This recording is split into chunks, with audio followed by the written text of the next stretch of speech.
Chapter 1. Do you truly intend to go, Adonis? You are aware that this ancient magical upheaval is unlike any other. The elderly man gazed sorrowfully at the young individual hastily packing his belongings before him. You know, Master, those seasoned bureaucrats at the Ministry of Magic lack the capability to resolve this matter otherwise. They would not have come to me in such a demeaning manner. Observing the frail old man before him, the youth, known as Adonis, displayed a flicker of reluctance in his eyes. He paused momentarily before continuing. Moreover, if this turmoil is not addressed promptly, it will inevitably attract the attention of Muggles, leading to grave consequences. Yet this insurrection is particularly extraordinary. A single misstep could. The old man's tears began to fall. It is all right, Master. This is also my duty. Have you not always taught me that with great power comes great responsibility? With that, he opened his arms and enveloped the sorrowful elder in his embrace. For those with a clear mind, death is merely another grand adventure. Adonis hesitated, his voice growing melancholic. Yet this time, it appears that the student must pave the way for you, the venerable elder. Tears streamed down the man's cheeks as he wiped them with his sleeve. Gazing at the elder he had been learning from for a decade, he managed to force a smile, though to the elder, it appeared exceedingly disheartening. I entrust the care of Mia to you. With that, the young man turned and retrieved a bag resembling luggage. Gripping its opening with both hands, as he unfastened it, a magnificent phoenix emerged, soaring around the room before finally alighting on Adonis' shoulder, affectionately nuzzling his cheek. Adonis gently stroked the creature's head. When I am away, be sure to listen to Professor Nicodemus and Mistress Perrine. Mia, unaware of the unfolding circumstances but sensing her master's sorrow, nodded in understanding. The youth took up his wand and embraced the elder once more, then stepped away, making his way towards the door. In that fleeting moment, the elder appeared to age 100 years, sitting silently on the sofa, lost in thought. As Adonis opened the door, he found an elderly woman standing there, her tears flowing freely. My dear child, must you truly go?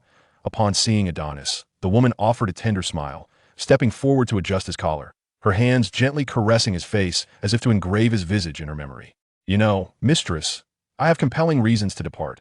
Adonis covered the woman's hands with his own, drawing her closer. I fear that in the days to come, it will only be you and the master left.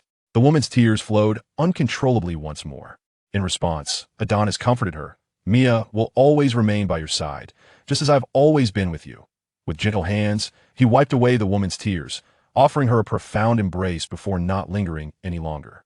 He stepped into the open space of the courtyard, drew his wand, and with a delicate wave, he vanished from sight.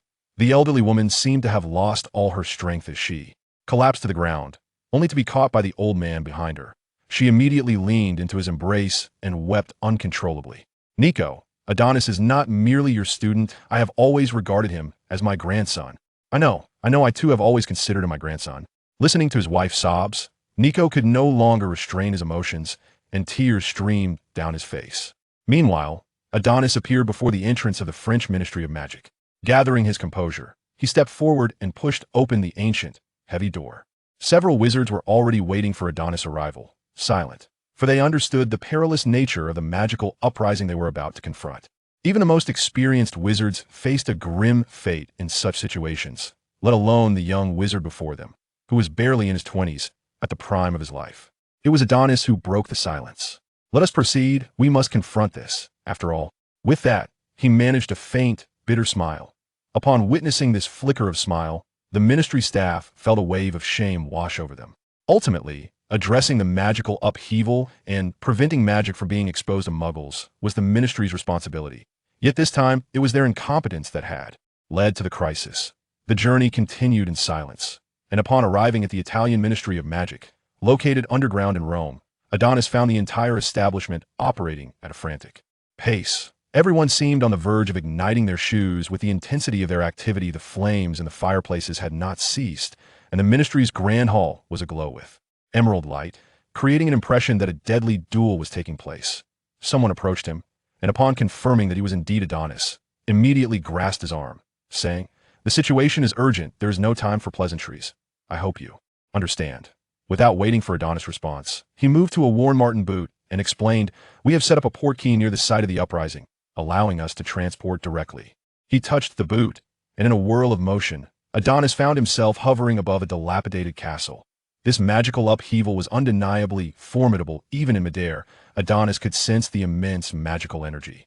Upon landing, that overwhelming energy seemed poised to consume everything around it, causing the robes of the surrounding ministry personnel to flutter wildly. Upon seeing Adonis arrive, the person in charge grasped him as if he had just received a vial of elixir of life at the brink of death, asking, "What do you think? Is there a way to resolve this?" Adonis did not respond. Instead, he drew his wand and approached the entrance of the abandoned castle, making a vigorous gesture. Several silver threads extended from his chest, reaching deep into the castle's interior, in a place unseen by others. Dark energy began to gather at the ends of the threads, forming murky orbs.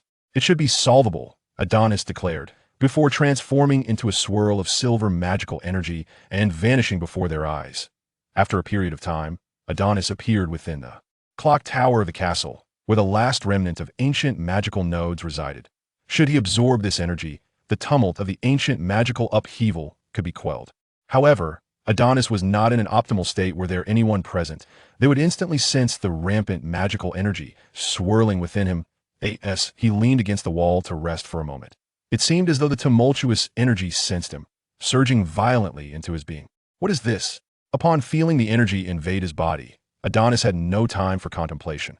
Just as he prepared to suppress it, the frenzied magical energy erupted violently, obliterating everything around him and reducing his body to luminous dust. Onlookers witnessed the entire summit of the clock tower turn to ash, instantly grasping the fate of this prodigious sorcerer.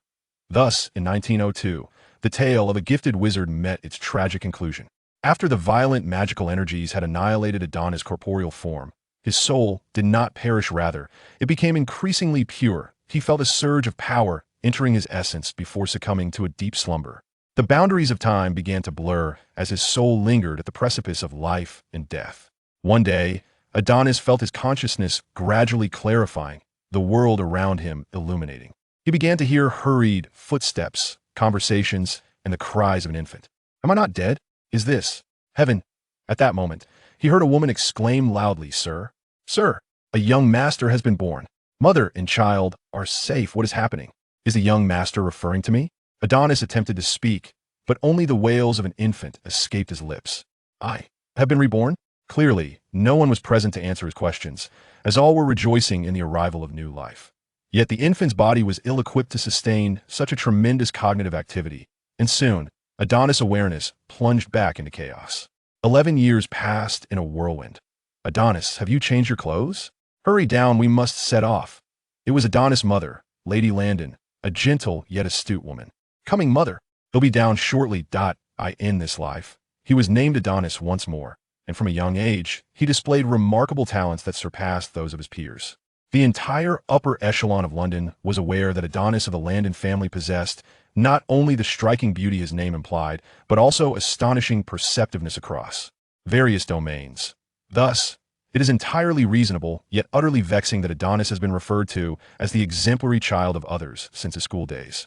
At approximately 5 months old, after he was able to perform a few simple actions, he discerned the magical essence coursing through his veins and finally understood that he remained in the same world, albeit delayed by nearly 80 years. However, as a child from a Muggle family, he currently possesses no means to connect with the magical realm. Nevertheless, given that he harbors magic within him, his name should be inscribed in the tome of Hogwarts acceptance, and following his 11th birthday, he ought to receive his letter.as for locating his mentor, who could possibly find him unless he takes the initiative. Who knows if he has moved over the years? In contrast to the absence of familial affection in his previous life, in this one, he is not only blessed with the love of his parents, but also has a charming younger sister, Vina, who is 5 years his junior. "Remember to bring the milk from the dining table for your sister when you come out," Mrs. Landon reminded him. "Okay, Mom," he replied. A few moments later, a boy who appeared to be around 10 years old, with hair gleaming like gold and striking sapphire eyes, dressed in a deep blue shirt, appeared at the front door. As he settled into the back seat of the car, a porcelain-like little girl clung to him. Upon closer inspection, one could see that the girl bore a resemblance to him. Adonis promptly handed her the milk. "Thank you, brother," the little girl said, planting a kiss on Adonis' cheek before happily sipping the milk. Mrs. Landon observed Adonis' tousled hair and remarked, "Adonis, how many times must I tell you? Long hair should not be left unkempt." Adonis sheepishly touched the back of his head and smiled apologetically. Sorry, Mom. He'll tie it up right away. He quickly retrieved a hair tie and fashioned a low ponytail. At that moment, Mr. Landon, seated in the driver's seat, turned to them and said, "Are we all ready? It's time to set off. Let's go." They chorused. Thus, the car roared to life, heading towards their destination, the London Zoo. As Mr. Landon drove, he said to Adonis, "My little Adonis will be attending Eton after his 11th birthday. Are you feeling any nerves about entering a new environment?" "You know, Dad, it's not a big deal," he replied, though in his heart, he yearned for that ancient castle that haunted his dreams. "Ha, this should be no challenge for our little genius of the Landon family," Mr. Landon chuckled. "Dad, you're biased. I'm also a little genius in our family," Vina interjected, clearly indignant. Yes, yes, my little Princess Vina will always be the best," Adonis said, affectionately wrapping his arm around her shoulders. The family arrived at the zoo amidst laughter and merriment. The Ranton couple was preparing to visit the aquarium, and Adonis, wishing not to intrude upon their romantic outing, took Vina on a delightful tour of the premises. Laughter emanated from Vina, seemingly unceasing. After they purchased ice cream, Vina halted at the entrance of the reptile house. "What's the matter? Are you particularly interested in what lies within?" Adonis inquired with a smile, holding her small hand as he observed her pause. "Brother, Vina wishes to go inside and take a look," Vina replied, her big, sparkling eyes fixed on Adonis. Adonis affectionately ruffled Vina's hair before leading her inside. After a brief exploration, they found themselves in front of the display for the Burmese python, where an unusual family caught their attention. The corpulent father regarded the snake with disdain, while the slender mother gazed affectionately at a boy pressed against the glass, resembling a small pig. The other boy, however, appeared somewhat neglected in this family dynamic. This boy seemed to be somewhat malnourished. His clothing was tattered, with certain areas left unpatched, and even his glasses appeared cobbled together with tape at the break. He exuded an aura of neglect and mistreatment. "Brother, that boy looks so pitiful," Vina remarked. "Oh? What makes you think so?" Adonis responded. "Look at his clothes, full of holes, and his broken glasses. It seems his family doesn't care much for him," she observed. Adonis remained silent, listening intently to his innocent sister's earnest analysis. It was only when the chubby boy tapped the glass and yelled, before walking away, that Adonis turned to Vina and suggested, "Would you like me to introduce you to that boy?" At this, Vina's interest was piqued, and she promptly took Adonis' hand, leading him back to the Burmese python exhibit. As they approached, Adonis overheard the boy conversing with the python. "I'm so sorry he's never experienced anything like it. Lying there all day, facing those grotesque creatures who come to gawk at you. Can you hear me?" Realizing the peculiarity of the scene, Adonis deduced that this child might possess a peculiar affinity for snakes, much like his friend, Omenes. However, the innocent Vina remained oblivious to this oddity. She simply adjusted her clothing and approached the boy, gently tugging at his sleeve. "Hello, my name is Vina. May I ask what your name is?" Startled by the sudden voice, the boy, who had been engrossed in conversation with the snake, jumped. Hello. Importer, Harry Porter." It was evident he was somewhat nervous, stumbling over his words and unsure where to place his hands. At that moment, Adonis interjected, "Greetings, I am Adonis Ranton. My sister may have startled you. You know how children can be, brimming with excitement when meeting new friends." With that, he extended his hand, ready to shake hands with Harry. For the first time in many years, Harry found himself the recipient of such profound respect, leaving him momentarily flabbergasted. After shaking hands with Adonis, he shyly scratched the back of his head and offered a bashful smile. "Were you just conversing with the snake?" Vina pointed towards the now upright python. "I'm not entirely certain, but I sensed it could comprehend my words," Harry replied, a hint of uncertainty in his tone. "That's truly remarkable." The siblings before him appeared to share a deep bond. The brother held tightly to his sister's hand, and both were strikingly beautiful, which only served to amplify Harry's feelings of inadequacy. Seemingly attuned to Harry's despondent mood, Adonis skillfully redirected the conversation back to him. Under Adonis' subtle guidance, Harry gradually began to shed his shyness. For a time, the trio engaged in pleasant conversation. Suddenly, the energetic chubby boy returned, bounding in with exuberance. He forcibly shoved Harry to the ground, pressing him against the isolation glass while fixating on the Burmese python, shouting for his parents. This boisterous behavior left Harry feeling somewhat embarrassed in front of his new acquaintances, prompting him to shoot an angry glare at the chubby boy. In that fleeting moment, Adonis sensed the surge of magic, although he had discovered his own magical abilities at a tender age. Witnessing the tumult of Harry's power imparted an otherworldly sensation upon him. Under the influence of magic, the partitioning glass abruptly vanished, causing the stout boy, having exerted too much force, to tumble headfirst into the pool within the exhibition hall. As he sat up, he beheld a serpent slithering by, rendering him speechless in sheer terror. Nearby, Vina gasped at the sudden emergence of the python and hurriedly sought refuge behind her brother. Sensing his sister's fright, Adonis enveloped Vina in his embrace, gently patting her back while keeping a vigilant gaze on the rejuvenated serpent. Should it harbor any perilous intentions, it would face a rebirth of a different kind in the physical realm. The python, however, exhibited no undue movements. As it passed Harry, the latter casually remarked, "No offense intended." Adonis pondered whether this little fellow was a descendant of the Gunder family. The panic triggered by the python's escape from the reptile house derailed the ensuing itinerary. Harry was whisked away by his irate relatives, undoubtedly destined for a scolding that might include a dish of stir-fried bamboo shoots with meat. Before departing, he waved goodbye to his newly made friend, albeit with little hope of a reunion. Mrs. Landon was beside herself with worry, despite her utmost trust in Adonis. The presence of a large python was a cause for alarm. Even one Vina would scarcely suffice as its meal. As she consoled Vina, her gaze turned reproachful towards Adonis, questioning how he could have taken his sister to such a perilous place. Adonis chuckled helplessly, pondering how it was mere coincidence that they found themselves at the Burmese python exhibit, encountering a little wizard whose magical powers had unexpectedly surged. Mr. Landon, standing nearby, sought to defend Adonis. Who could have foreseen that the zoo's aging facilities would allow the snakes to escape? "My dear, the little ones are unharmed. Please do not be upset." His remark earned him a fierce glare from Mrs. Landon, who promptly decreed that he would spend the next fortnight sleeping in the study. On Saturday morning, the Landon household's servants had taken the day off to visit their families. Adonis was engaged in playful antics with Vina in the living room, while Mrs. Landon observed the tender scene with great satisfaction. Suddenly, she recalled something and said, "Adonis, pause your play for a moment and check the mailbox for any correspondence." Upon hearing this, Adonis set down the little princess on his back and made his way to the mailbox at the entrance of the courtyard. He retrieved the letters and turned back, discovering an invitation to his mother's tea party, this month's utility bills, and, feeling a curious sensation, he looked up to see a small black dot approaching from a distance, growing larger in his field of vision. It was an owl. Noticing Adonis lingering in the yard, the owl hastened its flight, dropping a letter into his hands as it reached him. This was a letter he recognized all too well. The envelope was crafted from thick parchment, sealed with wax, displaying a shield emblem encircled by a lion, an eagle, a badger, and a snake, with an uppercase emblazoned in the center. The reverse side bore the address of Mr. Landon at 1021 Grosvenor Square, second floor guest room, Mayfield District, with the following inscription: Hogwarts School of Witchcraft and Wizardry Headmaster, Albus Dumbledore, President of the International Wizarding Federation, Knight of Merlin, First-Class Sorcerer, Chief Wizard of Wizengamot. Dear Mr. Landon, we are delighted to inform you that you have been accepted to attend Hogwarts School of Witchcraft and Wizardry. Enclosed is a list of required books and equipment. The term commences on September 1st, and we eagerly await your owl's reply by July 31st.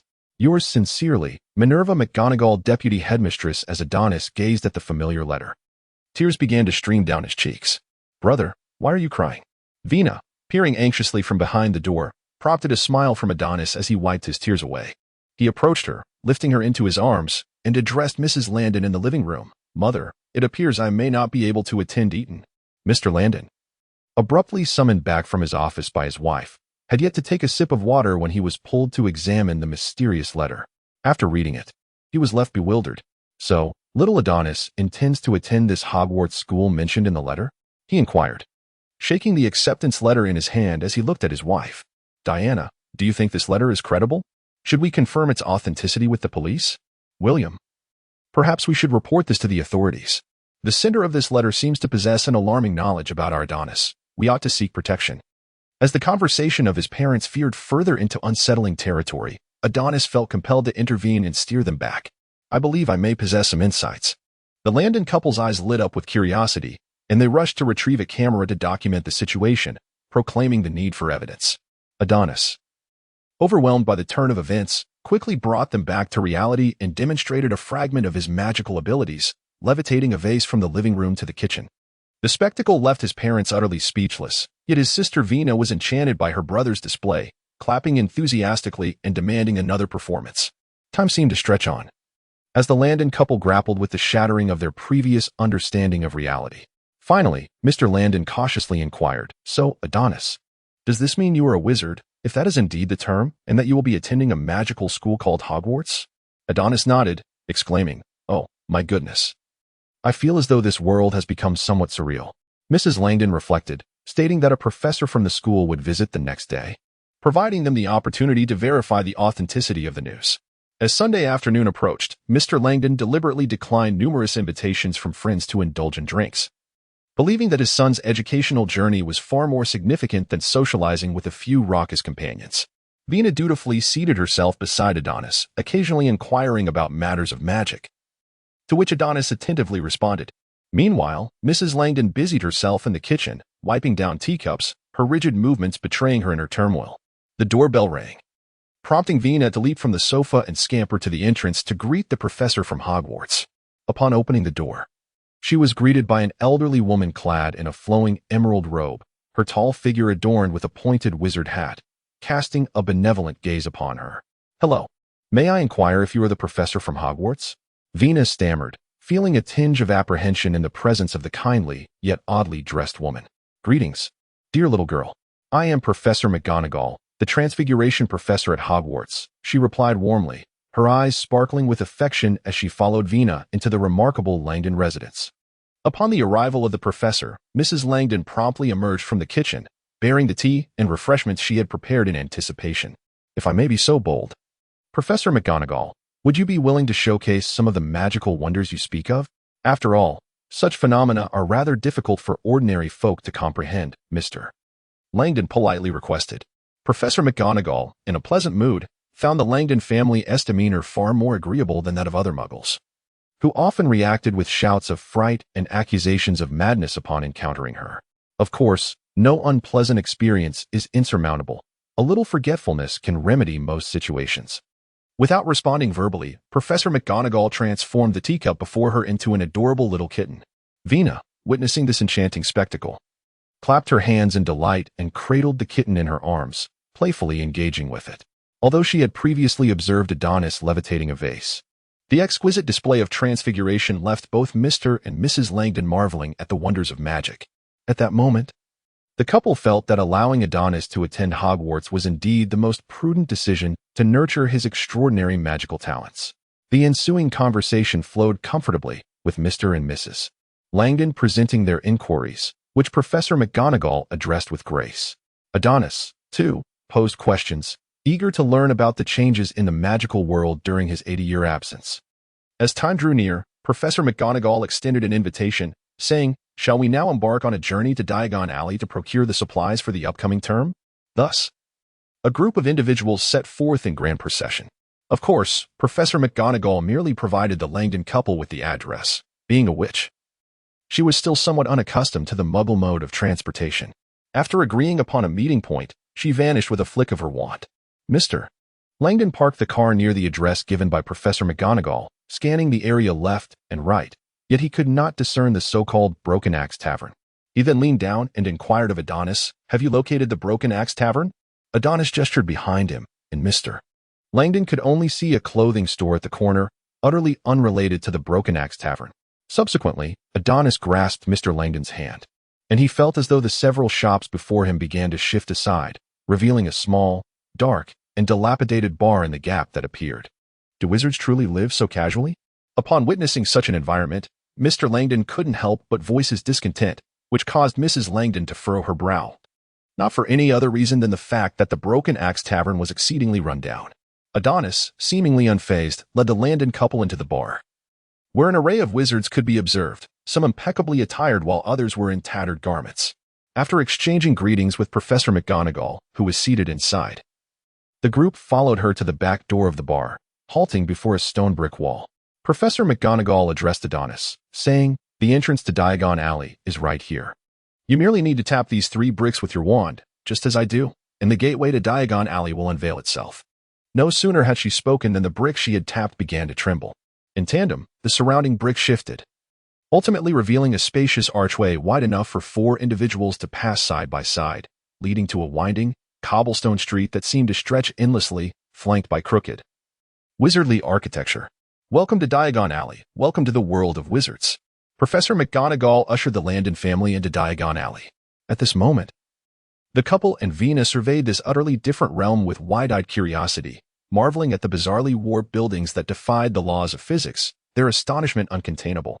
After informing the Landon couple of the necessary procedures, Professor McGonagall departed, for one cannot expect the vice principal of Hogwarts, who is perpetually busy, to accompany students on their shopping for all their supplies. Mr. Landon, reflecting for a moment, inquired, "Are we now going to Gringotts to exchange for wizarding coins, galleons? Why such a name?" Adonis refrained from elaborating, simply guiding the family towards the tallest edifice in Diagon Alley. The pristine white structure was adorned with a gleaming brass door, before which stood a figure clad in a scarlet and gold uniform. "Brother, what is that?" Vina could not help but ask upon encountering such an unusual creature. Adonis harbored little affection for the enigmatic creatures known as goblins, for many among them had once coveted the ancient powers of magic, nearly bringing ruin to Hogwarts. They are goblins, beings marked by avarice and arrogance. Vina nodded, her understanding somewhat superficial. While the Landon couple gazed intently at the ominous warning posted at the entrance of Gringotts, "Enter, stranger, but beware of the dire consequences that await those consumed by greed." Adonis took their hands and led them towards the grand entrance, where two fairies bowed gracefully and ushered them into a towering marble hall. Approximately 100 fairies were seated behind a lengthy counter. Some hastily recorded entries in ledgers, others weighed gold coins on scales, while still others scrutinized gemstones through magnifying glasses. Adonis briskly led Mr. Landon to the innermost counter and addressed the fairy stationed there, stating that the new student from Hogwarts wished to exchange for galleons. The fairy lifted her gaze, her expression devoid of emotion, and replied that the exchange rate for pounds to galleons was 5 to 1. Though they would not accept an excessive amount of Muggle currency. "Very well, we wish to exchange for 200 galleons, Adonis declared, handing over 1,000 pounds. He received a bag filled with galleons in return. Suddenly, Adonis inquired casually, "You wouldn't be deducting from my galleons, would you? You can trust in the integrity of Gringotts." The fairy replied, seemingly taken aback by such a question, her brow furrowing slightly in displeasure. Adonis smiled, noncommittal. Upon leaving Gringotts, Mrs. Landon suddenly grasped Adonis's arm, her face alight with excitement as she exclaimed, "Come, come. Mother will take you to choose your robes." Observing the exuberance of his mother, Adonis couldn't help but reflect on the innate enthusiasm women seemed to possess for shopping. The family entered Mrs. Malkin's robe shop with great enthusiasm. While Adonis stood aside to have his measurements taken, Mrs. Landon approached Mrs. Malkin and engaged her in conversation. Insights from the Muggle fashion world greatly inspired Mrs. Malkin, with bursts of laughter and exclamations from the women occasionally ringing out. After listening to a spirited analysis from Mrs. Landon, Mrs. Malkin felt an instant kinship, as if they were long-lost friends. She offered to send Mrs. Landon some of her upcoming designs for consideration and, with a grand flourish, provided Adonis with a substantial discount on his robe, even gifting a robe to Vina. This experience deepened Adonis's understanding of the bonds of friendship among women. After they finished purchasing first-year textbooks from Flourish and Blotz, the moment had arrived for the shopping's pièce d'assistance, the wand. In his previous life, Adonis had already possessed a wand. He wondered if he would be chosen by another this time. The Landons, accompanied by Vina, planned to visit the pet shop to procure an owl for Adonis, leaving him to select his wand alone. At the entrance of Ollivander's, gazing at the familiar sign, he felt as though he had been transported back to his days in Hogsmeade. As he pushed open the door to the wand shop, a musty scent of age would envelop him. A new Hogwarts student, I presume? A frail, silver-haired gentleman emerged from between the shelves, scrutinizing Adonis before pondering aloud. "I haven't seen you before. You must be this year's newcomer." He then produced a silver tape measure to begin recording Adonis's physical dimensions.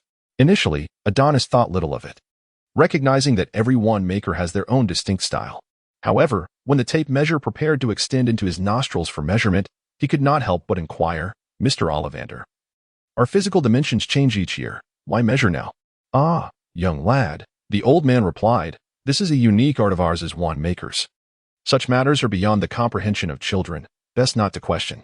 Adonis wore a frown, convinced that the old man was attempting to deceive him. The eccentricity of the elderly gentleman was quite evident. "Which hand is his dominant one?" "The right hand." After completing the measurement, Ollivander rummaged through the shelves and produced a slender box, crafted from oak and infused with unicorn hair, measuring 11 inches in length. It possessed remarkable power. "Give this a try." Adonis grasped the wand and with a gentle flick, a surge of formidable energy erupted, creating a substantial hole in Ollivander's counter. Ollivander swiftly snatched the wand back, exclaiming, "Not this one, not this one." With that, he glided between the counters and retrieved another wand, crafted from purple heartwood, adorned with a phoenix feather measuring 11 inches. "Let us try this one." As Adonis waved his wand, a tempest erupted within the shop. Once the storm subsided, the wand store lay in disarray, with Mr. Ollivander having been swept between the shelves by the recent chaos, while the instigator, Adonis, stood unscathed. "Mr. Ollivander, are you well?" Clearly, he was unable to respond to Adonis at that moment. The chapter is not yet complete. Please turn to the next page to continue enjoying the captivating content. Restored to its former state, Adonis, no longer contemplating whether the wand was suitable, cast a restoration spell, and everything in the shop quickly returned to normal. After an indeterminate period, Mr. Ollivander emerged slowly, clutching his aged back. "A commendable spell. Were I a professor at Hogwarts, I would certainly award you points." Yet, despite his words, Ollivander found himself in a quandary. If he allowed Adonis to continue testing, his cherished shop would be in dire need of renovation by the end of the day. Adonis perceived Mr. Ollivander's embarrassment and took the initiative to alleviate the situation. "Mr. Ollivander, I have an immature thought." Noticing Ollivander's intrigued expression, Adonis did not hesitate further. He channeled his magical energy deep into the wand shop, seeking a wand that would harmonize with his own power. Suddenly, a clattering sound echoed from the depths of the shop. Ollivander ventured into the back, rummaging for a moment before retrieving an ancient-looking box. "This is a wand crafted by my father. He fashioned a pair of brother wands from the same materials. One perished with its master in an accident decades ago. The wand's owner was a wizard renowned for his genius," he said wistfully. Ollivander gazed at Adonis as if to engrave his visage in memory, but he refrained from continuing, and Adonis understood he was recounting his own tale. "A remarkable notion. It is rare for someone of your age to exhibit such meticulous control over magic. Give it a try. This wand, made of sycamore wood and infused with a phoenix feather, measures 13 1/3 inches and can amplify the caster's magical prowess." As Adonis grasped the wand, a wave of familiarity washed over him, reminiscent of days long past when he fought alongside its brother. Gently channeling his magic, the wand's tip emanated a soft glow, and the currents of magic playfully lifted Adonis's bangs. Observing this, Ollivander understood that the wand had accepted Adonis. "The wand chooses the wizard. This wand recognizes you. It is yours now. I hope you cherish it well." The greatest aspiration of every wand maker is to find a suitable master for their creation. "That will be 7 galleons," he concluded. After bidding farewell to Ollivander, Adonis also acquired a wand care kit. Mr. Landon waved to Adonis from the entrance of the pet shop. Once the family reunited, Vina, cradling a birdcage, exclaimed to Adonis, "Brother, this is the owl I chose. Am I not impressive?" Adonis, with a smile, gently patted the little head of his beloved Vina and then gazed at the snowy owl in its cage, inquiring, "Is this a girl?" "Indeed, it is a girl," came the reply. "Let us name her Sheila." Before long, the day of school approached. For Adonis, the academic obligation seemed less burdensome. His primary aim was to relish the serene and splendid life at Hogwarts. After all, during his 5th-year admission, he had been overwhelmed by the affairs concerning the fairies, and in the 6th and 7th years, he had been preoccupied with the turmoil caused by ancient magical uprisings.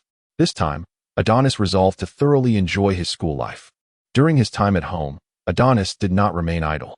Apart from spending quality time with his family, he made a special trip to the Leaky Cauldron to acquire books documenting significant events in the magical realm over the past 3 decades.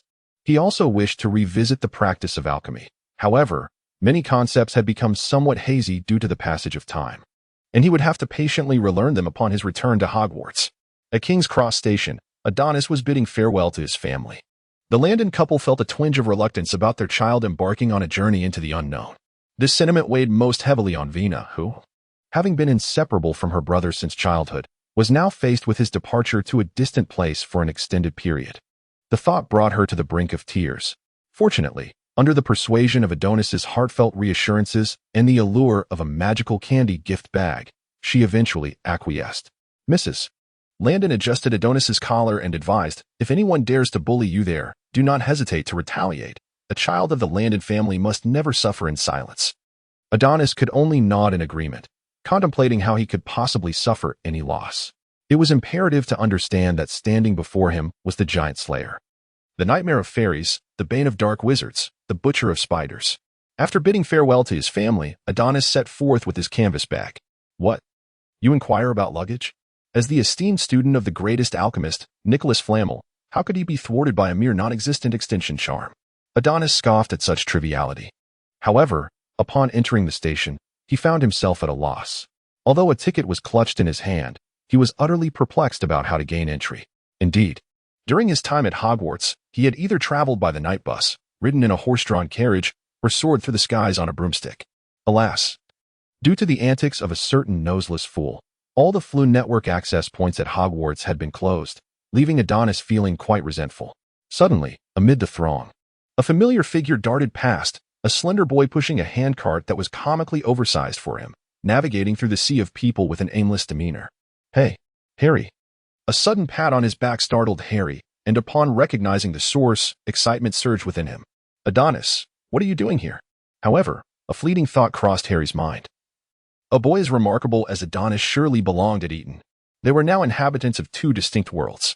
Sensing a hint of disappointment in Harry's emerald eyes, Adonis chuckled, placing a reassuring hand on Harry's shoulder. What are you thinking about, little wizard?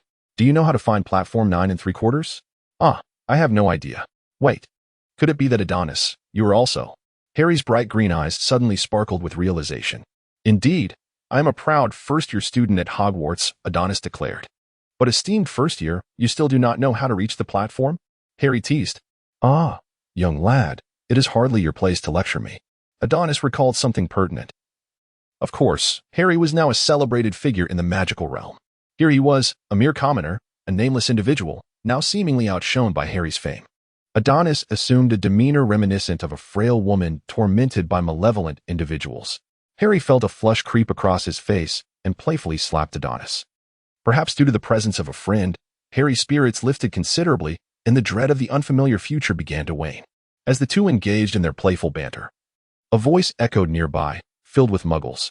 They quickly turned towards the source of the sound and beheld a short, plump woman conversing with 4 boys sporting red hair, each pushing carts akin to Harry's, accompanied by several cages containing owls. Seizing the glimmer of hope, Harry and Adonis hastened to follow the woman as she led her children to a pillar on the platform, speaking to the eldest child, who then pushed his cart and vanished through the wall. Harry rubbed his eyes, unable to fathom the enchanting scene before him. Observing this spectacle, Adonis patted Harry on the shoulder.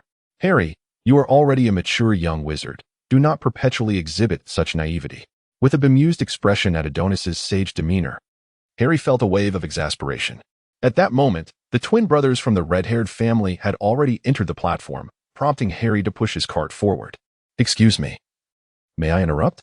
Oh, dear, exclaimed the plump woman, who appeared exceedingly gentle.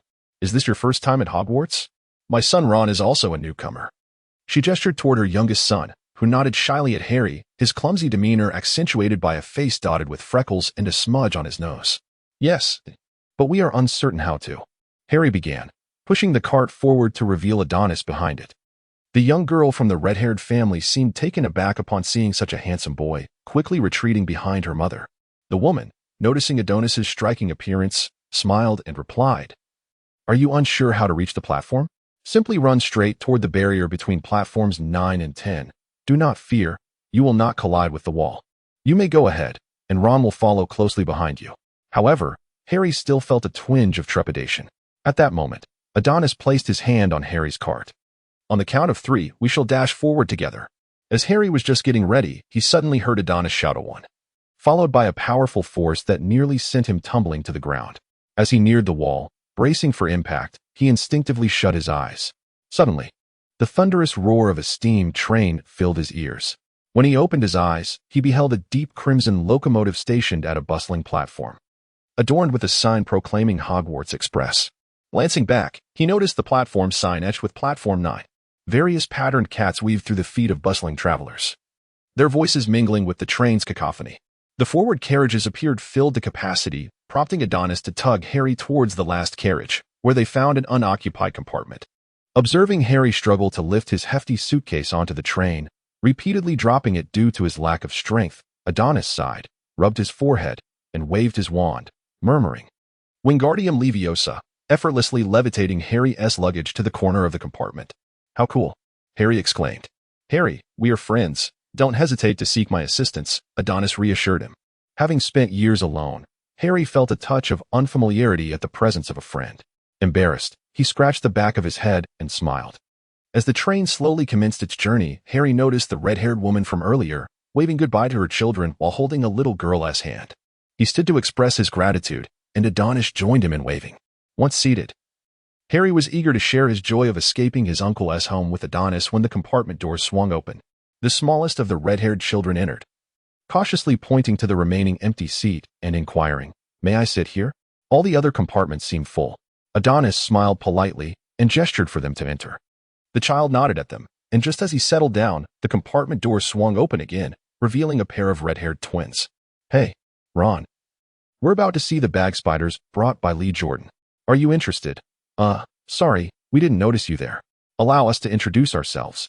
We are Fred and George Weasley, and this is our youngest brother, Ron Weasley." Upon hearing their introductions, Harry and Adonis responded in kind. "Hello, I am Harry Potter." "Greetings. I'm Adonis Landon." "Harry, you are the Harry." Ron appeared quite exhilarated. "So, you really have that. You mean the scar, right?" Harry, in response, brushed aside his fringe to reveal the lightning-shaped scar. "Cool," Fred and George exclaimed. "We must spread the word about Harry Potter's entrance to Hogwarts throughout the entire train." Before Harry could even respond, they dashed out like wild stallions. Ron closed the compartment door and, feeling somewhat shy, asked, "So it was really the Dark Lord then?" "I don't remember much, just a flash of green light." "Is it impressive to survive that green light?" "Harry, you must understand that was the killing curse." Adonis paused thoughtfully for a moment before adding, "It's akin to being shot in the head by a revolver and emerging unscathed, only to turn the tables on the assailant." The conversation soon shifted away from Harry's scar, and the boys began to discuss their family situations. "Harry, so you've always lived with your Muggle relatives? Are they good to you?" "Terrible. Certainly not everyone is like them. Adonis here is a truly wonderful person." Suddenly caught off guard by the compliment, Adonis blushed and quickly redirected the topic, asking, "What about you, Ron? Your brothers seem quite amusing." Ron's face brightened. "That's George and Fred. They love to torment me. I have 5 brothers in total, who can comprehend the agony of having so many exemplary siblings. Mother always insists I should look up to them. Bill and Charlie have already graduated. Bill is the head boy, and Charlie is the captain of the Quidditch team. Even Percy has become a prefect. Though George and Fred are quite mischievous, they also perform well academically and are well liked by everyone. It seems no matter what I do, I can never measure up to them, and I seldom get anything new." He then pulled a plump mouse from his pocket. "This is Scabbers. He was previously Percy's pet. But since he now has a new owl, this mouse was given to me, as we can't afford to buy another." "Oh, I apologize." Ron's ears turned slightly red, and he appeared somewhat embarrassed, falling silent. Harry and Adonis chose not to dwell on Ron's family circumstances. To them, it seemed that Ron led a rather happy life. Adonis began to share details about his life once more. In addition to himself, there was a delightful younger sister at home, who was both thoughtful and obedient. Harry also held a favorable impression of the charming little girl, nodding in agreement. Ron, having shed his shyness, joined the conversation with enthusiasm. Boys of this age seemed to possess an inexhaustible reservoir of topics to discuss, ranging from family to hobbies, and ultimately to their aspirations. Adonis gazed at Harry, suddenly recalling something, and said, "Harry, hand me your glasses." "Oh, all right." Harry, uncertain of Adonis's intentions but trusting his friend, promptly removed his glasses and passed them over.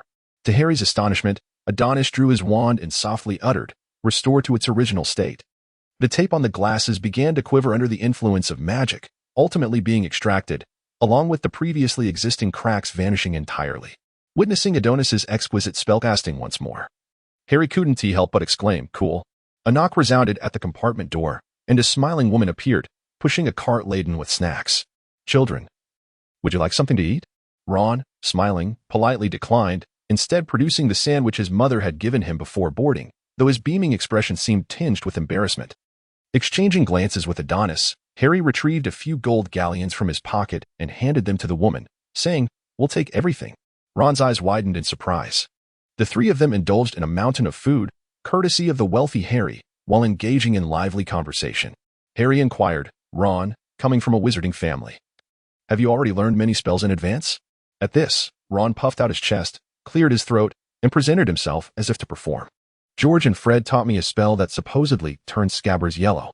He brandished his wand, ready to demonstrate, when suddenly the compartment door swung open.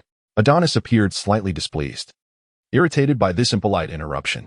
A girl with fluffy, curly hair and buck teeth stood at the entrance, accompanied by a shy, chubby boy. The girl, seemingly oblivious to whether she was disturbing those inside, asked, "Have you seen a toad? Are you about to cast a spell? Could I see it? I've been self-studying some spells at home." Watching this loquacious girl, Adonis leaned back in his seat, resigned. By the time she finished speaking, Ron had nearly forgotten his own intentions, only recalling them after Harry's prompt to continue his incantation. Daisy, sweet cream, and sunshine turned this silly fat rat yellow. However, the anticipated outcome did not materialize. The only change was that the paper box previously perched atop Scabbaz's head was magically blown away. Observing Ron's embarrassment, Adonis felt a chuckle bubbling within him. The girl spoke again. "Are you sure that's a spell? It doesn't look impressive. I've tried some simple spells at home just for practice, and they worked. No one in my family understands magic. So I was quite surprised when I received my acceptance letter, but also thrilled, because, as far as I know, Hogwarts is the finest magic school. I've memorized all the textbooks." Then, she brandished her wand toward Harry, startling him. Adonis, regaining his composure, gently moved the girl's wand aside and remarked solemnly, "One must never direct a wand at another while casting spells. It is both perilous and impolite." It was then that the girl noticed a remarkably handsome boy seated amidst the two outside. He seemed slightly bashful, perhaps embarrassed by her reckless actions. Her demeanor turned a bit reserved, yet she quickly regained her confidence and, addressing the ceiling of the compartment, waved her wand, invoking Lumos. The tip of her wand emitted a soft glow. At that moment, she remembered to introduce herself. "I am Hermione Granger. What are your names?" "Ron Weasley." "Harry Potter." "Adonis Landon." "You said your name is Harry Potter?" Hermione exclaimed. "I know all about you. I've read numerous books, several of which mention you." "Me?" Harry responded, utterly perplexed. But before he could inquire further, Hermione continued, "You truly are unaware? If I were in your position, I would certainly seek out every book that mentions me." She intended to elaborate further, but was reminded of her purpose for coming searching for Neville's toad. "In any case, you should all change into your robes. We shall arrive shortly," she urged, pointing at Ron's nose. "Have you not noticed the smudge upon your nose? Right here." With that, she led Neville away. Ron, bewildered, wiped at his nose and exclaimed, "Ugh, a smudge." Once she departed, Ron couldn't help but grumble, "Apart from my mother, I have never encountered a girl so loquacious." "Ron, discussing a lady behind her back is hardly the conduct of a gentleman," Adonis chided, giving Ron a light pat on the head. With ample time remaining, the young men settled back into their conversation. "Which house do your brothers belong to?" Harry inquired with curiosity. "Gryffindor." Ron replied, "My entire family is part of this house. I shudder to think what they would say if I were sorted elsewhere. Though, I suppose being in Ravenclaw wouldn't be so bad. As long as I am not placed in Slytherin." "What is wrong with Slytherin?" Harry asked, genuinely puzzled. "Oh, you may not know, but Voldemort originated from that house. And most of his followers, the Death Eaters and Dark Wizards, also hail from Slytherin." Adonis appeared to be deep in thought, while Harry redirected Ron's attention away from academics. "What do wizards typically do after graduation?" "They might join the Ministry of Magic or assist Gringotts, or perhaps, like Charlie, venture to Romania to study dragons." Ron seemed to recall something. "Have you seen the recent news? Gringotts was invaded by dark wizards attempting to rob the underground vault. Is that true? What happened afterwards?" "Dad said he escaped from Gringotts, but the bank claims nothing was stolen." Harry's mind began to ponder whether this incident was somehow connected to the mysterious vault Hagrid had taken him to.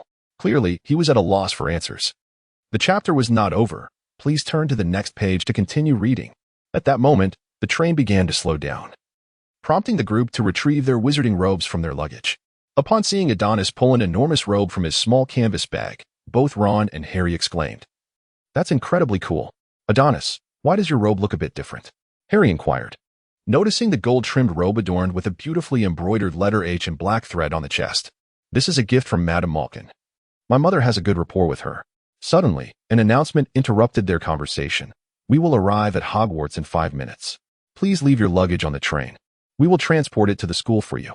As they disembarked, a booming voice called out, first-year students, over here." Harry instantly recognized Hagrid's voice.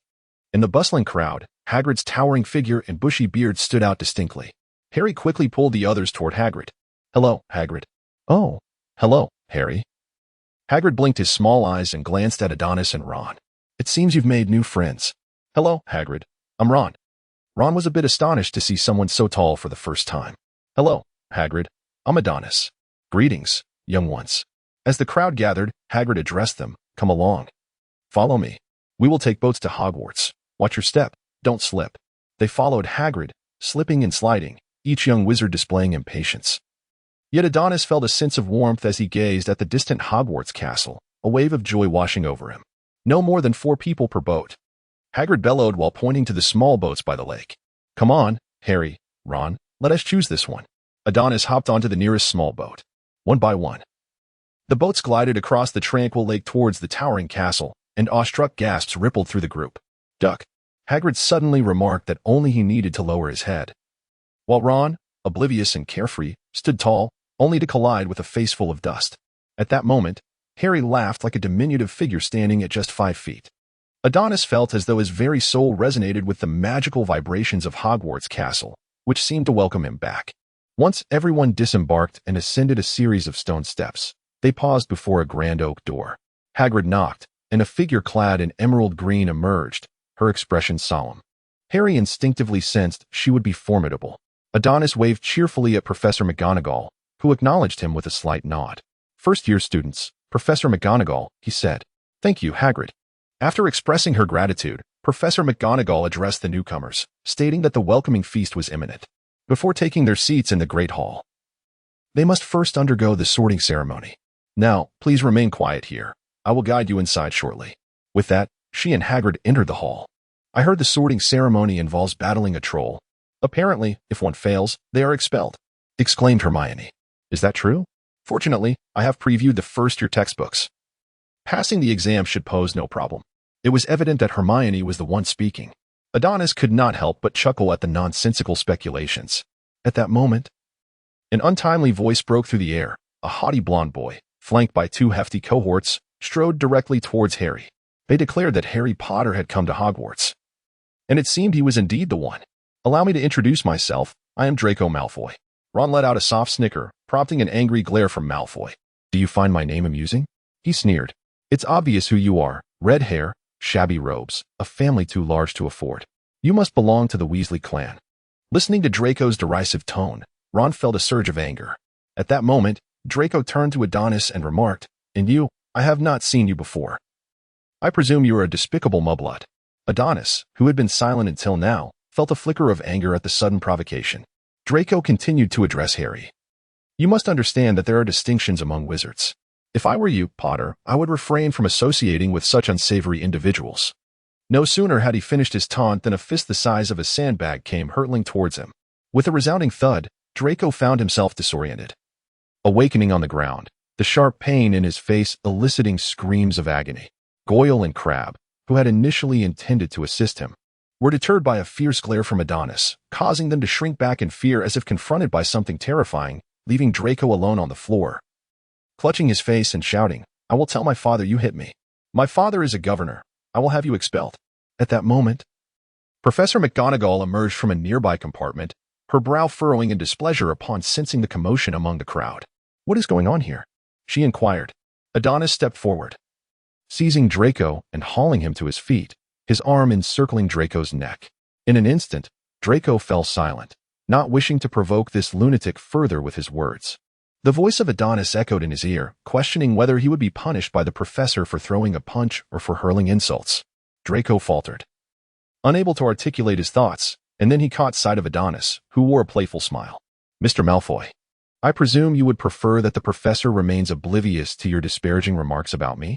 Upon seeing Draco nod, Adonis turned to Professor McGonagall with a grin. Professor, Mr. Malfoy had an unfortunate fall, and I merely assisted him in getting back on his feet. There is nothing amiss. Indeed, that is the case, Professor. However, Professor McGonagall was not easily deceived. She discerned the truth of the matter at a glance. Given the circumstances, there was little she could say. Quickly tidy yourselves up. We are preparing to enter. Adonis returned to Harry's side, and Ron, with a look of admiration, exclaimed, Wow, Adonis, you were absolutely magnificent just now. That punch had my blood boiling with excitement. Adonis smiled quietly, feeling a multitude of curious gazes from the new students converging upon him. Professor McGonagall pushed open the door and turned to the newcomers, announcing, "Welcome to Hogwarts. Your sorting ceremony will commence shortly." As the first years entered the Great Hall, they were awestruck by the floating candles and the stunning starry sky above, no matter how many times he had witnessed it. Each opening of the Great Hall's grand doors left Adonis marveling at its beauty. Professor McGonagall clapped her hands and continued, explaining that Hogwarts is divided into 4 houses: Gryffindor, Hufflepuff, Ravenclaw, and Slytherin. Each house boasts a proud history and has nurtured remarkable witches and wizards. After the sorting, throughout the upcoming academic year, commendable behavior will earn points for your house, while any misconduct will result in deductions. At the end of the year, the house with the highest score will receive the House Cup, a prestigious honor. She raised her voice, instructing, "Now, form a single line and step forward." Once the students lined up, Professor McGonagall approached the staff table, retrieving an old, tattered hat, which she placed upon a nearby stool. Adonis couldn't help but wonder if the hat would conjure a rabbit, only to observe it begin to twist and split open, resembling a mouth. To the astonishment of all present, the hat began to sing. As the final notes of the song faded, thunderous applause erupted throughout the hall, and the hat bowed to the audience before becoming still, resembling an ordinary hat once more. "It seems we only need to wear this hat," Ron remarked with a hint of grievance, adding, "I swear I will get back at Fred." He made it sound like the sorting ceremony was a battle with a troll. Adonis chuckled, realizing that donning the hat was far simpler than conjuring a rabbit. "Now, as I call your name, please put on the hat and take a seat," Professor McGonagall announced, holding a list. Hannah Abbott, a rosy-cheeked girl with 2 golden braids, stumbled forward, donned the hat, and it barely covered her eyes before it proclaimed, "Hufflepuff." The table on the right erupted into applause and cheers. The sorting ceremony was swift. Usually, the sorting hat quickly declared a house, though at times it might hesitate for a few moments. However, when Hermione was sorted into Gryffindor, Adonis found it perplexing, as he had always thought she was more suited for Ravenclaw. Shortly thereafter, Neville, the boy who had lost his toad, was sorted into Gryffindor. Next up was Adonis Lanton. Professor McGonagall's voice resonated once more, as Adonis leisurely adjusted his robes and stepped out of the line. Instantly, a collective gasp echoed from the long tables, emanating from several upperclassmen who boldly scrutinized this strikingly handsome young man. Their beastly gazes seemed poised to devour Adonis whole. Some even began inquiring about his personal information. Adonis perched on the high stool beside Professor McGonagall as she placed the sorting hat atop his head. A voice emerged from the hat, resonating with a curious tone. "Is it merely an illusion? Or do you seem remarkably familiar to me, as though I have already placed you in a house before?" Adonis chuckled softly, but offered no reply. The hat master continued to muse to himself, "Have I grown old and forgetful? But I am merely a hat. Age should not be a concern." He sighed, contemplating, "You possess the adventurous spirit of Gryffindor, the insatiable thirst for knowledge of Ravenclaw, and the loyalty and amiability of Hufflepuff. Yet I see no trace of the ambition that belongs to Slytherin. Curious, indeed. Perhaps Gryffindor would be a fitting choice for you." The hat master mused. "It is rare for anyone to call me hat master. When was the last time that happened?" Choosing not to dwell on the past, he acquiesced to the decision. "Gryffindor it is." Adonis removed his hat and placed it solemnly on the high stool, whispering, "Thank you, hat master," before smiling gently and making his way to the Gryffindor long table. When it was Draco's turn, the sorting hat had scarcely touched his head before it proclaimed, "Slytherin." He seemed quite proud of being sorted into Slytherin. With only a few students remaining, Professor McGonagall suddenly called out, "Harry Potter." The previously raucous hall fell instantly silent, all eyes turning to our little savior, Harry. Feeling somewhat bashful, he nonetheless gathered his courage and stepped forward. After placing the hat upon his head, it seemed as though he and the hat master were engaged in a prolonged debate. Adonis sensed Harry's nervousness and apprehension.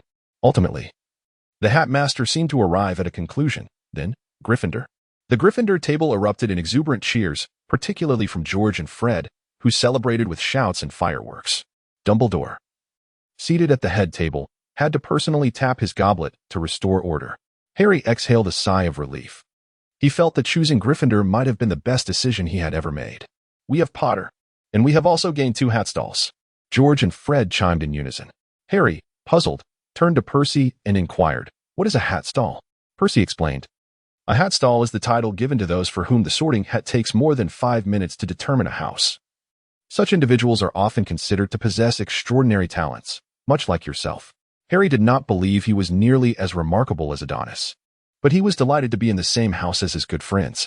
As the penultimate first year, Ron could not claim to be unperturbed. Yet he was ultimately sorted into Gryffindor as he had wished. When Ron collapsed into the seat beside Harry, Percy exaggeratedly exclaimed, "Fantastic, simply fantastic, Ron." Ron rolled his eyes and retorted, "Shut it, Percy." Once the sorting concluded, the elderly man at the head table stood and tapped his goblet, beaming at the students with open arms, as if nothing could bring him more joy than witnessing the gathering of his students. "Welcome, welcome, new students to Hogwarts. Before the feast commences, I would like to say a few words. Thank you, everyone." Harry was curious as to why our headmaster Dumbledore appeared somewhat eccentric, only to find his plate suddenly brimming with an array of food. Adonis was elegantly slicing a piece of steak, while Ron, disregarding all decorum, was devouring a hefty chicken leg with both hands. The roasted beef, succulent chicken, carrots, and various delicacies left Harry feeling somewhat dazed. Just as Ron was about to take a chicken leg from the large platter, a translucent head emerged from the bottom of the dish, delivering a profound shock to Ron's youthful heart. "Good evening, Sir Nick. How was your summer?" Percy greeted the ghost amicably. "Good evening, Percy," responded the ghost known as Nearly Headless Nick, bowing in a noble manner. "Not well. I applied to join the Headless Horseman Club and was rejected. I recognize you." "You are Nearly Headless Nick," Ron managed to say after regaining his composure. "Nearly headless? Why do you call him that?" Hermione inquired at that moment. Sir Nick appeared quite vexed by such a question. He grasped his left ear and pulled downward, his head wobbling precariously until it slid off his neck and rested upon his shoulder as though it were merely connected by a thin sliver of skin, suggesting that when his head was severed, it had not been entirely removed. Observing the horrified and nauseated expressions of the Gryffindor first years, he returned his head to its rightful place on his neck, wearing a look of utmost satisfaction before floating away lightly. Once everyone had satisfied their appetites, a plethora of desserts appeared upon the long table. The conversation among the first years shifted towards personal family matters. Yet, there were exceptions, such as Adonis, who quietly relished his favorite tiramisu, while Hermione engaged Percy in discussions regarding their studies, seemingly fervent about her academic pursuits for reasons unknown. At that moment, Harry glanced towards the staff table and saw our headmaster Dumbledore gazing at him kindly, raising his glass in a silent toast, which left Harry feeling somewhat flattered and astonished. As his gaze drifted past a professor adorned with a purple turban, it landed on a middle-aged man in a black robe, whose hair hung limply as if it had not been washed in years, and with a hooked nose. The man seemed to discover something, abruptly turning to fixate his gaze upon Harry, causing Harry's scar to burn with sudden intensity. Adonis sensed Harry's unease and inquired with genuine concern about his well-being. Harry, unable to articulate his feelings, turned to Percy, seeking clarification regarding the identity of the dark-clad, slick-haired professor. That was Severus Snape, the head of Slytherin House and the potions master, who had long harbored a keen interest in the defense against the dark arts class. Beside him stood the newly appointed professor of defense against the dark arts, Professor Quirrell. Adonis also noticed Snape's gaze, sensing a mixture of nostalgia and revulsion in his eyes as he looked at Harry. A chill ran down Adonis's spine. What a peculiar emotion. As the banquet drew to a close, Professor Dumbledore stood once more to address the assembly. "Before we conclude," he began, "first-year students, heed my words. The area above the school grounds, particularly the Forbidden Forest, is off-limits to all students. I urge certain older students to remember this as well." Dumbledore's eyes flickered towards the Weasley twins. "Mr. Filch, the caretaker, has requested that I remind everyone not to practice magic in the corridors during breaks." He raised his voice slightly. "I must inform you all that those who wish to avoid accidents or untimely demise should refrain from approaching the corridor on the right side of the fourth floor." Upon hearing Dumbledore's warning, Adonis pondered when Hogwarts had instituted such a prohibition against students venturing into the Forbidden Forest. He recalled a time when he and a lovely Hufflepuff had ventured into the forest, collaborating with centaurs to thwart poachers. It had filled him with a sense of pride.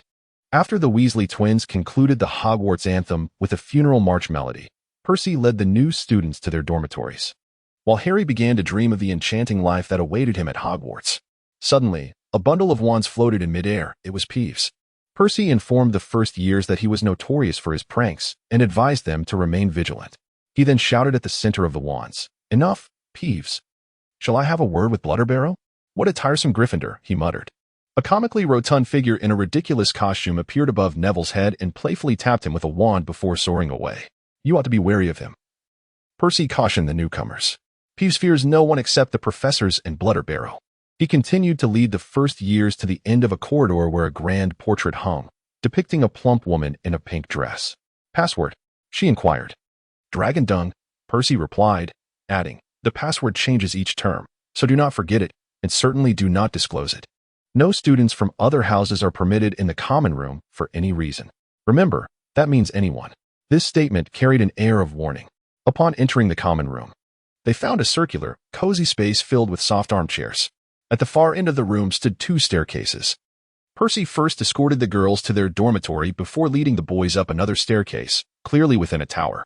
Soon, they arrived at the dormitory, and Harry was thrilled to discover he would be sharing a room with Ron and Adonis, along with Neville.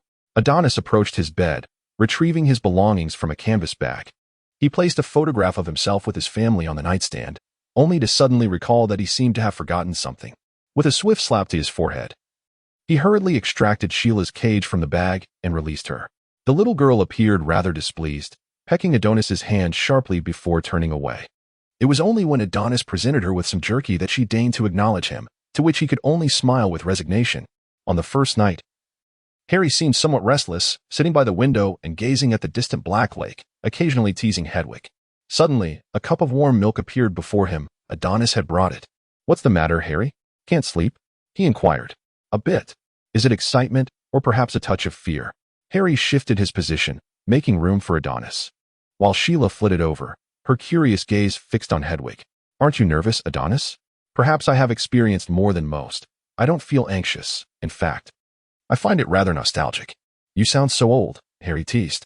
Little brat, I'm still young. Finish your milk and then off to bed with you. Adonis shook his empty teacup, then stood and returned to his bed. Harry, observing Adonis preparing for sleep alongside Ron, who was snoring like a log, suddenly felt a swell of anticipation for the future that lay ahead. Around 7 in the morning, Adonis opened his eyes, standing by the window to gaze at the tranquil Black Lake, his heart exclaiming that his serene campus life was about to begin.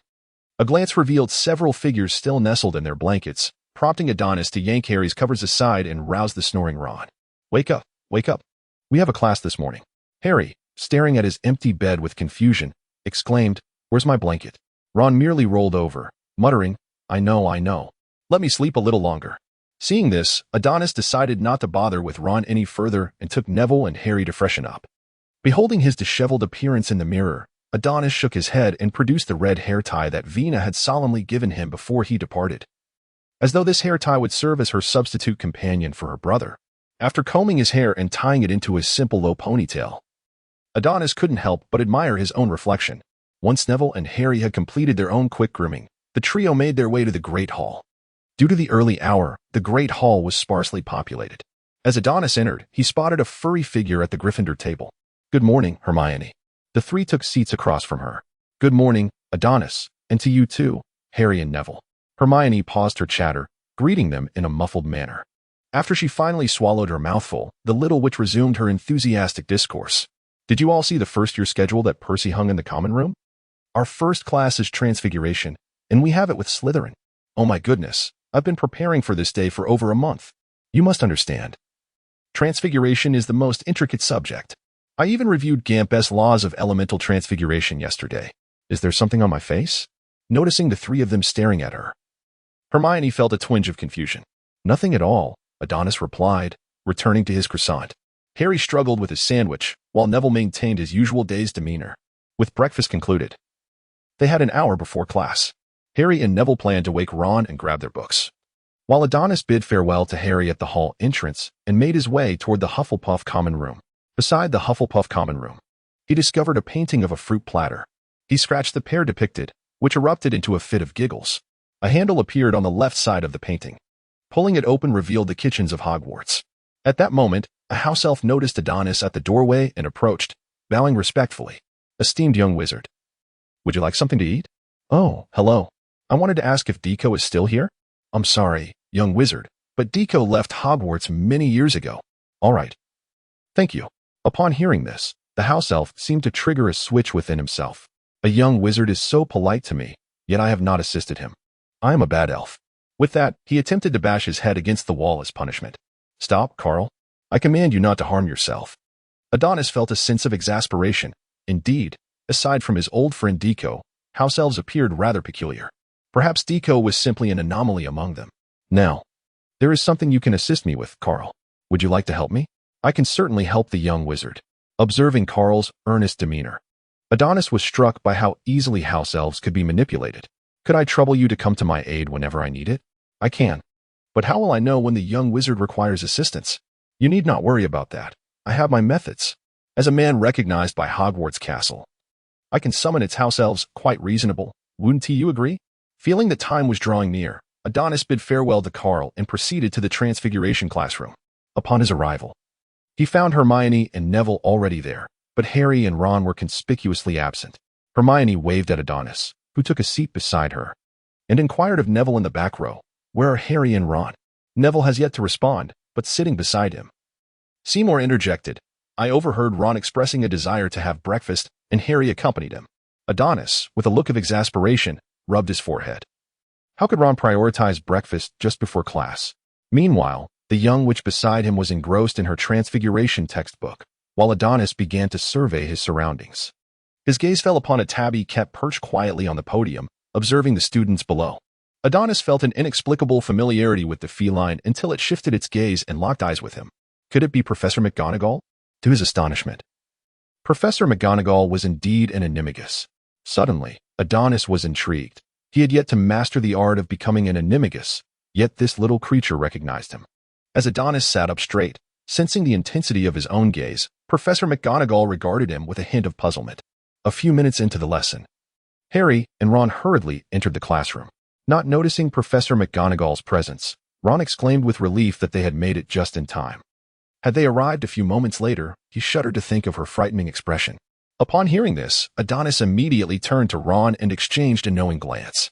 However, Ron, blissfully unaware, failed to notice, while Harry silently mouthed to Adonis, "What's wrong?" Suddenly, the tabby cat on the podium leaped forward and transformed midair into Professor McGonagall, who fixed Harry and Ron with a stern gaze. Observing this scene, Ron could not contain himself and exclaimed, "What a brilliant display! Thank you for the compliment, Mr. Weasley. Perhaps I should transform you and Mr. Potter into pocket watches, so you might arrive on time," she replied with an air of authority. Harry countered, "We got lost." "Then perhaps you should become a map. I should think finding your way does not require one," Professor McGonagall stated calmly. Laughter erupted from the Slytherin side, particularly from Draco. Harry and Ron, feeling dejected, made their way to sit in front of Adonis, with Ron lamenting, "Why didn't you warn us?" Adonis rolled his eyes. "I warned you. But you didn't pay attention." Ron was left speechless. Noticing all the students had gathered, Professor McGonagall rapped her knuckles on the blackboard, drawing everyone as focused to her. "Transfiguration will be the most intricate yet perilous subject you will encounter. Should I catch anyone recklessly waving their wands during my class, I will have to ask you to leave." With that, Professor McGonagall waved her wand, transforming the podium into a bobbing little pig, which elicited gasps from the class. "If you commit yourselves to studying Transfiguration earnestly, you too can achieve such feats." She then waved her wand again, and a matchstick appeared on each desk. The foundation of Transfiguration lies in the wizard's intent and precise control over their magical power. The goal for today is to transform the matchstick before you into a needle. You may now begin. Instantly, the classroom filled with the sounds of wand waving, yet no student succeeded in turning the matchstick into a needle. Not even our dear Miss Granger, who wore a frown. To accomplish Transfiguration, frowning will not suffice. Firstly, you must possess a thorough understanding of the shape and material of the needle you wish to create, and secondly, you must hold a firm belief in your ability. Adonis then pointed his wand at the matchstick, and in an instant, it transformed into a silver needle, beautifully adorned with intricate patterns. Professor McGonagall's voice echoed from the back. "An exquisite transformation. Mr. Landon has successfully produced a patterned silver needle. 10 points to Gryffindor." The other students stared at Adonis in astonishment, while Hermione looked as if she had seen a ghost. What just happened? How did he manage to conjure a silver needle while speaking? They wondered. Are we even studying Transfiguration? Why can you excel so remarkably? Observing Hermione's incredulous expression, Adonis tapped on the desk. "Hermione, remember what I said." By the end of class, Hermione had struggled to transform her matchstick into a silver needle, earning 5 points for Gryffindor. "Mr. Landon, please stay behind," Professor McGonagall said as the class concluded. "Professor McGonagall, is there something you need?" Adonis asked, puzzled. "Mr. Landon, You possess an exceptional talent for transfiguration. I hope you will not become complacent and will continue to learn with humility. Rest assured, Professor McGonagall, I am the humblest little wizard, Adonis replied, puffing out his chest with pride. Upon hearing such a response, Professor McGonagall's expression darkened. Mr. Landon, I wish to invite you to join my Transfiguration Club in your second year, so I sincerely hope you can immerse yourself in your studies. Don't worry, Professor McGonagall. Observing Adonis's foolish demeanor, she opted not to say more and ushered him out of the classroom. Subsequently, Hermione approached him. What did Professor McGonagall want? She mentioned that my talent is quite remarkable and encouraged me to continue striving. Adonis wore a foolish grin, prompting Hermione to roll her eyes in skepticism. Just then, Ron and Harry hurried over, and Ron immediately began to lament. Adonis, you have no idea how unfortunate Harry and I have been. We lost our way on the moving staircase and accidentally wandered into the fourth-floor corridor mentioned by Professor Dumbledore, only to be caught by Filch. He paused, adding, if it weren't for Professor Quirrell coming to our rescue, we would have faced detention. At this, Hermione chimed in. That's only because you slept in. Harry woke up early. Yet you dragged him into tardiness. Ron opened his mouth to retort, but the truth of Hermione's words left him speechless, his face flushing with embarrassment. Friday morning heralded Professor Snape's potions class. The classroom, nestled in the dungeons of Hogwarts Castle, was dark and damp, an environment to which Adonis had never fully acclimatized. Suddenly, the classroom door swung open, and a shadowy figure, reminiscent of a great bat, glided in. As he walked, he admonished, in my classroom, reckless wand-waving and incantations without purpose are strictly prohibited. Approaching the podium, he flicked his cloak and surveyed the room. I suspect that few among you will grasp the profound science and intricate craft of potions. However, he raised his voice slightly, for those few exceptional students truly interested. I shall impart how to cast spells upon the mind, how to cultivate fame, concoct brilliance, and even brew elixirs of immortality. Such declarations left our naive Draco momentarily speechless. Yet it was clear that our Professor Snape, as the youngest master of potions, possessed the requisite prowess. He continued, some of you already boast considerable renown even before arriving at Hogwarts, to the extent of believing. You may disregard my lessons. Hermione sensed Snape's gaze fixating upon Harry and promptly nudged him, who had been scribbling on a piece of parchment. Harry looked up, meeting Snape's penetrating stare. A familiar mix of nostalgia and revulsion washed over Adonis, sending shivers down his spine. Snape's voice rang out, Mr. Potter, our esteemed celebrity. I pose a question. What would result if I were to add powdered daffodil root to wormwood stem liquid? Hermione's hand shot up, while Harry, unaware of the answer, replied, I don't know, Professor. If I require bat guano, where might I procure it? Snape pressed on, not yet ready to relent. I don't know, Professor, Harry repeated. What is the difference between wolfsbane and aconite? Snape continued his interrogation. I don't know, Professor, came Harry's response once more. It seems, Snape remarked. That fame does not equate to knowledge, Mr. Potter. Hermione's hand remained raised high, while Harry, exasperated, thought, Professor Snape, why not inquire of her instead? Upon hearing this, Adonis could not help but touch his forehead. What are you attempting to do? Do you not realize that Snape is targeting you? My poor little Harry. Snape, slightly displeased by such remarks, remarked, it appears your relatives have neglected to instill in you the importance of respecting your elders. 5 points deducted from Gryffindor. Furthermore, Miss Granger, if you believe that merely grasping a superficial understanding grants you the right to boast, you have succeeded. Mr. Landon. Snape, noticing Adonis's utterly speechless expression, furrowed his brow and demanded, you shall answer the previous question. Suddenly called upon, Adonis felt even more at a loss. Why must your quarrels involve me? The addition of powdered daffodil root to wormwood juice results in the potion of life and death, a potent sleeping draught. One must procure dung stones from the stomach of a sheep. The wolf's bane and the boat-shaped aconite are indistinguishable. Both are types of aconite. Adonis's response was impeccable. Yet Snape offered no praise, instead deriding, merely reciting from memory. He then turned to the rest of the class, his voice rising in anger. Did you not hear Mr. Landon's answer? Why do none of you take notes?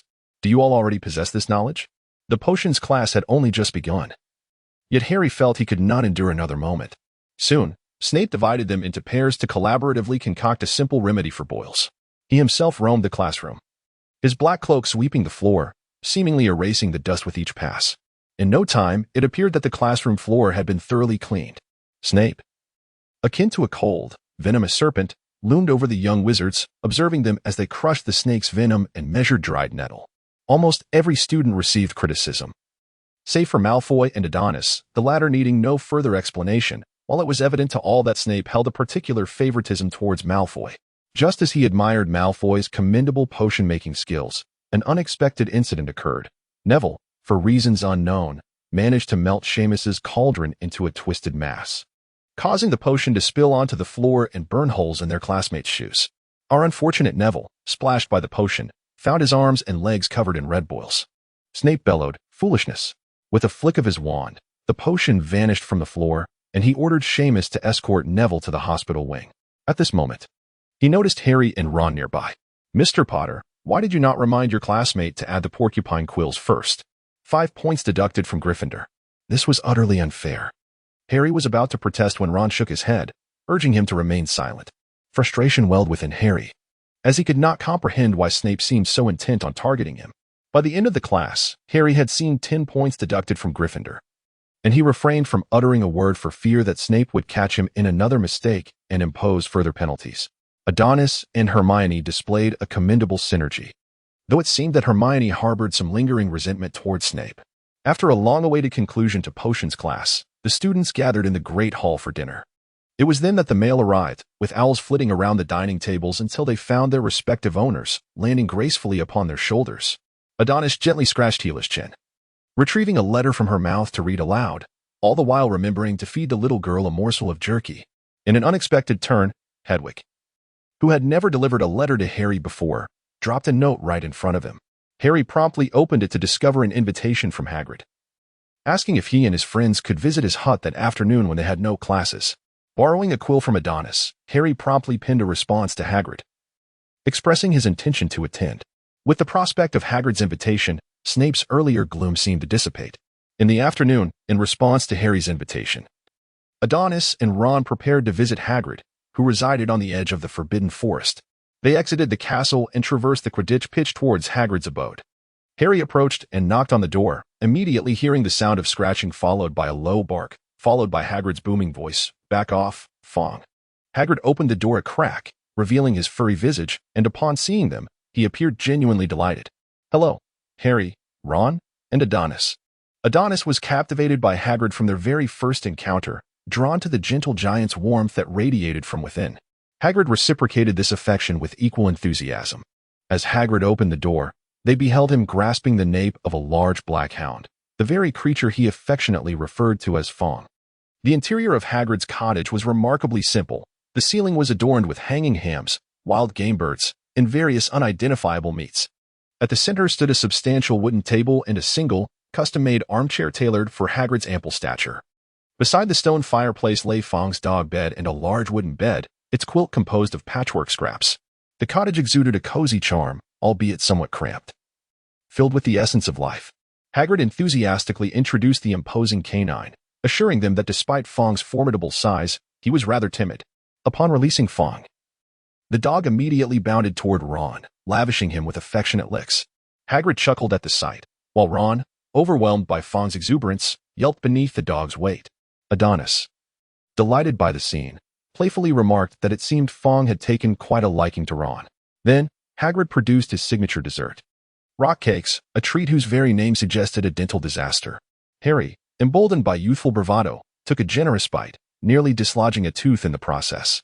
Observing the seemingly indestructible rock cake, Adonis could no longer contain his dismay. He waved his wand to cast a softening charm on his own piece, savoring a bite that revealed a rich, creamy flavor with a hint of woodiness. "This is delightful, Hagrid. I had no idea your culinary skills were so exceptional." Adonis never hesitated to lavish praise upon friends, and indeed, the softened rock cake was truly delectable. Hagrid, bashfully grinning at the compliment, offered Adonis another plate of rock cakes. "Take as many as you like. I've made plenty." Harry, perplexed by Adonis's fondness for what he deemed a cake suitable for hammering nails, remained skeptical until Adonis cast the softening charm on the rock cake in Harry's hand. Finally escaping Fong's enthusiastic embrace, Ron wiped the drool from his face and, intrigued by Adonis and Harry's praise of the rock cakes, seized one without a second glance. "Ah, my tooth," he exclaimed, prompting laughter from the group as they witnessed his comical distress. At that moment, Harry seemed to recall something and turned to Hagrid, inquiring, "Hagrid, I feel as though Professor Snape has been targeting me. Do you know why?" Hagrid replied that Snape appeared to harbor no fondness for any student, but Harry insisted. "Yet I sense he particularly despises me." "Despises you?" Hagrid responded, puzzled. "Why would Snape have any reason to hate you, Harry?" Harry sensed that Hagrid averted his gaze while uttering those words. Their conversation transitioned from Snape to Filch. Filch, a complete buffoon, had never been to Harry's liking. However, he did wish to introduce his Mrs. Norris to Yaya, though he had consistently declined. Upon hearing Hagrid referred to Filch as a buffoon, both Harry and Ron appeared exceedingly delighted. Adonis began to survey Hagrid's humble abode, surprised to discover that this seemingly ordinary hut concealed intriguing secrets. For instance, the very carpet beneath their feet was woven from unicorn hair, and nearby, a few feathers from a thestral lay beside the cabinet. Hagrid, it appeared, was a hidden affluent figure. At that moment, Harry spotted a copy of the Daily Prophet in the corner, featuring the news of Gringotts' robbery that Ron had mentioned earlier. He inquired of Hagrid, "Hagrid, the day Gringotts was robbed happened to be my birthday. We might have been there at that time. Could you tell me what transpired?" Hagrid remained silent, merely offering Harry a rock cake, and in his eyes, Adonis discerned a hint of evasion. Upon exiting Hagrid's hut, the three of them found their pockets brimming with rock cakes. Harry continued to ponder whether the small black bag Hagrid had retrieved from the vault was connected to the Dark Wizard's heist at Gringotts, and where that bag might be now. Did Hagrid know why Snape held a grudge against him, yet remained unwilling to divulge the truth? The mysteries seemed to multiply. Meanwhile, Adonis contemplated Snape's peculiar attitude towards Harry, suspecting it harbored deeper implications. The robbery at Gringotts seemed intertwined with something Hagrid had extracted earlier that same day. The fade of their mundane school life appeared to be concealing turbulent undercurrents. Who could be the mastermind behind it all? Only Ron. Oblivious to the gravity of the situation, sat there like a simpleton, patting his bulging stomach and burping contentedly. Soon after, Filch intercepted them in the castle's hall, forbidding their entry on the grounds that the mud on their shoes would tarnish the pristine floor. Adonis found this utterly perplexing, and it became clear why the students of Hogwarts held Filch in such disdain. Under Filch's resentful gaze, Adonis cast a cleaning charm, while Ron stuck his tongue out at Filch. Harry had never loathed anyone as much as he did Filch, even surpassing his disdain for his cousin Dudley. The reason for his ire was that one day, they discovered a new notice posted by Percy in the common room, which bore both good and bad news. The good news was that they would have their first flying lesson this Thursday, something Harry and Ron had eagerly anticipated for quite some time. The bad news, however, was that they would be sharing the lesson with Slytherin. On Wednesday night, Harry lamented to Adonis in the common room, "What bad luck. Am I really going to make a fool of myself flying a broomstick in front of Malfoy?" "Fear not, Harry," Adonis replied, lifting his gaze from the advanced transfiguration guide before him to regard the dejected Harry. "Malfoy might just be exaggerating. In reality, he may not be able to ride a broomstick at all." After taking a sip of the warm milk from the table, Harry poured a cup for himself as well. Ron, standing nearby, offered his encouragement, saying, "You must believe in yourself, Harry. Perhaps you possess a remarkable talent." However, this reassurance seemed to have little effect, as Harry had long yearned for the thrill of flight, a desire that often overshadowed his wish to escape the Dursleys. On Thursday noon, everyone was engaged in their own activities in the Great Hall when Owl swooped in. Hedwig, as usual, did not bring any letters for Harry, leaving him feeling somewhat disappointed. Both Ron and Hermione received letters from home. Neville's grandmother even sent him a memory ball. "Look, Neville has received a memory ball," someone exclaimed. "I've read that if you forget something, the memory ball turns red to remind you." Hermione took the opportunity to speak, but Neville scratched his head, puzzled. "But I don't remember what I forgot." Just then, a robe draped over Neville's head, and Adonis's voice chimed in from the side. "Of course you don't remember what you forgot, as it is currently atop your head." Neville removed the robe from his head, gazing at the now transparent memory ball in his hand, exclaiming, "Oh, I see. I forgot to wear my robe. Thank you, Adonis." Adonis waved his hand dismissively, accepting the letter that Sheila had brought, and began to read it attentively, occasionally making notes with his quill in response. In the afternoon, our Harry, filled with a mix of excitement and trepidation, approached the grounds outside the castle. Gryffindor and Slytherin stood on either side, while Malfoy vociferously lamented why first-year students were not allowed to join the Quidditch team, as if he were a prodigy thwarted by mere age. Adonis listened in exasperation as Draco boasted. Madame Hooch approached. She was a woman with eyes as sharp as an eagle's, exuding an aura of pressure simply by her presence. Standing to the left of the brooms, she commanded the children to call out up with enthusiasm. Instantly, a chorus of rising up echoed from the crowd. Harry indeed possessed a natural talent for flying, and as the first to grasp a broom, he appeared genuinely joyful. Next was Draco, amusingly, when Ron called for his broom. He seemed to exert too much force, resulting in the broom bouncing up and hitting his nose. "Don't laugh, Harry," Ron said, clutching his nose. Hermione seemed to be struggling with her broom, which stubbornly refused to obey her commands, making the little witch stomp her foot in frustration. Adonis, feeling somewhat bored, yawned and extended his right hand. Without uttering a word, the broom flew directly into his grasp.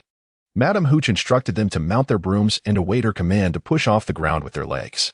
In the distance, a tall figure approached. It was Hagrid. Appearing somewhat hurried, Adonis waved at him, and Hagrid waved back. Suddenly, gasps erupted from the crowd. When Adonis turned, he was astonished to see Neville's broom seemingly out of control, ascending straight upwards before accelerating. Madame Hooch shouted, "Mr. Longbottom, stop!" Neville came barreling towards the crowd, and Madame Hooch, as if suddenly reminded, drew her wand to cast a spell. However, Neville's speed was too great, forcing her to dodge aside. Observing this, Adonis felt a twinge of disappointment in Madame Hooch. As a professor, it seemed she struggled to manage the situation of an out-of-control flight. Neville's broom abruptly ascended higher, passing by the copper statue atop the bell tower, where the sword in the statue's hand snagged Neville's clothing. With a tearing sound, Neville plummeted downward. A yellow magical energy, designed to cushion falls, surged through the crowd, perfectly intercepting Neville as he descended. As they watched him gently float to the ground, the hearts of the Gryffindors finally settled. "Well done, Mr. Longbottom. 20 points to Gryffindor." Madame Hooch approached to check on Neville's condition, and fortunately, he only sustained a few scrapes. "I must escort Mr. Longbottom to the infirmary for treatment, should I happen to see a flying broomstick soaring through the sky. It would spell the end of his Quidditch career before it even began." Once Madame Hooch's figure vanished within the castle, Draco picked up the memory ball that Neville had dropped and remarked to his sidekick, "I shall conceal this memory ball, allowing that oaf from Gryffindor to search for it. How about hiding it at the top of the tower? Draco, hand over Neville's memory ball." Harry stepped forward, confronting Draco with ire. "No, I intend to hide it. Let that fool try to take it from me, if he dares." Draco mounted his broom and soared into the air. Hermione emerged and cautioned Harry, "Harry, you absolutely mustn't. Did you not hear Madame Hooch's earlier words? Besides, you are not adept at flying." Ignoring her, Harry flew straight towards Draco. After a brief tussle, Draco, straining somewhat, ultimately flung the memory ball away. In a swift acceleration, Harry grasped the ball, executing a splendid spin to decelerate, waving it triumphantly at the crowd. Entirely oblivious to Professor McGonagall's contemplative gaze from the room behind him. As Harry leisurely returned, the Gryffindors rushed to greet him. Hermione tugged at Adonis's sleeve. Concern etched on her face. "Why did you not stop, Harry? If I am not mistaken, that window belongs to Professor McGonagall's office." "I am aware. But Harry has showcased his flying talent splendidly, has he not?" Adonis replied with a smile, turning just in time to see Professor McGonagall approach. "Mr. Potter, please accompany me." Harry followed her, as though he were facing a dire punishment. During lunch, Harry finally made an appearance. Bearing astonishing news for his friends, Professor McGonagall had exceptionally appointed him as the seeker for the Gryffindor Quidditch team and introduced him to the team captain, Wood. They arranged to meet on the Quidditch pitch the following afternoon to familiarize Harry with the rules, leaving Ron utterly envious. Scanning the surroundings, Harry noticed Adonis was absent and inquired, "Where has Adonis gone?" "He was summoned by Professor McGonagall. It seems there is something amiss," Hermione replied, her gaze fixed on her textbook. Seeing Adonis's absence, Draco swaggered to the Gryffindor table with his entourage. "Potter, do you dare to meet me for a 2-on-2 duel in the trophy room at midnight? I shall bring Goyle. You can bring." Draco's gaze flitted over to Hermione before recalling Ron. "Yes, Ron." He then approached Harry, lowering his tone and speaking with evident disdain.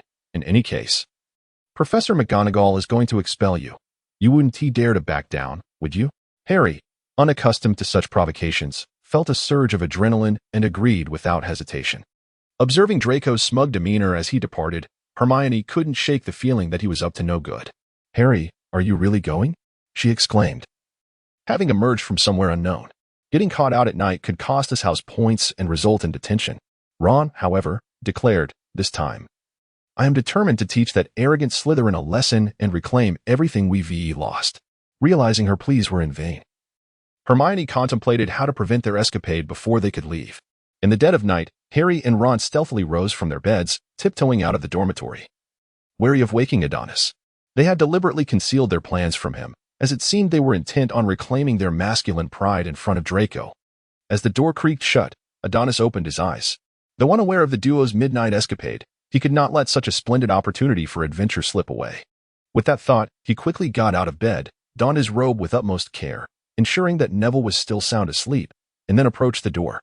Casting a disillusionment charm on himself, he quietly descended the stairs. In the common room, Harry and Ron were intercepted by Hermione, who caught them from a distance. Their hushed conversation was too faint for Adonis to discern. Ultimately, it seemed that Hermione relented, joining the two as they exited the common room together. Adonis pushed aside the portrait of the corpulent lady, who seemed to have stepped out for a visit and was absent from the canvas. He descended the winding staircase, navigating its twists and turns until he beheld the tapestry depicting the giant clobbering the foolish Barnabas. The comical scene elicited a smile from Adonis. Standing before the wall opposite the tapestry, he reached out to touch the stone bricks, channeling the ancient magic within him in an attempt to connect with the House of Infinite Answers. The entire wall began to shimmer and shift, revealing a grand door adorned with exquisite reliefs. As he caressed the familiar embellishments of the door, long-buried memories surged to the forefront of his mind. With a deep sigh, Adonis extended his hand and pushed the door open. As Adonis entered the room of requirement, Harry and his companions encountered an unexpected predicament. Draco had deceived them and even reported them to Filch. Now, they were frantically fleeing from the clutches of Filch and Mrs. Norris. Upon reaching the moving staircase, it began to shift without warning, leading them to a dark corridor. The sounds of Mrs. Norris grew closer, leaving them no time to ponder. They dashed straight into the dim passageway. Upon emerging, Adonis familiarized himself with the decorations within the room of requirement, and the joyful scenes of yesteryears seemed to materialize before him. A surge of immense magical energy emanated from Adonis, coalescing at the tip of his wand. With a flick of his wrist, the entire room transformed. In moments, all the antiquated objects vanished, replaced by items that bore no resemblance to their former styles. The once shadowy room of requirement now radiated warmth, with moonlight streaming through the glass ceiling. Observing the rejuvenated space, Adonis nodded in satisfaction, preparing to depart. Shortly thereafter, Harry, Ron, and Hermione stood at the entrance of the Gryffindor common room, exhaling deeply. That was a three-headed dog. Why would the school place such a perilous creature on the fourth floor? Ron mused, regaining his composure. He recalled the beast's colossal form, shivering involuntarily. What are your eyes for if you didn't see where it was standing? Clearly, it was guarding something on a trapdoor. Hermione, slightly irked, could not contain her irritation. If you noticed, it has 3 heads. I had no time to focus on its feet. She retorted. Good evening, Adonis, Ron said as he entered the hall. Spotting Adonis leisurely sipping hot milk by the fireplace, Harry snapped out of his thoughts, feeling a twinge of embarrassment upon seeing Adonis. It appears Mr. Malfoy is an illegal animagus, transformed into a 3-headed dog, an unprecedented instance of magical metamorphosis. I must document this, Adonis remarked half-jokingly. That's not how it is. Hermione began to explain, but Adonis waved his hand to interrupt her. Friends, I am unaware of what you faced tonight, but it is quite late. Have some warm milk to soothe yourselves and then retire for the night. He yawned at the appropriate moment, as if he had not returned slightly earlier than they had. As Adonis's figure faded around the corner of the staircase, the trio lost their desire for milk. If you don't mind, I shall retire for the night. Who knows what other schemes you might concoct that could lead to our demise, or worse, expulsion? Hermione declared before entering the girls' dormitory. Harry and Ron exchanged glances. With Ron teasing, does she not grasp the gravity of the situation? Harry nodded and took Ron back to the dormitory to sleep. The handsome and exceptional young man has always been a significant focus of attention for girls, seemingly attracting their gaze wherever he goes. This holds true in the Muggle world, but it appears to be even more pronounced in the Wizarding realm. Hermione shares this sentiment, as she often overhears the girls from Gryffindor whispering about Adonis in the Great Hall and Common Room, especially when he is absent, accompanied by their melodic laughter. Just the other day, on her way to class, Hermione witnessed a bold Slytherin upperclassman presenting chocolates to Adonis, though the contents of those chocolates, whether laced with some wizarding delicacy, remains a mystery. The chocolate was left in the corner of Adonis' dormitory, and its secrets remained undisclosed until yesterday when poor Ron, succumbing to temptation, mistakenly ingested a small piece. He suddenly became exuberantly animated in the common room, dancing about and calling out the Slytherin girl's name. subsequently insisting on storming into the Slytherin common room to seek her out. Understanding the entire situation, Adonis was incensed. He believed that love should naturally blossom through mutual attraction rather than through such despicable methods of pursuit. After lifting the hex from Ron, he personally confronted the Slytherin girl at the entrance of her common room, publicly expressing his disdain for her actions and demanding an apology for both himself and Ron, which left her visibly distressed. Hermione later learned that the girl had merely made a bet with her dorm mates, claiming she could make Adonis fall for her within a few days, leading to the aforementioned scene. Such occurrences are not uncommon in the wizarding world. For instance, there is the infamous noseless bald man, a product of love potions, who ultimately lost the concept of love itself and became a madman. This incident left Harry and the others wary of consuming any food offered to Adonis, fearful of facing embarrassment like Ron did. Only Ron, in his sorrowful world, achieved his goal. It seems that the young women in the wizarding realm mature quite early, with many first-year girls already fantasizing about finding their own Prince Charming. Hermione finds this baffling and shocking, especially as her roommates frequently inquire about Adonis's whereabouts. Alas, she and Adonis share merely a platonic friendship, and she has no idea where he wanders throughout the day. On a particular day, Harry had something to say about this. Upon returning from Quidditch practice, he spotted Adonis beside the Quidditch pitch, laying out a picnic blanket and basking in the sun. Bathed in the gentle afternoon light, Adonis, seated on the blanket, resembled an angel, his golden hair delicately tied back, and his sapphire blue eyes captivating. Under the sun's rays, his skin glowed like exquisite jade, effortlessly capturing the attention of the surrounding girls. Regrettably, this idyllic atmosphere was abruptly shattered by Harry, who nonchalantly dashed to Adonis's side and plopped down beside him. Without a hint of decorum, Harry seized a dessert from Adonis's plate and began to indulge with relish. The Weasley twins soon joined, each draping an arm around Adonis's shoulders, teasingly exclaiming, "Our Adonis is truly handsome. If you were a woman, I would surely contend with George and Fred for your affection." They playfully feigned an attempt to kiss Adonis, prompting him to swiftly push their faces away. Angelina, a chaser from the Gryffindor team emerging from the pitch, approached the group and remarked, "What delightful fortune have I stumbled upon, to witness our dashing Gryffindor gentlemen gathered in one place." She winked at Adonis, adding with a hint of wistfulness, "If only Adonis were a bit older, I would undoubtedly pursue you with fervor." "Oh, Angelina, you mustn't," Fred suddenly lamented. "Adonis, you cannot steal my thunder." George eyed Adonis warily. "Are you truly going to usurp my affections, George? Angelina is mine." With that, Fred lunged at George, and soon the two were entangled in playful brawl, eliciting hearty laughter from the onlookers. Another chaser, Aaliyah, noticing the lively scene, approached and teased Adonis. In all seriousness, Adonis, ever since you resolutely turned down that Slytherin upperclassman, everyone has been speculating about who might finally win your heart. She cast a cheeky glance in his direction. "Let us not jest, Aaliyah. I'm merely a first year," Adonis responded with an eye roll. Angelina, undeterred by his retort, wrapped her arms around Adonis's neck and inquired, "Come now, give your senior a hint. We're all Gryffindors here, so do not be shy. Is there a girl who has captured your fancy?" This piqued the interest of the group, for it is well known that boys, just as much as girls, possess an insatiable curiosity for gossip. "What are you discussing?" "Allow me to join in," Wood interjected. "Have I stumbled upon a Quidditch conspiracy? I find myself surrounded solely by team members." Adonis, visibly exasperated, cleared his throat and replied, "I have yet to encounter anyone who piques my interest." This elicited a collective groan from the group. Angelina, not one to give up easily, pressed on, "What about Hermione? Aside from her, I've not witnessed you growing close to any other girls." "Good heavens, Hermione is my friend," Adonis exclaimed, perplexed by their thought processes.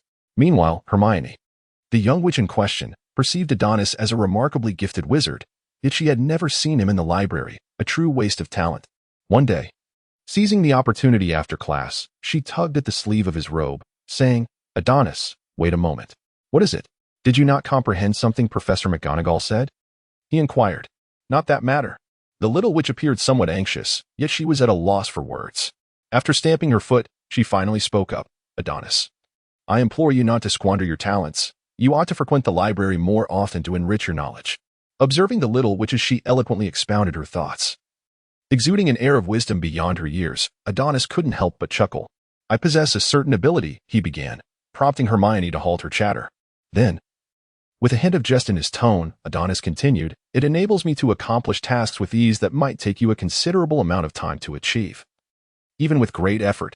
Adonis paused momentarily, a smile spreading across his face as he declared, "I call it talent." With that, he turned and strode away without hesitation, leaving the young witch alone, bewildered in the wind. What a surprise! Hermione's wizarding boots had lost durability. As for why Hermione had never spotted Adonis in the library, it was a jest. The cozy atmosphere of the room of requirement was hardly inferior to that of the library. After all, Madame Pants, the librarian, was rather formidable. The final class on Halloween was Charms, where Seamus accompanied Harry, followed by Ron and Hermione, while the somewhat dazed Neville was guided by Adonis to sit near the edge. Our Charms professor, Professor Flitwick, possessed a lineage of half-fairy blood, rendering him somewhat diminutive in stature.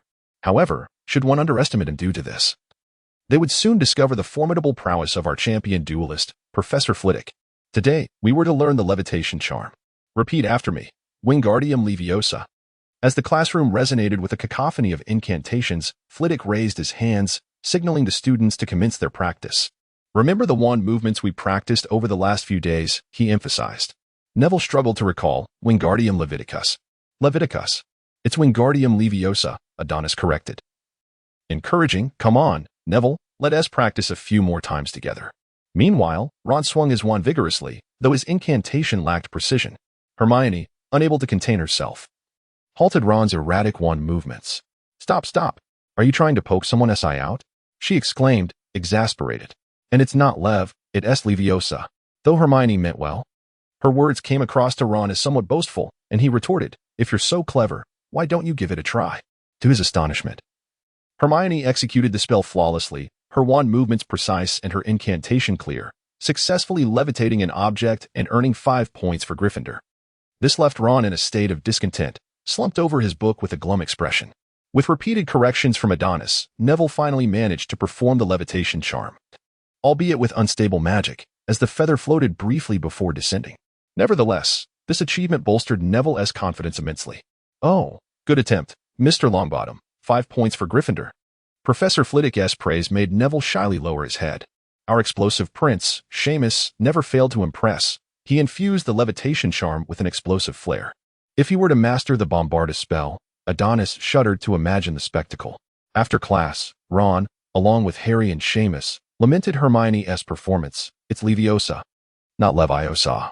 Ron incessantly echoed Hermione's words, displaying a disdainful demeanor, utterly oblivious to the fact that Hermione was trailing closely behind him. His words pierced Hermione's heart deeply, prompting her to shove Ron aside, her expression a mixture of anger and grievance. In that moment, Ron felt as though he had been caught gossiping behind someone's back. Yet he was primarily engulfed by a sense of confusion. After a while, Adonis and Neville emerged from the classroom. Professor Flitwick believed that Neville's inconsistent magical output was not due to any fault of his own, but rather a consequence of his wand. Neville explained that this wand belonged to his father, who was currently in St. Mungo's hospital. The mention of his father dampened Neville's spirits, and noticing this, Adonis placed a comforting hand on Neville's shoulder. As the Halloween feast commenced, Hermione was notably absent, prompting Adonis to inquire about her whereabouts from her roommate, Lavender. Lavender revealed that Hermione had been crying in the bathroom adjacent to the dungeon classroom all afternoon, but the reason for her distress remained unclear. At that moment, Professor Quirrell burst into the hall, exclaiming loudly, "There's a troll in the dungeon." He halted abruptly after delivering his message, his eyes rolling back before he fainted.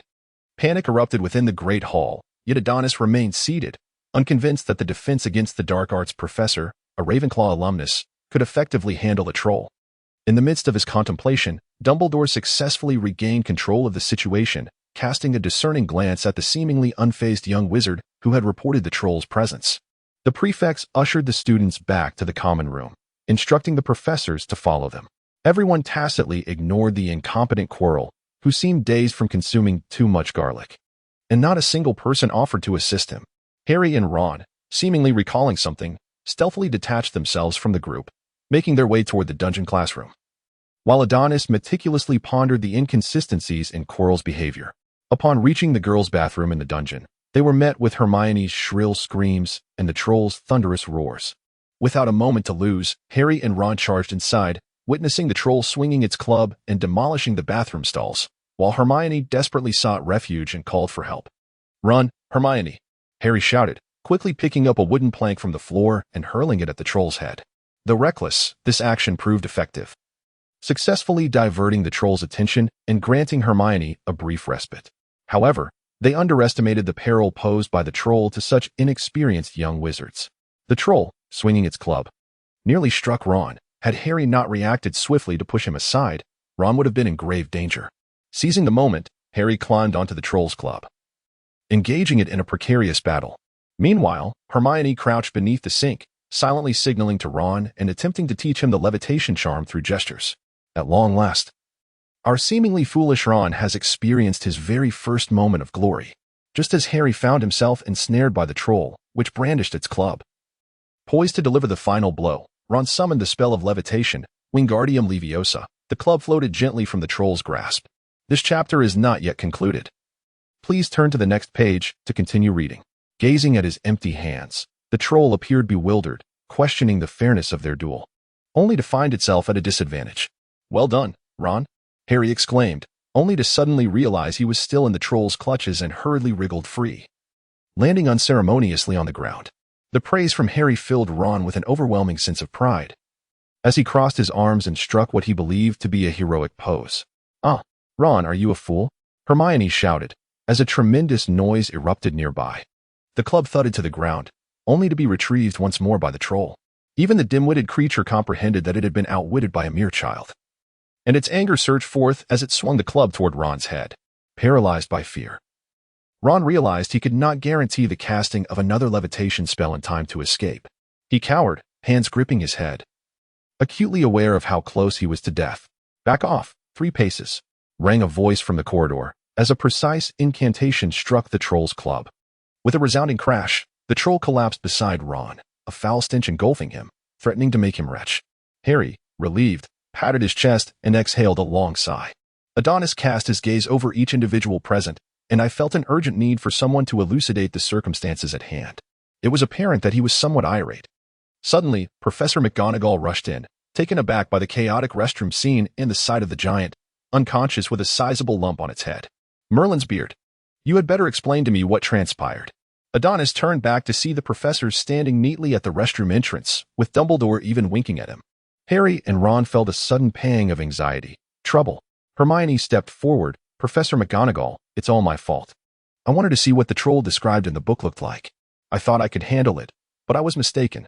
If it weren't for my friends, I might have met a dire fate. Even so, your actions were exceedingly reckless. I had expected you to be more prudent than others. Yet you have left me utterly disappointed, Miss Granger. Gryffindor will lose 20 points due to your grave lack of judgment." Professor McGonagall fixed her gaze on Hermione's face, visibly frustrated. Hermione lowered her head, appearing somewhat dejected. Harry's attention, however, was drawn to the torn wound on Snape's leg. Snape sensed Harry's gaze, covered the injury with his dark robes, shot a glare at Harry, and then averted his eyes. After reprimanding Hermione, Professor McGonagall turned to Harry and Ron, saying, "You should realize how fortunate you are." She paused and continued, "First-year students who bravely confront a troll to save a friend demonstrate commendable courage. Each of you shall receive 10 points." Harry and Ron exchanged smiles, as if they were not the ones who had narrowly avoided becoming an indistinguishable puddle. Finally, Professor McGonagall addressed Adonis. To save a friend from the clutches of a troll requires not only immense fortitude, but also a profound mastery of magic. Gryffindor awards you 15 points for your outstanding contribution. On behalf of Hogwarts, I thank you for your efforts, Mr. Landon. Adonis bowed respectfully to Professor McGonagall, expressing, "It is my duty. Ron is my friend, and I cannot stand idly by while he is in peril." It was a rare occasion for Gryffindor to have such a promising talent. One could only hope he would not stray from the right path. Professor McGonagall gazed at Adonis with a sense of pride. Professor Quirrell remained behind to manage subsequent matters, while the 4 young companions made their way back to the common room. Harry and Ron, in a carefree manner, excitedly shared their feelings with Adonis, while Hermione trailed behind, burdened with her own thoughts. Noticing that Hermione seemed to lag behind, Adonis gestured for Harry and Ron to proceed ahead, intending to have a word with her. "Are you upset about the loss of points?" he inquired gently. Hermione looked up, and upon meeting Adonis's warm smile, she replied, "A little, but not entirely." Adonis maintained a pace consistent with Hermione's, serving as a quiet observer. "I sensed I had disappointed Professor McGonagall, and previously, Ron had mocked me as well. I am acutely aware that I am not favored among my peers, and I find myself at a loss regarding what to do next. The young girl spoke with increasing indignation, her large tears welling in her eyes. Hermione, I believe you place too much weight on the rules of the school. You are a Gryffindor. The little lions do not concern themselves with regulations, much like George and Fred. It is not the act of breaking the rules that is significant, but rather the courage it takes to defy them. Adonis pondered for a moment. There is a reason the sorting hat placed you in Gryffindor. Certain qualities within you compelled the hat to make that decision. Do not feel inferior because of your background. There are countless first-year witches and wizards who envy our remarkable Miss Granger.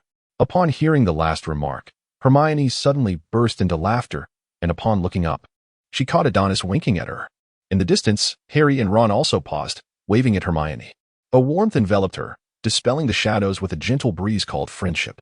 Hermione, I truly apologize. I should not have mocked you earlier. Can you find it in your heart to forgive me?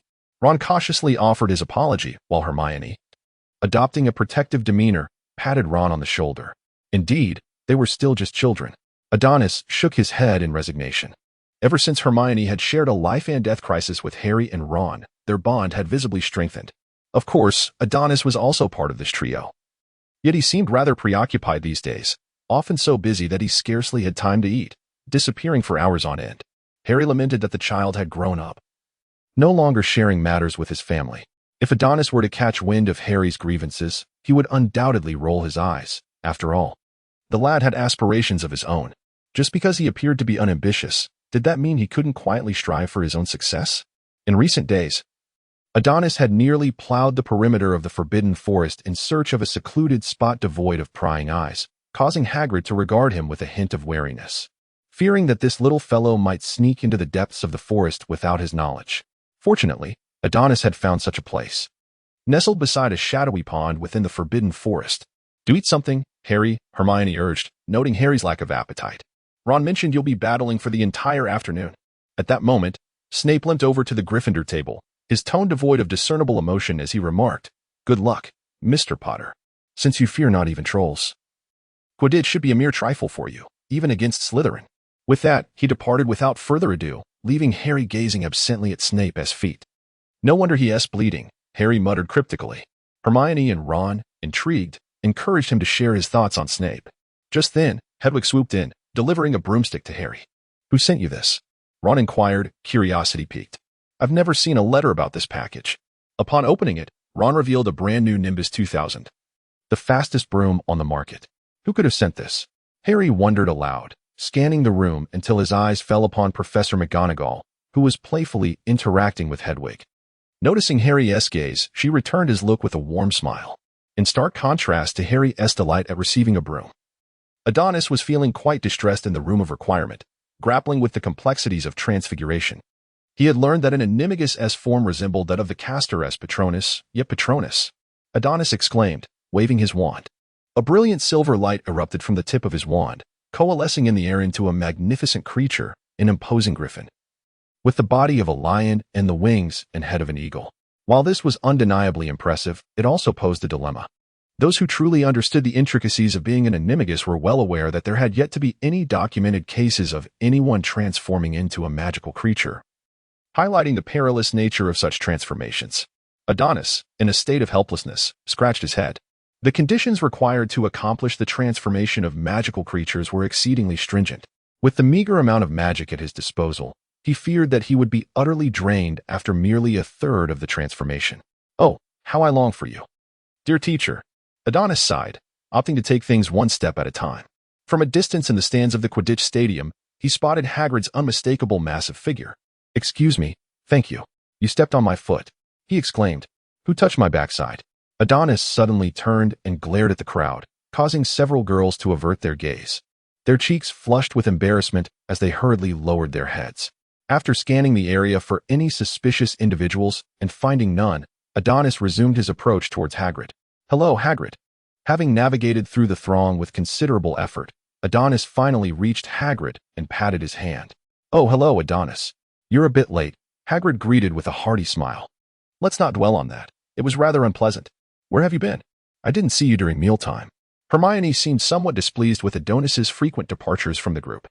Adonis raised his index finger to his lips, signaling for silence. The allure of a man lies in his secrets, and children ought not to pry. Annoyed, Hermione stepped on his foot, causing Adonis to grimace in pain, while Ron attempted to mediate. Neville and Seamus had secretly taken Ron's bed sheets and asked Percy to transform them into a banner that read "Go Harry." Poor Ron remained blissfully unaware of the ruse. Welcome to the season's inaugural Quidditch match at Hogwarts. I am your commentator, Lee Jordan. Today's game features the Gryffindor team facing off against Slytherin. The students in the stands erupted in cheers, and Hagrid's excitement was palpable, his face flushed with enthusiasm.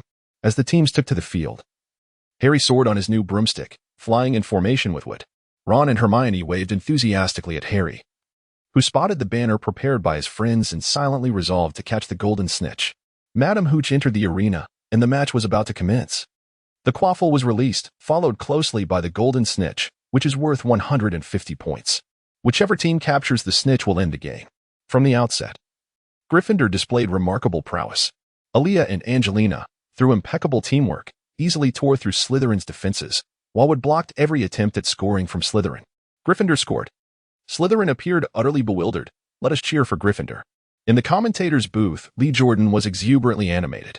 Professor McGonagall, equally delighted, believed in maintaining fairness in commentary. She tugged at Lee's sleeve, signaling him to temper his enthusiasm. As the score gap widened, Slytherin resorted to their despicable cheating tactics. Now it was Slytherin's turn to mount an attack. While other players drew Wood's attention towards the goal, Marcus seized the opportunity to snatch a beater's bat and struck the approaching bludger with great force. However, the target was not the hoop, but Wood himself. Caught off guard, Wood was struck by the bludger, losing consciousness and plummeting to the ground, his fate seemingly sealed for a visit to the hospital wing. The Gryffindor supporters erupted in boos and curses. Other Gryffindor players also faced varying degrees of assault from Slytherin. Angelina was pinned between two opponents and crashed into the stands, losing her ability to continue in the match, while Aaliyah found herself ensnared, unable to make a move. Only the remaining Weasley twins and one chaser struggled to fend off Slytherin's relentless offensive, which resulted in Slytherin scoring repeatedly. All the while, the jeers from the stands grew louder. Despicable! This is a foul! This is cheating! Slytherin, I curse you! Lee Jordan, visibly agitated, was swiftly relieved of the microphone by Professor McGonagall, who covered his mouth, fearing he might utter something inappropriate. Despite Professor McGonagall's disdain for such behavior, Mrs. Hooch remained silent. Feeling powerless, Harry anxiously observed his injured teammates leaving the field and the ever-scoring Slytherins. Suddenly, a golden figure flashed before his eyes, and upon closer inspection, he felt a surge of joy. It was the golden snitch. He promptly urged his broom into action, prompting the Slytherin seeker to react swiftly and pursue him closely. Just as Harry was about to seize the snitch, his broom unexpectedly lost control, swaying erratically. Startled by the sudden turbulence, Harry quickly realized he was losing his balance. Struggling to maintain his grip on the broom, the swaying intensified, occurring with greater frequency, and Harry felt as though he might be thrown off. The spectators were taken aback by the unexpected scene, while Adonis, wand in hand, stood ready to intervene and rescue Harry. What could be happening? Adonis pondered. Suspecting Snape was casting a spell on Harry. I must stop him, Hermione exclaimed, shoving the borrowed telescope from Hagrid into Adonis's arms before dashing off. Adonis peered through his telescope towards the professor's table, where Snape was indeed murmuring incantations. Yet, he did not appear to be casting a malevolent curse, rather. It seemed more akin to a counter-curse. Adonis felt a flicker of doubt. Then, he noticed Quirrell lurking behind Snape, his expression markedly less timid and wooden than before, now exhibiting an unusual ferocity as he fixated on Harry's broomstick. Both Snape and Quirrell seemed to harbor suspicion, but the urgency of the moment left little room for contemplation. Harry was on the verge of tumbling from his broom, just as Adonis prepared to brandish his wand. A commotion erupted at the professor's table. Harry's broom suddenly stabilized, and through the telescope, Adonis was astonished to see Snape's dark robes aflame. What was this hidden spectacle? Was Hermione setting Snape on fire? Upon witnessing his broom's recovery, Harry hastily climbed back on. Once he regained his composure, the Slytherin seeker was nearly upon the golden snitch, prompting Harry to adjust his focus and pursue. As Harry drew closer, the golden snitch abruptly accelerated towards the ground. The Slytherin seeker, sensing the peril of low-level flight, chose to abandon the chase. In such moments, it was time to rely on our Gryffindors. Harry maintained his steady pursuit of the snitch, gradually standing upright on his swiftly flying broom. Everyone's hearts raced as the moment felt imminent. Harry lunged forward, rolling onto the ground. Oh, it seemed painful. After a few seconds, Harry slowly rose, clutching his stomach and beginning to heave. He appeared on the brink of vomiting. Adonis turned to Hagrid and Ron. Suddenly, Harry retched violently, expelling a golden object into his palm. It was the golden snitch. Lee Jordan, with keen eyes, instantly recognized it. The hero of Gryffindor, Harry Potter, had captured the snitch, concluding the match with a score of 180-80 in favor of Gryffindor. Madam Hooch promptly blew her whistle and announced Gryffindor's victory. The Weasley twins and Alicia hovered beside Harry, cheering and applauding him, and soon the entire stadium erupted in a thunderous wave of applause. Standing at the center of the field, Harry soaked in the roaring ovation akin to a deluge, his heart brimming with exhilaration. Professor McGonagall rose to her feet, clapping for Harry, her eyes glistening with tears of joy. Adonis raised his wand towards the heavens, unleashing a splendid firework that burst into the night sky, the sparks coalescing to form Harry's name. The cheers from the stands grew ever more fervent as the members of Gryffindor began to chant Harry's name in unison. Once the celebration subsided, Harry, along with his two companions and Hagrid, emerged from the field. Adonis, having exchanged a brief greeting, took his leave, leaving one to ponder what kept him so occupied each day. Hagrid, after listening to Hermione's earnest analysis, retorted, "Nonsense. What would Snape need to cast a spell on Harry's broom for?" Harry, feeling somewhat defiant, mused, "Who knows? Why then did he contemplate breaching the three-headed dog's defenses on Halloween Eve? In truth, given Snape's skills, he should have been impervious to the creature's bites. It was all due to Quirrell's reckless entry that provoked the beast's ferocity. Snape had been caught off guard the moment he stepped inside and was bitten on the leg as a result." "How do you know about Fluffy?" Hagrid inquired, a hint of surprise in his voice. "Fluffy? That beast has a name?" Ron replied, puzzled. "Of course it does. I raised him myself. I purchased him from an Irishman last year and lent him to Dumbledore for safekeeping," Hagrid explained. "What?" Hermione immediately seized upon the crucial point that Hagrid's three-headed dog was guarding something for Dumbledore. "Did I ever tell you that?" Hagrid exclaimed, realizing his slip. "I shouldn't have said anything. It's classified information," he added, somewhat chagrined by his loose lips.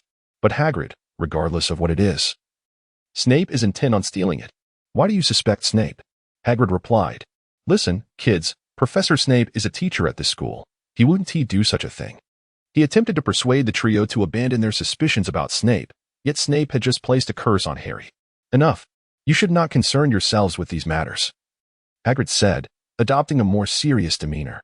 "The secret of what Fluffy guards is known only to me, Dumbledore, and Nicholas Flamel." "Nicholas Flamel? Oh, Merlin Esbeard. I shouldn't have mentioned that," Hagrid lamented, regretting his verbosity. "These kids are becoming more troublesome by the day."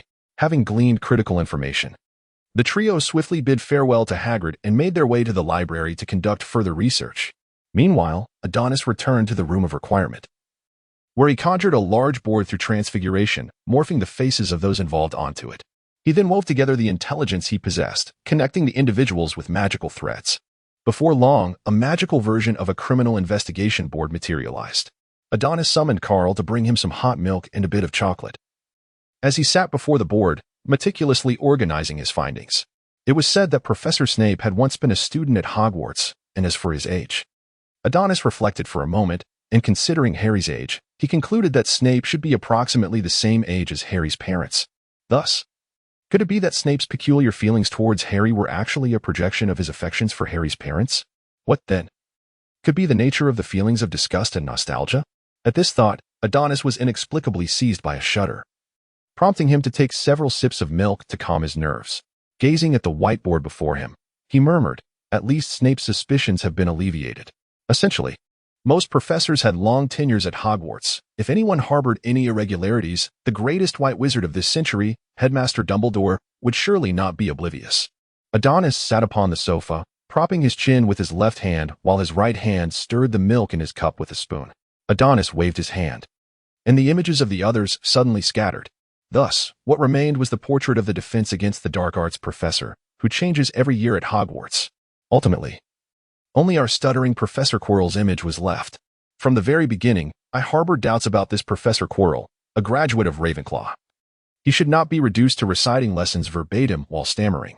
Moreover, he had been selected by Dumbledore himself, suggesting that he must have performed admirably during his time at Hogwarts. Yet now, he could be rendered unconscious by the mere presence of a troll. Adonis transformed the empty teacup in his hand into a dagger, flinging it with great force, which pierced directly into Professor Quirrell's forehead. The truth remains singular. The murderer is you. It seems Professor Quirrell intended to beguile others with his stuttering, innocuous demeanor to achieve his undisclosed aims. But what could those aims be? As Adonis pondered, resting his chin on his hand, he recalled a prior conversation with George, who had ridiculed Dumbledore's remarks at the beginning of the school year. I remember there being nothing within the castle that warranted a specific warning from the headmaster. Indeed, this year has been unusually eventful. A sudden epiphany struck Adonis as he adjusted his non-existent glasses, chuckling, "Aha, I understand now." Professor Quirrell's meticulous deception was likely aimed at something within the fourth-floor corridor. It appears I could pursue a career in making steamed eggs. However, how does this relate to his attack on Harry? Harry traverses his days carefree, as oblivious as a fool, and has little interaction with Quirrell in any case. The clues seemed to falter here, and Adonis felt a tinge of frustration, yet he had made considerable progress. Glancing at the clock on the wall, he noted it was already 7:30. "Is it that time already?" Adonis exclaimed, hurriedly gathering his belongings for Harry's celebratory feast in the common room that evening. Hermione had specifically reminded him not to be late. Ever since witnessing the young witch's audacious act of setting Snape ablaze, Adonis had felt a flicker of reverence for Hermione. Fearing that one day he might provoke her ire, he departed the room of requirement, hastily making his way toward the Gryffindor common room. In a corner unnoticed by Adonis, a figure lingered, watching his departure, the crescent-shaped glasses reflecting the flickering flames. Inside the Gryffindor common room, George and Fred tossed Harry into the air and caught him, the sounds of laughter and playful banter filling the space. As the guest of honor, Harry found himself repeatedly grateful for his choice of Gryffindor, for it provided him with a familial warmth he had never experienced in the Dursleys' home. Adonis arrived fashionably late, approached the table, and seized Ron's butterbeer, indulging in it eagerly. "Where have you been? I didn't see you at dinner," Ron inquired, gazing at his suddenly empty cup. After Adonis finally caught his breath and regained his composure, he casually remarked, "Why have you become like Hermione? Boys with too many troubles are often scorned by girls." Hermione shot a disapproving glance at Adonis, silently resolving to embark on the upcoming adventure without him, instead opting to investigate covertly alongside Harry and Ron. Although the combined intel from both parties could unveil the truth, Adonis remained oblivious to the treasure on the fourth floor, while Hermione and her companions were utterly misled. Should Adonis discover the treasure's connection to Nicholas Flamel, he would undoubtedly dismantle the professor's challenge that evening, leaving Quirrell unemployed in an instant. Yet, the reality was that both Adonis and Hermione tacitly avoided discussing this matter, engaging instead in light conversation about studies and gossip. After narrowly escaping the clutches of George and Fred, Harry approached his friends to share his excitement and joy, while Ron poured himself another mug of butterbeer, which ultimately found its way into Adonis' belly. That night, as Ron gazed at the empty bed sheets, he couldn't contain himself, exclaiming, "Where are my bed sheets?" Navi, feeling somewhat guilty, tugged at Adonis' sleeve and informed him that Ron had left his bed linens at the Quidditch pitch. Only Ron's sorrowful world had been achieved. Time swiftly advanced to the eve of Christmas, as Hogwarts Castle donned a snowy white sweater, heralding the arrival of the Christmas holiday. Ron, whose parents were taking Ginny to Romania to visit Charlie, planned to spend this Christmas at school, comforted by the presence of his 3 brothers and friends, ensuring he would not feel lonely. Harry, on the other hand, simply wished to avoid returning to the Dursleys.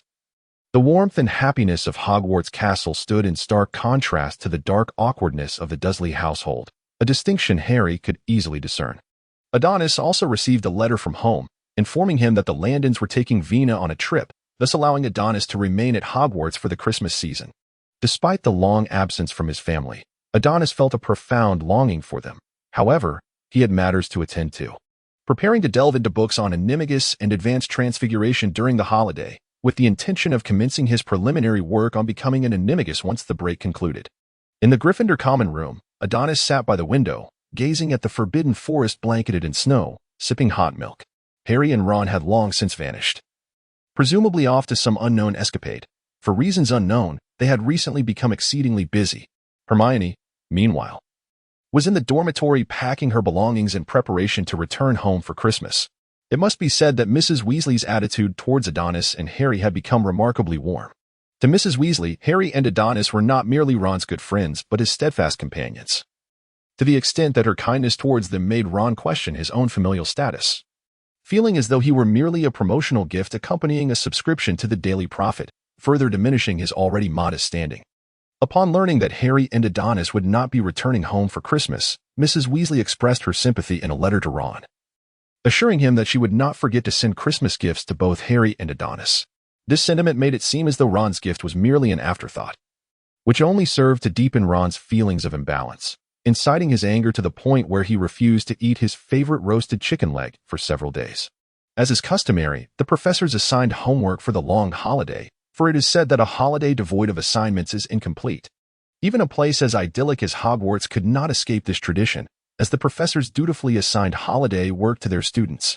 Adonis began to revel in schadenfreude, for someone was burdened solely with the potion assignment assigned by Snape.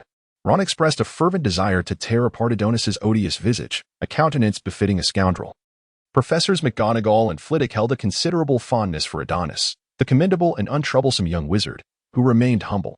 At Adonis's request, they graciously exempted him from his written assignment. However, should he fail to secure an O, the highest grade, in the forthcoming final examinations, his workload for the next academic year would be doubled.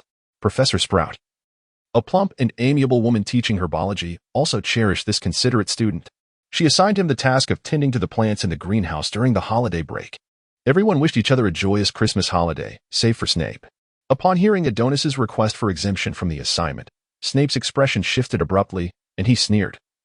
It seems that a modicum of talent has rendered our exceptional Mr. Landon rather addled, like a troll's snot. Your holiday assignment is now doubled. But Professor, Adonis attempted to negotiate, only to be abruptly cut off as Snape incanted, then I shall assign you an additional essay. The topic will be dispatched to you during the Christmas break. With that, he flicked his cloak and strode away without a backward glance. That wretched bat. Just wait and see what I can do, Adonis muttered indignantly. As Adonis returned to the common room, burdened with double the potion assignments alongside Harry and Ron. The latter two were nearly in fits of laughter. Adonis shot them a fierce glare, indignantly scribbling his potion essay. Fast forward to the present. George and Fred dragged Adonis out of the common room and into the Transfiguration courtyard for a snowball fight. Before Adonis could fully comprehend the situation, Fred and George, wielding their wands, conjured several snowballs that were hurled towards him. Adonis swiftly dodged to the side, and with a flick of his wand, summoned a barrage of snowballs that retaliated with precision. Harry and Ron, arriving a bit late to the fray, eagerly joined the battle. The conflict escalated dramatically. The snowballs became increasingly abundant and larger. By the end, Harry and Ron had vanished from sight, leaving behind only 2 mounds of snow, evidence that they had been buried beneath Adonis's formidable snowballs. Fred and George were covered in snow, their hair resembling a disheveled nest, and Adonis appeared equally disheveled. Shall we call a temporary truce? Adonis suggested to George, who nodded in agreement. Adonis stepped aside to assist in unearthing Harry and Ron from their snowy entrapment. Suddenly, he sensed an impending threat. Instinctively, he lunged forward just as a snowball, roughly the size of a fist, came hurtling at him from behind. In that moment, Adonis realized Fred had dared to launch a sneak attack. Adonis narrowly evaded the snowball, yet there were those less fortunate. The snowball ultimately struck Professor Chilo squarely on the back of his head as he was about to enter the castle. It remains uncertain whether Fred acted with intent or merely by chance. Both had long coveted the opportunity to target Chilo's vulnerable crown. Although the onlookers had always been intrigued by the visage concealed beneath the professor's purple scarf, the sudden incident of a snowball assault was rather unexpected. If you catch my drift, Adonis hastily pulled Harry and Ron away, as they just managed to hide. They heard Professor Quirrell angrily deducting points from Fred and imposing a detention upon him. Had it not been for the timely intervention of Professor Dumbledore, Fred would have been relegated to scrubbing toilets under Filch's supervision. This chapter is not yet complete. Please turn to the next page to continue enjoying the captivating narrative. As the trio entered the Great Hall, they discovered Hagrid in the center, setting up a magnificent Christmas tree, while Professor Flitwick busily adorned the surroundings with levitation charms. Ron and Harry, unable to remain idle, immediately commenced a game of wizard's chess upon settling at the Gryffindor table. It was a one-sided affair, with Ron relentlessly dominating Harry. One might wonder what enjoyment could be derived from such a scenario. Perhaps Harry harbors a subtle inclination towards masochism? Adonis greeted Professor Flitwick, volunteering to assist in decorating the hall. Mr. Landon, your talent in charms is truly impressive, Professor Flitwick praised, observing Adonis skillfully executing the silent levitation charm. Thank you for the compliment, Professor Flitwick. I still have much to learn in the field of charms, and I hope you will graciously enlighten me when the time comes. Flitwick appeared increasingly pleased with Adonis. Such a remarkable young wizard surely belonged to Ravenclaw. It must have been a mistake by the Sorting Hat. I must find time to have a serious discussion with him. Meanwhile, the Sorting Hat in the headmaster's office suddenly felt a chill down its back. Was there a schemer plotting against it? At that moment, Hermione approached the hall with her luggage. Upon spotting Adonis, she gently tapped his shoulder and said, "Wishing you a Merry Christmas in advance. Don't forget my Christmas gift." With a smile, she added, "Rest assured, I won't forget you, even if I forget Ron's." "You wouldn't seriously forget my Christmas gift, would you?" Ron's voice came from behind. Adonis turned to see Ron glaring at him with the mournful expression of a jilted lover. Adonis felt a touch of embarrassment, akin to being caught speaking ill of others, as he rubbed the back of his head. He then affectionately draped his arms around Hermione and Ron's shoulders, half-jokingly exclaiming, "How could I ever forget? You are my cherished friends, my brothers." Hearing Adonis's playful remarks, both Ron and Hermione burst into laughter. Witnessing this scene, Harry found himself filled with anticipation for the upcoming Christmas holiday. Before departing, Hermione mysteriously advised Harry and Ron that if they couldn't find any news of Nicodemus in the borrowing area, they should check the restricted section. On Christmas Day, the usually slothful Ron astonishingly rose early. The mere thought of unwrapping presents filled him with excitement, causing him to leap out of bed. Meanwhile, Harry remained sound asleep. As Ron surveyed the room and noticed Adonis was absent, he slipped on his slippers and left the dormitory. Upon descending the stairs, he spotted Adonis seated at a table by the window, engrossed in a book that Ron would never consider reading, flipping through its pages one by one. "Merry Christmas, Adonis," Ron greeted, noticing that Adonis had not yet acknowledged his presence. Adonis, upon hearing a commotion, looked up to behold Ron's jovial face. "Merry Christmas, Ron," he greeted. With an exuberant demeanor, Ron hurried to the table and took the glass of milk that Adonis offered. "Why do you drink hot milk every day?" he pondered, recalling how he often basked in the sun on the grass. "What do you know? Drinking milk and soaking up the sun are beneficial for growth." "If you don't drink it, it's all for Harry," Adonis replied, lifting his eyelids. "Drink. Why not? I want to grow too. Your presents are over there." Adonis pointed towards the stack of gifts beside the Christmas tree. Instantly, Ron's excitement surged. He dashed over, barely pausing to sip his milk. He seized the largest package on top, eagerly tore it open, and discovered 3 sweaters along with a letter. As he read the letter, he cradled the sweaters and returned to the table, proclaiming, "These are from my mom. She said there are sweaters for you and Harry as well." Adonis set aside his book and found a sweater adorned with the letter A. To his pleasant surprise, it fit him perfectly. It suited him so well that he felt compelled to express his gratitude in a letter to his family. "What about the gift you promised me? Where is it?" he mused, feeling an inexplicable excitement at the prospect of indulging himself. "Why don't you take a look?" Adonis commenced the unwrapping of his parcels, among which was a pocket watch sent by the Landons, revealing a cherished photograph of their family within. George and Fred had dispatched their latest firework designs. Angelina and Alia contributed an assortment of tomes from the magical realm. Hermione gifted a beautifully crafted fountain pen, clearly a product of her thoughtful consideration. Ron, in his straightforward manner, sent a substantial bag of Bertie Bott's every flavor beans. Professors McGonagall and Flitwick had forwarded their notes from their student days, which Adonis treasured like precious gems. To his surprise, even Professor Dumbledore had sent a gift, though the sight of the wriggling cockroaches within left Adonis shuddering.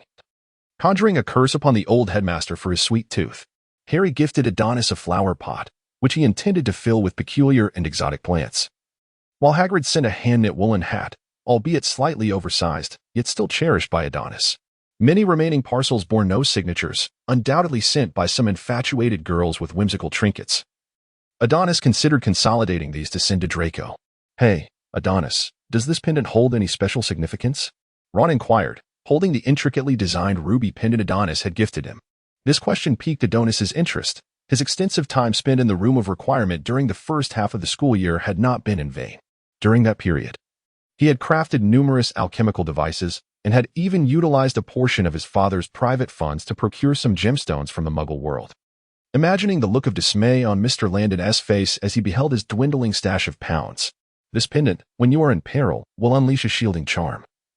The alchemical array within can be activated thrice before the gem shatters. Cool. Upon learning of its practicality, Ron eagerly donned it around his neck. Adonis had created several such alchemical devices, each taking the form of distinct jewelry. For Professor McGonagall, he had fashioned a sapphire hairpin, while for Professor Flitwick, it was a bracelet. As for Dumbledore, Adonis had sent him a pair of white woolen socks adorned with pink bows. Severus Snape's gift was even more outrageous. Adonis had sent him the finest shampoo from the Muggle world, complete with usage instructions, as retribution for his refusal to excuse Adonis from assignments and his infrequent hair washing. By the time Harry was roused by Ron and settled on the sofa, he had yet to recover from the initial joy of receiving Christmas gifts. Adonis lightly tapped his head with the book, urging him not to be dazed. Do not linger. Hasten to unbox the parcel. Have you not long awaited this moment? At once, Harry snapped back to reality and hurried to the side to unwrap the package. Adonis transformed the alchemical artifact he crafted for Harry into the shape of a ring. Harry, astonished by Adonis's generosity, felt a profound sense of happiness at receiving such an abundance of gifts. As he unwrapped the presents, he ultimately found himself facing the largest package. Upon opening it, he discovered a letter and a cloak inside. This was left with me by your father before his passing. I now return it to you, hoping you will make good use of it. Harry read the contents of the letter aloud. Do try it on, Ron urged. Once Harry donned the cloak, he vanished from view, save for his head. Cool. Harry, you've received an invisibility cloak. Who sent it to you? Ron exclaimed, circling around Harry in admiration of the cloak. I don't know, but he mentioned it belonged to my father. Adonis scrutinized the cloak with meticulous attention. Its craftsmanship was exquisite, and it bore the marks of age, adorned with magical patterns that were indecipherable to him. With a hint of jest, Adonis remarked, Harry, could this possibly be one of the Deathly Hallows mentioned in the tales of Beedle the Bard? The tome recounts the tale of how Death bestowed his powers upon 3 brothers. The eldest sought Death's strength, thus he received the Elder Wand. The second desired the ability to master life and death, and so he was granted the Resurrection Stone. The youngest wished to elude death forever, hence he acquired the invisibility cloak. The chapter was not yet concluded. To continue reading the thrilling content, please turn to the next page. Could it really be? Harry expressed skepticism towards Adonis's assertion. It is indeed plausible, Adonis replied. Typically, the invisibility of ordinary cloaks does not endure for long, yet this one maintains an exceptional degree of concealment even now. Moreover, the Potter lineage is quite ancient. Regardless, Harry, this belongs to your father. You must safeguard it well. Harry nodded solemnly, tucking it away in his wardrobe. Fred and George emerged from their dormitory, flanking Adonis. Adonis, your taste is impeccable. How did you know this ear clip suited us? Ron finally noticed that both George and Fred had adorned themselves with gem-studded ear clips, enhancing their charm. At that moment, Percy descended the stairs, clutching a book titled Essential Management Techniques. Adonis, how did you know I needed this? Thank you so much. Observing Percy's elated demeanor, Adonis extricated himself from the twins' grasp and explained, I mentioned your situation to my father, and he recommended it. As you know, my family has numerous enterprises in the Muggle world. This book has inspired me greatly. If the opportunity arises, I must personally thank your father, Percy declared enthusiastically, shaking Adonis's hand with palpable excitement. I'm glad you like it, Adonis replied, slightly taken aback by Percy's fervor. Oh, it seems Percy wishes to become Adonis's brother. George suddenly feigned a tearful expression. Percy doesn't want us anymore. Fred quickly embraced George, and the two began to wail in exaggerated sorrow at their playful banter. Percy felt a blush rise to his cheeks. Clearing his throat, he regained his composure, shooting a glare at George and Fred before hastily exiting the common room. Presumably to share his joy with his girlfriend, Penelope, Harry conferred with Ron, deciding that evening, Harry would don the invisibility cloak to venture into the restricted section, while Adonis would employ a dark magic detection device to scan the unmarked parcels. To his surprise, he identified several dark magical artifacts, which he gathered with a grimace and ignited into flames, bringing a sense of tranquility to the world around him. I casually ventured to the Ollery and selected 2 owls to send to Draco, conveying the affection from the senior sisters. The following noon, Ron, holding a letter from home, addressed Adonis, saying, Adonis, my mother expressed her delight in the culinary guide you gifted her. She can now experiment with new dishes. My father also thoroughly enjoyed the Muggle encyclopedia you sent and inquired when you might visit us. Ron looked up in astonishment. You even sent a gift to Ginny? Adonis found himself somewhat bewildered. Even the house elves at school had received brand new silk pillowcases from him. The house elves in the school seemed quite fond of Adonis. Late at night, Harry stealthily pushed open the grand door of the library, skillfully maneuvering through the restricted section, searching row by row for books that bore the name Nicodemus. The infamous Death Eater, a demon from the 15th century, Nicodemus, where art thou? Harry approached a row of books secured with chains and selected one. eager to uncover any information pertaining to Nicodemus. As he flipped through the pages, a terrifying visage emerged, accompanied by an eerie wail. "Who goes there?" The sudden voice of Filch echoed at the entrance of the library. With little time to ponder, Harry hastily donned his invisibility cloak, only to realize he had forgotten the lamp beside it. With a clatter, the lamp fell to the ground, shattering the glass, instantly drawn by the noise. Filch pushed open the library door and entered. Harry quickly slipped into the shadows between the shelves. Filch, carrying the lamp, approached the fallen light and concluded that a young wizard had secretly infiltrated the restricted section. He suddenly shouted, "Don't hide. I see you. Come out at once." Harry thought to himself that such tactics might fool children, but he would not be deceived. He seized the opportunity as Filch moved, slipping out of the library.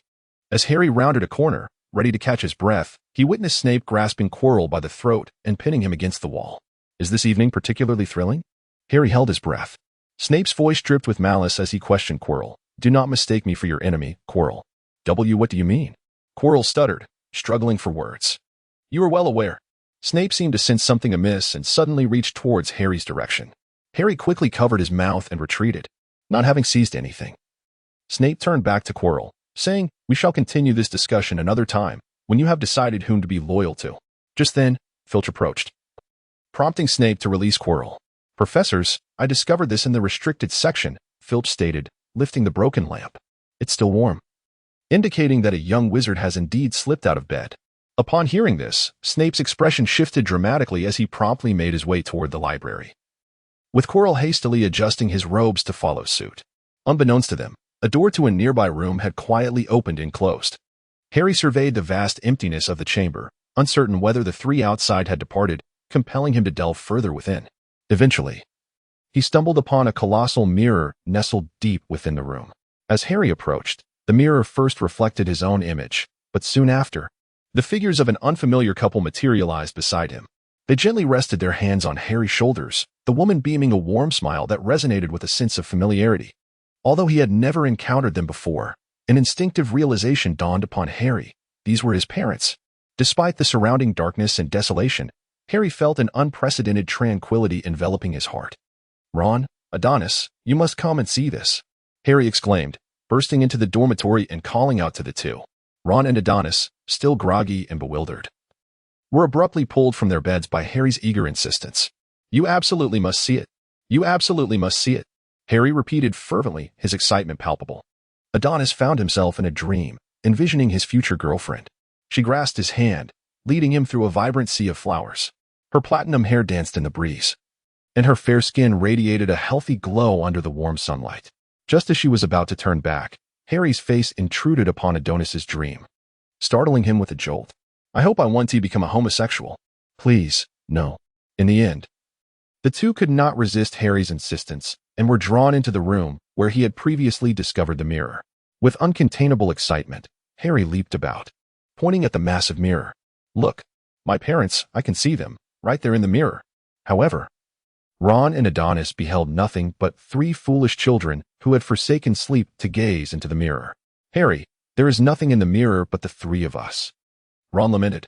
Adonis lifted his gaze and beheld the inscription upon the mirror, which, when inverted, revealed that what was reflected was not your visage, but rather your desires. Is this not the fabled mirror of Eris, the craftsmanship of which has long been lost to time? Who would have thought that Hogwarts possessed such a relic? Adonis, in a state of resignation, stepped aside just as Harry adjusted the angle with Ron, leaving Ron standing alone before the mirror. "Look, they are right there." "No, Harry. I see myself as the president of the Male Student Council. Goodness, I am even holding the Quidditch trophy. It's incredible. I've actually become the captain of the Quidditch team. I look quite dashing."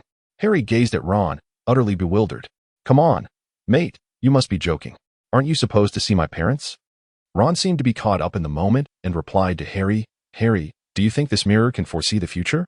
Adonis stood to the side, idly stifling a yawn, acutely aware of the desires that stirred within him, a reunion with his teacher, the well-being and happiness of all his loved ones.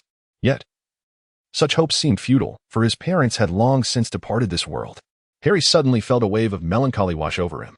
Upon hearing Harry's words, Ron too was filled with sorrow.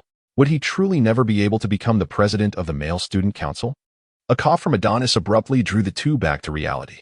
Before them stood the Mirror of Ariste, a magical artifact whose crafting techniques had long been lost, which I had previously encountered in a book. This chapter is not yet concluded. Please turn to the next page to continue reading. What is the Mirror of Ariste? Harry inquired, slightly perplexed. It reveals the deepest desires of your heart, Harry, Adonis replied, before ushering the two back to their dormitory. While they may resist sleep, I, however, require rest. Ever since that fateful night when Harry discovered the Mirror of Ariste, he had become almost entranced, spending his days before the mirror, only pausing to eat. Ron had contemplated intervening to bring Harry back to reality, but gazing into Harry's tear-filled eyes and recalling his tragic past, he found himself reluctant to do so. This state of affairs had persisted for several days, prompting Ron to speak with Adonis, urging him to persuade Harry not to jeopardize his health.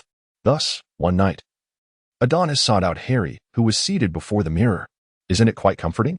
Adonis remarked, settling beside Harry.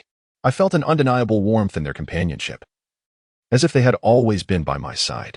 Harry crossed his arms over his chest, gently touching his shoulders. "Harry." Adonis's tone shifted to one of gravity as he grasped Harry's shoulders and met his gaze. One must never dwell in the past or in fantasies, for what is past is irrevocably gone, and even the most vivid illusions are but mirages. "But I wish to see them once more," Harry lamented. "Harry, this mirror cannot impart wisdom or truth. It serves only to ensnare you in stagnation. Indulging in illusory dreams while neglecting the reality of life is utterly futile. The departed deserve remembrance, while the living warrant cherishment," Adonis implored. Observing Harry wavering in resolve, Adonis pressed on, "Moreover, do you not now possess a new family? Myself, Ron, Hermione, Hagrid, and many others who care for you." "Well said, Mr. Landon." A familiar voice resonated from behind them. Adonis turned around to find Dumbledore watching them with a warm smile. Harry immediately scrambled to his feet, lowering his gaze like a child caught misbehaving, too shy to meet Dumbledore's eyes. Adonis, however, felt indifferent, for nighttime escapades were a cherished tradition at Hogwarts. Dumbledore paused, momentarily at a loss for words, as he sensed that Adonis had already expressed everything that needed to be said. "Whenever you gaze into the Mirror of Ariste and see only yourself, remember to tell yourself that at that moment, you are the happiest." Dumbledore winked at Harry before continuing, "I intend to relocate the Mirror of Ariste. Harry, I implore you not to seek it out. Should you chance upon it again, reflect on the words of Mr. Langdon and myself." Harry, somewhat bewildered, nodded in response, suddenly curious about what the professor had seen in the mirror. "And you, Professor? What did you see?" "I saw myself holding a thick pair of woolen socks," Dumbledore chuckled. "It seems that an old man's supply of socks is never sufficient. Every Christmas, people persist in sending me books, and this year, I received a pair of woolen socks instead. It appears I shall have to send you several more." Adonis muttered, "Just no more bows, Mr. Langdon." Dumbledore cheerfully concurred with Adonis's remark. Not a chance. The festive holiday soon came to an end, and after that day, Harry folded his invisibility cloak and tucked it deep within his wardrobe, striving to suppress thoughts of the Mirror of Ariste, which left him looking somewhat melancholic for the following days. Hermione returned the day before school commenced, and upon hearing of Harry's reckless antics, she expressed her concern. "What if Filch catches you? What will happen to the house points?" Adonis harbored doubts and concerns regarding Harry's secondary status. Yet his predominant fear lay in the potential loss of points, a sentiment he dared not voice. The trio had nearly surrendered hope of uncovering information about Nicodemus in the library, although Harry remained steadfast in his belief that perseverance would ultimately lead to success. Hermione, however, suspected he had been consuming some form of toxic encouragement. As the semester commenced, their lives resumed a hectic pace, with only fleeting 10-minute intervals between classes and a few weekends available for perusing books. Harry, burdened with even less time than his companions, was diligently preparing as a key player for the upcoming Quidditch spring matches, would seem to have raised his expectations for the team. His enthusiasm for training undiminished by the dreary weather, which unfortunately weighed heavily on the players. The Weasley twins secretly mocked Wood for becoming a training fanatic, only to be caught in the act, foreshadowing a challenging time ahead for them. Yet, Harry believed Wood was justified in his approach, as Gryffindor had not secured the Quidditch Cup for many years.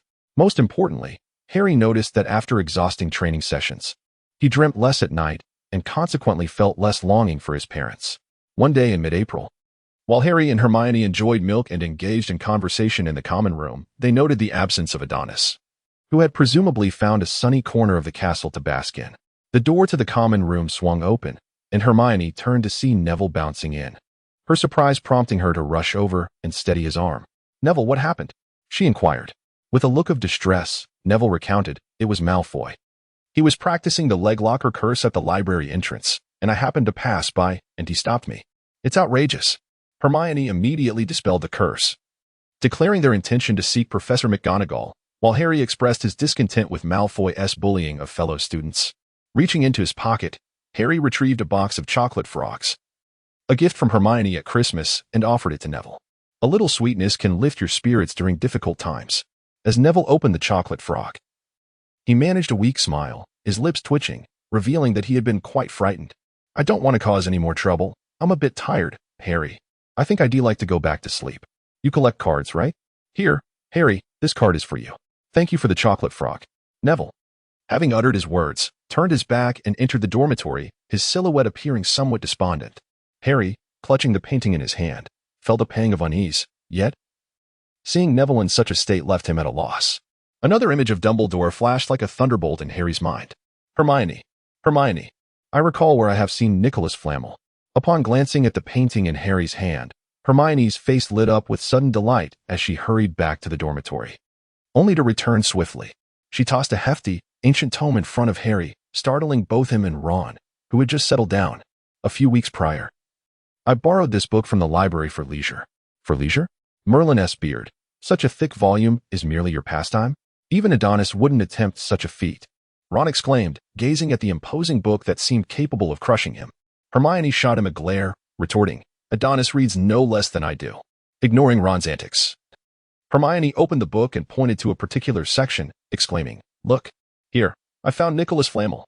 Instantly, Harry and Ron perked up, eyes wide with anticipation as Hermione pointed and read aloud.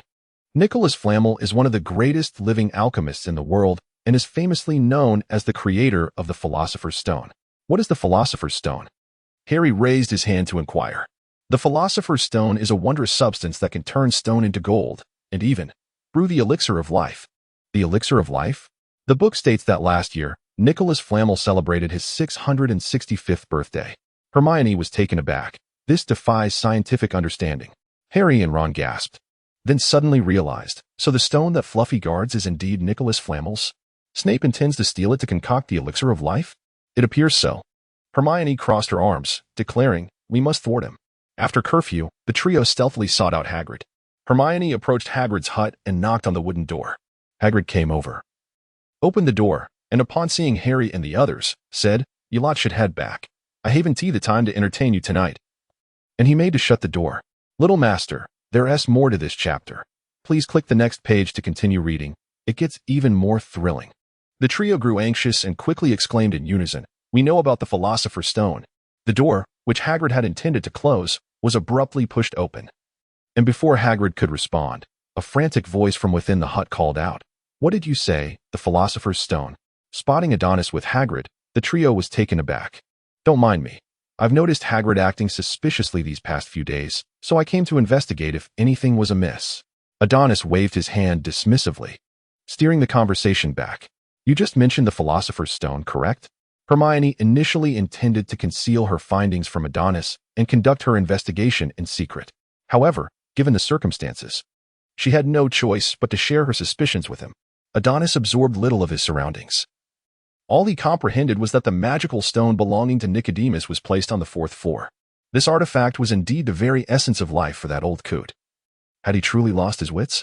"Even before reuniting with me, he wishes to abandon me." Adonis felt a surge of emotion. "Hagrid, my apologies. I have suddenly urgent matters to attend to.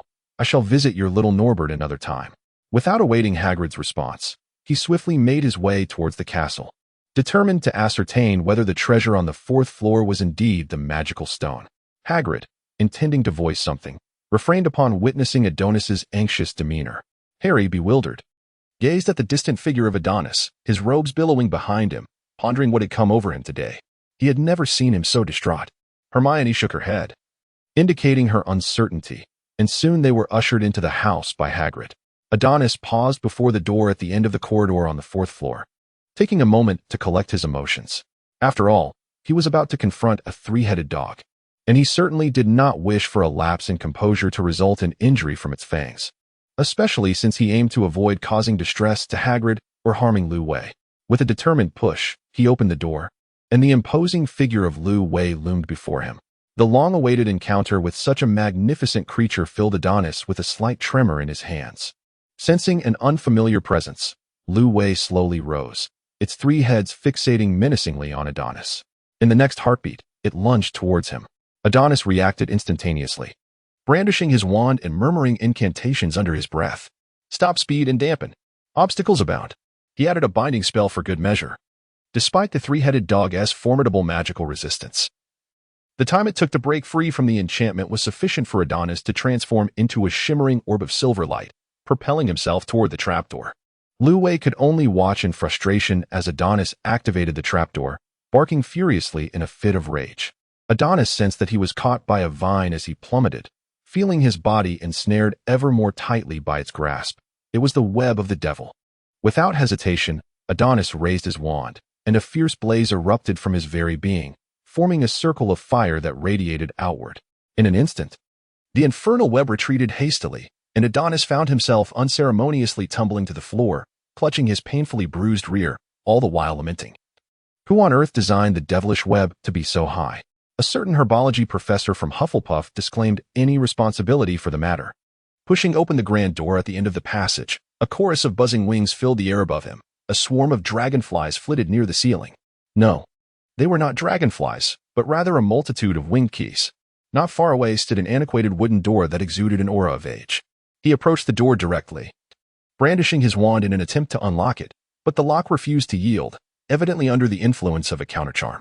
Observing this, Adonis deftly reached into his small satchel, retrieving the Swiss Army knife that Mr. Landon had bestowed upon him before the term commenced. If magic cannot solve this, then surely a lockpick can, he mused. The architect of this obstacle would never have anticipated that someone would eschew conventional methods and bypass the key-stealing phase in favor of lockpicking. Clearly, they had underestimated the ingenuity of those who dare to defy the norm. Adonis expressed disbelief that anyone would truly ride an ancient broomstick in pursuit of keys. Surely, no one could be so foolish, could they? The antiquated door lock could be easily picked. A mere click echoed as the door swung open before the keys had a chance to react. Observing the swarm of keys rushing towards him, Adonis hastily stepped outside and closed the door, listening to the clattering sound of keys striking the door panel, pondering how painful that must surely be. Turning to survey the room before him, arranged like a chessboard, he found it rather peculiar. As he traversed this path, it seemed that, apart from Louis's chamber, the other rooms were not designed to guard the enchanted stone at all. Rather, they appeared to serve as trials for novice sorcerers. Could it be that these challenges were never intended to protect the magical artifact?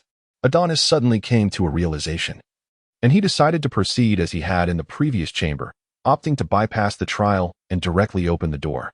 However, as he approached the chessboard, the soldier pieces swiftly drew their long swords and positioned them before him. It appeared that they would not allow him to pass so easily. Adonis promptly turned around, appearing prepared to return to the trials. Just as the pawn soldiers retracted their long swords to clear the path, Adonis suddenly launched a surprise attack, casting a powerful immobilization spell that rendered the pawns completely motionless. He then leisurely traversed the chessboard, opened the door, and slipped inside. The pawns could only watch helplessly as Adonis passed by. Surely, there was some sort of cheating occurring here. Why was no one addressing it? As soon as he closed the door, a wave of foul odor nearly overwhelmed Adonis. What a stench! After casting a bubblehead charm on himself, he finally regained his composure. Gazing at the slumbering giant before him, his eyes brimmed with distaste. He contemplated invoking ancient magic to scorch the creature to perfection but ultimately decided against it. After all, slaying the giant would disrupt the trial's integrity. Although he remained oblivious to the trial's true purpose, it was best to avoid detection during his visit. As Adonis crossed over the giant, he had barely stepped over the threshold into the next chamber when violet flames erupted behind him, swiftly engulfing the entire room. Meanwhile, black flames rose at the exit to the next challenge, trapping Adonis in the center. This trial appeared to be a potion riddle, with a piece of parchment and several vials of potion adorning the table in the room's center. This must be a challenge set by Snape, following Professor McGonagall's previous trial. Approaching the flames, Adonis took a moment to assess their nature. He couldn't help but admire Snape's cunning. The fire merely appeared menacing and posed no genuine threat to a young wizard. At worst, attempting to pass through would result in a severe burning sensation. Adonis shifted his focus to the parchment before him, realizing it was a remarkably simple logical analysis problem, one that even Ron could not obstruct. It turned out that Adonis had overestimated Ron's capabilities. Upon solving the riddle, Adonis was astonished to discover that the potion before him could only accommodate a single individual at a time. Severus Snape was indeed rather stingy. Perhaps he should send him a few more bottles of shampoo. Ever since gifting Snape a bottle of shampoo last Christmas, Adonis had been incessantly scrutinized by Snape during potions class, which had become a source of immense irritation for him. Observing Snape's increasingly unruly hair, Adonis felt a surge of annoyance. It was quite despicable that this old bat would use his belongings and still find ways to torment him. With that thought, he transformed into a being radiating silver mist, traversing the fierce, blazing black flames. Upon reaching the final chamber, he was taken aback to find that the Mirror of Erist, taken by Dumbledore, had become the ultimate obstacle. It could only be obtained by someone who did not covet the Philosopher's Stone, a veritable conundrum. Approaching the mirror, Adonis's reflection gradually materialized, followed by the figures of the Longbottoms, Vina, Harry, Ron, and a certain irritable young witch along with the bewildered Neville. The characters in the mirror multiplied, revealing the professors of Hogwarts, along with Nicholas and Perenelle, all standing lovingly beside Adonis. His wish remained unchanged, for everyone's safety. Suddenly, an unforeseen change occurred. The mirror erupted with a powerful surge of magical energy, dispersing all reflections except for Adonis's, as darkness began to engulf the surroundings. What was happening? Adonis felt as though he were groping through an endless abyss of darkness. After an indeterminate passage of time, the sound of a girl's laughter seemed to suddenly materialize beside him, gradually dispelling the shadows with the gentle embrace of light. Adonis squinted his eyes, and when he opened them once more, he found himself amidst a breathtaking sea of blossoms. Before him stood the familiar platinum locks and attire.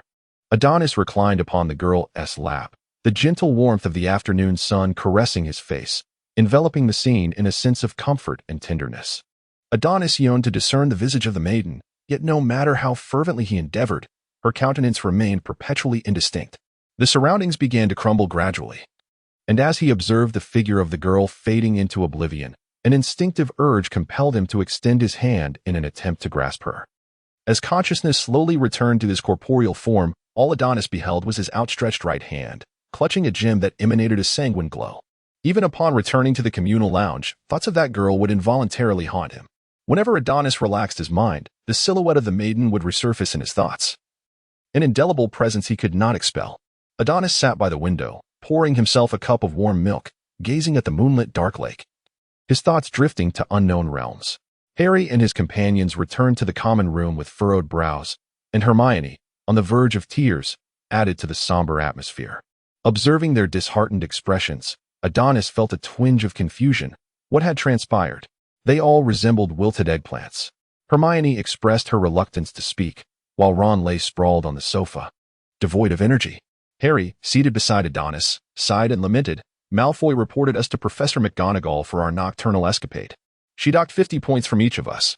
Professor McGonagall was quite furious. Not only did we lose points, but we are also to face detention. Harry made a grimace, stirring Adonis's milk with a spoon as he continued to grumble. All of this is Malfoy's fault. Adonis brushed Harry's hand aside and, with a swift motion, poured a cup for him as well. As for Norbert, Hagrid successfully hatched him, and it seems he has taken quite a liking to the creature. However, keeping a dragon at school is strictly prohibited.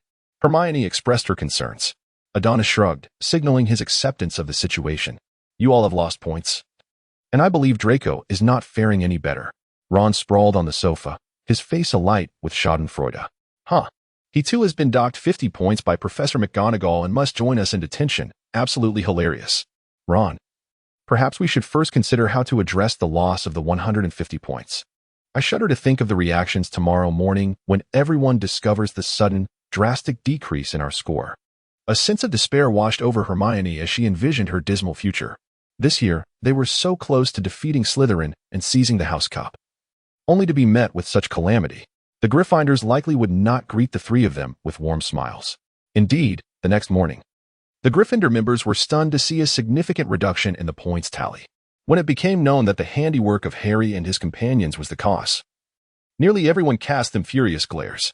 Even during breakfast, Harry and Ron felt the weight of their peers' disdain, while Hermione's discomfort grew. In the subsequent Charms and Transfiguration classes, they found themselves raising their hands to answer questions with increased frequency.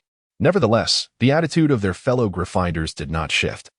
Only the Weasley twins were willing to approach them, while Neville wallowed in gloom due to Gryffindor's diminished standing. The situation with Norbert could not be concealed from Draco for long. After conferring with Hagrid, Harry decided to have Ron contact Charlie in Romania to prepare for Norbert's departure. Hagrid was heartbroken, lamenting the forced separation from his young charge before he had even had a chance to raise him. In the days that followed, Adonis often encountered Hagrid, who was frequently seen wiping his tears with a ragged cloth. The trials for Harry and his friends soon escalated. The following day, during dinner, Professor McGonagall approached the long table, delivering the news of their detention. They were to patrol the Forbidden Forest alongside Hagrid. Patrol the Forbidden Forest? Ron exclaimed, his mouth agape in disbelief. Hermione interjected, her voice tinged with concern. I've heard there are many dangerous creatures within, including werewolves. Harry looked at Adonis with a plea in his eyes. Feeling the intensity of Harry's gaze, Adonis found himself somewhat flustered, ultimately putting down his fork and asking, is there something on my face, Harry? Harry widened his eyes in a feigned innocence. Adonis, could you possibly assist us? Harry, you know I cannot substitute for you in the Forbidden Forest. Adonis felt a shiver at Harry's sudden demeanor. No. I meant to inquire if there is any way to ensure our safety. You simply need to wear the jewelry I gifted you for Christmas. Hermione retrieved the bracelet Adonis had given her from her pocket, puzzled as to its significance. Is there something special about this piece? She inquired. Ron puffed out his chest and proudly declared, Adonis mentioned that this is an alchemical artifact. The alchemical array within can unleash the iron armor spell 3 times. Thus, our safety is assured. Hermione felt a sense of relief, yet Harry remained somewhat apprehensive, harboring an ominous premonition that they would undoubtedly encounter unexpected circumstances within the Forbidden Forest. Very well, I shall discreetly follow behind you, Harry conceded, unable to withstand the intensity of Ron's gaze.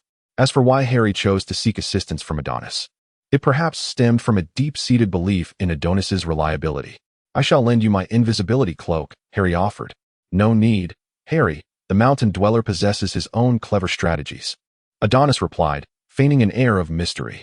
That night, Filch led their small detachment of miscreants out of the castle. Harry turned back frequently, anxious that Adonis might not be keeping pace with them. Even as Hagrid guided them into the Forbidden Forest, Harry had yet to catch sight of Adonis. What if Adonis has forgotten our agreement? Harry whispered covertly to Hermione. He had already vanished before we left the common room. He should be fine, right? Hagrid's voice echoed from ahead. Recently, several unicorns have been attacked in the Forbidden Forest. We are here to patrol for any injured unicorns or signs of poachers. Ever since Christmas, Quirrell had felt his body growing increasingly frail, vitality waning. A punishment from Voldemort for his failure to procure the Philosopher's Stone. Master, my body can scarcely endure much longer. There are unicorns within the Forbidden Forest. Procure a bit of their blood. Voldemort's tone was devoid of emotion, as if discussing a trivial matter. Young master, there is more to this chapter. Please turn to the next page to continue reading. The story only gets more thrilling. Quirrell was well aware that unicorn blood could extend life, yet he also understood the curse that befell those who drank it. Though this method might prolong his existence, it would render his remaining days a living hell. Quirrell felt a twinge of dissatisfaction. The burden of the curse would inevitably fall upon him, not Voldemort. Seemingly sensing Quirrell's rebellious spirit, Voldemort ruthlessly chastised him, showing no regard for Quirrell's condition. Are you dissatisfied with my orders? Quirrell, enduring excruciating pain, trembled as he responded, No. I dare not question, master. I shall go to the Forbidden Forest and fetch unicorn blood for you. Thus, the incident of the unicorns being attacked came to pass. Returning to the present, as Harry and his companions ventured deeper, the moonlight gradually became obscured by the dense canopy above, casting an eerie shadow that left the inexperienced young wizards feeling deeply unsettled. Hagrid seemed to suddenly notice something. He approached a nearby dead tree, crouching to examine a pool of silvery liquid on the ground. What is this? Harry inquired. Is this the blood of a unicorn? This is what we came for. Hagrid hesitated for a moment before making a decision. The situation was dire, and we needed to locate the injured unicorn immediately. Our paths might diverge from here. Ron and Hermione, follow me in that direction. Harry and Malfoy, take Yaya and head that way. Before they departed, Hagrid placed a firm hand on Harry's shoulder and solemnly advised, "If you encounter any trouble, cast a red signal into the sky with your wand." After wishing Harry and Hermione safety, Hagrid led them down one path. Harry felt considerable dissatisfaction at having to team up with Draco. The two exchanged barbs throughout their journey. "I really don't understand why we ventured into the Forbidden Forest. It's just trees everywhere. Has that oaf gone mad?" Draco complained, carrying the lantern ahead. "Shut it. Malfoy, what does this have to do with you?" Harry retorted, disdain evident on his face. "You're just scared, aren't you, Malfoy? I am Draco Malfoy, a noble of the wizarding world. How could I possibly be afraid? You should be more concerned about yourself, you filthy Gryffindor." With that, Draco turned and continued forward. After walking for a while, Draco suddenly halted, his expression turning ashen as if he had seen something dreadful. Harry noticed Draco's unease and followed his gaze into the moonlight, where a unicorn lay on the ground. A dark figure was bent over its pure white body, greedily sucking something, emitting sounds of satisfaction at intervals. The shadow appeared to sense their presence, turning to glare at Harry and Draco, letting out a menacing roar. In response, Yaya howled and fled in terror, while Malfoy, utterly frightened, screamed, tossed aside the lantern, and bolted after Yaya. Harry felt as though the dark figure was fixated upon him, fear rendering him immobile. His lips trembled as the burning sensation from the scar on his forehead served as a relentless reminder of the dark figure's identity, Voldemort. The shadow in the distance extended its arms and began to float towards Harry. Ultimately, instinct triumphed over fear. Harry, terrified, stumbled backward and tripped over a protruding tree root, landing squarely on the ground. As the dark figure drew nearer, Harry instinctively shielded his head with his hands. Suddenly, a shimmering blade of energy shot from the side, carving a fissure in the ground as it flew by. The dark figure narrowly evaded the strike. Harry felt a gust of wind pass him by, the anticipated pain absent. He slowly lowered his hands to see the dark figure now at a distance, puzzled. A familiar voice echoed in his ear. "I'm sorry, but I cannot allow you to harm my friend." Harry turned in surprise to find Adonis standing beside him, arms crossed, his slender wand gripped like a short sword. "Adonis!" Harry exclaimed with excitement, for the presence of Adonis assured him of his safety. Adonis remained silent, acutely aware of the profound malevolence emanating from the figure before him clad in black robes, compelling him to maintain a vigilant stance. The individual before him was far from benign. As the dark-robed figure raised a hand to execute their next move, Adonis swiftly seized the initiative. A tremendous surge of magical energy erupted from the tip of his staff, and he raised it high, summoning a formidable magical force field above the black-robed figure, effectively immobilizing them. Once charged, Adonis forcefully brought the staff down. With a resounding crack, Harry found himself enveloped in blinding white light, rendering him unable to open his eyes. In the midst of this haze, Harry glimpsed a bolt of lightning, as thick as a barrel, descending from the heavens. The world seemed to descend into silence, only to be subsequently engulfed by a colossal wave of magical power that propelled Harry backward, his robes billowing violently in the gust. As the tempest subsided, all that remained of the dark-robed figure's previous position was a substantial crater. Harry, rendered speechless by the astonishing spectacle, had entirely forgotten that he was still prone on the ground, his face smeared with dust and debris. Adonis sat on the ground, as if drained of all strength. Having unleashed an attack that he dared not underestimate, he expended every ounce of his power in wielding ancient magic, leaving him utterly depleted and even strained. After some time, Adonis began to regain a semblance of strength, rising to his feet with Harry's assistance. Harry, still somewhat bewildered, murmured, "Adonis, what was that magic just now? It was so dazzling."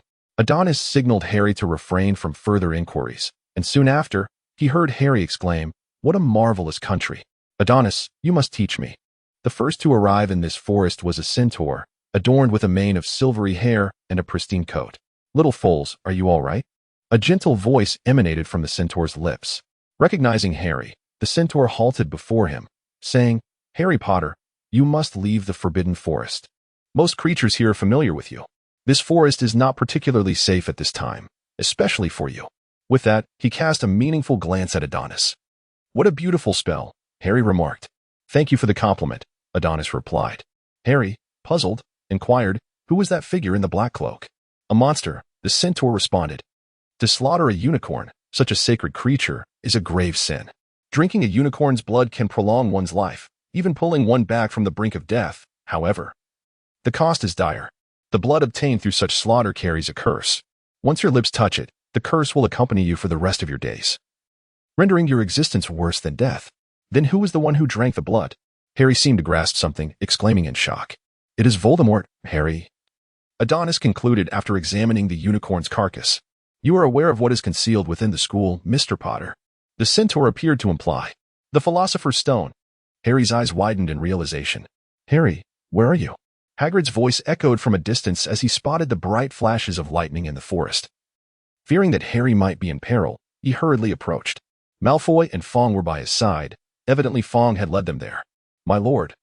There is more to this chapter. Please click the next page to continue reading. It becomes even more thrilling. When Hagrid reached closer, he was astounded by the dark pit emitting black smoke before him. Ron and Hermione dashed to Adonis and Harry, anxiously inquiring about their well-being. Upon learning they were unharmed, both heaved a sigh of relief, especially considering the ferocious lightning that had struck nearby, raising concerns. Fong approached Adonis, wagging his tail in a show of pride, prompting Adonis to affectionately ruffle his head. Once Hagrid emerged from his astonishment and saw Harry was safe, he sighed in relief. He then noticed Adonis beside Harry and asked, Hello, Adonis, what brings you here? Good evening, Hagrid. I was somewhat concerned about Harry and the others, so I stealthily followed behind. You, a young wizard, should not be troubled. You ought to rest in your dormitory, Hagrid advised earnestly. The centaur, unable to remain silent, cleared his throat and said, Good evening, Hagrid. It was only then that Hagrid acknowledged the centaur's presence, responding, Oh, good evening, Firenze. I apologize for having overlooked you just now. The centaur, known as Firenze, smiled slightly and remarked, Hagrid, your statement is rather misguided. Had it not been for this lovely young witch arriving in time, Harry Potter would have found himself in grave danger. Hagrid looked at Firenze with a hint of confusion, prompting Harry to quickly clarify, Hagrid, what Mr. Firenze says is true. Just a moment ago, Yaya and I discovered the assailant of the unicorn, and then he attempted to attack me. If it weren't for Adonis's timely arrival, I would have been in peril. Upon hearing this, Hagrid felt a bit embarrassed and said to Harry, I apologize. I nearly let you. Now is not the time for apologies, Hagrid. Another unicorn has perished, Adonis interjected. Hagrid approached the lifeless body of the unicorn, gazing at the 2 deep puncture wounds on its neck, engulfed in sorrow. I too arrived upon hearing the unicorn's cries for help, but alas, I was too late. Firenze expressed with regret. Hagrid, the stars above are beginning to exhibit unpredictable changes. The Forbidden Forest will not be peaceful during this time. You should hasten to take the foals away. Upon hearing this, Hagrid wiped away his tears in disbelief. Even the centaurs cannot foresee this?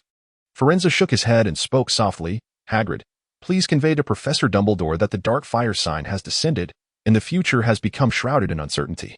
It was evident that Firenze was being cryptic, much like Dumbledore himself. Hagrid nodded, assuring that he would relay the message. Back in the common room, the group gathered around the coffee table, reflecting on their expedition into the Forbidden Forest. Harry appeared quite exhilarated, exclaiming, Adonis was truly magnificent. Ron, Hermione. You cannot fathom how incredible he was at that moment. Ron and Hermione exchanged puzzled glances with Harry. Just as that shadow was drawing near, I was terrified. Feeling as though I was about to be slain, Harry continued, turning to Adonis with excitement. Then, with a swift arc of energy, he forced it back, and suddenly, Adonis appeared before me. By Merlin's trousers, you cannot imagine how dashing he looked. I felt as though I might fall in love with him. Adonis gently patted Harry's head, admonishing him to refrain from being so glib. At that moment, Hermione raised her hand, and upon seeing both Adonis and Harry turn their attention to her, she voiced her inquiry. What was the nature of that lightning? That was Adonis's magic. When that bolt descended, I was utterly astonished. Reflecting on that moment, Harry appeared particularly exhilarated, while Ron exclaimed, Blimey, Adonis, you simply must teach me. Hermione, on the other hand, wore an expression of disbelief. We are all in the first year, with the same teachers and textbooks. How is it that you excel so remarkably? She felt that Adonis was becoming increasingly enigmatic, and despite opening her mouth to speak, she found herself at a loss for words. Have you figured out who that cloaked figure was? Ron inquired. It was Voldemort. Voldemort. Ron was visibly startled. Hermione, coming from a muggle background, was unaware of the immense terror Voldemort instilled in the wizarding world. Adonis, however, remained unfazed, asserting, after all, even if the sky were to fall, we have our greatest wizard, Professor Dumbledore, to safeguard us. There is nothing to fear. We have all misjudged the situation. Snape's intention to steal the Philosopher's Stone was not for his own gain, but rather to resurrect his master, Harry stated earnestly. Regardless, even if calamity were to strike, we have a tall figure to shield us. Why should you children fret? No, Adonis, the professors are still unaware of this. We must inform them, Harry countered. But the professors won't believe us, Hermione replied, exasperated, throwing up her hands. What then? Harry appeared as if doused with cold water. But we still have Professor Dumbledore, the most magnificent white wizard. Under his watchful eye, Voldemort cannot possibly steal the Philosopher's Stone. Adonis refrained from mentioning Snape, although Snape often targeted him. The blame could not truly rest on Snape's shoulders. A week later, after thoroughly reviewing the material and committing each step to memory, Adonis felt prepared to commence the preliminary work for becoming an animagus. Seizing the opportunity after herbology class, he approached Professor Sprout. Professor, may I take a moment of your time? Of course, dear, replied Professor Sprout, who held great admiration for the outstanding young wizard in her class. May I obtain a leaf of mandrake from you? Certainly, there are plenty of mandrakes growing in the greenhouse out back. But you must first tell me what you intend to do with it. I wish to study the various effects of mandrake. Adonis blinked, attempting to feign innocence. Professor Sprout, however, did not probe further, as the leaves of the mandrake posed no real threat. After securing the mandrake leaves, Adonis mentally reiterated the process of becoming an animagus. Firstly, on the night of the full moon, one must place the mandrake leaves in their mouth, ensuring they remain intact, neither chewed nor swallowed, until the subsequent full moon. Then, one must expel them into a glass vial, adding a strand of their own hair and dew gathered from the water pool Adonis had previously discovered. Finally, the pupa of the botruckle must be incorporated, and the resulting concoction should be placed in a location devoid of sunlight and living creatures, to be retrieved on a stormy night, thereby completing the potion. As for the origin of the botruckle pupa, Adonis assured that its source was entirely legitimate. Although Snape pondered deeply, having noticed a significant depletion of potion ingredients from his cabinet, Adonis felt as though he were imbibing his own fermented saliva. It is truly perplexing to ponder the experiences of the first wizard to achieve animagus transformation, who must have endured a myriad of intricate steps. The very thought sends a shiver down one's spine. Within the notes gifted by Professor McGonagall, there are her insights and research on animagy.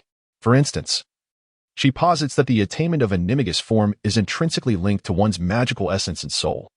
The metamorphosis requires substantial magical support and imposes certain demands on the strength of the soul. With a profound awareness of his own formidable soul power, he might just consider attempting the transformation into a magical creature. Adonis felt a sense of uncertainty within himself. He intended to commence preliminary preparations and retain the potion, subsequently transforming with the assistance of Nico. Time swiftly passed, and the end of the semester approached rapidly. Hermione had been diligently preparing for the final examinations, resolutely determined to reclaim all that she had lost. With this thought, she cast a glance at Adonis, her eyes brimming with a fierce determination.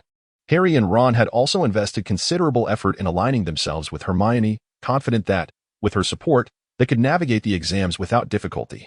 However, in Harry's eyes, these matters seemed trivial. His primary concern lay with Adonis, who had recently exhibited peculiar behavior. During conversations, Adonis was often reticent, consuming little during meals, and even his favorite hot milk had become an infrequent indulgence. On several occasions, Hermione inquired if he was feeling unwell, but he remained silent, leading Harry to suspect that Adonis was secretly engaged in significant undertakings, as this was not the first time such a situation had arisen. If Adonis possessed the gift of mind reading and discerned Harry's thoughts, he would undoubtedly deliver a much-needed reprimand to awaken him from his folly. What significance does this hold? It is merely a torment of the self. The end of the first-year finals at Hogwarts would soon be upon them, as the subjects studied in the first year were relatively few. Harry, grasping Adonis's hand, intended to visit Hagrid's hut for a chat, not merely because, apart from Adonis, none of them had mastered the softening charm, and thus could not indulge in Hagrid's delightful rock cakes. Adonis resolutely declined, promising that he would certainly comply next time. Jokingly, he remarked that today marked the full moon, and he must spit out the leaves from his mouth. This past month had rendered him unable to eat properly. Even while drinking milk, he had to be cautious not to swallow or crush the leaves. The torment had driven him nearly to madness, and today he was determined to indulge in a hearty meal. In Hagrid's hut, the conversation turned to the three-headed dog. "Does that beast have any weaknesses?" someone inquired. Why are you still concerned about the matter of Lupin? This is not something first-year wizards should be involved with. Observing Hagrid's stubborn demeanor, Harry shrugged helplessly at Hermione, who then shifted the topic. Hagrid, could you tell us where Norbert's dragon egg came from? Oh, speaking of that.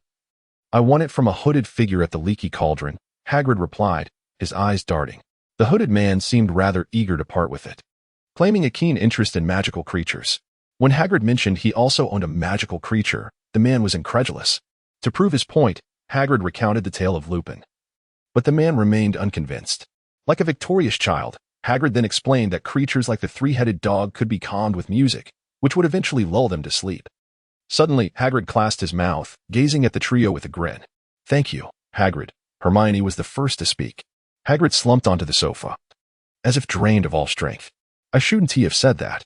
Merlin's beard, why are the young wizards today so unruly? The trio exchanged knowing glances, having gleaned crucial information, and stood to bid farewell to Hagrid.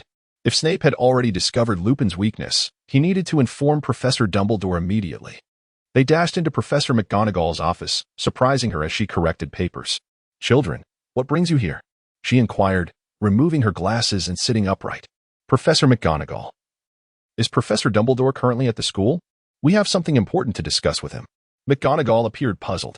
Professor Dumbledore received a notification from the Ministry of Magic at noon and has gone to London for a meeting. He won't be back until tomorrow afternoon.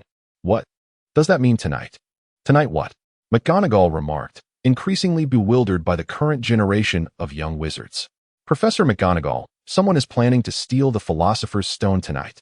Hermione exclaimed, shocking McGonagall. I am unaware of how you learned about the Philosopher's Stone, but it is quite safe at Hogwarts.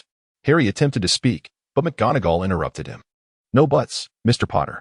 This is not something for you young wizards to worry about. Now, return to the common room. With that, she prepared to usher them out. What shall we do? Professor McGonagall doesn't believe us, and Dumbledore is not here. What shall we do?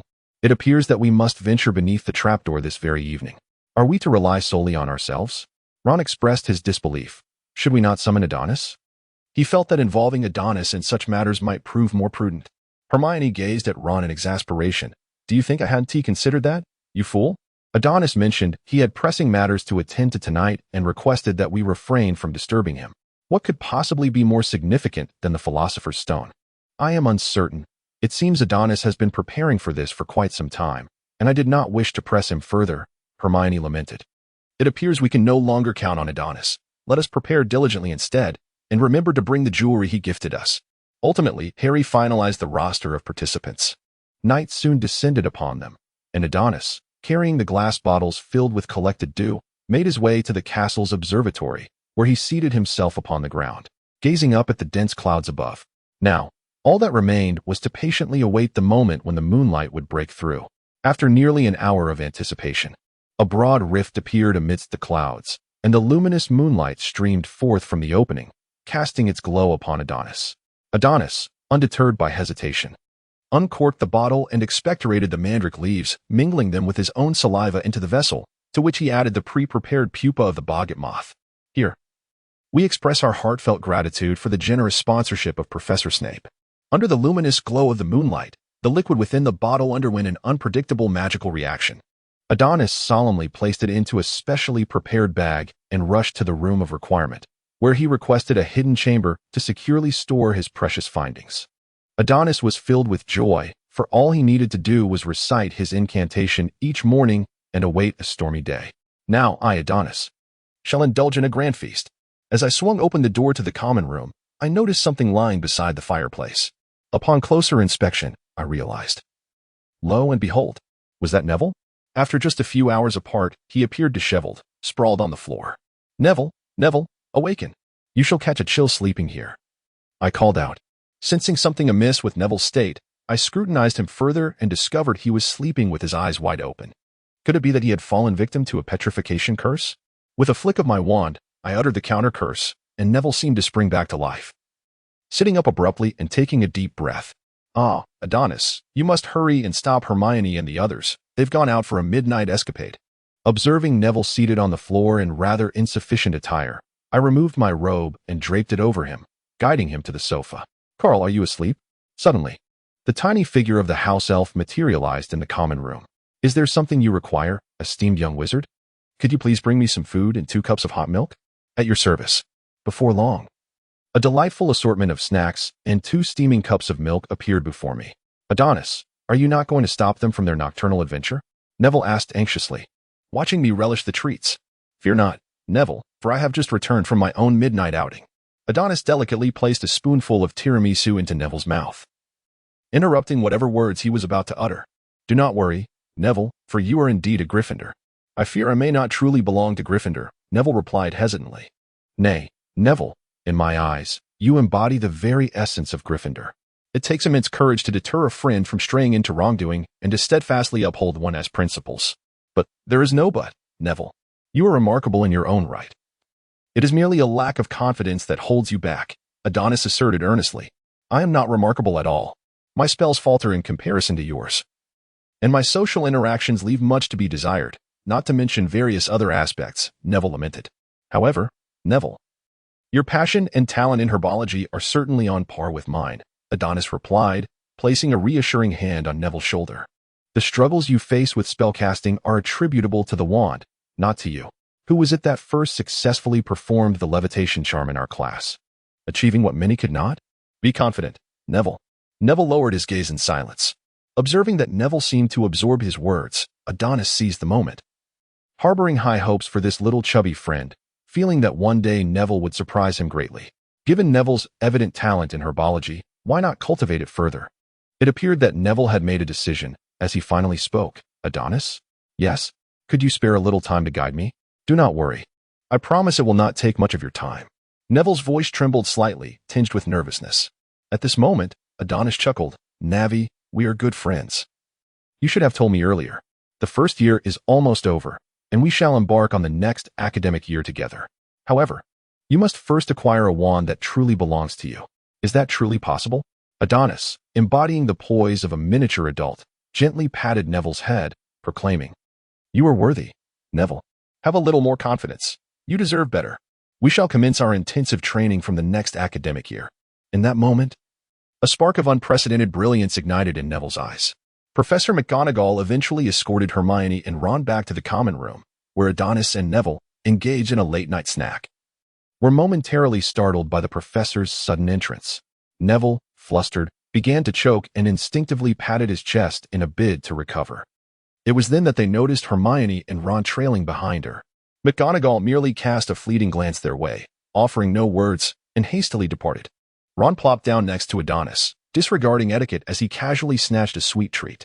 Hermione followed suit, yet felt a twinge of embarrassment upon seeing Neville. I'm sorry. Neville, I shouldn't have cast the Petri Ficus Totalis on you. Her unexpected apology caught Neville off guard, who had already cast aside any lingering displeasure. He stammered, in no worries. Hermione. Adonis, swallowing the last morsel of his cake, chimed in, It truly wasn't tea appropriate, Hermione. You will need to make amends to Neville. Hermione straightened in her seat. How shall I compensate Neville?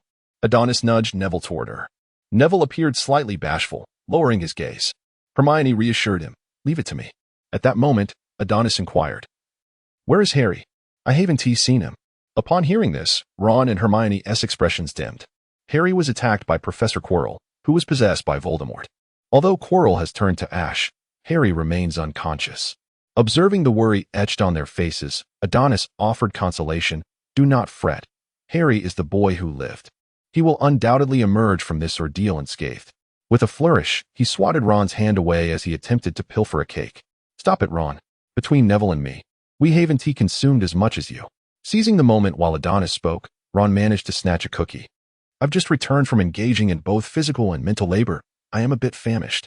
Indeed, our gallant Ron. Pray, share the tales of your evening's adventures. Adonis prompted. Thus, Hermione and Ron recounted their extraordinary experiences of the night, with Neville listening intently, filled with admiration. Adonis patted his head, assuring him, There will be opportunities for you, Neville. Ron expressed his gratitude to Adonis, stating that had it not been for the alchemical tool gifted by him, which had deflected the Queen's final strike at a critical moment, he would likely be convalescing alongside Harry in the hospital wing. After some time spent in conversation, realizing it was late, they all retired to their dormitories for rest. The following morning, Adonis, after completing a spell with his wand, stealthily exited the dormitory alone.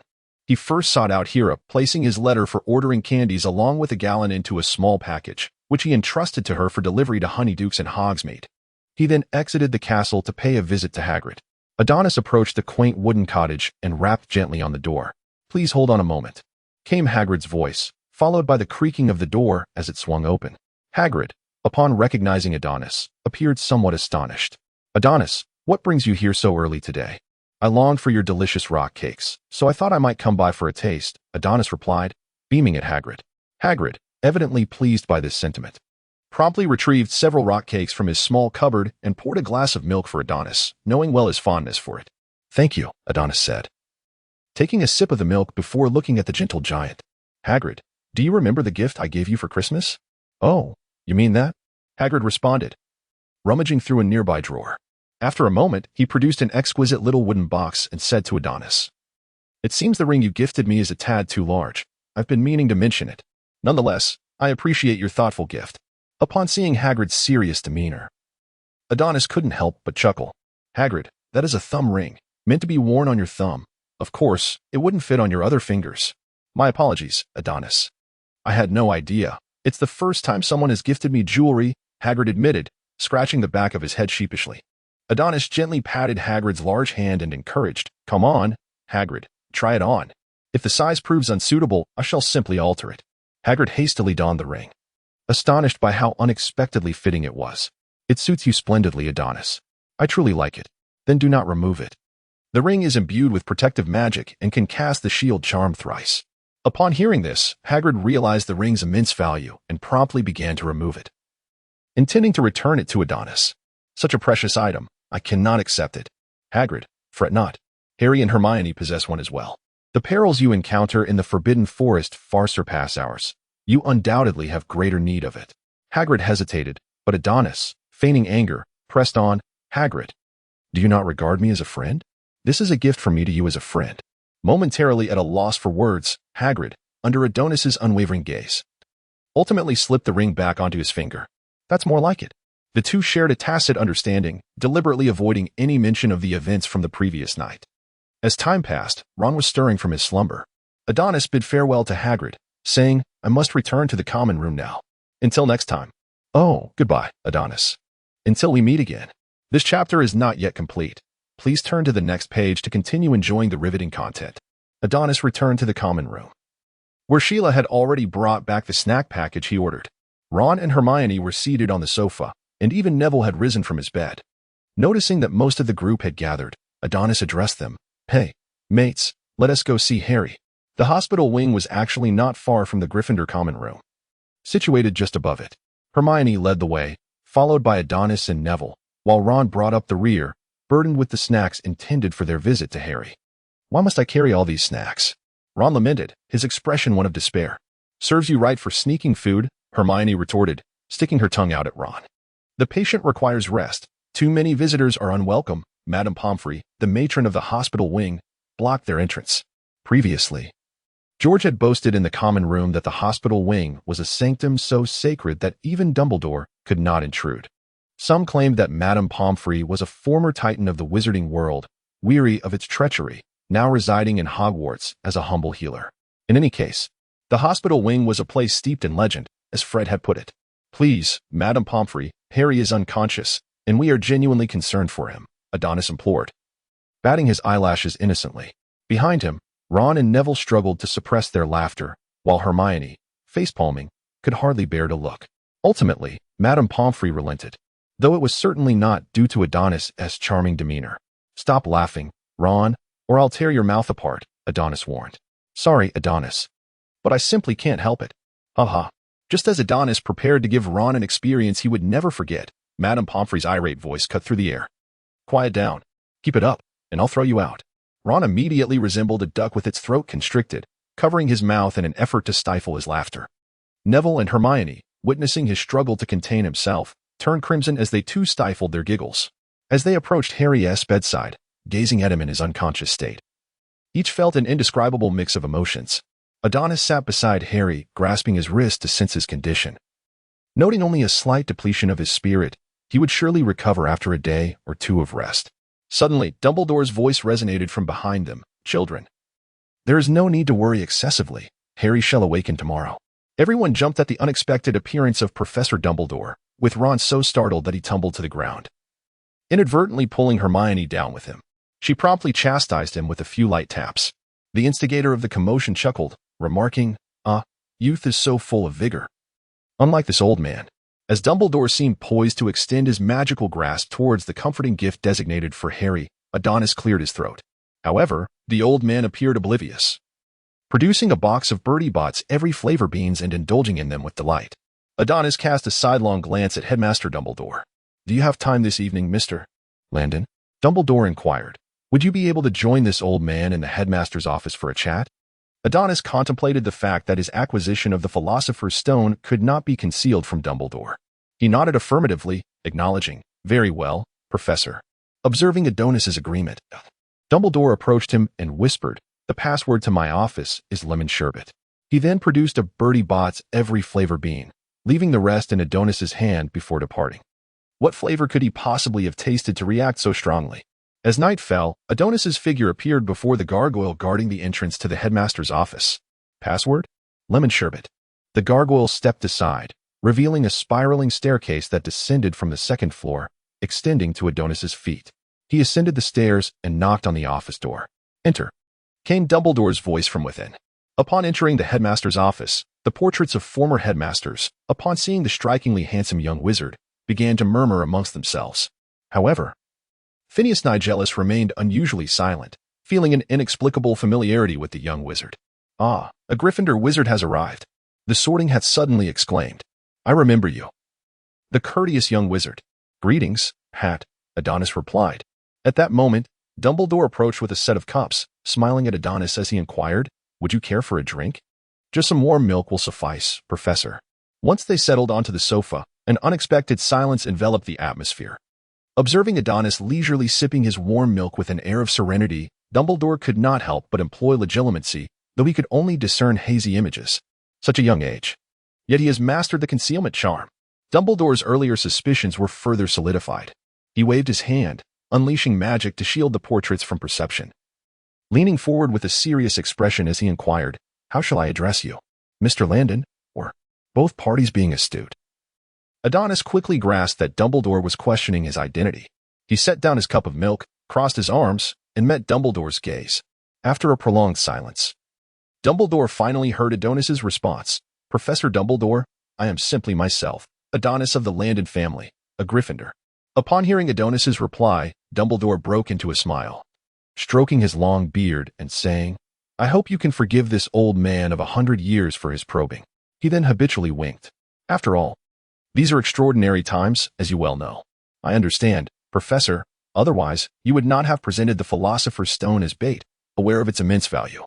Upon concluding his words, Adonis retrieved a blood-red gem from his pocket, admiring its radiant glow in his hand for a moment before returning it to its resting place.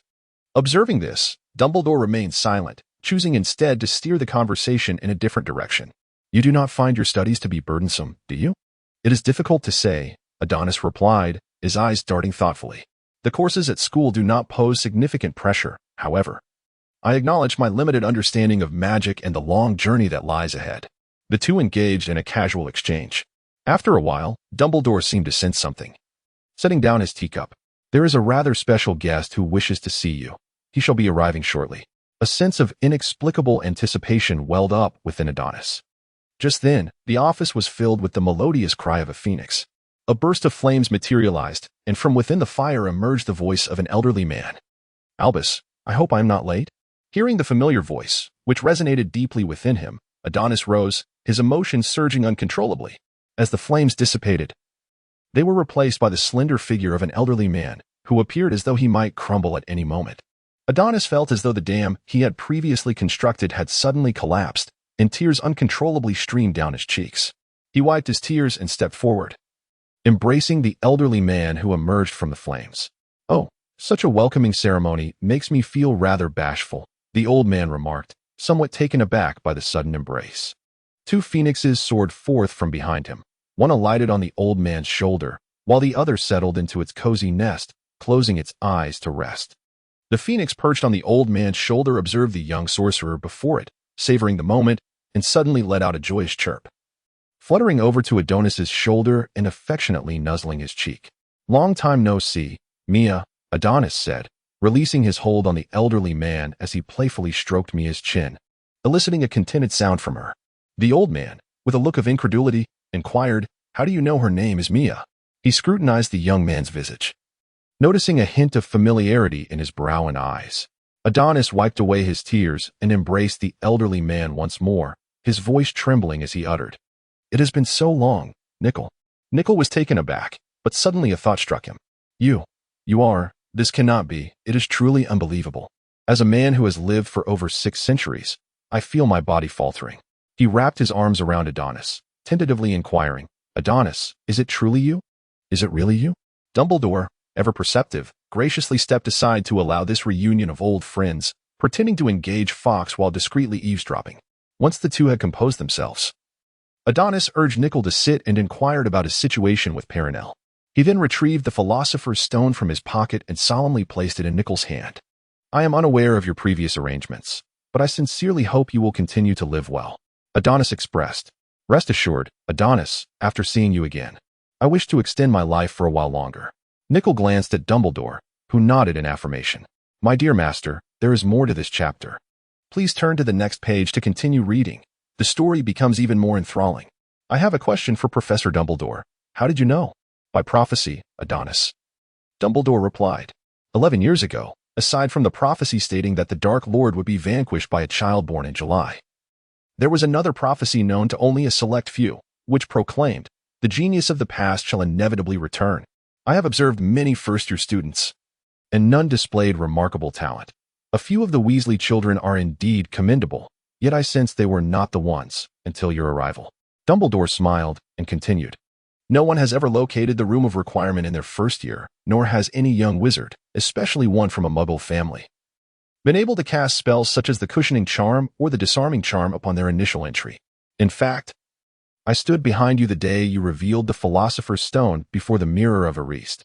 Adonis felt a twinge of embarrassment, surprised to discover that Dumbledore was aware of many of his actions. "Professor, I merely wish to revel in the joys of campus life." Dumbledore shrugged, shaking his head with a sigh. "I fear that is no longer feasible. Voldemort has taken notice of you." At this juncture, Nicholas interjected, "Both Albus and I believe Voldemort will not easily succumb to death. The events surrounding Quirrell were merely the beginning. He is undoubtedly waiting for an opportunity to resurrect." "What shall we do then?" Adonis inquired. "I am aging and no longer possess significant influence, thus I require your assistance." Nicholas patted Adonis on the shoulder, conveying Albus's hope for his aid. After deliberation, the trio resolved that Adonis would endeavor to support Dumbledore, with the stipulation that Dumbledore must refrain from impulsive actions and inform Adonis of any significant undertakings, without concealment. This was a fundamental requirement to which Dumbledore acquiesced. Furthermore, Dumbledore decided to personally instruct Adonis, enhancing his mastery over magic and imparting more formidable spells. Subsequently, Adonis shared his preparations for becoming an animagus with Nicholas and Dumbledore, seeking their guidance. After scheduling a meeting, Dumbledore, noting the late hour, kindly ushered Adonis from his office, remarking that the young wizard needed rest. Before departing, Mia expressed her reluctance to part ways. Having just reunited, she wished to spend more time with Adonis. He gently ruffled her hair, reassuring her, "It's all right, Mia. We shall meet again during the summer." Once Adonis had left, Nicholas turned to Dumbledore and remarked, "Adonis's current abilities are insufficient for him to stand alone, Albus." Dumbledore nodded in agreement, and Nicholas continued, "I am somewhat distant in France. I hope you will look after Adonis well." Dumbledore placed a reassuring hand on Nicholas's shoulder, stating, "Adonis will also be my student. As his teacher, how could I not care for him?" Both elderly gentlemen chuckled heartily, indifferent to their appearances, while Fawkes, nestled in his cozy abode, found their laughter disruptive. The following midday, Harry awoke. Hermione mentioned that Dumbledore had visited the hospital wing when Harry regained consciousness. Yet no one knew the particulars of their conversation. There was no time for further contemplation. He needed to hurry to the Great Hall, as Professor McGonagall had just informed the Gryffindors in the common room that the end-of-year feast was about to commence. Upon reaching the entrance to the hall, Hermione held Ron back on the steps to wait for Harry, while Adonis and Neville entered ahead, intending to speak with George and Fred about arranging a welcoming celebration for Harry. Indeed, Although initially only a few were aware of Harry and his friend's courageous endeavor to thwart Voldemort's plot, Ron, with his exuberant nature, was eager to share the news. The following day, Ron, seemingly nonchalantly, yet with an astute awareness, divulged the exploits of himself, Harry, and Hermione to Seamus during a casual conversation. Seamus, in turn, inadvertently spread the tale, and before long, the reputation of Harry and his companions soared, elevating them to the status of heroes in the eyes of their fellow Gryffindors. Our behind-the-scenes orchestrator, Ron, also basked in the newfound admiration, receiving secret gifts of chocolate from several girls in their year, which filled him with delight, prompting him to boast before Hermione. Consequently, the young witch withheld her favor from Ron for several days.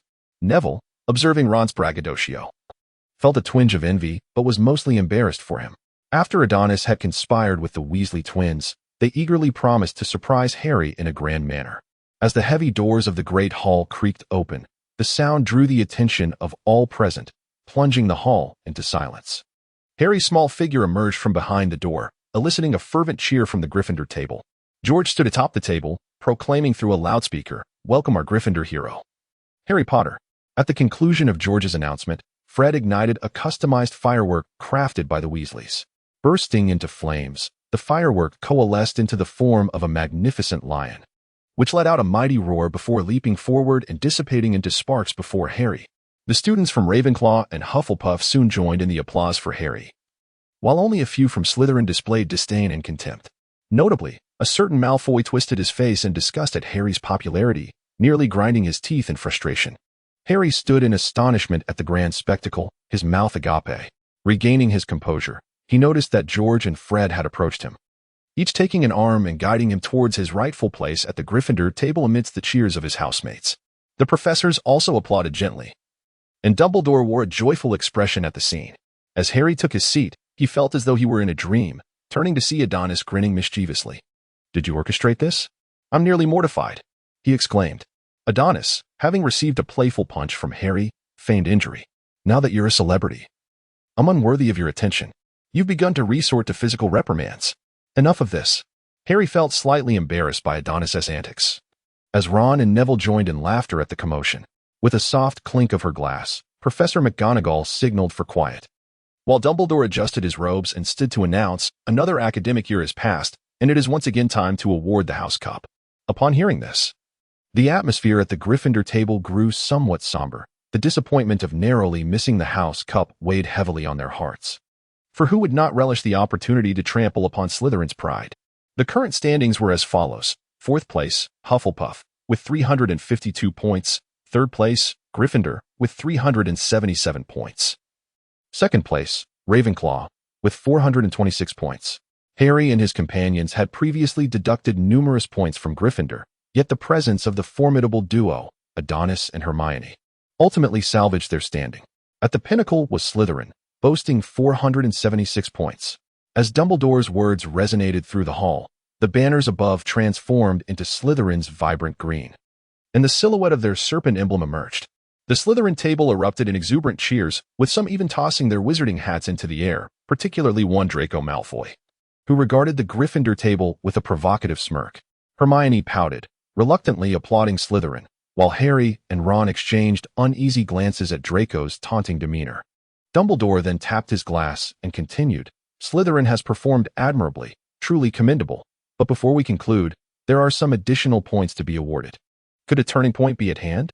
Upon hearing these words, Harry and Ron's mouths fell agape, and Adonis joined them. Albeit for a different reason, Hermione was pinching his thigh with considerable force, causing him to wince in pain. "Ouch, let go, Hermione," Adonis exclaimed, a hint of tears shimmering in his eyes. "Oh, my apologies, Adonis," Hermione replied with a slight smile of remorse as Adonis gingerly rubbed the sore spot, knowing it would likely bruise.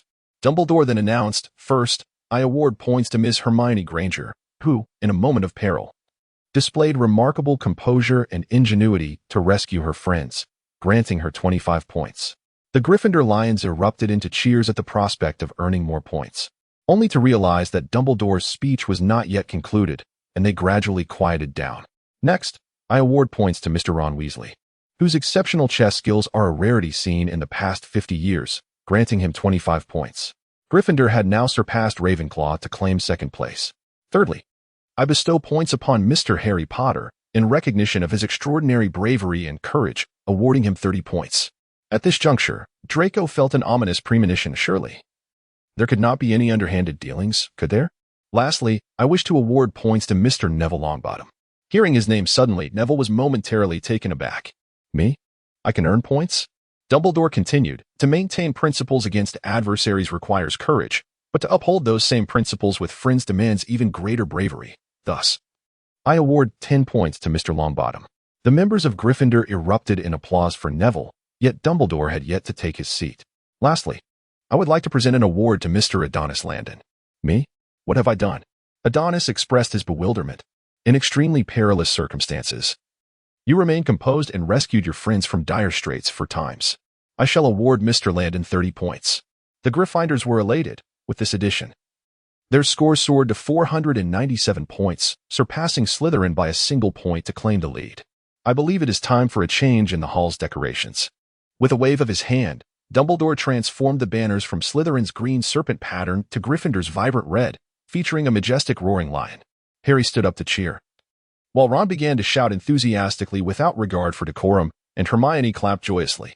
The Weasley twins set off fireworks, and everyone appeared thoroughly satisfied, save for Slytherin. Draco's expression was as grim as one who has been fed a plate of unpleasant food.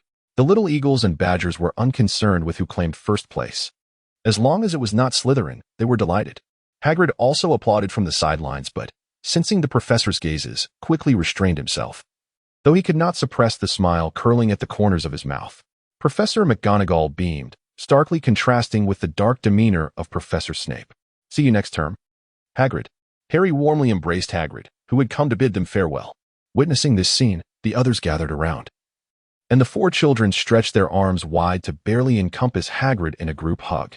Feeling the sincerity of their affection, Hagrid's eyes glistened with emotion as he released his arms and dabbed at his eyes with a large silk handkerchief. Finally, as the train slowly departed under Hagrid's reluctant gaze, Harry pulled open the window and called out, "Remember to write to me." After a year of study and life experiences, everyone had found like-minded companions.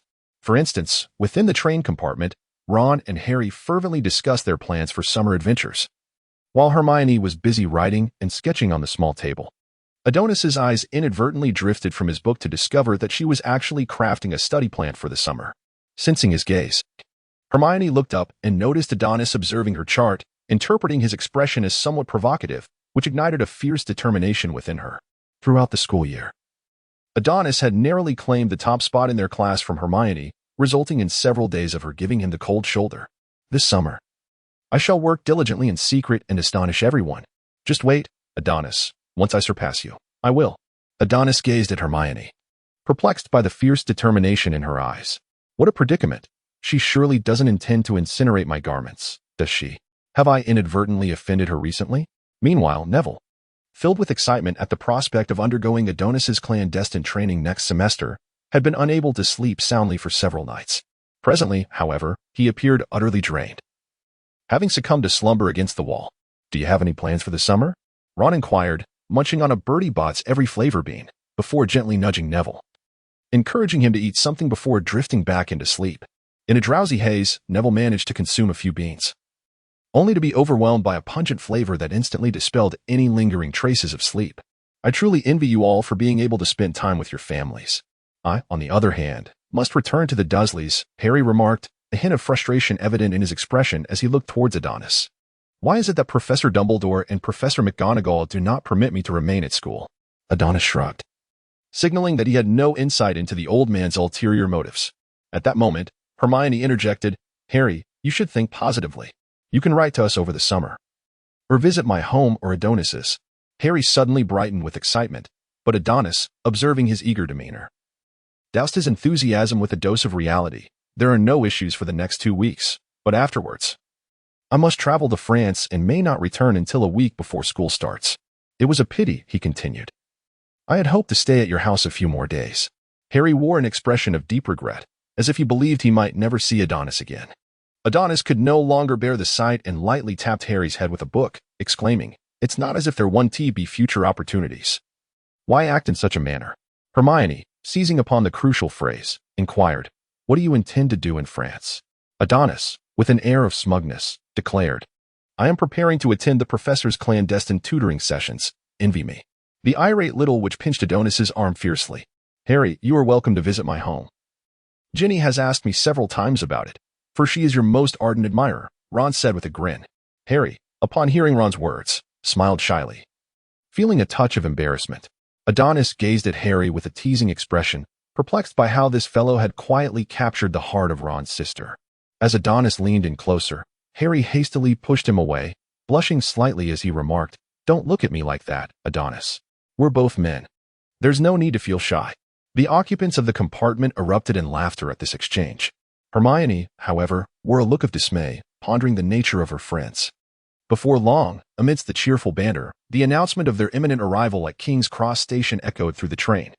Although they were scheduled to arrive around 2 in the afternoon, due to unforeseen circumstances, the 5 of them only disembarked from the platform at 4.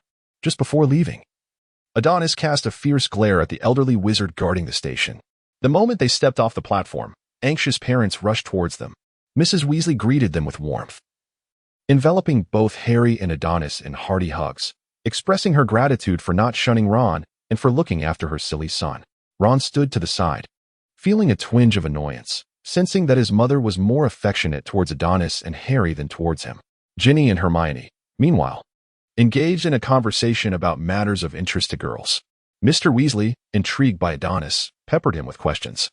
Having gained a newfound understanding of the Muggle world thanks to the encyclopedia Adonis had previously gifted him. "Brother," Adonis heard Vina calling him from a distance.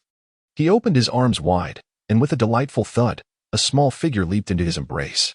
Adonis scooped up Vina, affectionately pressing his cheek against hers. "Did you miss your brother?" he inquired. "I did," she exclaimed, planting a kiss on his cheek. Vina seemed to have grown taller, and Adonis mused. "If you grow any bigger, I won't be able to carry you." Laughing, he added, "So please, Vina, don't grow up too fast. I want to hold you every day." The Landon and Granger couples approached, chatting amiably as if they had known each other for years. Mr. Landon came forward first, giving Adonis a friendly pat on the shoulder, while Mrs. Landon, noticing her son had grown, pulled him into an embrace. As the families exchanged pleasantries, Adonis introduced his parents and sister to the Weasley family. Upon learning they were from a wizarding family, Mr. Landon became quite animated, engaging Mr. Weasley in conversation, for Mr. Weasley was among the few wizards who held a fascination for the Muggle world. This newfound friendship delighted Mr. Landon immensely. Meanwhile, Mrs. Landon and Mrs. Weasley chatted about their respective families, each woman sharing her unique insights, creating a harmonious atmosphere. Initially shy, Vina hesitated before greeting Adonis's friends, but after an introduction from Adonis, she timidly offered her salutations. The young girl felt a surge of excitement upon seeing Harry. She recalled the tall boy she had encountered at the zoo. Ginny also seemed to take a liking to Vina, as they quickly became acquainted, even going so far as to place her arm around Vina's shoulders, exuding a protective, sisterly vibe. Neville was whisked away by the hurriedly arriving grandmother Longbottom, who, before departing, made sure to greet his friends and promised to write to them. It is often said that the bonds of male friendship are peculiar. Before long, Mr. Landon began to refer to Mr. Weasley as a brother, and Mrs. Landon warmly invited the Weasley family and the Grangers to join them for dinner that evening. The group parted ways at the train station, agreeing to convene at Adonis's residence. Upon exiting the station, Harry spotted the tardy Uncle Vernon, who wore an unwilling expression and seemed reluctant to linger. He rudely grasped Harry's arm and headed towards the car. When Harry expressed his desire to dine at Adonis's home, Uncle Vernon halted, noticing the family nearby. He momentarily froze in shock, covering his mouth, then quickly regained his composure, adopting a sycophantic demeanor as he warmly shook Mr. Landon's hand. After a round of small talk, Uncle Vernon suggested that Harry go ahead to Adonis's house, promising to fetch him later in the evening. Harry was perplexed by his uncle's sudden obsequiousness towards Mr. Landon, as if he had suddenly gained favor with someone of importance, which altered the way he looked at Harry. With this question lingering in his mind, Harry followed Mr. Landon to a car that appeared to be quite luxurious. Though Harry had limited experience, he discerned that their destination was the affluent area of London that Aunt Petunia had long admired. The understated opulence of the villa before him felt somewhat surreal.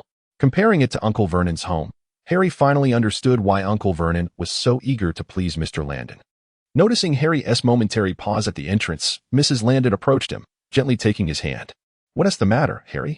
She inquired with a subtle smile. It's nothing. Ma am, Harry replied, visibly anxious. Just call me Aunt Diana. No need to be nervous, Harry. Think of this place as your own home. Before Harry could respond, she led him into the garden. Since the household was typically small, the Landons had not employed many servants, only a butler and a maid attended to the home, resulting in the family often handling simple tasks themselves. Considering the number of guests this time, Mr. Landon had arranged for several chefs to prepare the meal. After a while, exclamations of surprise erupted from the villa's entrance. Wow, Fred, look at where we've arrived, George exclaimed, as if he had stumbled upon something extraordinary. I don't know, George. Fred gaped in astonishment, his expression one of sheer shock. Stop fooling around, George. Fred. Mrs. Weasley reprimanded the two mischief-makers with a sharp rap on their heads, feeling as though her dignity was being diminished by their antics. Hearing the commotion at the door, Harry hurried outside to greet them, with Adonis closely following behind. Welcome, welcome. Your presence truly illuminates our humble abode, Adonis said with a slight bow. Though he barely maintained the posture before being hoisted inside by George and Fred, one on each side. Adonis, you must give us a proper tour of your home. Indeed. Who would have thought you were a little tycoon? You must look after me from now on, Fred exclaimed with a mischievous grin, rubbing his fingers together. It seemed that only Percy from the Weasley family was absent. Mrs. Weasley mentioned he was preoccupied with something, but Fred quickly betrayed him. Our esteemed Percy is too busy going on a date with his girlfriend to have time for us. This remark incensed Mrs. Weasley, who promptly delivered a playful thump to his head. Hermione soon arrived with her family, and the women gathered to chat while the men engaged in boastful banter. Completely disregarding any semblance of adult decorum, they exchanged numerous gifts, with Mr. Weasley presenting a few magical trinkets, which left the two older boys in awe. Mr. Granger decided he would send Mr. Weasley a dental care set after returning home, though he pondered whether the electric device would function in the magical realm. After dinner, the children dispersed to play. Adonis, Harry, and Ron conversed in the yard, while the Weasley twins, with Mrs. Landon's permission, began to investigate the television in the living room, hoping their curiosity would lead them to dismantle it. It was unclear how much the men had imbibed, but Mr. Granger was slumped over the dining table in a state of inebriation, while Mr. Landon and Mr. Weasley remained lively, linking arms as they ambled to the Landon garage to admire Mr. Landon's treasures. Before this chapter concluded, Mr. Weasley, a car enthusiast, was utterly captivated by the collection of sports cars, his eyes sparkling with excitement, eliciting exclamations that even Ron, sitting in the yard, could hear. Mr. Granger, seemingly forgotten at the dining table, was ultimately assisted by Mrs. Granger into their car for the journey home. Just before departing, Mr. Landon, a bit reluctant to see him go, insisted on sharing a few more drinks. Before Mrs. Landon intervened with her formidable authority, he earnestly said, Arthur, my brother, I may not know magic or your affairs, but I will do my utmost to equip you with some means of self-defense. With that, he handed Mr. Weasley a box. Goodness, if Adonis wasn't mistaken, his father had gifted Mr. Weasley an M1911. If Harry were to see it, he would undoubtedly exclaim, This is far more effective than a wand. Then Mr. Langdon was drawn into the house by Mrs. Langdon, while Adonis was tasked with seeing off the Weasley family. Aunt Molly, please keep my father's gift for Uncle Arthur safe. We must not let George and Fred get their hands on it. Adonis exchanged a knowing glance with Mrs. Weasley, signaling her to take this matter seriously. Although Mrs. Weasley appeared somewhat perplexed, Adonis proceeded to enlighten her on the basics of firearms. Upon learning that such objects could easily cause death, her caution heightened immensely. Harry, however, did not feel an urgent desire to return to the Dursleys. The Dursleys were quite pleased to have him stay at the Langdons. For exchanging one detestable individual for the friendship of the Langdon family was a most lucrative transaction. Who would not relish such an arrangement? After spending a fortnight dutifully with his family, Adonis seized an opportunity to share his plans for the remaining 2 months with them. His mother expressed profound reluctance. Since Adonis had begun attending Hogwarts, she had only seen him once this year, and she was uncertain when they would have the pleasure of his company again. She enveloped him in a heartfelt embrace. His father's perspective was straightforward. As a man, one must strive for progress, not merely seek enjoyment. Moreover, Adonis was to study under the school's professors, an invaluable opportunity that was rare and precious. Thus, he wholeheartedly agreed. Adonis chuckled softly, realizing that his father was so determined to support him that he seemed to disregard his own safety. Did he not notice the fierce expression on his mother's face? as if she were ready to unleash her wrath. Adonis felt a slight twitch of discomfort, thinking to himself that he could only wish his father good luck. Subsequently, amidst his mother's scolding and his father's pleas for mercy, Adonis made his way to Vena's room on the second floor. Ever since Vena learned that Adonis would not be staying at home for long, she had been quite upset, and for several days, she had not shown him a hint of kindness. Adonis gently knocked on the door and inquired, "Vena, may I come in?" From within, Vena's sulky voice retorted, "No entry allowed, you vile brother, you wicked brother." Adonis's tone softened. "Brother is leaving tomorrow morning. Are you certain you do not wish to speak with him properly today?" Silence enveloped the room for a moment before Vena opened the door, her eyes reddened with tears. "I don't want him to go," she lamented, growing increasingly sorrowful until she ultimately burst into tears. Adonis immediately enveloped Vena in his arms, and she clung to him tightly, weeping freely against his chest. As her sobs gradually subsided and her emotions began to stabilize, Adonis gently reassured her, "Brother is departing to become more accomplished, so he can protect you and our parents. It does not mean he loves you any less." The following morning, after breakfast, Adonis resolved to set off promptly. "Be safe, my dear." Lady Landon bid farewell to Adonis at the villa's entrance. Mr. Landon said little, merely giving Adonis's shoulder a reassuring pat, their unspoken bond conveying his father's expectations seamlessly. Vena did not come to bid him farewell, yet through the second-floor window, Adonis caught a glimpse of his reluctant sister and waved at her. Upon reaching the center of the courtyard, Adonis paused, taking a moment to absorb his surroundings. Suddenly, a brilliant flame materialized, swiftly enveloping him entirely. With a flash, both the fire and Adonis himself vanished. The scenery before him faded and transformed endlessly, an overwhelming sensation of being pulled and twisted enveloping him. It felt as though an eternity had passed, yet it seemed to occur in the blink of an eye. As his feet touched the ground, Adonis shook his head and opened his eyes, finding himself amidst an unfamiliar plain. Bathed in sunlight, the entire grassland appeared as though adorned with a layer of gold, while the nearby forest rustled softly in the gentle breeze, creating a picturesque scene. The call of a phoenix echoed above, and in a flash of red, Mia landed on Adonis's shoulder, affectionately nuzzling his cheek. "Thank you for coming to fetch me." Adonis reached up to scratch Mia's chin, and she emitted a joyful chirp before transforming into flames and disappearing. Continuing along a nearby path, Adonis approached a wooden cabin standing at the end. It did not adhere to the wizard's specifications, yet to a muggle, it brimmed with wonder, teeming with magical creatures and enchanted artifacts. It appeared to rise at least 4 stories high, built in a haphazard manner that seemed utterly inconsistent with the principles of mechanics. This was the humble abode of the Weasley family, the destination of Adonis. As he approached, the cacophony of wailing ghouls from the attic and the ruckus created by the goblins in the yard grew increasingly audible, as if they were dissatisfied with the tranquility surrounding their dwelling and were determined to create a commotion. It seemed that Adonis had arrived a tad too early. From a distance, it appeared that only Aunt Molly had risen, busily attending to tasks in the kitchen. Upon pushing open the gate to the yard, the bell attached to the door chimed, prompting Mrs. Weasley to glance out of the kitchen window at the sound, where she spotted Adonis at the entrance and greeted him warmly.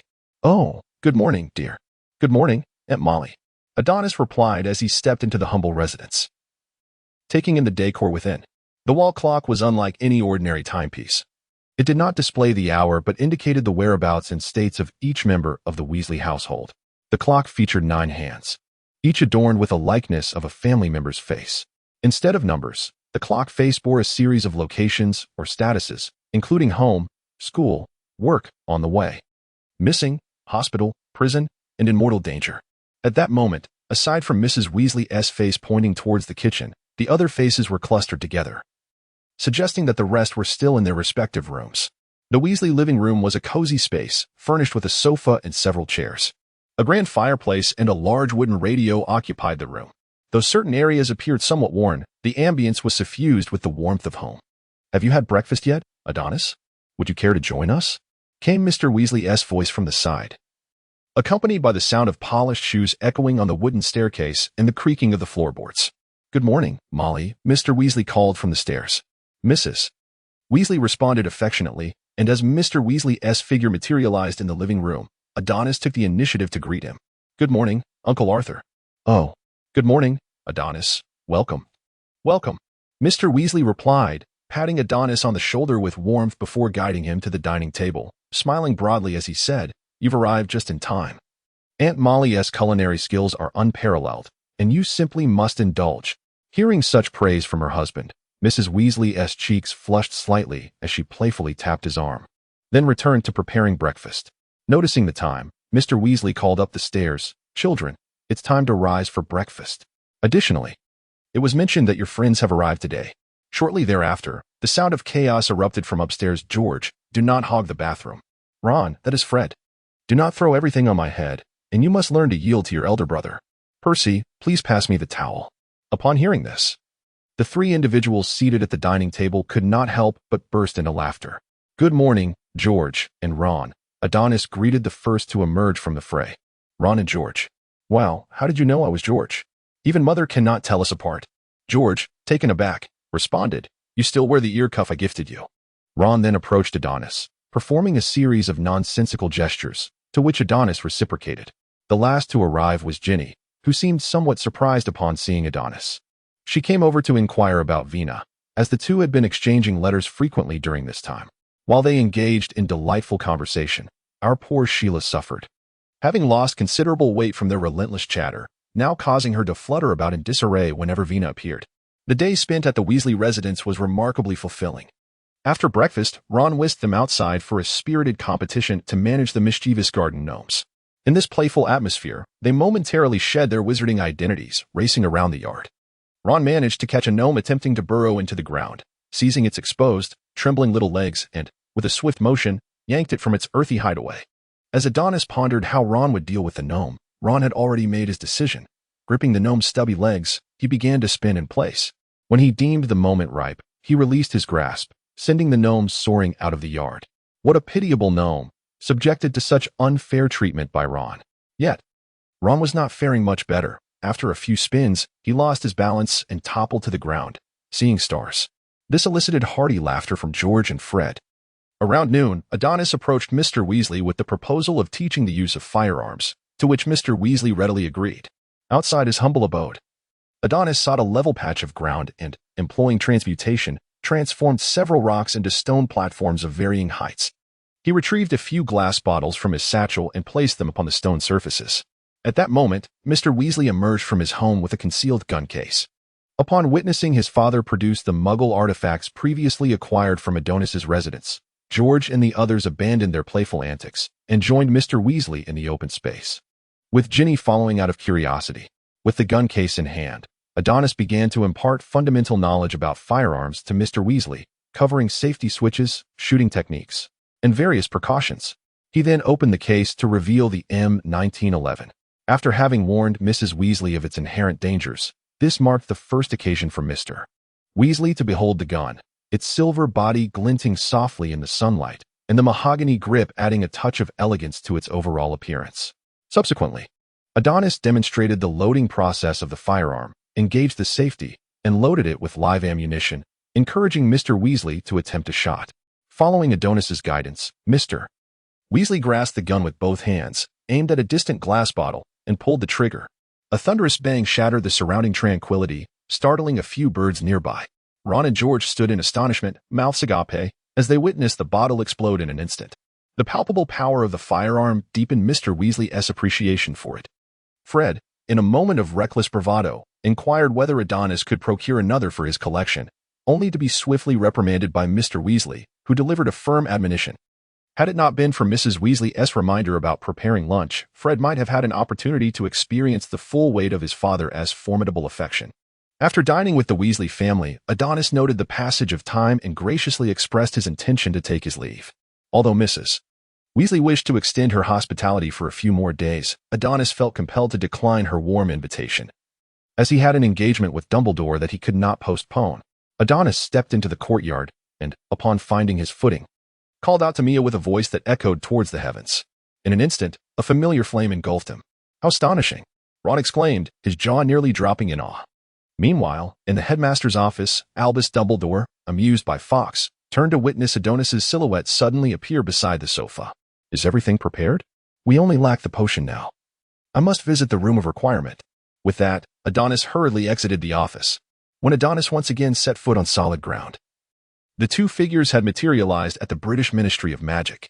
After many years, returning to this place felt as though time had scarcely altered its visage.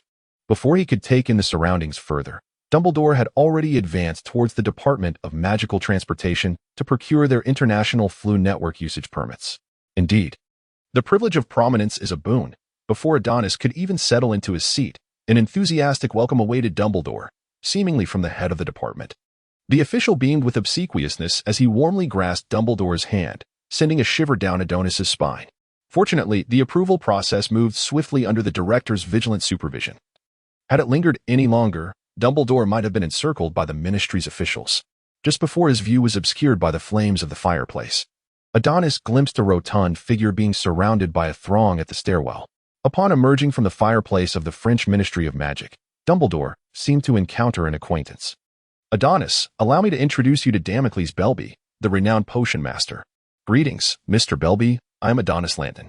Upon hearing this, Adonis quickly recognized the moment and offered a slight bow to Damocles. The potion master appeared mildly surprised at Dumbledore's deliberate introduction of a seemingly novice student. Perhaps this boy possesses extraordinary talent? Damocles pondered briefly before excusing himself after a brief conversation with Dumbledore. Rumor has it that Damocles is currently researching a potion aimed at alleviating the plight of half-blood werewolves, Dumbledore whispered. Half-blood werewolves refer to wizards who, under involuntary circumstances, have been bitten or scratched by pure-blood werewolves, thereby transforming into werewolves themselves. Compared to pure-blood werewolves, they are more closely aligned with wizards yet struggle to control the bloodthirst that accompanies their transformations, rendering their circumstances dire. Should Damocles succeed in developing the potion, his reputation within the wizarding community would reach unprecedented heights, yet such a claim would also attract peril from pure-blood werewolves. It seems there is no content provided for me to edit and translate. Please share the text you would like me to work on. Under the guidance of Dumbledore, Adonis arrived at the unassuming corner of a street in Paris, where Nicholas had recently taken residence. Dumbledore approached the door of the house at the end of the street and, with a precise rhythm, tapped it with his wand. Ordinarily, one would expect to see a Muggle family upon opening the door. However, under the influence of magic, the scene behind the door transformed into a narrow, medieval-style stone corridor. At the end of the passage stood a neatly attired house elf, quietly waiting before a platform of marble. This elaborate process significantly diminished the likelihood that any nefarious dark wizard could locate the abode of Nicholas Flamel. Guided by the house elf, Adonis and Dumbledore ultimately arrived at Nicholas's secluded home just before dinner. Perennial was the first to hear the commotion. Stepping out of the cottage to see Dumbledore alongside a handsome young boy, and with a hint of uncertainty, she inquired, "Adonis?" Adonis swiftly approached her, enveloping her in a warm embrace. "It's been ages, Perennial." The two settled into Nicholas's abode, where Adonis indulged daily in Perennial's nurturing, feeling as though his face had rounded slightly.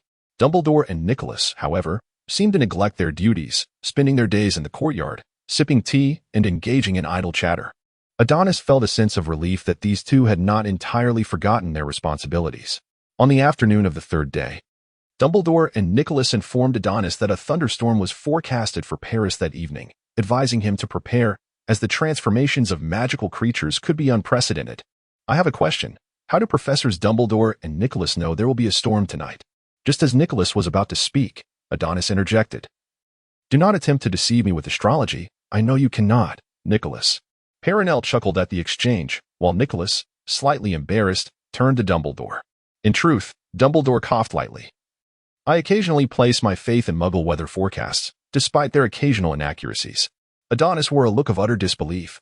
Merlin, the greatest of white wizards and alchemists, resorting to weather forecasts to predict the weather was truly remarkable. Adonis rolled his eyes in exasperation. After a while, there was a knock at the door, prompting Dumbledore to rise and declare, "It seems my esteemed guest has arrived." Just as Adonis was still pondering this, Dumbledore opened the door to reveal a familiar emerald figure standing there. It was none other than Professor McGonagall.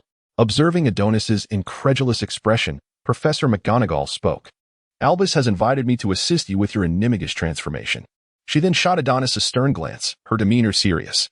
"I believe you should seek guidance from the professors before engaging with such perilous magic." Upon hearing her words, Adonis sheepishly rubbed the back of his head.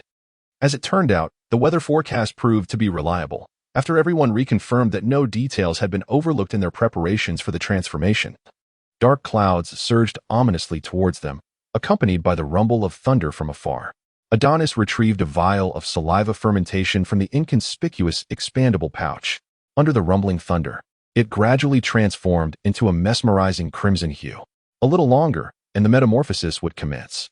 Dumbledore waved his ancient wand, casting a translucent barrier that enveloped the courtyard from top to bottom. Meanwhile, Nicholas activated the alchemical apparatus he had meticulously prepared, and with a surge of potent magical energy, the once distinct outlines of the courtyard began to blur, ultimately vanishing entirely from sight. Once all preparations were complete, Adonis nodded to the assembled crowd and consumed the vial's contents in one swift motion. A wave of nausea surged through him, but there was no time for such weakness. With unwavering hands, he pointed his wand at his heart and recited the incantation he had practiced for nearly a month. Amato, Animo, Animato, Animagus. Upon uttering the final syllable, Adonis sensed the emergence of another heartbeat resonating within him, its initial rhythm faint, yet gradually growing strong and resolute. Adonis felt his blood simmering within him, as if a potent energy were coalescing in his very bones. Unbeknownst to him, his skeleton radiated a luminous brilliance through his skin. Professor McGregor was utterly astonished. Whether through her own eyes or the pages of books, she had never witnessed such a miraculous transformation. Adonis felt his consciousness beginning to blur, and everything visible to his eyes transformed into an endless expanse of white. An overwhelming sense of confusion and emptiness enveloped him, compelling him to wander aimlessly through this infinite white desert. Outside, Dumbledore observed that Adonis's magical energy was steadily waning, and he immediately directed the magic within himself towards Adonis. Noticing this, Nick swiftly activated his prepared alchemical instruments. As several individuals continuously channeled their magic, the radiance emanating from Adonis's body intensified, accompanied by faint, almost ethereal bird calls.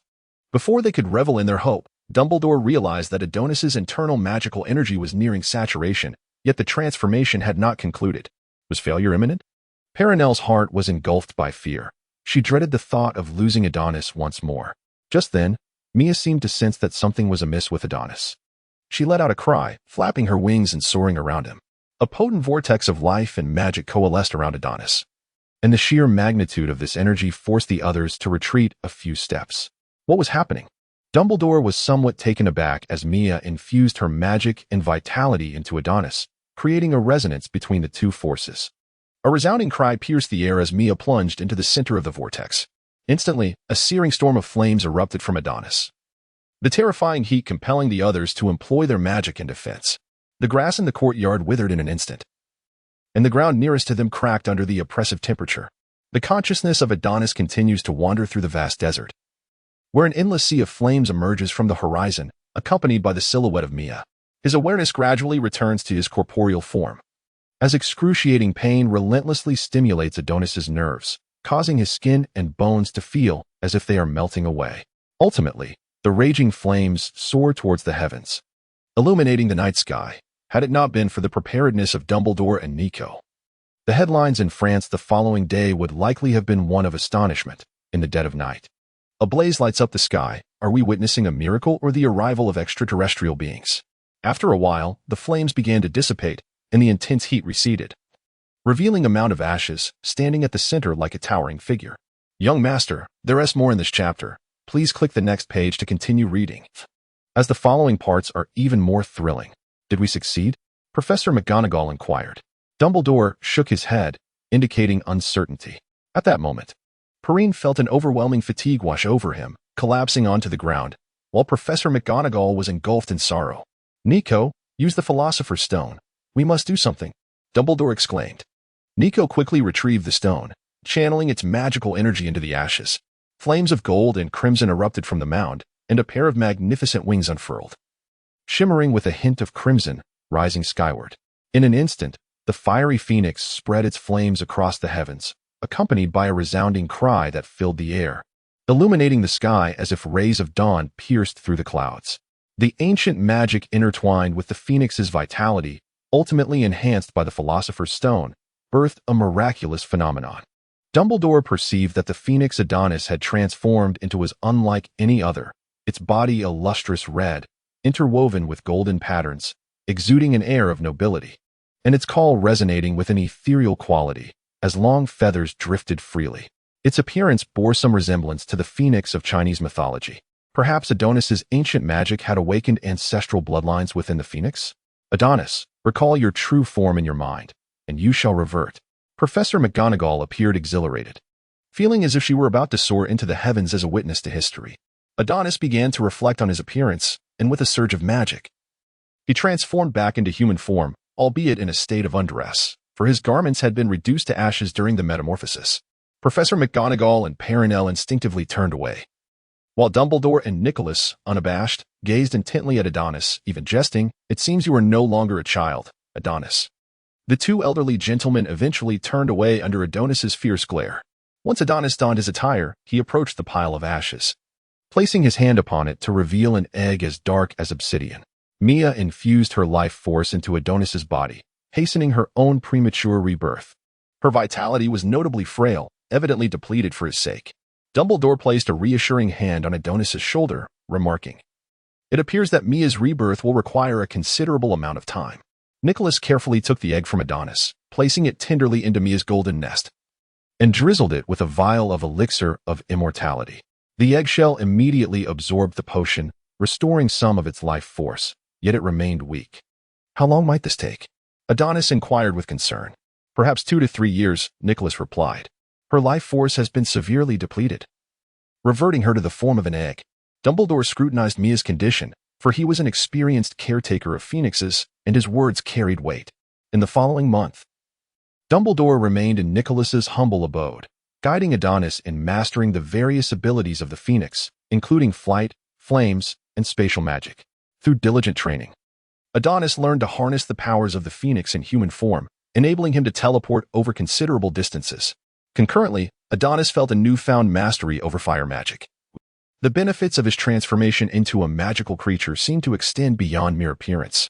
After several days of magical practice, he discovered that his magical energy now bore attributes of flame. Having lived for so long, Adonis had yet to witness anyone else's weapon sparking flames as his could. Observing this development, Dumbledore resolved to teach Adonis fire-related spells, such as his own signature incantation, Fire God Opens the Way. While training proceeded fervently on one front, Nicholas was equally occupied.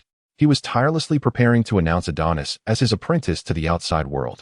After discussions with Dumbledore, they decided that this revelation would grant Adonis some influence within the upper echelons of the wizarding community, thereby aiding the implementation of Dumbledore's plans and potentially attracting some pureblood families, given Nicholas's considerable standing in the wizarding world.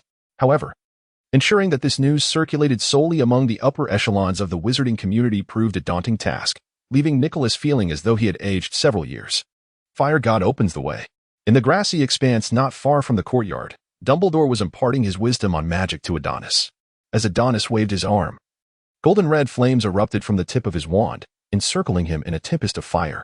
The flames then converged ahead, forming a path paved with fire. His control over the magical energy and the gestures of incantation were flawless. However, the total amount of magic he could wield was still somewhat lacking. Dumbledore stroked his beard and offered a solemn critique, while Adonis, disinterested, stood still, savoring the sensation of casting. Old Dumbledore, are you not speaking without seeing the truth? I am but 12 years old. Adonis gazed in silence at the elderly man beside him, who, out of sheer boredom, had begun to indulge in a mound of cockroaches, chewing them meticulously, one wriggling insect after another. The mere thought of cockroaches bursting with juice in Dumbledore's mouth sent a shiver down Adonis's spine, leading him to ponder whether this old man harbored some peculiar predilection. I certainly do not. Do not indulge in such wild imaginings. I have yet to inquire. Do not attempt to read my thoughts. You, disrespectful elder. For reasons unknown, Severus Snape's attempts at legitimacy consistently faltered before Adonis, while Dumbledore seemed able to glean fragments of his thoughts. Your thoughts are plainly written upon your visage. By Merlin's tattered stockings, I am merely a connoisseur of desserts. Why must I endure such slander? Dumbledore feigned innocence, blinking innocently. You had better be. With that, Adonis dismissed the antics of the old trickster and made his way back to Nicholas's secluded cottage. The foremost quality of a hermit's dwelling is its concealment from prying eyes, which is precisely why owls have been unable to locate this place. It has been ages since he received correspondence from friends. During lunch, Dumbledore announced his departure.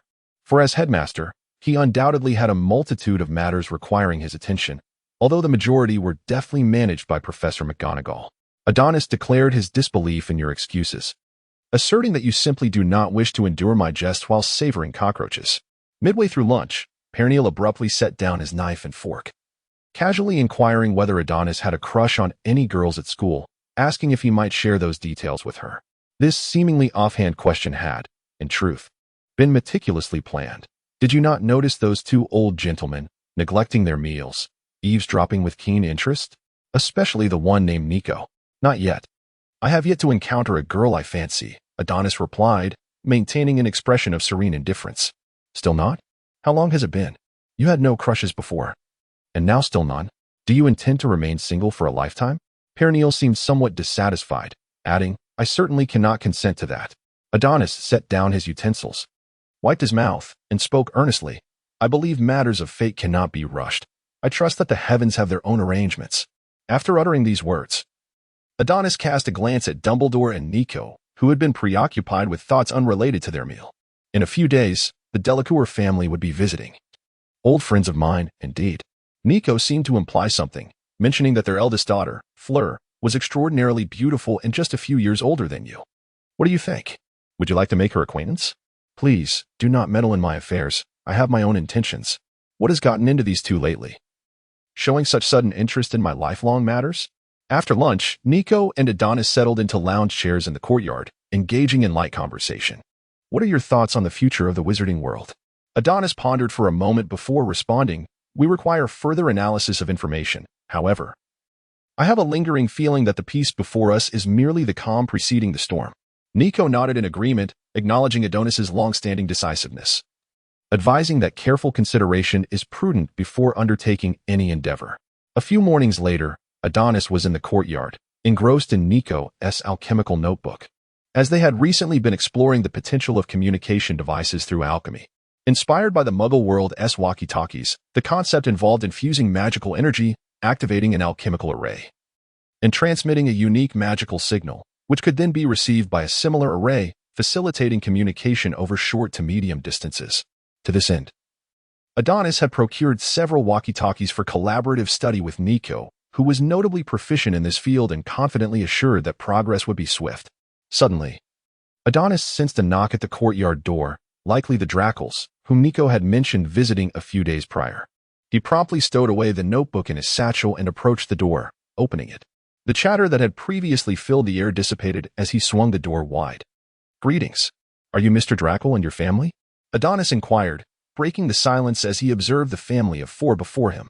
The middle-aged man adjusted his attire and extended a hand to Adonis. You must be Mr. Landon. Indeed, you are a remarkable young man. Behind him stood a girl, seemingly older than Adonis, who scoffed lightly, prompting a slight frown from Mr. Dracle, who turned to admonish Furong. He then resumed his affable demeanor, introducing his wife and two daughters, Furong and Gabrielle. It was evident that the alluring genes of the family were quite potent. Mr. Dracle himself was unremarkable in appearance, yet both daughters were strikingly beautiful, Furong already hinting at the allure of a true beauty, while Gabrielle, younger than Adonis, also possessed a commendable charm. The scoffing had come from Furong, and though Adonis could sense her subtle discontent towards him, he chose to disregard it, knowing their paths would not entwine closely. After exchanging pleasantries, Adonis ushered the guests inside, feeling no obligation to remain, as they had come to see Nico, not him. However, Perineal entrusted the care of Furong and Gabrielle to Adonis. As they traversed from the house to the backyard, Furong remained silent, while Gabrielle, intrigued by the handsome young man, chattered animatedly. I have a sister, I sense you, and she would get along splendidly. Really? May I meet her? Gabrielle appeared quite exhilarated, for she was, after all, a mere 9 years of age, standing at the threshold of a time brimming with curiosity. It disheartened her slightly to see her companion, Furong, left aside, especially since they had previously agreed to unite as sisters. To her astonishment, her own sister had been swayed by Adonis's mere words. Does Miss Furong harbor any grievances against me? Adonis inquired, unable to suppress his curiosity as he observed Furong's obvious impatience. I simply cannot fathom why the illustrious Mr. Nickel May would choose an unremarkable child as his pupil. After all, it seems you possess little of note, save for your striking beauty. Furong finally articulated her thoughts. Adonis found himself at a loss, pondering why he, having never provoked her, was perceived by her as a man devoid of merit beyond mere appearance. It was astonishing to realize that in Miss Furong's eyes, he embodied such a lackluster image. He regretted not being able to leave a striking impression on you. However, Adonis shifted the conversation, asserting that he felt no obligation to provide explanations, as it was Nicodemus who chose the disciples, not them. Was it not? Upon hearing Adonis's words, Furong immediately prepared to retort, yet her attempts to speak faltered, words caught in her throat. Ultimately, appearing somewhat exasperated, she exclaimed, "What if I propose a duel of sorcery against you? I trust you would not decline?" Furong, reflecting on her status as an exemplary student at the Busbarton School of Magic, revered by professors, believed that defeating a boy a few years her junior should be a mere trifling matter. Had she been facing Harry or Ron, her desires may well have been fulfilled. Yet standing before her was Adonis, and she sensed impending difficulty.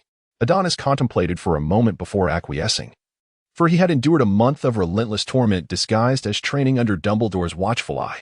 Who could resist the allure of a ready-made punching bag? If I cannot triumph over Dumbledore, surely I can best you? The news of their impending wizarding duel swiftly reached the adults, who were seated in the living room, engaged in casual conversation over tea, and it left Mr. Delacour quite alarmed. Upon their initial meeting, he had sensed an invisible pressure emanating from Adonis. After all, how formidable could a mere 12-year-old be? In a flurry, he rushed to the courtyard to find Fleur, imparting with earnest concern, "Sweetheart, please be cautious during the duel." Upon hearing her father's words, Fleur raised her chin proudly and replied, "Rest assured, Father, I shall be mindful and will endeavor not to cause him harm." Mr. Delacour was left speechless. What was she imagining? His warning had been for her own safety. Nico also took aside Adonis for a quiet conversation. "Just a friendly duel with the young lady will suffice. Do not engage too seriously, lest we disrupt the cordial relations between our families. Be accommodating." I understand. Adonis replied, "The magical world is not merely about conflict. It is fundamentally about human connections." After Adonis finished speaking, he no longer listened to Nick's ramblings and approached Furong, ready to commence their duel. The two turned their backs to one another and walked a distance apart, then turned to ensure each was prepared, performing a wizard's salute. The one-on-one, albeit an unfair duel, was about to begin. "Draw your weapon." Furong swiftly acted, unleashing a streak of crimson light that surged towards Adonis. Though it appeared small, its sound was anything but subtle. Adonis, with a leisurely grace, enveloped his wand in a shroud of magical energy, and when the moment was right, he deftly flicked his right hand, effortlessly neutralizing the trial. It is no wonder that Furong is an exemplary student of the Busbarton School of Magic.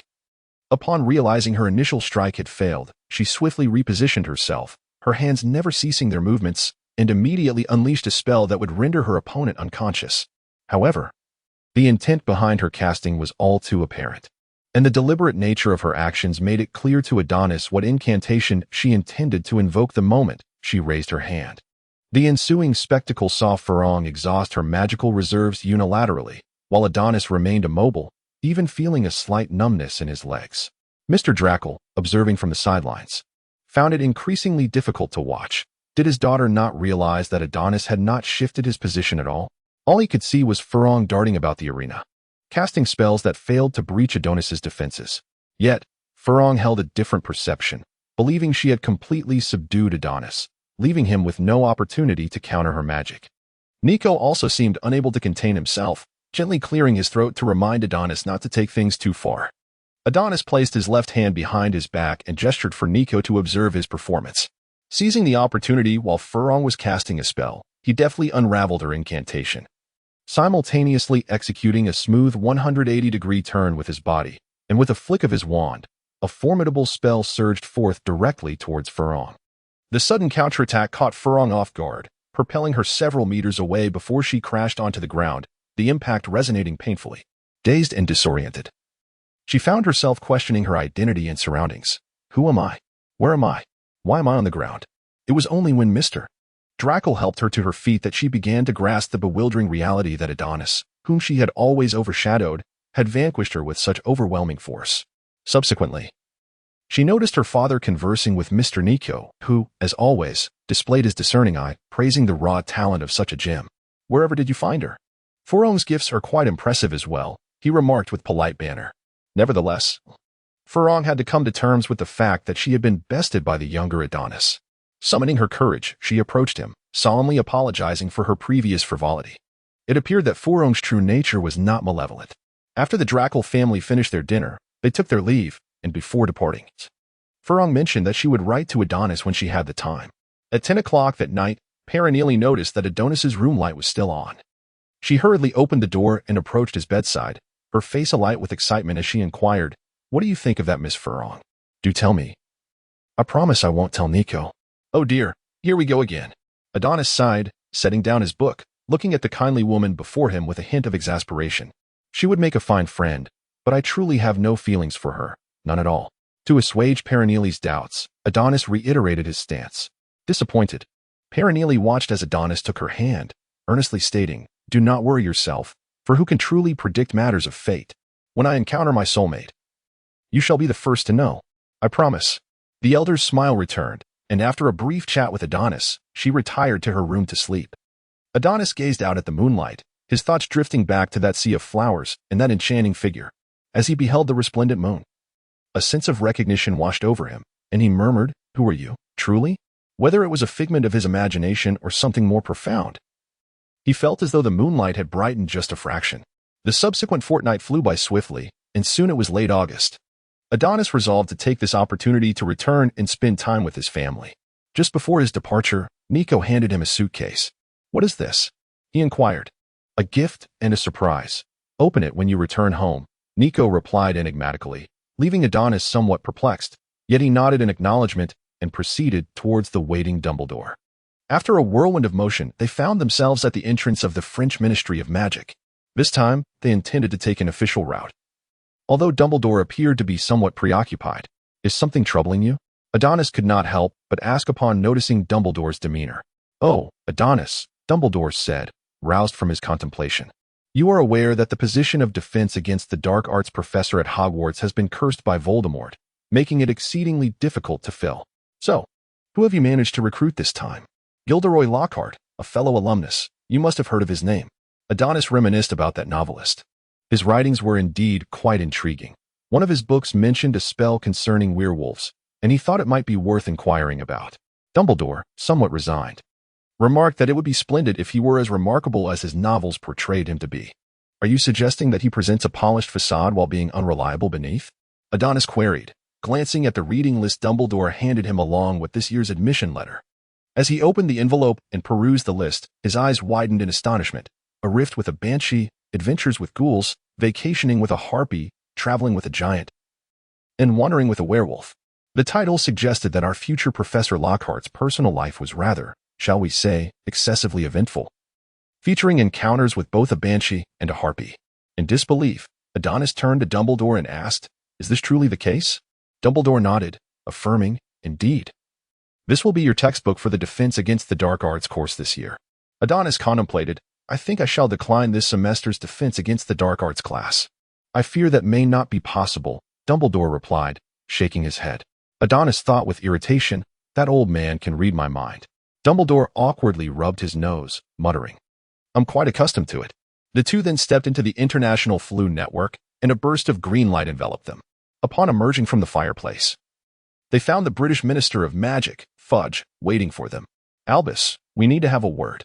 Fudge greeted Dumbledore with great enthusiasm, akin to a thief who had stumbled upon a rare treasure. Only upon approaching did he notice Adonis standing beside him, which elicited a hint of surprise.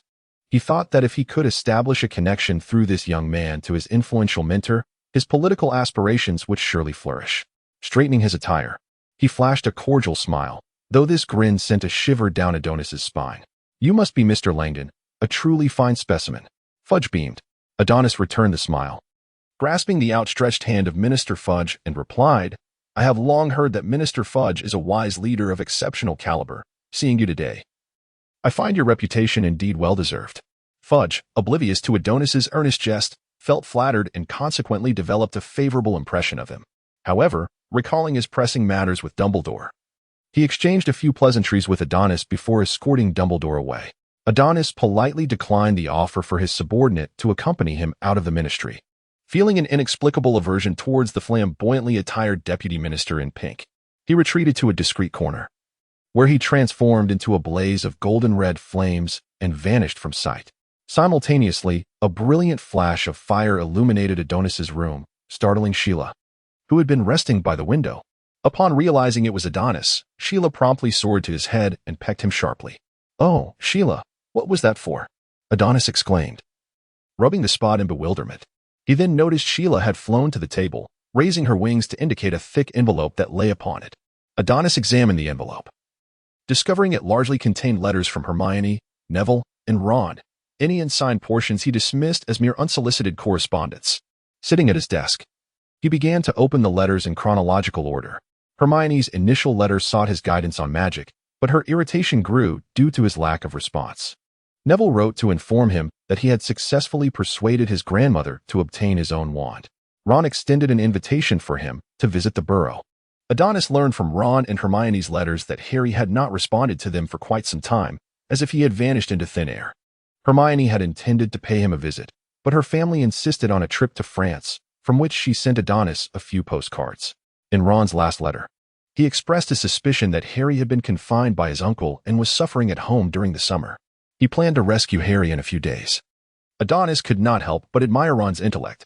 He had conjured up a classic tale of a prince saving a princess.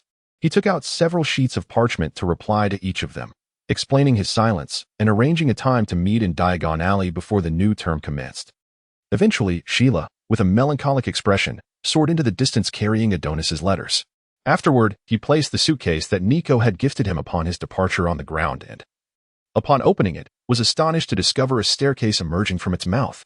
He ascended the stairs into the interior of the suitcase, only to find, to his amazement, that the space within was as vast as a basketball court, filled with numerous alchemical materials and potions, as well as an array of books on magic and alchemy. At the far end stood a desk, adorned with a broomstick, a key, several photographs, and a camera. Was this the silver arrow? Adonis picked up the elegantly designed broom, topped with a silver spiral cone. It was then that he noticed a note beside it. "I found your broom and made a few upgrades." Nico always had a penchant for doing things that touched his heart. Adonis shook his head, planning to test it when time permitted, and then glanced at the photographs, which captured a cheerful group shot taken after the conclusion of the Animagus training, with everyone smiling radiantly. Adonis entered the living room, camera in hand, and observed the industrious Mrs. Landon. He captured a photograph, and the flash drew her attention. Upon turning around, she beheld her cherished Adonis standing by the staircase. Instantly, she set aside her tasks and approached him with a warm embrace, while Vina, too, spotted Adonis and joyfully wrapped her arms around him. After their meal, Adonis gathered the family for a portrait, the animated image astonishing everyone present. On the day designated for their visit to Diagon Alley to procure books, Mr. Landon was unable to drive the family due to an unforeseen obligation at work, leaving Adonis to embark on the journey alone. The key within his suitcase had been specifically prepared for him by Nico, granting access to his small vault at Gringotts. As he often remarked, while money may not be everything, the absence of it is indeed a significant hindrance, and this, after all, was merely a trifling amount. Adonis pushed open the door of the Broken Cauldron Tavern and discovered an unusually large number of patrons today. Even the least favored table near the entrance was occupied. A group of women, engrossed in lively discussion, held various novels in their hands, animatedly sharing their thoughts on the stories. Adonis approached the bar and ordered a glass of butterbeer, promptly engaging in conversation with the bartender, Tom. "Hello, Uncle Tom, has something occurred in Diagon Alley?" They seemed quite exhilarated. Tom, while tidying the bar, replied in a nonchalant tone, "The illustrious Gilderoy Lockhart is holding a signing event at Flourish and Blotts today, and numerous wizards have gathered to seek his autograph." His emphasis on the word illustrious suggested a palpable resentment towards the famed Lockhart. Upon witnessing the scene, Adonis did not allow his spirits to dampen. He finished his butterbeer, exchanged pleasantries, and made his way towards the entrance of Diagon Alley. The goblin at Gringotts regarded the handsome young man before him with astonishment, realizing that within a mere year, this muggle-born wizard had achieved an extraordinary ascent in social standing from a nameless nobody to a legitimate possessor of a key to his own vault. If his observations were accurate, this key belonged to the vault of Nicholas Flamel, the renowned alchemist who possessed considerable wealth within Gringotts. It was widely acknowledged among the goblins that any vault without an heir would automatically revert to Gringotts. Should Flamel pass away, the vast assets left behind in his Gringotts vault would belong to the goblins. However, the emergence of Adonis introduced an unforeseen variable. A flicker of malice glinted in the goblin's eyes as his fingers trembled involuntarily. After years of dealing with goblins, Adonis was acutely aware of the greedy intentions lurking within their minds. Do what you must. Do not compel me to extract your eyes, he thought. The goblin appeared momentarily intimidated by the aura exuded by Adonis, but soon regained composure, clapping his hands. A considerably younger goblin emerged from behind the counter, presenting a small leather pouch into his hands. I am Bogrod, and it is my honor to serve you. With that, the elder goblin led Adonis deeper into Gringotts. They boarded the goblin's small cart, swiftly traversing the underground tunnels of Gringotts. After navigating a sharp turn, they encountered a waterfall cascading onto the tracks ahead. Just before passing through the curtain of water, Bogrod explained, that is the thief's waterfall. It purges enchantments and magical disguises. This is part of Gringotts' security measures.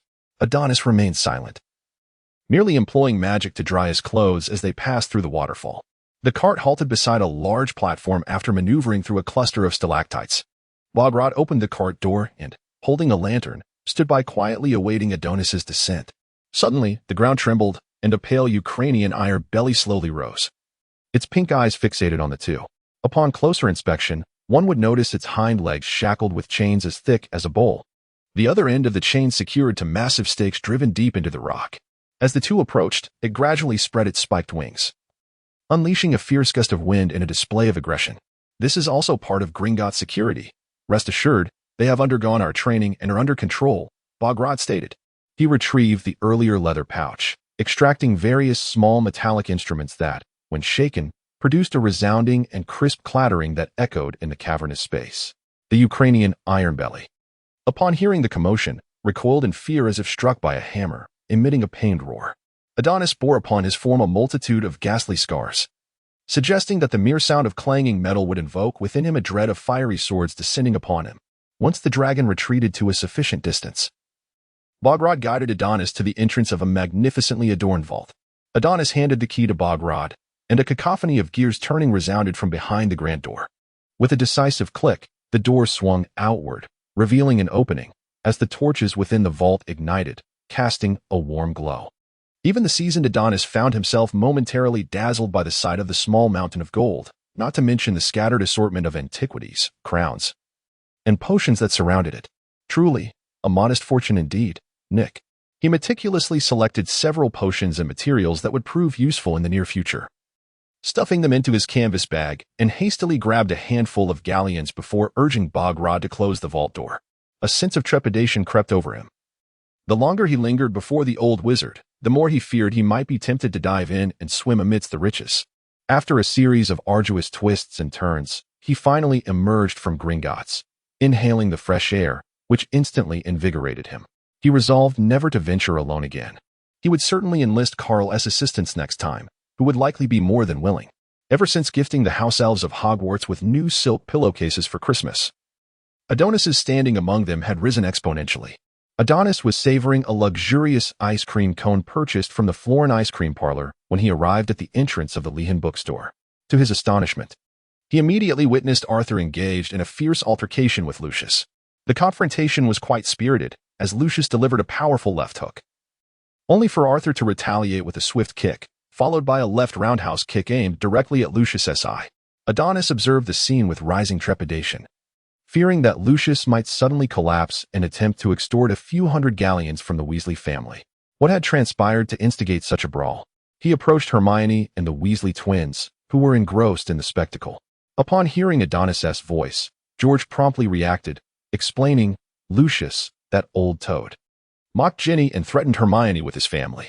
Dad could no longer bear it and confronted him. George's face radiated excitement as he recounted the punches being thrown, almost wishing to join the fray himself.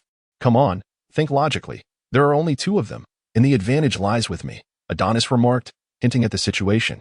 Fred, upon hearing this, was filled with enthusiasm, as if a new possibility had dawned upon him. Adonis, are you suggesting? There is still another person on the opposing side. We cannot allow Uncle Arthur to face a 2-on-1 disadvantage. You are absolutely right, Adonis, Fred exclaimed, before dashing out to position himself behind Draco. With a swift kick, he propelled Draco into the circle of combatants, effectively absorbing Lucius's full-force kick on behalf of Arthur. Lucius was momentarily bewildered, questioning, are you my son, or his? Seeing Draco knocked down by Lucius, George shouted, Draco, you shameless coward.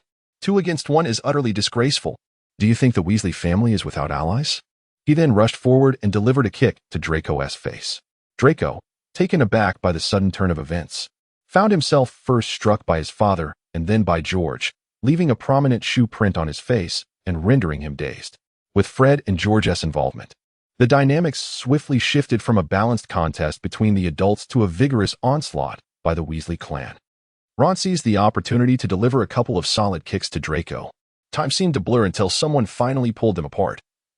With Fred and George struggling while vociferously condemning the Malfoys' disgraceful behavior. Bah, to outnumber the few is truly despicable. George spat, flinging saliva onto Draco's ropes. As Draco staggered to his feet, the sight of his face adorned with two dark shoe prints and raccoon eyes elicited laughter from Ginny and Hermione. Mrs. Weasley, observing the scene, couldn't help but discreetly give Adonis a thumbs up.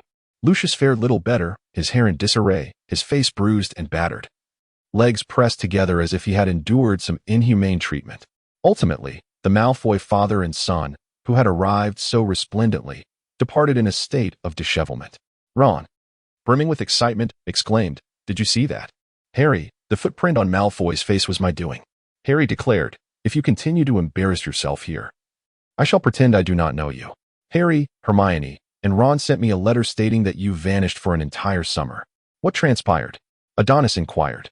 Upon hearing this, Harry felt a surge of anger. It was a house elf. He claimed his name was Dobby. He intercepted all my letters, insisting that I should not return to Hogwarts, claiming that this year would bring peril to the school. Ron, who had previously assumed it was Harry's muggle uncle behind the mischief, was taken aback by this revelation. Adonis was not overly preoccupied with the matter concerning Dobby. After all, upon joining Dumbledore's camp, the venerable Dumbledore had informed him of Voldemort's impending return, and their current task was to amass strength before that eventuality. Setting that aside, Adonis took Hermione's hand and led her a few paces away, adopting an expression of amusement as he scrutinized Harry and the others. "Is something amiss?" Hermione inquired, a hint of confusion in her voice, to which Adonis responded with a laugh. "Of course, just look at Harry. He resembles someone who has just emerged from a coal mine, and Ginny too bears a face of soot." "Oh, poor Ginny," he remarked, feigning sympathy. Ginny, finally realizing her appearance, touched her face and wiped away a smudge of dirt, her cheeks flushing with embarrassment as her gaze darted towards Harry intermittently. Adonis, upon witnessing Ginny's bashful demeanor, refrained from further teasing her. With a flourish of his wand, he cast a cleaning charm, prompting the group of friends to reconvene, chattering animatedly. "You have no idea how formidable Ginny was just now at the bookstore," Hermione remarked to Adonis, clearly piquing his interest as he gestured for her to elaborate. As a loyal confidant, Hermione divulged without reservation. At that moment, when Draco stood before Harry, mocking him, Ginny boldly stepped up, positioning herself protectively in front of Harry. And with an air of authority, she declared to Draco.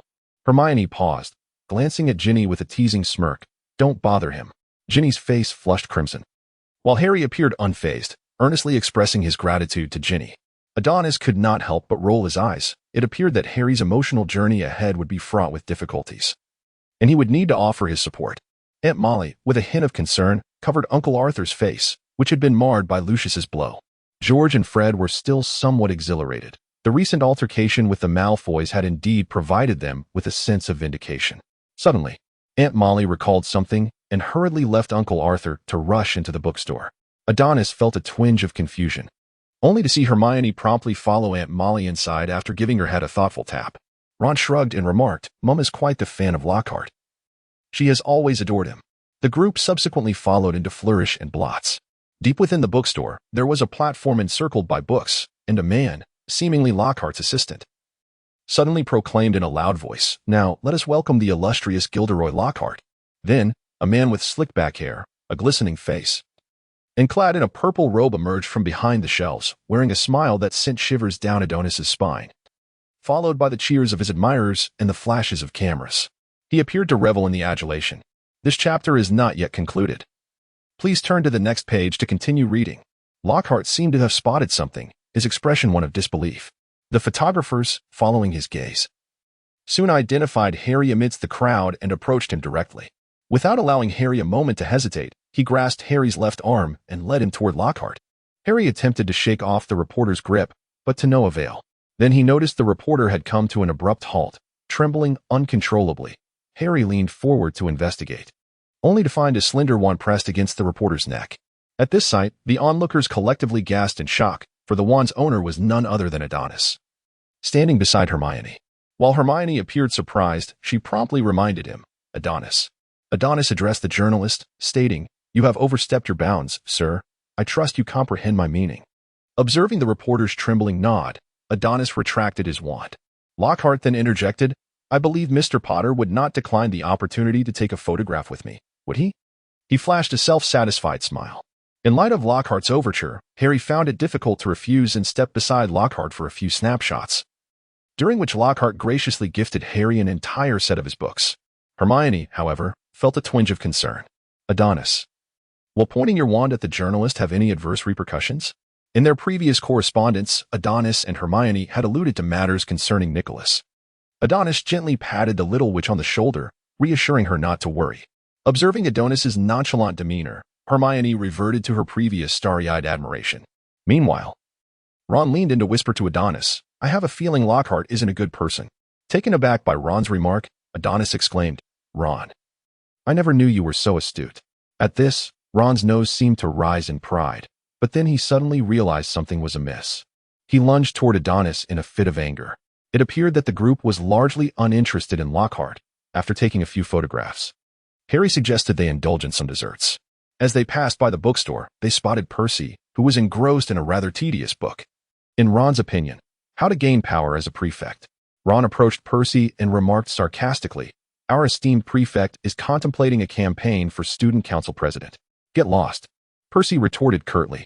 Adonis had just intended to recommend a few classic works from the Muggle world to Percy on this subject when he was abruptly whisked away by Ron. It seemed he would have to wait for another opportunity to engage Percy in conversation.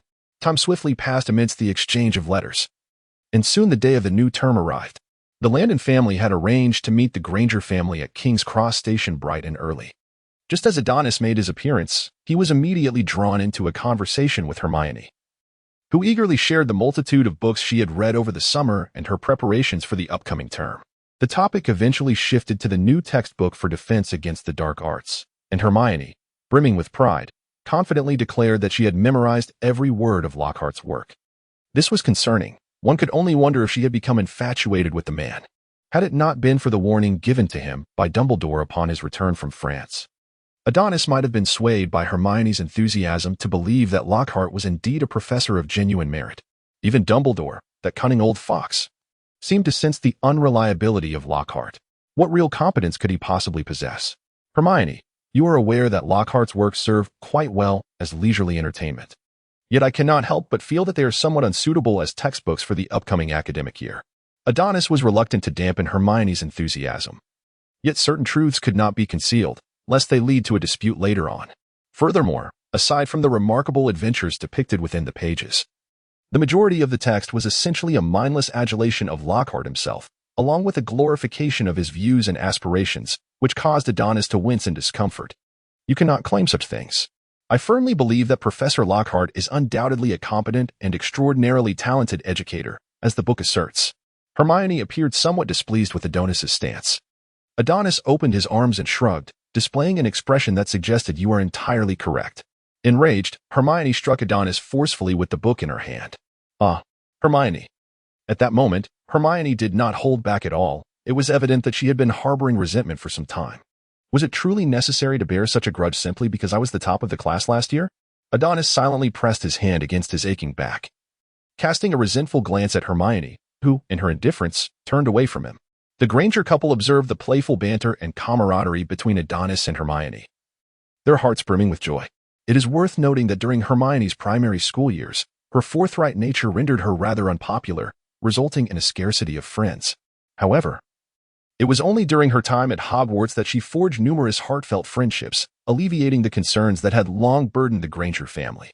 Adonis glanced at his pocket watch and realized there were only half an hour left before the departure. He then reminded Hermione to prepare for the platform. Both mothers held their precious children tightly, offering countless words of advice. As they were about to part ways, Mr. Granger patted Adonis on the shoulder and earnestly expressed, "Hermione can be rather forthright at times. I hope you will be understanding of her." Adonis patted his chest confidently and reassured, "Fear not, Uncle Granger. Hermione is indeed my good brother. Granger, however, wore a look of dismay upon hearing this, as the gaze of their mothers lingered with reluctance. Hermione and Adonis vanished into the entrance of platform 9 3/4. The duo, in perfect harmony, carried their luggage to the end of the train, seeking a vacant compartment. It remained a mystery who initiated the habit of heading towards the rear as soon as they boarded. Likely it was Harry, who never seemed to learn anything good. Once Hermione had organized her belongings, Adonis surreptitiously presented her with a beautifully crafted small pouch. Hermione accepted it, slightly perplexed. "What is this?" she inquired. Adonis, feigning mystery, placed a finger to his lips and whispered, "Shoo. This is a pouch enhanced with the undetectable extension charm. I present it to you as a gift for the new term." Upon hearing this, Hermione felt a sudden wave of anxiety. She had diligently studied the basics of the wizarding world over the summer and was well aware that an item imbued with such a charm would be quite costly. She promptly attempted to return the pouch to Adonis. "This is far too extravagant. I cannot accept it." Noticing the astonished expression on Hermione's face, Adonis insisted, "Just keep it." "Hermione, it is a gift from my teacher, and Harry and the others have one as well." With this, Hermione reluctantly accepted the gift, though it was evident to Adonis that she greatly cherished it. After securing her valuable possessions, Hermione glanced around the compartment, still just the two of them, and queried, "It's nearly time to depart. Haven't the three of them arrived yet?" She leaned out the window, hoping to catch a glimpse of the familiar figures on the platform. However, as the train began to move, Hermione had yet to see Harry and Ron, leading her to wonder if the two had become so engrossed in their games that they forgot about the start of term. Not long after the train set off, the compartment door swung open, revealing Neville, who entered breathlessly, dragging his luggage and plopping down beside Hermione, his face flushed from exertion. "Neville, have you forgotten that you are a wizard?" Adonis remarked, closing the book he had been holding and placing it on the small table before him. Hermione seized the opportunity to glance at the book, discovering it was an advanced text on potion making. Upon opening the first page, she realized the content would pose a significant challenge for her as a second-year student. Hearing Adonis's comment, Neville lowered his head, murmuring, "I'm sorry, Adonis. Why apologize? You've done nothing wrong. Even if you had, such an attitude is unwarranted." Adonis responded, somewhat dissatisfied, recognizing that correcting Neville's mindset would be a prolonged endeavor. "Neville, I do not hold any grievances against you." Adonis patted Neville's shoulder earnestly, saying, "You are no less capable than anyone else. Wouldn't you agree? Have a bit more confidence." Neville nodded, somewhat understanding, and after a brief conversation, Hermione suddenly remembered Harry. She turned to Neville and asked, "Neville, did you happen to see Harry and Ron while you were searching through the compartments? The chapter is not yet concluded. Please click on the next page to continue reading." Neville pondered for a moment, then shook his head, indicating that he had not seen them. How perplexing it was that my two exceptionally astute friends could simply vanish from sight. Just then, the door to the compartment swung open, and an anxious voice entered. It was Ginny. "Hermione, Adonis, have you seen Harry and Ron?" Ginny appeared somewhat flustered, which was indeed peculiar, for she was on the train. Why then had she not spotted Harry? Adonis inquired, "Hasn't Harry been residing at your home these past few days? Logically, he ought to have accompanied you today, correct?" "That is indeed the case," she replied, "but when we arrived at the station, the train was nearly ready to depart, and everyone was in a mad rush. It was only after we boarded that we realized both Harry and Ron were missing." Ginny's voice grew increasingly frantic, leaving Adonis uncertain whether her concern was for Ron or Harry. However, he surmised that her anxiety was most likely directed towards Harry. Upon witnessing this, Adonis could only offer words of comfort. "You know how Harry and Ron can be. Perhaps we will see them at school after all." Hermione chimed in with reassurance, recognizing that there was little they could do at the moment. Ginny, resigned to the situation, chose to return to the compartment and wait. "How fortunate Harry is." Adonis's seemingly random remark left Hermione and Neville somewhat bewildered, yet he was too preoccupied to explain, returning to his book instead. Not long after Ginny's departure, another knock resounded at the door. Just as Neville prepared to rise, the compartment door swung open, revealing a melodious and ethereal voice from the threshold. "Hello. May I sit here? It seems all the other compartments are full." A girl with platinum blonde hair and fair skin stood there, exuding a vivacious charm. Hermione found her attire peculiar, having never seen anyone dressed in such a manner, carrot-shaped earrings adorned with a necklace made of corks. Her clothing bore no resemblance to that of a witch or a muggle. What was most striking were her eccentric, colorful glasses and her silver-hued eyes. As soon as Adonis heard the girl's voice, he set his book aside and looked up. At first, everything appeared quite ordinary, but upon seeing her face, he was struck by a wave of disorientation. In an instant, his thoughts were drawn back into the dream that had accompanied him through countless moonlit nights. As he endeavored to discern the features of the face so near to him, unlike before, Adonis felt the previously indistinct visage of the girl becoming clearer. As he blinked, he realized that the figure from his dreams and the girl before him began to converge, her warm smile illuminating her face, while her silver eyes seemed to possess a unique enchantment. Captivated, Adonis found himself momentarily entranced. Noticing Adonis's unwavering gaze upon the girl, Hermione felt a twinge of embarrassment. Surprised at her friend's sudden infatuation with beauty, quickly she cleared her throat, offering the girl a smile while discreetly nudging Adonis with her foot.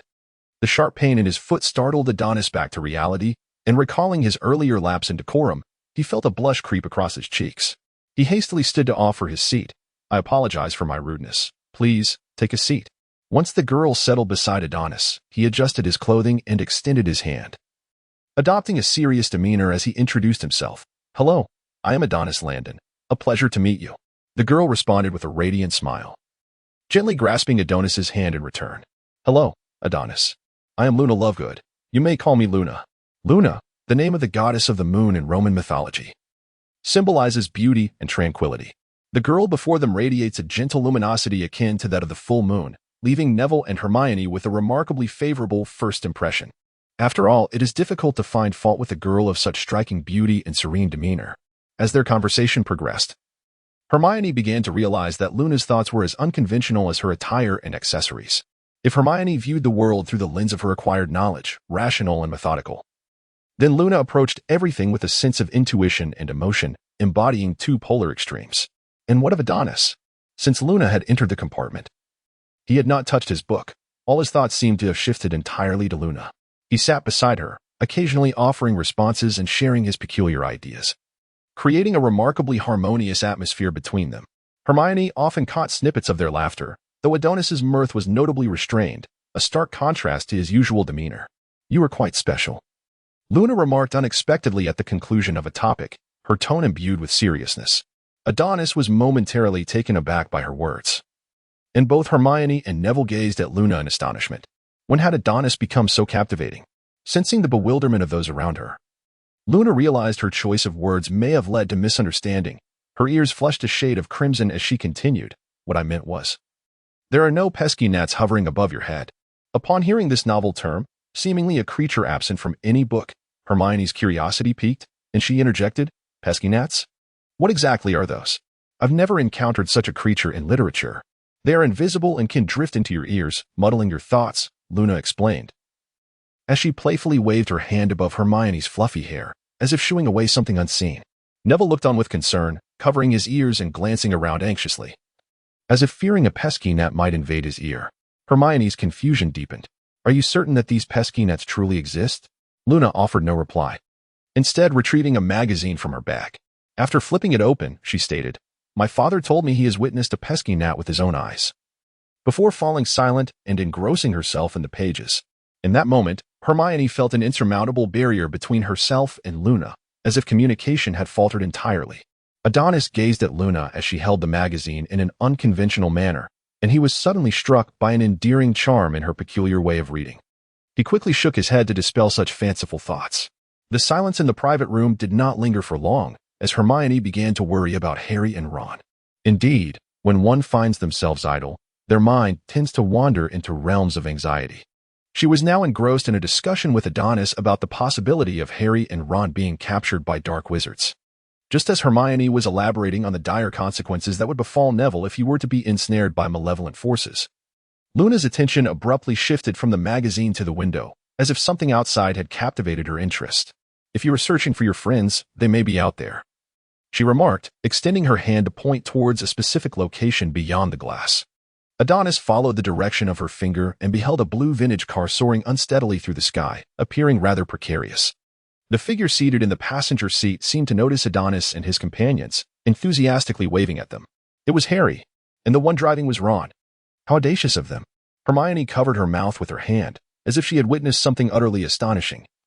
likely pondering how she might restore the points deducted from Harry and Ron for their flagrant misconduct. Adonis took out the pen and stationery gifted by Hermione, leaning over the table as he scribbled something. "What are you up to?" Adonis did not lift his gaze, continuing to write as he spoke. "I'm composing a letter to Professor Dumbledore to inform him in advance and prevent any embarrassment for Harry and Ron later on." He then opened the suitcase resting at his feet, retrieved Sheila's birdcage, entrusted the letter to Sheila, and fed her a morsel of meat, urging her to ensure the letter reached Dumbledore. "I shall make my way over shortly. There is likely little sustenance in the car, and it would be quite disastrous if they were to faint from hunger." Adonis stepped out, carrying a silver arrow, and purchased a considerable amount of food from a passing vendor, asking her to deliver some to the compartment. Pushing open the iron door at the end of the train, the tracks seemed to stretch into the heavens, and breathtaking scenery flashed before his eyes. Ascending the stairs to the roof of the train, Adonis felt the wild wind tugging at his robe, as if intent on pulling him from the train. Steadying himself, he moved to the edge, where the train was traversing a grand bridge. Taking a deep breath, he leapt into the air, mounting his broomstick and altering his course to pursue Harry and the others. Crafted by Nico, the broomstick had undergone significant enhancements, allowing it to soar at a remarkable speed compared to its predecessor. Even the usual fierce winds that whipped against him during flight were subdued by an unknown enchantment, making the ancient model rival Harry's Firebolt 2000 in every aspect. In the distance, a blue dot grew larger in Adonis's vision, and Ron, noticing the approaching figure in the rearview mirror, slowed the car.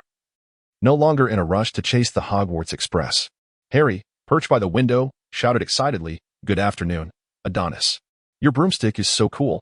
With that, he flashed a brilliant smile. Adonis slowed to a stop beside the car, opened the back door, and awkwardly settled inside. "What happened that you two are driving to school?" Adonis inquired, closing the door and stowing his broomstick in his canvas bag.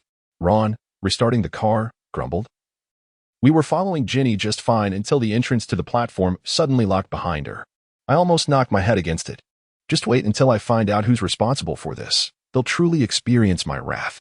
Adonis felt a sense of surprise and promptly inquired of Harry, "Do you have any thoughts on this matter? It is evident that someone has deliberately shut down the platform to fulfill their nefarious secrets." Harry sensed that Adonis was alluding to something and soon realized. "Are you referring to Dobby? That house elf?" Adonis nodded, although he was uncertain of the man's intentions. He sensed that malice was afoot. Harry concurred with a nod, and just then, an unexpected growl emanated from Ron's stomach, causing both Harry and Adonis to erupt in laughter, while Ron's face turned crimson. "Stop laughing. I've been driving for ages without eating anything," he protested. Harry, in agreement, realized that both he and Ron had been out for quite some time and had scarcely consumed anything, leaving them on the brink of starvation. "At least you recognize your hunger. Instead of promptly contacting your parents and professors about the unexpected closure of the platform, you chose to endure this ordeal by driving yourselves." Adonis chided them with a disapproving glare.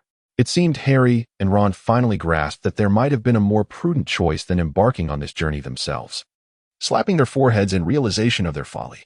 "The Sorting Hat truly did not err in placing you in Gryffindor. Your recklessness is undoubtedly ingrained in your very essence." Adonis retrieved some snacks from his canvas bag and offered them to Harry, urging him and Ron to satisfy their hunger. He then settled back in the rear seat, closing his eyes to rest. Time passed, and eventually, Adonis was roused by Harry calling his name. Stretching lazily, his senses gradually returned, and upon opening his eyes, he beheld Harry trembling and sniffling. "Adonis, do you happen to know any warming spells? Ron and I are nearly frozen to death," Harry stammered, shivering uncontrollably. Adonis gazed out of the window, noting that the sun had already set, and the temperature at high altitude remained quite low. Inside the unair-conditioned vehicle, one could indeed feel a chill. However, Adonis himself was unaffected, as the phoenix magic within him maintained his body at a comfortable warmth. It was Harry and Ron who were on the verge of catching a cold, dressed too lightly for such heights. Ron drove steadily, displaying a potential for becoming a race car driver. Before long, the distant silhouette of the castle came into view, igniting a spark of excitement in Harry, while Ron began to cheer, as if driving to Hogwarts were a remarkable achievement worthy of boasting about. One could easily envision Ron eagerly recounting his heroic exploits at school. Adonis, too, was swept up in their joyful atmosphere, a faint smile gracing his lips. As they approached the Hogwarts castle, Adonis sensed a powerful, unknown magical force hurtling towards the car. Reacting swiftly, he drew his wand from his sleeve, unleashing a surge of magic that formed a yellow protective barrier around the vehicle. The unknown spell collided with the car's surface, causing it to shake violently, clearly intent on bringing them down. Ron and Harry panicked, fearing they might plummet. While Ron hastily grasped his wand and struck the steering wheel, only to snap his wand in the process. Fortunately, the car settled down after a brief tremor. Had the spell struck directly, it would have surely sent them spiraling to the ground. Adonis seethed with anger, contemplating the malevolence of whoever wished to put their lives at risk. The attacker, having failed, withdrew, leaving Adonis with a faint sense of their presence. Considering Harry's recent unusual experiences, the suspicion of that house elf, Dobby, loomed large. The flying car finally descended smoothly onto the small square in front of the Great Hall. Adonis was the first to exit, calling over Carl and requesting him to take Harry and Ron's luggage back to the common room. When Carl reappeared with a pop, Adonis leaned in conspiratorially, whispering, "Carl, I have an urgent matter that requires your assistance. Will you help me?" Carl, invigorated by the request, nodded vigorously, exclaiming, "Whatever the little wizard needs, I shall take care of it." Adonis instructed him to be vigilant for any unfamiliar house elves entering Hogwarts in the coming days, urging him to inform him immediately of any discoveries. Harry observed Adonis conversing with the unfamiliar house elf, his curiosity piqued, while Ron, bereft of time for wonder, clutched his broken wand and lamented, my wand, my wand. Oh no, I'm doomed." Just then, the grand entrance doors to the Great Hall swung open, and Dumbledore, accompanied by a large bat, hurried over upon hearing the commotion of the car. Noticing a professor's arrival, Carl discreetly vanished with a pop. Adonis nodded at the two approaching figures, to which Dumbledore responded with a warm smile, while Snape let out a heavy grunt. Ever since receiving the shampoo from Adonis last Christmas, Snape had not shown him a trace of goodwill, holding a grudge like a bat with a vendetta. Adonis had privately criticized him to Harry on more than one occasion. "You both better explain the current situation, Mr. Potter and Mr. Weasley." Snape glared intensely at Harry's emerald eyes. "At least 7 muggles witnessed a car flying through the sky. Do you comprehend the gravity of this matter? If you were Slytherin students, you would be boarding the train home tonight." Snape's words sent a chill down Harry and Ron's spines. They feared expulsion from Hogwarts. And Harry felt tears welling up. If expelled, he would be thrust back into the oppressive grasp of the Dursleys. Sensing the heavy atmosphere, Dumbledore quickly intervened. "All right, Severus. It is not quite as dire as you suggest." Upon hearing Dumbledore, Snape turned his head away, speaking in a tone filled with disdain. "At least one of you three has a functioning brain, Potter. You and Weasley ought to thank Mr. Landon." With that, Snape whisked away his robes and returned to the Great Hall. Dumbledore, with a twinkle in his eye, addressed the three before him. "Gentlemen, the sorting ceremony is nearing its conclusion. Let us proceed inside." Relieved to have narrowly escaped punishment, Ron and Harry sighed deeply. "Harry, I felt certain I was going home just now." "Me too. Snape was staring at me as if he wanted to devour me," Harry replied, patting his chest and exhaling a long breath. According to Snape, it seems Adonis has done something. Turning back, Harry and Ron noticed Dumbledore had approached Adonis, who stood between the two. "Adonis, would you mind joining this old man in my office tonight for a chat?" The password is fizzing wispy. As soon as Dumbledore spoke, he noticed Harry and Ron looking at Adonis in confusion, and then, with a smile, he added, "Mr. Landon sent me a letter in advance, updating me about your situation.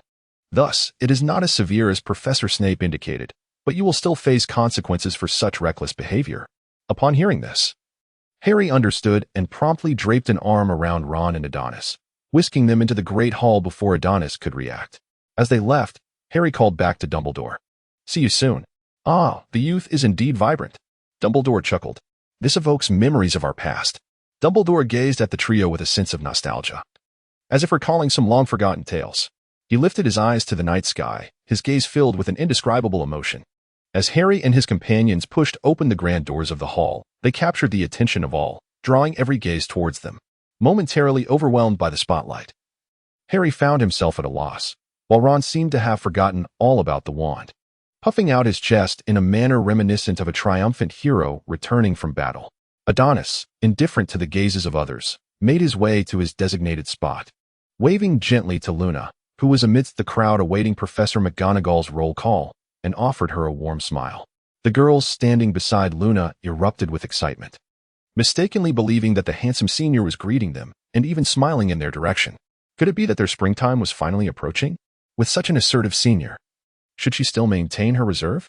However, the thought of rejecting such a charming figure left her in a state of turmoil. Upon witnessing Adonis's sudden wave, Luna found herself momentarily entranced by the brilliance of his smile, only to feel a rush of shyness as she regained her composure. Despite her usual indifference to the opinions of others, a faint blush crept to her cheeks as she nodded in acknowledgement. Ron and Harry settled into their seats amidst the cheers of their fellow Gryffindors, their arrival by flying car having already become the talk of the house. With the little lions deeming such a feat quintessentially Gryffindor, Ron maintained his usual mischievous demeanor, while Harry appeared slightly more reserved.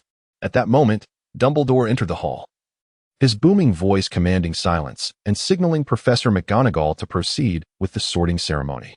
Professor McGonagall, glancing at the list in her hand, called out, "Luna Lovegood." As Luna's name echoed through the hall, Adonis lifted his gaze, watching her gracefully approach the stool. Dumbledore had been observing Adonis's intense gaze directed at Luna from the very beginning, murmuring to himself how strikingly reminiscent it was of his own youthful experiences. Shaking his head, he pondered when he might write to Nicholas to inform him that Adonis had found someone to admire. Without hesitation, the sorting hat proclaimed, "Ravenclaw." Adonis felt a twinge of disappointment upon realizing Luna had not been placed in Gryffindor, though he quickly rationalized that given her personality, such an outcome was perhaps to be expected. Hermione seemed to notice Adonis's unusual interest. When had he ever been so attentive to a girl? Something felt amiss. The remainder of the ceremony proceeded swiftly, and as Adonis prepared to bid farewell to his companions and ascend the staircase leading to the headmaster's office, he anticipated the warm milk Dumbledore had prepared for him. Sitting on the sofa opposite Dumbledore, he awaited the old fox's inquiries. Dumbledore, however, took his time. Savoring a sip of his tea, sweetened with 3 generous spoonfuls of sugar, relishing the flavor that blossomed in his mouth, emitting a satisfied hum. "With all that sugar, are your teeth truly holding up?" Adonis remarked, bemused by the antics of the elderly wizard. Dumbledore seemed to snap back to attention, smacking his lips as though reminiscing. "Bobby constantly forbids me from indulging in sweets, claiming they're bad for my teeth, and Minerva often pilfers my cherished candies." Dumbledore shook his head, appearing somewhat melancholic, lamenting that they could not grant him, a centenarian, a modest wish. "How delightful it is to indulge in sweet treats. What do you think, Adonis?" "I beg your pardon, Professor, but I am not particularly enamored with confections." After downing the milk in one gulp and setting the cup aside, Adonis suddenly spoke with gravity. "I harbor suspicions that this academic year at Hogwarts may not unfold peacefully." Upon hearing Adonis broach a serious topic, Dumbledore promptly waved his robes to shield the portraits from overhearing, disregarding their cacophonous protests. Among them, Phineas was particularly vitriolic, his language laced with expletives that prompted the other headmasters to distance themselves, feigning ignorance of his presence. Adonis continued, "Previously, Harry mentioned a house elf named Dobby, who warned that there would be dangers at Hogwarts, persistently hindering Harry's return to school." He then tapped the table, expressing his suspicion that something unfortunate was likely to occur at Hogwarts this academic year, possibly related to Voldemort. Dumbledore fell into deep contemplation whenever Voldemort was mentioned. It warranted serious consideration. After a moment of reflection, he spoke. "Recently, I have been investigating the reasons behind Voldemort's immortality. I suspect it may be linked to some form of forbidden dark magic, and I believe we will soon uncover more information." Dumbledore then picked up a lemon drop, popped it into his mouth, and mumbled, "Adonis, your special training must be scheduled as well. How about in the room of requirement? I shall have my Patronus inform you of the specific date." Adonis nodded and subsequently articulated his plan to train Neville, to which Dumbledore expressed his support. Given that Neville was to be trained, why not include Harry and his companions as well? As you know, Harry and Ron lack a sense of urgency regarding their growth and require a catalyst. The conversation then shifted to recent plans in the state of the wizarding world. As twilight descended, Adonis rose to take his leave. Dumbledore, having finished the remaining sweetened tea in his cup, stepped out onto the terrace outside his office. Gazing at the tranquil Hogwarts castle bathed in moonlight, his thoughts shrouded in mystery. As the first rays of morning sunlight streamed through the window, illuminating the dormitory floor, Adonis awoke, stretching languidly. He tousled his unruly long hair, stifled a yawn, and, after gathering his hair into a simple ponytail, approached the window. Upon opening it, a brisk breath of cool air enveloped him, dispelling the remnants of his slumber. He gently coaxed Neville from his warm cocoon of blankets, reminding him to prepare for his inaugural training session. Though Neville, waking early for the first time, felt somewhat groggy and was tempted to return to sleep, the anticipation of embarking on the long-awaited special training swiftly quelled his fatigue. As Adonis walked alongside Neville, he remarked, "The morning training primarily focuses on physical fitness, which is a crucial aspect for any wizard." Neville, somewhat perplexed, queried, "Why is physical fitness so vital for a wizard? Shouldn't the emphasis be on learning magic first?" Adonis elaborated, "In the midst of duels and battles, a proficient wizard cannot afford to remain stationary. One must adeptly maneuver and skillfully evade spells that cannot be defended against in certain circumstances. Without the support of physical fitness, one would quickly find themselves at a disadvantage due to exhaustion in real combat." He conveyed his understanding of the relationship between physical fitness and wizardry to Neville. Ultimately, if you ever witness a genuine wizard duel, you will comprehend this fully. But for now, we must train. Although Neville did not entirely grasp the concept, he trusted that Adonis would not lead him into futile endeavors. Before long, they departed the castle, making their way toward the Black Lake. Adonis instructed Neville to remove his robe and guided him through a series of warm-up exercises before running. The morning's training centered on laps around the Black Lake, with Adonis trailing behind him, assuring Neville that he could pause for rest whenever necessary. Once warmed up, Adonis signaled for Neville to begin. Under the sun's warm embrace, Neville felt invigorated, yet this was his inaugural experience with physical training. After completing a lap around the Black Lake, Neville's breathing became erratic, his face flushed from exertion, and beads of sweat began to form on his forehead. As he pushed on for nearly another half lap, a metallic taste filled his mouth, and his legs felt as though they were laden with lead, while a slight ache settled in his chest. He contemplated surrendering, but memories flooded back to the day Malfoy had cast a spell on him. He recalled the disdain evident in Malfoy's eyes as he wielded his wand and the mocking laughter of others at his expense. Shaking his head, he gritted his teeth and propelled his weary body forward. Adonis, noticing the fatigue evident in Knave's demeanor, interjected, "Enough for today. Knave, let us conclude our training this morning." "No, Adonis, I believe I can continue," Knave replied, his words punctuated by heavy breaths, each syllable a struggle as if he might faint at any moment. Adonis swiftly cautioned him, "Do not be obstinate, Knave. One cannot achieve greatness in a single day. Physical training is a gradual process. Do not exhaust yourself on the very first day." As Knave absorbed Adonis's words, he gradually came to a halt. After taking a few steps, he felt the strength in his legs dissipate, collapsing onto the ground, gasping for air. Adonis sat beside Neville, retrieving a vial of potion from his small bag. He gently patted Neville's belly and handed it over. "What is this?" Neville inquired, accepting the potion and observing the emerald liquid swirling within the bottle, faintly glimmering with a green luminescence. "An invigorating potion, one I concocted myself. Give it a try," Adonis encouraged. As Neville uncorked the bottle, a fragrant aroma wafted out, instantly lifting the fog from his mind. Upon consuming the potion entirely, he felt surges of energy coursing through his limbs, dispelling the weariness in his muscles. A shiver of comfort ran through him, as if each of his cells were celebrating. Neville gazed at Adonis in amazement, while Adonis, maintaining an air of nonchalance, gestured for Neville to follow. The early morning chill of Hogwarts was still palpable, and he cautioned that catching a cold would bring discomfort for some time. Upon returning to their dormitory, they found Harry and Ron still sound asleep. Noticing the early hour, Adonis refrained from disturbing their peaceful slumber, tidying himself before ushering Neville to the common room to prepare for their upcoming classes. The first lesson of the day was herbology, a subject in which Neville excelled. Adonis intended to review the material beforehand, believing that answering Professor Sprout's questions during class would bolster Neville's confidence. What are the characteristics of mandrakes? After Neville read aloud the day's content twice, Adonis seized the book and posed a spontaneous question.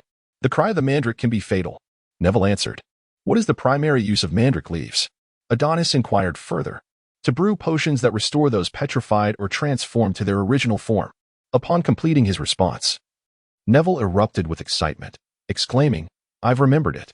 I actually remembered." He high-fived Adonis, visibly elated, as his memory had always been rather poor. However, once he calmed down, the knowledge from the textbook began to blur again. Following Adonis's suggestion, he read through the material a few more times. Just then, Hermione emerged from the dormitory, astonished to see Neville engaged in pre-class study. "Neville, why are you studying the textbook today?" Neville closed the book, recalling. Adonis said that reviewing the material in advance would be beneficial for class. With Hermione's arrival, Adonis decided to entrust all theoretical learning to their esteemed Professor Granger, indicating that she would henceforth guide Neville in his theoretical studies. Having said that, Adonis mimicked Dumbledore's gesture, stroking his non-existent beard. Hermione cast a sidelong glance at Adonis, pondering the peculiar title of Professor Granger. Although she had some reservations regarding this designation, Hermione was willing to guide Neville in his studies. After all, ambition is commendable. Unlike Ron, who simply grinned widely while accompanying Harry on their escapades. With this thought, Hermione began to devise a plan to teach the two of them, though she suspected that her intentions would likely fall through. Systematically, Hermione summarized the key points of the lesson for Neville, who absorbed her teachings like a sponge. Despite his slow pace and occasional forgetfulness regarding certain concepts, nonetheless, it was evident that Neville felt a modicum of joy. In the third greenhouse, Professor Sprout posed a question regarding the properties of mandrakes, scanning the classroom with a hint of surprise when Hermione, usually the first to raise her hand, remained silent. Instead, it was the typically reserved Neville who raised his hand high. Change is indeed a positive sign. With this in mind, she smiled gently at Neville and invited him to share his knowledge. At that moment, a group from Slytherin, led by Draco, snickered disdainfully, doubting Neville's capacity to answer the professor's inquiry. Feeling flustered by their mockery, Neville's friends rallied around him with encouragement. The mandrake can be used to treat those afflicted by petrification and transfiguration curses, and it is inherently dangerous. The cries of an adult mandrake can easily claim a life. As soon as Neville finished speaking, Harry led the applause, commending Neville for his commendable response. Professor Sprout was equally pleased, astonished that a second-year student could possess such understanding of mandrakes, particularly Neville. Excellent answer. Gryffindor earns points. Well done, Mr. Longbottom. Please maintain this level of performance.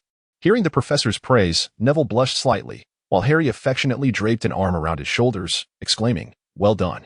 Ron, in a display of defiance, raised an eyebrow at Draco across the table, who met his gaze with an air of disdain, nearly provoking Ron to retaliate. Professor Sprout clapped her hands to regain the attention of the young witches and wizards. "All right, ladies and gentlemen, do you see the pots before you? They contain seedlings of mandrakes. Our lesson today will involve repotting these mandrake seedlings."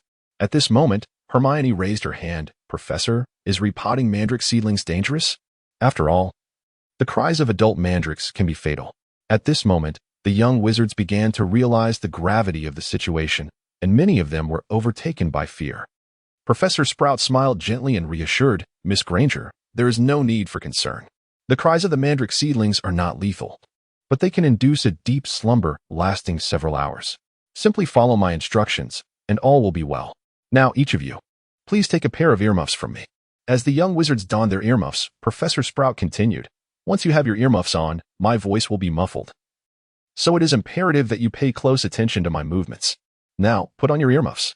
The crowd hastily complied, understanding that even in the absence of real danger, fainting in front of their peers would be quite embarrassing. Noticing that Neville's earmuffs were not properly fitted, Adonis quickly assisted him in adjusting them. Once assured that everyone was equipped with their earmuffs, Professor Sprout commenced the live demonstration. She grasped a mandrake's leafy top and, with a firm tug, uprooted it from the soil. An ear-piercing scream instantly filled the greenhouse. Even with the earmuffs on, they could feel their ears protesting.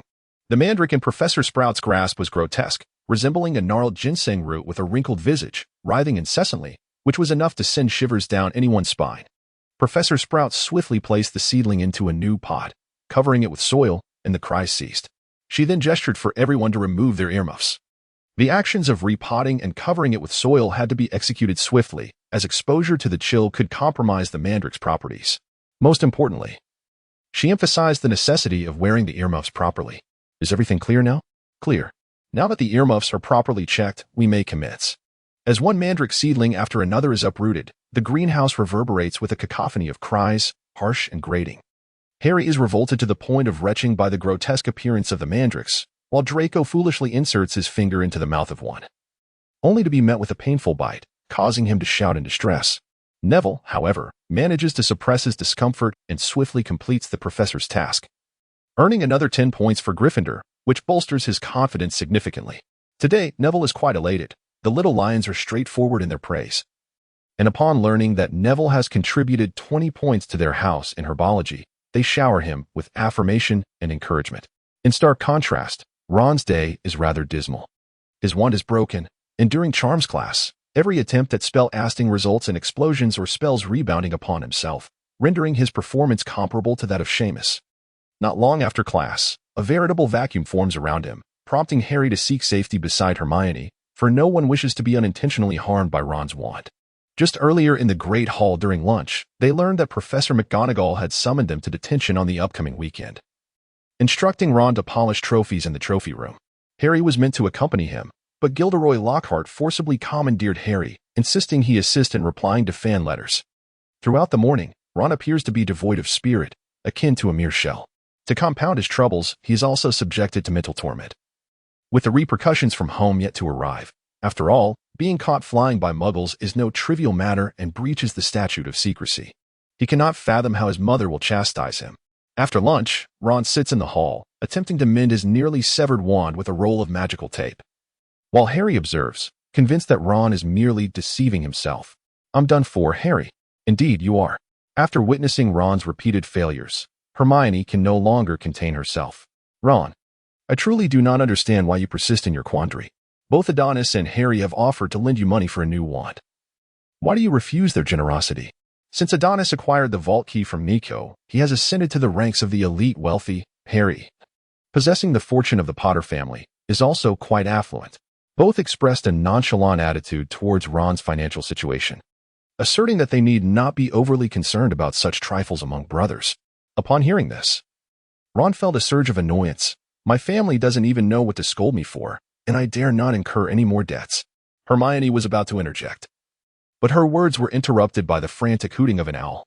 An elderly owl, struggling to maintain its flight, inadvertently dove into the fruit bowl before Harry. Thud. "Oh, that looked painful." "Errol." Ron hastily retrieved the owl, named Errol, from the fruit bowl and extracted a letter from its talons. To be precise, it was a howler. Ron's expression instantly soured, and Neville, standing nearby, urged him to open it quickly, lest something dreadful ensue.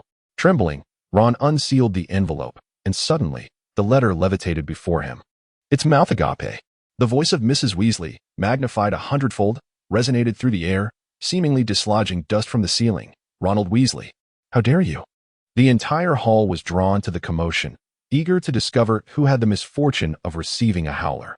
Ron's complexion turned ashen, for Mrs. Weasley seldom addressed him by his full name. Each utterance of it signified impending consequences for his behind. It was akin to a mother, who typically refrains from using your full name, suddenly invoking it, prompting you to reflect on any misdeeds you might have committed.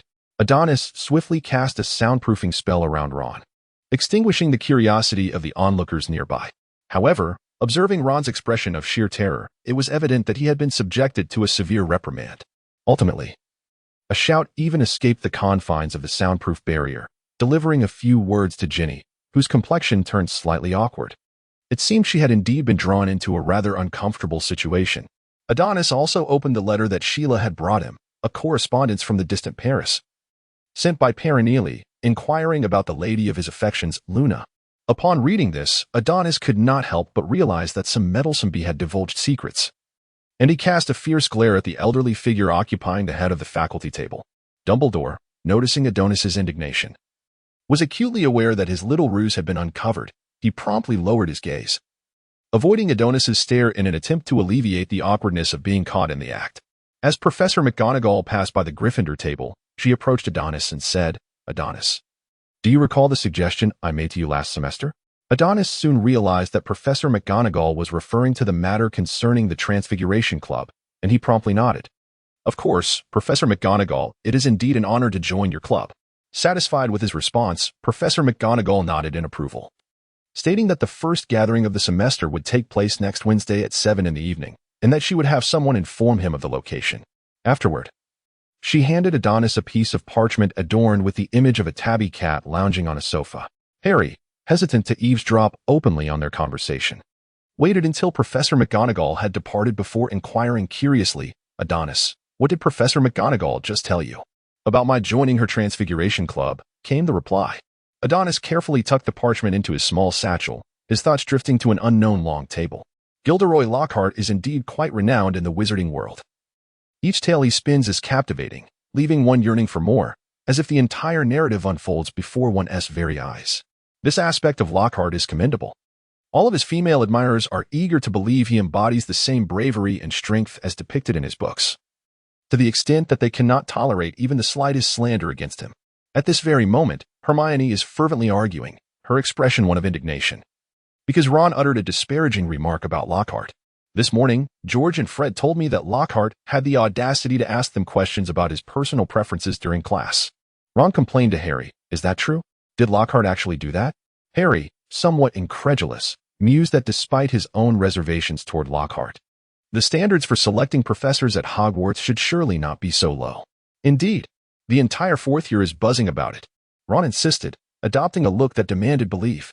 At this juncture, Hermione interrupted Ron's spellcasting, indignantly asserting that Lockhart is a powerful and elegant wizard, certainly not the pitiful figure that George and Fred described. "I firmly believe Professor Lockhart will demonstrate his excellence through tangible actions. Don't you agree, Adonis, Neville?" Faced with Hermione's subtly pointed inquiry, Adonis had no desire to respond and took a few steps away with Neville. Observing Adonis feigning ignorance of her question, Hermione shot a furious glare at Ron before storming into the Defense Against the Dark Arts classroom. The intensity of a woman's pursuit of stars is indeed formidable. The rest followed behind, their thoughts oddly unified. Upon entering the classroom, Adonis was struck by the stark contrast to Professor Quirrell's previous atmosphere. Lockhart's decor was as flamboyant as the man himself. The walls were adorned with photographs of him during his adventures, each image showcasing his impeccably charming smile. One knows the kind. At the front of the classroom, a grand portrait of Lockhart loomed, rivaling that of our fat lady. In the painting, Lockhart was depicted painting his own portrait. Is it not customary for one's portrait to be unveiled only posthumously? Adonis felt a slight tingling sensation on his scalp, as Lockhart truly went to great lengths to showcase himself. It is noteworthy that Hermione, enamored by her admiration for Lockhart, had recently befriended several young witches from other houses. For instance, at this moment, she was seated in the front row of the classroom alongside Susan Bones from Hufflepuff, and the two were fervently discussing the myriad ways in which Lockhart had impressed them. Harry, on the other hand, still harbored a flicker of hope regarding Lockhart, pulling Ron to sit behind Hermione. Just as he intended to beckon Adonis and Neville, he noticed Adonis leading Neville to the very last row. "Adonis, why must we sit back here?" Neville asked, surprised to find the typically high-achieving Adonis choosing the back row, especially when there were numerous vacant seats in front. Adonis, with a solemn expression, placed his hand on Navi's shoulder and spoke earnestly, "You shall soon comprehend my sincere intentions, Navi."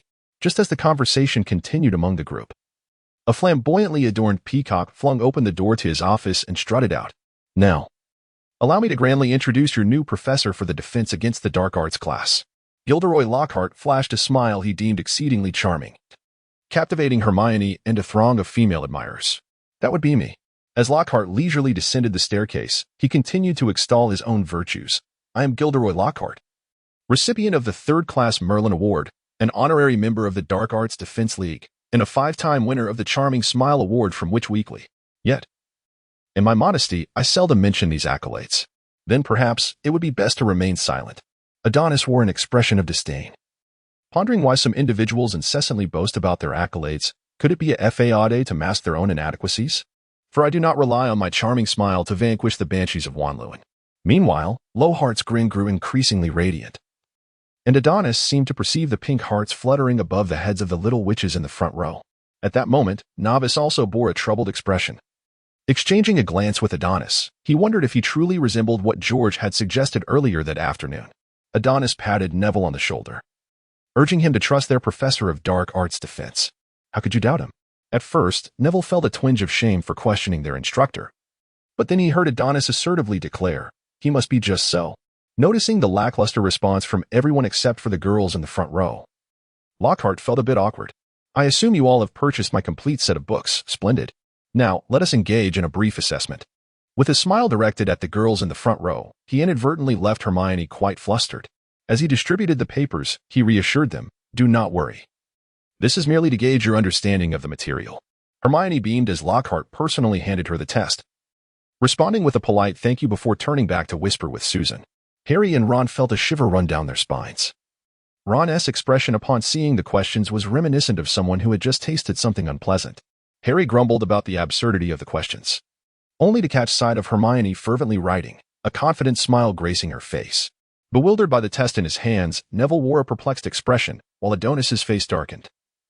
Who would begin a quiz by asking students their favorite color? This chapter is not yet complete. Please turn to the next page to continue enjoying the exciting content. For extra points, I shall endure. Just wait, Lockhart, your time will come. Once he confirmed that all students had received their papers, Lockhart announced loudly, "You now have 30 minutes. Begin." After grading all the tests, he shook his head and lamented, "Almost none of you knew that my favorite color is lavender. Except for Mr. Landon and Miss Granger. Oh, and Mr. Longbottom." Lockhart smiled at them, pleased with their responses, awarding each an additional 5 points. Harry and Ron exchanged incredulous glances, certain that Neville would not know, leaving only Adonis as a possible answer. To everyone's astonishment, Adonis is indeed a fan of Lockhart. If he were privy to their inner thoughts, he would likely be overwhelmed, particularly Miss Granger, who remarkably recalls my aspiration to eradicate all demons from the world and to successfully promote my shampoo brand. What a delightful girl. Upon hearing Lockhart's praise, Hermione's smile could have reached the heavens, and she turned to Adonis with a triumphant arch of her brow. "What are you looking at? Surely, you don't think I am also an admirer of this fellow?" Adonis was filled with bewilderment. The subsequent lessons were rather tedious, as Lockhart stood at the podium recounting amusing anecdotes from his travels, eliciting hearty laughter from the young witches seated in front. Harry and Ron, utterly bored, began to fidget with their fingers, while Adonis engaged in conversation with Neville regarding their training regimen for the upcoming days. Adonis resolved to incorporate skill training alongside physical conditioning, contemplating the possibility of learning a subject not offered at Hogwarts, such as swordsmanship.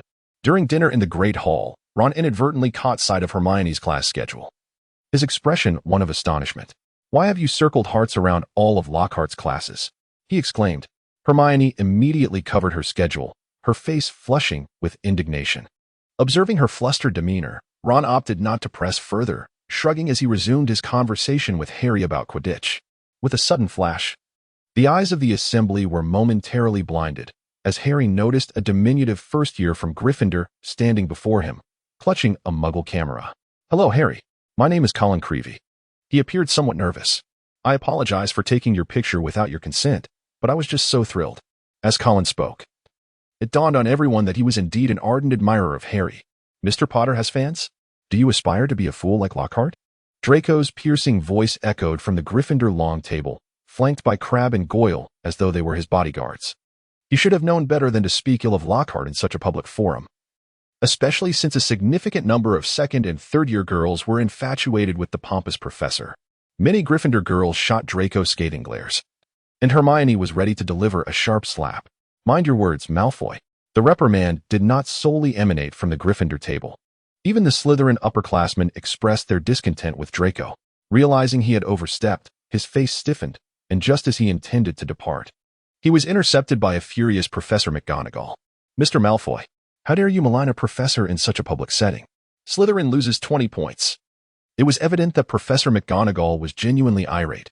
The Gryffindor table erupted into resounding applause, while nearly all the Slytherins glared at Draco with palpable fury, wishing to see him thoroughly reprimanded for losing 20 points so early in the term. What transpired? Lockhart arrived late, seemingly oblivious to Draco's slander, his attention solely captivated by Colin with the camera and Harry beside him. His eyes sparkled with excitement. "Oh, young wizard, would you mind taking a picture of me and Harry?"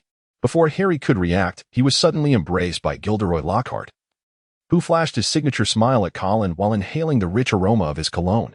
Harry felt the weight of everyone's gaze upon him, leaving him flustered and blushing as if his face were aflame. When Lockhart learned of Draco's disparagement, he appeared quite irate. Yet there was a hint of insecurity in his demeanor as he deducted 20 points from Slytherin. Our dashing friend may not find life in Slytherin particularly pleasant in the near future.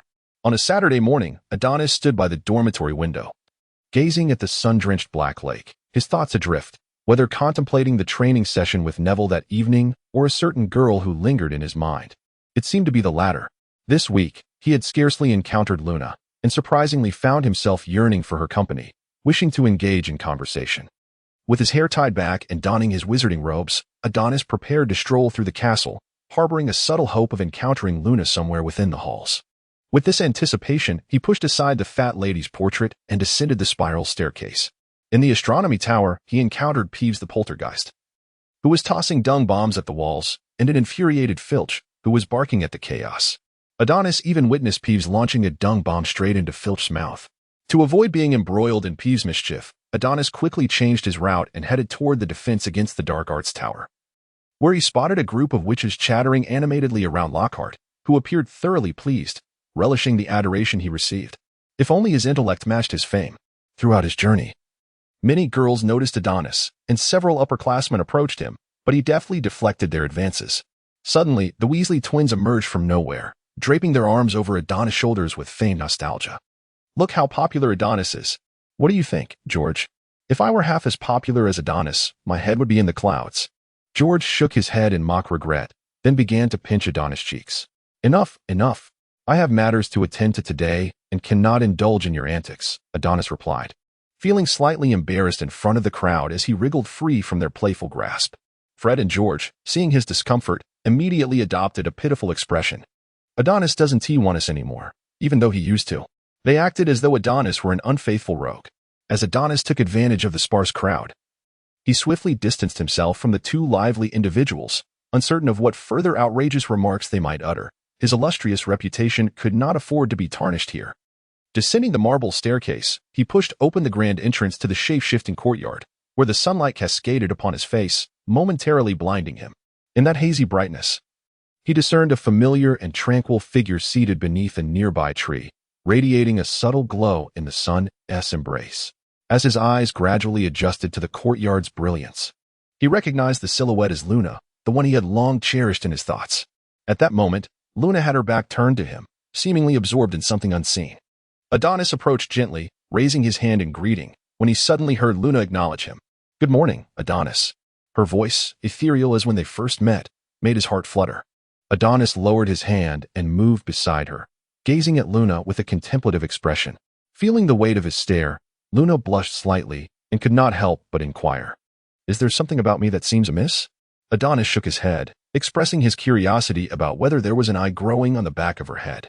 Luna remained silent, while Adonis took it upon himself to sit beside her, attempting to engage her in conversation. Today, Luna had tucked her wand behind her ear, adorned with carrot-shaped earrings and a necklace made of bottle stoppers. Notably, she was barefoot. Adonis found Luna's absence of shoes rather peculiar. "What has led you to forego footwear today?" he inquired. "It is the mischievous fae that have absconded with my shoes," Luna replied with a nonchalant demeanor, as though the loss bore little significance to her. "Fae? What are they?" Adonis pondered, slightly bewildered. Suddenly, a youthful voice chimed in from behind. "It is not the fae. It is those insufferable little witches," Ginny interjected as she greeted Adonis. Curious, Adonis asked, "What do you mean by those little witches?" Ginny appeared increasingly agitated, expressing her disdain for their treatment of Luna, who they deemed eccentric, even bestowing upon her the unflattering moniker of Mad Girl.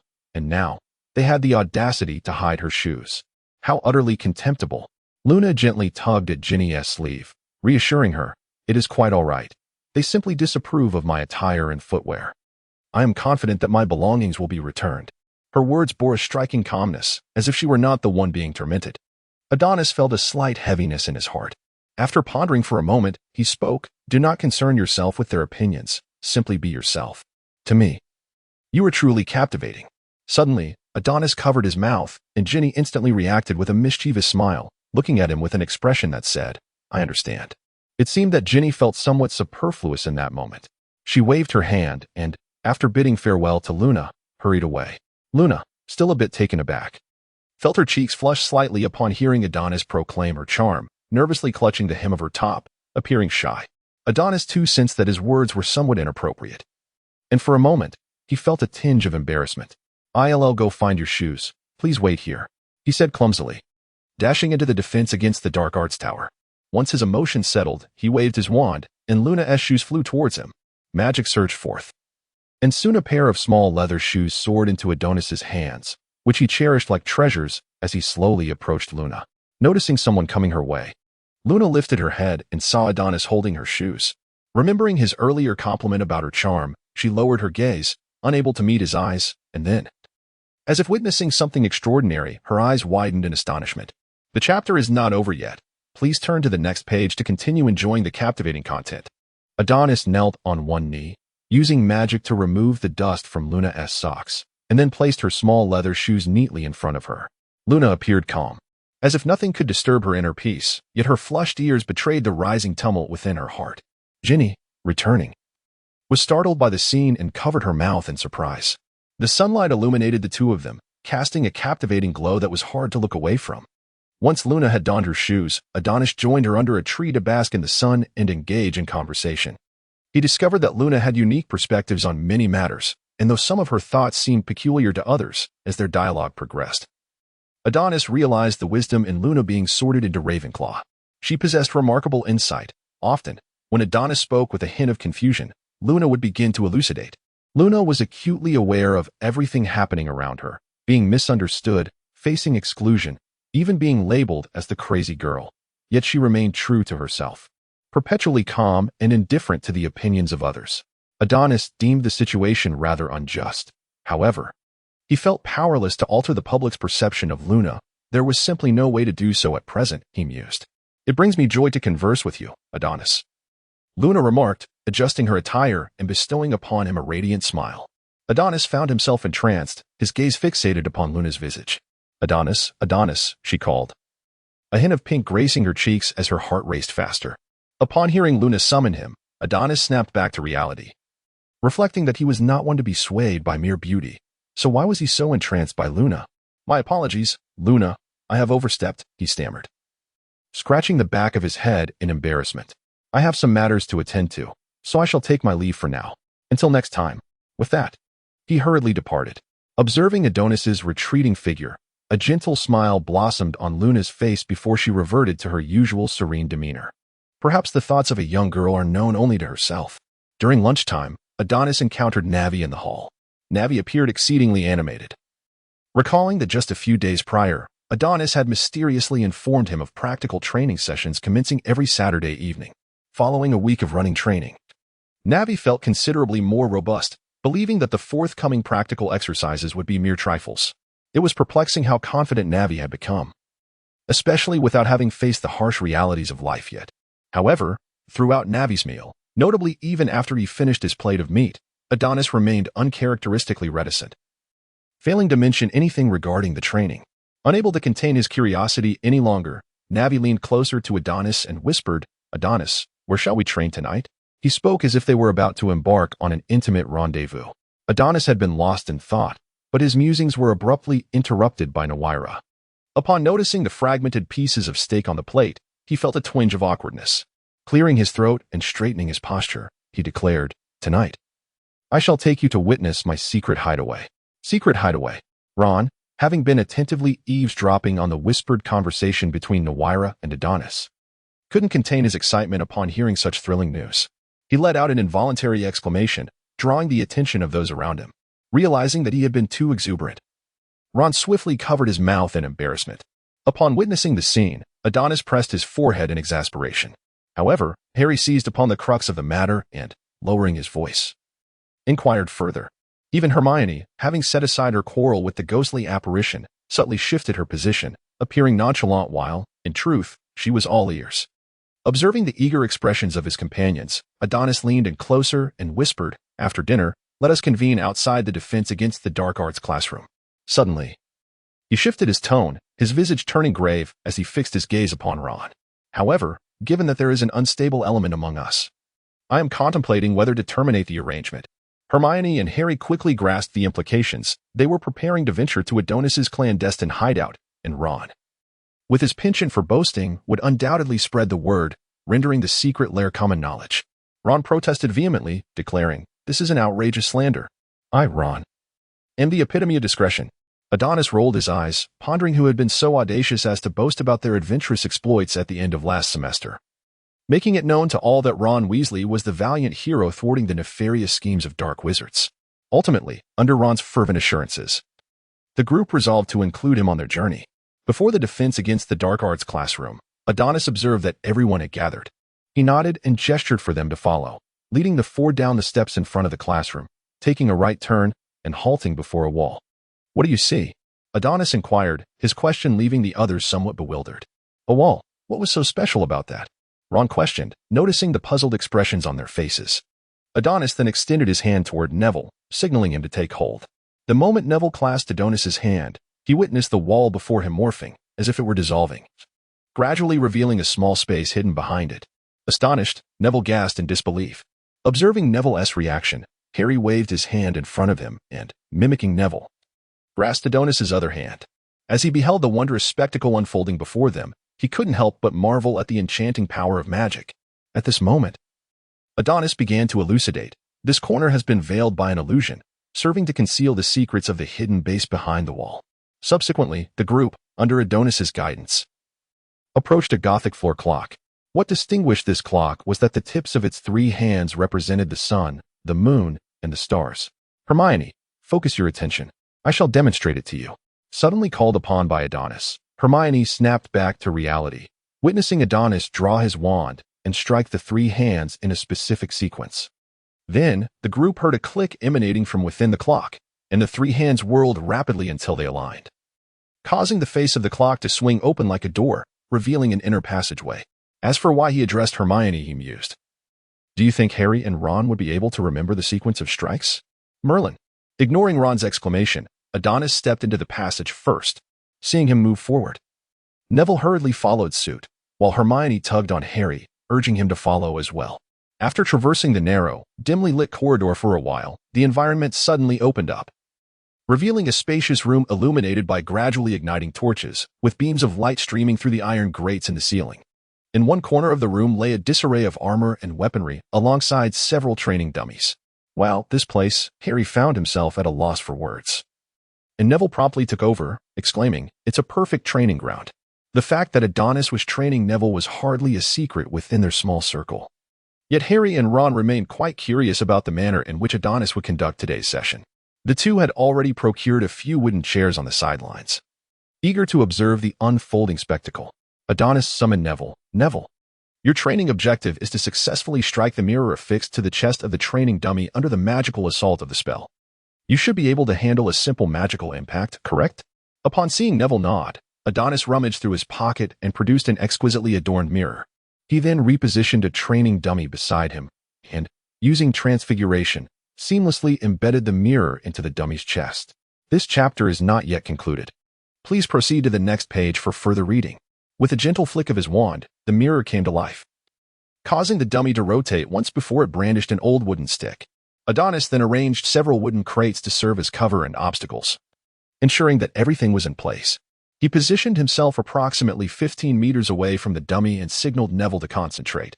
The dummy waved its wand, unleashing a swift red beam that hurtled directly towards Adonis. He deftly sidestepped to the left. The dummy offered little time for reaction. Its attacks were rapid, akin to a real battle where foes grant no respite. The first red beam was narrowly evaded by Adonis, but the second was already hurtling towards his face. Just as it seemed Adonis would be struck, Neville was prepared to shout a warning, yet Adonis had already lunged to the left front, rolling on the ground to exploit the dummy's momentary pause. With a flick of his wand, a more robust red beam erupted forth, striking the mirror. The dummy collapsed as though its bones had been extracted, crumpling to the ground. Hermione quickly regained her composure, leading Harry and Ron in applause for Adonis, while Neville gazed on in admiration. When it was Neville's turn, Adonis placed a reassuring hand on his shoulder, encouraging him not to be overly anxious or fearful of failure, emphasizing that this was merely training and not to feel pressured. Neville took a deep breath, fixating intently on the dummy as Adonis reduced the frequency of its attacks. Unfortunately, he had somewhat overestimated Neville's agility the moment the training began.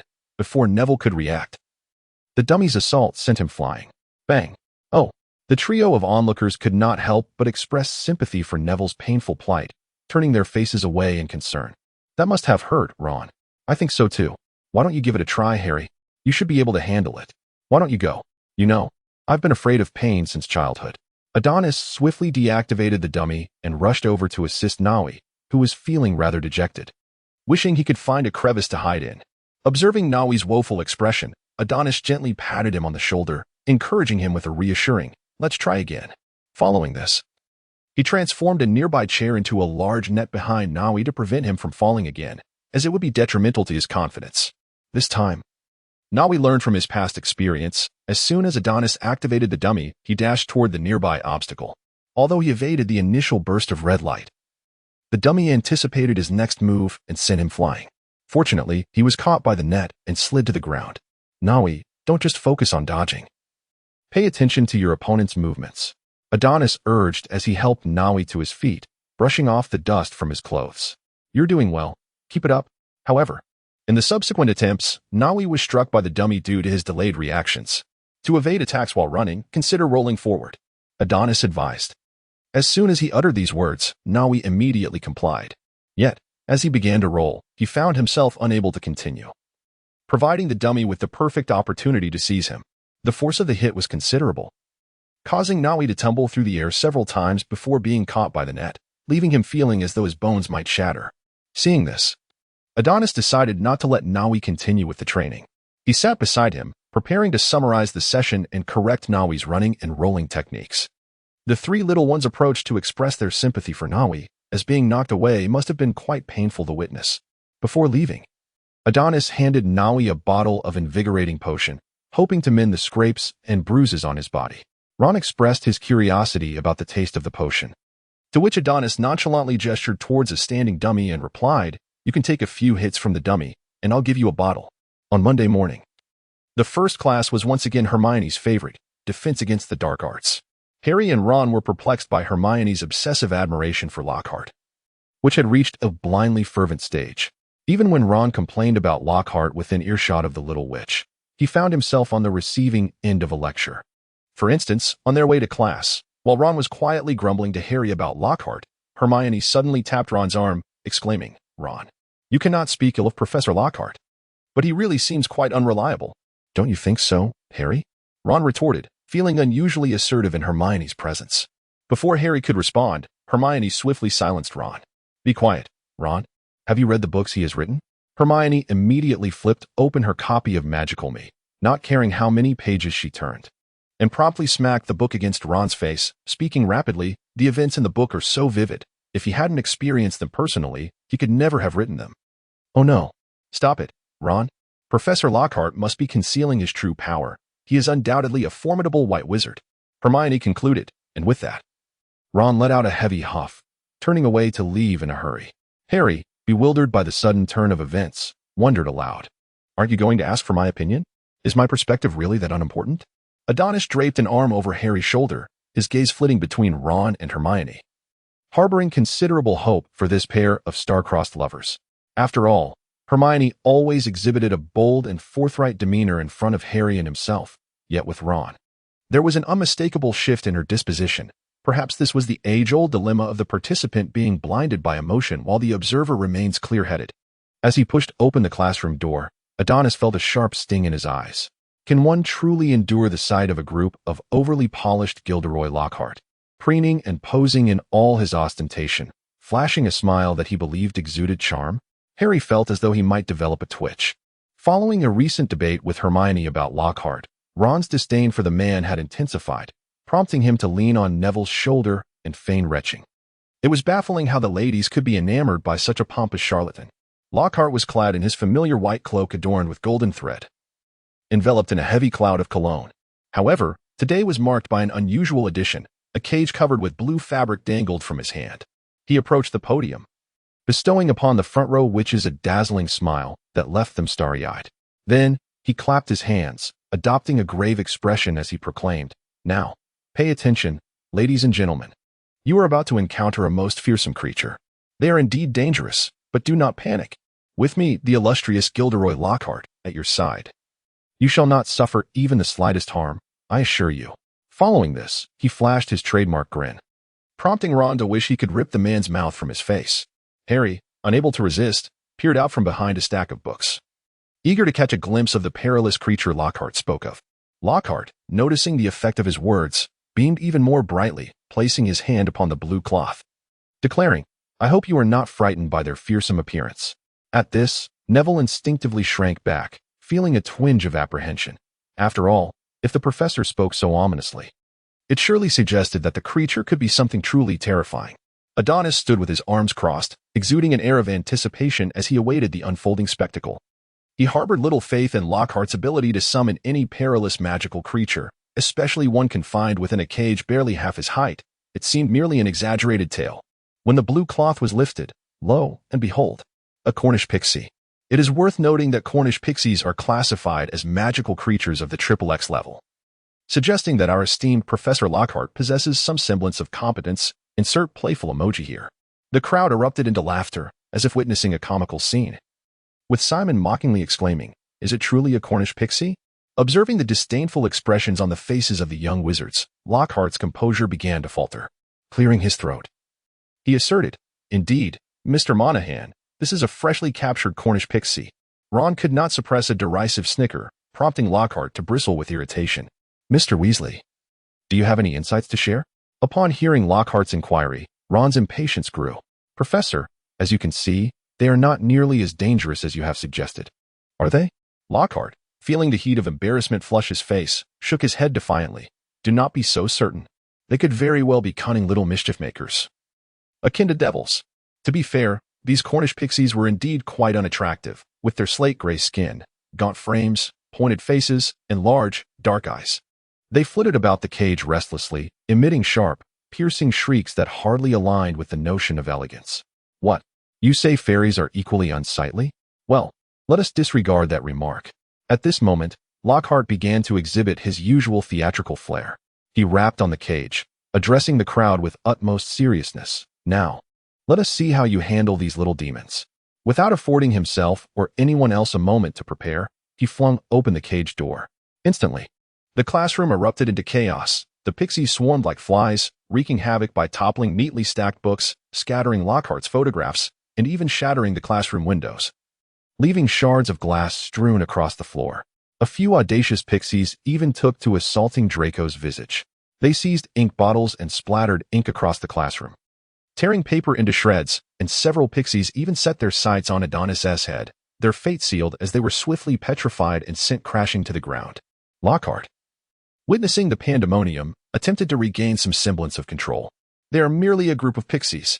You can handle them with ease." It seemed he had entirely forgotten that he had never taught his students the spells necessary to subdue pixies, perhaps preoccupied with showcasing his own prowess rather than imparting knowledge. With a confident smile, Lockhart rolled up his sleeves, brandished his wand, and chanted, "Pesca Pixie Pesternami." We are uncertain of the incantation he uttered, yet it evidently bore no effect. Subsequently, Gilderoy Lockhart's wand was seized by a mischievous elf and flung out the window. Witnessing the scene spiral into utter chaos, Lockhart acted decisively, darting up the stairs with an agility that Neville could scarcely comprehend. As he burst into his office, he instructed Hermione and Harry, "You shall handle the remainder." With that, he swiftly closed the door behind him. Hermione, who had been hopeful that Lockhart would turn the tide, now displayed a flicker of disappointment and doubt in her eyes. "Can we truly believe he is capable of teaching us?" Ron grumbled, then swatted away a little elf that attempted to nip at his ear with a book. "It would be better to have Adonis instruct us," Harry muttered, as he slammed a small elf onto the table. "Do not speak so. He may simply wish to provide us with an opportunity for growth," Hermione attempted to reassure herself, though the antics of the elves were beginning to fray her nerves. "Growth? Do not jest, Hermione. He cannot even manage this trivial predicament." Harry narrowly avoided a book hurled by an elf. "Do not be absurd, Harry. Consider his writings," Ron countered, leaving Hermione momentarily speechless, as she had never witnessed Lockhart in action firsthand. Adonis perceived this as an opportune moment to challenge Neville, gently patting him on the shoulder. "Neville, it is time to showcase the fruits of your studies. Recall the spells Hermione imparted to you." Upon hearing Adonis's words, Neville felt a flicker of confidence as he strived to remember the theoretical knowledge Hermione had taught him the previous week. With his new wand, Neville was no longer the clumsy boy unable to channel even the slightest hint of magic. Thanks to Hermione's tutoring, he had mastered one or two spells. Suddenly inspired, Neville drew his wand and intoned, "Petrificus Totalis." Magic surged forth, enveloping all the house elves. In an instant, they were rendered immobile, floating in the air, some still clutching ink bottles, their faces contorted into grotesque grins. Witnessing Neville's decisive intervention, everyone paused in astonishment, their gazes fixed on him, while Neville bashfully scratched his head. Just as the commotion outside subsided, Gilderoy Lockhart emerged from his office, flashing his trademark dazzling smile. "Behold, ladies and gentlemen, under the illustrious guidance of Professor Gilderoy Lockhart, we have effortlessly resolved this crisis, have we not? Of course, I shall award Mr. Longbottom 10 points. The crowd regarded Lockhart with bemusement. One student, adorned with dark circles under his eyes, audibly scoffed. Lockhart, oblivious to the disdain, maintained his ostentatious demeanor. This incident profoundly altered Adonis's perception of Lockhart's audacity. On Wednesday evening, after finishing dinner, Professor McGonagall hurriedly departed from the Great Hall, casting a knowing glance at Adonis, subtly reminding him not to forget the gathering that night. As a new member, neglecting to attend the inaugural meeting could leave a poor impression on the others. Once the students had concluded their meals, Cedric from Hufflepuff approached the Gryffindor table and tapped Adonis on the shoulder, saying, "We should be on our way. Professor McGonagall is likely waiting for us." Adonis and Cedric had exchanged words on several occasions, and their conversations flowed quite well, perhaps due to the mutual attraction between two prodigies. Adonis held Cedric in high regard, admiring his handsome appearance, witty humor, and exceptional intelligence, not to mention his gentle demeanor, which Adonis silently noted.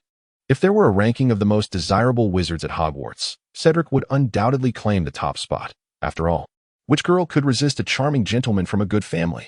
The hearts and the eyes of many older students at the Gryffindor table were a testament to this fact. After bidding farewell to Harry and the others, Adonis followed Cedric out of the Great Hall.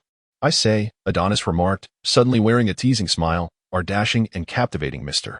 Diggory seems to have quite an eventful romantic life lately." Cedric, hearing Adonis's jest, retorted with annoyance, "Don't be ridiculous, Adonis. I have no romantic life at all." "Is that so? I distinctly remember catching a glimpse of someone clandestinely dating a Ravenclaw girl in the fifth-floor corridor," Adonis replied. Cedric, who had believed his secret rendezvous to be well concealed, sighed in resignation upon hearing this. "Stop spreading rumors. I haven't even begun to pursue her. I refuse to believe that anyone could resist the unparalleled charm of our Cedric," Adonis countered. Cedric, exasperated, playfully punched Adonis on the back. "And it seems the Ravenclaw girls are gossiping that the elusive flower of Gryffindor is about to be plucked by the eccentric Luna. Do enlighten me about this situation." Indeed, it appeared that boys had a keen interest in gossip as well. Upon hearing this, Adonis proudly lifted his head, dismissing their idle chatter, asserting his own assertiveness. "Wait, Ravenclaw? You deceive me while claiming there's no progress." Cedric exclaimed in alarm, accelerating to leave Adonis behind, who was left to mutter in frustration. Cedric led Adonis to a corridor on the 6th floor of the castle, stopping at a corner, observing Adonis with keen interest, making him feel somewhat uncomfortable. "I must clarify that I have no peculiar preferences," Adonis suddenly interjected, causing Cedric to stumble in surprise. Ultimately, it was Cedric who capitulated first, stating, "My only responsibility is to bring you here. The exact location of the club is for you to discover." "Is this a sort of initiation test?" Adonis inquired. "It is a rite of passage that everyone must undergo to ascertain their eligibility for club membership." Upon hearing Cedric's explanation, Adonis grasped the situation. However, the corridor appeared devoid of any objects related to transfiguration, save for murals of varying sizes adorning the walls. Murals. This indicated the presence of a secret chamber. With this thought, Adonis found his focus and soon discovered a life-sized mural in a concealed corner. The painting depicted a witch conjuring fruit out of thin air onto a plate using transfiguration. Cedric approached, remarking, "Initially, I invested considerable effort to locate her. Many murals here pertain to transfiguration. How did you so swiftly ascertain this was the correct one?" "According to the Gamp's law of elemental transfiguration, food items like fruit cannot be conjured from nothing." Upon hearing this, Cedric fell silent, turning to converse with the lady in the painting. Moments later, the portrait swung open, revealing a bright and spacious room behind it. The classroom housing the Transfiguration Club perhaps ought not to be designated as a classroom at all. It resembled a cozy office corner with a warm fireplace, surrounded by a plethora of wooden bookshelves filled with various tomes on transfiguration. In the center stood a large, solid wood round table, encircled by 10 uniquely styled sofas. Professor McGonagall was already seated at the head of the table, her face beaming as she regarded the newly arrived Adonis and Cedric. "Good evening, Professor McGonagall," Adonis greeted warmly. "With you included, does that make 10 members of the club? Now, it is 11 members, yet there is no seat for you here. You must conjure a chair for yourself. This is also one of the club's tests." Upon listening, Adonis quickly understood the purpose of the parchment that Professor McGonagall had previously handed him. He produced the parchment and, with a flick of his wand, watched as it expanded, revealing an exquisite armchair that materialized before him. He then positioned the chair directly opposite Professor McGonagall. Next, Adonis retrieved a button from his small bag, waved his wand once more, transforming it into a soft cushion which he placed atop the chair. Professor McGonagall appeared increasingly pleased with Adonis, applauding him in appreciation. It became clear to me why she deemed him exceptionally gifted. Cedric then took his seat in the second chair to McGonagall's left. "Good evening, everyone." A familiar male voice called from the doorway. Adonis turned to see the Hufflepuff head boy, Truman, who seemed somewhat surprised upon spotting Adonis. "Ah, a new member. Welcome, Adonis. Your chair is quite splendid." After exchanging pleasantries, he settled beside Cedric. "This chapter is not yet concluded. Please turn to the next page to continue reading." Subsequently, a few more members arrived from various houses, notably including Percy and his girlfriend Penelope, who were also part of the club. Observing their flirtations across the round table, Adonis sensed a hint of romance permeating the atmosphere of the gathering. "So, are we a part of your courtship?" As the room filled, Professor McGonagall rose to address the assembly. "Today marks our first meeting of the academic year, and I wish to announce two matters. Firstly, congratulations to Mr. Weasley for receiving the Most Promising Newcomer Award in Transfiguration today." Before she could finish, applause erupted, and Adonis joined in wholeheartedly. "Secondly, we welcome a new member, Mr. Adonis Landon, who is also a wizard of considerable talent in Transfiguration." The applause renewed, yet Adonis could distinctly perceive the impatience amongst several Slytherins. Their applause was notably muted, almost non-existent. This did not surprise him, as the rivalry between Gryffindor and Slytherin was well known. "Now, everyone, today we shall delve into a new topic, the practical applications of Transfiguration." After listening to Professor McGonagall, a master of the art, Adonis felt as if he had unlocked the door to a new realm. Through the combination of McGonagall's insights and his own practical experiences, he discovered the remarkable diversity that Transfiguration could bring to combat. Following a thoroughly enlightening theory lesson, Adonis felt immensely enriched. "Mr. Landon, please remain for a moment," Professor McGonagall remarked as she concluded the meeting. Cedric patted Adonis on the shoulder before departing, while a few familiar faces bid him farewell as they exited the classroom. Once the others had left, Professor McGonagall inquired with genuine concern, "So, after this meeting, have you gleaned any insights?" "I am immensely grateful to you, Professor McGonagall. I have gleaned so much knowledge that it will take me a considerable amount of time to fully absorb it." Professor McGonagall has always exhibited remarkable patience and gentleness towards Adonis, and she added, "How is your mastery of Animagus coming along?" Adonis remained silent, embodying the flames. Amidst the resounding cries of the phoenix, its figure soared from the fire, circling the classroom before finally perching upon Professor McGonagall's shoulder. "It seems you have mastered it quite well, Mr. Landon." Adonis nodded in acknowledgement. Soon after, Professor McGonagall offered her suggestion. "I believe you should consider penning a paper on the transformation of animagi for publication in today's Transfiguration Journal. Given your understanding of animagi, winning an award should pose no challenge."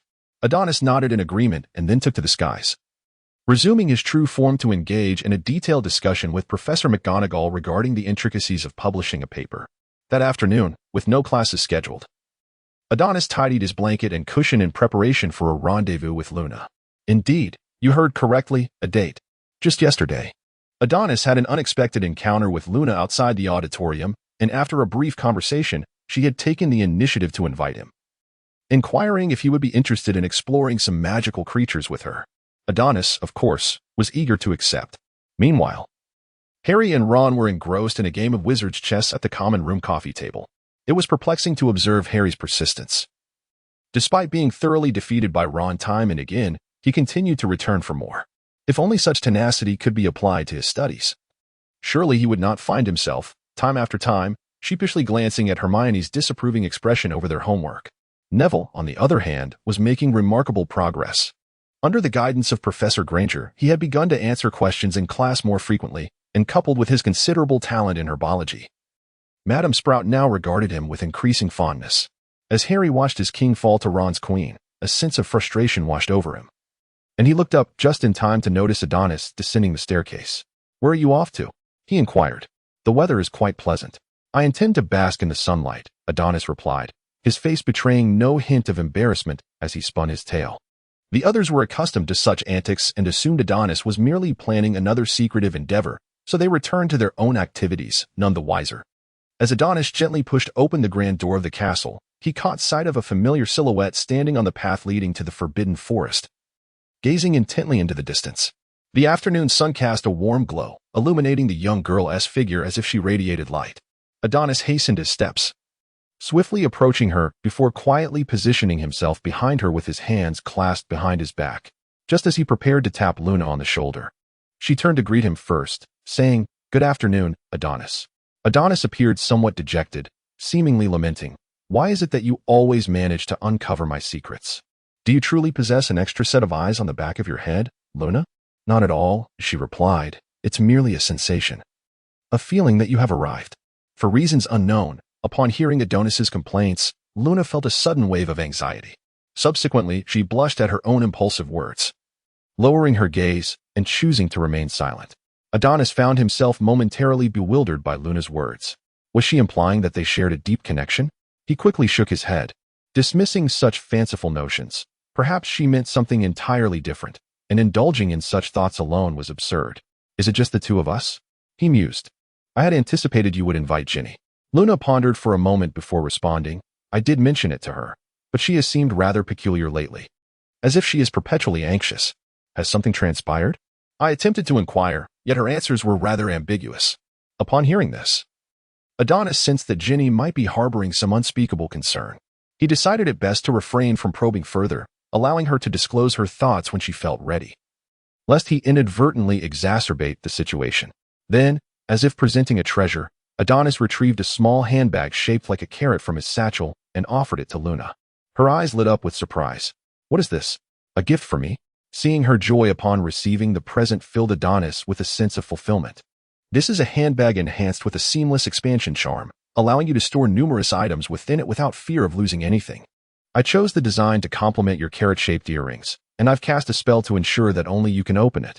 Luna, genuinely touched, responded. You are so kind.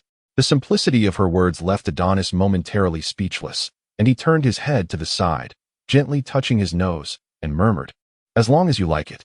The Forbidden Forest at Hogwarts is not entirely isolated. For instance, there exists an area at its edge dedicated to the care of tamed or tameable magical creatures. The Care of Magical Creatures class is also conducted in this vicinity. The animals here are primarily tended to by Professor Kettleburn from the Care of Magical Creatures course and their good friend Hagrid. It seems that Dumbledore, that capitalist old man, has not been shy about exploiting Hagrid's labor since appointing him as the keeper of keys and grounds. Truly, a villainous capitalist. The two soon discovered a stream within the forest, where a herd of thestrals were drinking. These creatures were tall and gaunt, entirely black, with the head of a dragon and the body of a horse, adorned with a pair of broad wings. Their skeletal frames were devoid of flesh, with their black skin tightly adhering to their bones, each bone clearly visible. Their heads resembled that of a dragon, with white eyes devoid of pupils. A few bolder thestrals noticed Luna and approached, relishing her gentle touch. Suddenly, Luna seemed to recall something and asked, Can you see them too, Adonis? Only those who have witnessed death can perceive thestrals. Superstitious individuals deem these creatures ominous, believing they bring dreadful misfortune to those who behold them, marking them as a harbinger of ill fate. At this moment, Adonis realized that his ability to perceive the night steed stemmed from his familiarity with death. Yet, what of Luna? He suddenly discovered that he seemed to know little about her, her experiences, and even the reason behind her own capacity to see the night steed. This chapter is not yet concluded. Please turn to the next page to continue reading. Adonis felt a sudden tightness in his chest, but Luna seemed to have forgotten the question she had just posed to him. She retrieved the jerky she had prepared earlier and began to feed it to the night steed that stood close by. Apart from a few familiar night steeds, most of them lingered by the brook, basking in the gentle warmth of the afternoon sun. The weather was splendid that day. The sunlight filtered through the layers of leaves, casting a delicate, softly swaying halo upon the ground. Adonis discovered a prominent boulder not far away and settled upon it, quietly observing Luna and Night Steed at play. It was then that Adonis realized the profound allure Luna held over him. Every smile and frown of hers seemed to tug at the very strings of his soul, leaving him increasingly entranced. After a while of frolicking with Night Steed, Luna regained her senses, suddenly aware that she had seemingly overlooked Adonis. Ceasing her playful antics, she glanced around in search of his presence. Soon, she spotted him perched upon a nearby stone. Their eyes met. The clarity of his gaze was striking, his sapphire eyes sparkling with an ethereal light. Luna felt an aura of warmth radiating from Adonis, an essence she had never experienced with anyone else. A gentle breeze rustled through the trees, creating a soft, whispering sound that resonated deep within them.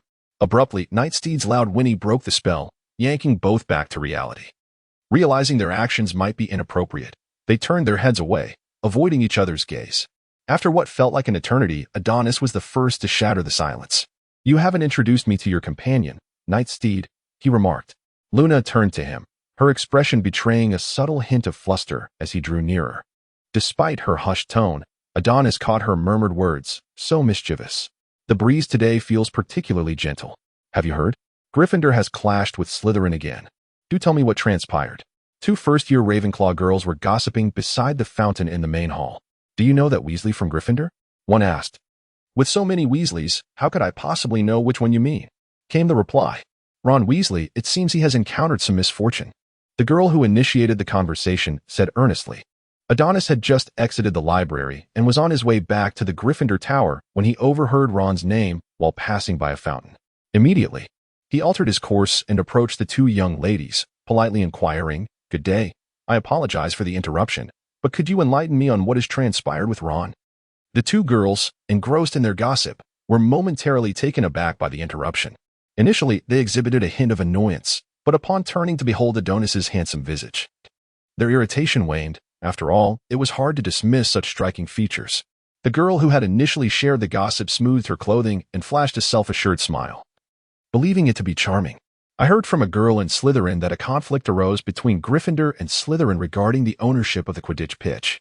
Subsequently, it seems that Malfoy made some remark that provoked Weasley to cast a spell on him. But why is Ron the one at a disadvantage?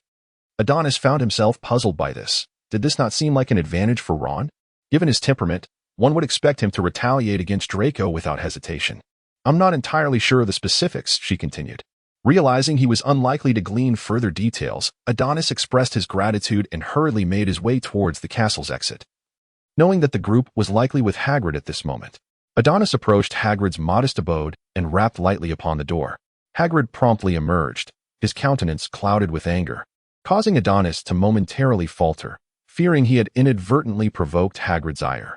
However, upon recognizing Adonis, Hagrid's expression softened, returning to his usual amiable demeanor as he warmly ushered Adonis inside.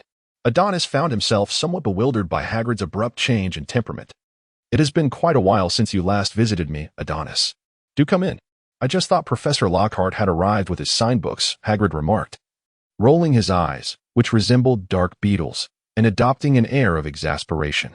You know I have little interest in books, especially those penned by Lockhart. As Adonis was about to respond, he noticed a trio seated by the fireplace. Hermione appeared somewhat aggrieved on one side, while Harry cast a worried glance at Ron, who was cradling a copper basin filled with wriggling slugs. Suddenly, a large slug oozed from Ron's mouth, an utterly grotesque spectacle. Ron seemed utterly unwell, his complexion as pale as parchment. Even Yaya, who usually adored him, kept her distance. What could possibly explain this? Adonis, seated beside Harry, observed the expressions of the group as Hagrid approached with a plate of toffees and a few rock cakes. Malfoy hurled a particularly vile insult at Hermione, inciting visible anger in Ron and the others. How malicious, Ron rasped, only for another slug to erupt from his mouth. Unable to bear the sight, Adonis drew his wand and uttered a spell, Amobilus. Instantly, Ron felt rejuvenated, setting down the basin and leaning back against the sofa, though his body still trembled, clearly distressed from expelling slugs. The version I heard was that Malfoy insulted Hermione, prompting Ron to retaliate with a spell. Your wand is quite unhelpful at critical moments. Adonis chided Ron, exasperated. I too, Ron murmured, still feeling as though he hadn't fully rid himself of the slugs. Hagrid, overhearing their conversation, appeared somewhat irate as he shouted at Hermione. Is that true? Yes, she replied. He called me a mudblood. This derogatory term refers to wizards of Muggle descent, implying inferior and impure bloodlines. Many wizarding families pride themselves on being pure blood and resort to such venomous language to belittle others, aiming to assert their supposed noble lineage. The Malfoy family epitomizes this attitude. Hagrid comforted her, stating, they believe their pure blood status makes them superior, yet most understand that it holds no real significance. Suddenly, a thought struck Hagrid, and he appeared a bit proud. You must know, our Hermione is far more capable than they are, as is Adonis, right? My top students. They are merely envious. Hermione, our talents surpass theirs. Upon hearing their reassurances, Hermione felt her spirits lift slightly, though she still seemed somewhat subdued. She approached Ron, seated beside him, and began to enjoy a toffee. However, this matter could not simply be allowed to pass. Adonis remarked suggestively. At this, the trio's eyes sparkled with intrigue, and Harry hurriedly pried a toffee from his stuck teeth. Adonis, are you suggesting we seek revenge on Malfoy? Revenge? Adonis replied, "We are the protagonists. It is essential that Malfoy faces the consequences he deserves."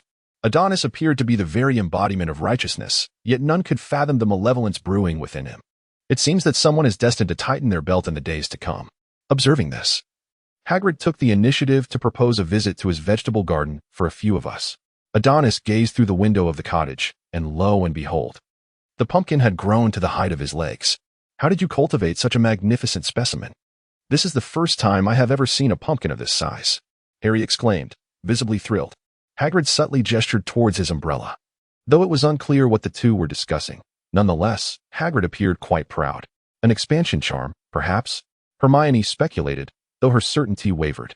Indeed, Ron's sister visited yesterday.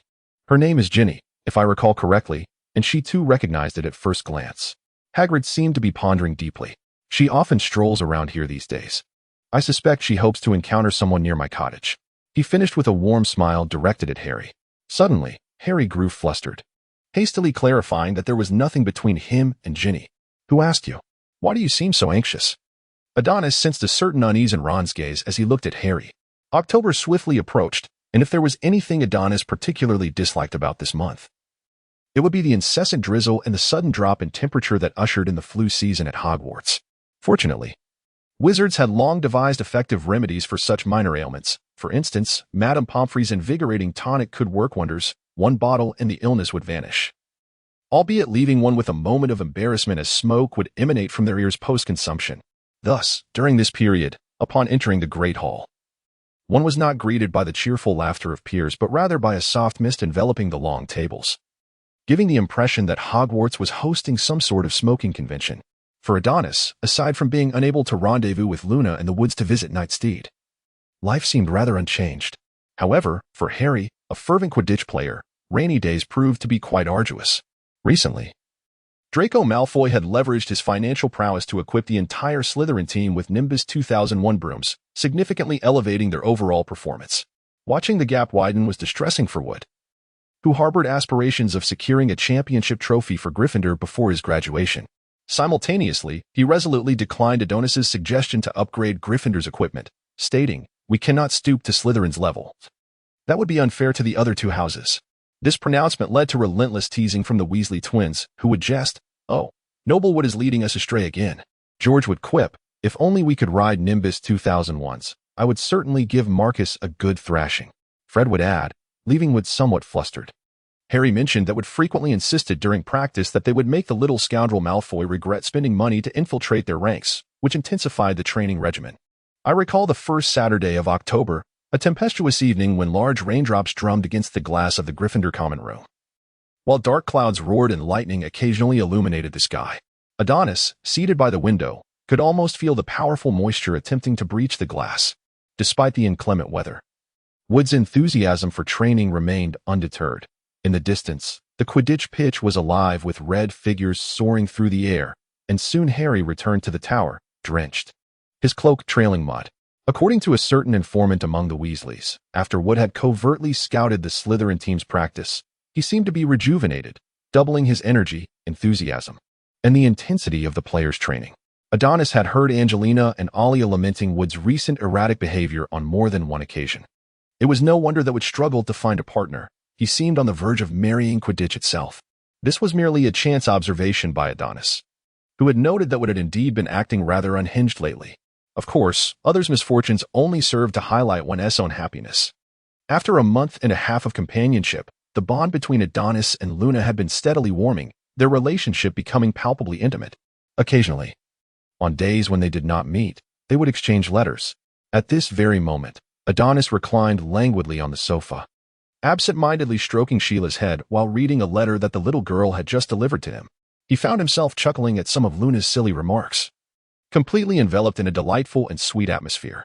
However, the few individuals seated beside Adonis did not share his sentiment. In fact, they seemed to shy away from his demeanor altogether.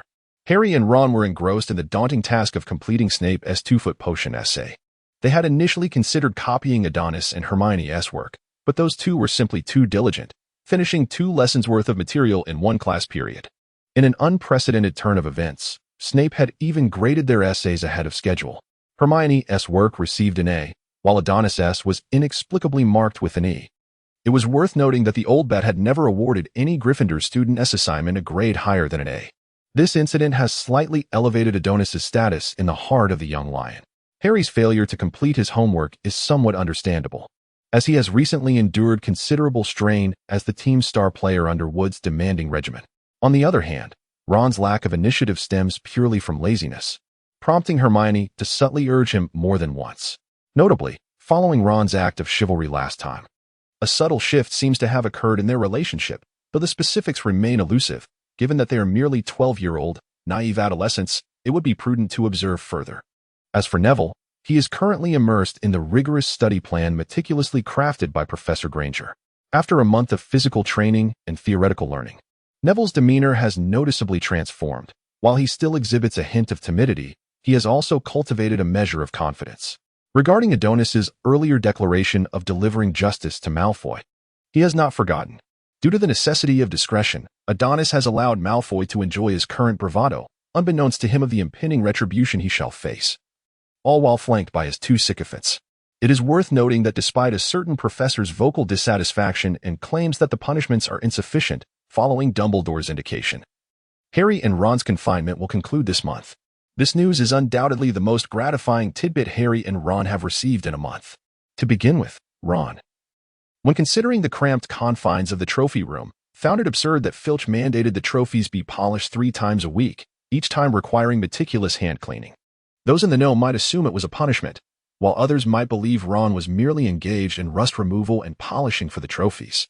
Initially, Ron thought Harry's confinement was rather lenient. However, upon learning that Harry had to assist Lockhart with nearly 50 letters from fervent fans one evening, all while enduring Lockhart's incessant self-indulgent monologues, Ron promptly declared that, in comparison to the psychological torment, he would much prefer the pain of physical labor.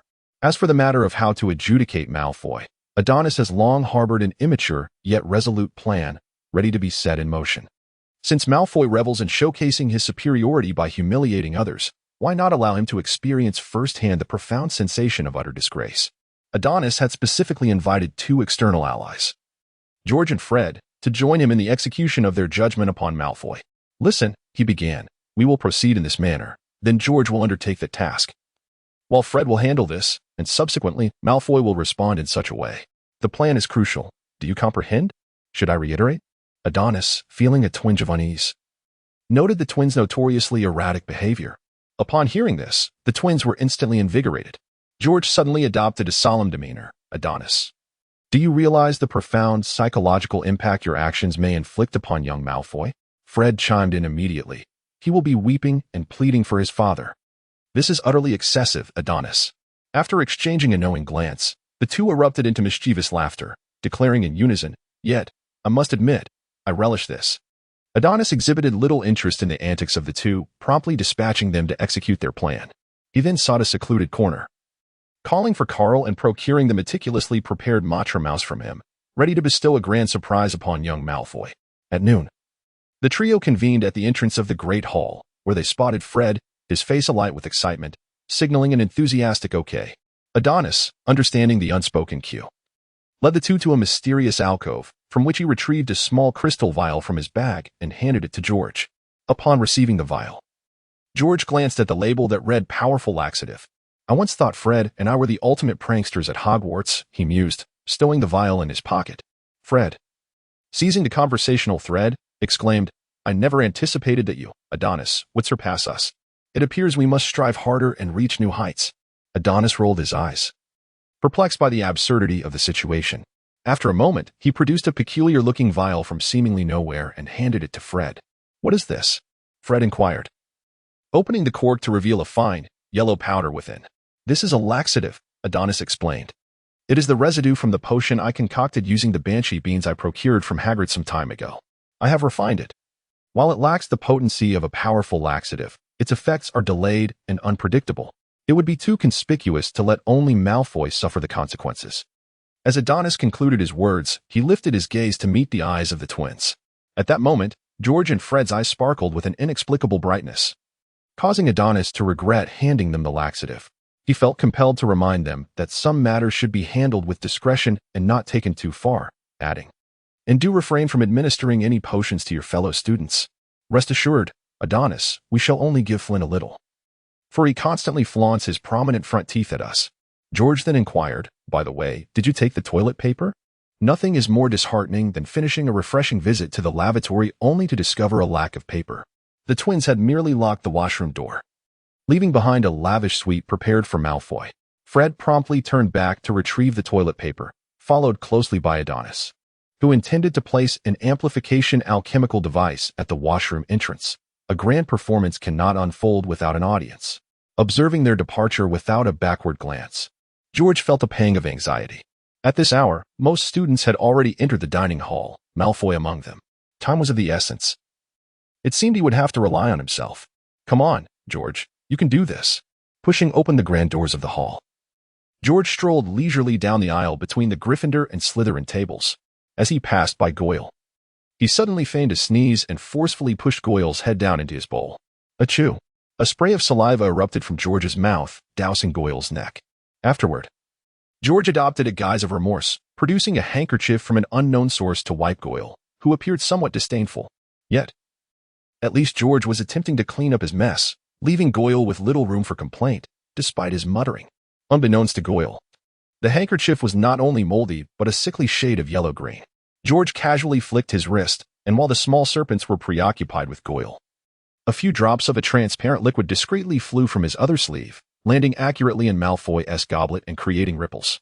However, Malfoy remained oblivious, too engrossed in mocking George's misfortune to notice anything amiss. Seeing everything proceed according to plan, George beamed with delight. Yet, recalling the need for a full performance, he quickly adopted a fade of regret to apologize to Goyle. Despite contemplating the saddest moments of his life, he could not suppress the upward curl of his lips. His acting was so lacking that even a dog would shake its head in disapproval. After expressing his apologies, George dashed back to his seat, fearing that remaining any longer would lead him to burst into laughter. At that moment, Malfoy seized the opportunity to scoff. How rude. I am embarrassed to be associated with you, Weasley, as part of the Sacred 28. Even at the very end, he loudly proclaimed towards the Gryffindor long table, Weasley, allow Malfoy to impart to you the essence of pure-blooded nobility. This chapter is not yet complete. Please turn to the next page to continue indulging in the splendid content. After Malfoy finished speaking, he straightened his posture, adjusted his attire, even cleared his throat, and with a flourish, raised his goblet, savoring a sip of the mysterious liquid within, before defiantly arching his brow at the Gryffindors. Unaware of the underlying truth, Goyle and Crabbe applauded Draco's performance, while Adonis and Fred returned to the long table. Naturally catching sight of Draco's pitiful display, George signaled an okay to the two, and with a shared glance, they couldn't help but chuckle. However, to Draco, this laughter seemed to convey their disdain for his performance. How could someone of his esteemed stature tolerate such insolence? He slammed his palm on the table, rose to speak, when suddenly a mysterious sound echoed, causing the atmosphere at the Gryffindor table to falter. In an instant, Draco felt a surge of energy being siphoned from his body, his legs buckling beneath him as he collapsed onto the table.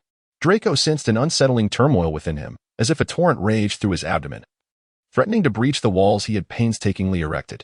He hastily called upon Goyle and Crabbe to assist him to the lavatory. After futilely attempting to open several doors, his patience waned when, quite unexpectedly, a gust of wind flung open the door to the suite designated for him. In that moment, the suite seemed to radiate a golden glow in Draco's eyes, akin to an ancient sanctuary calling out his surname. Then, a resounding jet of sound erupted at the lavatory door, accompanied by Draco's waves of relief, drawing a curious crowd of unsuspecting students. Some even ventured inside, only to be met with a potent stench that sent them fleeing with their noses covered. Draco's countenance visibly soured amidst the relentless expulsions, as he felt a wave of disorientation wash over him. Draco, are you all right? Came Goyle's muffled voice from outside, heavy with nasal congestion. Not well? Draco murmured, losing track of how long he had been seated on the toilet, nor could he recall how many times he had flushed, exhausted to the point of near incapacity. The sensation of weakness gradually dissipated. As he regained a semblance of control over his body, Draco shakily reached for the toilet paper, only to be met with disappointment. Thanks to Fred and Adonis' covert interference, there was nothing but a void where surprises should have been. Why am I so unfortunate today? However, Draco was somewhat defiant. He slightly rose and reached into the depths of the box, But this motion led to calamity. A mouse with a protruding back latched onto his finger with a fierce bite. The intense pain elicited a startled cry from Draco, who frantically shook his bitten right hand. Outside, Goyle and Crabbe, believing Draco had encountered some misfortune, anxiously inquired about what had transpired. After a struggle, Draco managed to dislodge the mouse, but as he opened his mouth, a wave of nausea surged forth, overwhelming him. A viscous, unidentified mixture, reminiscent of the meat sauce from Hogwarts' special lasagna, was violently expelled onto the door. Before Malfoy could react, his stomach convulsed, and a brilliant spark erupted from the toilet's crevice. Just as Draco was recovering from his momentary faintness, he was bitten fiercely by the Mottla mouse, leading to a bout of simultaneous vomiting and diarrhea, causing him to collapse to the ground, utterly unconscious. Bang! Upon hearing such a commotion, Goyle and Crabbe were taken aback. Without a moment's hesitation, each forcefully flung open the door to the suite, only to find Draco sprawled on the floor, his body smeared with an unidentified mixture. In a flurry, the two hastily attended to Draco, lifting him and exiting the lavatory, only to be met by a throng of onlookers gathered at the entrance. A situation made possible by Adonis's amplification device and the ruckus Draco had inadvertently created. Seeing the scene, Goyle and Crabbe hurriedly draped Draco's head with their robes and rushed him toward the hospital wing, drawing countless curious gazes along the way. A few brave souls, undeterred by the grotesque sight, approached the suite's entrance, only to be rendered speechless by the horrific tableau within. Soon, they were dispersed by Filch, who, it was rumored, had been so shocked by the scene that he had gone 3 days without a meal. What transpired in the lavatory remains a mystery known only to the involved parties and a select few. Whispers circulated that Draco, in a moment of whimsy, attempted to practice fire breathing over the toilet. It is unclear who spread this tale. Wouldn't you agree, Fred? Initially, Draco pondered whether George had played a trick on him, as he was the only person from the outer courtyard to have approached him. However, subsequent reports emerged of several Slytherin students, including Marcus, experiencing varying degrees of gastrointestinal distress, leading the incident to be dismissed as an unfortunate accident. Draco may be easily deceived, but Severus is no fool. In the days that followed, George and Fred were mercilessly tormented by Snape's sharp tongue during potions class, and even Adonis fell victim to Dumbledore's teasing. During the second weekend of October, Adonis sat at the Gryffindor long table, sipping hot milk while perusing some notes on transfiguration that Dumbledore had penned during his tenure as the professor of that subject. Although the old headmaster often appeared somewhat eccentric, one could fully trust in his prowess and depth of knowledge. Indeed, the insights from his youth had already proven invaluable to Adonis. One could only imagine the immense progress he might achieve if Dumbledore were to personally instruct him. Lost in thought, Adonis felt a wave of resentment toward Dumbledore for the promised private lessons that had yet to materialize, as the headmaster seemed preoccupied with the Honeyduke's confectionery. At that moment, the old bee, busy writing letters to order sweets in the headmaster's office, suddenly felt a chill run down his spine. Had he forgotten something significant? Perhaps it was inconsequential. The woes of aging, perhaps he should just add another order of fizzing whiz-bees? As Dumbledore sent off his letter, a large bat pushed open the door to the office. Observing Dumbledore's actions, it raised an eyebrow slightly and suggested, "Perhaps we could negotiate with Flume to relocate his shop opposite your office, thus sparing you the daily torment of the school's owls." Dumbledore regarded Snape's rather sensible proposal with appreciation, yet replied, "Severus, that is rather impractical." After speaking, he walked to the sofa and gestured for Snape to take a seat. Snape approached the sofa, flicked his right hand with a flourish, and his black robes billowed elegantly in the air before he gracefully settled onto the couch. His gaze fixed intently on Dumbledore. Dumbledore, having grown accustomed to Snape's theatricality, savored a sip of the syrupy milk tea before comfortably smacking his lips. "Severus, I am not so idle as to sit here merely to watch you drink syrup. Do not say that, Albus. I do have a matter to discuss with you. I would like you to train a young lad." Dumbledore winked at Snape and sat up straight. "I believe Mr. Landon is far superior to several of the dim-witted giants surrounding him." At the mention of a familiar figure, Snape's expression softened for a fleeting moment, but it quickly returned to his usual aloof demeanor. If only that Potter could possess half the excellence of Landon, I would not have to worry about any foolish actions he might undertake. Snape's voice carried a hint of exasperation. Yet Dumbledore could always discern a subtle undertone of disappointment within his stern tone. "Severus, Harry is still just a child. But Landon is merely a 12-year-old child as well. Adonis's situation is somewhat unique. I cannot fully explain it to you, but I trust you understand that Voldemort still lurks in the shadows, amassing strength to once again sweep through the magical world.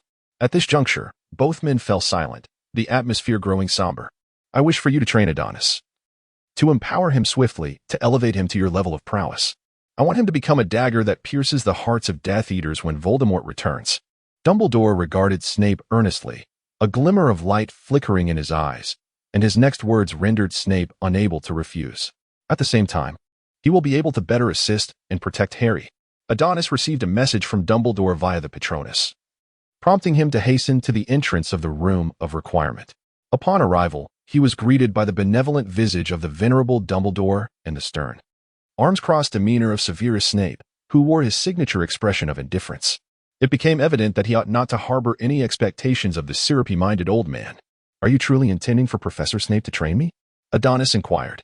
Before Dumbledore could respond, Snape interjected with his characteristic acerbity. "I trust Mr. Landon will not be intimidated by the bespoke training I have devised for you." "Let us hope the training does not disappoint," Adonis retorted. "May Mr. Landon's abilities rival your sharp tongue." With that, Snape strode into the Room of Requirement, Dumbledore following closely behind. The room, once a sanctuary of warmth, now bore an entirely different visage. It was stark and cavernous, with orderly flagstones beneath foot. Torches illuminated the surroundings, and 4 imposing marble columns stood evenly spaced in each direction. Snape took his position on the opposite end of the arena and called out to Adonis, "Unleash your full potential. Let me witness how you differ from those trolls." Perceiving the escalating tension, Dumbledore wisely ascended to the edge of the arena. As both participants readied their wands, Dumbledore raised his wand high, casting a brilliant red spell towards the ceiling. As the magical energy blossomed into a dazzling display of fireworks, Snape swiftly initiated his attack. In the blink of an eye, the spell hurtled toward Adonis, compelling him to roll swiftly to the left. The spell struck the wall behind him, morphing into a robust rope. Had he been tardy in his reaction, he would have certainly been ensnared and subjected to a bout of humiliation at Snape's hands. Adonis was far from courteous. He launched a sudden, forceful kick aimed at Snape, who effortlessly evaded the attack. With a flick of his wand, he unleashed a crimson spell, accompanied by a mocking taunt. "Surely, Mr. Landon does not believe that such childish magic could defeat me? It seems I have overestimated you." While pondering this, Adonis continued his movements, channeling his magical energy to the tip of his wand, easily deflecting Snape's spell. Yet, the slight tingling sensation in his forearm made Adonis realize that beneath Snape's seemingly relaxed demeanor lay a fierce intensity as he held nothing back. Observing this, Adonis gradually set aside his nonchalant attitude, treating the encounter as a genuine duel. Snape, noticing Adonis's seriousness, felt a sudden curiosity about the potential strength of this 12-year-old boy. The chapter is not yet concluded. Please turn to the next page to continue reading. The two engaged in a relentless exchange within the arena, various spells erupting from their wands. Without resorting to high-powered, lethal magic, they found themselves evenly matched, the once pristine azure stone floor now marred with craters, while the walls bore the scars of spell-induced indentations. Just as Adonis successfully blocked Snape's disarming spell with the ironclad charm, the ground beneath him unexpectedly softened, ensnaring his feet as if he were sinking into quicksand. In an instant, Snape unleashed both the disarming and transformation spells, a turn of events that caught Adonis off guard. He had previously heard of the considerable prowess of the 4 house heads, but today he truly witnessed it. As Snape waved his wand, Adonis sensed a surge of magical energy, though he could not see it. However, he felt a sharp, menacing presence approaching him, causing a slight stinging sensation on his skin. Quickly, he brandished his wand, conjuring a razor-sharp magical blade that seemed to strike something, producing a clear sound akin to clashing swords. The resulting force sent his fragmented spell hurtling towards a nearby marble pillar, while simultaneously, a deep crack appeared in the pillar to his right. Had that blow struck him directly, it would have surely carved a grievous wound. It appeared that the professor was becoming somewhat impatient, resorting to such destructive magic. Nonetheless, Adonis wisely raised his hands in surrender, recognizing the situation.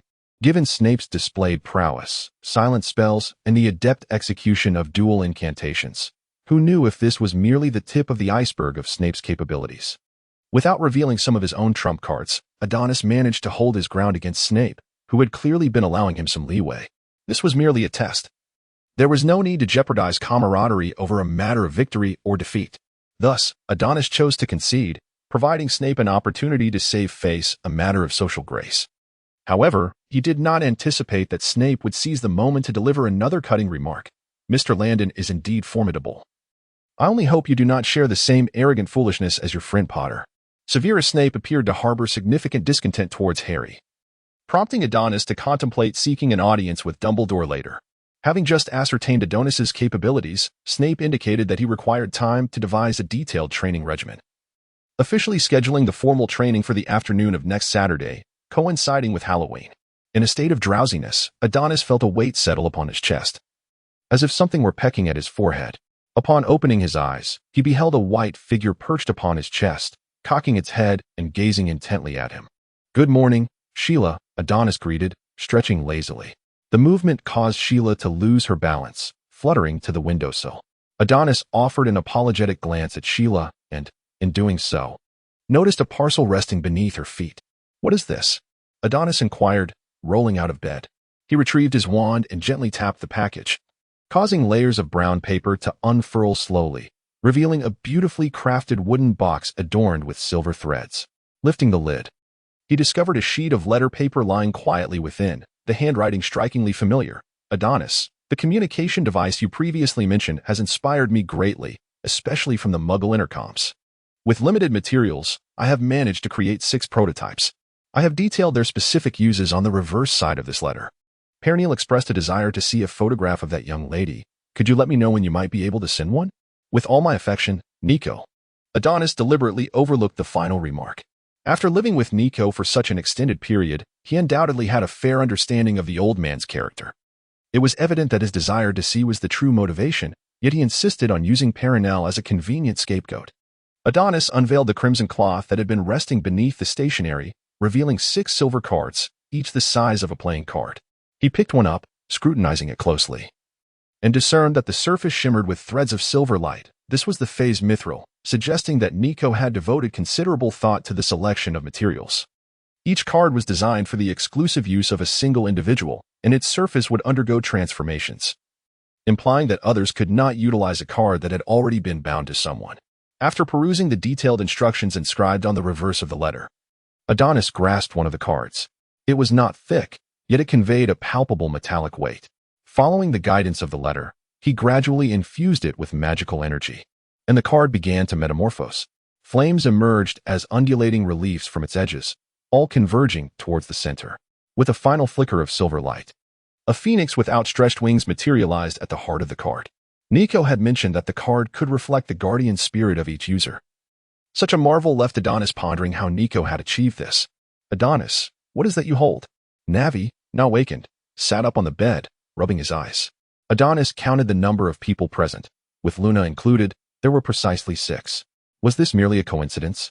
He casually picked up a card and handed it to Neville, saying, "Neville, try infusing it with magic." Trusting him, Neville felt the card and infused it with magical energy. To his astonishment, a lifelike lion materialized in the center of the card. The original text did not specify the form of Neville's Patronus. Voldemort once remarked on Neville's courage and determination. "In my mind, Neville now embodies the image of a young lion, a personal interpretation of mine." "Cool. What is this? It looks so enchanting," Neville exclaimed, his excitement causing him to forget to modulate his voice, inadvertently waking Harry from a deep slumber. Harry, still groggy from sleep, donned his glasses and beheld Adonis sitting beside Neville's bed, animatedly discussing something while holding an object. Glancing at the clock, he remarked, "Guys, it's only 7 o'clock. Why are we up so early on a weekend?" After patting his cheeks to rouse himself further, he inexplicably accepted a card from Adonis's hand. Following a series of actions, a majestic stag appeared in the center of the card. The trio glanced at Ron, who was still soundly asleep, and decided against disturbing his peaceful slumber. Adonis then turned to instruct Harry and Neville on the use of the communication cards. "You see, infuse it with magic, and in your mind, select the person you wish to call, just like this." Adonis picked up his card and chose to call Harry. Suddenly, the card in Harry's hand began to vibrate. At Adonis's urging, Harry infused it with magic, and a connection seemed to form between the 2 cards. Adonis casually spoke into the card, and Harry was astonished to hear Adonis's voice resonating in his ears. "Cool. You all have fun with that. I'm heading out."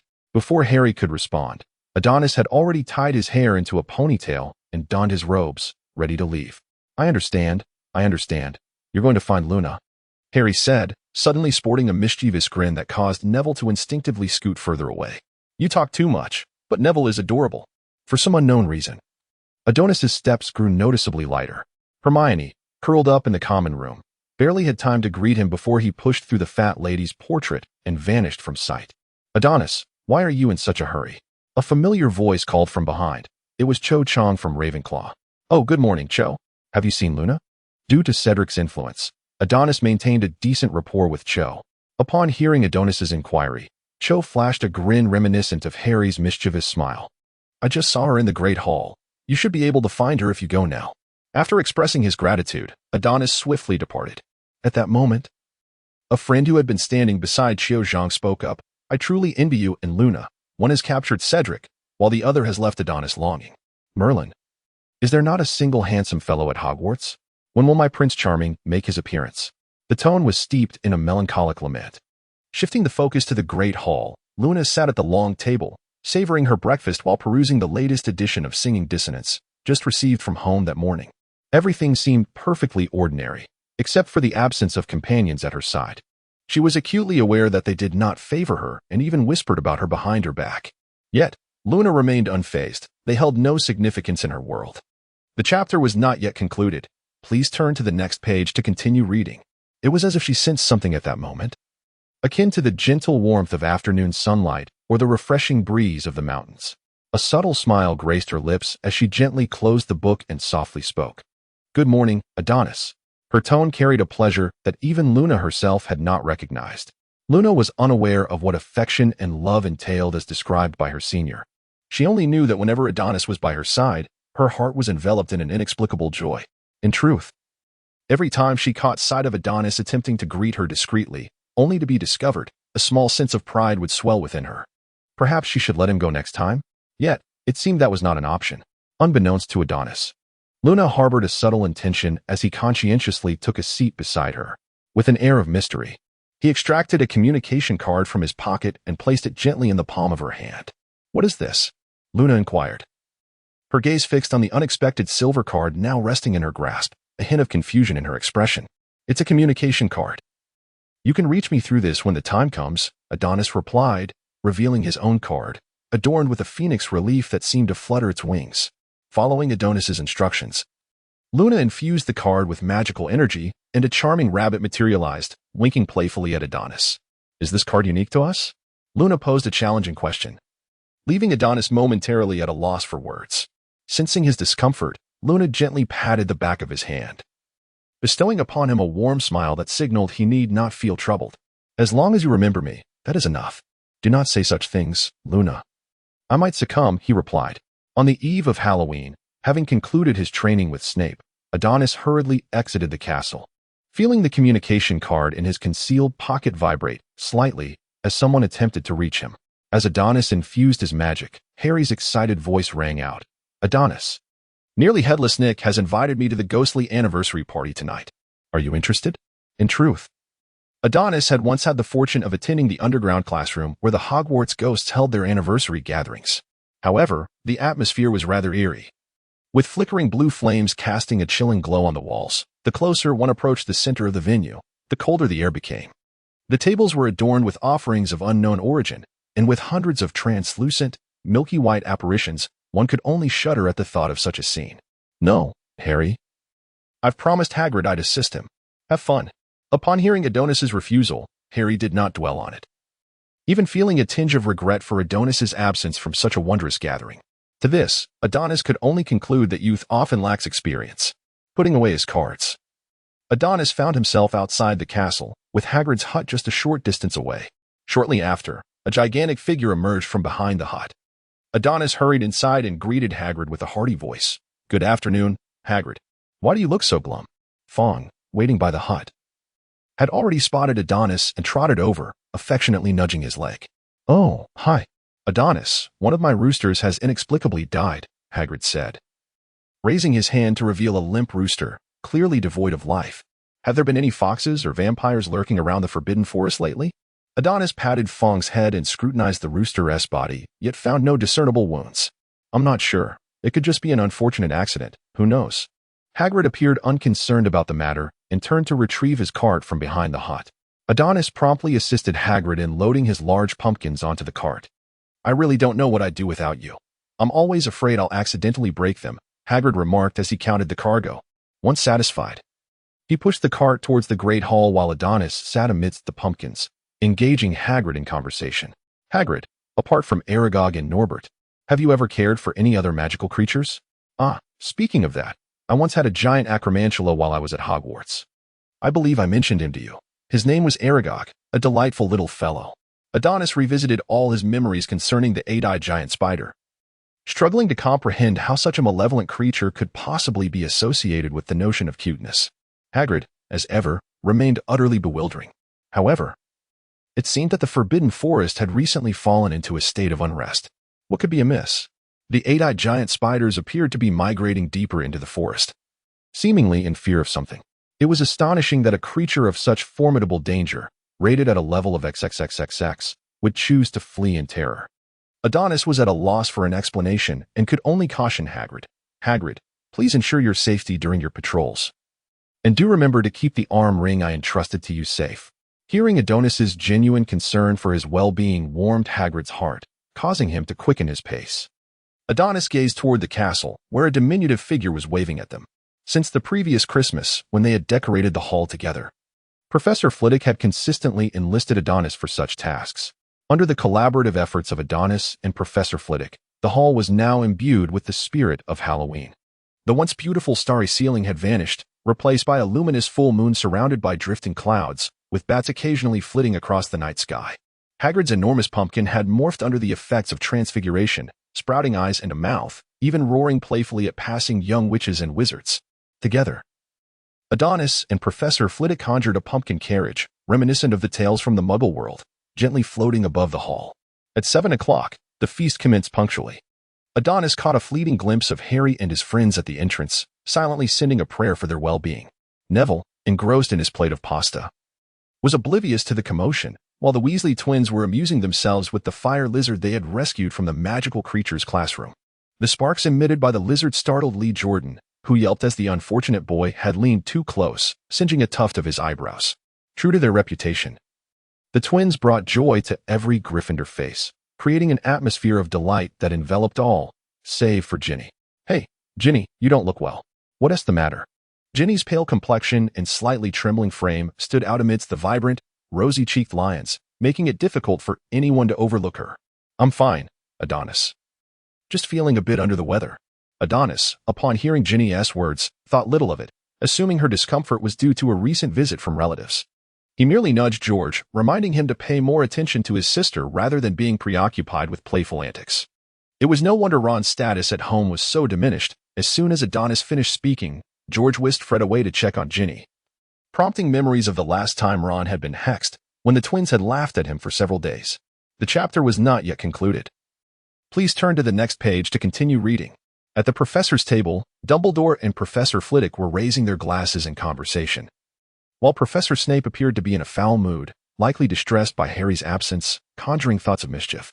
As the feast drew to a close, Harry and his companions were still nowhere to be seen. Adonis felt a sudden vibration from the card in his pocket, and soon he heard Ron's lament. "Adonis, I shouldn't have attended this memorial feast. Now I'm cold and hungry. Has the banquet ended? Will we make it if we head over now?" Adonis lifted his gaze to Dumbledore, who had just completed his summary and taken a seat. "It seems we may be out of time. Let us return to the common room," he suggested. Before Adonis could respond, Hermione's anxious voice rang out. "Harry, what has happened to you?" The conversation abruptly turned fragmented, as if the trio were in a frantic rush. Just as Adonis was about to speak, the communication was unexpectedly cut off, leaving him bewildered. Neville nudged Adonis's arm, indicating that Percy had begun to usher the young lions back to the common room. Adonis had not anticipated that his questions would be answered so swiftly. No sooner had they exited the great hall than they encountered the trio in the corridor on the second floor, their faces etched with shock. Alongside the motionless portrait of Lady Loris, suspended against the wall, the jovial laughter and spirited chatter that had filled the air moments before had vanished, replaced by an oppressive silence, as all eyes turned towards the three figures standing in the center of the corridor. Adonis and Nawe swiftly extricated themselves from the crowd, hastening towards the trio.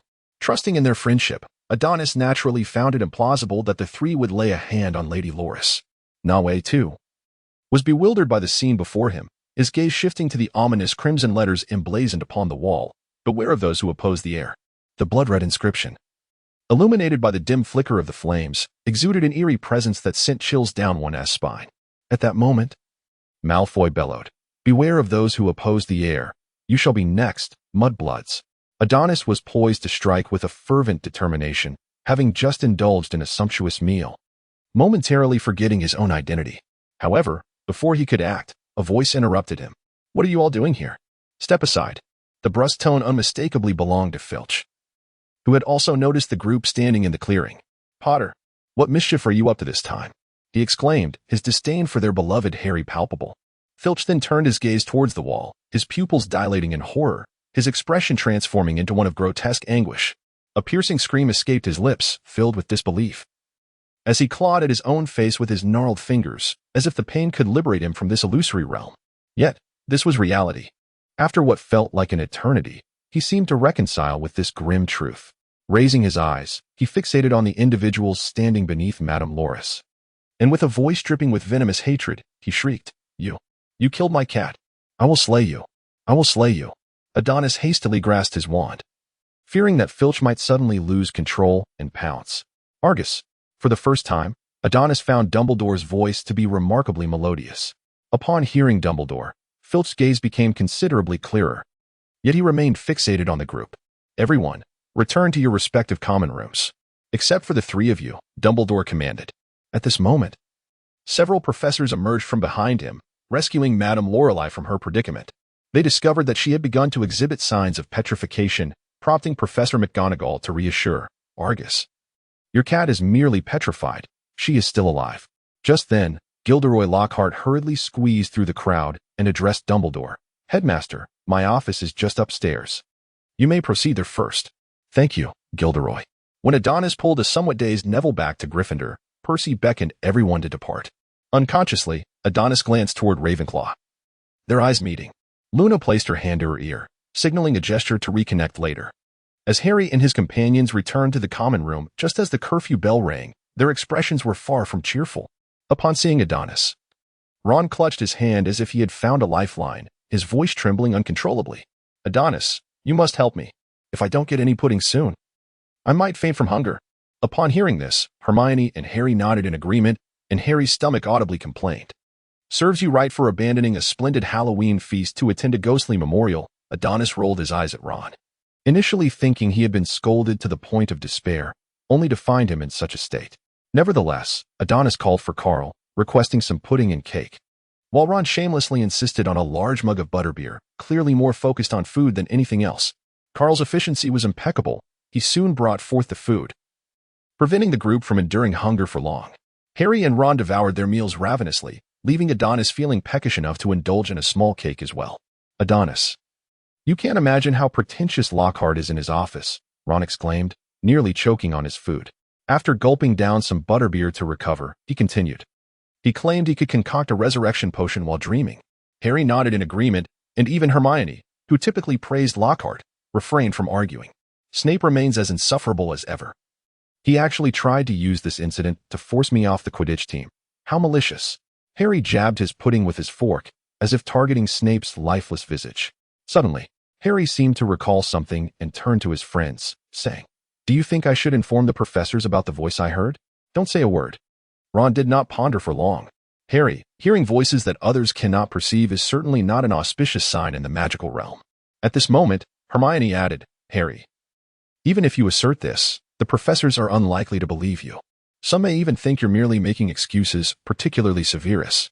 The mere thought of Snape's face sent a shiver down Harry's spine, and he felt a surge of relief for not having spoken too hastily. I recall that Harry speaks Parseltongue. Could the sounds he hears be related to serpents? Adonis took a bite of cake and resumed his contemplation. In the ensuing days, the gossip among the students of Hogwarts revolved around the Lady Loris, the Chamber of Secrets, and the heir. Notably, Filch was constantly stationed in the corridor where Lady Loris had been attacked, casting venomous glares at every student who passed, as if convinced that the perpetrator would return. That corridor was rapidly becoming another forbidden zone within Hogwarts. Frustrated by the inability to apprehend the culprit after several days, Filch became increasingly irate and began to retaliate indiscriminately. For instance, there was that day when he stealthily concealed himself in the corner of the corridor and suddenly lunged at an unsuspecting Hufflepuff student, unjustly detaining them for the baseless accusation of making excessive noise while walking. Adonis gazed at the calm and serene old man before him, feeling a twinge of frustration akin to that of a mentor disheartened by a wayward pupil. If you do not restore Lady Loris to life soon, Filch shall descend into utter madness. I certainly possess the ability, yet the present moment is not opportune. The murderer remains at large, addressing only the symptoms rather than the root of the issue. Adonis comprehended that Dumbledore undoubtedly intended to take a hands-off approach, viewing this matter as an opportunity for the esteemed savior's development, while Harry would bear the brunt of it. And what of the Chamber of Secrets? I had always believed it to be merely a legend. Dumbledore pondered for a moment. The chamber is indeed real. 50 years ago, someone opened it and unleashed a creature that attacked numerous individuals, ultimately resulting in the tragic demise of a student. At that time, a young Tom had accused Hagrid, leading us all to believe that the monster roaming the school was one of Hagrid's pets, resulting in Hagrid's expulsion. Despite the numerous ambiguities surrounding this incident, the Ministry of Magic was in dire need of providing an explanation to the outside world and to the families of the victims. Coincidentally, after Hagrid's expulsion, the attacks at the school ceased. So Hagrid became the scapegoat? You must know that Hagrid is innocent. Adonis felt this was profoundly unfair to Hagrid, and a sense of unease settled within him. Moreover, with the resurgence of the attacks and Hagrid still at the school, would the Ministry really resort to apprehending Hagrid again on such baseless charges? Adonis, I assure you, if the Ministry does indeed capture Hagrid, I will do my utmost to protect him, and I hope you can keep this matter confidential from Harry. This topic cast a somber atmosphere between them, and Adonis recognized that Dumbledore could not be entirely blamed, prompting him to speak up. There is something I must tell you in advance. Adonis paused, revealing that Harry is a Parselmouth, a trait that has never been present in the Potter lineage. Dumbledore appeared taken aback by this revelation, visibly shaken. You mean to say that I suspect this may be related to Voldemort? Upon hearing this, Dumbledore fell into deep contemplation, and Adonis, sensing the moment, took his leave, eager to uncover the mastermind behind the recent attacks, unwilling to see the kind-hearted giant, Hagrid, bear the blame for the Ministry's incompetence. The attacks, inevitably, began to exert some influence. Hermione suddenly discovered that all the volumes on Hogwarts history had been borrowed from the library, indicating that many students were keen to unravel the true nature of the chamber. This chapter is not yet concluded. Please turn to the next page to continue reading. Subsequently, Professor Binns found himself cornered during class. Professor, could you enlighten us about the Chamber of Secrets? Professor Binns appeared rather reluctant to address what he deemed a mere figment of imagination. However, he could not withstand the overwhelming curiosity of nearly all the students regarding this legend. Thus, he chose to relent. Everyone is aware of the 4 founders of Hogwarts, a tale dating back over a millennium. It is said that after a period of founding the school, Slytherin's differences with the other 3 founders grew increasingly pronounced. He placed immense value on blood purity, believing that magical education should be reserved for the offspring of pureblood families. He was unwilling to accept wizards from Muggle backgrounds, deeming them unreliable. Once a dear friend of Slytherin, Godric Gryffindor, another founder of Hogwarts, ultimately found himself embroiled in a fierce dispute with him. Following this altercation, Slytherin resolved to depart from Hogwarts. Historical records cease at this juncture, giving way to an eccentric legend. It is said that Slytherin constructed a secret chamber within the castle, later referred to as the Chamber of Secrets. Upon his departure from the school, he sealed this chamber, which would remain closed until his true heir returned to Hogwarts, at which point it would reopen, unleashing the terrifying entity Slytherin had concealed within. This would enable the eradication of all those whom Slytherin deemed unworthy of studying magic. Despite Professor Binns' persistent assertions in class that this tale is merely a myth and holds no veracity, some students remain inclined to trust their own subjective interpretations. As Adonis emerged from the library one day, he noticed a group of Hufflepuff students gathered together, their conversation laced with mentions of Harry's name. Before he could approach, they caught sight of him and hastily dispersed as if startled. A familiar hand patted Adonis on the shoulder, accompanied by a well-known voice. "What are you thinking about so deeply?" It was Cedric. They seemed to be discussing Harry, though I'm not entirely certain of the details. He continued, appearing somewhat embarrassed. It appears there's been some chatter among our second-year peers suggesting that Harry is the heir of Slytherin. You know I don't subscribe to such notions. Thank you, Cedric. We are practically like family. Seizing the opportunity while Felch was absent, Adonis swiftly traversed the corridor where Lady Loris had been assaulted, taking 2 steps for every stride. What he encountered next was nothing short of shocking. There stood Harry and Neville at the entrance of the ladies' restroom, casting furtive glances around them, as if fearful that someone might interrupt their dubious undertaking. Meanwhile, Ron had already pushed open the door to the ladies' restroom, with half of his body already crossing the threshold. Adonis could scarcely believe his eyes. His dear friend had committed the grotesque act of trespassing into the ladies' restroom. Hey, gentlemen, if my vision is not failing me, this is indeed the ladies' restroom. The Sentinels. Knave and Harry were utterly petrified by the commotion. Harry's mind involuntarily conjured images of his own clandestine entry into the women's facilities being exposed, leading to scorn from his peers, disappointment from his professors, and ultimately, his ruin, culminating in the mockery of Snape. Just as the specter of Snape seemed poised to unleash his venomous words, Harry finally discerned the figure before him. You nearly scared me to death, Adonis.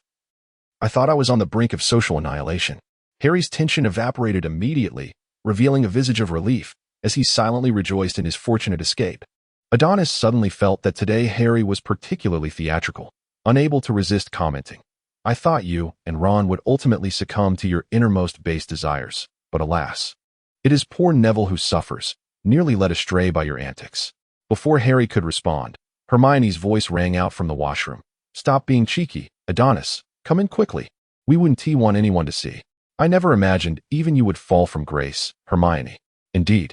It seems I alone remain a beacon of light in this interminable night. What are you doing? No, don't hit. In the end, Adonis succumbed to Hermione's iron fist. It seems one can provoke anyone, but not Hermione. Luna, however, remains my cherished companion, delicate, gentle, and considerate. Upon entering the washroom, I was confronted with a scene of utter desolation. The mirror above the sink was marred with stains, and the walls had shed much of their surface, presenting a visage of neglect that had persisted for decades. The wooden door of the single stall had lost its paint, and from within one door, which appeared to still be functional, faint sobs could be discerned. Hermione approached and knocked gently, moaning, Myrtle, are you there? The weeping abruptly ceased, and Harry and Ron, unable to resist their curiosity, stepped closer. A strange female voice emanated from the stall. This is the girls' washroom. Soon after, a milky, semi-transparent figure floated out, gazing at Harry and Ron, who clearly did not belong to the female gender. When moaning Myrtle's gaze fell upon Adonis, a sharp, piercing shriek erupted from her lips as she plunged headfirst into the toilet, leaving the onlookers in a state of bewilderment. Adonis gently patted Newi's face, a look of perplexity crossing his features as he inquired, Do I appear strange today? Newi, visibly bewildered, shook his head in response. Before he could utter a word, Mertesi reappeared, her attire notably cleaner and more orderly than before, her hair impeccably styled. She gazed at Adonis with a bashful expression, asking, Did you come specifically to see me? Please forgive my earlier rudeness. Harry hurriedly approached Adonis, seizing his arm and whispering urgently, Inquire if she has seen anything unusual in the past few days. Truth be told, the scene left Adonis feeling quite awkward. It was rather unsettling to be gazed upon so tenderly by a ghost of indeterminate age, and he considered himself fortunate to have not fled the scene. Adonis adjusted his emotions and mustered the courage to ask, I would like to inquire if you noticed anything unusual a few days ago, as there was a cat attacked outside your door on Halloween. After I answer your question, would you be willing to engage in conversation with me? I am enveloped in sorrow here, and it has been an eternity since anyone spoke with me. Promise her, Adonis, Hermione spoke up, seizing the opportunity. Are you really selling me out? Selling me to a ghost? What about our lifelong brotherhood? Despite the overwhelming scrutiny of his companions, Adonis reluctantly nodded, prompting moaning Myrtle to leap with excitement between the toilets, splashing water all over Harry. Yet, she ultimately did not forget the matter at hand. I'm sorry, but I didn't notice anything strange that day. Peeves was driving me mad, and in my humiliation, I rushed back to the restroom, intending to end it all, only to remember that I was already dead. Ron's words seemed to strike a chord in her fragile heart, and she wept, causing all the toilets to simultaneously erupt in a spray of water. Had it not been for Adonis's quick reflexes in conjuring a protective bubble, they would have been thoroughly drenched. Myrtle soon regained her composure, adopting a sheepish demeanor as she gazed at Adonis, seemingly awaiting him to speak up on her behalf. Yet she was destined for disappointment. Noticing this, Myrtle did not take offense. Instead, she donned a smile and, with an incomprehensible train of thought, sincerely suggested to Adonis, "Would you consider, after you die, sharing this toilet with me? I wouldn't mind." She feigned modesty by turning her head away. However, Adonis was decidedly perturbed by this suggestion, realizing he could glean no useful information from Myrtle. He longed to vacate this place of turmoil and shot a scathing glance at the three who had led him into this predicament. This chapter is not yet concluded. Please click to the next page to continue reading. On the way back to the common room, Harry abruptly remarked, "What do you suppose the monster in the Chamber of Secrets might be? I think it could be a creature with the ability to petrify, and one that is controllable." Hermione concluded, synthesizing all the information they had gathered thus far. "Are you suggesting that there might be a Medusa confined within the chamber?" "Don't be ridiculous, Adonis. There are no records of such a creature in the magical world. She exists solely in Muggle mythology." "And the heir? Who would wish to drive the squib and Muggle-born wizards from the school?" Ron interjected, now engaged in the discussion. "Friends, let us think carefully. Who believes that Muggle-born wizards are inferior?" Upon hearing Ron's words, an unpleasant figure, Malfoy, unconsciously emerged in Harry and Hermione's minds. But is he truly the heir of Slytherin? I don't think so. After Navi spoke, he turned his gaze towards Adonis. I concurred with Navi's perspective. Adonis paused momentarily. "I believe Slytherin ought to select an heir from within their own lineage, or at the very least, someone sharing similar talents and ideologies. However, aside from incessantly boasting about his pure-blood status, Malfoy has accomplished little else of significance." As they conversed, the group approached the entrance of the Gryffindor common room, pushed aside the portrait of the fat lady, and made their way to the window where their small circle often gathered, engaging in hushed dialogue. Harry appeared somewhat anxious. "Doesn't the trail end here? How are we to locate the heir? If we remain idle, the Muggle-born wizards in the school will soon face extinction. I suspect that even if Malfoy is not the heir, he must possess some knowledge. We can extract information from him. Hermione, how do you propose to coax Malfoy into willingly divulging information, considering his intense disdain for us?" "With Polyjuice Potion." Polyjuice Potion? Snape mentioned it in Potions class. Its function is to transform the user into another's likeness. Suddenly, Harry became animated at the thought that if we could assume the appearance of Crabbe or Goyle, Malfoy would undoubtedly withhold nothing from us. At that moment, Hermione doused his enthusiasm with cold water. The recipe is documented in the book on powerful potions, which resides in the restricted section. But how can we borrow it without a teacher's permission slip? Harry appeared somewhat agitated. At Hogwarts, if one wishes to borrow a book from the restricted section, the standard procedure requires obtaining a handwritten permission slip from a teacher. However, a select few books necessitate Dumbledore's signature. Two methods, are there not? Adonis paused, contemplating. First, we could utilize Harry's invisibility cloak to stealthily retrieve the book from the restricted section. There is a risk of being caught, but it is highly efficient. Upon hearing this, Harry shook his head vigorously. Ever since he left evidence of stealing from the restricted section last year, Filch had collaborated with the professors to intensify the library's defenses. If caught, it would be no laughing matter. That would lead to loss of points and detention. What is the second method? Adonis cast a glance at Hermione, signaling the others to draw closer, and whispered, "The second approach is to request an autograph from Lockhart." Request Lockhart? Ron felt a twinge of disbelief. But will he actually assist us? How foolish, Ron. I have hinted at this to such an extent. Yet you still fail to grasp it. Hermione interjected. What Adonis means is that all we seek is his signature. We can manage the endorsement part ourselves. We can position ourselves as enthusiastic admirers of Lockhart, seeking a personal autograph from an author we admire. Surely, he would be delighted to oblige. Is it truly possible to do so? Harry and Ron appeared as if they had discovered a new realm. In this light, Lockhart seemed not entirely ineffectual after all. It would be even better if he didn't drag us up to perform scenes from his works during class. Ever since the incident with the Cornish pixie uprising, Lockhart had refrained from introducing any novel creatures into the classroom.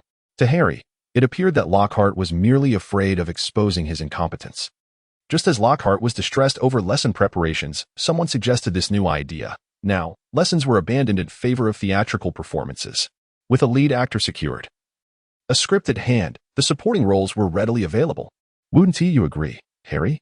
Thus far, Harry had successfully portrayed a villager rescued by Lockhart, a snotty snowman, and a vampire reformed to consume only carrots due to Lockhart's influence. On this very day, Harry's acting career reached a new pinnacle as Lockhart had specifically chosen him for a particularly challenging role, a werewolf. Very well, you are magnificent, so noble. Always singling me out, Harry thought of approaching Lockhart to deliver a slap, but since he still needed to request an autograph afterward, he resolved to make the sacrifice for the greater good. As Harry mimicked a werewolf transformation at Lockhart's direction, howling and wailing dramatically, Lockhart seized the opportunity, gripping Harry by the neck and forcefully throwing him to the ground. It was unclear what Lockhart was thinking to embellish his image. He had written in his book about effortlessly subduing a werewolf with one hand. If you are so formidable, why not simply kick a dragon down? It was likely that only Lockhart's fervent fans relished such tales, as Ron and Neville could hardly endure it and even felt a twinge of envy for Adonis, who was spared from Lockhart's torment. Upon witnessing Lockhart's outrageous antics, Adonis promptly sought out old Dumbledore, requesting an exemption from attending this academic year's defense against the dark arts class. With the time spent observing such performances, he could have mastered the subject independently. Upon learning of Adonis's request for exemption from Dumbledore, Lockhart audaciously proclaimed that Adonis would undoubtedly regret missing out on his class. Adonis indeed felt a twinge of regret, lamenting that he had not witnessed firsthand the moment when Harry, in collaboration with Lockhart, faltered during their performance. Moreover, ever since Dumbledore and Snape had come to an accord of sorts, Snape had taken over Adonis's defense against the dark arts class. At this moment, Adonis was leading Snape into his private room of requirement. It was Snape's first encounter with such a peculiar place, and he curiously surveyed his surroundings. His gaze inadvertently brushed over the potion table and storage cabinet in the corner, where several ingredients began to seem increasingly familiar to him. Realizing that Snape's attention had shifted toward his glass cabinet, Adonis inwardly exclaimed his folly, having forgotten to conceal the stolen ingredients from last year's lessons with Snape. Fortunately, Snape's attention was soon captivated by other decorations within the room of requirement, and it seemed he was not dwelling on the missing ingredients. Adonis silently exhaled a sigh of relief, knowing that if Snape were to uncover his indiscretion, it would surely lead to unwelcome consequences for him. Just when Adonis thought the moment would pass without incident, Snape abruptly spoke. "Do remember to place the galleons in my office, Mr. Thief." Adonis could only manage an awkward smile, mustering the audacity to keep pace with Snape. "Since it has come to this, could you spare me 2 more ingredients to save me another trip?" Little did he expect that Mr. Landon possessed a tenacity as formidable as that of a troll. Noticing that Snape had not outright declined his request, Adonis felt a flicker of hope and pressed on. "It needn't be much. Just a bit of powdered unicorn horn and a piece of African snake skin will suffice." Upon hearing this, Snape's expression hardened, and he turned to fix Adonis with a gaze as piercing as that of a serpent. Unflinchingly, Adonis met Snape's eyes, a smile of ingratiation plastered across his face. These were indeed components for brewing the polyjuice potion. What was Mr. Landon aspiring to become? Or perhaps he wished to experience the sensation of being a savior. Surely, as an exemplary student of Hogwarts, one could not engage in such ventures. Snape's demeanor darkened, and he remained silent. Just as Adonis began to lose hope, Snape uttered, "Come to me after class." Then, as if struck by a thought, he warned with a stern tone, "Should I discover that Mr. Landon has pilfered any of my potion ingredients again, I shall pour slugs into your head." With Snape's tacit approval, Adonis grinned broadly. As for Snape's warning, it was a jest. How could an academic endeavor be labeled as theft? After all, Snape was renowned as the youngest potions master in the magical realm. Surely he wouldn't mind a slight increase in his stock, as potion masters and alchemists alike were typically quite affluent. Meanwhile, Harry gazed at Lockhart with eager anticipation. He felt he had performed exceptionally well in supporting Lockhart's theatrics during the lesson, his own head throbbing slightly from the effort. He truly had sacrificed much. "Professor Lockhart, may I have your autograph? I wish to preserve it as a bookmark, so that whenever I read, I can recall your invaluable teachings." Lockhart, buoyed by Harry's effusive praise, beamed back at him and swiftly took the paper from Harry's hands. "Harry, your awareness brings me great joy as a professor. It is merely a signature." He produced an enormous peacock feather quill and inscribed a Grand Gilderoy Lockhart on the paper. Had Harry been a girl, Lockhart might have even pressed a fervent kiss upon it.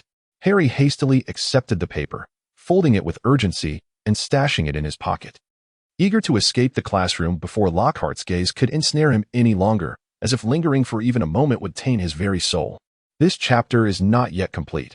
Please turn to the next page to continue savoring the thrilling narrative. Ron, witnessing Harry give him an okay sign, was taken aback, astonished that it had actually worked. He felt no suspicion whatsoever. He had handed it over to me more readily than if I had been paying for something. Harry then passed the signature to Hermione. Among the three of them, her association with Mrs. Pants bore the least suspicion. May I keep it? Hermione gazed at the elegantly pinned note, feeling a twinge of reluctance. She had never even obtained Gilderoy Lockhart's autograph. Ron and Harry exchanged glances, both reflecting a mutual sense of exasperation. Hermione, we must focus on the task at hand. We can discuss the signatures later. Ultimately, Hermione was unable to secure Lockhart's handwritten signature. Madame Pants was not an accommodating woman. After taking the note, she scrutinized it under the light for an extended period, ensuring everything was in order before venturing into the restricted section. She navigated the towering shelves and ultimately returned with a hefty tome, its surface marred by a layer of mold. Hermione found it rather unappealing and placed the book into Harry's bag. Harry, seeing this, dared not voice any objection. For Hermione was the leader, having earned her position through sheer determination. Upon receiving the book, the group reconvened at their secret base with Neville. Hermione opened the tome on powerful potions, and the other three gathered around with curiosity. The book contained a plethora of bizarre concoctions, many of which had quite dreadful effects. For instance, there was a potion that could cause multiple arms to emerge from the depths of the user's throat, and another that could separate the flesh from the bones. This was no mere collection of powerful potions. It was clearly a compendium of dark brews, introduction to Azkaban's potions. Hermione was momentarily repulsed by the illustrations, her facial composure faltering as she quickly flipped to the page marked for Polyjuice Potion. The ingredients required for brewing Polyjuice Potion included lacewing flies, leeches, fluxweed, 2 sprigs of powdered bicorn horn, and fragments of African snake skin. This was the most complex recipe I have ever encountered. While the other ingredients could be found in student storage cabinets, what about the bicorn horn and African snake skin? Harry, having spent time in detention with Snape, had a reasonable familiarity with the potion classroom supplies. Suddenly, the sound of the entrance door creaking open echoed through the secret base, and Adonis strolled in, casually holding a small glass vial and a paper bag. What is this? Hermione approached him, accepting the items from his hands. Bicorn horn powder and African snake skin. It's up to you from here, a leader. Don't call me leader. All right, dear leader. Hermione rolled her eyes, bemused that he still held a grudge over a few light taps. You didn't rob Snape's storeroom, did you, Master Thief? Ron opened the paper bag and scrutinized a piece of snake skin in his hand. Of course not. Do I appear to be that sort of person? Adonis retorted defiantly. When have I ever given you that impression? If it's Adonis, it's certainly plausible. Oh, spare me. Enough of this. Hermione's eyes narrowed slightly. Those who knew her recognized this as a precursor to her ire, prompting them to settle down obediently in a circle. How long will it take to brew this potion? Harry inquired, noticing that Hermione's spirits had considerably improved as she settled down to continue her reading. It appeared that at least a month was required. The lacewing flies needed to endure for 21 days, and on the night of the full moon, they must harvest the fluxweed, which would next be full in just a week. Without delay, Adonis hastily extracted the necessary potion-making tools from his bag, arranging them meticulously. Observing this, Hermione assisted by preparing the cauldron and heating the water. Once it reached a boil, they added the lacewing flies. There's no need for us to intervene now. We simply must ensure the fire remains lit, as this will simmer for 21 days. Let us depart. Adonis rose, dusting off his hands, aware that the next day was Saturday, which held great significance for Gryffindor due to an important match, and Harry had to attend Wood's pep rally that evening. After all, the Gryffindor team had endured relentless training for the sole purpose of triumphing over Slytherin. As the moment to step onto the field approached, Harry's nerves surged to an unprecedented peak. Aside from his very first match, he had never felt such anxiety. They were about to face the Slytherin team, equipped with the Nimbus 2001, the fastest broom available on the market. In an instant, the Gryffindor team fell into a profound silence. Even the usually boisterous George and Fred were uncharacteristically mute. Harry could feel a slight tremor running through his body. Was it tension or exhilaration? He could not discern. Yet he was acutely aware of his fervent desire to vanquish Slytherin. Hey everyone, Wood announced. Although Slytherin possesses superior brooms, we boast even more talented players, do we not? As all eyes turned towards him, Wood nodded at the team, proclaiming, let us deliver a resounding defeat to Slytherin, making them regret allowing Malfoy to gain entry into their team through dubious means. Upon finishing, Wood's gaze shifted to Harry, understanding that securing the Seeker was a crucial element to winning the match. Harry inhaled deeply, attempting to appear less anxious, with cheers and applause resonating around them. The team mounted their brooms and soared into the arena. Madame Hooch signaled for the captains to shake hands, and Wood and Flint exchanged steely glances filled with fierce determination. "Who do you believe will win?" Hagrid pondered. "Oh, me? I certainly have faith in Harry." Hagrid surveyed the surroundings, sensing something amiss. Suddenly struck with inspiration, he turned to Hermione. "Hermione, have you seen Adonis? It seems he has an important matter to attend to," and mentioned he would arrive shortly. Just then, Hermione was startled by the sudden appearance of a lion's head, and before she could utter a word, an ethereal voice called out, "Hi, Hermione." Upon closer inspection, it became evident that a familiar visage was concealed within the lion's mouth. It was Luna, adorned with a remarkably lifelike lion headpiece that she had crafted specifically to cheer for Harry. In truth, Luna had few friends at school, with a significant portion of them hailing from Gryffindor. Upon seeing Luna approach, Ron and Neville greeted her warmly, to which Luna responded with a smile. However, Luna felt a twinge of concern in her heart at the absence of Adonis. Since the morning, an unsettling sensation had gripped her. Was it fear? She could not quite articulate it. A blaring whistle echoed, and figures clad in red and green began to soar across the pitch with remarkable agility. The disparity in broomstick performance soon became glaringly apparent. The Slytherin chasers weaved through the Gryffindor defenders with the grace of eels, scoring goal after goal. The match tilted heavily in Slytherin's favor as they surged ahead with a 60-point lead. Moreover, capitalizing on the superior maneuverability of their brooms, Slytherin players began to employ underhanded tactics against Gryffindor, with Angelina now besieged by 2 Slytherin players. As Harry watched, growing increasingly anxious, he caught a glimpse of a dark figure hurtling towards him. Without a moment to spare, he turned sharply, narrowly avoiding the bludger that grazed his glasses. Wood, witnessing Harry's narrow escape, was about to call out a warning when the bludger unexpectedly veered in midair, hurtling towards Harry at an alarming speed. Wood had no time to evade. The front of his broom shattered upon impact, sending him spiraling down to the ground, unconscious. The bludger, undeterred, continued its relentless pursuit of Harry. Seeing this, George swiftly swung his bat, sending the rogue ball flying towards the Slytherin side. At that moment, Harry caught sight of a fleeting golden shape and, leaning forward, accelerated towards the opposite end of the pitch. Malfoy, eager not to lose face before his father, promptly followed suit. The bludger, propelled by George's strike, seemed unwilling to relent, changing course mid-air to pursue Harry once more. As Harry chased the golden snitch beneath the wooden pillars of the stands, the relentless bludger collided with a pillar of substantial girth, a clear indication that something was amiss. This bludger had been tampered with. Now, it resembled a vicious hound, fixated on its prey, Harry. He hoped to evade the bludger by utilizing the speed of his broom and the obstruction of the pillars, yet despite his impeccable precision, the bludger clung to him tenaciously. A few spectators began to notice the anomaly. Ron brandished his wand, intent on dispatching the bludger, but Hermione intervened. "If you act now, whether your spell can even hit is debatable, and if Harry and the others lose their chance to compete because of this, it would be disastrous." Hermione received the telescope from Hagrid and gazed towards the elevated professor's podium. Both Snape and Lucius appeared quite composed, even exchanging a few casual words. It was evident that they were not engaged in any spell casting. Hermione could only place her hopes upon Dumbledore and Professor McGonagall, believing that if they could detect the anomaly of the bludger, they would be able to halt it. However, the anticipated scene failed to materialize, for someone had preemptively drawn Dumbledore and McGonagall's attention away. Was that Carl? How did he come to be here? Why did he seem so terrified? Upon hearing this, Ron also retrieved the telescope, and as he peered through it, he noticed the grave expressions etched on Dumbledore and McGonagall's faces, tinged with urgency as they swiftly rose and followed Carl away from the stands.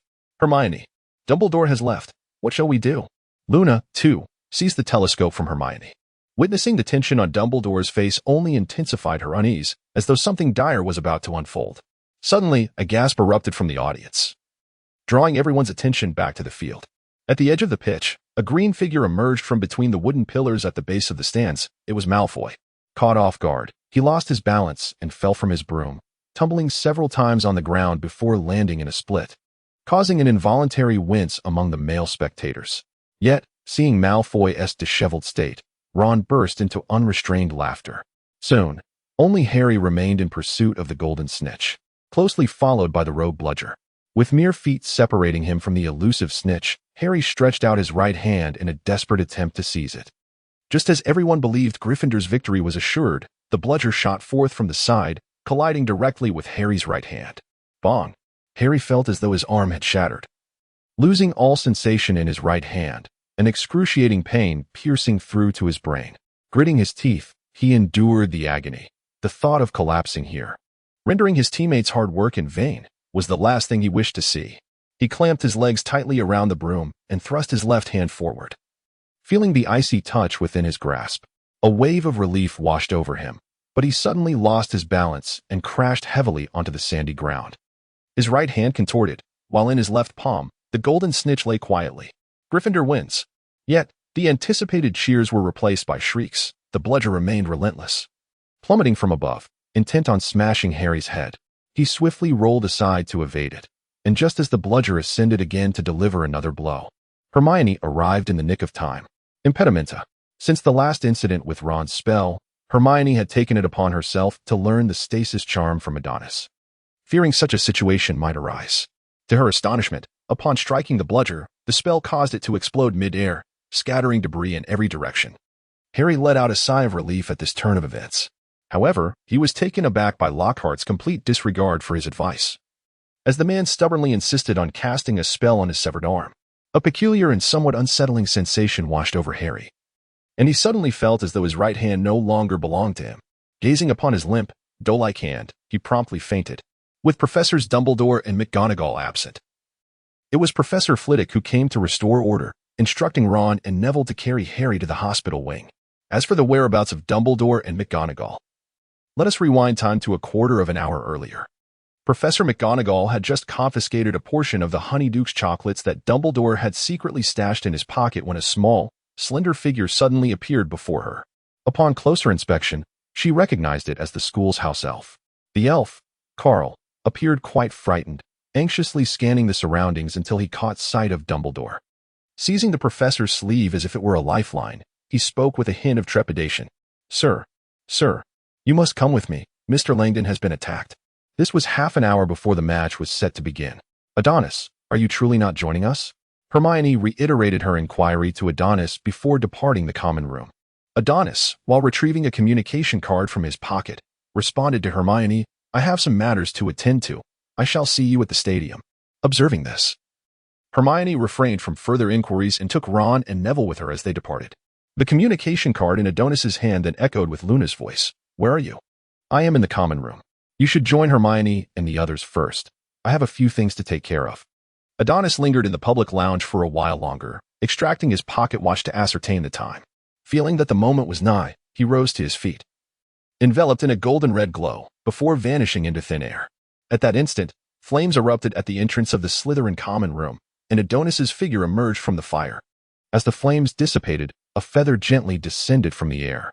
Adonis reached out to catch it, examining it for a moment before tucking the feather into the pocket of his chest. He murmured to himself, "Have I truly lost a feather? At this rate, will I end up bald in a patch?" Almost all Slytherin students would never miss a match between their own team and their arch-rivals, Gryffindor. At this hour, the Slytherin common room would be devoid of any presence, so even if Adonis were to create a commotion at the entrance, it would go unnoticed. Adonis approached the wall to his right, where an archway adorned with intricate relief stood. The space that ought to have housed a painting was conspicuously vacant. Positioning himself beneath the arch, Adonis invoked the serpent tongue he had previously learned from Omnis, uttering the command, "Open." A resounding sound of heavy stones shifting echoed as the stone wall before him parted, revealing a platform designed for a single occupant. Adonis stepped onto it, and the platform rotated a full 180 degrees. When it opened once more, he found himself in a cylindrical chamber. This was Slytherin's secret study, and Adonis harbored hopes of uncovering information regarding the Chamber of Secrets and its lurking monster. However, the sheer number of bookshelves was overwhelming, with the majority pertaining to curses and dark magic, compelling Adonis to sift through the tomes incessantly. As he rummaged through the higher shelves, a yellowed piece of parchment fluttered down from between the volumes. Adonis swiftly caught it, and upon examination, he found it inscribed with the following words: "I shall render that creature into a state of slumber, until one who shares my vision awakens it. The chosen heir will rectify the transgressions inadvertently committed by others, for those unworthy shall only tarnish my legacy, while my heir shall bear the solemn duty of purging Hogwarts." What manner of creature could endure for nearly a millennium? Are there still descendants of the Gunner family among the first years? Adonis felt as though he was but a step away from the truth, yet a dense fog obscured his path, leaving him uncertain of which direction to take. Having exhausted all useful information in the study, he resolved to leave and join the others at the Quidditch pitch. Upon emerging from the Slytherin dungeon and returning to the hall, Adonis caught a fleeting glimpse of a shadowy figure darting around the corner of the staircase on the second floor, prompting him to hasten his pace in pursuit. Something felt profoundly amiss. The figure seemed to deliberately lead him in convoluted circles, ultimately guiding him toward a corridor on the second floor. An ominous foreboding washed over him. Yet he recognized this could be the key to unmasking the identity of the heir, and he was not inclined to relinquish his pursuit easily. Standing in the center of the corridor, his apprehension intensified, and Adonis's heart raced with fervor. In an instant, he felt the muscles from his neck to his back seize with tension, each hair standing on end as if he were being scrutinized by a ferocious beast. Time itself seemingly suspended. After what felt like an eternity, this sensation dissipated, accompanied by the sound of scales scraping against the floor, and Adonis became aware that his back was drenched in cold sweat. What was that? As he exhaled, regaining his composure, he heard a familiar voice calling from behind. Ginny. Hey, Adonis. Oh, hello, Ginny. The moment he turned, the dissipating sense of dread surged back with renewed intensity, reaching a peak in an instant. Adonis gazed directly into a pair of immense, orange-yellow eyes. In that singular moment, a palpable aura of death surged forth from the surroundings, engulfing him entirely. Adonis felt himself sinking into a lake as dark as ink, an overwhelming sense of suffocation compelling him to thrash his limbs helplessly. The instinct for survival driving him to reach desperately for the surface. He must grasp something, anything at all. As his consciousness gradually descended into chaos, he sensed his hands growing increasingly cold, and his heart turned to ice. Am I to perish once more? In the outside world, Ginny observed the flickering life within Adonis dissipating rapidly, a disdainful smile curling upon her lips. How arrogant, how utterly contemptuous. Do you truly believe you can capture my attention? You wretched creature of mud. I am the proud descendant of the great Slytherin. And what of the aftermath? The act of slaying Adonis will be attributed to you. Ginny Weasley, not to me, the illustrious Tom Marvolo Riddle. With that thought, Ginny cast one last glance at Adonis, her eyes brimming with contempt, before turning away, the basilisk trailing in her wake. Had she lingered a moment longer, she would have noticed a faint glimmer of fire flickering upon Adonis's chest. During this period, Carl had been diligently observing for any unfamiliar house elves entering the school, as it was a task entrusted to him by the esteemed Adonis. Today, he discovered an unfamiliar house elf accompanying the loathsome Lucius Malfoy, a figure he had despised for over a decade. Initially, he paid little heed to the house elf, considering it merely a guest, until he turned to find it sneaking about a corner, surreptitiously casting spells. Ah, I knew it at first glance. You are no good. I must inform Mr. Landon at once. Sensing Adonis's location, Carl hurriedly transported himself there, imagining the accolades Adonis would bestow upon him. Yet, reality struck him like a giant troll, leaving him reeling. Mr. Landon, he exclaimed. Upon witnessing the scene before him, Carl suddenly went mad, tugging at his sparse hair and banging his head against the wall, repeatedly muttering, Mr. Landon has been attacked. What should I do? What should I do? With a forceful thud, it felt as if he had unlocked a vital pathway within himself, and suddenly, the image of Dumbledore appeared in his mind. I must seek out Headmaster Dumbledore. He will surely have a solution. Yes. With a snap of his fingers, Carl instantaneously materialized in the professor's box at the Quidditch pitch. Beside Dumbledore and Professor McGonagall, time reverted to the present. Dumbledore, guiding Professor McGonagall, followed Carl's lead to the corridor where Adonis had been attacked. Dumbledore meticulously examined Adonis, ultimately allowing himself to relax. Albus, how is Adonis? Do not worry, Minerva. Despite Adonis's faint life force, he is merely petrified at this juncture. Dumbledore's words acted as a soothing balm, easing McGonagall's anxiety. She had developed a fondness for this talented, polite, and untroublesome student. It had been quite some time since Hogwarts had seen such a reassuring presence among its students. As the two deliberated on where to relocate Adonis's statue, the match concluded, and students began returning to the castle. Observing this, Dumbledore led McGonagall away, his mind already formulating plans. Later, when a girl passed through the second-floor corridor and spotted Adonis's silhouette, she intended to greet him. However, upon closer inspection, she noticed a layer of stone enveloping his body and could not suppress a sharp gasp, which immediately drew the attention of numerous students. More and more gathered in the corridor, their exclamations and discussions rising in a cacophony that successfully attracted Snape's attention. What is going on here? Stand aside. As the crowd parted, Snape paused at the sight within the corridor, momentarily taken aback before quickly displaying the maturity befitting his age. What are you waiting for? Do you want me to intervene personally? 2 Gryffindors, carry him to the hospital wing. Hogwarts had never disappointed in its speed of information dissemination. Barely had Adonis been transported to the hospital wing when over half the student body was already aware of the incident. Luna, who had been sitting in the hospital wing alongside Hermione to keep Harry company, had attempted to contact Adonis several times via cards without receiving a reply, heightening her unease. Have you reached Adonis yet? Not yet. Hermione comforted Luna by wrapping an arm around her shoulder. Do not worry, Luna. Adonis is remarkably capable, and besides, what could possibly happen at Hogwarts? Before she could finish, Hermione seemed to recall something. The Chamber of Secrets, the monster, Muggle wizards. The sudden inability to contact Adonis at this crucial moment, could it be?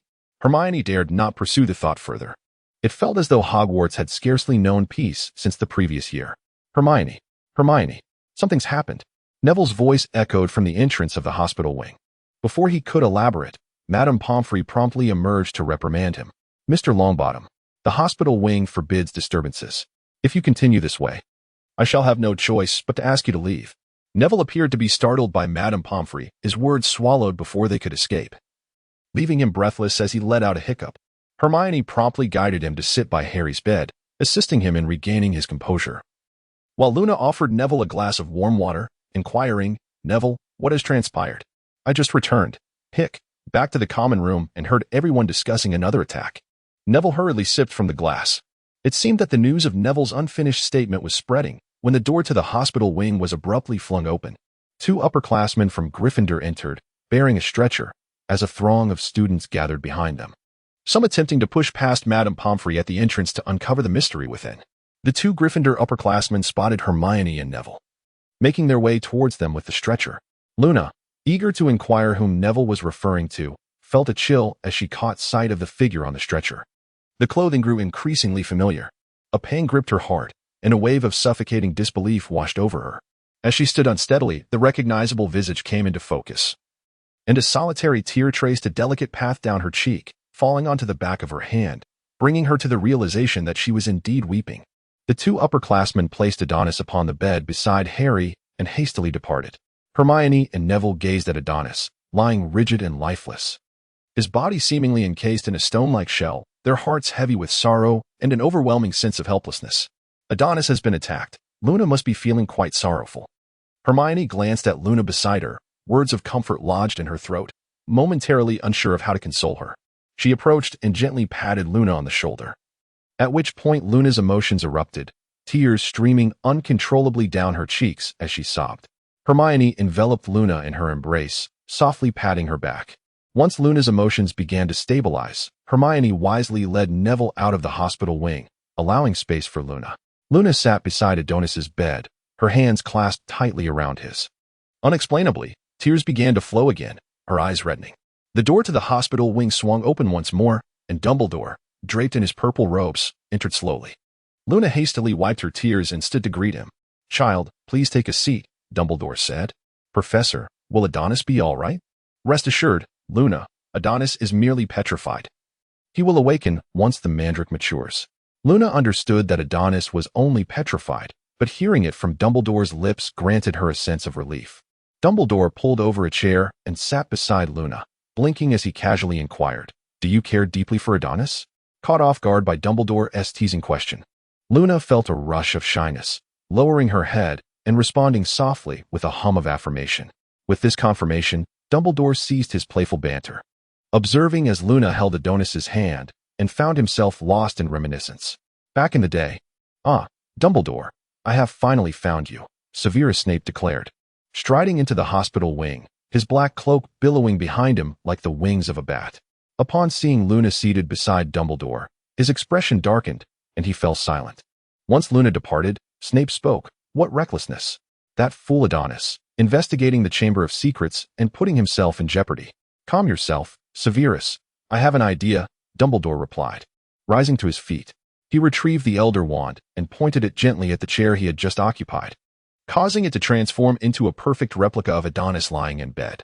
I would appreciate your assistance, Severus. I require a vial of the resurrection potion.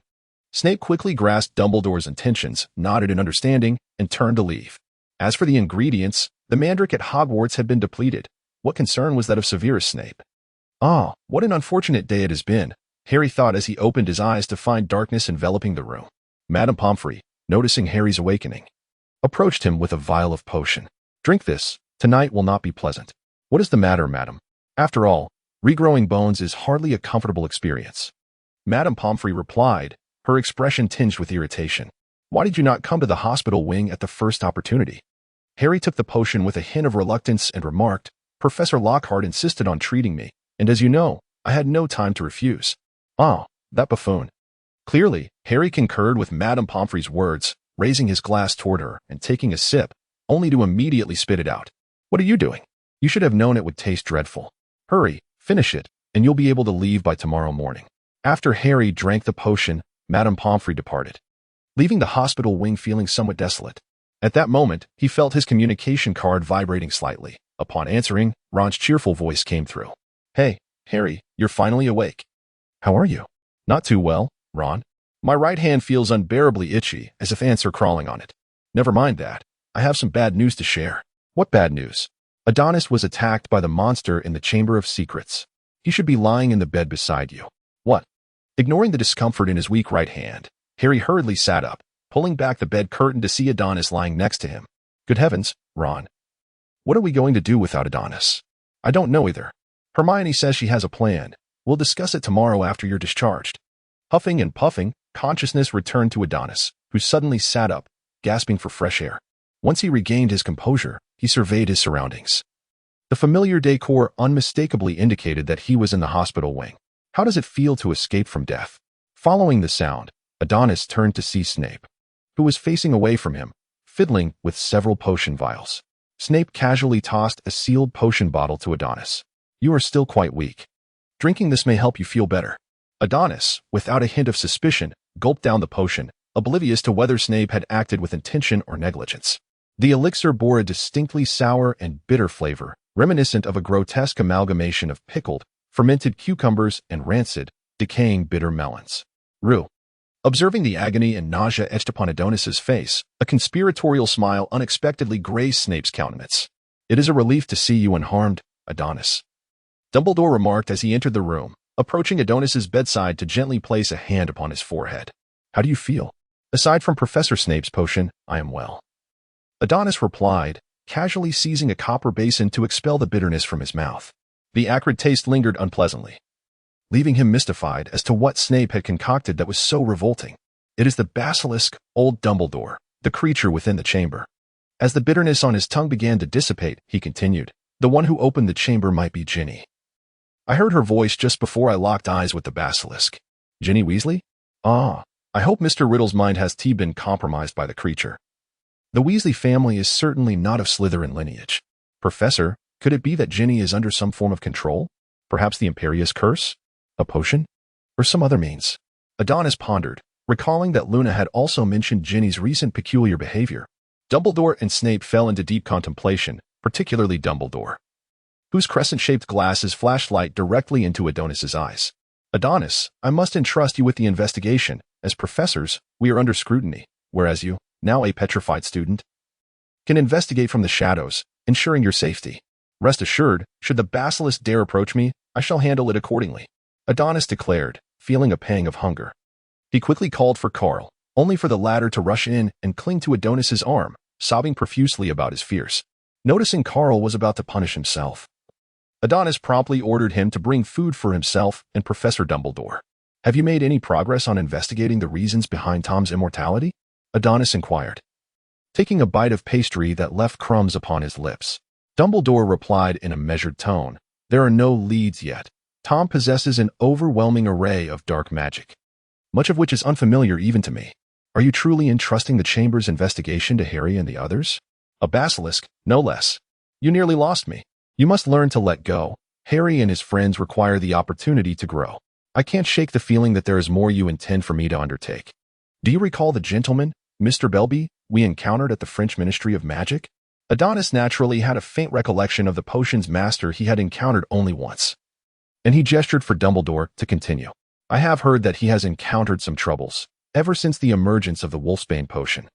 He has been persistently harassed by pureblood werewolves. Recently, he was discovered at his residence in England by Fenrir Greyback's followers and is now evading the relentless pursuit of werewolves. I believe he could benefit from your assistance, Adonis. Is this an old trick to recruit him into our ranks? You are well aware that each potion's master wields considerable influence within the magical community, which could prove advantageous for us. Does that mean I must leave the school? I have no desire to part with Luna. She must be feeling quite distressed at this moment. It seems I will need to revise the school regulations. What do you think of adding a clause prohibiting romantic relationships at Hogwarts? The headmaster is remarkable, isn't he? Does that give him the right to abuse his authority? I shall report you to the Ministry of Magic. Dumbledore even provocatively cast a glance at Adonis. You are still too young and not as composed as I am. The Ministry of Magic will not directly intervene in Hogwarts affairs, as you know, Adonis. Very well, I shall go. In the Gryffindor common room. Ron noticed Ginny's pale complexion and asked with concern, Ginny, what is wrong? You look unwell. Do you need me to take you to the hospital wing? The mention of the hospital wing seemed to deeply wound Ginny's nerves. Her pallor intensified, and her body began to tremble involuntarily. Just as Ron was about to speak, Ginny appeared to recall something and rushed away with reddened eyes. How dare you bully Ginny, Ron? You have made my dear sister cry. The Weasley twins flanked Ron, collectively delivering a playful but forceful noogie. Ouch, that hurts. I merely noticed Ginny was in a bad state and wanted to comfort her. Let me go. Ginny, however, did not hear Ron's pleas and cries. She had already cocooned herself in her bed, tears streaming down her face. Did I command the basilisk to attack Adonis? How could this be? Ginny even hesitated to visit the hospital wing for fear that witnessing Adonis would cause her emotions to unravel. Frantically, she rummaged through her bag and retrieved a black diary. Is it you, Riddle, who orchestrated the attack on Adonis? The handwriting she inscribed was consumed by the pages of the diary, and another passage gradually emerged. How could this be, Ginny? It was your fear of having Adonis uncover your secret that compelled you to direct the basilisk to assault him. No matter how hard Ginny tried to recall the events of that morning, she could not remember what had transpired. Her memory was shrouded in a fog, only aware that she had seemingly commanded the basilisk to attack Adonis. It must be the doing of this diary. I must dispose of it. Within the pages of the diary, Tom seemed to perceive Ginny's intentions. He realized that he could not allow his portable power source to slip away so easily. Seizing the opportunity while Ginny was momentarily distracted, he unleashed the reservoir of magic he had amassed. A peculiar luminescence illuminated Ginny's face, and in an instant, her eyes lost their luster. Her arm stiffened as she retrieved her wand from her pocket, murmuring incantations to herself, obliviate. This time, Tom had depleted the life force he had drawn from Ginny. The next occasion he sought to control her and summon the basilisk could be a long wait. Yet, Tom remained unperturbed. After all, one must reap what one sows. Ginny's naivety made her an easy target, and deceiving another would only complicate matters further. Nevertheless, he would need to act with greater caution. The recent attack on students could not go unnoticed by Dumbledore, and in Tom's recollections, Dumbledore was no fool. The moon hung high in the sky, casting its light over the woods beyond the village. A few crows flew past, their hoarse cries piercing the night air. A disheveled middle-aged man was sprinting with great effort, glancing back frequently, his face marred by an inescapable terror. In a moment of carelessness, the man stumbled over an exposed tree root, crashing heavily to the ground, scraping his skin in several places, blood flowing freely. Ignoring the pain coursing through his body, he scrambled to his feet and continued his desperate flight, fully aware that to be caught by the creature pursuing him would render death a mere luxury. Moonlight filtered through the trees, revealing several shadowy figures darting through the underbrush. Clad in tattered cloaks that billowed slightly, they appeared even more imposing in the silvery glow, their luminous eyes and sharp claws unmistakably marking their identities as werewolves. The leader crouched at the spot where Belby had fallen, pinching the bloodied soil between his fingers, disdain escaping his lips. He signaled the two werewolves behind him, and the trio split up, converging on Belby from 3 different angles. They seemed to relish the hunt, toying with and tormenting him mercilessly. Damn it, damn it, damn it, Belby muttered as he ran. Had it not been for the sudden attack by the werewolves, and the loss of his wand to the unexpectedly emerging Fenrir, he would never have found himself in such a predicament. The edge of the forest led to a wizarding village. If he could reach it, he would be safe. Belby quickened his pace, unaware that two werewolves were rushing in from the side. The underbrush rustled ominously, and out of fear, Belby accelerated his flight. A shadow darted past him, and before he could react, he stumbled once more, his head striking a stone, blood instantly blurring his vision. Wiping his sleeve across his brow, he opened his eyes to find a fearsome werewolf standing before him. "Mr. Greybuck requests your presence, Mr. Belby." Belby, in a state of sheer terror, crawled backward until he felt a sharp impact against his head. Trembling, he glanced behind him, only to discover yet another werewolf.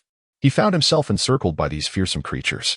Look, Mr. Belby has even cracked his head. If Mr. Greybuck were to find out, we would surely face dire consequences." Suddenly, the werewolves erupted into laughter. The leader dipped his fingers into the blood trickling from Belby's head and savored the taste. Overwhelmed with fright, Belby stammered, struggling to utter a single word. The werewolves appeared to grow impatient. "Our time is limited, Mr. Belby.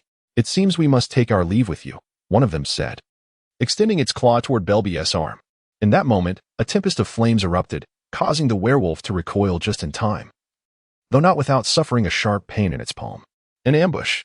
The three werewolves instantly shifted into a combat stance as the flames dissipated, revealing a diminutive figure. "Is that you, Mr. Belby?" Upon realizing that the figure was addressing him, Belby hastily replied, "Yes, it is I. Who are you? And why do you interfere in our matters with the werewolves? Are you werewolves truly so hospitable, inviting me to partake in roasted meat upon our first encounter? How vile." Given the werewolves' remarkable healing abilities, Belby expected the pain from his injury to fade swiftly. However, the wound remained unresponsive, clearly indicating that the flames were no ordinary fire. After a brief exchange of glances, the three werewolves sprang into action, believing that, judging by the voice, this individual was relatively young and easily subdued. But would reality unfold as they envisioned? Clearly not. In the face of the werewolves' encroachment, Adonis remained unfazed. He raised his wand above his head and drew a vigorous circle, unleashing a torrent of golden-red flames that swiftly engulfed the werewolves. A sizzling aroma of roasted meat permeated the air, revealing the werewolves' charred forms, their fur singed away. Adonis instantly regretted not bringing any seasoning along.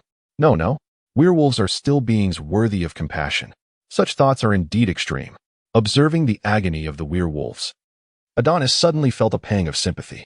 After a moment's contemplation, he rationalized that since they had already endured such severe injuries, it would be more merciful to grant them release rather than prolong their suffering. With a mere flick of Adonis's wand, the roots beneath their feet sprung to life, ensnaring the unfortunate werewolves like constricting serpents. The already defenseless creatures, upon witnessing this spectacle, cried out in terror, "What do you intend to do? We are but the subordinates of Greyback. Should you dare to harm us, you will face the wrath of the werewolves." Adonis was utterly indifferent to the situation.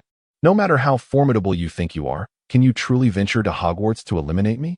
Furthermore, do you even know who I am? Threatening me is merely a jest."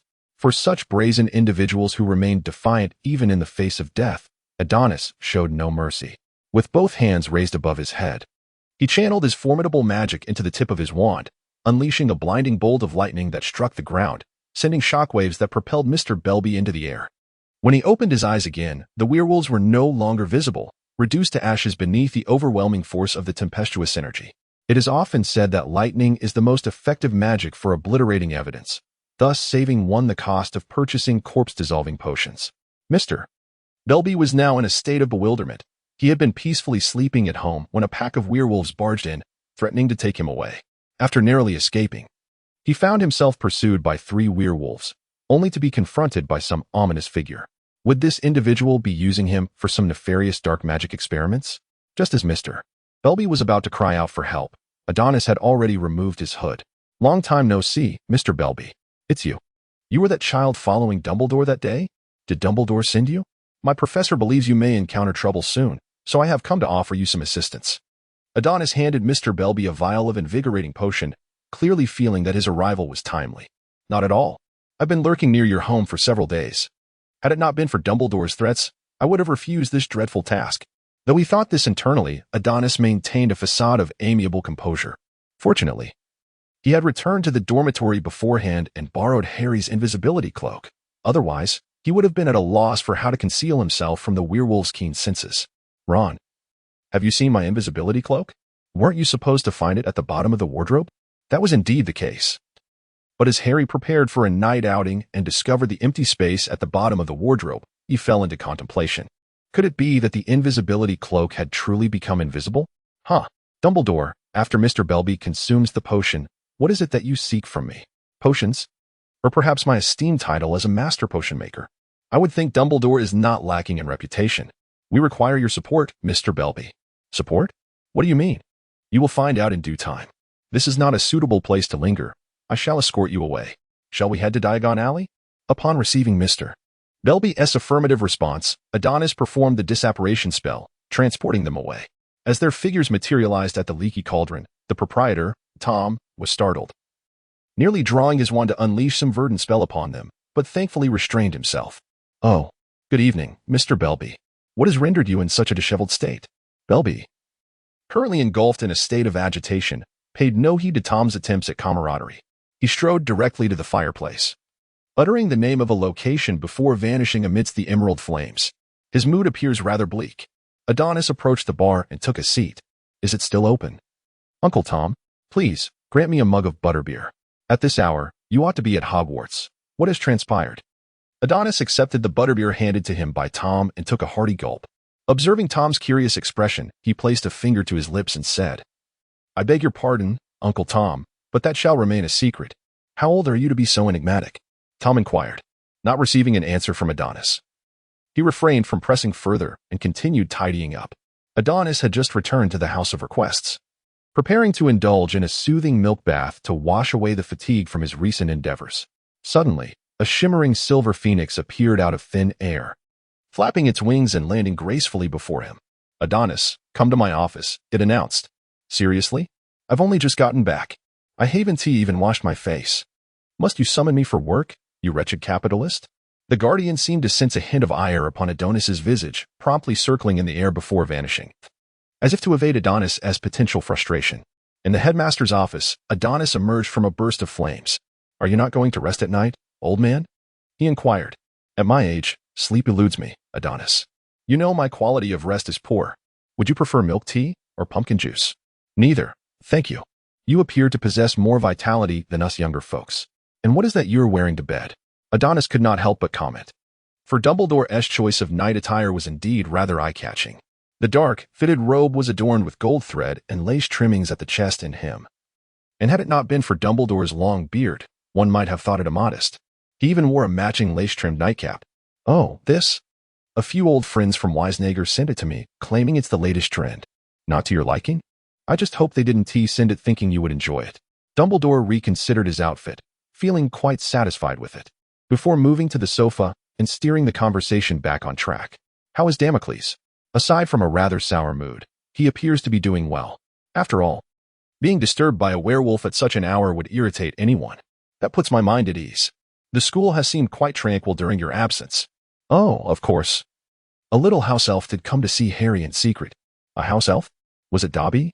Adonis recalled Carl mentioning that Malfoy's house elf had attempted to strike Harry with a bludger, leading Adonis to harbor a rather unfavorable impression of Dobby. Indeed, it was him. However, I am unclear about the specifics of their conversation. Harry seemed quite irate. Could one blame him? He nearly lost his life. Who would find joy in such a predicament? And what of Ginny?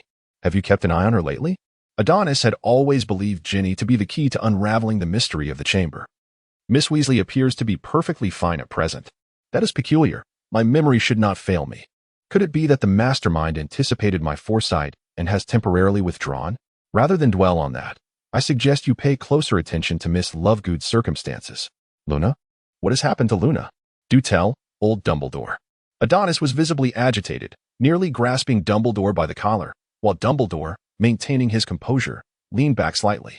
Bobby informed me that Luna had been spending her days in the infirmary, sitting by your bedside for entire afternoons, her demeanor appearing distinctly unwell. It is all because of you. Luna must be heartbroken. I cannot allow this to continue. I must visit her tomorrow. Adonis, I must remind you to exercise restraint. Do not fret unnecessarily. Instead of indulging in sweets, show some concern for Fox. Poor Fox is aging rather poorly.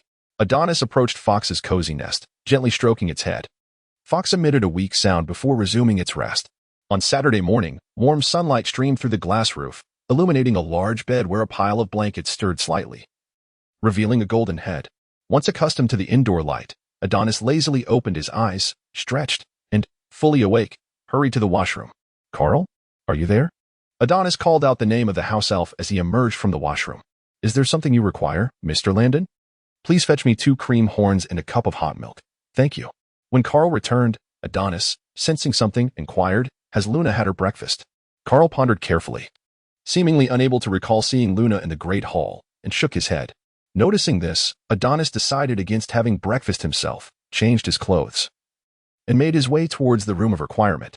Avoiding Madame Pomfrey's gaze, Adonis quietly pushed open the infirmary door. The place felt eerily empty, save for himself and Luna, who appeared to be asleep on the bed by the window. The white curtains billowed gently in the breeze, and the warm sunlight bathed the slumbering girl's face in a soft glow. As he approached, a unique fragrance, reminiscent of her essence, lingered in the air. Adonis leaned against Luna, tilting his head to quietly observe her. Luna appeared considerably more haggard than before. Her eyes were slightly reddened, and there were faint dark circles beneath them. Truly, she showed no regard for her own well-being. Adonis reached out and gently poked her cheek. Adonis gently took Luna's hand, placing it against his face and slowly rubbing against it, as if recalling a cherished memory. From his pocket, he retrieved a delicate necklace and placed it tenderly into Luna's palm. He then reached out to smooth her slightly disheveled hair, sitting beside her in quiet contemplation for a moment before rising to leave. Time passed, and Luna's eyelashes fluttered slightly as she gradually opened her eyes, scanning her surroundings. The infirmary remained as empty as before, yet the sensations from her dream felt strikingly real. As she prepared to touch the spot on her face that had been poked, her hand lifted, and something slipped from her palm. Luna quickly caught it. It was a beautifully crafted moonstone necklace, radiating a soft blue glow in the sunlight, reminiscent of the serene moonlight. Upon seeing the necklace, Luna seemed to grasp something intuitively, though she needed to confirm her suspicions. Approaching the window, she softly called out for Sheila. After a moment, a snowy owl flapped its wings and perched on the windowsill, tilting its head inquisitively at Luna. For some reason, Sheila always appeared when Adonis and Luna were in need. Moreover, in the magical realm, owls possess a unique ability. Unless the recipient has employed some form of magic or means to obscure their location, owls can find them from any distance. Luna removed the carrot earrings from her ears and placed them in Sheila's talons. With a look of uncertainty, Sheila observed as Luna instructed, "Deliver this to Adonis. Although I am merely an owl, I am not blind. The master is right behind you." No, wait. In Sheila's perception, Adonis was not in the bed before her, but rather in another part of the castle. Seeing Sheila take flight toward the distance confirmed Luna's suspicions. She tucked the necklace into her palm, placing it against her chest. Her face suddenly illuminated by a radiant smile as she remarked, "Always fond of teasing me." Meanwhile, in his dormitory, Adonis was returning Harry's invisibility cloak when he suddenly heard a noise by the window. Opening it, Sheila flew overhead and pecked him sharply before presenting the earrings she held to Adonis. Unaware that Luna had indeed caught him, Adonis took the carrot earrings, thinking to himself, "This cannot be blamed on me, Dumbledore. Luna discovered it all on her own." Early in the morning, Adonis received a letter from Damocles. It seemed he had temporarily eluded the clutches of the werewolf, though his current whereabouts remained a mystery. The letter was succinct. Damocles briefly outlined his recent circumstances and subsequently expressed his unwavering support for Adonis's previous proposal. In his own words, Damocles remarked, "I have never encountered a student as gifted as you, mastering the art of phantasmagoria and such formidable magic at a tender age. It is no wonder that Dumbledore holds you in such high regard." Despite a few twists and turns along the way, the outcome was favorable, with the Order of the Phoenix bolstering their efforts. As Adonis just arrived at the headmaster's office, ready to share insights with Dumbledore, a message from the gargoyle at the entrance echoed, "Headmaster, Professor Lockhart is here for a visit." It seemed prudent for him to make himself scarce. With a flick of his wand, Adonis enveloped himself in a silvery veil of light, merging seamlessly with the sofa. Moments later, the door swung open with a forceful push, and Lockhart breezed in, followed closely by Snape, whose stern demeanor starkly contrasted with Lockhart's beaming smile. "Headmaster Dumbledore, I have a splendid proposal that could both alleviate the recent somber atmosphere at the school and enhance the students' practical skills. What do you think?" Snape, unfazed by Lockhart's clumsy theatrics, cast a sidelong glance toward Adonis, who waved cheerfully at him.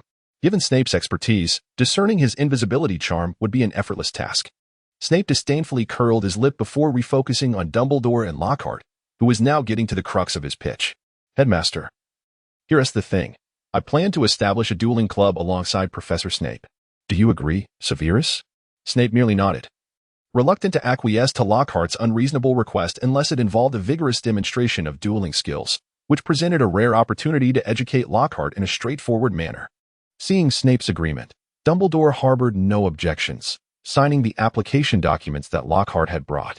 Lockhart's face lit up with glee. He was likely contemplating how to shine in the dueling club's activities and garner more attention and adoration. I need some time to prepare, so I shall take my leave, Lockhart exclaimed, hastily clutching the documents as he exited the headmaster's office, his excitement apparent as he considered where to post this announcement on the bulletin board. Consequently, a large notice regarding the establishment of the dueling club appeared on the Hogwarts Hall's announcement wall, pushing other club recruitment notices and Quidditch match schedules into the corners. But that is a tale for another time. Just as Snape settled into his seat, Adonis's playful banter reached his ears. I had no idea, Professor, that you possessed such leisure, finding time to play act with Lockhart. I cannot afford the luxury of indulging in theatrics with him, Landon. The sudden mischievous grin that appeared on Snape's face sent a shiver down Adonis's spine, causing him to silently pray for Lockhart's safety, hoping that after the event, Lockhart wouldn't emerge missing limbs or worse. Does this count as personal vendetta? Adonis jested. Mind your language, Landon. This can merely be considered a cordial exchange between colleagues. On the other side, in the secret lair, Hermione tossed the moonlit fluid grass, powdered unicorn horn, and serpent skin into the cauldron, stirring it with excitement as she addressed Harry and Ron. I estimate it will be ready in about a week. Fortunately, we have Adonis's secret base. Otherwise, I would be at a loss for where to brew these concoctions. This remark made me suddenly yearn for Adonis. Ron, did the headmaster mention when the mandrakes in the school will mature? Ron pondered for a moment. Not really. But did you notice that Snape seemed in a good mood during potions class today? Strangely, Snape did not pick on the Gryffindors and hardly deducted points from Harry and Ron. Typically, he would not be satisfied without subtracting 4 or 5 points in a single class. Do you think he has some joyous news? Is he getting married? Ron paused thoughtfully before making a startling observation. Have you noticed that since the term began, Snape's hair suddenly isn't as greasy? Harry reflected on this and exclaimed, Indeed. I remember Snape never washed his hair last year. Could it be, as you suggest, that Snape is about to wed? Who would be so unfortunate as to catch his eye? Hermione rolled her eyes, interrupting the two, for heaven's sake. Snape started washing his hair because Adonis gifted him shampoo last Christmas. For that, Adonis received a double assignment as punishment from Snape, and he complained about it for quite some time. Finding no more rumors to concoct, Harry and Ron suddenly felt dejected, noticing the liquid in the cauldron beginning to bubble. Hermione clapped her hands. Let us go. We have no further business here. As the trio reached the hall, they encountered a visibly excited Seamus, who also noticed them. Hey, guys, Hogwarts is starting a dueling club, with the first event tomorrow night. The mention of a dueling club left Harry and Ron skeptical, prompting Seamus to eagerly pull them to the notice board in the hall, which was crowded with students. Thankfully, Lockhart had made the announcement large enough. Otherwise, Hermione and the others at the back might not have seen it clearly. The announcement read, to alleviate the somber atmosphere within the school and to enrich students' practical experiences, Hogwarts will host a dueling club tomorrow night, with the inaugural session. Harry read each word slowly, still in disbelief. Dueling? Do you think dueling is beneficial for the creatures from Slytherin? Ron's eyes, however, betrayed his skepticism as he fixated on the notice. Hermione, which professor do you think will teach us? I believe it will be Professor Flitwick. Adonis mentioned that he was a dueling champion in his youth. I think it will be Professor Lockhart. A celestial voice echoed, and Luna appeared beside Hermione without her noticing. Hello, Luna. It's been a while. How have you been? Hermione was aware that Luna had been feeling rather down since the attack on Adonis. Luna merely smiled and nodded, subconsciously clutching the moonstone necklace around her neck. For some inexplicable reason, after hearing Luna's words, an ominous premonition settled within Harry. The flamboyant notice before them seemed increasingly familiar, resembling the style of Lockhart. After a moment of contemplation, Harry remarked, with what you just said, Luna, I too believe it could be Lockhart. Hermione suddenly felt a surge of excitement. Isn't that a good thing? Opportunities to witness Professor Lockhart display his prowess are rare. Not to put you down, Hermione, but what prowess does Lockhart possess? Ron interjected, observing Hermione's starry-eyed expression with amusement. It was puzzling how such a clever girl could be so infatuated with Lockhart. The following afternoon, Harry and his friends arrived early at the Great Hall. The long tables of the houses had vanished, replaced by a gilded stage adorned with a blue carpet.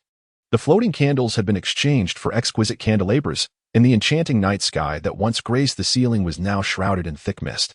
Nearly all the students were present. Harry even spotted Percy and Wood among the crowd, yet the familiar Disior set his right eyelid twitching. Suddenly, a gasp rippled through the throng. Harry turned to see, good heavens, Gilderoy Lockhart. Surprisingly, he was accompanied by a Snape. Surely Lockhart isn't going to duel with Snape? This could be entertaining, Harry mused as Ron excitedly shook his arm. Lockhart was dressed in an ostentatious manner, and Harry's apprehension peaked as Lockhart ascended the stage to speak. Gather round, ensure you can all hear me, he bellowed. Hey, you, be a gentleman and don't crowd the ladies. Once the crowd had settled, Lockhart clapped his hands and declared, with the approval of Professor Dumbledore, I am proud to announce the formation of this little dueling club, aimed at training you all to defend yourselves in times of danger. If you wish to delve deeper into this subject, do peruse my series of works. That's enough of an introduction, Lockhart, Snape's voice interjected, causing Lockhart to smile awkwardly. He then enthusiastically introduced, Now, I am thrilled to present my assistant, Professor Snape. He possesses a modicum of knowledge regarding wizard dueling and has volunteered to assist me. Shortly, we shall conduct a small demonstration, but fear not. I shall ensure you receive a complete experience with Professor Snape. As Lockhart spoke, he suddenly grinned broadly, shedding his shoulder cloak with flair and tossing it into the crowd, provoking shrieks and a scramble among numerous female admirers, much to Lockhart's satisfaction. If I were you, I wouldn't provoke Snape, foolish Lockhart, one might think. Adonis, of course, would not miss the spectacle of Snape publicly thrashing Lockhart. However, he stood at a somewhat elevated position, having used transfiguration to extend a column slightly, allowing him to survey the scene and relish the pitiable state of Lockhart. Harry could not fathom why Lockhart continued to act foolishly at such a critical moment. Had he not noticed the distinct malice in Snape's gaze? If he were to be scrutinized so intently by those serpent-like eyes, he would have fled with all his might. As the duel demonstration commenced, Snape and Lockhart faced each other, bowing in acknowledgement. Lockhart even offered Snape a gentlemanly salute, the pompous fool. The two then raised their wands like swords before their chests, and Lockhart began his countdown. 1, 2, 3, Expelliarmus. Lockhart's intention was to treat this as a mere exhibition, not to be taken too seriously. After all, at his age, one should be more versed in the nuances of human relations than in mere combat. Yet, he was unprepared for Snape's utter lack of decorum. A robust beam of red light struck Lockhart with considerable force. Contrary to expectations, his wand did not fly from his grasp. Instead, he was sent soaring several meters away, the wand remaining firmly in place. Goodness, Snape had entirely redefined the spell. What? You disagree? Just confirm whether Lockhart's wand has fallen or not. In truth, Adonis held a modicum of admiration for Lockhart, as he had never encountered anyone quite so willing to humiliate themselves for the sake of bravado. Witnessing Lockhart's unfortunate fall, Draco quickly rallied his entourage to jeer, while Hermione, concerned for her idol, tiptoed forward yet was too diminutive to catch a glimpse of Lockhart grimacing in pain on the ground. If one were to claim that Lockhart was utterly devoid of merit, I would have to contest that assertion. After all, he possessed his own unique attributes, a thick skin, and an uncanny ability to command attention in any circumstance. For instance, even now, Lockhart staggered to his feet, his once meticulously coiffed hair now resembling a bird's nest. He swiftly tidied his locks and flashed his signature smile. A perfect demonstration, Professor Snape. As everyone can see, this is indeed an exemplary disarming spell. I have lost my wand. However, Professor Snape, if I may be so bold, your intentions are glaringly apparent. If I truly sought to defeat you, it would be an effortless endeavor. Snape's expression remained calm as he replied coolly, the demonstration ends here.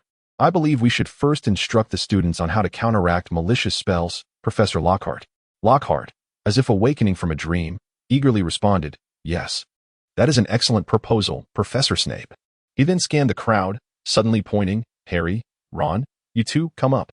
Harry and Ron were reluctant to take the lead. Yet they had no choice. Gilderoy Lockhart had called their names, compelling them to proceed with trepidation. However, it seemed that Severus Snape would not allow them to have their way. Weasley's wand was so flawed that even the simplest incantations went awry. They certainly did not wish for Potter to be confined within a matchbox. What do you mean? Lockhart called out, allow me to present my student from the academy, Malfoy. Step forward. Ah, I anticipated your desire for retribution. Adonis suddenly sparked with enthusiasm, hastily retrieving his long-preserved snacks and soda. The 1v1 confrontation between the two rivals was becoming increasingly entertaining. One's at the ready. Lockhart's voice resonated. Let me reiterate, only disarm your opponent. I wish to avoid any incidents.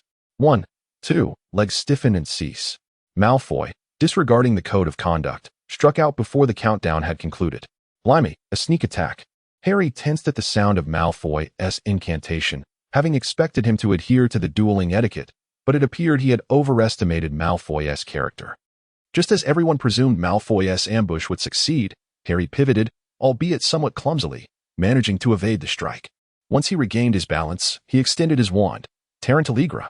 Malfoy's legs began to move uncontrollably, and the young Gryffindors erupted in laughter at Malfoy's embarrassing predicament. Ron even mimicked Malfoy's movements, dancing along. Malfoy's face flushed with anger. That insufferable Potter had made him the butt of the joke. Laugh now, but you will soon have reason to weep.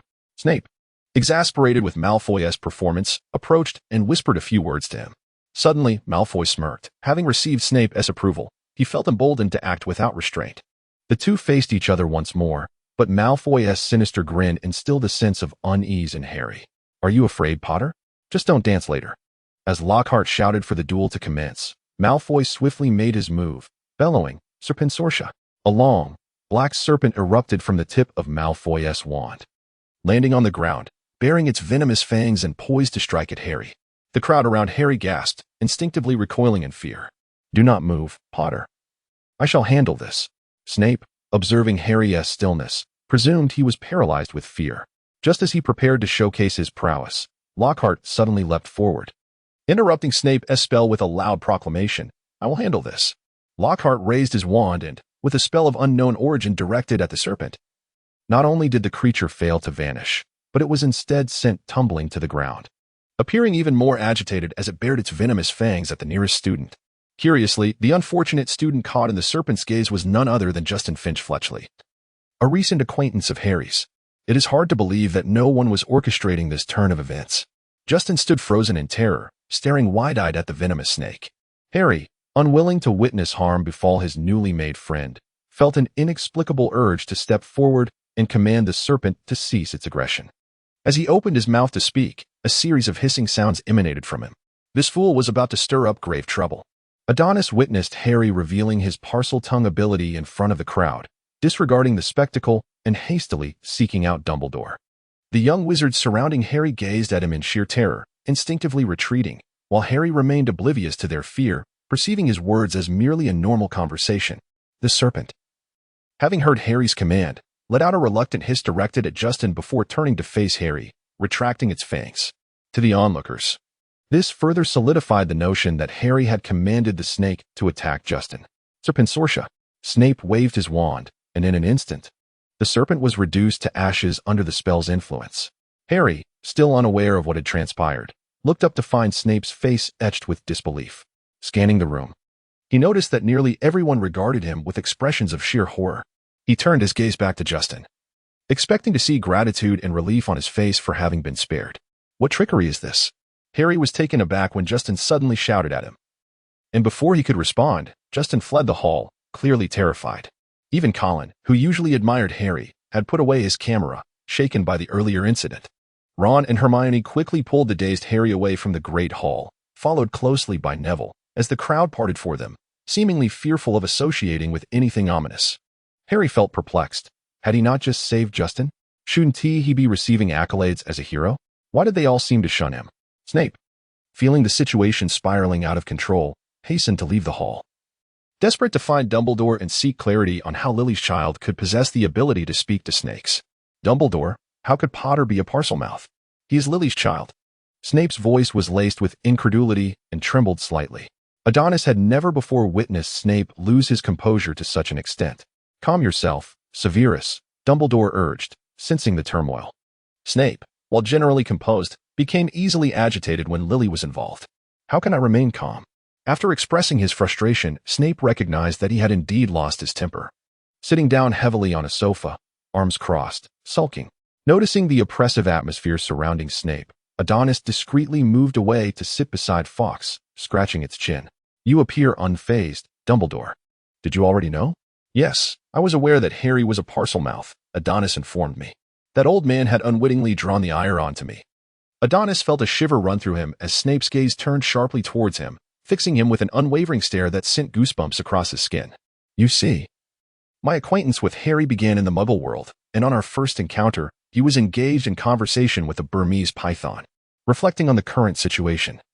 With Harry's ability to speak Parseltongue now exposed, it was likely that the majority would cast their suspicions upon him, considering him the heir of Slytherin. I surmised that this period would be particularly distressing for Harry. He brought this upon himself. Perhaps it is time for Potter to learn a lesson. This sentiment seemed rather hypocritical, given that only moments ago, Adonis himself had been in a state of agitation. He discreetly rolled his eyes, attempting to shield his reaction from Snape's scrutiny. At that moment, Dumbledore, poised to savor a piece of lemon sherbet, noticed the focused attention of both boys upon him. With a hint of embarrassment, he set the sweet down, cleared his throat, and addressed Adonis. Lately, you should keep a vigilant eye on the happenings within the school. The perpetrator might exploit Harry as a shield to strike again. Harry was currently fraught with anxiety, as everyone believed he was the heir of Slytherin, the one who had opened the Chamber of Secrets. Yet, every time he attempted to defend himself, the crowd dispersed like startled birds. He feared that word of his predicament would reach Dumbledore's ears, potentially resulting in his expulsion from school or worse, incarceration in the Dark Wizard's stronghold, Azkaban. No matter where he went, Harry could feel the weight of malevolent gazes upon him in the library, the Great Hall, and even the common room. The suffocating atmosphere was nearly unbearable. Even Colin and Ginny had begun to distance themselves, though thankfully his friends remained steadfast by his side. Wow, I've encountered the heir of Slytherin, George. I might turn to stone, exclaimed Fred. Oh no, I must avenge Fred. Take that, Harry.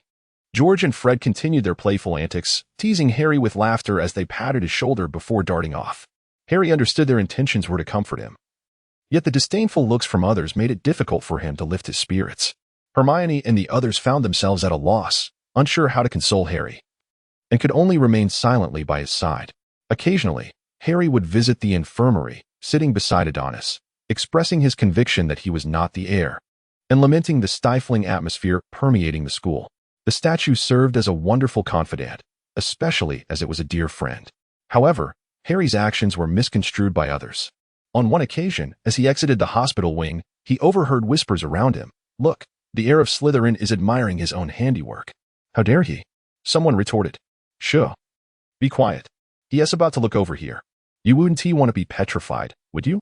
The relentless gossip was driving Harry to the brink of despair, prompting him to wonder if it was indeed possible that he was a descendant of Slytherin, having no knowledge of his father's lineage.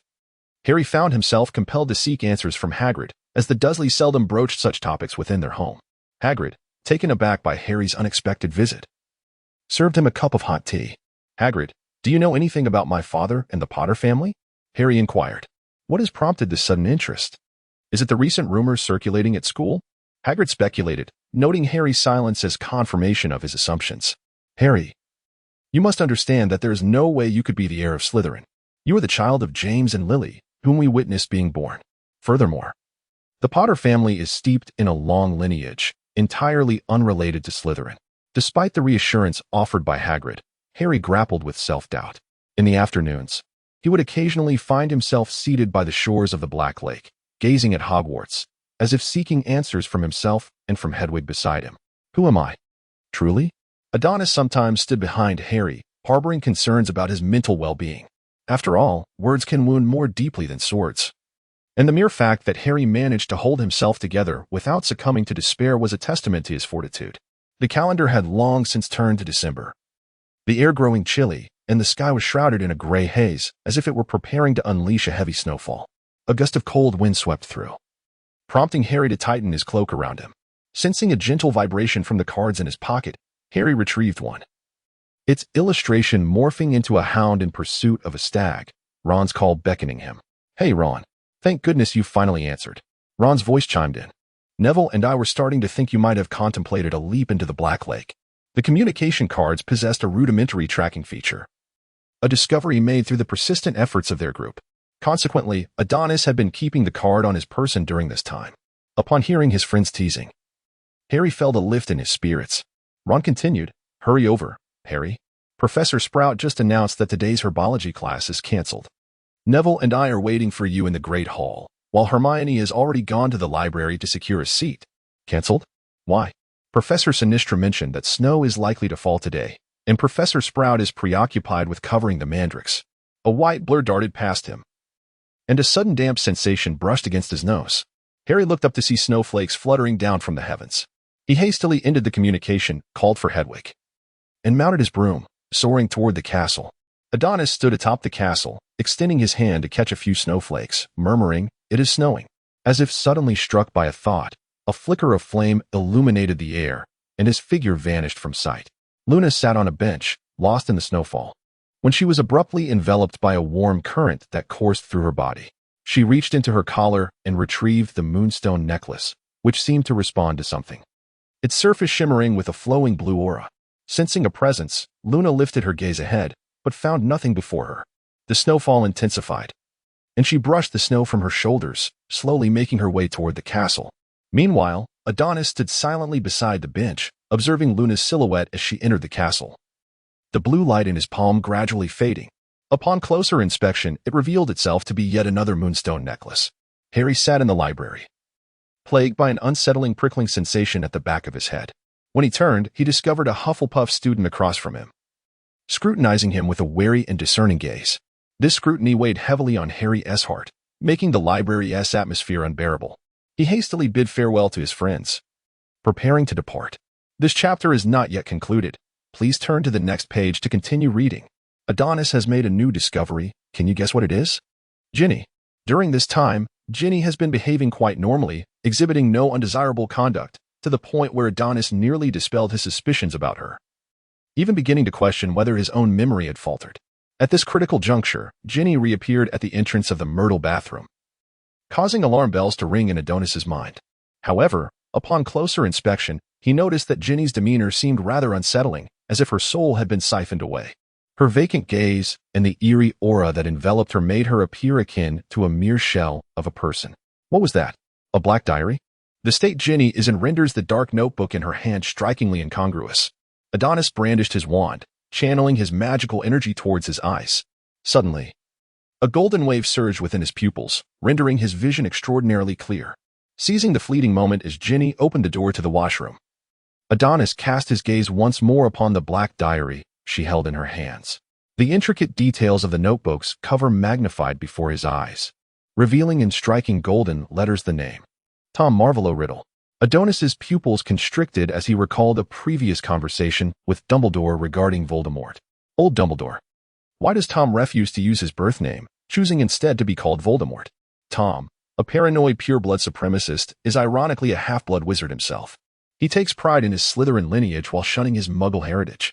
Dumbledore pondered for a moment. I believe he simply cannot confront the reality of being a half-blood. Upon hearing this, Adonis grasped the truth. Tom Marvolo Riddle equals, I am Lord Voldemort. The origin of all this tragedy lies within that diary, belonging to Voldemort. Thus, Ginny was under the diary's influence, but how could a mere diary exert such control? There was no time for further contemplation. As the sound of shifting stone echoed from the washroom, followed by the rustling of scales scraping against the floor, Adonis had no desire to encounter the basilisk. His slender limbs were hardly a match for the creature, just as he contemplated his escape.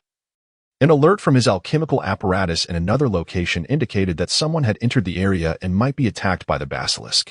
Adonis was filled with trepidation, pondering the implications of his predicament. If he fled, he would feel guilty should any misfortune befall others. Yet remaining still was equally daunting, as he knew he was no match for any confrontation, especially given the sensitivity of his current identity. Just as Adonis was engulfed in his turmoil, a pale figure glided past him. It was none other than Sir Nicholas. My sincerest apologies, sir. The unfortunate Sir Nicholas, merely passing through the corridor adjacent to the second-floor lavatory, was struck by a merciless man's malevolent curse, which elicited a sudden sensation of relief in his posterior before plunging him into unconsciousness. Barely retaining his head, Nick, in a daze, sensed someone calling out to him. As he regained his senses, he found himself in a different corridor, confronted by a young wizard from Hufflepuff. A nagging feeling of memory loss washed over him, and he couldn't fathom why his backside felt so numb. Just then, Nick was prompted to respond to an unasked question. Why had he suddenly appeared before me without uttering a word? Justin, seemingly struck by a revelation, shouted in fear, "Is it Harry? Has he sent you to spy on my every move?" Ah! A shrill sound erupted from Justin's mouth, causing Nick's eardrums to throb painfully. Just as he prepared to offer an explanation, he heard a creature slithering on the ground. Terrified, he watched as Justin's body stiffened, his complexion darkening visibly, and a stone-like layer began to envelop him. As realization dawned, Nick trembled and turned his head, but before he could scream, he lost consciousness once more, his pale form turning a sinister shade of black, as if a cloud of darkness swirled within him. After a brief moment, confirming that the basilisk had vacated the corridor, Adonis opened his eyes and approached the afflicted Justin and the unwillingly attacked Nick. After a meticulous examination revealed that both were merely petrified and not in mortal danger, he vanished from sight. Old Dumbledore. A significant discovery. I have made a momentous finding. The voice of Adonis echoed before his figure materialized. Dumbledore, accustomed to Adonis's dramatic flair, leisurely brought over 2 cups of tea, inviting Adonis to take a seat. It is Tom. The basilisk was unleashed by Tom. Ginny possesses a diary of his, and I suspect he has cast some enchantment upon it, allowing the diary to manipulate Ginny and release the basilisk. Adonis paused momentarily. What kind of magic could permit one object to control another? Upon hearing this, Dumbledore's expression shifted to one of sudden clarity, yet soon became clouded with concern. After a lengthy contemplation, he retrieved his wand, and with a gentle flick summoned a hidden compartment from his bookshelf. A tome with a dark brown cover, adorned with peculiar purple patterns, floated gracefully to rest upon the table before them. Adonis recognized the title, revealing the secrets of dark magic. Old Dumbledore. Are you suggesting that I delve into the study of dark magic? I assure you, I am not that sort of person. Adonis spoke earnestly, while Dumbledore, undeterred by his antics, turned the pages of Secrets of Advanced Dark Magic, pausing at a particular chapter before presenting the book to Adonis. Adonis followed Dumbledore's finger to a particular spot, where the word Horcrux was prominently inscribed. Horcrux? What is that? Adonis lifted the book and meticulously perused the section detailing Horcruxes. The creation of a Horcrux requires a dark wizard to fragment their own soul through heinous acts such as murder, subsequently extracting a portion of that soul and encasing it within a vessel. This vessel can be anything one might encounter, a teacup, a mop, or even a toilet brush. As long as the Horcrux exists, the creator will never truly perish. Even if their corporeal form is destroyed, their soul may linger in the world, seeking opportunities for resurrection. My goodness. So, you suspect that Tom might have crafted a Horcrux? Where shall we search for it? Who knows what vessel he might have chosen? At this moment, Adonis felt that anything could potentially be Tom's Horcrux. This is merely my conjecture. I require additional evidence to substantiate my hypothesis, Adonis. What if it truly is a Horcrux? If I were Tom, I would select an ordinary coin as a Horcrux, then purchase a live fish, toss the coin into its mouth, ensuring it swallows it, and finally cast the fish into the Atlantic Ocean. I wonder who would be bored enough to seek my Horcrux. Dumbledore appeared quite unsettled after hearing this. If Tom indeed acted as Adonis suggested, where could one possibly find this Horcrux? Let us hope Tom has not descended into madness by creating one or even multiple Horcruxes. At that moment, Harry had just bid farewell to Hagrid and was preparing to return to the common room to retrieve his textbooks, as he had a transfiguration class ahead. Just as Harry was about to turn down another corridor, he seemed to witness something extraordinary, his mouth agape at the sight of Justin and nearly headless Nick. They were both petrified. Harry suddenly found himself gasping for breath. The corridor was desolate, and if he remained there, discovery would only deepen the suspicion surrounding his identity as the heir of Slytherin. I must flee. I cannot allow anyone to know I was here. But what about them? Just as Harry was lost in thought, laughter echoed from around the corner, followed by piercing screams. Doors along the corridor swung open, and more students poured into the space, though they dared not approach Harry, keeping their distance and casting fearful glances in his direction. At that moment, Harry felt as though his life had come to an end. What is happening? Make way, make way. Professor McGonagall squeezed through the throng, spotting Harry standing helplessly beside the petrified Justin. Her pupils trembled slightly before she quickly regained her composure and commanded the crowd, "Everyone, return to your classrooms." Ultimately, only a few professors remained alongside Harry, who stood at the center of the corridor. "Professor, this matter has exceeded my ability to manage, Potter." Professor McGonagall instructed Professors Flitwick and Sinistra to escort the 2 petrified individuals to the hospital wing, while she guided Harry to seek out Professor Dumbledore. Upon their arrival at Dumbledore's office, McGonagall left Harry alone, as she needed to return to her classes and calm the students' anxieties, considering Dumbledore's tendency to remain uninvolved. Under normal circumstances, Harry would have relished the opportunity to explore the headmaster's office, but at that moment, he was engulfed by fear of being expelled and returning to the oppressive life dictated by the Dursleys. As Harry surveyed his surroundings, he noticed a striking golden nest behind the door, within which lay a decrepit bird. Rather than resembling a bird, it appeared more akin to a half-plucked turkey, emitting occasional wheezing sounds that suggested it was on the verge of suffocation. Curiously, perched above the nest on a gilded branch was a resplendent bird, adorned with fiery plumage, the tips of its feathers shimmering in radiant gold, and boasting a long, elegant tail. It was a stark contrast to the ugly creature below. However, Harry felt a peculiar sense of anthropomorphism in the way the beautiful bird regarded him, as if it were mocking him, which left him somewhat bewildered. In the midst of his contemplation, the frail bird suddenly let out a piercing cry, engulfed in flames, and was reduced to ashes within the golden nest, leaving Harry utterly bewildered. The bird perched on the gilded branch appeared startled, flapping its wings and taking refuge atop Harry's head, as if it had mistaken his hair for a nest. "Fox, you nearly singed me," Harry exclaimed, adjusting his hair while Adonis shot a disapproving glance at the phoenix. Harry was utterly terrified. Dumbledore had two birds, and one had perished shortly after his arrival. Surely, he would be expelled from the school. Just then, Dumbledore emerged, and Harry hurriedly explained, "Professor, your bird spontaneously combusted. I had no idea." Dumbledore smiled at Harry's fearful expression, reassuring him, "It's quite all right, Harry. This was expected. I've been encouraging it to hasten the process." He gestured for Harry to look at the pile of ashes. As Harry turned, he saw a hatchling slowly poking its head out from the ashes, softly chirping at him, or rather, at Adonis perched atop his head. Dumbledore seemed to just notice Harry's peculiar predicament. "It appears quite fond of you." Harry understood Dumbledore's insinuation, shaking his head and replying, "I don't know, Professor. It just flew onto my head." Just then, Adonis gently pecked Harry's forehead. "Stay still. If you fall, I'll have to fly up again, which would be quite troublesome."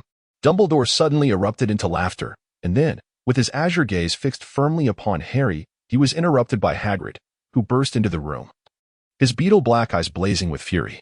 "It is not Harry, Professor Dumbledore. Harry is absolutely not the heir. I just spoke with the boy. He had no time to commit such an act. I swear by Merlin, it cannot be Harry. Thank you for recalling me at this moment. But please refrain from involving my wardrobe," Merlin interjected. "Hagrid," Dumbledore raised his voice, "I do not believe Harry is the heir." Hagrid's words caught in his throat, leaving him in an awkward silence. "I apologize, Headmaster. I shall wait outside for further instructions." Once Hagrid departed, Harry regained his composure. "Professor, are you saying you do not suspect me of being the murderer?" In that instant, Harry felt a sense of longing for the Hogwarts life that seemed to beckon him back. "Yes, Harry, I do not believe so," Dumbledore replied, tapping his fingers on the table. "However, I wish to discuss something with you. Is there anything you are concealing from me?" At that moment, Harry found it difficult to meet Dumbledore's gaze as memories flooded back. Malfoy, Myrtle, Ron's words, and the clandestine activities involving himself and his friends. Adonis, upon observing Dumbledore, could not help but sigh, reflecting on how the unfortunate Harry remains oblivious to the fact that Dumbledore is aware of the color of his undergarments today. Dumbledore, catching a glimpse of Adonis's thoughts, nearly choked, clearing his throat to mask the embarrassment of employing legilimency, an old habit, difficult to amend. Harry, emerging from his reverie, remarked, "No. It feels rather unconvincing," and added, "Nothing at all, sir." Once Harry and Hagrid had attended to their respective matters, Adonis reverted from his phoenix form to his human guise, gazing at the shameless elder before him, exclaiming with exasperation, "What compels you to pry into the thoughts of children all day? How old are you, really?" Dumbledore feigned ignorance to Adonis's words, calmly sipping his tea, only to notice Adonis still observing him. He swiftly redirected the conversation. "Adonis, could you bring out the diary?" "Bring it out? Why the euphemism?" Adonis retorted, "I shall place the diary on your desk by tomorrow." The following day, in the Great Hall, the Gryffindor Lions were gathered at their long table, with Ginny among them, though she was surrounded by companions, making it challenging for anyone to discreetly retrieve the diary. At that moment, Adonis spotted Seamus, who was once again attempting a trick he had failed at since the previous academic year. He aimed to transform the clear water in his goblet into wine, an endeavor destined to fail, yet fueled by tales of past successes he had heard, he persistently tried. The outcome, as one might expect, was predictable. Yet this time, the failure was not attributed to Seamus. Adonis slowly approached Ginny. Gentle magic emanating from the tip of his wand, gradually flowing into her small bag. As he delved within, he soon detected the presence of a sinister diary. Adonis felt a flicker of apprehension and increased the output of his magical energy, enveloping the diary in a soft barrier, gradually isolating it from the external world. After all, this was Adonis's inaugural encounter with a soul artifact, a perilous dark magical item. Who could say whether the soul artifact possessed characteristics entirely absent from the tomes? His approach was one of caution. Once the magical energy fully encased the diary, Adonis extended one hand into Ginny's bag, grasping the edge of the diary, while his other hand wielded his wand, which he directed towards Seamus's goblet with a delicate flick. With a flourish, a burst of sparks erupted from the goblet, and a denser plume of smoke billowed forth, more intense than ever before. Seamus looked up, bewildered, his face obscured by the thick haze, prompting peals of laughter from the young lions. Aside from the Weasley twins, only Seamus could offer them daily amusement. Seizing the moment while all attention was drawn to Seamus and the ensuing laughter, Adonis swiftly retrieved the diary from Ginny's bag. Upon confirming the golden letters on the cover, he hurriedly took his leave, moving with urgency. Where did that gust come from? Ginny murmured, having felt a sudden breeze tousle her hair. She glanced behind her, but found nothing amiss. Before departing from the auditorium, Adonis intentionally toppled the armored knight outside the entrance. Dumbledore, hearing the commotion, hastily vacated his seat. This was the prearranged signal between him and Adonis. Now, the moment of revelation had arrived. Upon meeting Adonis in the headmaster's office, Dumbledore, upon seeing the diary, promptly instructed Adonis to lift the enchantment and meticulously examined it. After a while, he confirmed the undeniable truth that it was indeed a Horcrux. One wonders how Tom felt at that moment, having just regained his perception of the outside world, only to confront his lifelong nemesis, Dumbledore, who pressed his face directly against the diary. Why did it not respond? Was it perhaps that he did not appear formidable enough? Ah, Adonis. I perceive myself as a kind and affable headmaster in the eyes of the students. Adonis? Was he not petrified by the serpent monster? No, this cannot be. Damn Dumbledore. I have once again fallen into his trap. Tom was seething with rage, nearly grinding his teeth to dust. Before he could devise a plan, he heard Adonis' voice. Still playing dead? If you do not emerge, I shall set you ablaze. Initially dismissive, Tom thought little of the commotion a mere child could stir. However, when Adonis perceived Tom's indifference, golden flames suddenly ignited on his fingertips, the fire seeming almost sentient as it slowly entwined around the diary. Strangely, the diary itself remained unscathed, yet Tom within it felt the searing pain of the flames. There was no time for contemplation if he did not escape soon. His body would be irreparably harmed. The diary quivered slightly, and a plume of black smoke began to ascend, gradually forming a humanoid silhouette in the air. Eventually, a strikingly handsome man clad in the robes of the Serpent House emerged into view. You are telling me this is Voldemort? ISNT Voldemort, bald with a socket-like visage? Adonis gazed incredulously at the seemingly normal Tom, questioning whether they were all conspiring to distort his image. Surely, such a caricature was far too absurd. Dear Master, there is more to this chapter. Please click to the next page to continue reading, for the tale grows even more thrilling. Tom, hearing Adonis' taunts, scowled fiercely and exclaimed, Silence. You filthy mudblood. What right do you have to comment on my esteemed lineage as a descendant of Salazar Slytherin? Tom Riddle. You are hardly in a position to speak, you half-blood. What claim do you have to Slytherin's legacy without the gaunt name? Adonis retorted, sticking his tongue out at Tom. Adonis's words seemed to pierce Tom's fragile heart, stirring within him an urge to overturn the table. However, upon witnessing Adonis idly playing with the golden red flames in his palm, he chose to remain composed. To achieve greatness, one must first learn the art of patience. Indeed, this is but a temporary retreat. I acknowledge this to be true. Dumbledore, upon catching sight of Tom's visage, momentarily found himself taken aback, but swiftly regained his composure. Letting out a sigh. Tom, I never anticipated that you would delve into such profound dark magic during your time at school, even crafting Horcruxes within its walls. It is my fault. Had I devoted more attention to you, if only I had been less pretentious. Tom, noticing a hint of remorse on Dumbledore's face, promptly dismissed thoughts of Adonis and took the opportunity to press his advantage. I say, old Dumbledore, what reasoning can you impart? If he were capable of listening, we wouldn't have encountered such turmoil. Adonis gently patted Dumbledore's arm, asserting that a more direct approach is necessary for the obstinate. With a flick of the wand, Adonis conjured a murky halo that suddenly materialized above Tom's head. Under Adonis's command, the halo gradually enveloped Tom's forehead, tightening relentlessly until it ultimately fused with his brain. "What are you doing? You wretched, filthy." After a piercing scream, Tom's pupils dulled, his hands fell limply to his sides, resembling a lifeless puppet devoid of spirit. Adonis was not faring well either. He had not anticipated the immense strength of a mere fragment of Tom's soul. In order to render the magic effective, he had significantly depleted his own spiritual energy, leaving him with an overwhelming sensation as if countless silver needles were relentlessly piercing his scalp. Overcome with exhaustion, he collapsed onto the ground. Dumbledore, displaying genuine concern, offered him a piece of chocolate. During a past nocturnal conversation, Adonis had shared his knowledge of ancient magic with Dumbledore. As they were good comrades and often exchanged information, while Adonis took a moment to recuperate, Dumbledore began to interrogate the young Tom, inquiring about the location of the chamber, the vessels and number of Horcruxes, and where he had learned the art of Horcrux creation. To Dumbledore's surprise, Tom appeared to be utterly ignorant, seemingly only aware of matters pertaining to his time at Hogwarts. However, it was not a complete lack of progress, as he did divulge a name to Dumbledore: Horace Slughorn. As Adonis regained his composure, he noticed a momentary pause in Dumbledore's expression, instantly realizing that this Horace must be an old acquaintance of Dumbledore's. The subsequent events unfolded rather simply.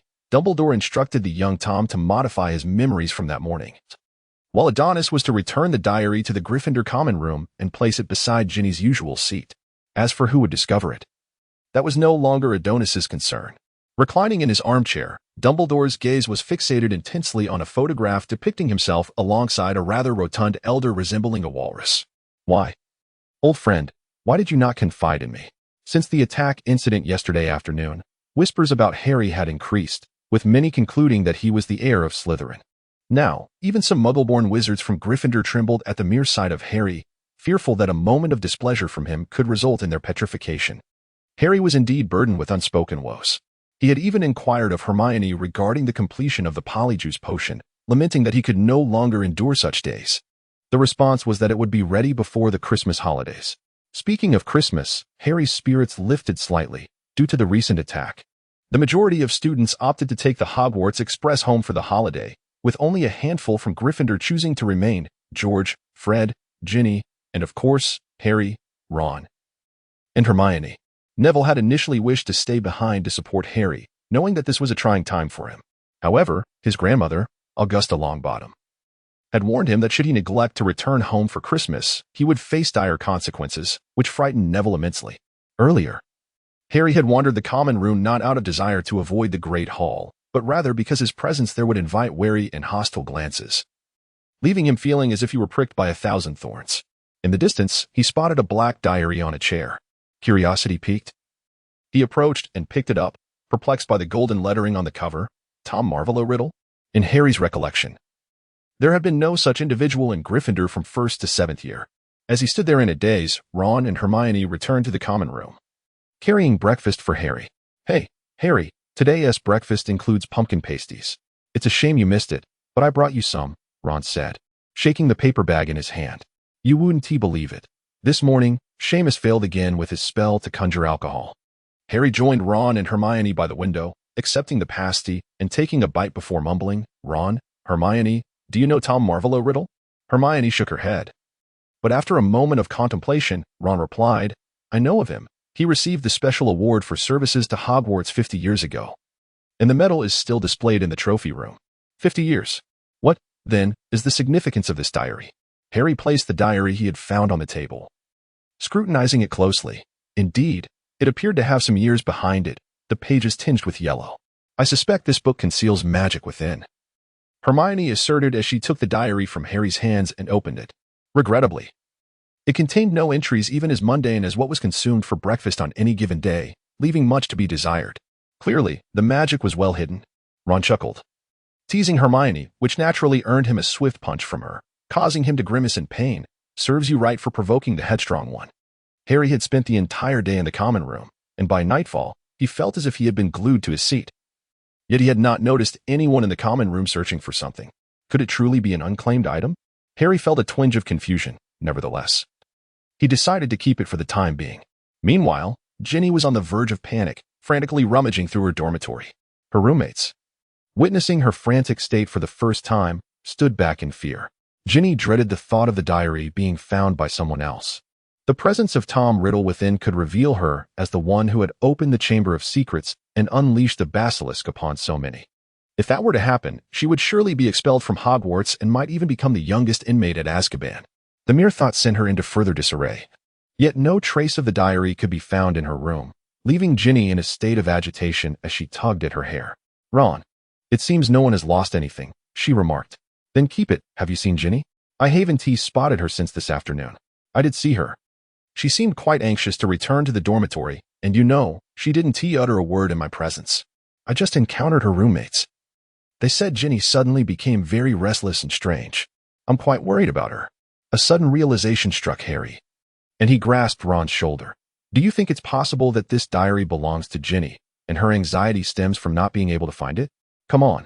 Mum didn't buy Ginny such an antique from 50 years ago. Even if she had, we would have been there and would know." Ron patted Harry's arm and suddenly fixed him with a dangerously intense gaze.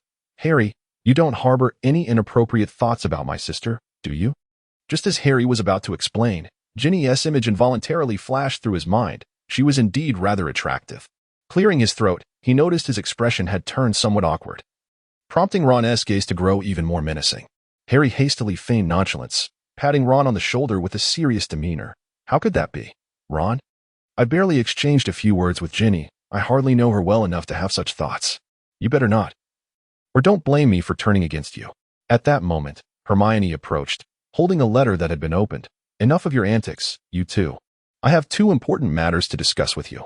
Subsequently, Hermione guided Harry and Ron to sit down, whispering, "The polyjuice potion has been brewed. Now we await an opportunity for Malfoy, Crabbe, and Goyle to separate." Harry and Ron, upon hearing this news, leapt up in excitement, even jumping and shouting, which drew perplexed glances from everyone in the common room, leaving Hermione utterly mortified, wishing to vanish into a crack in the floor. Once they finally settled down, Hermione waved a letter in front of them, saying, "This is a letter I just received from home. Can you guess what it says?" "What?" "My parents initially wanted to invite Adonis's family to spend Christmas with us, but they discovered that the family has already booked tickets to France." "Wow, how enviable. But what does that have to do with us?" Harry thought Hermione was overreacting. After all, it was just a trip to France. Hermione tapped Harry on the head, exasperated. "Fool. Consider the timeline. Adonis has been petrified for nearly a month. Yet, his family seems utterly unconcerned, and I haven't received any correspondence from them, which is quite unusual. Is it possible that they do not care for Adonis at all, that he was merely adopted?" "Ron, enough of that." Hermione genuinely appears upset. "Honestly, one theory is more absurd than the last. I have a rather immature thought. What if Adonis has not actually been petrified at all? Think about what Adonis mentioned before regarding his teacher, Nicholas Flamel." Harry and Ron exchanged glances, their minds racing. Indeed, Nicholas Flamel is the most renowned alchemist, with his skills. Obtaining a mature mandrake would be a trivial task. Why, then, is Adonis still lying in the hospital wing?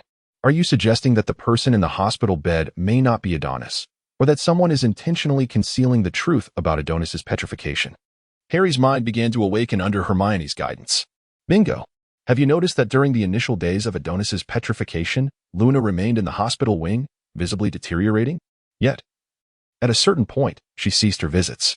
From this, I suspect the former. I believe Luna must know something. However, Luna is returning home tomorrow morning. We have no means to inquire with her. Hermione contemplated for a moment and made a decision that defied school regulations. Let us take advantage of tonight's curfew to visit the hospital wing. I will cast the revealing charm on Adonis, and we shall see. Achoo! Far away in London, Adonis sneezed violently. Madame Pomfrey, concerned, asked, "Did you not sleep well last night? Caught a chill?" "Do not worry, mother. It is likely someone is thinking of me." Adonis suddenly lifted his head, adopting a rather cheeky expression. Mrs. Landon gently swatted him, chiding, "You have no decorum. I truly wonder what that young lady sees in you." Mama, what young lady? Are you speaking of me?" Vina inquired with curiosity while perched on Mr. Landon's arm. Adonis and Mrs. Landon exchanged amused glances, and even Mr. Landon chuckled, leaving Vina completely in the dark. At that moment, an announcement echoed through the airport, notifying the arrival of the flight from London to Paris. Mr. Landon hurriedly urged everyone to prepare for boarding, as the family was indeed set to follow the Granger couple's suggestion and celebrate Christmas in France. This invitation had come from Perronel just a few days prior, extending a warm request for the Landon family to join them in Paris for the festive season. Mentioning that Nicholas had prepared a gift for Adonis. It was said that Nicholas had put considerable thought into this gift, and Adonis was now quite filled with anticipation. Meanwhile, Hermione, along with Harry and Ron, stealthily slipped out of the common room under the cloak of night. "Who is it? Why aren't you all sleeping at this hour?" The fat lady's voice was tinged with irritation as she had just finished dancing with the handsome figure from her dreams and was ready to escalate their romantic encounter, only to be startled awake by the trio's entrance. Realizing the dream figure was slipping away, her tone reflected her annoyance. The trio hastily quickened their pace, fearing that lingering too long would subject them to her wrathful words. The night at Hogwarts was so serene that one could almost hear the rhythm of their own heartbeat, occasionally interrupted by the heavy thuds of moving staircases nearby. One of the greatest advantages of the Gryffindor common room was its proximity to the hospital wing, a mere descent, a turn, and another ascent led directly to its doors. It was unclear who had designed it this way. Surely it could not be due to the propensity for Gryffindor students to find themselves in precarious situations. After waiting a while at the hospital wing entrance and confirming that Filch was not on that floor, the trio cautiously pushed open the door, taking extra care not to disturb Madame Pomfrey's slumber. If caught, the consequences would be far more severe than merely losing points. Once inside, finding everything in order, the three emerged from beneath the invisibility cloak and made their way to the innermost bed.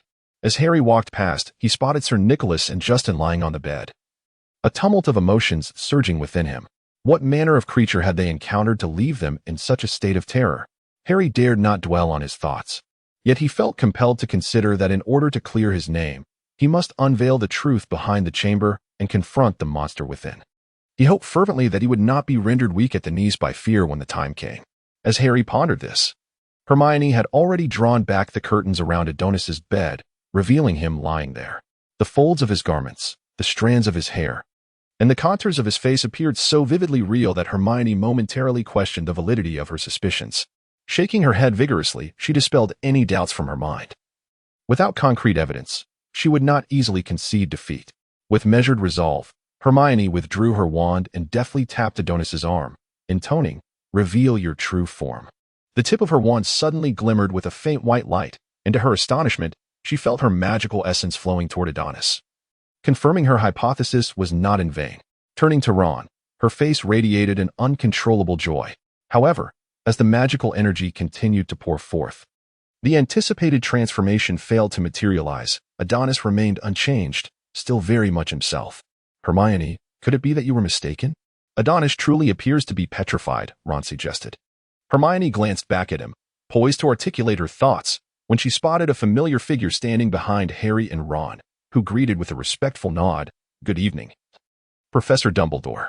Upon hearing Hermione's words, Ron and Harry felt a chill run down their spines and slowly turned to see Dumbledore smiling benevolently at them.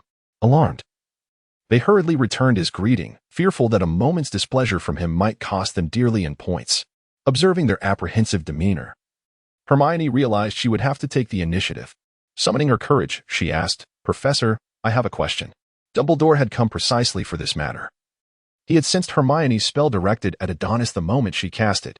However, given the limited strength of her magic, it would require considerable effort to unravel Dumbledore's transfiguration spell. Dumbledore regarded Hermione with a twinkle in his eye, admiring her keen intellect at such a young age. It was impressive that she had discerned Adonis's predicament from scant clues. With her by Harry's side, aiding him, he felt a profound sense of reassurance. "Professor, Adonis has been missing from the outside world for a month. Why are his parents and teachers not the least bit concerned?" "After Adonis was attacked, I personally visited the Landon couple and my old friends to explain the situation. They are reasonable individuals who entrusted the matter to me, which suggests I still possess some authority as headmaster," Dumbledore replied, having anticipated this inquiry. Observing Hermione's contemplative expression, he knew she had begun to trust him more. "It is getting late, children. You should return to the common room before the caretaker catches you," he advised. Despite Hermione's instinct indicating that there were indeed numerous intricacies at play, particularly regarding Luna's peculiar behavior, Dumbledore was unwilling to elaborate further on the matter. With no alternative, she bid farewell to Harry and Ron. The trio concealed themselves beneath the invisibility cloak, and Ron whispered, So, was your intuition incorrect, Hermione? I don't know, she replied. Yet, I can't shake the feeling that Professor Dumbledore is concealing something from us. We must place our trust in Professor Dumbledore. He is the mightiest of wizards and the most reliable figure within the school. Harry himself was unsure why he held such unwavering trust in Dumbledore. Perhaps it was due to the limited encounters they had shared, during which Dumbledore had left him with the impression of a dependable, benevolent elder, entirely unlike the Dark Lord. As the trio made their way back to the common room, the Langdon family had already arrived in Paris and were en route to their hotel in a private car. Mr. Langdon leaned in closer to Adonis and cautiously inquired, Adonis, do you find Monsieur Lemaitre to be amiable? Do you think he will appreciate our family? Upon hearing this, Adonis envisioned the familiar image of Nick, that of a mischievous old child, and replied, Rest assured, Father, Nick is quite amiable. There's no need for such tension. Simply be yourself as you always are. Mr. Langdon, unaware of this, could be certain that both Nick and Peregrinal would take a liking to Vina, for after all, do not the elderly yearn for a charming and obedient granddaughter? This chapter is not yet concluded. Please turn to the next page to continue enjoying the captivating content. Observing the situation, Mr. Langdon refrained from further inquiry, knowing that only through face-to-face interaction could he discern compatibility. His sole concern was to ensure that his son's studies would not be hindered by any potential disfavor from Nick. Should Adonis become aware of his father's thoughts, he would undoubtedly find it amusing. Once the family was settled, Adonis quietly slipped out of his room, descended to the hotel lobby, and passed through the entrance, where just a short distance away stood the Arc de Triomphe. In a previous letter, Nick had mentioned that someone would be waiting for him beneath the Arc to hand over something to Adonis. Adonis arrived beneath the Arc de Triomphe, gazing at the throngs of people before him.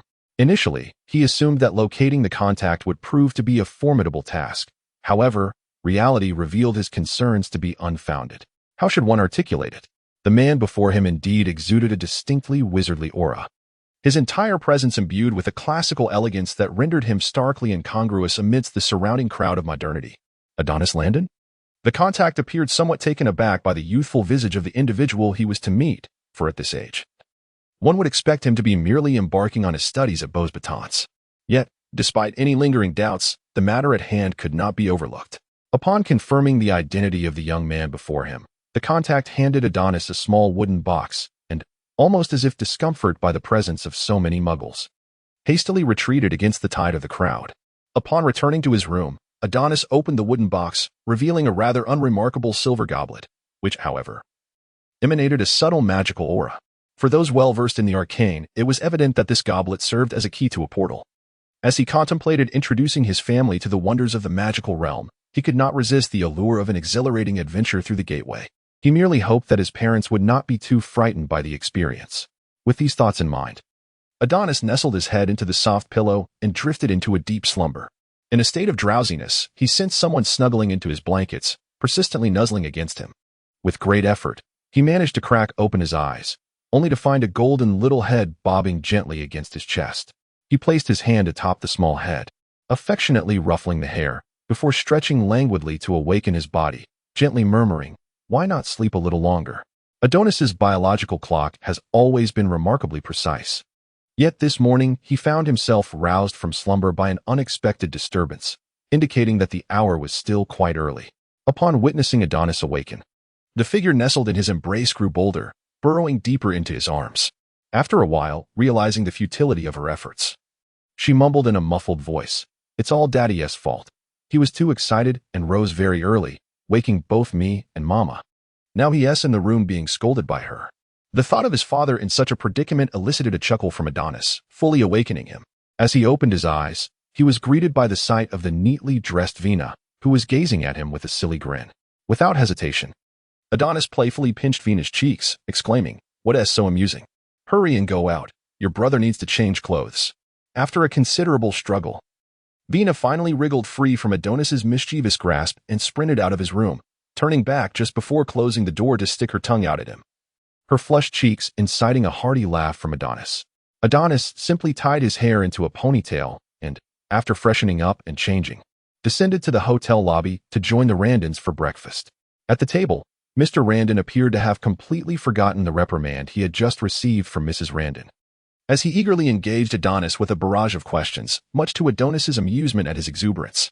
After a few hurried bites, Adonis led his family away from the hotel to a secluded spot, one where they would not attract undue attention, and retrieved the wooden box that Nico had given him. Regardless of what transpired next, he assured them, there was no need for alarm. He would handle everything. Observing Adonis's earnest demeanor, the Randon couple nodded in unison, and even Vina mimicked their serious nod. Adonis brandished his wand, drawing a circle in the air, from which a transparent veil of light descended, enveloping all within its embrace. He then retrieved the goblet, placing it upon the ground. With a flick of his wand, the surface of the goblet erupted with arcane reactions that Mr. Langdon could not decipher, yet it soon resumed the appearance of an ordinary silver chalice. Under Adonis's direction, all present reached out to touch the goblet simultaneously, as though bound by an unseen chain tethered to their navels. An abrupt tug pulled at their midsections, and in a blink, they found themselves no longer amidst the streets of Paris but suspended above a vast expanse of grassland, plummeting swiftly towards the earth. The unexpected turn of events elicited a scream from Mrs. Langdon, who, having lived so long, had never before leaped from such a height without a parachute. Suddenly, a hand grasped her. Turning to see, it was Adonis. Trusting in her son, Mrs. Langdon endeavored to calm her racing heart.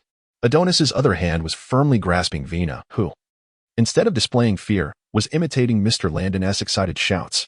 Mr. Landon, initially quite anxious, soon perceived that the descent was not as rapid as he had anticipated, as if an unseen force were gently holding him aloft. Realizing this was the work of magic, he relaxed and reveled in the exhilarating surge of adrenaline. As the ground below became increasingly distinct, Mrs. Landon attempted to grasp her husband's arm, but Mr. Landon was so caught up in the thrill that his several attempts were in vain, which irked her. Turning to her son, she remarked, Adonis, if we leave your father to his own devices, will he be all right? True to the bond of mother and son, Adonis instantly grasped Mrs. Landon's concern and replied, Don't worry, Mom. Even if we disregard Dad, if he falls to the ground, he'll only feel a bit of pain and embarrassment. But he won't be injured. In that case, let us not intervene for now and allow him to fend for himself. Unbeknownst to Mr. Landon, who continued to shout joyously and even executed several daring maneuvers in the air, he had unwittingly distanced himself from his family. When he finally regained his senses amidst the exhilaration, he noticed the ground rushing towards him with alarming speed, a wave of inexplicable fear washing over him. He quickly turned to locate his family, but due to his merriment, he had created a significant gap between them. Before he could comprehend the situation, he landed heavily on the grass, creating a small crater upon impact. Ouch, ouch, ouch, my backside. After a struggle, Mr. Landon sat up, only to see Adonis descending slowly with the two ladies. Just as he was about to speak, a fierce glare from Mrs. Landon silenced him immediately. Serves you right. Who told you to forget about us while you were having fun? Upon hearing Mrs. Landon's words, Mr. Landon's face flushed with embarrassment, and he turned away, pouting and muttering to himself. Vina, having spotted the distant villa, eagerly tugged at Adonis's sleeve, exclaiming her desire to go there. Upon hearing her daughter's voice, Mrs. Landon approached, embraced Vina, and called for Adonis as they made their way toward the villa. As for Mr. Landon, he was left behind, his familial standing evidently the lowest. Upon pushing open the grand gates of the yard, Vina's attention was instantly captured by the enormous Christmas tree within. She leapt from Mrs. Landon's embrace, bouncing joyfully around the tree trunk. Hearing the commotion, Nico and Perenelle emerged to greet them, and upon witnessing Vina's elation, a satisfied smile spread across Perenelle's face. This chapter is not yet concluded. Please click to the next page to continue reading. Upon seeing the two emerge, Adonis hastily introduced them to his parents, Mom, Dad. This is my teacher, Nico, and this is my mentor, Perenelle. The Randons turned towards Nico, following Adonis's gesture, and were taken aback by his appearance. He seemed remarkably aged, gaunt and frail. Despite his recent efforts in self-care, the deep wrinkles and creases on his face were unmistakable. In contrast, Perenelle appeared much healthier, resembling an ordinary, benevolent grandmother. At that moment, Vina was also called over by Mrs. Randon to greet the couple, but the young girl seemed intimidated by Nico, her voice barely above a whisper when she acknowledged him. Perenelle playfully chastised Nico by giving his shoulder a light pat before leading Vina off to play in the courtyard, with Mrs. Randon following closely behind. Meanwhile, Nico took Mr. Randon into the house, preparing to showcase some intriguing alchemical apparatuses. The atmosphere among them felt overly congenial, rendering Adonis momentarily an outsider. Observing this scene, Adonis shook his head in resignation and sought a chair in the courtyard. intending to immerse himself in a book. Recently, he had developed an interest in the tumultuous period of Voldemort's reign, hoping to uncover clues that might assist in locating Horcruxes.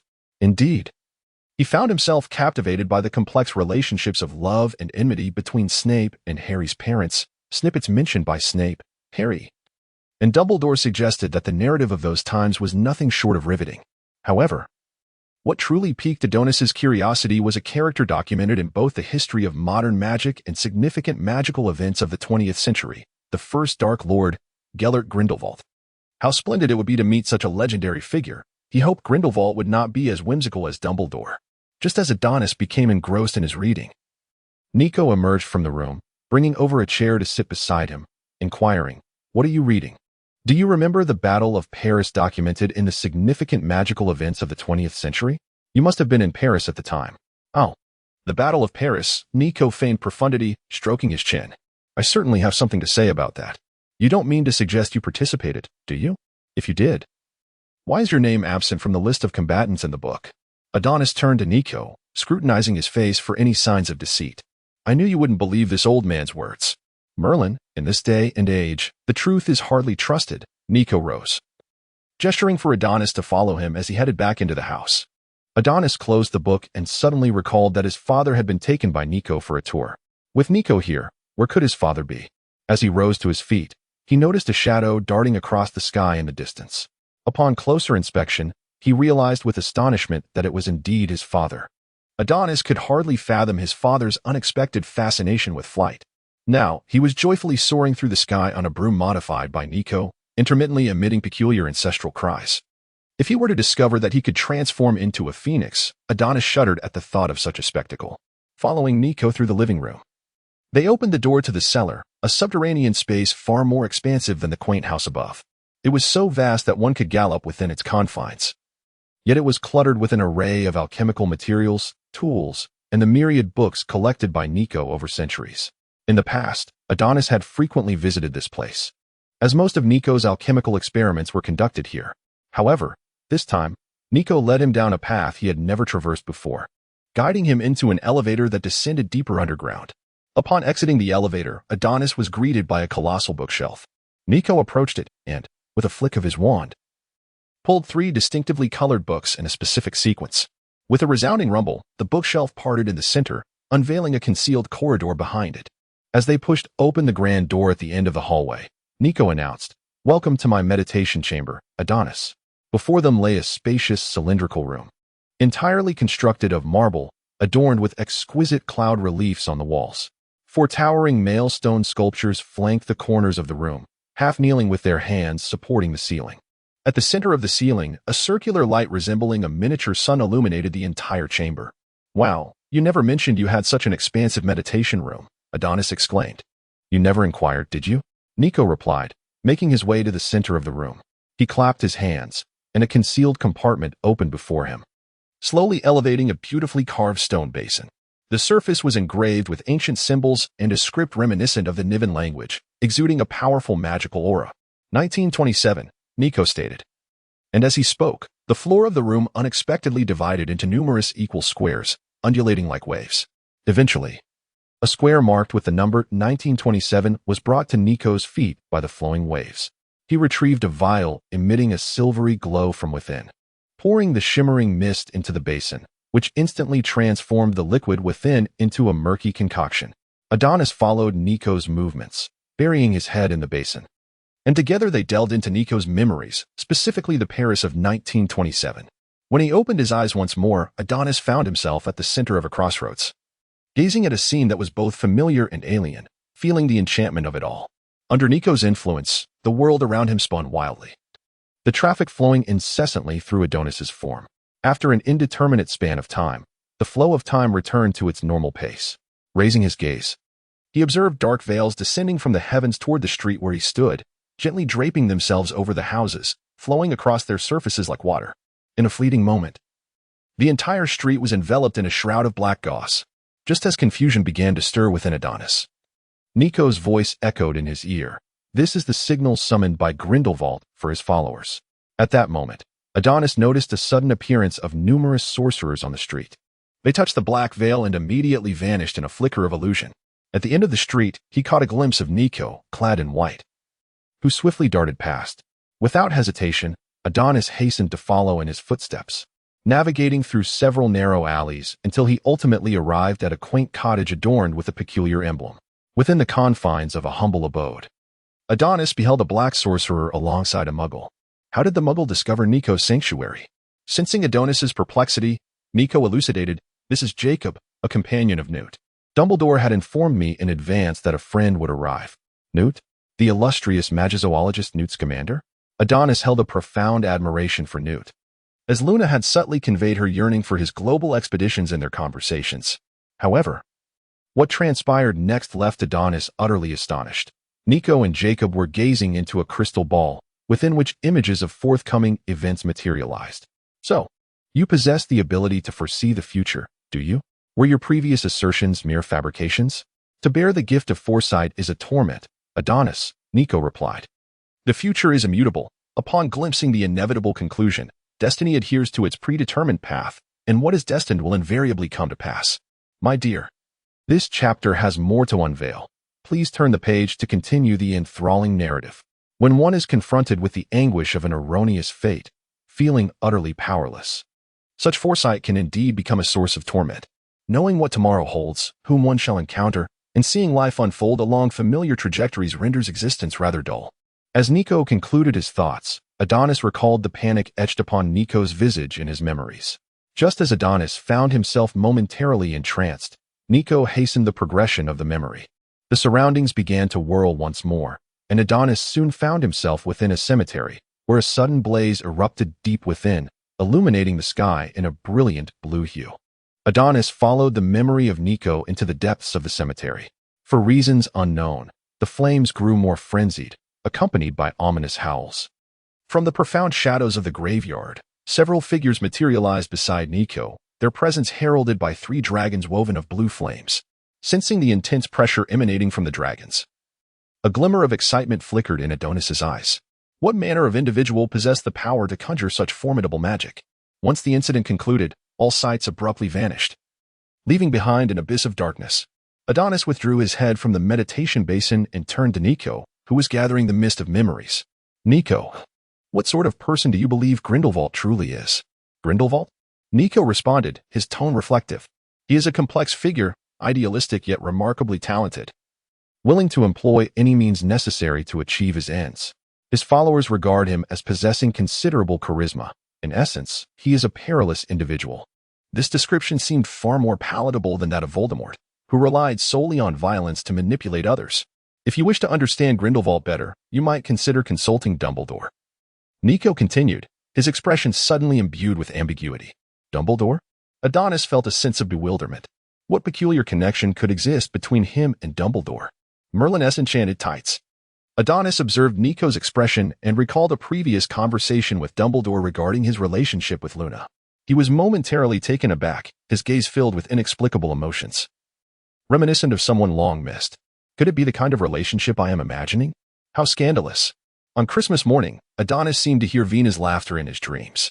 Gradually opening his eyes and clearing his mind, he stared blankly at the ceiling for a moment before rising to dress and descend the stairs. As he approached the living room, Vena's laughter became even more joyous. Just as he reached the bottom of the staircase, he spotted Vena clad in a wizard's outfit, wand in hand, perched sideways on a flying broomstick, leisurely circling the room. Perennial and his mother sat on the sofa, gazing at Vena with affectionate expressions. Seeing Adonis come downstairs, Mrs. Landon promptly beckoned him to unwrap his gifts. Given that Adonis was ostensibly petrified, he merely skimmed through the presents and found nothing from Hogwarts, aside from the 2 professors in the know. Regarding the gift from Snape, Adonis approached it with the mindset of unboxing a surprise. After all, Snape was notoriously miserly. In preparation for sending Snape a Christmas gift, Adonis had persistently consulted his mother until, under her guidance, he chose a shampoo that promised both oil control and silky strands, even thoughtfully providing a year's supply. However, when he unwrapped Snape's gift, he found himself contemplating the brain-boosting potion before him. Was Snape mocking my intellect?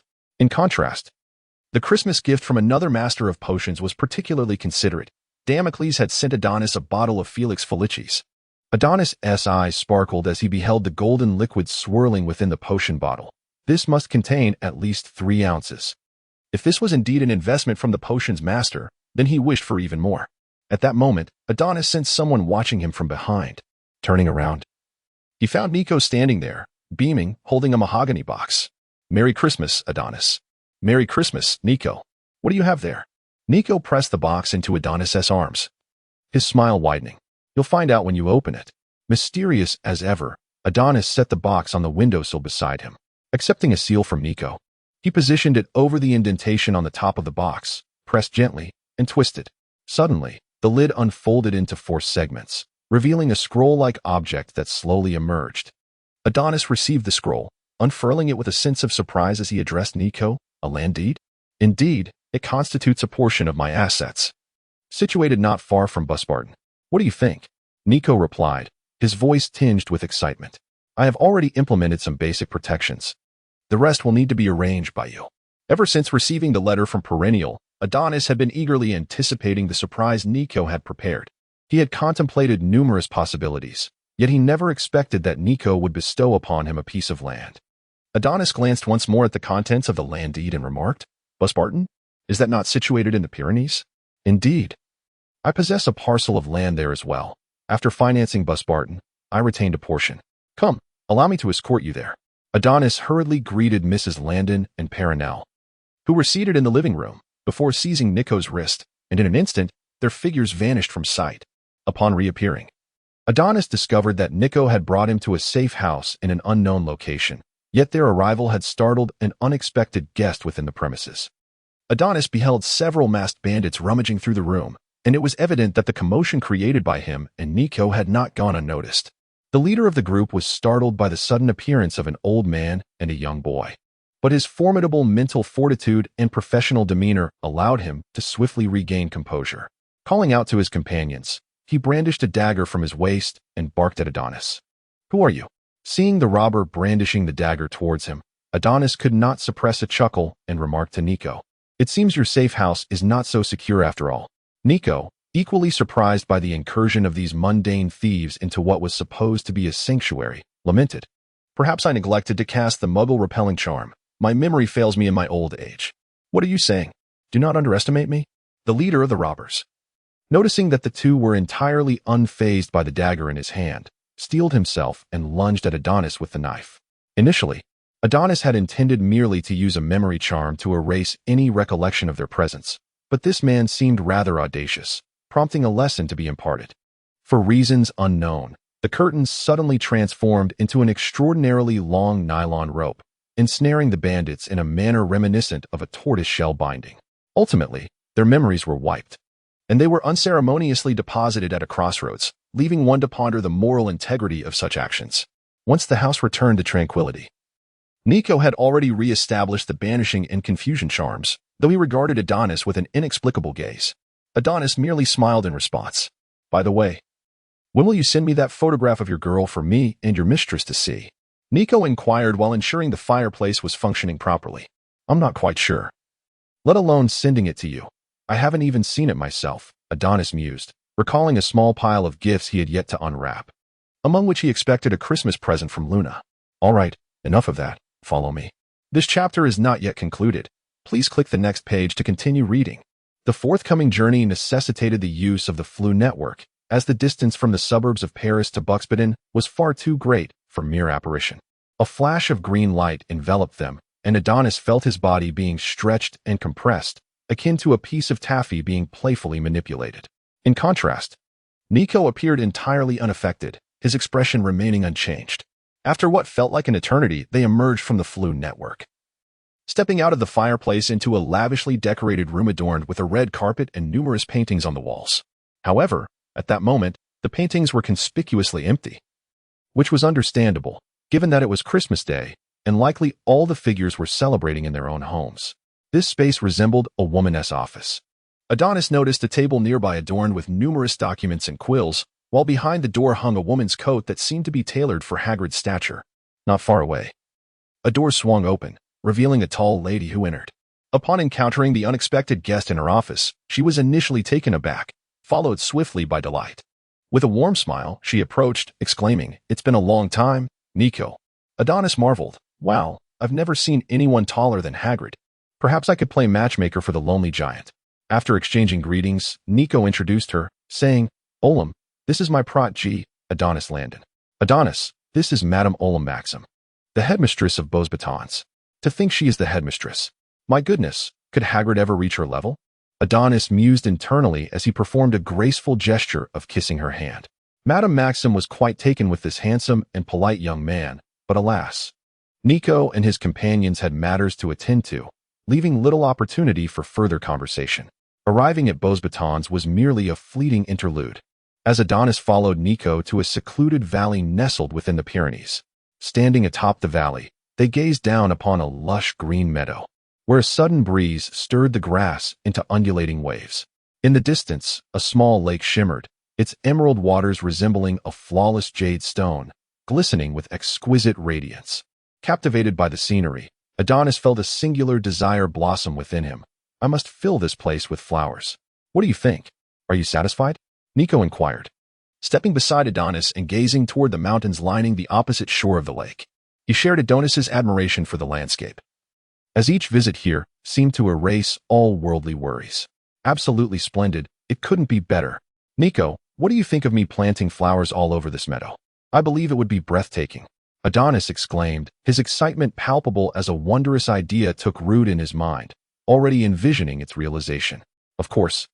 This land is your Christmas gift from me. It now belongs to you." Adonis smiled at Nico, retrieved a wooden hourglass from his small satchel, and placed it upon the ground. He then drew forth his wand from the sleeve of his robe, pointed it at the hourglass, and intoned, "Minthos."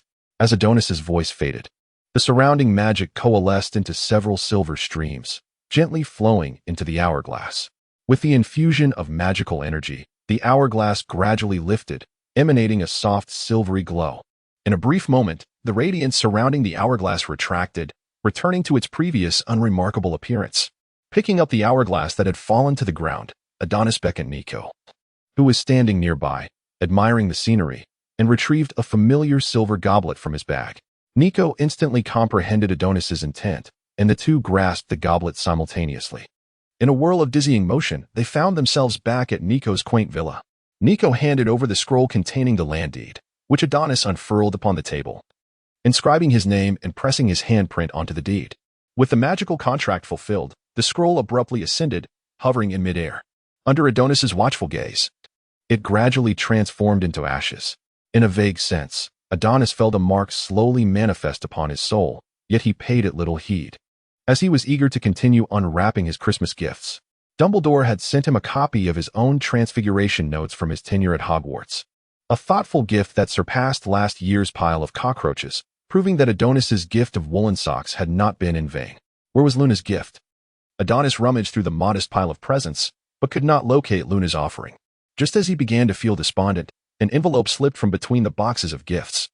Catching Adonis's attention, Adonis reached down to pick it up, gently brushing off any dust that may have settled upon it. With closed eyes, he offered a silent prayer, his heart brimming with anticipation. Finally, he steeled himself and, with a swift motion, withdrew his hand that obscured the sender's name. To his astonishment, it read Luna Lovegood. "Hooray!" Adonis exclaimed, unable to contain his excitement. The commotion drew the attention of Mrs. Landon and Perennial, who had been conversing behind him, and even Vina, who had been engrossed in playing with a unicorn plush, paused her activity. In an instant, the three women seemed to reach an unspoken understanding, cautiously approaching Adonis. He carefully began to unseal the letter, but instead of the expected handwriting, he was greeted by a moving image. Could it be what I think it is? A flutter of joy surged within him as he extracted the contents of the letter. To his astonishment, Luna had indeed sent a photograph of herself. Could this be the fabled connection of kindred spirits? In the photograph, the girl possessed bright, captivating eyes and fair skin. Standing in a garden where an ancient crabapple tree loomed behind her, adorned with mistletoe crowns of white pearls that made Luna appear as if she were an ethereal sprite of the woods. It seemed Luna had taken special care in her appearance that day, donning a blue-cropped sweater over a flowing white dress, her feet clad in dainty leather shoes.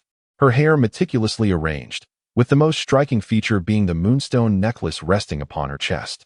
In the image, Luna initially turned slightly to the side, her fingers nervously fiddling with the hem of her skirt, exuding a hint of shyness. Yet, as a thought crossed her mind, a barely perceptible smile graced her lips. Slowly, she turned to face the camera, her eyes curving joyfully, embodying the essence of a jade lotus blooming in the moonlight.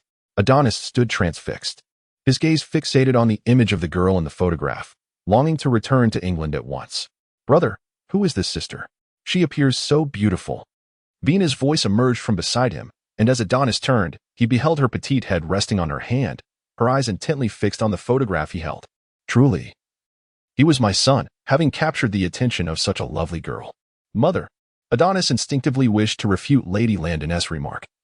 As no mother would liken her son to a pig, Lady Landon gently patted Adonis's shoulder and remarked meaningfully, "Why the shyness? Your father, at your age, boldly pursued me. This girl seems quite lovely. How many family members does she have? What do they do for a living?" Luna's family consisted solely of her and her father, Xenophilius Lovegood, as her mother had passed away 2 years prior. "Poor little girl. When you two confirm your relationship, do bring her over. Both your father and I would support this union." Mr. Landon interjected, "It seems someone has made a significant decision on my behalf. Nevertheless, never mind. The flying broomstick is such delightful fun. Up, up, and away."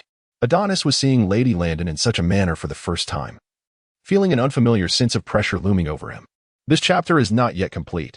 Please turn to the next page to continue enjoying the captivating content. Perenelle, however, remained silent, taking the photograph of Luna from Adonis's hands. With a replication spell, she created a copy and returned the original to Adonis, calling out to Nico, who was lingering in the cellar. "Stop playing, Nico. Come up and see your granddaughter-in-law." Initially, Adonis felt no embarrassment, yet Perenelle's shout inexplicably flushed his face crimson. He solemnly placed the photograph into his pocket and hurriedly picked up Vina to flee the scene.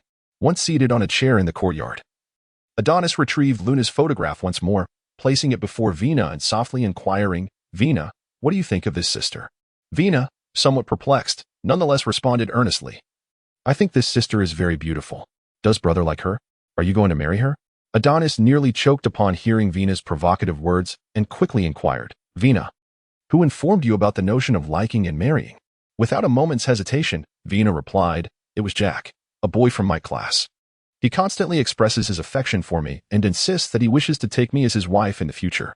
Adonis, for some inexplicable reason, felt a surge of anger. "Whose pig is this, daring to encroach upon my family's cabbage? It seems the time has come for me to impart a severe lesson to this so-called Jack. Do you have any fondness for Jack?" "Certainly not. He is utterly detestable, prancing around like a pompous fool. There was even a time when he attempted to kiss my cheek." "Very well, Jack, you have sealed your own fate." Despite the fury boiling within him, directed solely at Jack and not his beloved sister, Adonis inquired further, "Did he succeed in his endeavor? I mean, did he actually kiss you?" "Of course not. Only my brother and my parents are permitted to kiss me. No one else is allowed." Upon hearing Vina's words, Adonis affectionately ruffled her hair, realizing that this matter must be swiftly communicated to their mother. He could not allow his dear little sister to be vulnerable. If necessary, he would personally confront this so-called Jack, who dared to set his sights on his sister. Let him witness the true meaning of a nightmare. Adonis rested at Nico's home for a few days, yet he could not escape the inevitable letter from Dumbledore. The lines of the letter conveyed Dumbledore's weariness from patrolling the school during the Christmas season, hinting at his advanced age and the toll it took on him. Dumbledore's request for Adonis to return to school was unmistakable. Reluctantly, Adonis understood that he had to comply.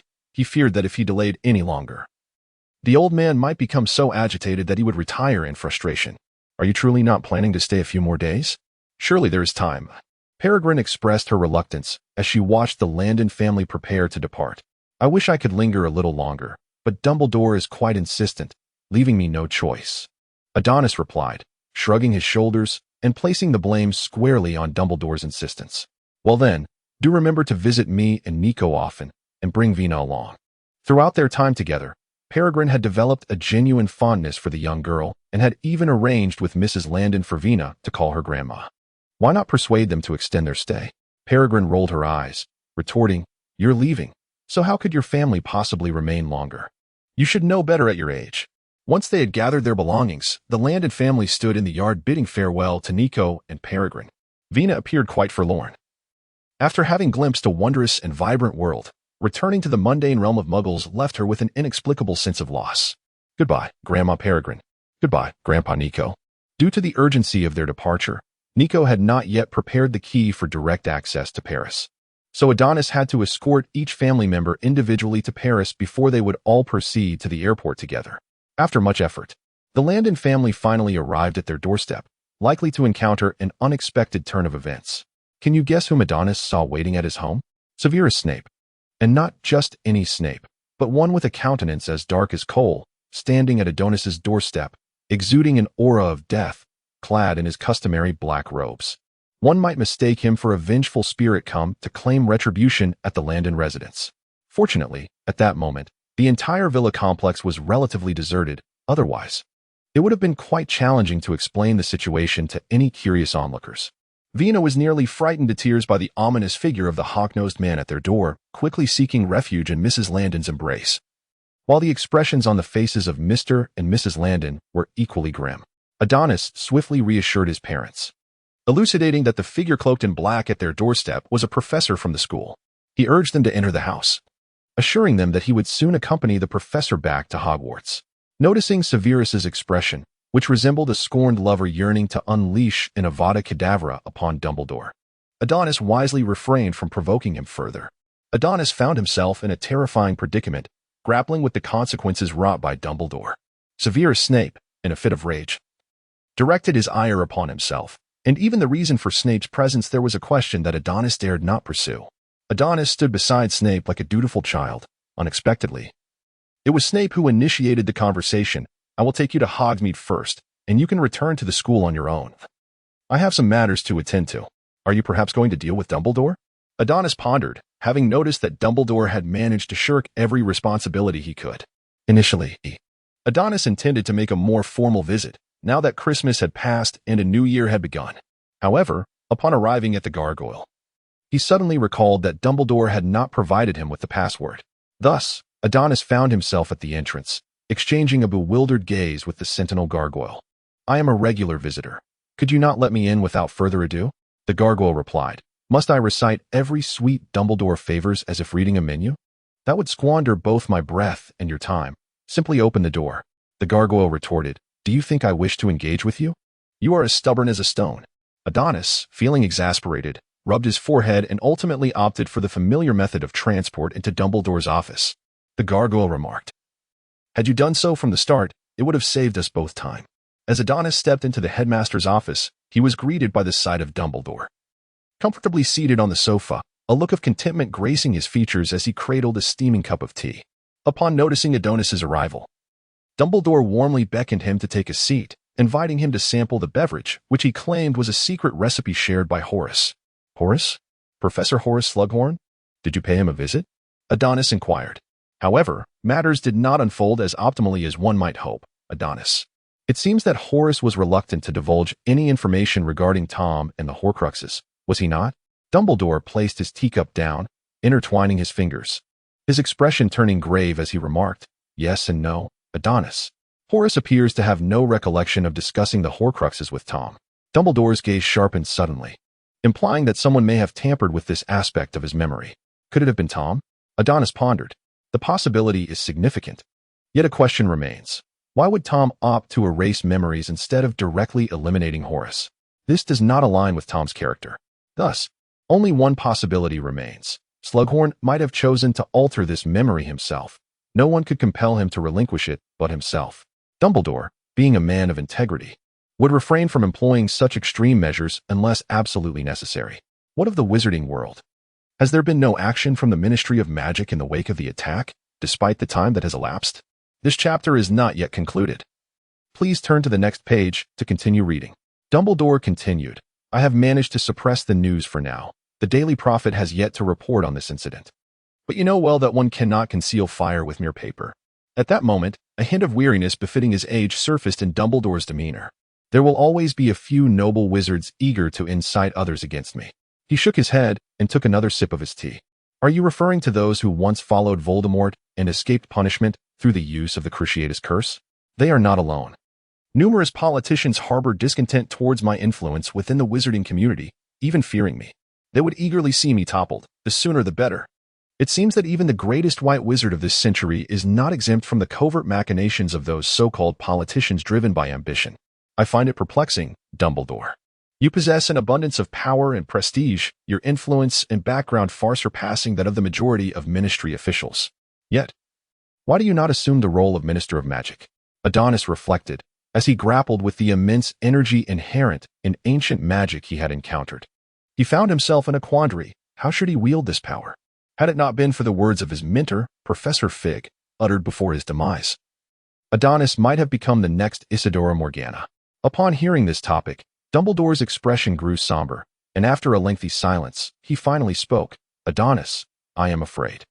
I am engulfed by the fear that if I no longer heed the directives of the Ministry of Magic, if I disregard the laws governing the magical realm, the insatiable thirst for power within me may spiral out of control, ultimately blinding me and transforming me into a monstrous figure. I could become the Dark Lord, or witness the demise of all those dear to me. Therefore, I cannot yield, Adonis, both for you and for all those I hold dear. It has been over a month since 1993, and with February approaching its midpoint, the trio remains stagnant in their pursuit of the Chamber of Secrets, the creature, and the diary. Adonis is left in disbelief. Logically, they should have already obtained crucial intelligence from Draco during the Christmas holidays. Amalgamating the information at their disposal to uncover what transpired 50 years ago when the chamber was opened should be a straightforward endeavor, should it not? Yet, why has there been no progress thus far? If one were to claim they are not making an effort, they spend every available moment in the library, conversely. If one were to assert they are indeed diligent, they are still found entrenched in the library. Compounded by Dumbledore's desire to treat the chamber incident as a trial to foster Harry's growth, which Adonis believes is unlikely to succeed, he hesitates to offer them any guidance. The solution is quite evident. 50 years ago, when the chamber was opened, a student lost their life, a rarity at Hogwarts. If only they could identify a professor who was employed there during that period. It seems there was only Dumbledore. Adonis believed that as long as they opened their minds, they would realize they could certainly inquire with Hagrid. Whether as a direct victim of the chamber incident or a living truth serum, Hagrid would invariably provide them with a wealth of information, perhaps even the truth itself. Alternatively, they could seek the counsel of the ghosts within the castle. In Adonis's recollection, the ghost of the Hufflepuff Fat Friar was exceedingly amiable. Recently, there had been no incidents of attacks, and the formerly oppressive atmosphere of Hogwarts seemed to have lightened considerably. However, during such times, there were always a few individuals eager to stir mischief. Of course, I do not refer to George and Fred, for there was indeed a prominent figure within the school who was intent on showcasing himself. February 14th, Valentine's Day morning. As Harry pushed open the heavy wooden doors of the Great Hall, the scene before him was so garish that he momentarily questioned whether he had entered the wrong place. The walls of the hall were adorned with dazzling red flowers, and the clouds that usually adorned the ceiling had vanished, replaced by heart-shaped, multicolored sequins. From time to time, these sequins would cascade from the ceiling, landing accurately in the students' soup bowls. Once the majority of the students had arrived, Gilderoy Lockhart made his way to the podium at the front of the staff table, beaming like a blooming chrysanthemum. "Happy Valentine's Day, everyone." His words garnered applause from numerous female admirers, and noticing the positive reception, Lockhart's smile widened as he continued, "I have received 46 Valentine's cards from students, for which I extend my heartfelt thanks. However," he suddenly raised his voice, "I must apologize, for I cannot accept the affections expressed in these cards, as I, Gilderoy Lockhart, a great wizard, should cast my gaze towards the horizon rather than be ensnared by the trivialities of romantic sentiment." Harry seemed to hear the sound of many hearts breaking. Even some of the older Gryffindor girls wore expressions of profound disappointment. "What right does he have? Please forgive my presumptuousness," Lockhart declared, "for I have prepared a small surprise for you all." With a clap of his hands, the grand doors of the hall swung open, revealing a procession of sullen-faced dwarves slowly entering. Adorned in golden halos and white satin attire, with immaculate wings protruding from their backs, they held an array of golden instruments, trumpets, tubas, and harps. Despite their darkened skin, the ensemble had a certain charm. If Adonis had been present, he would surely have remarked, "You are still too young, Harry. You overestimate Lockhart." Lockhart, upon seeing the troupe he had hired make their entrance, proclaimed loudly, "Today is a special day, everyone. The sentiments you cannot express in your everyday lives can be conveyed by me and my little angels, my cherubs. Certainly, Should you require assistance, do not hesitate to reach out to my esteemed colleagues. Lockhart, seemingly enveloped in his own self-satisfaction, proclaimed. You may learn the art of potion-making from Professor Snape, a true master of the craft. Alternatively, you could seek guidance from Professor Flitwick, who possesses a profound expertise in enchantments surpassing that of any wizard I have encountered. Lockhart's exuberance rendered him oblivious to the expressions of his colleagues behind him. Snape's countenance darkened ominously. For the first time, he felt the weight of his title as a master potion maker. His gaze swept across the assembly, and Harry felt as if he were being scrutinized by a venomous serpent. It was evident that anyone foolish enough to inquire about the creation of love potions from Snape would soon find themselves facing dire consequences. As the morning slipped away, nearly all the students grasped the true nature of Lockhart's so-called transmitting sentiments. A horde of gnomes barged into the classroom, indifferent to the ongoing lesson. The leader of the gnomes retrieved a card from his pocket and signaled the others to commence their performance. Amidst a cacophony of discordant sounds, they fervently recited the words inscribed upon the card. This was far from a romantic expression of sentiment. It was a mortifying spectacle, reminiscent of a public humiliation that one could not escape.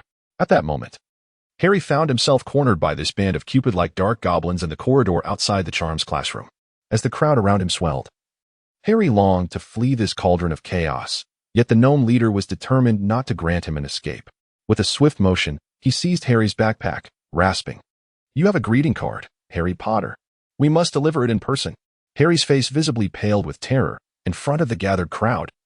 Should this gnome read aloud a card addressed to him, compounded by the recent air incident, he would surely be compelled to abandon his studies at Hogwarts. With a sudden exertion of strength, Harry attempted to dislodge the gnome's grip from his bag, whether it was fate's design or the inferior quality of the merchandise. The backpack tore open under their tugging, and Harry's books tumbled forth like petals scattered by the wind. As the tomes fluttered through the air, Harry found himself relieved that he had not stowed away any personal items that might reveal his vulnerabilities. What on earth has transpired? The condescending tone jolted Harry into realization. Draco had arrived. He could not allow Draco to witness his humiliation. He needed to escape. However, the gnomes had other intentions. The moment Harry attempted to rise, they latched onto his legs, and he fell heavily to the ground. The onlookers reveled in Harry's misfortune, oblivious to the fact that something seemed amiss on the floor. "Ron, have you seen Riddle's diary? It appears to be missing." During dinner time, Harry arrived at the hall, initially hoping to take a moment to further investigate Riddle's diary. His intuition suggested that this diary was undoubtedly connected to the Chamber of Secrets. However, upon opening his backpack, he was astonished to find it completely empty. Harry distinctly remembered placing the diary in his bag before leaving his dormitory at noon. So why was it now missing? Could it have been lost in the corridor? Just then, his friend Ron made a rather ludicrous face and pressed himself against Harry, making him feel quite uncomfortable as he hurriedly pushed Ron's face away. Indeed, his backpack had been damaged in the corridor by that insufferable little troll. But he had picked up all the scattered books from the floor and double-checked before leaving to ensure nothing was left behind. Thus, the only possibility remained. The book had been stolen. Who could be the thief? Ron, I suspect the book has been taken. Someone among the students does not want us to uncover the connection between the diary and the chamber. Hence, the culprit must be one of us. Don't be ridiculous, Harry. Ginny was with us too. Are you suggesting my sister is the heir of Slytherin? Ron dismissed Harry's suspicion with a wave of his hand, evidently not taking his friend's theory seriously. Hello, you two. What are you discussing? Hermione approached and sat down on Harry's right, appearing quite cheerful. Is there something joyful to share, Hermione? Just as you asked, Harry. I have discovered a significant clue regarding the Chamber of Secrets, Hermione said mysteriously. How old do you think Hagrid is this year? I don't know, perhaps in his 50s or 60s. Why do you suddenly ask about Hagrid? Harry replied, somewhat puzzled yet answered honestly. I just encountered Hagrid outside the hall and casually asked him. He told me he is 64 years old. And what does Hagrid's age have to do with the Chamber of Secrets? The chamber was opened 50 years ago, and Hagrid, being 64 now, must have been studying at Hogwarts at that time. So, regarding the chamber, why don't we ask Hagrid? Harry and Ron seemed to have an epiphany, vigorously nodding in agreement with Hermione's suggestion. The three hastily finished their dinner, eager to seek out Hagrid before curfew to uncover the truth. Oh, it's you three. Why aren't you returning to the common room at this hour? Hagrid opened the wooden door to find the trio standing at the entrance, their eyes fixed on him with an intense gaze. A sense of foreboding washed over Hagrid, as if he were about to be drawn into another round of questioning by them. He quickly shook off the ominous thought and warmly greeted his young friends with some rock cakes. Hagrid, do you know much about magical creatures? Hermione pondered for a moment, deciding to first lower Hagrid's psychological defenses to facilitate her inquiry later. As expected, the mere mention of magical creatures instantly eased Hagrid's demeanor, and he cheerfully exclaimed, I know an immense amount about magical creatures, unicorns, three-headed dogs, and the characteristics of nearly all magical beings. Suddenly leaning in closer, he whispered to the trio, I've had a thought lately, just a little idea, perhaps I could breed a new species of magical creature. Wow, that sounds incredible. I suggest you document the entire process of breeding this creature and publish it. That way, you will gain fame, Hagrid. Hermione encouraged. Thank you, Hermione. But I'm not quite sure how to record and publish, Hagrid admitted, appearing somewhat embarrassed and a little flustered. We can assist you, Hagrid. I would be delighted to help, Hermione asserted, patting her chest with determination, though she had yet to inquire which two species he intended to breed. Hagrid, do you know of any creatures that possess the ability to petrify? Harry posed a crucial question, which had a significant impact. Creatures with petrifying abilities. Indeed, there are some. Hagrid replied without hesitation. The most typical one is, he suddenly paused, looking incredulously at Harry and Hermione. However, Harry, oblivious to Hagrid's reaction, pressed eagerly, Hagrid, what is it? You're investigating the attacks occurring within the school, aren't you? Hagrid was taken aback that these young wizards were truly probing for information. What mischievous little rascals. Exchanging an awkward glance with Hermione, they both sensed Hagrid's knowing expression. Finally, Harry mustered the courage to ask, Hagrid, we know the Chamber of Secrets was opened 50 years ago. You know? Hagrid's expression shifted, appearing somewhat unnatural, as if he were evading something. Noticing Hagrid's demeanor, Hermione quickly deduced that he must possess crucial information. She seized the moment. Hagrid, do you recall anything about the events that transpired 50 years ago? Also, we found a diary belonging to Tom Marvolo Riddle. Do you know this person? Upon hearing Tom's name, Hagrid's countenance visibly shifted to one of fear and anxiety, as the image of a handsome young student began to merge with that of a pale, bald man in a dark cloak. This matter was beyond the capacity of the professors at Hogwarts to resolve. He needed to seek Dumbledore immediately. I'm sorry, children, but I don't have time to chat right now. I have urgent business. With that, Hagrid donned his moleskin coat and left the hut without a backward glance, leaving Harry and Hermione to exchange bewildered looks, while Ron continued to grapple with a rock cake. This chapter has not yet concluded. Please turn to the next page to continue reading the captivating content. After a while, in the headmaster's office, the wooden door was rudely thrust open, and Dumbledore stood by the bookshelf beside his desk, still taken aback when Hagrid barged in, exclaiming loudly, Professor, I have something important to discuss with you. It's of great significance. Dumbledore, well accustomed to Hagrid's overzealous nature, quickly invited him to sit down, urging him to catch his breath and speak at a measured pace. Professor, Harry mentioned he discovered the diary of the He Who Must Not Be Named. Hagrid's excitement grew, his voice rising. That's the Dark Lord. Is he? Hagrid suddenly fell silent, as if recalling those dark times. Dumbledore gently patted Hagrid's hand and said, Hagrid, do you trust me? Of course I trust you, Professor, Hagrid replied, slightly bewildered by Dumbledore's inquiry, yet resolute in his response. A flicker of light seemed to dance in Dumbledore's eyes, and his smile deepened. I will safeguard Hogwarts, protect my students from the malevolence of dark wizards, Hagrid, so there is no need for such anxiety. It was then that Hagrid realized he was in the presence of Dumbledore, the unparalleled figure in the wizarding world, wondering why he had been so flustered. What a lapse in judgment. However, Hagrid, there is something I must tell you in advance. What is it, Professor? Dumbledore continued. If further attacks occur, the Ministry of Magic may once again apprehend you, possibly imprisoning you in Azkaban. Dumbledore grasped Hagrid's large hand firmly, his expression earnest. Although I cannot contravene the Ministry's decisions, I will do my utmost to advocate for you and expedite the proof of your innocence. Trust me, Hagrid. Despite understanding from Hagrid's emotional shifts that there was indeed a connection between him and the Chamber of Secrets, Hagrid's hasty departure returned the trio's investigation to square one. Who exactly is Tom Riddle? Why does Hagrid seem so tense at the mere mention of his name? Back in the common room, Hermione pulled Harry and Ron to the sofa, preparing to reassess the information they had gathered. The head of the student council, an exemplary Slytherin graduate, Ron counted on his fingers, who received the Special Contribution Award at Hogwarts. It sounds like Tom has quite a few accolades. Wait, Hermione seemed to uncover a blind spot. After all these years in the wizarding world, haven't you heard anything about his deeds, Ron? About Riddle's exploits? It appears not. At first glance, this issue appears quite ordinary. However, upon deeper contemplation, numerous discrepancies arise. For instance, Tom Riddle's remarkable performance at school should have rendered him somewhat renowned within the wizarding community. It is perplexing that someone like Ron, who has spent his entire life in the magical realm, has no recollection of him. Moreover, students from Slytherin House typically exhibit a distinct characteristic. They are imbued with ambition and possess an intense yearning for power and fame. Under normal circumstances, one would expect Tom Riddle, regardless of his position, to wield significant influence.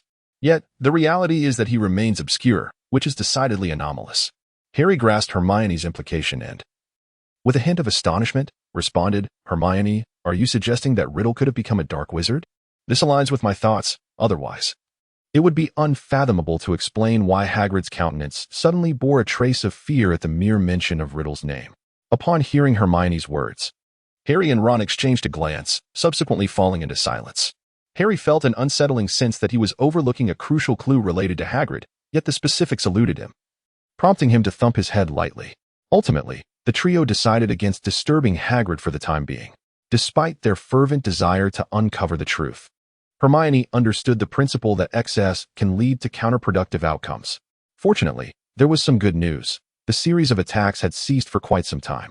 Since Justin and nearly headless Nick had been petrified, more than 2 months had elapsed.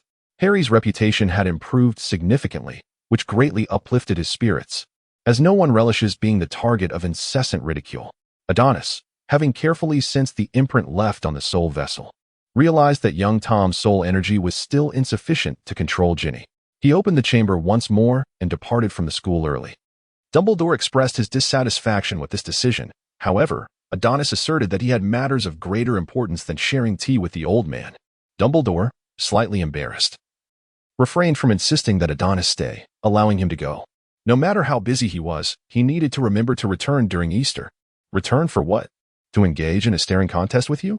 Adonis felt a sense of helplessness, pondering what ulterior motive the old man might be harboring, especially since his current endeavors were crucial to his life as trajectory, and he could not afford to be careless. Upon hearing Adonis's words, Dumbledore's lips twitched. And after clearing his throat, he added, the Easter holiday requires selecting elective courses for the upcoming academic year, specifically for 3rd year. Is that all? Adonis rolled his eyes, saying, care of magical creatures, arithmancy divination. Please submit my forms for me, as I will not be returning. What? Dumbledore found it hard to believe. Aren't you going to select all of them? Choosing all courses comes with benefits. Benefits? What benefits? Adonis was perplexed by Dumbledore's statement. The right to use a time turner. You know, this privilege is highly regulated. Not interested. I need more personal time next semester. I must take my leave. In an instant, Adonis transformed into a golden flame and vanished before Dumbledore, whose astonishment at his decisiveness left him curious about Adonis's true pursuits. In the common room, the 4 young ones were gathered around, intently examining the list of new courses, engaged in fervent debate. I believe we must carefully consider our course selections. This is crucial for our future, Hermione declared, her demeanor tense as if the weight of the world rested on her shoulders. Fearing that a poor choice could doom her future to shadowy obscurity. I want to drop potions class. Don't be ridiculous, Harry. We must continue with our existing subjects. Otherwise, I would have long since abandoned defense against the dark arts.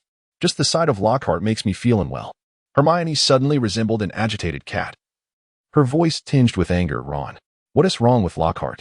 How can you treat our defense against the dark arts professor like that? Moreover, defense against the dark arts is vital. Neville slowly raised his hand and said, I don't believe Lockhart will effectively teach the students. I think it would be better if Adonis were to teach. His training has significantly improved my spellcasting. But what? The others knew well enough what he meant, and the conversation swiftly moved on as they resumed their lively discussion. Hermione recalled the numerous letters Neville had received recently and asked, Neville, didn't your family send you many letters? Did they offer any advice regarding course selection? Neville let out a long sigh as he retrieved the letters from his various wizard relatives, a collection nearly half a book thick, all offering differing advice regarding course selection. Some opined that arithmetic divination was more challenging than ancient runes, while others suggested that studying Muggle studies paled in comparison to divination. Upon perusal, it seemed that only the course on care of magical creatures garnered unanimous praise. Harry picked up the course schedule and inquired. It states that we only need to choose two. Which two are you considering? Care of magical creatures and divination? Ron appeared somewhat uncertain. Harry glanced at the schedule again and nodded. I believe that could work. Let us select the same. What about you, Neville? I am unsure. Perhaps I shall choose as you do? Hermione eventually sought advice from Percy, and Harry refrained from probing further, as they all perceived certain similarities between Hermione and Percy. Subsequently, Percy approached Harry, advising him to leverage his strengths when selecting courses. I think my only strength lies in Quidditch, Harry replied. Forget Percy.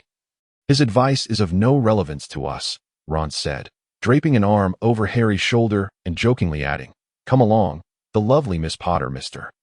Weasley invites you to dinner in the Great Hall.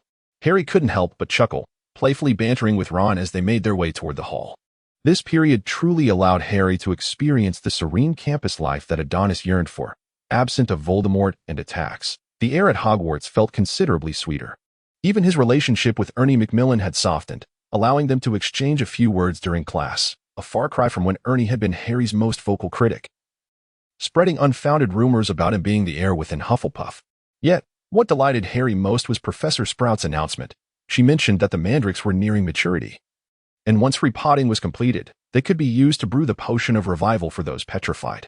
It had been months since Harry had spoken with Adonis, and when he finally awakened, he intended to express the depth of his longing.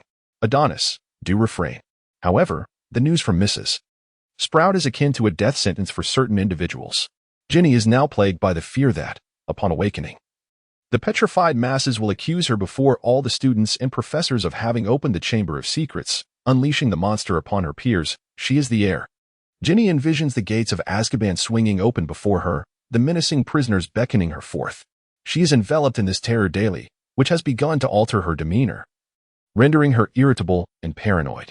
Her current state has caused her roommates to distance themselves, and even Ron, who has always been attentive to her well-being, is greatly concerned, having suggested on multiple occasions to escort her to the hospital wing, only to be gently declined by Ginny. She lacks a confidant to share her inner turmoil with, and her roommates have begun to withdraw. Moreover, due to Adonis's influence, she cannot confront Luna with ease. Thus, she places her hopes in Tom Riddle, a person who is both discreet and knowledgeable. Tom adopts the role of a compassionate upperclassman, demonstrating empathy and understanding towards Ginny while offering her crucial advice from a place of genuine concern, who in times of distress could refuse the kindness of a charming and considerate senior. Navi Ginny quickly comes to regard Tom as her emotional anchor, confiding in him completely, which further isolates her and diminishes her social interactions. Luna has attempted several times to engage Ginny in meaningful conversation, only to be hurriedly rebuffed. For Tom, this is undoubtedly fortuitous news. The more Ginny relies on him, the easier it becomes for him to manipulate her. The more she utilizes the diary, the more he can siphon her vitality. Ultimately, this culminates in a vicious cycle wherein Ginny believes herself to be the beneficiary, while the true benefactor remains Tom. Should Adonis discover this predicament, he would surely berate Tom as a scoundrel. This situation reached its zenith on the day of the Quidditch match between Gryffindor and Hufflepuff in April. Ginny, who had been diligently engrossed in her studies at the library, was assigned a simple task by Professor Flitwick due to her recent struggles, which required her to consult resources in the library first. As she aimlessly searched among the shelves, she caught sight of a familiar figure by the window, Hermione. Hermione, having spotted Ginny, warmly beckoned her to sit beside her and quietly inquired, I've heard that you've not been well lately. Is something amiss? Not really, thank you, Hermione. Ginny was about to respond when her gaze fell upon the book Hermione was reading, a tome on dark magical creatures, featuring none other than the basilisk, the very monster from the chamber. Ginny's pupils contracted sharply, a wave of unease washing over her. She feared that her secret would be uncovered by Hermione, yet she maintained an air of nonchalance in her presence. Hermione, perplexed by Ginny's abrupt change in demeanor, inquired, But what? Nothing. What are you looking at, Hermione? Ginny asked seemingly casually. Hermione, not giving it much thought, replied somewhat regretfully, I am trying to identify the creature from the Chamber of Secrets among the magical beings of our world. I have a few suspects, but I lack solid evidence to support my theories. Indeed, Ginny's heart raced, beads of cold sweat forming on her forehead. After exchanging a brief greeting with Hermione, she swiftly departed, wandering through the bookshelves before finally finding a secluded corner. There, she retrieved her diary from her bag and anxiously began to write. What should I do? Hermione will soon deduce that the creature in the chamber is a basilisk. She will uncover the truth and expose me as the culprit. The ink faded. Yet the diary remained unresponsive, as Tom had not anticipated that anyone at the school could uncover such information. While Tom pondered his next move, Ginny grew increasingly anxious, her thoughts pouring into the diary. Do not worry, Ginny. For now, no one knows that you are the heir of Slytherin who opened the chamber and unleashed the basilisk. So there is no need to be overly fearful. But Hermione is so clever. She will soon uncover the truth. I do not wish to end up in Azkaban. Riddle. Think of something. In truth, I have a method to ensure Hermione keeps the truth to herself. What method? Ginny's dimming spirits suddenly ignited with a glimmer of hope. She was eager to grasp the lifeline Tom was offering. Little did she know, this was precisely what Tom desired. Tom's words were suddenly laced with an enchanting allure, his gentle voice resonating in Ginny's ear. Ginny, trust me, open your mind. I will assist you in overcoming your current predicament. Half an hour before the competition began, the trio prepared to gather supplies for Harry, while Neville had already secured their spots. I'm so hungry. I want to kill. I want to tear them apart. That eerie voice echoed again, causing Harry to freeze in place. His unusual behavior quickly caught Hermione's attention. What's wrong, Harry? Are you feeling unwell? Harry shook his head, his expression grave as he said, It's that voice again, Hermione. I can hear it once more. Harry, the voice, Parseltongue, serpent. A thunderclap resounded in Hermione's mind, as all the information suddenly connected. The eerie sound that only Harry could hear indicated a link between the monster in the Chamber of Secrets and serpents, suggesting it could only be a basilisk. However, Hermione, who typically possessed a commendable memory, found herself at a loss to recall the characteristics and weaknesses of the basilisk. She needed to return to the library immediately. Harry, I must visit the library. You all go ahead. I shall be there shortly. Before she could finish her sentence, Hermione had vanished around the corner of the corridor. I don't understand why Hermione would choose to go to the library at this moment, I remarked. Neither do I, Ron. Harry felt a growing sense of foreboding, a feeling that intensified with Hermione's departure. The sound in his ears gradually faded, and he chose to set aside his thoughts. As he was about to enter and prepare for the competition, in the southern region of France, somewhere in the Pyrenees, Adonis felt a tingling sensation wash over him.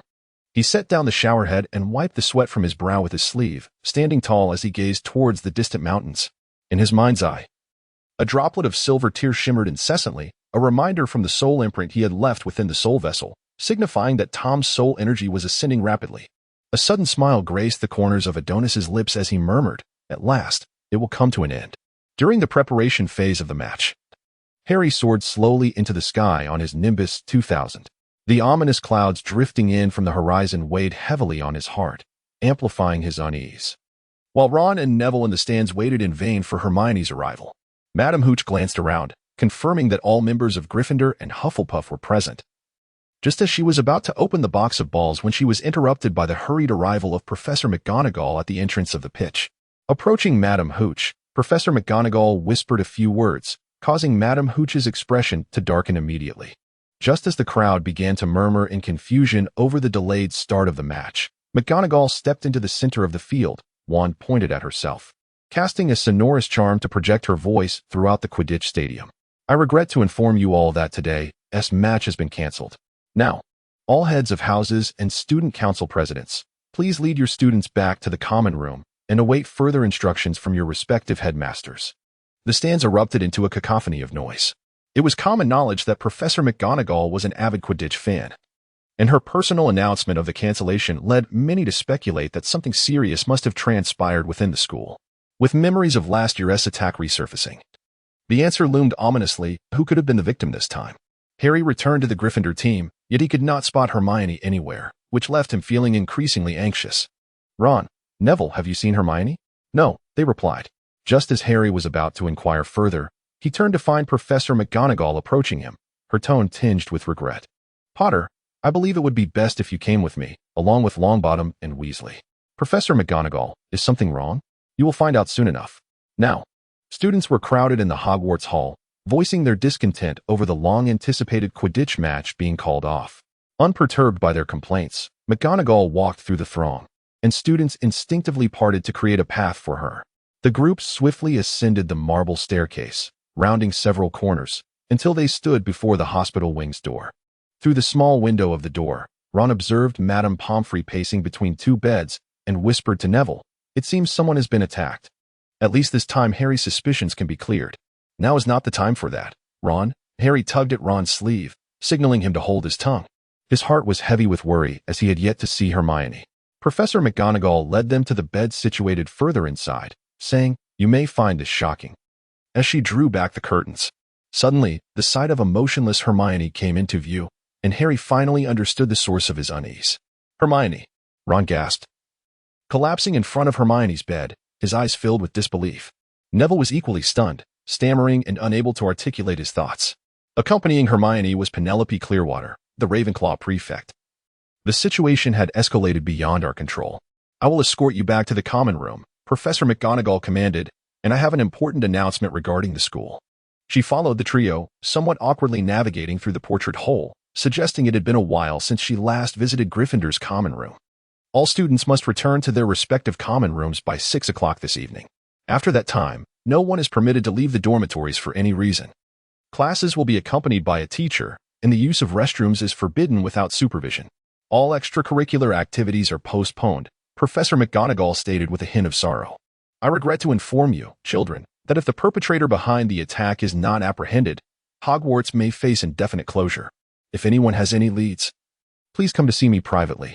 Once Professor McGonagall departed, the Gryffindor students erupted in chatter. 2 from Gryffindor, 1 each from Ravenclaw and Hufflepuff. But all of Slytherin was present. It was hard to believe the mastermind was not from Slytherin. Among the crowd, Harry spotted a disheartened Percy. Just as George and Fred approached, jokingly remarking, "Percy looks utterly terrified." Poor Percy, thinking his prefect badge would protect him. "Harry, there's reliable gossip that Penelope is his girlfriend." Poor Percy," Fred added, glancing at George with a grin. "He must be heartbroken." Harry, however, found no joy in their banter. His mind consumed by the image of Hermione's lifeless form. First Adonis, then Hermione. Could Ron or even Neville be next? Moreover, Professor McGonagall had warned that Hogwarts would close if the culprit remained at large. If Hogwarts shut down, he would be forced back into the oppressive existence dictated by the Dursleys, a life devoid of hope, which Harry detested. He would rather wander the streets. The mere thought of losing all his friends sent a chill down his spine. "We need to talk to Hagrid, tonight," he resolved. But Professor McGonagall had insisted they remain in the common room. What if we're discovered? He pondered. It seemed only his secret weapon could help. Secret weapon? You have a secret weapon? You've been with me all day. Where did you get a secret weapon? Is this your secret weapon? Ron and Harry, hidden beneath the invisibility cloak, could not suppress their laughter. "I never knew you had such a sense of humor, Harry." This chapter is not yet concluded. Please turn to the next page to continue reading. With a more optimistic outlook, Hermione may be gone, but Ron, if we both lack the determination to investigate, shall we merely stand by and witness the closure of Hogwarts? Harry abruptly halted his steps as Professor Sprout and the Fat Friar passed by them. While at the end of the corridor, the fleeting figures of Madame Grey and Professor Flitwick appeared. Ron had narrowly escaped capture by Professor Snape in the Great Hall. Had it not been for Harry's quick reflexes, seizing Ron by the collar in a critical moment, they would have found themselves in the dimly lit dungeons. Forced to sample Snape's suspiciously concocted tea, they evaded the professors and ghosts that obstructed their path and eventually arrived at Hagrid's hut. Harry approached and knocked on the door, only to be unexpectedly greeted by Hagrid, armed with a crossbow, aiming it at them. Both Harry and Ron were startled and hastily removed their hooded cloaks, revealing their faces, prompting Hagrid to lower his weapon in surprise. "What brings you here? Isn't the school under strict lockdown?" Hagrid questioned, glancing at them with a hint of tension. "Why do you have the crossbow? You seem a bit anxious." Hagrid's expression turned awkward. "Oh, it's nothing. Nothing at all. I just thought they might come." Ron seized upon the key phrase, "They? Who are they?" Before Hagrid could respond, a knock at the door echoed, compelling Hagrid to quickly collect the teacups he had offered to Harry and Ron, signaling for them to hide as he went to greet the visitor. Harry and Ron exchanged nervous glances, wondering if their presence had been compromised. However, their suspicions were soon alleviated. Upon opening the door, Dumbledore entered. A phoenix perched upon his shoulder, the same one Harry had previously encountered in the headmaster's office, which had once rested upon his own head. Following Dumbledore was a short, stout man clad in an outdated suit, his ensemble peculiar, chattering incessantly. "Dumbledore, are you truly not going to let me see that phoenix? It's unlike any I've ever seen. It's simply exquisite." "I'm afraid, Cornelius, it's a bit shy," Dumbledore replied.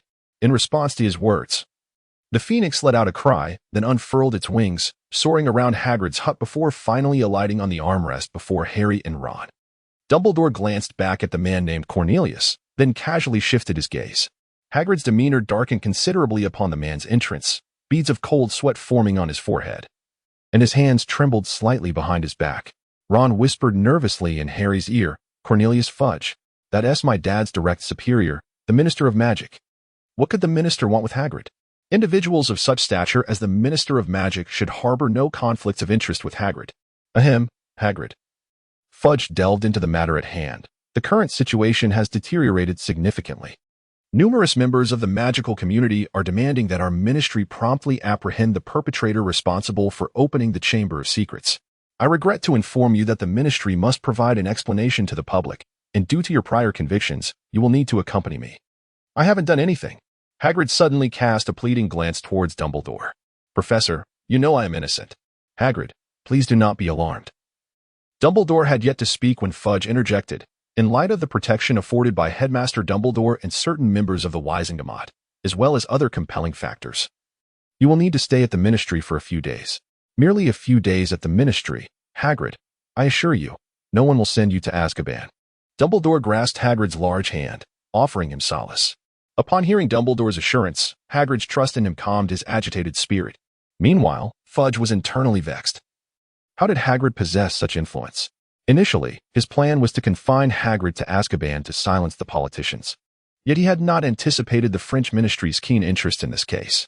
According to the French ministry, if he failed to uncover crucial evidence and hastily implicated Hagrid as a scapegoat, they would seek his impeachment during the International Confederation of Wizards meeting, a scenario Fudge dreaded, as it would severely hinder his career prospects. "If I may interject, Cornelius, taking Hagrid away will serve no purpose." Dumbledore's irritation was palpable, for events were unfolding precisely as Adonis had foreseen. Had it not been for Adonis's foresight in having Beauxbatons exert pressure on the French ministry, Dumbledore alone would not have been able to prevent Hagrid's imprisonment in Azkaban. After all, Dumbledore could not directly intervene in the decisions of the British ministry. Should Fudge remain obstinate, there was little he could do. One cannot realistically expect Dumbledore to orchestrate a prison break. Another knock resonated, drawing everyone's attention once more to the wooden door of the cottage. Dumbledore, being closest to the door, opened it. Harry was confronted with one of the most detestable figures in his life, Lucius Malfoy, whose face bore the same insufferable arrogance, as always. Ron felt an urge to confront him with a few punches. Hagrid was decidedly displeased by Lucius's arrival, bellowing, "What are you doing here? Get out. My home does not welcome you." Lucius feigned impatience as he pinched his nose, disdain dripping from his voice as he remarked, "You call this a home? It's filthy and dilapidated. Even my house elf resides in better conditions." Lucius approached Dumbledore, wearing a cryptic smile. "I merely heard that the headmaster was here, and as one of the Hogwarts Board of Governors, I am obliged to convey the latest proposal from the board to Headmaster Dumbledore." "What directives does the board have now?" Dumbledore's tone was laced with impatience as his piercing blue eyes fixed on Lucius. In an instant, he discerned Lucius's ulterior motives.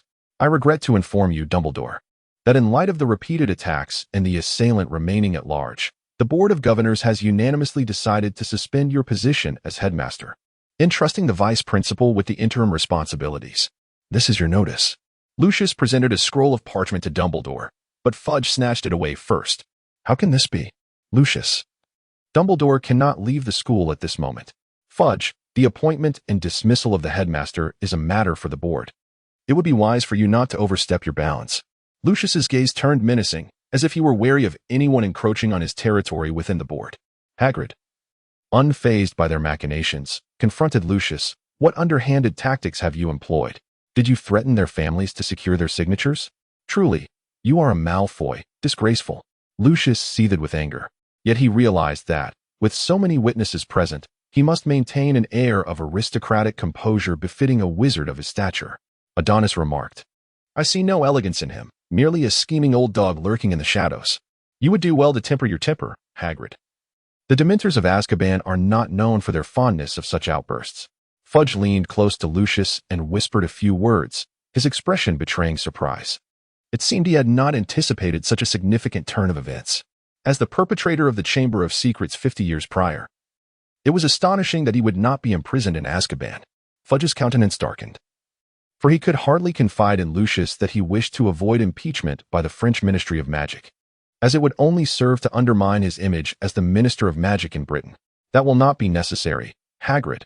I shall accompany them, Dumbledore interjected, silencing Hagrid with a glance. He continued, however, remember this, Lucius. Those who seek assistance at Hogwarts shall invariably receive it. With that, Dumbledore cast a meaningful glance towards Harry. As for me, leave it to me. Adonis gently unfurled his wings, signaling his understanding. Lucius followed Dumbledore out of the small room, while Hagrid's mind raced as he grasped Dumbledore's underlying message. Truly, Dumbledore was remarkable. With a mere glance, he had seen through Harry's invisibility cloak. Hagrid suddenly declared, "Indeed.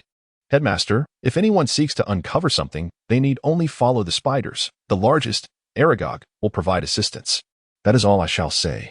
Dumbledore and Hagrid's exchange left Fudge, who was trailing behind, feeling quite uncertain. Was it now customary for everyone to impart some inspiring words before departing the room? Was it inappropriate to remain silent? After a lengthy pause, Fudge could muster only the words, "I think the same as they do." Harry quickly exited Hagrid's hut. Once he confirmed that the adults had departed, he and Ron removed the invisibility cloak. "Harry, what do they mean by that? What past transgressions does Hagrid have?" Harry remained silent and gestured towards Ron's left. Ron turned to see a bird's head suddenly magnified before him, startling him. "Well, what? Why hasn't it left? Has it been here all along?" Ron stammered, nearly poking his finger into Adonis's beak. "Isn't that a rather obvious question, Ron?" Harry sighed, feeling exasperated by such a companion, and suddenly found himself reminiscing fondly about the days spent with Hermione alongside Adonis. Noticing Adonis's lack of movement, Ron attempted to pet the creature's head in a show of affection, but before he could reach, Adonis's wings flared open. "You think you can take advantage of me? I assure you, not a chance." Adonis unfurled his wings and alighted atop Ron's head, playfully tousling Ron's hair into a disheveled mess. He nestled comfortably, tucking his head beneath his wings, feigning slumber. Naturally, Ron was not keen on having a bird perched upon him, and despite several attempts to dislodge Adonis, he was unsuccessful. Ultimately, under Harry's counsel, he resigned to Adonis's presence for the time being, much to Adonis's delight. "I suspect that Professor Dumbledore's notion of assistance pertains to the phoenix resting upon your head, but what of Hagrid's mention of spiders?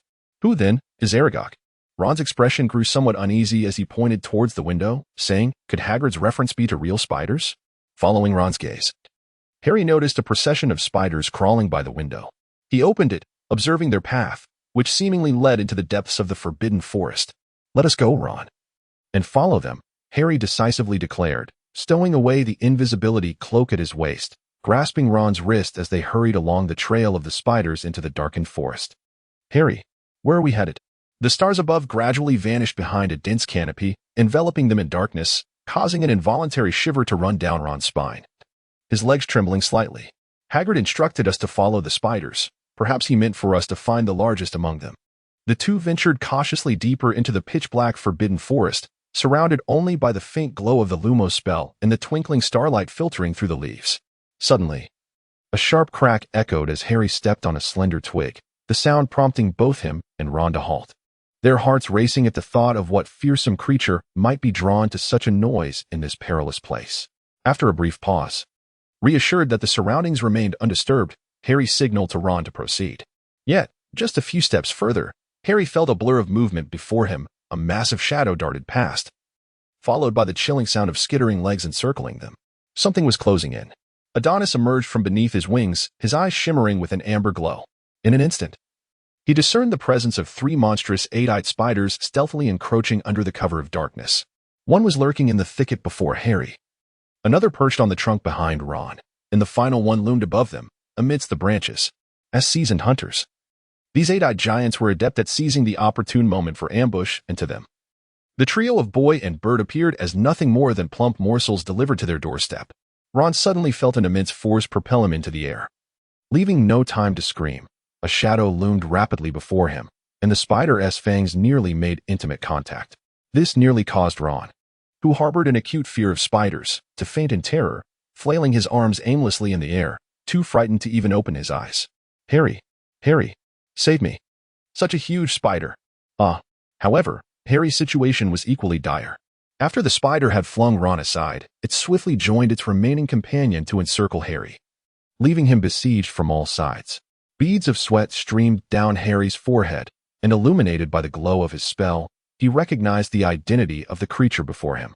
Damn it, it's an eight-eyed spider. A creature of danger level XXXXX. Harry could not fathom a means of survival, especially since his only offensive spell was the disarming charm, learned in his second year at Hogwarts, while under the assault of three eight-eyed spiders. Pondering their social nature, Harry couldn't help but wonder, were there truly only three spiders here to capture him? The clicking sounds emitted by the eight-eyed spiders grew increasingly frequent, signaling their mounting excitement. Harry dared not act rashly. Sweat dripped from his brow as his mind raced. Hagrid would surely not send him and Ron into the Forbidden Forest to meet their demise. So what could Hagrid's hint possibly mean? The eight-eyed spiders encircling Harry seemed to lack patience, moving in circles on their long, black legs. Had it not been for their wariness of the wand in Harry's hand, they would have already launched their assault and claimed him. Adonis gently descended upon Harry's shoulder, the cry of the phoenix resonating through the woods as it fixated intently on the hunting party. Both Harry and Ron wore the protective charms he had gifted them, and the three powerful shield charms were sufficient to ensure their safe return to Hogwarts. While Harry felt assured of their safety, it seemed that his companions were overly anxious and had forgotten this fact. The presence of a phoenix instilled in Harry a considerable amount of courage. After a moment of contemplation, he addressed the enormous spider before him, inquiring, "We are friends of Hagrid, here to seek Aragog. Do you know him?" Upon hearing the name Aragog, the eight-eyed giant spider appeared to express a resigned demeanor and ceased its encirclement of Harry, turning instead to venture deeper into the Forbidden Forest. Observing that his words had borne fruit, Harry exhaled deeply, only then realizing that his back was drenched in cold sweat. Ron, having been flung to the ground by the spider above, landed heavily, lamenting for some time before gingerly rising with a hand on his backside. "To meet Aragog, follow us." The last spider spoke slowly, each word accompanied by a clicking sound that nearly rendered Harry unable to comprehend. Ron, taken aback by this turn of events, stammered, "Did you hear that, Harry? The spider can talk. Am I dreaming?" Harry remained silent, delivering a firm punch to Ron, who winced in pain. But his expression was one of greater despair. "The spider truly speaks. This is no dream. Enough of this, Ron. We must follow it. This is our only chance to see Aragog." "I'm scared, Harry. What if they take me to their lair? Do we have any choice?" It took considerable effort for Harry to persuade Ron, yet he too harbored doubts. Would the eight-eyed giant spider, known for its carnivorous nature and penchant for attacking humans, truly refrain from harming them? Only the spider held the answer. After trailing behind the spider for some distance, they suddenly encountered a broad hollow, an open space devoid of trees, allowing starlight to illuminate the entire area. Standing at the edge of this hollow, Harry and Ron beheld a horrifying sight that would require a lifetime to heal from. Hundreds of spiders densely clustered in every corner of the hollow, with even the smallest among them being as large as a newborn calf. Harry was inevitably reminded of a conversation he had with Adonis the previous school year. "Adonis, why do you think Professor Dumbledore doesn't allow us into the Forbidden Forest?" "Why do you ask?" "Just out of simple curiosity." "Let me think," Adonis replied, stroking his chin. "Spiders, you should know them, Harry, those ordinary ones. Of course, what of it? Now, imagine hundreds upon hundreds of spiders fixating their gaze upon you. What might that feel like? It would be quite revolting. But what does that have to do with the Forbidden Forest? I hope you shall never know, Harry." Adonis patted Harry on the shoulder. "Come now, we must attend class." "Harry, do you think it is still possible for me to regret this?" Ron's voice trembled, his face pale, and his entire demeanor suggested he might faint at any moment. The spider leading the way remained oblivious to the unusual state of the two behind. Descending along the slope that bordered the hollow, heading towards its very center where a hemispherical web lay, dense like a thick mist, obscuring the view within. Gathering his courage, Harry made his way down the slope, and Ron, resigned to his fate, could only follow in Harry's footsteps. "Aragog, Aragog," the leading spider called out towards the web. "Someone is approaching." From the depths of the web came the eerie sound of a massive creature moving slowly, and soon a spider the size of a small elephant emerged from the opening of the web. Its body differed from that of other eight-eyed spiders, displaying a grayish hue amidst the black, with each eye veiled by a layer of white film. "Humans? Who approaches? Is it Hagrid?" No, it is a stranger. Aragog felt a surge of impatience, poised to issue the command to eliminate Harry and Ron when the spider spoke once more. They claimed to be friends of Hagrid. Friends of Hagrid? Aragog's gaze drifted blankly ahead, yet it could discern nothing in its current state. At that moment, Harry descended the slope, nearing its base, when a foul, putrid stench assaulted him. Ron gagged repeatedly, while Harry experienced a dizzying sensation in his mind. Gritting his teeth against the nausea, he approached Aragog, calming his racing heart, which thudded wildly from fear, and said, "Hogwarts is facing some troubles. Hagrid mentioned you might offer us assistance. What assistance could I possibly provide you? As you can see, I am an acromantula, and you are but a human. My kind and yours are irreconcilable," in a manner that seemed to echo Aragog's sentiments. The acromantula in the hollow began to encircle them, their large pincers clicking ominously, causing Ron to grasp Harry's arm in fright. Harry, though anxious, steeled himself to continue speaking. Hagrid has been taken by the Ministry of Magic due to his alleged past offenses.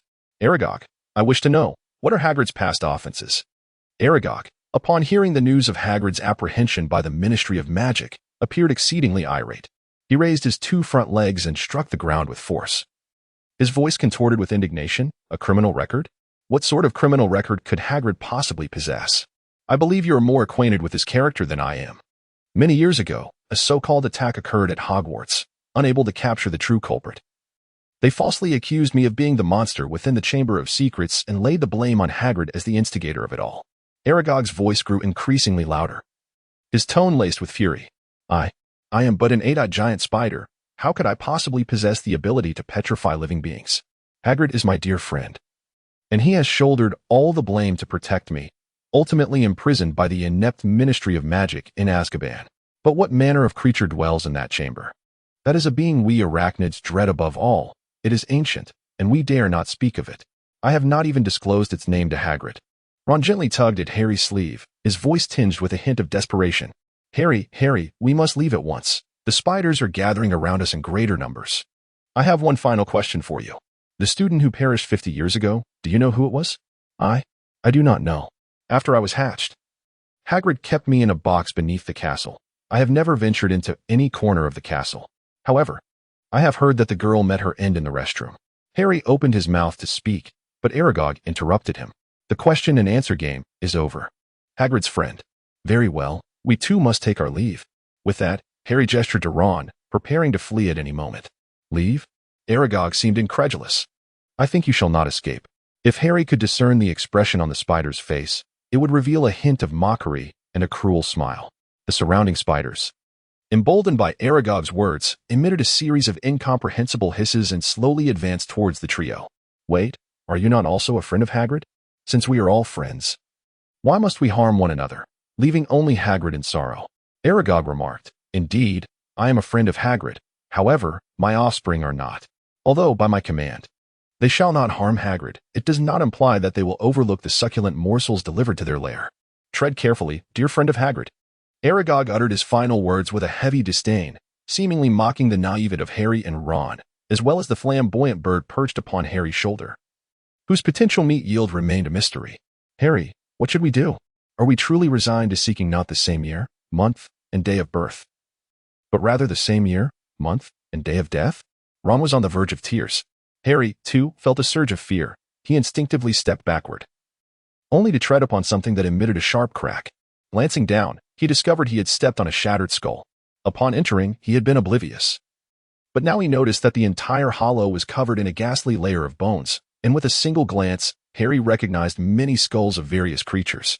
The foul stench he had previously detected was indeed emanating from these remains, as he had initially suspected it to be the odor of the acromantula.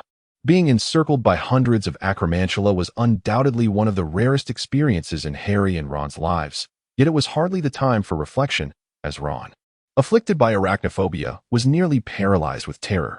With urgency, Harry gripped his wand tightly, while Ron retrieved his battered stick from his pocket, seemingly signaling the acromantula to charge. Just as Harry believed his illustrious life was about to be extinguished, a circular wall of fire erupted around them, accompanied by the cry of a phoenix overhead. Harry looked up to see the phoenix, previously resting on his shoulder, now soaring in the air, its wings leaving trails of golden sparks. The advancing acromantula had no time to halt. The foremost among them rushed into the flames, their front legs and large pincers instantly scorched, emitting a continuous hiss as the air filled with a faint aroma of roasting flesh. Seizing the moment, Adonis swooped down, grasping Harry and Ron by the back of their collars with his claws, and ascended swiftly. "Whoa!" Ron exclaimed, exhilaration coursing through him as his feet lifted off the ground. The thrill of survival compelled him to shout above the swarm of acromantula. The creatures left behind could only watch in helpless frustration as their intended meal soared away, unable to breach the fiery barrier Adonis had created. The forbidden forest blurred beneath Harry and Ron's feet, and soon, Hagrid's hut came into view. Adonis regarded Harry and Ron with disapproval. Had he not been present, they would likely have become the acromantula's midnight snack, and not the kind that satisfies hunger. Consequently, Adonis unceremoniously dropped them beside Hagrid's hut before flapping his wings and heading towards the castle. "What an exhilarating night, Ron. Let's go." "I doubt I will ever want to venture into the forbidden forest again," Harry remarked. As Ron recalled something, he turned and headed towards Hagrid's pumpkin patch. "Ron, where are you going?" Harry was utterly perplexed by Ron's behavior. He observed Ron in Hagrid's pumpkin patch, discovering a perfectly grown pumpkin and spitting on it, rendering Harry speechless at Ron's childish antics. He recalled the day Ron had spat out a slug, when Hagrid had emphatically urged Ron not to desecrate his precious pumpkins, underscoring Hagrid's fondness for them. However, Ron would never actually kick Hagrid's pumpkin. That would be too cruel. "Ron, don't take it out on Hagrid. He likely has no idea that Aragog would permit his offspring to attack us. Once I return, I shall diligently learn how to deal with spiders. One day, I will make them pay. I hope that the next time you encounter a giant spider, your legs do not tremble." Harry and Ron finally returned to the common room, only to realize that it was nearly dawn. Ron, not bothering to change, flopped straight onto his bed, while Harry merely washed his face before slipping into bed. However, after the events they had just experienced, sleep eluded him, and Aragog's final words lingered in his mind. The situation seemed to reach an impasse. Aragog refused to divulge information about the creature in the Chamber of Secrets, yet he disclosed that it was an ancient being feared even by the acromantula. A creature of XXXXX classification. 50 years prior, a student had perished in the girls' lavatory, a female, and they were aware of a ghost clad in Ravenclaw robes haunting that very washroom. "Ron, are you asleep?" "Not yet. What is it?" Aragog mentioned that the girl who died was found in the lavatory. Harry pondered his words carefully. "I mean, is it possible that she has never left the lavatory since her death?" Ron grasped Harry's implication and replied, "So you suspect that the student who died 50 years ago is Moaning Myrtle? This is merely my conjecture. Shall we inquire at the lavatory tomorrow?" The following morning in the Great Hall, Professor McGonagall approached the owl podium at the staff table and announced good news to the assembly. "Ladies and gentlemen, I have some excellent news to share." At her pause, several students speculated about the nature of this good news. Could it be that Professor Dumbledore is returning? Nonsense. It is clearly that the heir of Slytherin has been captured. Is there any news better than this? I believe it is the Quidditch match is resuming. Don't be so obvious. Wood, we all know you want to win the trophy. The twins raised their goblets to Wood and burst into laughter. "Silence." McGonagall commanded again, and the hall fell silent instantly. Satisfied, she nodded. "In times like these, maintaining discipline is of utmost importance, ladies and gentlemen. This morning, Professor Sprout informed me that the mandrake is ready for harvest, which means that tonight, all those petrified will return to school. From them, we may glean the identity of the creature or individual responsible for the attack. I sincerely hope that the so-called chamber incident can be resolved by the end of this term." Upon hearing this news, Ron could not contain his excitement and said to Harry, "We can certainly wait for Hermione and Adonis to awaken. With their abilities, combined with the information we have gathered, we might be able to draw conclusions swiftly. Are you suggesting we no longer need to seek out Moaning Myrtle?" Harry pondered the feasibility of Ron's proposal, only to discover that the likelihood of success was indeed 100%. However, for some, this may not be welcome news, as Neville suddenly interjected. "What do you mean? Are you implying that Hermione and Adonis waking up is not good news?" Ron appeared somewhat irritated, his tone growing impatient. Neville hastily clarified. "I certainly wish for Adonis and Hermione to awaken, but the perpetrator remains at large. Think about it. How could this news be considered favorable for the heir of Slytherin?" Harry grasped the implications, feeling a sense of shock. "Neville, are you suggesting that the heir might hesitate to act, opting instead to unleash indiscriminate attacks on the students of the school?" Neville nodded, and Ron began to realize that matters might not be as straightforward as he had assumed. He promptly apologized to Neville for his earlier tone, to which Neville responded that he bore no ill will. Ultimately, Ron and Harry decided to visit Moaning Myrtle's washroom, with Neville insisting on joining them, as their previous endeavors had taken place without his knowledge, and he did not wish to be left out by his friends. While the three were quietly conspiring, Ginny suddenly approached, appearing quite anxious and even somewhat distressed. Harry assumed she was simply shy, as usual, when in his presence. "Ginny, is there something you wish to tell me?" Ron was the first to break the silence among them. Ginny was about to speak when Percy walked over. Understanding her older brother's character well, Ginny feared that if he learned of her discovery regarding the chamber, he would undoubtedly choose to prioritize duty over family loyalty. As the thought of being confined in Azkaban crossed her mind, Ginny swallowed the words she intended to speak and hurriedly turned away. The trio was left bewildered by Ginny's abrupt departure. Yet they brushed off the confusion and continued discussing their forthcoming plans. They had resolved to discreetly slip away from the group during Professor Lockhart's history of magic class in the afternoon to investigate Myrtle's lavatory. While their aspirations were grand, reality proved to be quite stark. They had indeed executed the initial phase of their plan flawlessly. However, just as they had strayed from the group and had not ventured far, they were apprehended by Professor McGonagall, who was patrolling the corridors. "Given the current state of the school and lockdown, what are you doing here without a professor's supervision?" Professor McGonagall's eyes blazed with indignation, clearly displeased with the unruly behavior of her students. "Professor, we wanted to see Hermione. It has been quite some time since we last saw her." Harry stuttered. Upon hearing Harry's words, Professor McGonagall's gaze shifted to Neville, seemingly seeking confirmation of Harry's claim. Neville hastily nodded in earnest, embodying the trustworthy image he had cultivated in the professor's mind. This prompted McGonagall to dismiss her doubts about their explanation, even evoking a hint of emotion as tears glistened in her eyes. The pure bond shared among friends was undeniably touching. With a soft smile, Professor McGonagall said, "I shall inform Professor Binns of your whereabouts, and as for Madame Pomfrey, simply tell her that I have permitted your visit." With that, McGonagall departed, and Ron even heard the sound of her wiping her nose. Is that all it took? Ron marveled, incredulous at how effortlessly they had convinced Professor McGonagall. Never mind that.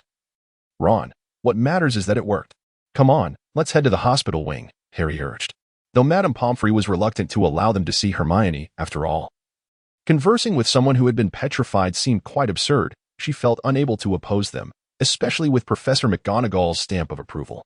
"Do you think Hermione might know who attacked her, or even have seen the assailant's face?" Ron pondered aloud, sitting beside Hermione's bed and gazing at her rigid features. "Do you think someone petrified would have dry eyes from not blinking?" Harry, however, was preoccupied with a discovery near Hermione's right hand. It appeared she had been clutching something before her petrification. "Ron, Neville, cover for me with Madame Pomfrey. I have made a new discovery," he urged. Upon hearing the news, Ron and Neville immediately positioned themselves behind Harry. Harry twisted and tugged at Hermione's right hand, finally managing to extract an item from her grasp. It was a slip of paper detailing an introduction to a malevolent magical creature, specifically the basilisk. Any being that directly meets the gaze of the basilisk is doomed to perish instantaneously. Ron read aloud the contents of the note, and he was somewhat taken aback by the formidable powers of the basilisk. However, there had yet to be any reported fatalities among the students, had there? Were they not merely petrified? Neville was somewhat bewildered, as this contradicted what the note had stated. Unbeknownst to Neville, there had indeed been a student who had made direct eye contact with the basilisk, though this individual was rather unique and could be described as extraordinarily fortunate. Adonis, If one of the students were to perish amidst these incidents, the professors would surely uncover the truth and direct their suspicions towards the basilisk. However, this year has been rather coincidental. From Lady Loris to Hermione, all four victims have been petrified. What extraordinary luck is this? Who can petrify merely by glaring? This basilisk could very well win the lottery. The crucial information provided by Hermione is not yet exhausted. The note specifically hints at the pipes. It serves as a reminder to Harry that the basilisk traverses the Hogwarts plumbing system. Now, consider where the most pipes are located. Yes, in the bathrooms. It appears that the Myrtle's bathroom is an essential destination. However, before proceeding, they must first seek out Professor McGonagall, the most trustworthy person in the school at present. Let us head to the staff lounge. Professor McGonagall will be there after her class, and we shall wait for her. The trio exchanged pleasantries with Madame Pomfrey before hastening towards the staff lounge. Events often unfold unexpectedly. As they descended the marble staircase, McGonagall's voice echoed throughout the school, announcing the suspension of all classes, directing the prefects to orderly escort students back to the common room, and summoning all professors to the second-floor corridor. Ron, perplexed, inquired, "What has happened now?" Harry shrugged and replied, "I don't know, but I feel we need to find out." The three swiftly reached a consensus and turned towards the location where McGonagall had instructed the professors to gather. Upon hearing McGonagall's urgent notice, Harry's immediate thought was that yet another student had been attacked, a sentiment echoed by Ron and Neville. However, upon arriving at the second-floor hall, they found no one lying on the ground. Instead, the professors were huddled in a circle, seemingly engaged in a discussion. Their arrival quickly drew Severus Snape's attention, who admonished sharply, "Potter, why have you not returned to the common room as per Professor McGonagall's instructions?" 10 points from Gryffindor. "Professor, we wish to know what has transpired. Has someone else been attacked?" Harry, now indifferent to the loss of points, was eager to discern whether another incident had occurred. "This is not your concern. Suppress your futile curiosity." Gryffindor loses another 10 points. "Wait a moment." Severus, McGonagall interjected hastily, fearing that if she did not intervene, her house's points would be entirely depleted. She cast a discontented glance at Snape and continued, "This is information that will be disclosed shortly. It is permissible to inform them now." "Humph." Snape crossed his arms, his countenance darkening as he stepped back. McGonagall expressed her gratitude with a nod. "Potter, a student has been taken into the Chamber of Secrets and may face death. The situation is dire. If we cannot apprehend the culprit and safeguard that student's life, Hogwarts will be compelled to close." After Professor McGonagall spoke, she slightly turned to reveal the blood-red words inscribed on the wall behind her. "Her remains shall forever linger in this chamber." It appeared that a young lady had been ensnared within the chamber, but who could she be? A profound silence enveloped the group as they pondered this mystery, when suddenly footsteps echoed from around the corridor's bend. Given the gravity of the situation, it was only natural for everyone to anticipate the headmaster's return to the school to take charge. This thought lingered in the minds of all present until they caught sight of Lockhart's figure emerging from the corner. A collective sigh of relief washed over the group. Lockhart seemed utterly oblivious to the turmoil that had transpired, mistaking the assembly's demeanor for excitement over his arrival. With a beaming smile, he remarked, "Apologies for my tardiness. I must have overslept a bit. I hope I'm not too late." "You're right on time, Gilderoy," Severus Snape interjected, a peculiar smile gracing his lips. "You previously mentioned you knew the location of the chamber's entrance, did you not?" Although Lockhart was uncertain of Snape's true intent, he resolved to maintain his fade. "Of course, I am well aware of the chamber's entrance," he chuckled. "Then we entrust this task to you, Gilderoy. The very fate of the school rests upon your shoulders." Professor McGonagall stated solemnly. Faced with a lack of alternatives, she had no choice but to place her faith in Lockhart, albeit hesitantly. "Leave it to me." "It's merely a trivial matter," Lockhart began, but his expression abruptly froze, a blend of disbelief, relief, and a facade of calmness washing over him as he asked, "Pardon me, Professor McGonagall, what was it you just said?" "A student has been taken into the chamber, her life hanging in the balance. We need you to find the entrance, open the chamber, and lead us in rescuing her." It was then that Lockhart fully grasped the enormity of the situation, realizing his previous ignorance. "This cannot continue. Hogwarts is no longer a safe haven for me. I must prioritize my own survival over my reputation and make haste to pack my belongings." He chuckled nervously. "Fear not, Professor McGonagall, I shall take care of this. The chamber is but a piece of cake. However, I will require some time to prepare. As you know, one cannot simply open a chamber without adequate preparation." "Splendid, Gilderoy. Tonight presents the perfect opportunity for you to showcase your talents. I shall ensure no one interferes. You alone shall confront the beast, allowing you to unleash your full potential." Professor McGonagall's faith in Lockhart appeared to waver slightly. Had no one noticed the mockery in Snape's expression? His blatant audacity was almost comical. Harry had intended to voice a concern, but Professor McGonagall, deeming the subsequent events irrelevant to them, ushered them back to the Gryffindor Tower. Upon entering the common room, Percy spotted them, urgency etched across his face. "Where have you been? We've been searching for you." "We were just with Professor McGonagall. Did you see Ginny?" Percy glanced around, failing to find Ginny's figure, his tone becoming increasingly urgent. What had happened to Ginny? Was she not in the common room? Suddenly, Harry recalled something, the Chamber of Secrets. The girl who had been captured, her fate uncertain. Merlin's yoga pants. This is serious, Ron. Harry slapped his forehead with a start. "What's wrong?" Ron was bewildered by Harry's sudden exclamation. Ginny, it's Ginny. She has been taken into the chamber. This revelation detonated in Ron's mind like a heavy bomb. What did you say? Ginny has been taken into the chamber? At this moment, not only Percy but also the Weasley twins gathered around. Their faces etched with anxiety and concern. The professors have already taken action. I believe Ginny will be all right. However, Ginny's South brothers dared not place their sister's life on such uncertain hopes. Percy quickly pinned a letter to Mrs. Weasley. While the twins rummaged through their inventions for anything useful, Ron seized Harry's arm and pulled him out of the common room, convinced they needed to find Lockhart immediately. He claimed Lockhart knew the location of the entrance to the chamber, and at this critical juncture, he should not be foolish enough to feign ignorance. Dear reader, there is more to this chapter. Please turn to the next page to continue the thrilling narrative. Despite his skepticism regarding Lockhart's claims, Harry felt an urge to contribute to the situation and thus acquiesced to Ron's insistence. The two pushed aside the portrait of the fat lady and made their way to the Defense Against the Dark Arts office. Meanwhile, Snape had just returned to his office when he noticed a shadowy figure by the entrance of his collection room. Why are you not observing Thomas' movements? What brings you to my office, Langdon? Don't be so unapproachable, Professor. Adonis stepped out from the shadows, a broad smile on his face. I wish to propose a deal, one in which we both stand to gain. I had no idea you possessed a business acumen, Langdon. However, I must decline. Snape's legitimacy had once again failed, and he found Adonis's demeanor thoroughly irritating, unable to discern his true intentions.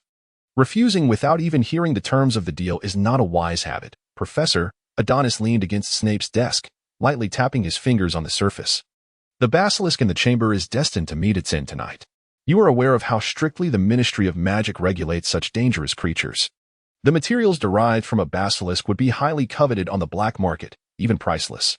Are you not tempted? Adonis's assertion is undeniably accurate. The serpent's hide possesses formidable magical resistance, and the powdered venom of its fangs is a rare alchemical ingredient, not to mention the serpent's venom itself, which has only one known antidote, the tears of a phoenix, rendering it even scarcer than the venom of the serpent. Setting aside the fact that a phoenix is an immensely powerful magical creature, encountering a wild phoenix is a rarity in a lifetime, let alone capturing one and collecting its tears. As for the known phoenixes, one cannot simply throttle Fawkes to elicit tears. One can only imagine Dumbledore's reaction to such an affront. This circumstance renders the serpent's venom an indispensable remedy for domestic defense and nefarious deeds. Severus Snape expressed a flicker of interest. Share your thoughts. My proposition is thus, for fangs to be divided equally between us, while we and Dumbledore shall each claim 30% of the hide, leaving the remaining 10% for the school. Naturally, I shall collect the serpent's venom, and you shall receive 70%. This arrangement certainly appears to be a lucrative deal for Snape. However, given his understanding of Adonis, this cunning fox must have ulterior motives behind such a generous offer. I find it hard to believe that you would be so magnanimous. Your demands must extend beyond this. You see through me, Adonis admitted, extending his hand and rubbing his thumb against his index finger. Extracting the serpent is a skilled endeavor, and I wish to request a fee for my labor. Ah, how mercenary of you. How ungrateful. What sum do you seek? Oh, discussing finances feels quite presumptuous and may strain our camaraderie. I merely desire the right to procure materials from your collection. Purchasing them myself would be troublesome and could expose my identity, inviting a host of complications. Snape scrutinized Adonis, sensing no deceit in his words, and ultimately acquiesced to his proposal. However, he added, before you procure any materials, you must provide me with a list in advance. The unfortunate serpent remained oblivious to the unfolding events, as all its possessions were already claimed by two demons. Harry, too, was unaware that while he and Lockhart were engaged in a heated exchange, a significant transaction was being concluded within the school, and he would be compelled to confront the serpent without reaping any benefit. At that moment, he was accompanied by Ron, both wands trained on Lockhart, as they proceeded toward Moaning Myrtle's lavatory. Oh, Harry, how delightful to see you again. Have you come to keep me company? Moaning Myrtle's head emerged from her toilet as she heard the door creak open, her expression brightening upon seeing Harry. However, this time, Harry had no leisure for idle chatter. Myrtle, how did you die? Did you perish in this lavatory when the Chamber of Secrets was opened 50 years ago? His inquiry was blunt, yet time was of the essence, leaving little room for delicacy. Harry expected his words to incite anger in Myrtle, yet to his astonishment, she instead displayed an unexpected excitement. Could it be that Myrtle harbored some peculiar fascination? I recall the moment when Olive Hornby mocked me for wearing glasses. It plunged me into sorrow, prompting me to retreat into the restroom, where I wept in solitude. Amidst my tears, I heard a peculiar voice, that of a boy, hissing like a serpent, instilling in me a profound fear. I opened the door, hoping to expel him from the ladies' restroom, and then I perished. But what could have caused such a death? Surely, one cannot die merely by opening a door. I believe I glimpsed a pair of enormous, orange-yellow eyes near the sink. Harry disregarded moaning Myrtle, resembling a callous man who discards what he no longer desires, and began to circle the sink. Ron, ever vigilant of Lockhart, simultaneously retrieved a communication card to contact Neville. Neville, Harry and I have discovered the entrance to the Chamber of Secrets, located in Myrtle's restroom. Please seek Professor McGonagall. We may enter first. Oh. And Lockhart is with us. Harry seemed to have made a discovery. He spotted a serpent-shaped engraving on the side of a tap and exclaimed with delight, Ron, I found something.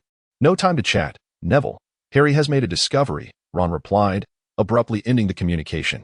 Did Myrtle not mention hearing an eerie serpent's voice? Try speaking in parcel tongue to see if you can unlock it. Very well, I shall give it a try.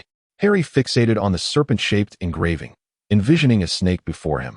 A hissing sound emanated, followed by a click as the top of the cylindrical sink lifted, its surfaces parting outward. The sink continued to split, revealing a vast, circular tunnel before Harry and his companions. They had located the entrance to the chamber, yet the abyssal tunnel posed a dilemma for Harry and Ron, leaving them to ponder what awaited them below and who would venture down first. As they contemplated, both turned their gazes towards the ever-ineffectual Lockhart, who, feeling the intensity of their stares, became utterly bewildered. According to the narrative, this matter should have no bearing on him. With a mischievous grin, Harry declared, Professor Lockhart, the time has come for you to demonstrate your worth. Harry, what do you mean? What does it mean to demonstrate my worth? Lockhart felt a sudden, chilling premonition. Ron, however, was not one for pleasantries. Brandishing his wand, he pressed it against Lockhart's back, pushing him towards the brink of the tunnel. Lockhart, nearly in tears, exclaimed, I am merely an ordinary author. We need not resort to this. We could simply sit down for a cup of tea, Ron. With Ginny in peril. Ron had no time for delays. He shouted, Go. And with a forceful kick of his left foot, he sent Lockhart tumbling into the tunnel, his screams piercing the air like that of a duck caught by the neck. Harry and Ron followed closely behind. They traversed the winding, contorted tunnel for what felt like an eternity, until a sensation of weightlessness enveloped them, and they landed on a soft surface. Harry, why is there a cushion here? Ron lifted himself slightly, assessing the sensation beneath him, which felt rather pleasant. That is because you are sitting on me, came Gilderoy Lockhart's irate voice. It was then that Ron and Harry realized that what they had mistaken for a soft cushion was, in fact, Lockhart himself, prompting them to hastily rise. Lockhart, seemingly having anticipated this moment, lunged forward, tackling Ron to the ground, and swiftly seized Ron's wand, a triumphant expression adorning his face as he declared, The adventure in the Chamber of Secrets has come to an end, gentlemen. It appears you have enjoyed yourselves immensely. Lockhart, you must think carefully. Your victory over us serves no purpose. Neville is aware of your association with us. And what of it? As long as I am the sole survivor, all tales shall be penned by me. Lockhart boomed with laughter. I shall remain the illustrious and revered Gilderoy Lockhart, while you are but insignificant casualties along my journey. Fear not. I shall meticulously craft this narrative. I, Lockhart, led you into the chamber, and you, in your sorrow over the sight of that girl's lifeless form, were ambushed by the basilisk, leaving no remains, while I, through my utmost efforts, managed to repel the creature and emerge unscathed. Lockhart flashed a sinister smile, feigning gentleness as he reassured, Rest assured, my methods are quite effective. You shall feel no pain at all. Obliviate, Lockhart intoned, and as he finished the incantation, a brilliant white light erupted from his wand, shattering along the previous fractures. The powerful magical surge propelled the three in different directions, and to make matters worse, the debris overhead collapsed, separating Harry from Ron and the others. Seeing the stone wall before him, Harry felt a surge of anxiety as he pounded against it. Ron, are you all right? I'm fine, Harry. There's no time left. You must go ahead. I will contact Neville and Professor McGonagall from here. After all, a product of Nicodemus is bound to be of exceptional quality. The communication cards surprisingly have a signal even underground, with no better course of action available. Harry hurriedly offered a few parting words before venturing deeper into the shadows. After walking for a short while, he suddenly sensed a peculiar texture beneath his feet. It was far from the hard sensation of stepping on stone, resembling instead a layer of soft gel. Looking down, Harry was nearly struck with terror. It was a snake's shed skin, measuring a staggering 60 feet in length. Having come this far, even if danger lay ahead, Harry resolved to press on undaunted. Suppressing his fear, Harry slowly advanced, but shortly after he departed, the serpent's skin began to twist eerily. The serpent's head gradually elevated, suddenly plunging downward, vanishing into the ground. Passing through the opening before the serpent's skin, a circular metallic door obstructed Harry's path, upon which 7 snakes, each as thick as a bowl, continuously coiled and writhed. A hissing sound echoed once more in Harry's mouth, and the serpents entwined around the door seemed to receive some unseen command, slowly slithering towards the edges of the door. Once the last serpent departed from the door's periphery, a dull thud resonated, and the stone door creaked open, revealing a dim, damp chamber, the Slytherin's lair.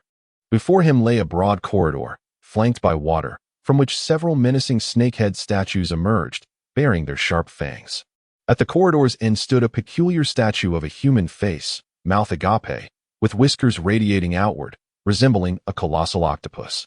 On the ground before the statue lay a motionless figure clad in a black robe, her vibrant red hair unmistakably revealing her identity. "Ginny!" Harry exclaimed, rushing to her side and frantically assessing her condition. Ginny's eyes were tightly shut, her complexion devoid of color, and her body was frighteningly cold. Harry hastily checked for her pulse, letting out a sigh of relief upon finding it. Ginny, can you hear me? Ginny," he urged, shaking her body in desperation as if that might awaken her. "Save your breath, Harry Potter. She will not awaken," a foreign voice interjected. Instantly, Harry gripped his wand tighter, his gaze fixed intently in the direction of the voice. A tall, slender man with black hair stood in the shadow of the statue, clad in Slytherin robes. Yet Harry was certain he had never encountered this individual at Hogwarts. "Who are you?" I am Tom Riddle, the master of that black diary. But you were a student 50 years ago," Harry stammered, taken aback by the sight of a figure from half a century past, who appeared not a day older than 20. "As you can see, I am not a true person. I am merely a memory long sealed for 50 years. Tom paused, then suddenly laughed with delight. "But I shall no longer be just a memory. I will become a true being." Harry's astonishment turned to fury as he heard Tom's words. "What do you mean by that? Is it not evident, Harry Potter? I will absorb all of Ginny's life force and ultimately be reborn." "You bastard! What have you done to Ginny?" Harry seethed, gritting his teeth, wishing he could lunge at Tom. Tom chuckled as if he had heard the grandest of jokes. "You ask what I have done? Why not inquire what Ginny has done?" Ginny opened the Chamber of Secrets and strangled Hagrid's massive rooster, unleashing the basilisk to attack your muggle-born friend and that lifeless, mute cat. Under Harry's furious gaze, Tom revealed an even more explosive piece of news. "However, I was astonished, Potter, that your muggle-born friend, Adonis, merely petrified after locking eyes with the basilisk, an unprecedented occurrence. Yet, I fear he shall never awaken again." "Impossible. Adonis will be fine. You must be lying to me." Harry's voice trembled, unable to accept the thought of losing a friend so abruptly. "Who knows?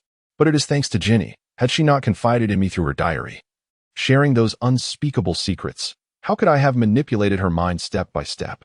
"Stop it." Harry brandished his wand, launching an attack fueled by rage. But his efforts proved futile. Tom effortlessly deflected Harry's spell, elegantly flicking his wrist as a brilliant beam of light struck Harry, sending him flying several meters away.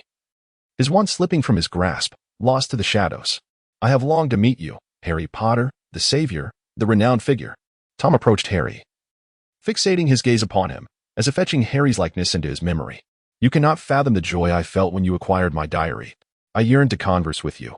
Yet you, foolishly, refused to pen even a single word. You wish to meet me? Why?" Harry could not comprehend why a student from 50 years past would take such interest in him. "How utterly foolish, Potter. Have you not yet realized?" Tom's disdain was palpable as he regarded Harry, turning to inscribe his name with his wand.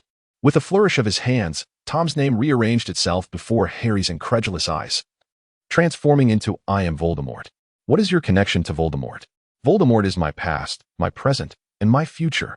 Tom's gaze turned venomous as he addressed Harry. "How could someone like you ever hope to defeat the great Dark Lord, to kill me?" Harry's body trembled uncontrollably. He could scarcely believe he stood before Voldemort, even in his student days. Had it not been for Ginny sharing stories about you, how could I have known that? 50 years hence, I would be bested by a mere infant? Truly pathetic.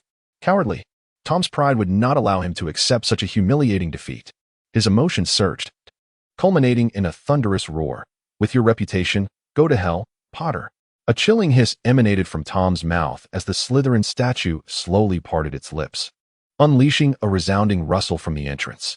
Harry hastily rose to his feet, recognizing that both he and Tom spoke Parseltongue, thus comprehending Tom's intent to summon the basilisk in a bid to command it to slay him.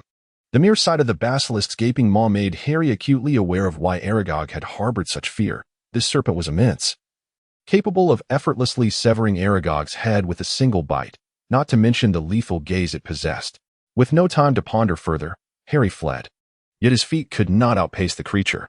In mere moments, the basilisk closed in on him, coiling its body and opening its cavernous mouth to strike, sinking its fangs into Harry.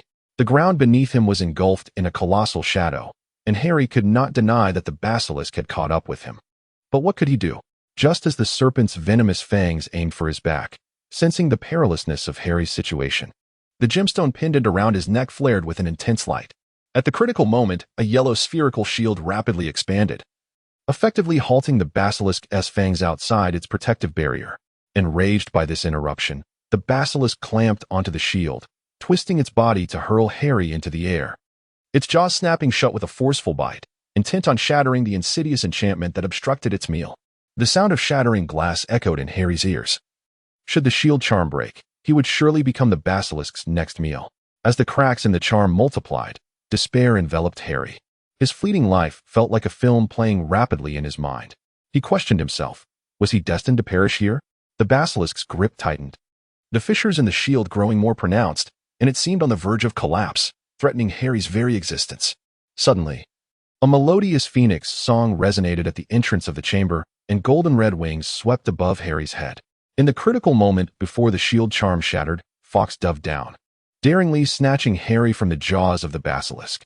The foul stench from the serpent's mouth dissipated, and clarity began to return to Harry's mind as he took a deep breath. The once stifling air of the chamber felt remarkably refreshing. Seizing the opportunity while Fawkes rescued Harry, Adonis launched an attack on the basilisk, and having safely deposited Harry in a secure area, he immediately joined the fray, albeit with a notably brutal fighting style. Adonis circled above the serpentine beast, keenly observing as Fawkes applied interference. In that fleeting moment when the creature's ancient strength had faltered and its new vigor had yet to arise, Adonis executed a swift maneuver, diving down with precision. He sank his formidable claws deep into the creature's eye socket, and instantly, a cascade of black blood erupted forth. His razor-sharp talons severed the vessels connecting the eye to the beast with remarkable speed. With a powerful beat of his wings, he ascended once more, forcibly extracting the creature's orange-hued eye. A gruesome void suddenly appeared atop the serpent's head, as torrents of dark blood flowed onto the ground. The excruciating pain compelled the beast to writhe its massive form, its tail thrashing wildly, shattering the surrounding statues of serpents with brutal force. Adonis seized an opportunity to employ his previous tactics once more and extracted the remaining eye of the basilisk. From that point forth, Adonis and Fawkes no longer needed to concern themselves with the ensuing events. Adonis let out a cry towards Fawkes, who nodded in response and retrieved the sorting hat that he had placed at the entrance of the chamber, tossing it at Harry's feet before following Adonis out. Harry was utterly bewildered by their perplexing actions. Weren't they the ones who had subdued the basilisk? Why had they now thrust the situation upon him? What was the meaning behind handing him the sorting hat? Hello? Are you still there? The basilisk, having just begun to recover from the agony of losing its eyes and not detecting the sin of the two birds that had caused its demise, unleashed its pent-up fury upon Harry, who remained seated on the ground, dazed and clutching the sorting hat. Tom, who had merely been spectating from the sidelines, witnessed Adonis destroy the basilisk's eyes and assumed that the creature would soon meet its end. To his astonishment, the two foolish birds had simply departed. Did they believe that this would resolve the matter of the basilisk? How foolish, much like that old fool Dumbledore. Poor Potter. Is this the assistance you receive from your most revered headmaster? Regrettably, it seems they have abandoned you. Today, you are destined to perish here, at the hands of the basilisk. As the basilisk charged directly towards him, Harry pushed himself off the ground and scrambled to his feet, clutching the sorting hat and sprinting away. With the basilisk blinded, its perception was limited to a vague range. compelling Tom to incessantly alert the creature with cries of "It's behind you. Watch your left. Lunge forward." The scene was undeniably surreal, accentuated by the hissing sounds emanating from Tom's mouth. "Stop gripping me so tightly. You're wrinkling me." The sorting hat complained, held tightly in Harry's grasp. "At a time like this, you still have the presence of mind to complain," Harry retorted as he managed to create some distance from the basilisk. "Put me on your head, and you'll free your hands. I assure you I will fit snugly." Without a moment's thought, Harry hastily donned the sorting hat. To his shock, just as he placed it upon his head, an unknown heavy object plummeted down, striking him and causing stars to dance before his eyes, nearly rendering him unconscious. Irritated, Harry grasped the sorting hat, eager to discover what lay within. Upon reaching inside, he encountered a long, rigid object. As he delved deeper, the sorting hat emitted peculiar sounds. And eventually, Harry withdrew a magnificent silver sword, its hilt adorned with a ruby the size of an egg. "This is the sword of Gryffindor, my boy, Godric's personal blade," the sorting hat exclaimed, appearing quite thrilled, as if it had not laid eyes on the sword of Gryffindor for ages. "But I am a wizard. What do I need with a silver sword? I do not know how to wield it."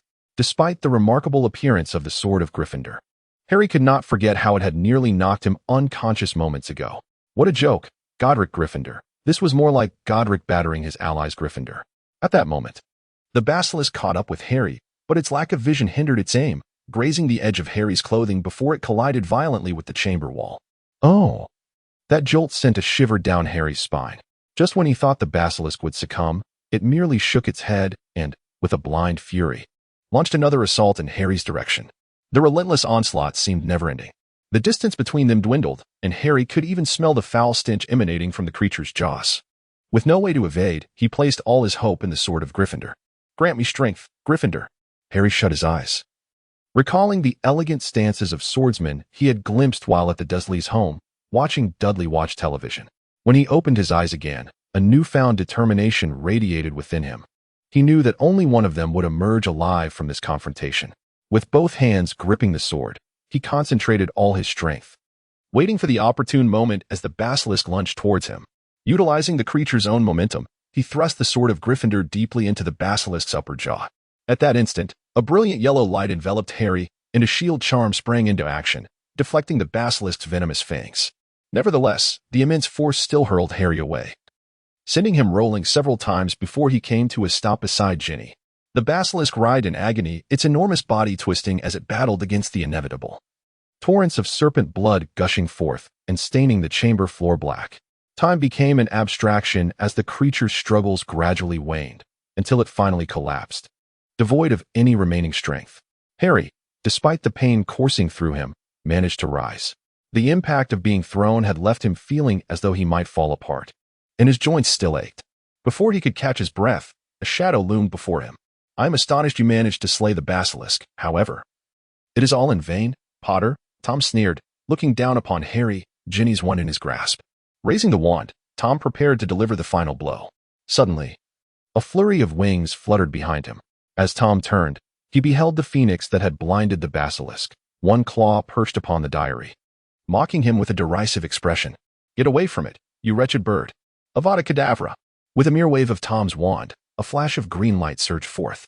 However, given his current level of magical power, it was likely that Adonis could withstand this killing curse with nothing more than a sneeze. This is precisely why Tom refrained from personally dealing with Harry. He possessed a corporeal form, yet his magical prowess was lacking. Ahem, I refer to his magical energy. In the midst of Tom's terror-stricken gaze, Adonis set the claw resting upon the diary ablaze.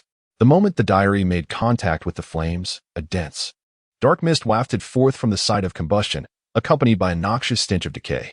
The once self-assured Tom now knelt upon the ground, his hands gripping his face in desperation, emitting anguished cries. Such a loud outburst, how bothersome. Adonis intensified the flames, which swiftly enveloped the diary. Tom's form gradually transformed into an ethereal mist, ultimately dissipating into the vastness of the universe. Ginny's complexion visibly improved, her eyelids fluttering slightly, a sign of impending awakening. Witnessing this, Harry exhaled in relief. The pain coursing through his body surged like a relentless tide, causing Harry to gasp in agony. Ginny sat up, her expression one of bewilderment as she surveyed her unfamiliar surroundings. Suddenly, She realized the strangeness of her environment, turning to see the motionless basilisk lying nearby, and Harry, bloodied and sprawled on the ground in a contorted position. Tears streamed down her cheeks in an instant. Harry, Harry, Ginny gasped, covering her mouth, her sorrow deepening as she spoke. I had intended to tell you at breakfast, but Percy arrived. I'm so sorry. Truly. I am the thought of the Chamber of Secrets, and the manipulative riddle flooded Ginny's mind, and her grief was momentarily overshadowed. She quickly crawled over to Harry, embracing him tightly, her voice trembling with urgency. Where is Riddle? I only remember him emerging. Where has he gone? Ginny, he is everywhere, Harry replied. Everywhere? Ginny was taken aback by Harry's words, gripping his shoulders and glancing around in terror. Ouch, ouch, I'm merely jesting, Ginny. He has turned ash. Oh, my apologies. Harry, realizing her behavior had crossed a boundary, Ginny's face flushed with embarrassment as she lowered her gaze and fell silent. It's quite all right, Harry laughed heartily. I think you are wonderful just as you are, authentic and open. Please don't revert to being shy and tongue-tied whenever I'm near. Really? You truly think so? Hope sparkled in Ginny's eyes as she realized Harry had finally acknowledged her. Was her springtime of affection finally at hand? Adonis stood aside, feeling superfluous, yet hesitant to move, fearing he might disrupt the delicate atmosphere between the two. Astonishingly, Harry had gained some insight, skillfully charming the young lady, quite commendable. Not only did he perform the heroic act of saving a damsel in distress, but he also rescued the very girl who harbored a secret affection for him. This accolade undoubtedly elevated his standing, propelling their relationship to new heights. Of course, I share a deep bond with Ron, while you are his sister, hence, our rapport could flourish harmoniously. Yet, how foolish of me to harbor expectations. Harry, amidst such a splendid ambience, with food nearly at your lips, you had the audacity to topple the spoon. How naive I was to think you had matured. Ginny appeared somewhat disheartened, yet she swiftly regained her composure. Reflecting on how she and Harry had previously only been acquaintances and now were friends, she realized her prospects had multiplied. Alas, yet another love-struck individual. Consider yourself fortunate to have crossed paths with Ginny in this lifetime. Adonis could no longer bear to witness their antics and turned away, choosing to dwell on his own matters rather than fret over theirs. Harry, are you all right? Ron's voice echoed from the entrance of the chamber, accompanied by Professors McGonagall and Flitwick. Upon seeing the enormous basilisk, they appeared momentarily startled. With commendable courage, Ron approached the creature and kicked it a few times to ascertain its lifelessness before entering. We're over here, Ginny called out, hearing her voice. Ron rushed to her side, brimming with concern. How are you? Are you hurt? Is anything amiss? Why is there a bird here? Indeed, in the presence of his sister. Brotherly bonds were swiftly cast aside. As Professor McGonagall approached, she caught sight of Adonis, her expression momentarily faltering. Professor Flitwick, puzzled, wondered when the school had acquired another phoenix. Fawkes flew in, having just departed to heed Adonis's words and fetch Professors McGonagall and Flitwick. Phileas, please escort Harry and the others back, and announce to the entire school that the crisis in the chamber has been resolved. I will remain here to address the aftermath. Trusting McGonagall implicitly, Professor Flitwick did not hesitate, summoning Ron and Ginny, and using the levitation charm to lift Harry, all suspended in Fawkes's talons as they departed the chamber. Once everyone had left, Professor McGonagall spoke again. I believe you owe me a reasonable explanation, Adonis. Adonis, perceiving the serious demeanor of Professor McGonagall, promptly reverted to his human form and stated, I can elucidate the situation. It is all Dumbledore's fault. Were you not petrified from the very beginning? Was that incident in the hospital wing merely an illusion? Professor McGonagall interrupted Adonis, articulating her thoughts. Professor, I was indeed petrified, only to be revived thereafter. Dumbledore instructed me to investigate the Chamber of Secrets and the heir of Slytherin discreetly. Adonis felt no inclination to conceal anything from Professor McGonagall. With a resigned gesture, she rubbed her forehead and inquired, and then? Have you not already uncovered the identity of Slytherin's heir, as well as the creature lurking within the chamber? Adonis nodded nervously, and Professor McGonagall suddenly erupted with anger. This is utterly preposterous. Given that you were aware of everything, the subsequent attacks could have been entirely averted. How could you place my students in such peril? Seeing McGonagall's ire, Adonis hastily deflected blame. You can't hold me accountable, Professor. It was Dumbledore who instructed me to proceed this way. You know I am merely an aide to Dumbledore. With a sigh of relief, McGonagall recognized that the fault did not lie with Adonis. After all, it was that irresponsible headmaster who orchestrated the entire affair. This realization darkened her expression further. Glancing at the time, she noted that Dumbledore should have returned to the school by now. No, she needed to confront him. As McGonagall turned to leave, Adonis breathed a sigh of relief, finally diverting the anger towards Dumbledore. May the old man fend for himself. Before departing, he instructed, "Please ensure the basilisk's remains are properly disposed of." "Of course, Professor, I assure you it will be done." We are on the brink of the most significant chapter of the academic year. I can hardly contain my excitement. Just as Adonis was preparing to dissect the basilisk, Severus Snape mysteriously appeared at the entrance to the Chamber of Secrets. Observing the chaotic scene, he wrinkled his nose in distaste. "What brings you here? Come to supervise?" Adonis remarked, forcefully extracting the Gryffindor sword from the basilisk's mouth, a torrent of black blood gushing forth as he flicked the sword to rid it of the foul substance. "I merely feared that Mr. Landon might withhold my rightful share of materials," Snape said with mock seriousness. "Come now, I am the most trustworthy individual." "More so than the goblins of Gringotts," Adonis retorted. Snape scoffed. "To compare your credibility with that of Gringotts goblins is rather laughable. I should award Gryffindor an additional 10 points for your ingenuity." "Do not be so cruel, Professor. No one appreciates that," Adonis shot back without turning, his hands deftly maneuvering the wand to swiftly slice open the basilisk's body. Snape remained silent, silently joining the dissection of the basilisk. After all, with such a formidable creature, it would take Adonis an eternity to manage it alone, and she did not wish for the materials to mysteriously dwindle. "Professor, even with your assistance, I will require substantial compensation for labor," Adonis quipped. "Be quiet." Professor Flitwick escorted the trio to the door of McGonagall's office before departing to make an announcement to the entire school. As they pushed open the office door, a piercing scream echoed. "Ginny!" It was Mrs. Weasley, who had received a letter from Percy.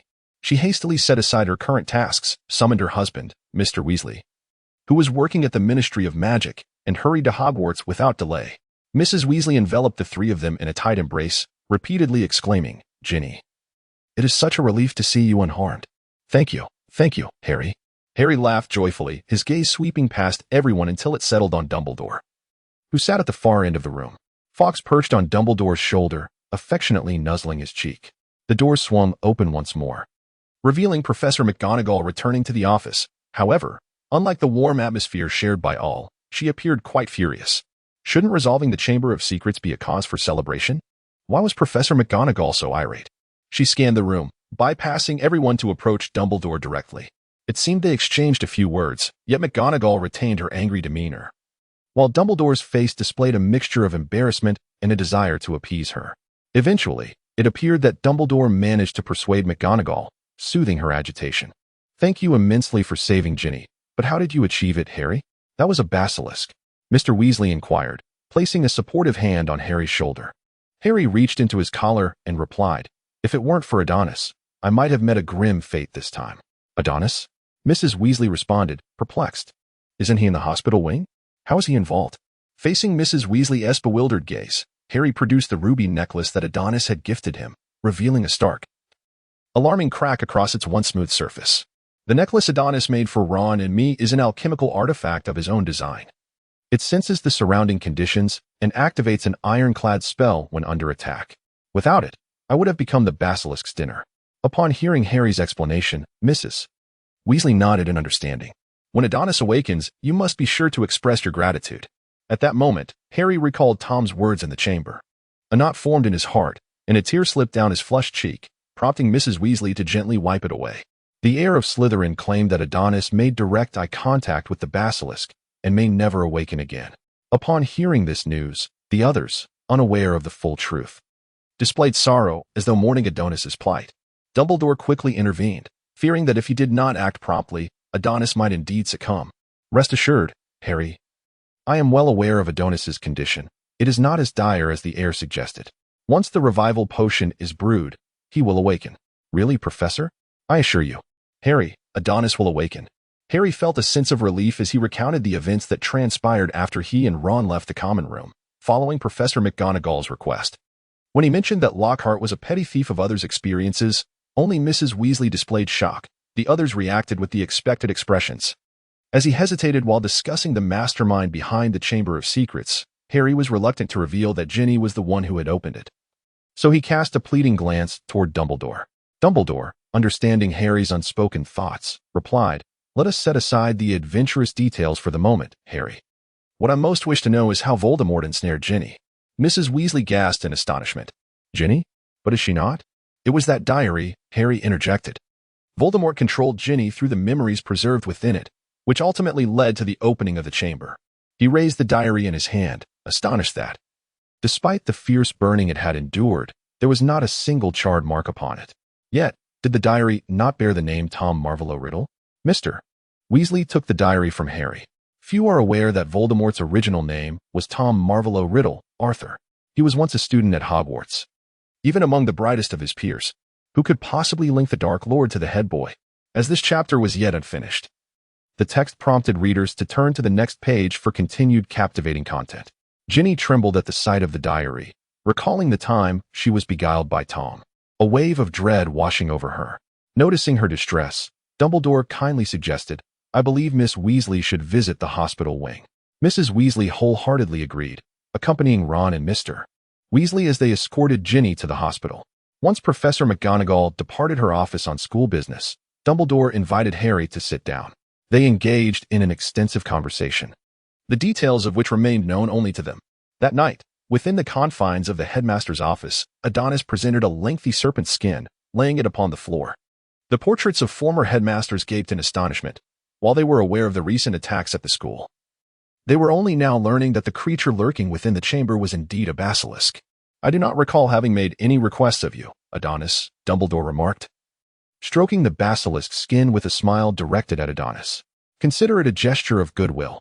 I have not forgotten you during my time of fortune." Adonis produced yet another small pouch, and those who had spent ample time in his company could easily discern that this bag was a constant companion of his. Adonis retrieved a finely adorned wooden box from within and presented it to Dumbledore. "Please, when you see Luna tomorrow afternoon before sunset, convey this message to her. Follow the butterflies." Dumbledore accepted the box, his fingers tracing the intricate patterns upon its surface. "There remains a little time before curfew. Will you not go to see her? The hour is too fleeting, and besides, I shall see her tomorrow. This brief moment is inconsequential. I must take my leave now." With those words, Adonis transformed into flames and vanished. Observing his hurried departure, Dumbledore felt a flicker of curiosity about what the morrow would bring. He placed the wooden box prominently upon his desk and stepped onto the balcony, gazing up at the vast expanse of stars, as if whispering or reminiscing. "Oh, youth is a splendid thing, allowing one to still savor the sweetness of love." The only response came from the gentle night breeze sweeping through Hogwarts. The Chamber of Secrets incident had finally drawn to a close, and upon Professor McGonagall's announcement, many students exhaled a sigh of relief. After all, none wished to see Hogwarts truly shuttered. All present, regardless of the duration of their stay, held deep affection for the institution. Of course, Draco was an exception, lamenting to Crabbe and Goyle about why Hogwarts was not to be closed, as that would afford him the chance to attend Durmstrang instead. This sentiment only served to further irk the Gryffindor students, who were already predisposed to view him unfavorably. The twins even conspired aloud on how to teach Draco a lesson, which only intensified his vexation. Harry transitioned from the scion of Slytherin to the hero of Hogwarts, naturally garnering admiration from his peers. This adulation peaked when it was revealed that Dumbledore intended to award Harry and Ron the Hogwarts Special Contribution Award. Ron, too, found no objection to visiting the trophy room, for he would have the opportunity to polish his own trophy. Yet, amidst the celebration, one figure at the Gryffindor table wore a frown. Wood, who had been denied his request to continue the Quidditch matches, was in a state of distress. With graduation looming, he had yet to secure a Quidditch cup for the house. Those who had previously slandered Harry, believing him to be the heir and speaking ill of him behind his back, now approached him one by one, offering earnest apologies. Ron remarked, "Had I known it would come to this, I would have acted differently. But never mind them.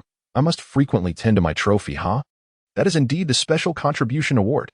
After finally bidding farewell to a group of students who had come to apologize, Harry felt as though his smile had become rigid.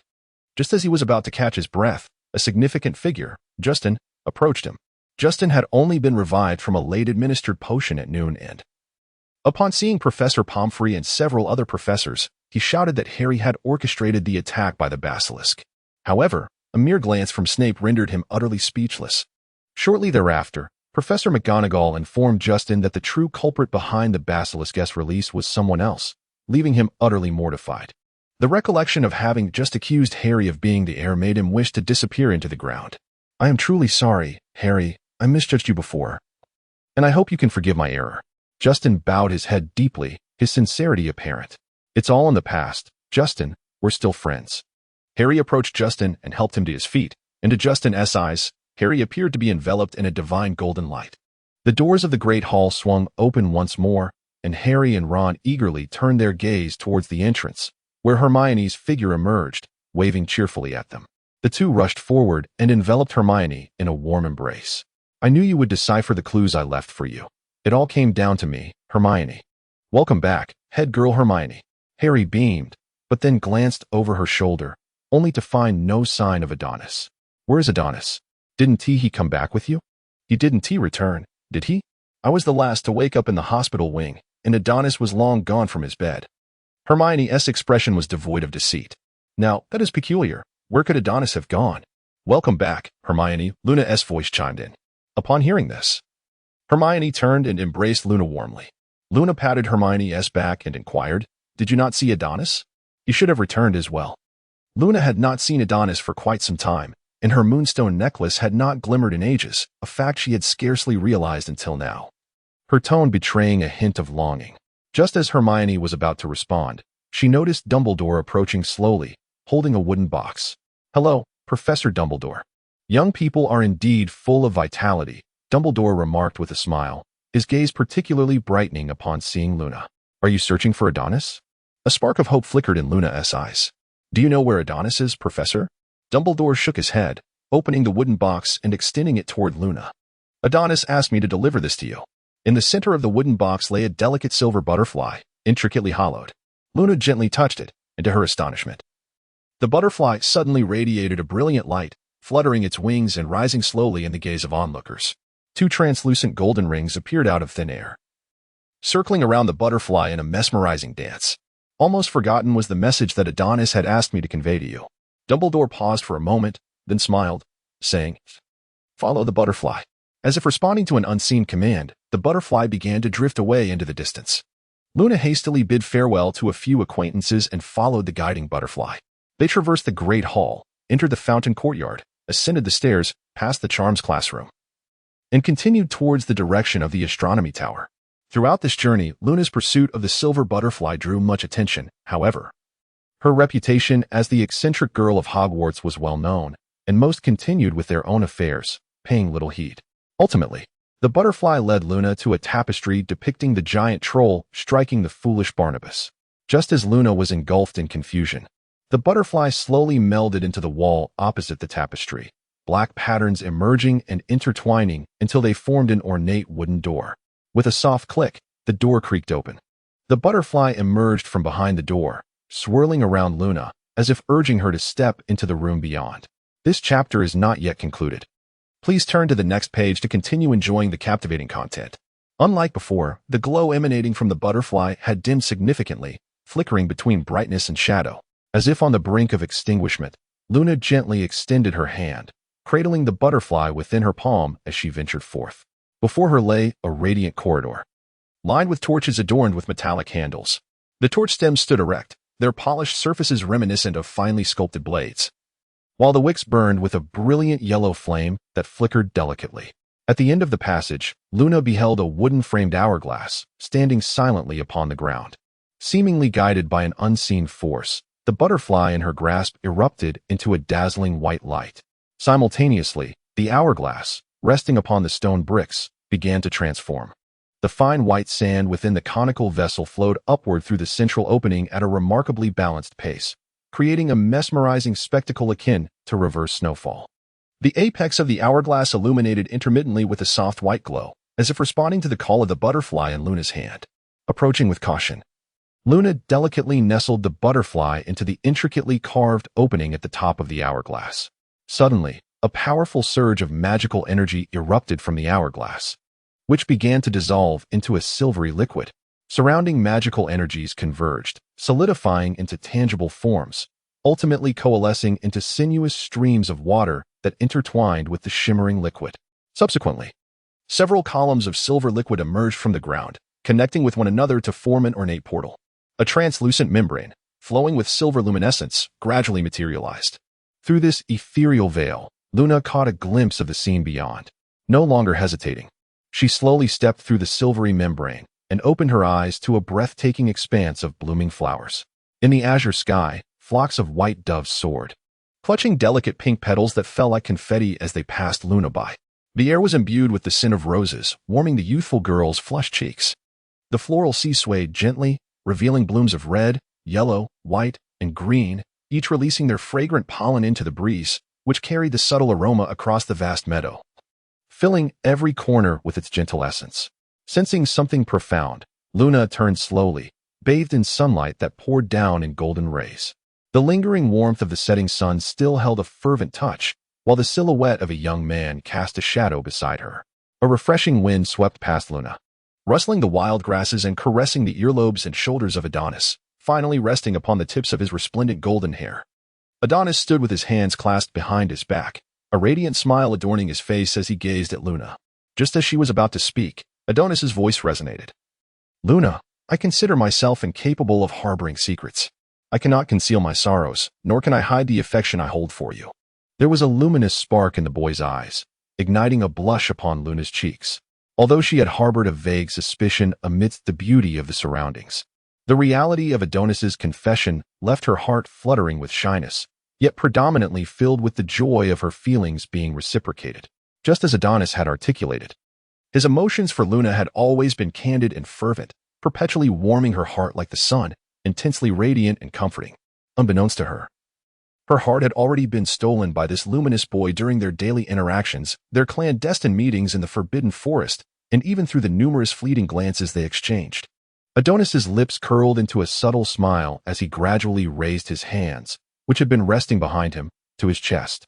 A green shadow, accompanied by a hint of snow-like delicacy, appeared before Luna. It was a bouquet of flourishing buckwheat flowers.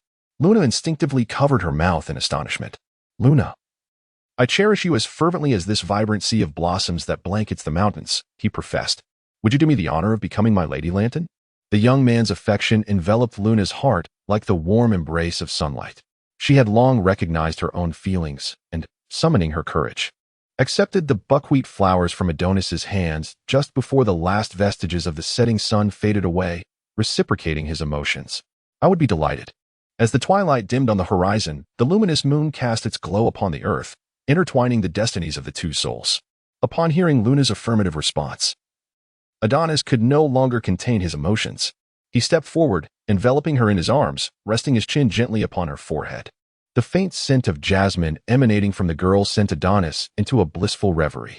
Caught off guard by Adonis's sudden embrace, Luna's head nestled against his chest, leaving her momentarily flustered, unsure of where to place her hands. The rhythmic beating of Adonis's heart resonated in her ears, echoing the depth of his unending affection, causing her cheeks to bloom a deeper shade of crimson. The heartbeat of Adonis seemed to possess an enchanting magic. Moments later, Luna's initial shyness gradually dissipated, replaced by an overwhelming sense of contentment and joy. She found herself enveloped in an emotion known as love, her hands gently encircling Adonis's waist, savoring his unique fragrance. Their hearts began to draw closer together. "You wouldn't hold it against me, would you, for being away from you for so long?" Adonis's voice resonated above her, his breath tickling Luna's senses. Without verbally responding to his inquiry, Luna conveyed her answer through her actions, tightening her embrace around Adonis's waist. The corners of Adonis's mouth involuntarily curled upwards as he reached out to caress Luna's head with one hand. "Let me show you something," he said suddenly, releasing Luna from his grasp. Under her puzzled gaze, he reached into his collar and ultimately retrieved a familiar moonstone necklace. At that moment, Luna also produced her own moonstone necklace. Bathed in the moonlight, the two identical moonstone necklaces shimmered with a captivating blue glow. When brought sufficiently close, they resonated with one another, emanating a radiant blue light. Upon hearing Adonis's explanation, Luna suddenly realized that she had often noticed the necklace glowing while at school. It was, in fact, Adonis silently watching over her from a distance. With this thought, Luna playfully hooked her index finger around Adonis's pinky, prompting him to laugh heartily. He took her delicate hand in his, and the two leaned against each other, gazing at the distant scenery, savoring the warmth of the moment. After what felt like an eternity, Adonis finally spoke, Luna, the banquet is about to commence. We should return, or there will be no pudding left for us. Luna remained silent, merely nodding gently in agreement. Adonis reached into his pocket and retrieved a droplet-shaped gem, casting it forward. The moment the gem struck the ground, it transformed into a pool of swirling misty liquid, from which a translucent crystal wall ascended. The wall faintly revealed the image of the Hogwarts Great Hall's entrance. Noticing the confusion in Luna's gaze, Adonis opted not to provide a direct explanation. Instead, he gently ruffled her hair and said, "We have a long time ahead of us, and you will gradually uncover all my secrets." With that, Adonis took Luna's hand, and they passed through the crystal wall, returning to Hogwarts. As the dinner was about to commence, Harry sat at the table, frequently glancing towards the hall's entrance, resembling a wife eagerly awaiting her husband's return. "I wonder if he is with Luna. You know, it has been quite a while since they last met," Ron remarked, tapping his spoon against his goblet in dissatisfaction. Clearly irritated that the meal had yet to begin, as his hunger grew palpable. Hermione, noticing Ron's impolite behavior, quickly admonished him, while Neville, much like Harry, awaited Adonis's arrival. Just as Dumbledore stood up, ready to announce the commencement of dinner, the grand doors of the hall were slowly pushed open, capturing the attention of all present. Adonis did not anticipate the fortuitous timing of his return. Just as Dumbledore was about to speak, he reappeared. All eyes were now fixed upon him and Luna. Yet he did not relinquish her hand, rather tightening his grip. Luna, under the scrutiny of so many, appeared unfazed, as though her disposition inherently embraced such attention. Hermione remained bewildered by the unfolding events, her ears catching the heartbroken murmurs of several upperclassmen. "We shall reconvene after the banquet," Adonis declared. Locking eyes with Luna and catching his own reflection in her gaze, Luna nodded gently, gradually withdrawing her hand from his and making her way toward the Ravenclaw table. Fred and George were the quickest to react, rallying their fellow Gryffindors to create a ruckus, even whistling in delight. Upon taking her seat at the Ravenclaw table, Luna sensed a number of scrutinizing and somewhat hostile gazes directed at her back. Autumn Zhang, having witnessed Luna and Adonis hand in hand enter the hall, approached her, curious about the nature of their relationship. Luna, feeling shy at the inquiry, lowered her gaze slightly. Observing her demeanor, Autumn ceased her playful teasing and turned her attention to the Hufflepuff table. Someone at the Hufflepuff table, sensing the moment, exchanged a knowing glance with Autumn, involuntarily smiling. "What transpired? You and Luna?" Hermione seized the opportunity while Adonis settled into his seat, voicing her lingering curiosity. Adonis bestowed upon her a look that was ineffable, prompting Hermione to gasp in astonishment. "Have you two become an item? This chapter is not yet complete. Kindly proceed to the next page to continue enjoying the captivating content." Naturally, I am quite adept at seizing opportunities. Adonis, brimming with pride, felt as though his nose could soar to the heavens. Ron, befuddled by these two enigmas, inquired, "What do you mean, become an item? What are you talking about?" Harry, unable to bear the confusion any longer, nudged Ron and said, "It's obvious that Adonis and Luna are together. You're so dense." "Really? Adonis, how could you betray the organization?" Ron exclaimed, filled with indignation, though he himself could not fathom the reason for his anger. Perhaps it was simply the bewildering realization that a close companion had suddenly entered into a relationship, which was somewhat difficult to accept. Dumbledore raised both hands in a gesture of calm, urging everyone to settle down, and remarked, "My dear friends, it brings me great joy to see smiles gracing your faces. Know that since the events of the Chamber of Secrets, Hogwarts has not experienced such a delightful atmosphere for quite some time.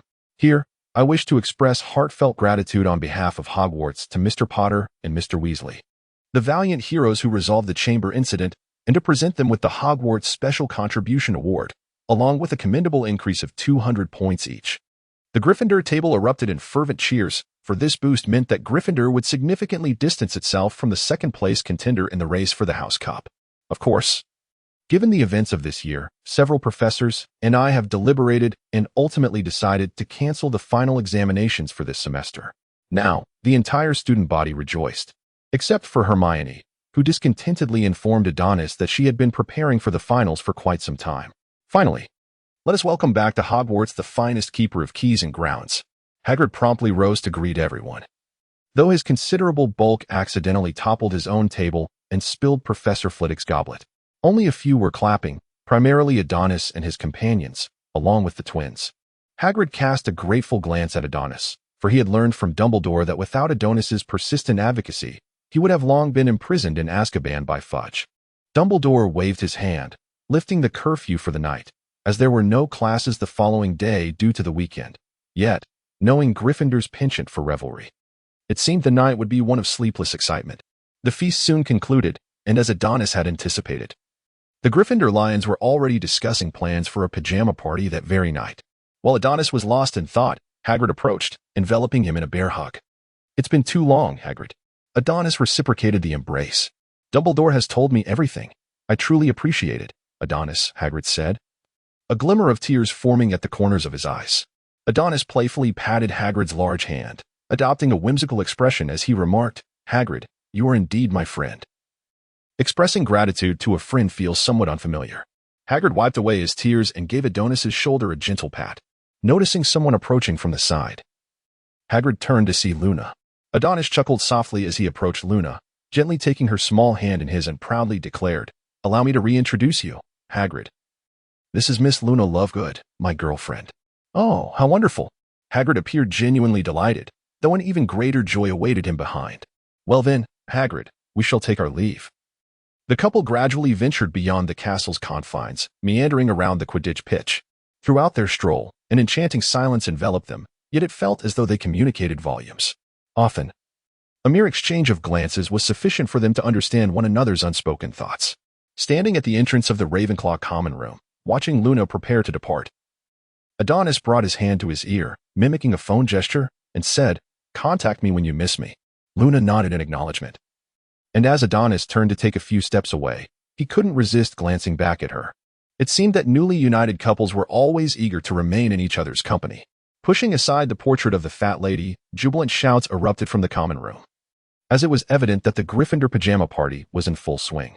Harry and Ron were hoisted by the twins, surrounded by a throng of friends who enthusiastically called out their names, while someone even set off fireworks, enveloping the entire common room in a joyous sea of merriment. Adonis returned to his dormitory, changed into his pajamas, and descended to find Hermione already seated by the window, engrossed in her book. Yet, Adonis was perplexed by how Hermione could concentrate on her reading amid such a cacophonous environment. What could be so captivating that it held her attention so thoroughly? He approached her side and poured steaming milk for both of them. Hermione accepted the cup, took a sip, and closed her book with a sigh. "I was contemplating the elective courses from before Easter. By the way, have you finalized your selections?" "I have.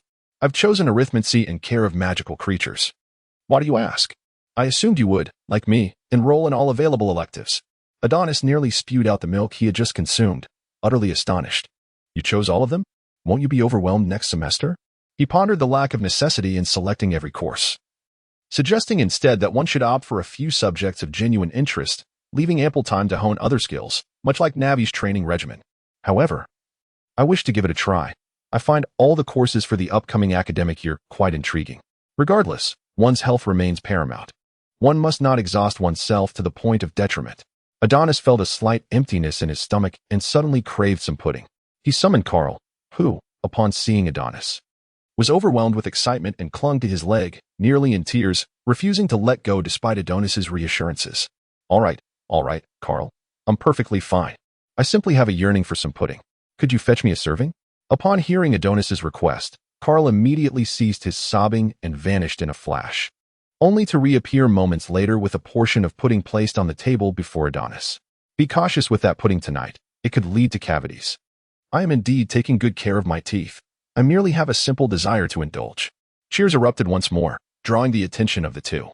Among the crowd, Simon raised his voice, inquiring, "Harry, Ron, could you share with us the tale of your adventures in the Chamber of Secrets?" This suggestion elicited enthusiastic cheers, as it was evident that everyone was eager to learn what had transpired within the chamber. At this moment, Adonis suddenly slapped his forehead, realizing he had forgotten the basilisk skeleton in his bag, having previously arranged with Dumbledore to exhibit it in the Great Hall of Hogwarts. Hermione, intrigued by the beginning of the story, glanced over and noticed Adonis intently focused on his pudding, displaying no curiosity whatsoever.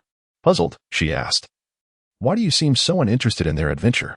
Adonis, somewhat perplexed, swallowed the pudding in his mouth and remarked, "What is there to be curious about? I am well acquainted with everything." "You do know, do you not? Yet you are lying in the school hospital," Hermione stated, sensing an unusual aroma. Her woman's intuition suggested that Adonis was concealing a secret, and her gaze upon him instantly sharpened. "I have not been lying in the school hospital the entire time," Adonis replied, stirring the pudding in his dish with a spoon. He paused for a moment, even feigning to count on his fingers. "I suppose, perhaps, I should have awakened before the Christmas holiday." Hermione found it hard to believe. "But I distinctly used the disillusionment charm on you at the hospital. How could it have had no effect whatsoever?" Adonis, with a mischievous grin, brought his index finger and thumb together and remarked, "You still lack the depth of understanding, detective. You were so close to uncovering the truth, just a hair's breadth away. The transfiguration performed by Professor Dumbledore is not something you can easily unravel at your current level. But do not take it to heart. With a few more attempts, you would surely succeed, were it not for the interruption." This explains why the headmaster suddenly appeared in the hospital wing while preparing to cast his spell a second time. What a remarkable coincidence that would be, wouldn't it? Potter, Potter, Potter. Just as Hermione was lost in thought, the jubilant cheers of the young lions interrupted their conversation once more. The twins gently lowered Harry from their shoulders, and together with Lee Jordan, they began distributing butterbeer brought from the Hogwarts kitchens. Harry and Ron each clutched a cup of butterbeer, their faces alight with uncontainable excitement. Still reveling in the recent festivities, Neville arrived a bit late, holding a serving of cream puffs. He pulled up a chair beside Adonis, and as Harry recalled something, he shyly removed the ruby necklace from around his neck, presenting it before Adonis. "Adonis, this gem is on the verge of cracking. Could you assist me in repairing it?" Adonis picked up the gem, scrutinizing it with great care before pushing it back, remarking, "Why so formal? You need not speak to me in such a manner. Have we grown distant, Harry? Besides, this was intended for your protection. It is of no consequence if it becomes damaged." Noticing the slightly awkward expression on Harry's face, Adonis added, "This necklace can also unleash a shield charm. Keep it and feel free to adorn Hedwig with it. I shall provide you with another." Adonis retrieved another ruby necklace from his small bag and handed it to Harry. As Harry accepted the necklace, his heart soared with delight, and he curiously inquired, "Adonis, you must have spent a considerable amount of galleons to acquire such an abundance of gems, haven't you?" "Rest assured, I did not spend my own money. I utilized my father's private funds to purchase them from Muggles," Adonis replied with a chuckle, producing 3 similarly designed, yet variably colored small pouches, which he distributed among the trio. "These are your supplementary Christmas gifts, enhanced with a concealment and expansion charm." The 3 were taken aback with joy, selecting their favored colors and eagerly examining the pouches in their hands. As their excitement began to wane, Harry noticed that Hermione had not received a gift and felt a twinge of embarrassment, pushing the pouch back and expressing his disinterest. Observing this, Hermione felt a warmth in her heart but couldn't resist teasing him. "Well, at least you possess a sliver of conscience. Don't worry about it." Hermione's gift was actually given to her at the start of the term, Adonis reassured, and in response to his words, Hermione unveiled her ivory-white pouch. Harry then felt a wave of relief wash over him as he grinned widely and accepted the gift. With this, he could forego lugging a large suitcase when school resumed and carry some personal items with him. Suddenly, Ron sighed, a look of regret on his face, and remarked, "If only Adonis hadn't been petrified. It's such a shame he missed out on all our adventures." Upon hearing Ron's comment, Hermione and Adonis exchanged a subtly knowing glance, leaving Ron feeling somewhat embarrassed as he tentatively asked, "Is there something on my face?" "Ron, I can only say you are only half right," Hermione responded, crossing her arms. "Some individuals, however, haven't been lying in the hospital wing as you might think.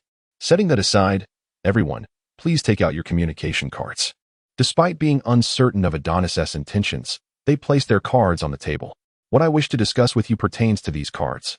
Do you understand why the designs on them are all different?"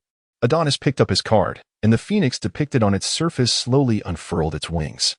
Hermione pondered for a moment and speculated, "Perhaps the creature on the card relates to our own attributes?" "Bingo, you're quite close," Adonis replied, no longer keeping them in suspense. "In truth, when you infuse magic into the card, it simultaneously senses your soul, ultimately forming a pattern.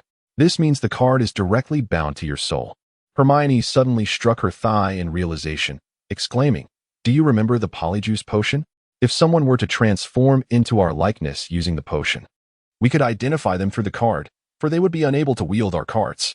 Neville's face flushed, not from urgency or embarrassment, but from pain, as he stammered, "Hermione, you just hit my thigh." Upon hearing Neville's complaint, everyone erupted into laughter. Adonis finished his butterbeer in one gulp, relishing the camaraderie of the conversation with his friends. However, Hermione's answer was not entirely accurate. In fact, the creatures depicted on the cards are related to one's Patronus. Patronus? What is that? Harry inquired, clearly perplexed. Having lived almost 13 years, he had never heard of his own Patronus. It's the Patronus charm, one of the most profound and powerful defensive spells, capable of being cast only by a select few exceptionally gifted wizards who can conjure a fully formed corporeal Patronus. Cool. So my Patronus is a stag? Adonis. I want to learn this spell, Harry exclaimed, delightedly caressing the stag illustration on his card. A momentary feeling of inadequacy washed over Ron. For while Adonis's Patronus resembled a familiar bird, Harry's was a majestic stag, and even Neville's was a lion. Glancing at the hound depicted on his own card, he felt rather mundane. However, when he saw that Hermione's Patronus was an otter, he felt considerably better, though his exaggerated expression earned him a sharp glare from her. You can learn it, but it will have to wait until next semester, Adonis shrugged, acknowledging that the current term was drawing to a close. My intention is for Ron and Harry to join Neville's training next year, after this year's Chamber of Secrets experience. I believe you both understand that you do not possess the capacity to stand alone, do you? Were it not for the assistance of Adonis, Harry and Ron might have long since become the postprandial delicacies of the giant eight-eyed spider, or perhaps the evening repast for the basilisk. Though somewhat mischievous, they possessed a sense of reason and thus did not decline Adonis's proposal. Neville appeared quite elated, for he was no longer the sole sufferer of their trials. Good morning. Beautiful dawn. Greetings, enchanting Hogwarts. And hello to Ron, who sleeps like a log. Since the term was nearing its end and classes had mostly concluded, it was not uncommon for students to attend only 1 or 2 classes a week, especially given that a particularly significant subject had been temporarily suspended as the professor embarked on a quest for memories around the globe. Consequently, students found themselves with ample free time to indulge in the delights of Hogwarts. Ron's biological clock had become utterly deranged. Harry had mentioned to Adonis on several occasions that he had seen a glow emanating from Ron's bed in the dead of night. What do you suppose Ron is up to at night?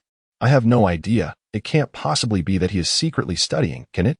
As Ron's devoted friend and brother, Adonis felt compelled to intervene rather than watch Ron descend into oblivion. He exchanged a knowing glance with Harry, and together they seized the covers of Ron's bed, yanking them off with a cry, "Rise and shine, Ron." A shadow was flung from Ron's bed, rolling across the floor before finally landing at Neville's feet. Curiously, Neville picked it up, only to discover it was a book. Harry and Adonis, upon witnessing this, momentarily set aside their torment of Ron and gathered around Neville, exclaiming in surprise, "Lo and behold, this is a guide to romance. Specifically the top 10 methods to attract witches." Oh dear, it seems Ron's heart has begun to flutter. He has been clandestinely perusing such literature behind our backs. Adonis feigned astonishment, exchanging sly glances with Neville and Harry. What book? What book? I don't read. Ron, still half asleep, turned over to resume his slumber. However, as he instinctively reached for the familiar sensation before him, the absence of its sent alarm bells ringing in his mind, jolting him awake. He turned to see the three holding a familiar object, and he threw off the covers, rushing toward them. "Give that back to me." Harry chimed in. "Run, quick." "Neville, it's yours." "Adonis, look at me." "Ah." Standing outside the door, Hermione heard the commotion from within and instinctively lowered her raised hand. Her lips twitched, and she couldn't help but question whether her presence here was somewhat superfluous, even regretting her impulsive decision to invite them for breakfast. Hermione was unaware of how long she had lingered outside, but finally, with a sigh, she knocked gently on the door to announce her presence.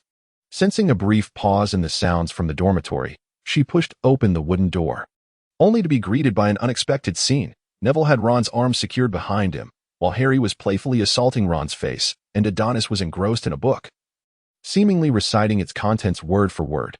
"Am I arriving at an inopportune moment?" Hermione, witnessing this spectacle, swiftly covered her eyes with her hand. Yet curiosity compelled her to peek through a small gap. "It's Hermione. Are you here for breakfast?" "You might need to wait a moment," Adonis said, raising the book in his hand. "We still have some matters to settle among the gentlemen. But you need to hurry. We must be at the station before 10. And it's nearly 8 now." Hermione thought they would likely continue their antics for a while longer, so she decided to retreat to the common room to read. Upon seeing Hermione leave, Adonis closed the book with a grin and playfully tapped Ron on the head. "Ron, I'll stop teasing you now. Tell me, which girl has caught your eye?" I can offer some advice. That is slander. I haven tea. Ron retorted in exasperation, resolutely denying his secret thoughts. No matter how much Harry and Adonis pressed him, Ron stubbornly refused to divulge anything, which eventually dampened Adonis's enthusiasm. All right, I won't tease you any longer. Hurry up and get ready. We can't miss the return train. Upon arriving in the Great Hall, Adonis took the initiative to bid farewell to the others and headed towards the Ravenclaw table. Harry and Hermione had grown accustomed to this. Ever since Adonis and Luna had become a couple, he frequently joined her at the Ravenclaw table for meals. Adonis settled into the seat beside Luna, gently nudging her with his shoulder and bestowing upon her a warm smile, to which Luna responded with a cheerful grin. Just as he was about to speak, Adonis felt the gaze of the person across from him, imbued with a teasing glint. Unfazed, he initiated the conversation, saying, "Good morning, Qiu Zhang." "Please don't say that, Adonis. I'm hardly in a good state. I am merely savoring my breakfast, and just as I opened my mouth, I was fed a spoonful of dog food," Qiu Zhang replied, her eyes flitting between Adonis and Luna. Although Luna maintained a composed demeanor in response to Qiu Zhang's playful banter, a subtle blush crept onto her cheeks, and her pace of eating noticeably slowed. Adonis would not shy away from the affection shared between Autumn Zhang and Cedric. After all, if I were truly bashful, how could I have pursued Luna? I do not mind indulging in the sweet moments shared between you and Cedric. My palate is not selective. The relationship between Cedric and Autumn has long been an open secret among their friends. The charming gentleman of Hufflepuff and the widely acknowledged beauty of Ravenclaw seem perfectly matched in every conceivable way. When Cedric is mentioned, Autumn's eyes involuntarily glance towards the Hufflepuff table, catching sight of that familiar figure, a smile gracing her lips as she sips her milk nonchalantly. Noticing that he has successfully diverted Autumn's attention, Adonis leans closer to Luna, whispering, "Luna, do you have any plans for the summer vacation?" Luna ponders his question for a moment before shaking her head. "Then shall we go on a date during the summer? I wish to take you to explore the Muggle world." Luna shifts slightly, leaning gently against Adonis, quietly listening to her boyfriend's enthusiastic discourse. For her, the destination holds little significance. What truly matters is the company. As they bask in their delightful ambience, others are not as fortunate in their spirits. Several girls cast envious and hostile glances at Luna. After all, in the eyes of Hogwarts students, Luna has always been perceived as the eccentric girl with an awkward fashion sense, while Adonis shines with numerous admirable traits: exceptional talent, a kind disposition, and a privileged background. Most notably, he possesses striking good looks. Thus, many girls harboring feelings for Adonis are unwilling to concede, clinging to the belief that as long as he remains unmarried, opportunities still exist, subtly crafting chances for themselves. Conversely, Luna does not appear to have any suitors, which spares Adonis considerable trouble. He believes these ordinary souls are utterly oblivious to Luna's true beauty. "Have you packed everything? Would you like to share a compartment with me?" Adonis inquires, taking Luna's hand in his. "No, I have made plans with Ginny," Luna replies, playfully squeezing Adonis's hand. "If I share a compartment with you, Harry and the others will feel awkward." Adonis, entirely oblivious to the sentiments of Harry and Ron, the two solitary souls, was acutely aware of the undeniable hierarchy among them. With a gentle nudge to Luna's head, he sensed the ireful gazes of numerous individuals at the long table, prompting him to recognize the inappropriateness of lingering any longer. "I must take my leave," he remarked, "for I fear that if I remain, I shall be mercilessly eviscerated by the upperclassmen of your esteemed house. Until we meet again." With that, he buried his head in Luna's shoulder, inhaling deeply, and upon raising his gaze, he noticed the faint blush creeping up her ears. He then made his way towards the Gryffindor table. Meanwhile, the Hogwarts troublemaking squad was engrossed in discussions regarding their summer plans. With the holiday just a day away, Hermione pondered aloud, "My parents have been contemplating a vacation in France since Christmas. I suspect they have taken Adonis's family's advice, for they have even prepared a detailed itinerary. How I envy you. I will be spending my summer at the Dursleys," Harry lamented, the mere thought of the impending break causing a dull ache in his head. "Why does Professor Dumbledore refuse to approve my application to remain at school over the summer?" Adonis approached Harry from behind, playfully tousling his hair and chuckling. The professor must have his own reasons for doing so. Sensing Harry's mood was somewhat subdued, Adonis reassured him, "Don't worry, I'll be in London all summer. In a few days, I'll come to rescue you from Privet Drive, Miss Potter." Just as Harry was about to retort, he noticed Ginny rushing over, followed closely by Percy.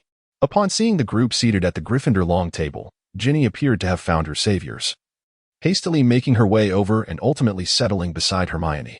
Percy, too, made his way over, but upon noticing the many eyes fixed upon him, he suddenly found himself at a loss for words, his attempts to speak faltering as he grew increasingly uncomfortable. In a hurry, he turned to leave, leaving behind the parting words, "Ginny, don't tell anyone." Adonis, Hermione, Harry, and Ron. "Ginny, have you discovered a little secret about Percy? Do share with us." "We promise we won't tell anyone." Ron's eyes sparkled with delight, as if uncovering a secret about Percy was an exhilarating prospect. Harry, too, gazed intently at Ginny, oblivious to the impoliteness of his unwavering stare, making Ginny feel a bit bashful. "Well, it's nothing much, really. I just happened to see Percy." Ginny paused, casting a cautious glance around to ensure Percy was out of earshot before continuing.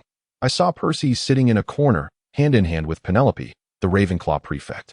He was practically leaning into her face." Ginny concluded with a teasing expression.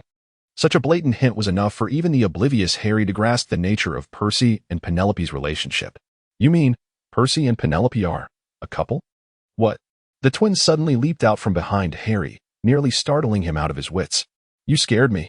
Can't you two walk without making a sound?" "Now is not the time for that, Harry. The most well-behaved Percy has a girlfriend." "Oh no, George. Percy being so rebellious will surely disappoint Mom." Though Adonis uttered these words, he could see the mischievous glint in the twins' eyes, indicating their intentions were far from innocent. Percy was likely to be tormented by them this holiday, but it mattered little to Adonis. After all, he had finally arrived at a holiday where he could truly relax, and he intended to cherish it. Once everyone in the common room confirmed their belongings were packed, they set out from the castle under Percy's leadership, slowly making their way towards the station. Percy appeared somewhat perturbed. It seemed George and Fred had said something to him before their departure. Though Percy looked quite angry at that moment, he refrained from reprimanding the twins, merely casting a resentful glance at Ginny. Clearly, the twins would relish this secret for quite some time before Percy had the chance to confess to Mrs. Weasley. Adonis was lost in thought when suddenly he heard someone calling his name. Turning towards the source of the voice, he saw a large, furry figure approaching. "Is there something you need, Hagrid?" "Oh, Adonis, it's like this. I have a favor to ask of you, but I'm unsure if you have the time." Hagrid led Adonis away from the group and whispered in a tone audible only to the two of them. "Do you know Professor Keltburn?" "Yes, I do. Why do you ask?" The image of a reckless old man with missing limbs flashed unconsciously in Adonis's mind. Despite the professor's eccentric demeanor, his passion and dedication to magical creatures were beyond question. "Professor Keltburn informed me that he plans to retire next academic year, and he has recommended me to Professor Dumbledore as the new professor of care of magical creatures at Hogwarts." Adonis perceived this as splendid news. However, why did Hagrid's eyes betray a hint of melancholy? "Hagrid, are you apprehensive about your ability to fulfill the responsibilities of a professor?" As Adonis articulated Hagrid's inner turmoil, a flush crept across Hagrid's face, though concealed by his thick beard, rendering Adonis oblivious to any peculiarities. "I believe you are entirely capable, Hagrid. Your passion for magical creatures and the wealth of knowledge you possess is unparalleled in all of Britain, likely matched by no more than 5 others." Adonis gently patted Hagrid's arm and continued, "Moreover, how can one ascertain the outcome without making an attempt? We are all steadfast supporters of you, Hagrid." As if Adonis's words struck a chord, or perhaps Hagrid had already resolved to undertake this role, he suddenly firmed his resolve, giving Adonis's shoulder a hearty pat before turning to leave. Hagrid said nothing, but Adonis noticed the determination in his eyes, and he couldn't help but feel a surge of anticipation for the forthcoming endeavors of Professor Hagrid. As Adonis jogged to catch up with the group, he barely had time to catch his breath before Harry approached him, curiosity etched upon his face. "Adonis, what did you discuss with Hagrid?" "I reckon this news is worth 100 galleons, Harry. Given the crowd, I cannot afford such a loss." Adonis draped an arm around Harry's shoulder, his tone buoyant. Harry intended to inquire further, but, upon glancing toward the nearby station, curbed his curiosity, noticing others struggling with large suitcases and various pet cages. Harry felt a wave of relief wash over him for not having to lug heavy bags and exhaust himself in search of a seat. He cast a grateful look at Adonis, who found himself somewhat perplexed by Harry's expression. What is Harry up to now? After navigating through the throngs, they reached the rear of their usual train carriage. Before Adonis had settled into his seat, he saw Harry eagerly close the carriage door, gazing at him with an intensity that suggested something rather clandestine was about to transpire. Please, do not look at me like that. It's rather unsettling. Adonis gently pushed Harry's face away, cleared his throat, and addressed the group. My friends, I have both good news and bad news. Which would you prefer to hear first? Without waiting for others to respond, Harry eagerly interjected. Good news. I want to hear the good news. Hermione and Ron were taken aback by Harry's sudden enthusiasm, utterly bewildered by the turn of events. Very well, seeing that no one else objected. Adonis decided to reveal. Hagrid just informed me that he has been invited by Professor Dumbledore to succeed Professor Kettleburn as the Professor of Care of Magical Creatures next academic year. Cool, Ron exclaimed, jumping up in excitement. Really? For the first time in my life, I am looking forward to attending class. Hermione remained rational, unlike Harry and Ron, who inquired, what is the bad news, Adonis? The unfortunate news pertained to Hagrid, though it was not entirely negative. It simply reflected Hagrid's lack of confidence in his abilities. After all, this was his inaugural experience as a professor, and I believe we ought to offer him some guidance. Such as? The format of the lessons, the degree of danger posed by magical creatures, and issues of discipline. I certainly do not believe that individuals like Malfoy will take a liking to Hagrid. I would consider myself fortunate if they refrain from causing disruptions in class. Moreover, I regard the first lesson as exceedingly crucial, if it concludes successfully. I believe it would significantly bolster Hagrid's self-assurance.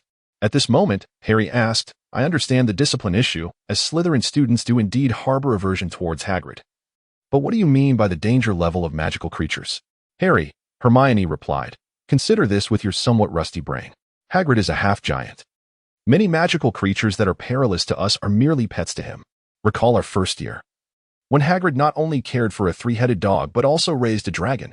The image of Hagrid leading a dragon during the first lesson of the upcoming year flashed in Harry's mind, sending a shiver down his spine. If we do not forewarn Hagrid, given his temperament, it is indeed plausible that he might undertake such an endeavor. Pondering this, Hermione suggested, I believe we need to remind Hagrid to initially introduce creatures with a lower danger level that are relatively friendly towards wizards, gradually increasing the difficulty. At this juncture, Ron quietly sidled up to Harry, whispering, Harry, what do you think Hagrid will present to us in one lesson? Might it be a unicorn? Unicorns are unlikely. They seem to shun wizards. However, I think a fire lizard could be a possibility. George previously smuggled one out and planned to feed it fireworks. Observing Neville, who appeared lost in thought, and the whimsical Ron, Adonis felt a pang of regret for having harbored expectations for the trio. In stark contrast, Hermione, who was diligently contemplating, stood out distinctly. Adonis, do you have any thoughts? I believe there are several commendable choices, the bowtruckle, the puffskein, and the alchemy. These are quintessential magical creatures and would be perfectly suited for the first lesson, especially considering their low danger levels. What a pity. I was looking forward to seeing a three-headed dog in Hagrid's class. Ron, after the crowd had enjoyed their lunch on the train, Harry recalled an important matter. He needed to teach Ron how to use a telephone. I certainly do not wish to spend this summer conversing solely with Dudley. You know, before the school term begins, Uncle Vernon. Harry hesitated, yet Ron quickly grasped what he was implying. During their previous escape, they had unceremoniously yanked Uncle Vernon from the second-floor window, and it appeared he had suffered quite a fall. Anyone who plummeted from such a height would undoubtedly be in a foul mood. Sensing the unspoken plea in Harry's eyes, Ron acquiesced to his request. Before long, the two delved into a thorough discussion regarding telephony, with Harry patiently explaining the process to Ron and even providing him with a note bearing the Dursleys' phone number. Would Ron actually reach Harry by dialing the Dursleys' number? It seemed uncertain, considering Mr. Dursley harbored a profound disdain for wizards. If he were to discover that Harry had shared their number with a wizarding friend, it would surely lead to a heated confrontation. Rest assured, Harry, I am still in London. I will certainly come to visit you when time permits. Harry cast a skeptical glance at Adonis, his doubts almost spilling over. He recalled the end of the previous term, during which Adonis had been conspicuously absent, save for meals and sleep. Yet, one could hardly blame Adonis for choosing Luna over Harry and Ron, for he would undoubtedly opt for her without hesitation. As dusk fell, King's Cross Station witnessed numerous parents arriving early to reunite with their children. Hey, Arthur, Molly, long time no see, Mr. Landon exclaimed, brightening at the sight of familiar faces. Oh, it has been a while, William. How have you been? Mr. Weasley embraced his amiable muggle friend warmly, but their mutual sentiment of long time no see was not unfounded. Mr. Weasley worked at the Ministry of Magic and often toiled late into the night, while Mr. Landon required ample time to manage his company, resulting in limited opportunities for the two men to meet throughout the past year, aside from their correspondence. "What about Hermione? Haven't they arrived yet?" Mr. Weasley inquired, glancing around for the Grangers, but saw no sign of them. It seems they had an important client at their clinic, which delayed them. He had informed us of this beforehand. "Telephone. Is that a Muggle communication device?" Arthur suddenly became intrigued, engaging Mr. Landon in a discussion about telephones, while the two ladies, witnessing their husband's childlike enthusiasm, exchanged exasperated glances and eventually linked arms to chat about mundane matters. After a while, Mr. Landon spotted an unfamiliar figure on the platform, a man clad in a somewhat aged brown suit, with unkempt white hair lazily cascading over his shoulders. Who might that be? He appears to be a wizard as well. Mr. Weasley followed the direction of Mr. Langdon's finger and beheld the so-called unfamiliar face. He introduced that as Mr. Xenophilius Lovegood. "Indeed a wizard and my neighbor." "Lovegood? Which Lovegood?"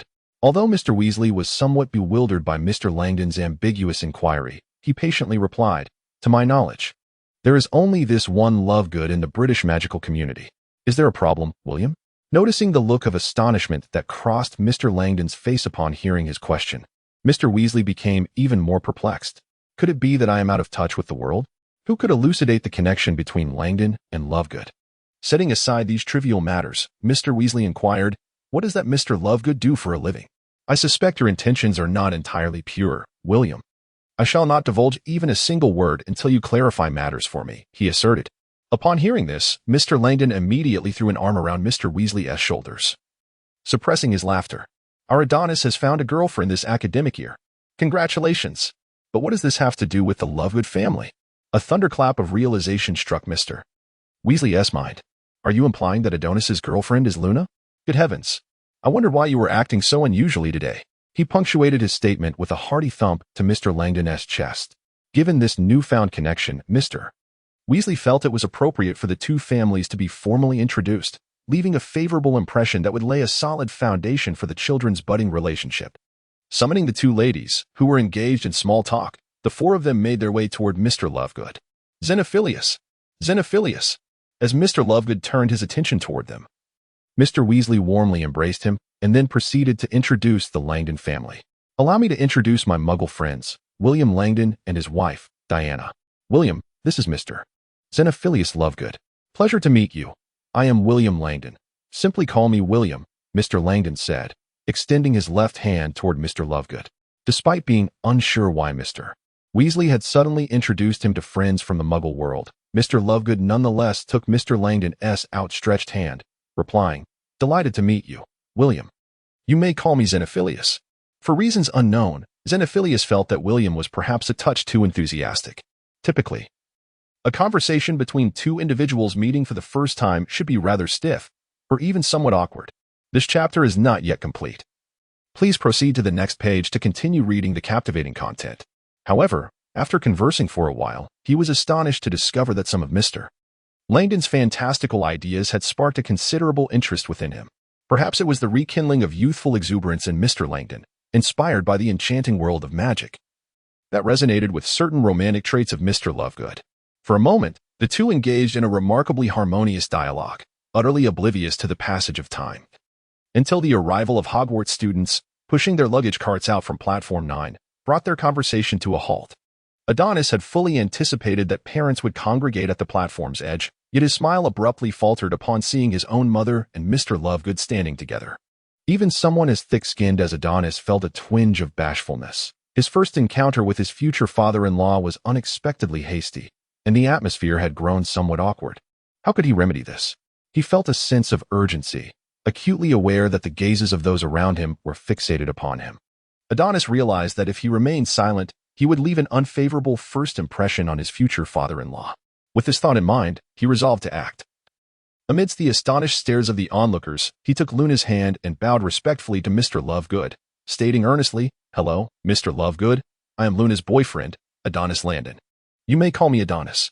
Although he had mentally prepared himself for the day when Luna would eventually find a beloved partner, he had not expected that day to arrive so swiftly. Luna had only just completed her first year at Hogwarts. This was also the first time Harry had seen Adonis in such a light, and he found it quite amusing, akin to a mouse encountering a cat. This is hilarious. Ron, did you see that? Of course, Harry. I saw it quite clearly. Hermione, somewhat exasperated by Harry and Ron's juvenile remarks, cleared her throat softly to remind them not to go overboard. However, upon glancing around and noticing the absence of her own parents, Hermione felt a twinge of confusion. Mrs. Landon, perceptive to Hermione's puzzlement, approached her and embraced her, explaining the situation. With this clarification, Hermione relaxed, leaning quietly against Mrs. Landon as she focused on the unfolding spectacle featuring Adonis. Luna, not wishing to be caught between her boyfriend and her father, promptly withdrew her hand from Adonis's grasp and confidently introduced herself to Adonis's family, much to Mrs. Landon's satisfaction. As for the conversation between Mr. Lovegood and Adonis, it revolved around the future father-in-law's gentle warnings and guidance. Adonis nodded mechanically, as if he dared not defy the expectation. Mr. Lovegood seemed reasonably satisfied with Adonis's demeanor, and one could discern from Luna's expression that Adonis held genuine affection for her. Otherwise, her lips would not curve into a subtle smile each time she gazed in his direction. As someone who has experienced much, Mr. Lovegood expressed that nothing could escape his discerning eye. Very well, it would not be too burdensome for him. Let this be the end of the matter for today. Politely declining Mr. Landon's dinner invitation, Mr. Lovegood departed King's Cross Station with Luna. As for dining at Adonis's abode, that was a given. Would he allow his daughter to venture there? Harry had initially hoped to join Adonis for a meal, but the Weasley family was eager to return home to prepare for their journey to Egypt to visit Bill. Venturing alone felt somewhat improper, and thus he reluctantly found himself boarding Uncle Vernon's car. However, Uncle Vernon was preoccupied with ingratiating himself with Mr. Landon, leaving little time to attend to Harry. While Adonis assured him he would visit Harry on Privet Drive once his affairs were settled. Upon hearing Adonis's words, Uncle Vernon's smile nearly reached his ears. He had been fretting about how to cultivate a connection with Mr. Landon. Now it seemed his nephew, whom he had always regarded as an outlier and a source of trouble, had unexpectedly brought him fortune. He even contemplated granting Harry some small requests during this holiday. Upon exiting the station, he encountered his future father-in-law, and it was only then that Adonis realized the absence of the little girl who usually clung to him. Where was Vina? Why had he not seen her? A few days ago, your grandfather called expressing his longing for Vina. I took her to your countryside grandfather's house, Mrs. Landon remarked, beginning to playfully touch Adonis's face. Mother. Mrs. Landon withdrew her hand, adopting an incredulous expression, regardless of how many times it happened. I could never comprehend why such a wonderful girl as Luna would be drawn to a scoundrel like you. Before Adonis could even mount a rebuttal, Lady Landon made an astonishing declaration. I warn you, I hold Luna in the highest regard. She is the sole daughter-in-law I acknowledge. Should you dare to lose her, do not expect to return to this home. At that moment, Adonis found himself utterly perplexed, unable to discern who among them was truly his flesh and blood. Adonis rose early this morning, and upon opening his eyes, he beheld Sheila perched upon the windowsill, her head tilted as she gazed intently at him. Startled by Adonis's languid stretch, Sheila fluttered down onto a nearby brown paper bag, which, upon closer inspection, resembled a book in its silhouette. After a moment of hesitation, Adonis descended from his bed and unwrapped the paper bag, revealing a note within. The book had been sent by Nico, who suggested that it might prove beneficial to him. Adonis casually glanced at the cover of the book, which appeared somewhat familiar. He was perplexed as to what Nicholas had seen within the crystal ball to send him back something that originally belonged to him, or rather, something he had inherited, the notes of Professor Isidora Morgana. Yet, he could not fathom what scheme this old man was concocting. Adonis weighed the book in his hands, carefully stowing it away, then pulled over a nearby chair to peruse today's Daily Prophet. At last, today's headline was not as insipid as those of recent days, which had often been filled with trivial gossip about officials and vehement critiques of various individuals, insipid articles penned by none other than Rita Skeeter. What darkness must dwell within a person to craft such a twisted narrative, devoid of context? Thankfully, he was well protected by Dumbledore and Nicholas, shielding him from such malicious media attacks. As for the prodigious students of Hogwarts, please, there seemed to be a new one emerging every so often. However, today's headline was indeed worthy of his attention. The Weasley family had won this year's Gold Galleon Award from the Daily Prophet. This news was undoubtedly a splendid development for the typically financially strapped Weasley family, and one could speculate that Ron's new wand was finally within reach. If only that so-called Rita Skeeter had refrained from insinuating that the Weasley family had employed some dubious means in their victory, it would have been even better. Adonis harbored a poor impression of the woman who only schemed and sowed discord from the shadows. Should she dare to cross him, he would ensure she faced the consequences. After a leisurely breakfast, with nothing pressing to occupy his time, Adonis relocated a chaise longue to a sunlit patch of ground, relishing the tranquility of the moment. Yet, the sudden arrival of a book from Nico left him pondering its true intention. Adonis furrowed his brow slightly. Nico never made baseless assertions. And this time, he had explicitly stated that these books were beneficial to him. With this in mind, Adonis retrieved the book, its cover faded, edges worn, and corners marked by the passage of time. The pages were somewhat yellowed, with some inscriptions barely legible, and the spine bore faint cracks. The content within consisted entirely of Professor Morgana's insights on the application of ancient magic concerning the soul. In her notes, Professor Morgana mentioned that wizards endowed with the gift of ancient magic possess the ability to influence existence beyond the material realm, which, if mastered, could alleviate mental anguish. As the research notes reveal, the initial intention behind her studies was to rescue her father from the endless torment of losing his son. However, as her research deepened, she uncovered unimaginable advantages that this power could bestow, notably enhancing a wizard's magical capabilities. Perhaps it was her own obsession with the thrill of acquiring power, or the dark attributes of this energy that began to fester within her, leading her to gradually stray from her original purpose. This was mirrored by the increasingly frenzied nature of her subsequent notes, with a handwriting that grew more grotesque.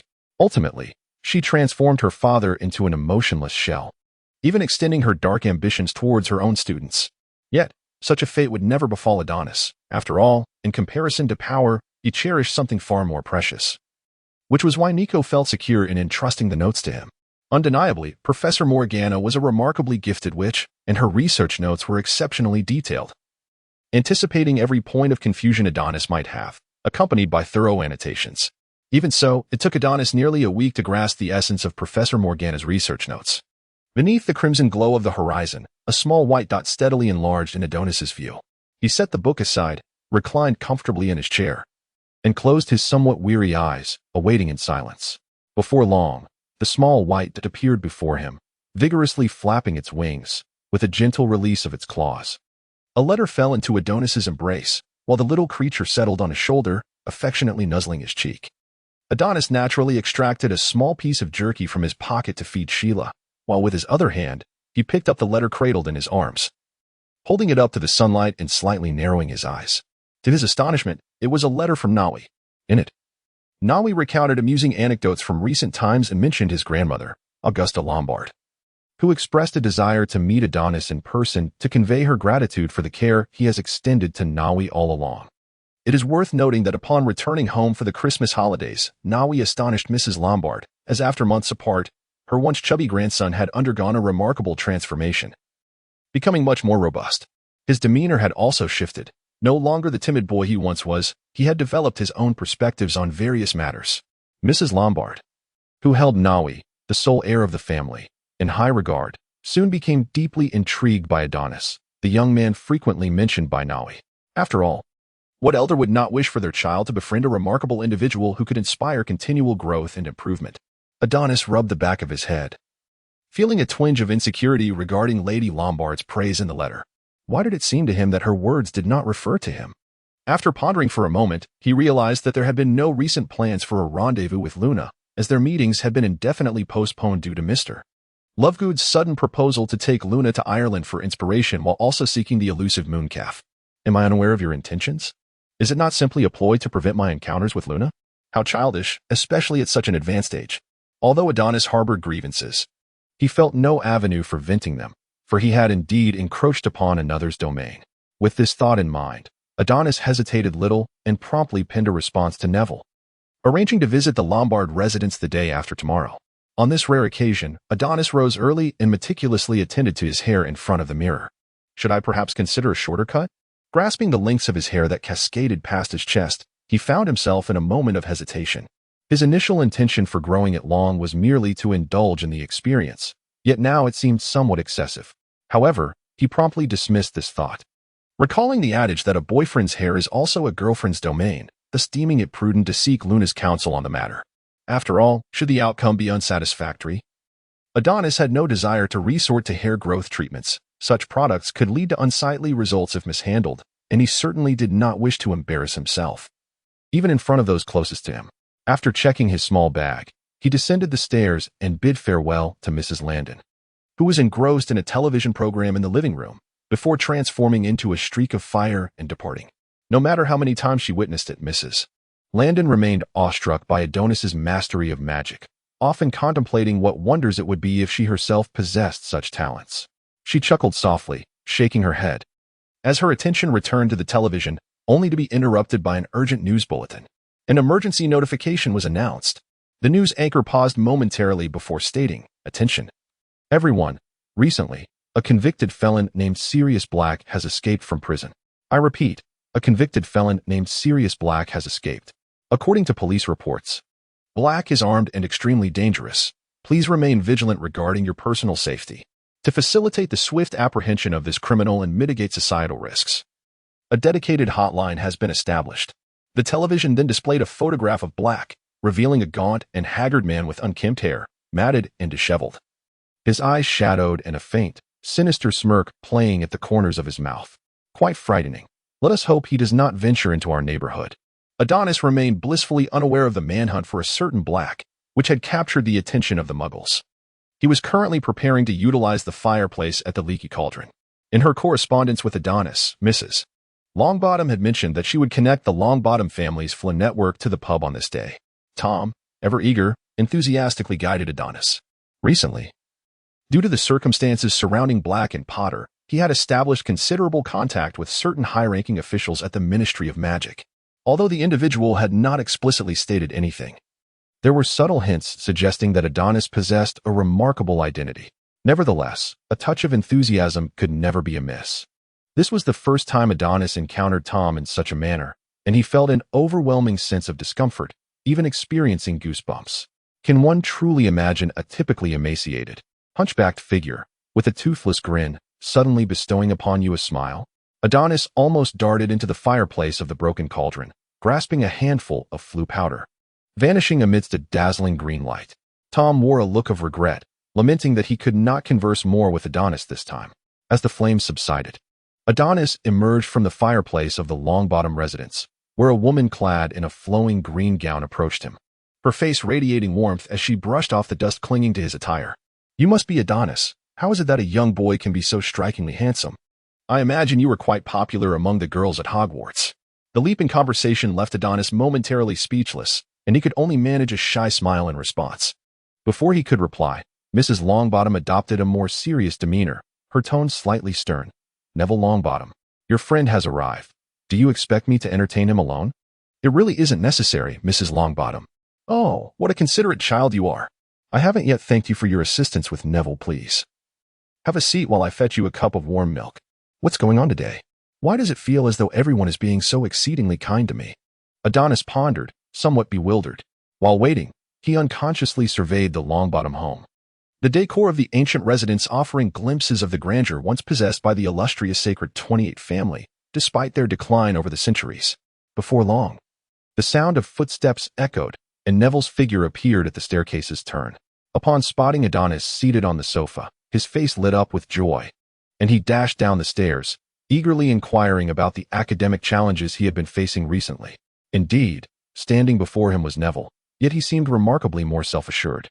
Sensing the curiosity reflected in Adonis's eyes, Neville spoke up. "Hermione assigned me summer tasks before the holidays.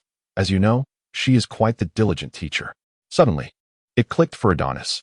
Neville was indeed akin to Professor McGonagall in her dedication. "Forget about Hermione for now. Just say I told you to take a break." Adonis clapped Neville on the shoulder. "Next school year, I intend to teach you some practical offensive spells. We can take our time with the theoretical knowledge." Just then, Mrs. Longbottom returned to the living room with the milk, witnessing the camaraderie between the two boys, a satisfied smile gracing her face. Adonis stood to accept the milk she offered, and, recalling something, he inquired, "Mrs. Longbottom, since you and Neville are such good friends, you may call me grandmother just like Neville does." "Very well, grandmother, I have a question for you." Adonis set down the cup and continued. "It seems Neville has some issues with his memory. I would like to understand the cause, so I can address it appropriately. This chapter is not yet concluded. Please turn to the next page to continue reading.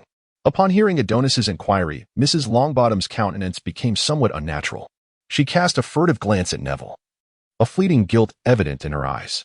Adonis, perceptive as ever, quickly concocted an excuse to temporarily usher Neville out of the sitting room.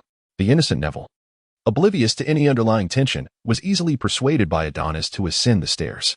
This narrative is lengthy. Feeling the probing gaze of Adonis, Mrs. Longbottom let out a resigned sigh. In truth, during Neville's childhood, due to the circumstances surrounding his parents, I altered his memories. Altered Neville's memories? But why? Although Adonis was intrigued by the series of events involving the progenitors of their small circle, he lacked the inclination to delve deeper, thus his understanding remained limited. Shortly after the mysterious figure's disappearance, recalling those painful memories, Mrs. Longbottom's eyes glistened with unshed tears. A group of deranged Death Eaters had captured Frank and Alice, subjecting them to unspeakable torment. After recounting this harrowing tale, Mrs. Longbottom wiped away the tears from the corners of her eyes. Her voice trembling, Neville witnessed the horrific scene of his parents being driven to madness, fearing the psychological trauma it would inflict upon him. I took it upon myself to erase his memories. And where are Neville's parents now? They have been at St. Mungo's for nearly 13 years, unable to recover from their irreparable mental scars. The doctors say they may never return to normalcy. Mental trauma? Isadora? Adonis raised an eyebrow, finally comprehending the assistance that old Nicodemus had alluded to in his letter. Nicodemus, you truly are remarkable. After listening to Mrs. Longbottom's poignant narrative, Adonis was deeply moved. He remained silent for a considerable time before exhaling a long sigh. Finally, he tentatively spoke. Grandmother, I may have a way to heal Neville's parents. Upon hearing Adonis's words, a spark of hope ignited in Mrs. Longbottom's eyes. She grasped his shoulders, her voice quavering as she asked, Is it true? Adonis, are you truly sincere? In truth, Mrs. Longbottom herself harbored little hope, as the medical staff at St. Mungo's had spent nearly a decade without developing an effective treatment plan. Yet here was Adonis, who had only heard whispers of the situation, claiming he possessed a solution. It sounded almost like a tale from a storybook. Was this reasonable? Not at all. Nevertheless, Mrs. Longbottom chose to believe in Adonis. She could not bear to see her son and daughter-in-law continue to suffer. Even the slightest glimmer of hope was worth pursuing. Upon receiving a definitive affirmation from Adonis, Mrs. Longbottom could hardly contain her excitement, seizing his arm as she prepared to head to St. Mungo's Hospital for Magical Maladies and Injuries. Grandmother, wait. This will be my first attempt at such magic. We need a reliable and powerful wizard by our side to prevent any unforeseen circumstances. The words of Adonis awakened Madame Lombard to a realization. Indeed, she had been remiss in her considerations. Without delay, she turned and ascended the staircase, intent on enlisting her household owl to deliver a letter to someone. At that moment, Newi also descended the stairs and, upon observing his grandmother's anxious demeanor, was filled with perplexity. Madame Lombard had always appeared stern in Newi's eyes, rarely displaying such an expression. What has happened to my grandmother? Adonis gently patted Novice on the shoulder, reassuring him. Do not worry, Novice, it is a positive occurrence. Your grandmother is merely a touch impatient. Indeed, Mrs. Lombard's efficiency was remarkable. After approximately 15 minutes of waiting downstairs, the fireplace of the Lombard residence began to stir. A familiar figure materialized from the emerald light, clad in a robe of deep blue adorned with purple lines, complemented by a pointed wizard's hat. Ah, is that not our esteemed headmaster Dumbledore? Upon encountering Dumbledore, Adonis promptly approached him and recounted the entire situation with unreserved candor, revealing even the potential negative repercussions of employing such magic. Upon hearing that this enchantment could corrupt the practitioner's heart, Dumbledore hesitated. After all, the significance of Adonis in his life was akin to that of family. Should anything befall Adonis, he would not only regret it for a lifetime, but also face the wrath of Nico. A fleeting thought crossed his mind. When had he last experienced such profound regret? The memory eluded him. Professor, I have an idea, Adonis declared, meeting Dumbledore's gaze with unwavering resolve. Though he did not vocalize it, he was aware that Dumbledore could discern his thoughts through his eyes. Was it necessary for him to assist in extracting the memory? This might indeed be a viable solution, yet Dumbledore's profound gaze suggested a hesitation. Not everyone could withstand the temptations that power brought forth. He pondered the notion that human emotions constituted a formidable force, and no one could predict the irrevocable consequences of manipulating the human soul. No one possessed the right to dictate another's consciousness. Professor, I believe we ought to place our trust in Nico. I am convinced that he arrived at his decision after careful consideration of the outcomes. Dumbledore sighed in resignation, acknowledging that this old friend had a knack for complicating matters. He turned to greet Madame Longbottom, who was accompanied by Neville, while Dumbledore led Adonis. The four of them departed together via apparition. Standing in the alley, surveying the familiar architectural style before him, Adonis realized he had made a full circle back to London. Across the street stood an antiquated red-brick department store named Chi Jean Department Store, its entrance adorned with a wooden sign proclaiming a temporary closure for renovations. Before the display window stood a grotesque puppet clad in a green nylon skirt. Adonis glanced around, noting the desolate street, where only a few hurried pedestrians passed by. Their incongruous attire revealed their identities as wizards. Madame Longbottom led Neville forward to converse briefly with a doll, which nodded gently and waved its connected fingers. The glass of the shop window emanated a faint blue glow, reminiscent of ripples on a lake caressed by a gentle breeze, before gradually settling into stillness. Madame Longbottom took Neville's hand and slowly traversed the glass, with Adonis and Dumbledore following closely behind. As their vision cleared once more, they found themselves in a bright hall, where a waiting room filled with patients suffering from an array of bizarre magical ailments stood in the distance, alongside various visitors inquiring about room numbers and floors. Most conspicuous were the doctors, clad in dark green robes, bustling through the crowd. I almost forgot. While the term doctor is employed by muggles in the magical realm, they are referred to as healers. As a frequent visitor to St. Mungo's, Madame Longbottom navigated the corridors with ease, arriving at an antiquated elevator. She pressed the button for the 5th floor, designated for the spell damage department, and after a series of cringe-inducing grinding sounds, the elevator finally ascended to the 5th floor.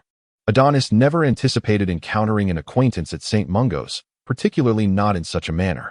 As the elevator doors opened, a large visage abruptly appeared, adorned with a bewildered smile that revealed a set of pearly whites. What a pleasure it is to see you here, Professor Lockhart. Oh, you know me? Are you perhaps one of my admirers? I would be delighted to provide you with an autograph. The owner of the large face was indeed Lockhart, who had been sent to St. Mungo's by Dumbledore following the loss of his memory. However, at this juncture, he ought to have been confined within a ward, rather than startling individuals at the elevator entrance. Adonis hastily pushed away the large face that was about to invade his personal space. A voice echoed from a room at the end of the corridor, calling out, "Jadoro, my sweet child, it is time for your medication. Where have you run off to this time?" A healer, adorned with a garland of gold and silver threads, radiating maternal warmth, emerged from the room carrying a tray. Upon noticing the company of Lockhart, she expressed surprise. "Headmaster Dumbledore and Mrs. Longbottom, it has been quite some time." "Oh, hello, young Neville. I didn't see you there." "And you are?" "Adonis, madam." "What a handsome young man," she remarked, taking Lockhart by the hand and leading the group deeper into the corridor toward the room marked Janus Thicky, while explaining to the newly arrived Adonis. "This is a long-term care ward, typically housing patients afflicted with permanent curse injuries." Adonis surveyed the hospital room, noting that it contained a plethora of personal belongings compared to other wards he had encountered. For instance, Lockhart's bedside was adorned with a multitude of his own portraits and photographs, along with scattered quills and postcards bearing his name in a haphazard scrawl. It appeared that even in the depths of amnesia, our Professor Lockhart remained committed to the art of signing for others, a testament to his dedication. In addition to Lockhart, the room housed several other individuals: a gaunt wizard with a sallow complexion, a woman with a wild mane who seemed somewhat deranged, bearing the remnants of a failed enigmagish transformation, and, furthest within, 2 hospital beds concealed by a curtain. Undoubtedly, these were the focal point of the gathering. Neville's father, Frank, stared vacantly at the group, while Neville's mother, upon catching sight of her son, struggled to rise unsteadily, presenting him with a wrapped parcel.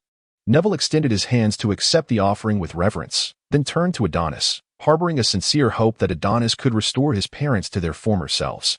At that moment, Mrs. Longbottom also cast her gaze upon Adonis, a glimmer of tears welling in her eyes as she spoke. "Frank and Alice, I entrust them to you."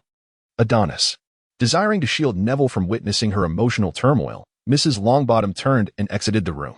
Adonis and Dumbledore exchanged a glance, and then began their seamless collaboration. Dumbledore retrieved the Elder Wand from his sleeve, and with a mere flick, a translucent magical barrier enveloped everyone. Adonis and Dumbledore exchanged a glance, opting to first address the less severe symptoms afflicting Alice. With a swift motion, Adonis drew his wand and cast a silent sleeping charm, which struck Alice's body instantaneously. Observing his wife ensnared by Adonis's spell, Frank, in the adjacent bed, experienced a visceral reaction. His vacant eyes contracted sharply, and haunting memories surged within his mind. His facial muscles contorted in anguish as he gripped his head, emitting a series of pained wails. The sudden turn of events bewildered Adonis. What was the source of such an intense response before it was even his turn? Dumbledore, however, responded swiftly, waving his sleeve to release a gentle wave of magic that enveloped Frank's form, quickly restoring tranquility to him. Neville, feeling a sense of unease, tugged at Adonis's sleeve. Accustomed to the calm demeanor of his parents, he was evidently startled by Frank's distressing reaction. Perhaps we should reconsider. They seem to be doing just fine, Neville suggested. No. Neville, Adonis replied, his gaze unwavering as he looked directly at him. This is profoundly unfair to them. They have languished in bed for 13 years. If their souls are awake, it must be an unbearable torment. Therefore, Neville, they require this opportunity, just as you do. With a newfound resolve, Neville nodded firmly. Regardless of what transpires next, do not be alarmed, Adonis instructed.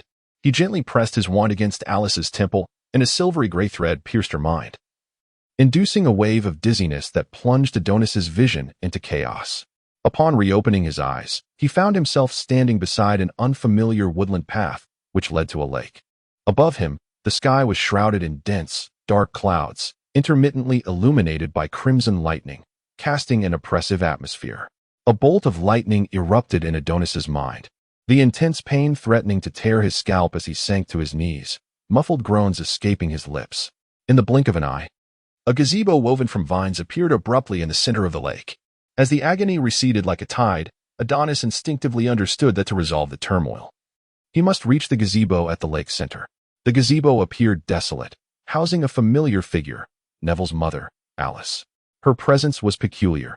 She existed in a semi-transparent state, emanating a soft white glow as she reclined in the gazebo's chair, her breathing steady and orderly, as if time itself had frozen around her. Within the gazebo, there remained another chair, positioned on the opposite side, close to the lake's surface. Adonis brushed off the dust from the chair, tidied his robe with a simple gesture, and took a seat. Suddenly, an extraordinary surge of magical energy erupted from the surface of the lake, as countless brilliant droplets coalesced to form a resplendent vortex. From the heart of this whirlpool, a scroll began to rise slowly. This scroll bore all the memories of Alice's life, with innumerable images emerging upon it, each thoughtfully annotated with dates. This indeed saved Adonis a considerable amount of effort, as within a short span of time, he pinpointed the moment the Lombard couple was attacked.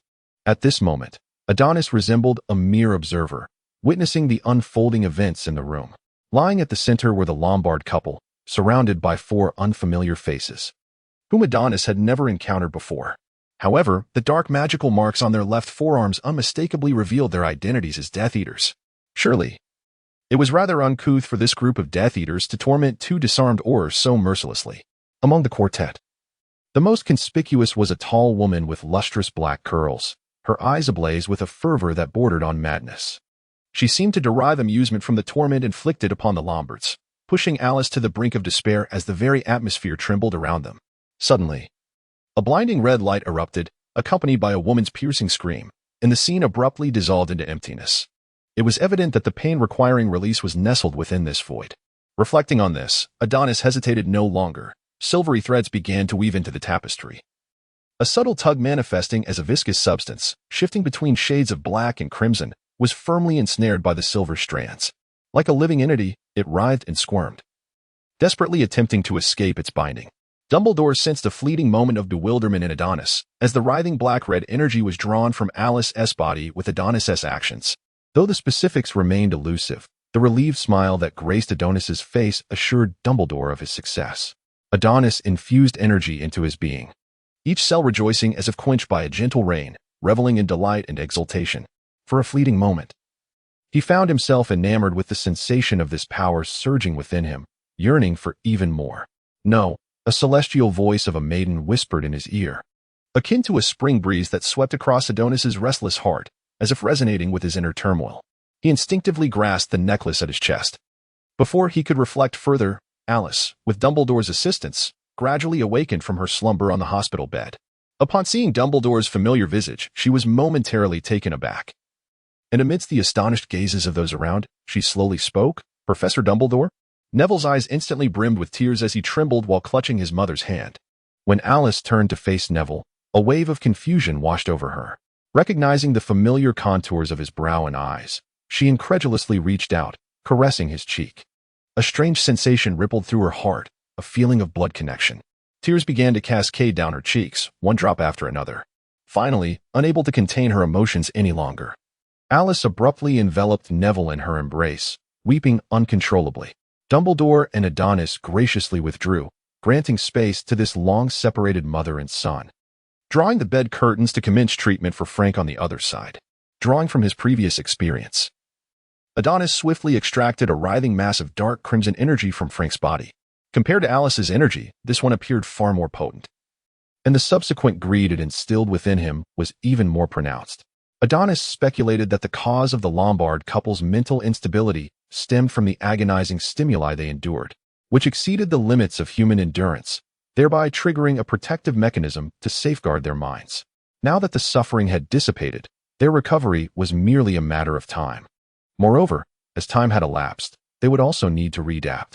Just as Adonis was lost in thought, a powerful sleep charm struck him, and before losing consciousness, he shot a fierce glare at Dumbledore. How could this old man resort to such treachery? Was he truly so distrustful? Dumbledore, sensing the fury simmering in Adonis's eyes, awkwardly rubbed his neck and, after confirming that Adonis had completely succumbed to slumber, he finally exhaled in relief. Adonis possesses a power that far surpasses what one would expect at his tender age, rivaling even some of the most elite Aurors. Should Adonis choose to withhold his memories, capturing him without inflicting harm would require considerable effort. As for the notion of ambushing Adonis, preposterous. He is, after all, the greatest white wizard of this century. Such a course of action is beneath him. Who would witness such an act? Moreover, after today, Adonis will have no recollection of these events. If the principal party is indifferent, who else would concern themselves with the matter? With this thought in mind, Dumbledore swiftly placed Adonis upon an unoccupied hospital bed and carefully extracted his notes regarding Morgana, along with the memories of today's rescue of the Lombard parents, storing them in a potion vial he carried with him. After a lengthy wait outside, Mrs. Lombard entered the ward. Upon seeing her son and daughter-in-law restored to normalcy, she felt as though struck by a bolt of lightning, a surge of joy overwhelming her to the point of breathlessness. When she finally regained her composure and sought to express her gratitude to the heroic Adonis, she found him lying quietly on the bed, seemingly asleep. What has happened to him? Mrs. Lombard pondered, believing that Adonis had succumbed to unconsciousness due to his exertions in saving Frank and Alice. Her elation was swiftly tempered by a wave of guilt. "Fear not, Augusta," Dumbledore reassured her, levitating the slumbering Adonis with magic. He imparted various confidential matters to the Lombard family before departing St. Mungo's with Adonis in tow, were it not for the natural trust bestowed upon Dumbledore. The medical staff at St. Mungo's would have insisted on conducting a thorough examination of the unresponsive Adonis. The Lombard family, now reunited, and Dumbledore, having unburdened his heart, appeared buoyant, save for Mrs. Lombard. Just hours prior, her son had been vibrant and full of life. Now, she was confronted with this alarming sight, nearly causing her heart to falter. Had it not been for Adonis's prior assurance that this bearded elder was his mentor and a figure worthy of trust, Mrs. Lombard might have considered alerting the authorities to apprehend Dumbledore. Dumbledore recounted the events in detail to Mrs. Lombard, alleviating the weight upon her heart. Hearing that her son had healed the ailments of his classmates' parents filled her with pride. Once Dumbledore departed, Mrs. Lombard's thoughts became restless. The holiday had nearly spanned a month, and her son seemed preoccupied solely with his books and clandestine meetings with Luna, never once mentioning them. While he may have been unconcerned, Mrs. Lombard felt a mounting urgency. Gazing at the unconscious Adonis, a brilliant idea struck her. She turned and walked into her study, emerging moments later with a letter in hand. "Sheila? Sheila? My dear girl, where are you?" Upon hearing Mrs. Landon's call, Sheila promptly fluttered out of her cozy nook and settled upon Mrs. Landon's shoulder, playfully nibbling at her earlobe. Mrs. Landon offered Sheila a few morsels of breadcrumbs, affectionately stroking her head as she inquired, "Dear Sheila, would you be so kind as to deliver this letter into Luna's hands?" Having been a part of the Landon household for nearly 2 years, Sheila, as an astute snowy owl, was fully aware of who reigned at the pinnacle of the food chain within the home. After giving Mrs. Landon's cheek a gentle nuzzle, she grasped the letter and, with a powerful flap of her wings, soared into the distance. Meanwhile, lost in contemplation, Adonis suffered a formidable blow from Dumbledore, remaining in a deep slumber until noon the following day. This incident clearly bore the hallmarks of a personal vendetta. However, Adonis could not recall the details. He merely felt as if he had been asleep for an eternity. Upon opening his eyes to the familiar ceiling, he was immediately struck by a searing pain, as if a gaping wound had been inflicted upon his head. His hand instinctively clenched, only to find itself enveloping a soft palm. The familiar sensation jolted Adonis awake, and as he beheld the figure he had longed for, catching a whiff of her subtle jasmine fragrance, tranquility washed over him. His voice brimmed with joy as he exclaimed, "What brings you here?" Luna, upon reflecting on the moment, allowed a faint smile to grace her lips. She would not divulge that Mrs. Landon had cleverly coaxed her back. Truth be told, upon initially receiving the letter, she too had been flustered, were it not for the reassuring necklace resting against her chest, which confirmed Adonis's safety and that he had returned to England the previous night.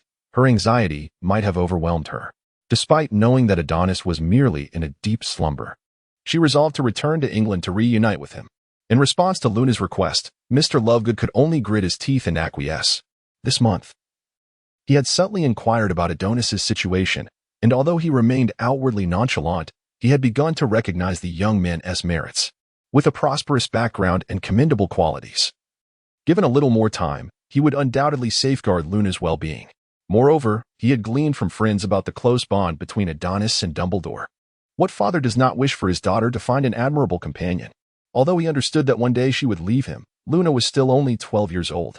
The youthfulness of Mr. Lovegood was somewhat difficult for him to accept.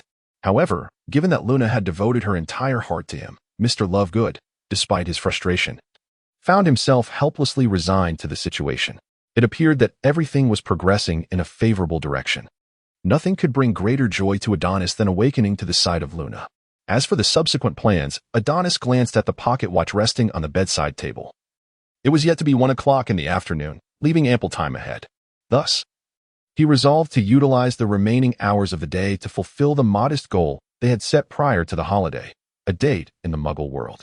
"Luna, let us go on a date, today, right now. I am at your command." Observing Adonis eagerly outlining their date plans, Luna instinctively scratched the palm that tightly held her right hand.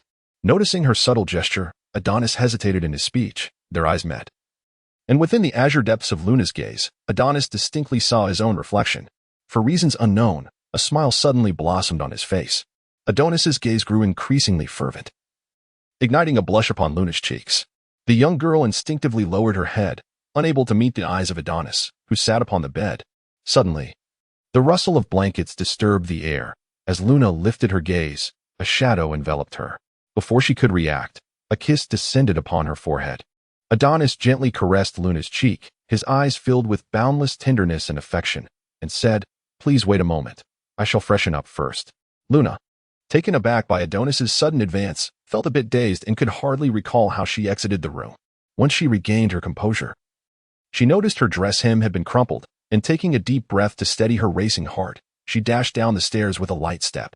By the time Adonis finished his preparations and descended, he realized that Luna was not the sole guest at the Landon residence today. Mr. Lovegood was also present.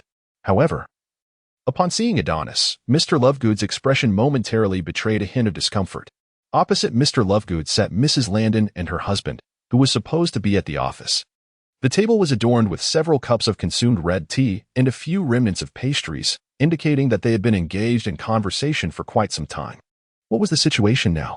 A family meeting, perhaps? Their discussion seemed to have been quite pleasant, as Mr. Lovegood had worn a smile before Adonis's arrival. Though I suspected he held some disdain for me, I had no evidence to substantiate this. Sitting obediently beside Mrs. Landon, I expressed my desire to date Luna, to which the Landons readily agreed. However, Mr. Lovegood's presence loomed over the conversation. Mr. Lovegood, sipping his tea, felt the weight of 4 pairs of eyes upon him, nearly causing him to sputter red tea all over Adonis.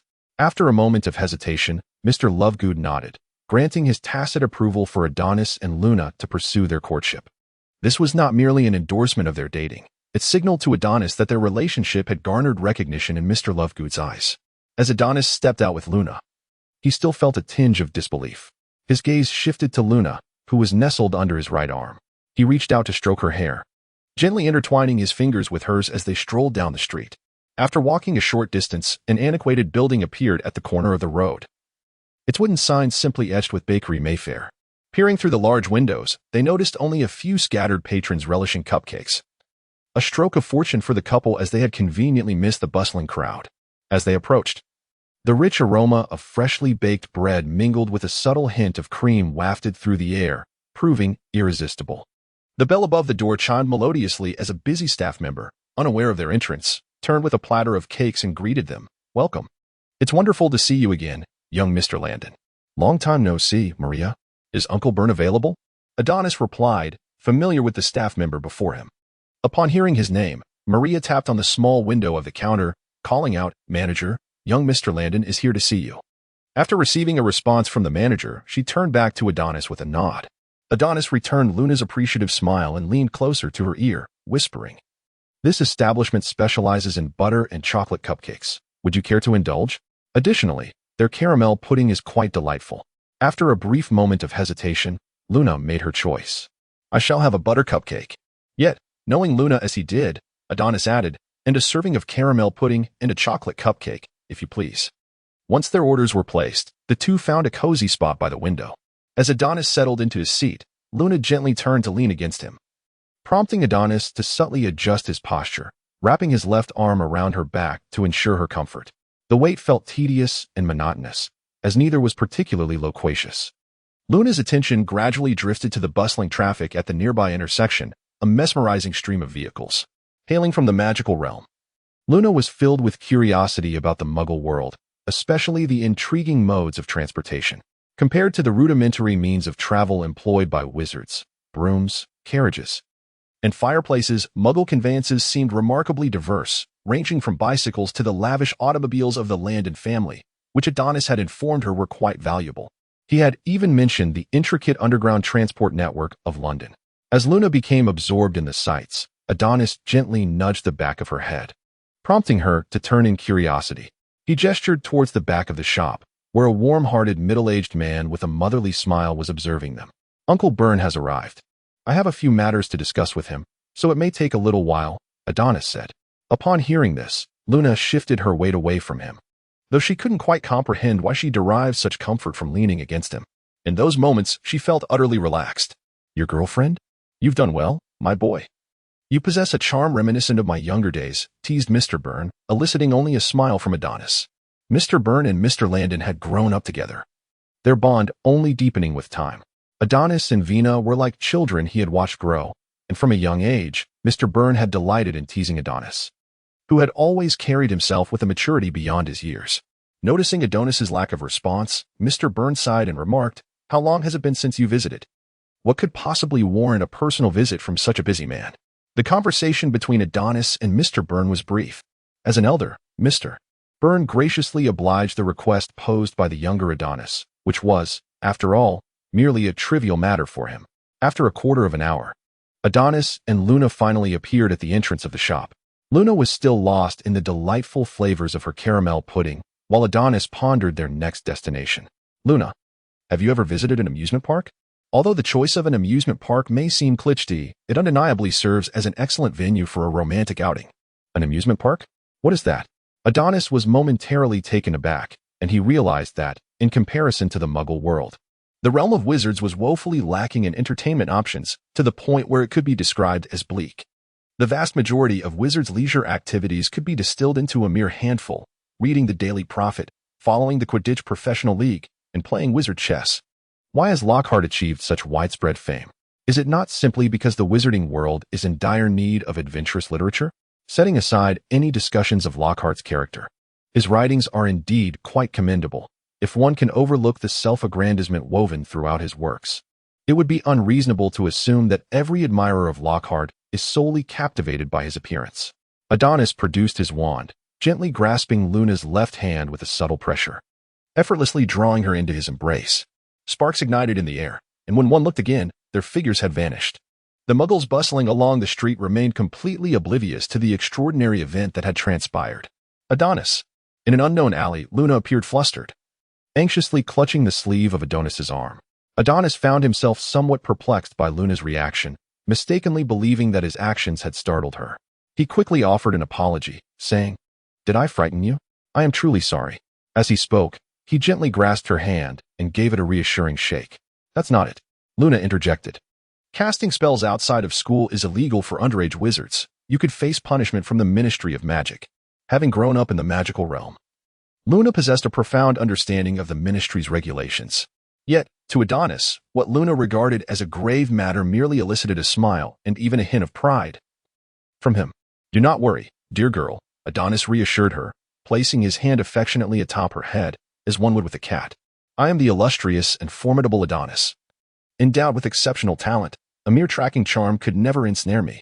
He struck a pose with his hands on his hips, embodying a rather amusing sense of self-satisfaction. Noticing Luna's lingering skepticism, Adonis took her hand and led her toward the amusement park's ticket booth, explaining as they walked, "As the most esteemed disciple of the greatest alchemist, how could I possibly be thwarted by something as trivial as a tracking charm? Dispelling such enchantments is a mere matter of course for me." Luna, however, perceived Adonis's words as mere jest and, in a fit of playful defiance, turned her head away, refusing to acknowledge the mischievous boy holding her hand. Adonis's exaggeration was not unfounded. After all, their couple's necklace possessed far more capabilities than simple mutual sensing. The ability to obscure tracking charms was merely one of its more rudimentary functions. It is worth noting that considerable effort had gone into the creation of these two necklaces. As they strolled further into the park, the long lines of muggles, perhaps a consequence of the summer holidays, began to overwhelm Luna, who found herself feeling somewhat anxious amid so many non-magical people, instinctively inching closer to Adonis for comfort. After much effort, they finally squeezed into the park, and Luna was immediately dazzled by the myriad of attractions. "How can there be tracks in the sky? How does that large ship sail without water?" she marveled, her eyes wide with wonder. Adonis was equally troubled. As he brought Luna to the amusement park for the first time, he pondered where to begin. Soon, he settled on a target, the roller coaster. Luna exhibited a profound curiosity towards these muggle contraptions she had never encountered before, though her expression remained serene. Her restless head and wandering eyes betrayed her excitement. "Come, let us sit here," he said, guiding her to a suitable spot and kindly fastening her safety harness. "If you feel anxious, just hold my hand." Ding, ding, ding. Luna opened her mouth slightly, but before she could speak, the electronic chime interrupted her. The overhead safety bar descended slowly, and the muggle contraption, resembling a small train, began to move. Below, the visitors shrank in size, while the distant Ferris wheel and carousel, alongside the verdant hills outside the park, unfolded a picturesque panorama. Yet, the roller coaster was not designed for scenic appreciation as it ascended to its zenith. Tension gripped the riders. Some clutched the handles tightly, while others shut their eyes, too fearful to look outside. Suddenly, the roller coaster plunged with a jarring acceleration, akin to a bird released into the sky, racing downward. Luna was enveloped by a cacophony of screams that echoed around her, as if they were striving to pierce the heavens. Adonis turned to Luna, and on her face, he seemed to catch a glimpse of delight, even a sense of enjoyment. Her platinum hair danced freely in the wind, and this was the first time Adonis beheld such a side of Luna. It appeared he had come to understand her a little more deeply. After disembarking from the roller coaster, a faint smile still lingered at the corners of Luna's lips. Seeing her so joyful, Adonis seized the moment and led her from the pirate ship to the flying chairs and then to the high-altitude zip line, experiencing a myriad of thrilling aerial attractions.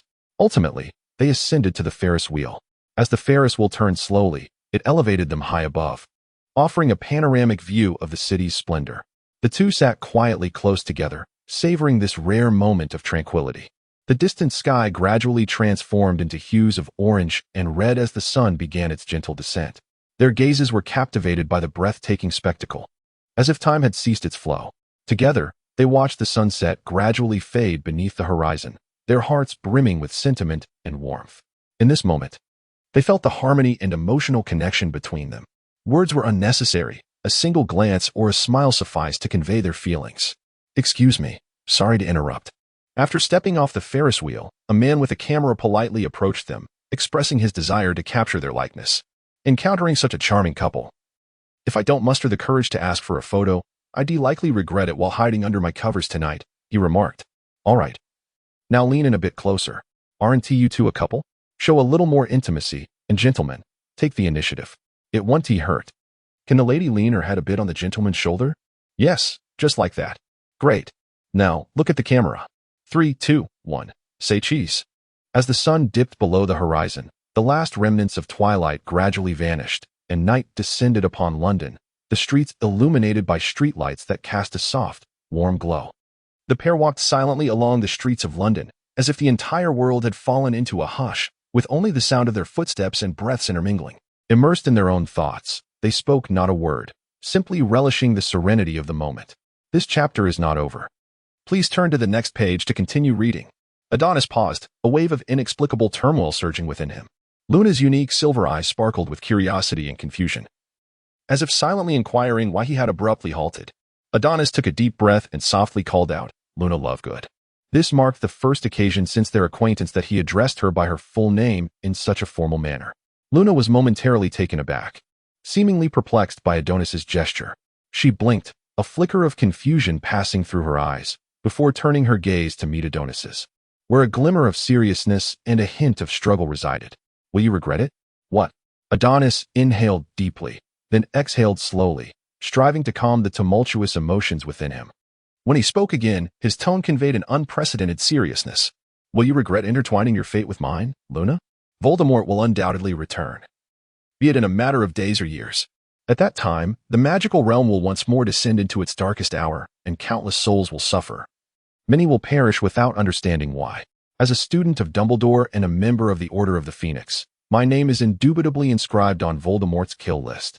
By standing beside me, you will be swept into this maelstrom, potentially facing dangers unlike any you have encountered before.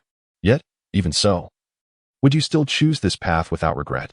The signs, the first-year quarrel, the second-year diary, and basilisk are all testaments to an undeniable truth. Voldemort is amassing power in the shadows, preparing for his resurgence. Adonis, unwilling to witness Luna suffer, could only focus on amassing strength, which had become the primary objective of the Order of the Phoenix. Indeed, after acquiring intelligence from Tom's diary, Dumbledore ultimately resolved to clandestinely reassemble the Order, now comprising the White Lord Dumbledore, the double agent and potions master Severus Snape, the elite Auror couple, the Lombardons, in rehabilitation training, Adonis, and the special advisor, the alchemist Nico. Just as Adonis was about to articulate his thoughts, he was enveloped in a warm and tender embrace. This unexpected gesture momentarily halted his mind, leaving him bewildered by the unfolding events. He stood there, as if time itself had ceased to flow. However, as the familiar, subtle scent of jasmine wafted through the air, his thoughts gradually began to return to reality. Adonis gradually regained his senses, realizing that he was being tightly embraced by Luna. Unconsciously, his body responded to her embrace, his hands gently encircling her back, savoring her warmth and softness. His left hand tenderly caressed her hair. As time passed, Adonis's mood began to settle, and a familiar gentleness reappeared on his face. His tone became more relaxed, as if the tension that had enveloped him moments before had dissipated entirely. "Have you made up your mind?" Luna remained silent, yet her arms tightened around him, as if fearing that he might vanish at any moment. In the office of the headmaster at Hogwarts, an elderly man sat at his desk, his gaze intensely fixed upon a silver object in his hands. Upon closer inspection, it revealed itself to be an aged pocket watch, its hands marked by the passage of time. On the back of the cover was embedded an old photograph, depicting two spirited young men standing together. The one on the right was slightly taller, his expression imbued with a sense of pride. A closer look into his eyes seemed to unveil the colossal ambition hidden beneath his exterior. The old man gazed at the photograph, his thoughts drifting back to the past, to a familiar place, until a brilliant flame ignited behind him. "What are you looking at?" Adonis emerged from the fire, noticing the inexplicable aura surrounding Dumbledore and the fleeting silver glint in his hand. Confused, he pondered whether aging men often found themselves reminiscing about the past. "It's nothing," Dumbledore replied, shaking his head lightly. With a shift in demeanor, he transformed back into the strategic White King. "Adonis, before you enter, please remember to knock next time." "I promise, I shall," Adonis responded as he settled onto the sofa, barely finding comfort before bang. The door to the headmaster's office was rudely thrust open. "Dumbledore, Dumbledore. You must see this." Snape rushed in, his black cloak billowing behind him like a bat unfurling its wings. Dumbledore had not anticipated such an abrupt interruption. His expression momentarily froze. "Snape, keenly perceptive, caught this subtle shift and followed Dumbledore's gaze to discover Adonis seated on the sofa. Adonis raised his teacup, signaling a greeting. How was I unaware of Mr. Landon's diligent nature, remaining at school during the summer break, seemingly preparing for an unexpected surge? Professor, do you not return home during the holidays because you find the school's basement more comfortable than your own abode? Adonis did not indulge him, retorting without hesitation. Dumbledore cleared his throat and interjected, All right, Severus, let us focus on the matter at hand. Snape shot a glare at Adonis, duplicating the letter in his hand with a flick of his wand and handing it to the two of them. Sirius Black, of the Black family? Remarkable. To escape from Azkaban without a wand is quite an achievement. Adonis felt a peculiar familiarity with the man's visage. Mrs. Landon had neglected to inform him of the wanted notice. Just a loathsome murderer, he scoffed. Why do you harbor such animosity towards him? Do you have a grudge? Do share. I could use a good laugh. Amidst the banter between Adonis and Snape, with Snape frequently interjecting personal remarks, Dumbledore's gaze remained fixed on the letter, his expression increasingly grave. This was troubling. Something was amiss. Adonis seemed to grasp a crucial detail, pointing at Sirius's name. Look here, he has been imprisoned in Azkaban for 10 years. How did he suddenly escape? If I possessed such an ability, I would have fled on the very first day. Perhaps he has been preparing for this moment for a decade. Snape insisted on interpreting Sirius's actions with the utmost malice. Nonsense, the Dementors are quite diligent as prison guards. Do you believe matters are so straightforward? Dumbledore set the letter aside, contemplating before speaking again. I never reach conclusions based solely on hearsay. My understanding is rather limited. And Professor Snape tends to weave in personal biases. Would you care to elaborate? So you imply that Director Crouch sent numerous individuals to Azkaban without trial? And Black didn't he even attempt to refute the charges, but rather confessed outright? What a peculiar turn of events, Adonis remarked, somewhat speechless. This entire situation is riddled with inconsistencies. Did no one express doubt at the time? A man incarcerated for a decade suddenly escapes. This is not merely a matter of revenge against Harry, as the Ministry's letter suggests. He must have witnessed something or been provoked in some manner. Flames ignited in Adonis's hand, swiftly reducing the letter to ashes. Rising, he dusted off his hands and poured himself a glass of milk. You previously mentioned that he was like a brother to Harry's father, a man of deep loyalty. I find it improbable that he would betray his brother in favor of following Voldemort. Adonis prepared 2 cups of red tea, offering one to Snape and the other to Dumbledore. Leaning against the edge of the sofa, he took a sip of milk and inquired. Regarding what Minister Fudge mentioned in his letter about the Dementors stationed at Hogwarts, what are your thoughts? Dementors are akin to a pack of wild dogs, incapable of communication. Is Fudge's mind cluttered with the refuse of trolls? I shall not permit Dementors to enter the school and harm my students. Dumbledore appeared equally displeased. Allowing Dementors to guard the castle's entrances is already the greatest concession I can make.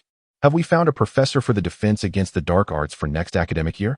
Dumbledore and Snape exchanged glances, surprised at the abrupt shift in topic.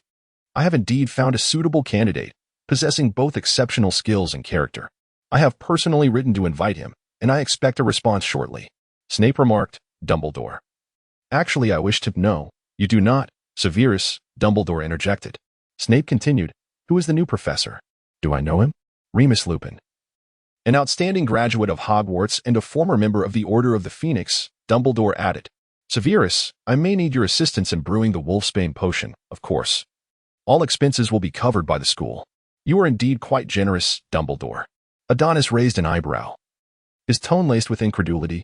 Are you implying that the school has hired a werewolf professor this year?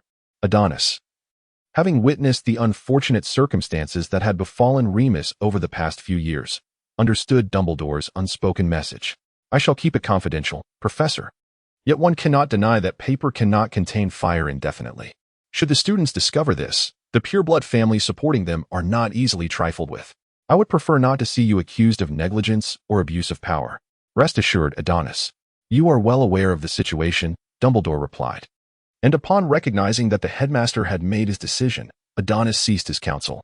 By the way, Adonis, how progresses the matter we discussed previously? Fear not, Professor. Trust in my abilities. It is bound to create quite a stir. July was particularly arduous for Harry, confined within the walls of his home. On one hand, he was cut off from news of the wizarding world, while on the other, Uncle Vernon would not permit him to reach out to anyone from that realm, Adonis being the sole exception. He recalled the first week of the summer break when Uncle Vernon received a phone call from Ron, nearly severing the phone line in his fury. Had Aunt Petunia not been there to soothe him, Harry would likely still be grounded. Harry Potter, you should count yourself fortunate that among such oddities, there exists a wealthy individual.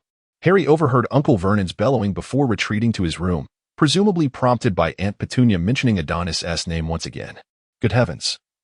Harry Potter had never once considered leveraging his connections. Their friendship remained wholly genuine.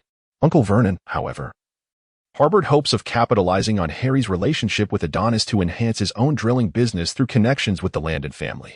Consequently, he had been unusually cordial to Harry this month, even generously bestowing upon him Dudley's former room.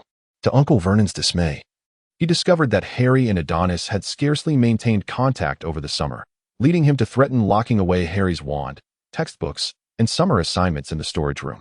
Were it not for the seamless expansion pouch gifted by Adonis, Harry would have found it exceedingly difficult to complete the assignments set by his professors. Professor Snape had even extended the length of Harry's shrinking potion essay by 5 inches prior to the holidays. Before long, July 31st arrived, the day marking Harry's 13th birthday, the day of the Savior. He found himself nestled under the covers, quietly working on his history of magic assignment, dismissing the notion that the witch burnings of the 14th century were anything but absurd. As for the Dursleys, their indifference towards Harry's birthday was well known. They would prepare gifts for themselves. Would anyone truly believe they would gift him something? He might as well believe himself to be Merlin. Presently, he eagerly anticipated what gifts his friends might bestow upon him. Having gathered his textbooks, parchment, and quill, Harry stretched languidly and ambled over to the open window. Harry leaned against the windowsill, savoring the gentle caress of the evening breeze upon his face, relishing this moment of tranquility. The silvery moonlight cascaded down, and in the distance, several shadowy figures glided leisurely towards him. Under Harry's gaze, the silhouettes grew larger. It was Hedwig, Sheila, and Errol, accompanied by an unfamiliar owl. Errol, in a moment of befuddlement, tumbled straight into Harry's bed, prompting him to swiftly remove the package from its talons and gently place him into Hedwig's cage, offering a bit of water as well. Hedwig had brought gifts and letters from Hermione, while the package held by Sheila was from Adonis. As for the unknown owl, it delivered Hagrid's birthday present along with a letter from Hogwarts. Harry meticulously organized the packages. Opening them one by one, Hermione had sent him a seemingly extravagant care kit for flying broomsticks, which seemed rather uncharacteristic of her. Initially, Harry had thought the sizable parcel contained a book. Ron had dispatched a miniature spyglass, a specialty of the Egyptian wizarding world, which, according to Ron, would illuminate and spin to alert you of any suspicious individuals nearby. Hagrid, on the other hand, had gifted him a peculiar new textbook on the care of magical creatures, adorned with a rather aggressive green cover. The gift from Adonis was a beautifully crafted wooden box. Upon lifting the lid, a greeting card came into view, inscribed with the words, "Happy 13th birthday, Harry. I hope all is well with you." Inside the box lay an ounce of Felix Felicis, commonly known among muggles as the luck potion, which grants 2 hours of good fortune. I hope it proves beneficial to you. Additionally, my mother would like to extend an invitation for you to visit us. I will come to pick you up at noon on Privet Drive. Adonis, the elixir of fortune. Goodness, Harry had previously heard Ron mention this rare treasure in the wizarding world, not only due to the scarcity of its ingredients, but also because of the formidable difficulty involved in its concoction. Currently, the number of wizards capable of brewing Felix Felicis does not exceed a mere handful. Just this single ounce of the potion in Harry's possession could fetch a staggering price of 1,000 galleons on the black market. Harry's eyes widened in astonishment and excitement as he gazed at the small vial before him. He had never imagined he would possess such a precious potion. With utmost care, he lifted the vial, scrutinizing the transparent liquid within, as if he could glimpse the mysterious power it contained. "Is this truly Felix Felicis?" Harry whispered, his voice trembling slightly. Taking a deep breath, he endeavored to calm himself, aware that this potion could offer him immense assistance, yet also recognizing the need for caution, as everything in the magical realm possesses its duality. He carefully tucked the vial into his robe, deciding to reserve it for an appropriate moment. The value of this potion transcends mere monetary worth. It embodies opportunities and hope. As for why no dark wizards have attempted to steal such an expensive potion for galleons, one must first consider whether these potion masters even have Felix Felicis in stock. The consequences of offending a potion master could be far graver than crossing a high-ranking official from the Ministry of Magic. If one were to encounter a potion master like Snape, the outcome could very well depend on his mood. Perhaps it was Harry's imagination. but the amber liquid within the vial seemed to shimmer with golden light. After opening his small pouch and confirming that the elixir of fortune remained inside, Harry exhaled in satisfaction. Glancing at the clock, he realized it was already 2 in the morning. Without hesitation, he decided to contemplate other matters upon waking. The following morning, as Harry descended for breakfast, he discovered the Dursley family already gathered around the dining table. Uncle Vernon sneered disdainfully upon seeing Harry, who, uninterested in greeting them, took his place between Dudley and Uncle Vernon after washing up and began to eat his breakfast. "Oh, for heaven's sake, can't London have a moment of peace?" Uncle Vernon exclaimed, glaring at the television, which was displaying a wanted notice that had been aired several days prior. "What on earth are the police doing?" Harry glanced at the screen, observing the disheveled figure depicted, whose hair was in a tangled mess. "At least my hair is messy, but far better than that," he thought. "By the way, Uncle Vernon, I have something important to tell you." "Huh? What could possibly be so important?" "I want to allow you to call your odd friends, so don't even think about it." By the end, Uncle Vernon nearly shouted, clearly still troubled by Ron's previous phone call. It was Adonis. He had written to say he would visit at noon. Uncle Vernon's expression instantly shifted to a forced smile. "Adonis, you say he is coming at noon? We must prepare a warm welcome, Petunia." "But Vernon, Maggie's train arrives at 10, Aunt Petunia interjected. "Listen to me, Petunia," Vernon insisted. "I shall go to fetch Maggie, and you stay here to prepare for Adonis. This is crucial for me. I have a feeling this may be my closest encounter with the assistant manager's office." With that, Uncle Vernon embraced Aunt Petunia and planted a firm kiss on her forehead. Maggie is coming. Harry felt as though the world was collapsing around him. His previous joy dissipated in an instant, and he even considered the possibility of staying at Adonis's house for a few days. "Listen here, since we're on this subject, I must have a word with you," Uncle Vernon said, placing his hands on Harry's shoulders, his tone surprisingly civil. "We've informed Maggie that you are currently enrolled at Stonewall High School, and you must adhere to this narrative. Do not let Maggie discover your peculiarities." Before Harry could argue, Uncle Vernon hurriedly donned his coat and rushed out the door. "Aunt Petunia, I need to discuss something with you." Harry returned to the kitchen, addressing Aunt Petunia, who was rummaging through cupboards. "Spit it out." Aunt Petunia replied impatiently, her hands still moving. "You know, third-year students at Hogwarts can visit Hogsmeade, but it requires a guardian's signature." With that, Harry produced a quill and the Hogsmeade permission slip from his bag, wearing a hopeful smile. "Ah, Hogsmeade, of course. I remember when Lily had to get her parents' signatures as well." Aunt Petunia wiped her hands on her apron and slowly approached Harry, narrowing her eyes as she scrutinized him, as if attempting to see through him. Then she sighed heavily, seemingly exasperated by the situation. She extended her hand, accepting the quill and permission slip from Harry, her movements somewhat stiff, as if reluctant to undertake this task. Nevertheless, she ultimately signed her name on the slip, each stroke laden with a sense of unwillingness, as if it were an expression of her inner dissent. "For the sake of your friend, do not let Maggie discover your peculiarities," she warned. "Rest assured, Aunt Petunia," Harry replied, "as long as she doesn't provoke me, or else I might." Aunt Petunia regarded Harry with suspicion, sensing he was up to no good. Yet she still returned the permission slip to him. Ecstatic, Harry dashed upstairs, carefully lifting Hedwig from her cage, and solemnly declared, "Hedwig, a troublesome woman is coming. You must go and lay low. Seek out Sheila. We shall meet at Adonis's house later." Harry feigned ignorance to Hedwig's resentful gaze and resolutely opened the window, allowing her to soar into the vast expanse of the sky. He quietly watched as Hedwig became increasingly distant until she vanished from sight. With her departure, a heaviness settled upon Harry's heart. Silently, he turned and returned to his room, gingerly tidying up the birdcage and stowing it away in his pocket. After completing these tasks, he lay helplessly on his comfortable bed, his eyes fixed on the ceiling, his thoughts drifting far away. Vernon Dursley was swift in his actions. Scarcely had Harry reclined on his bed when the sound of tires crunching over gravel echoed from the small courtyard.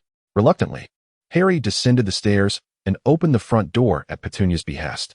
He harbored a deep dislike for Aunt Marge, having endured her cold glares and bullying since childhood. She even encouraged her dogs to chase and nip at him.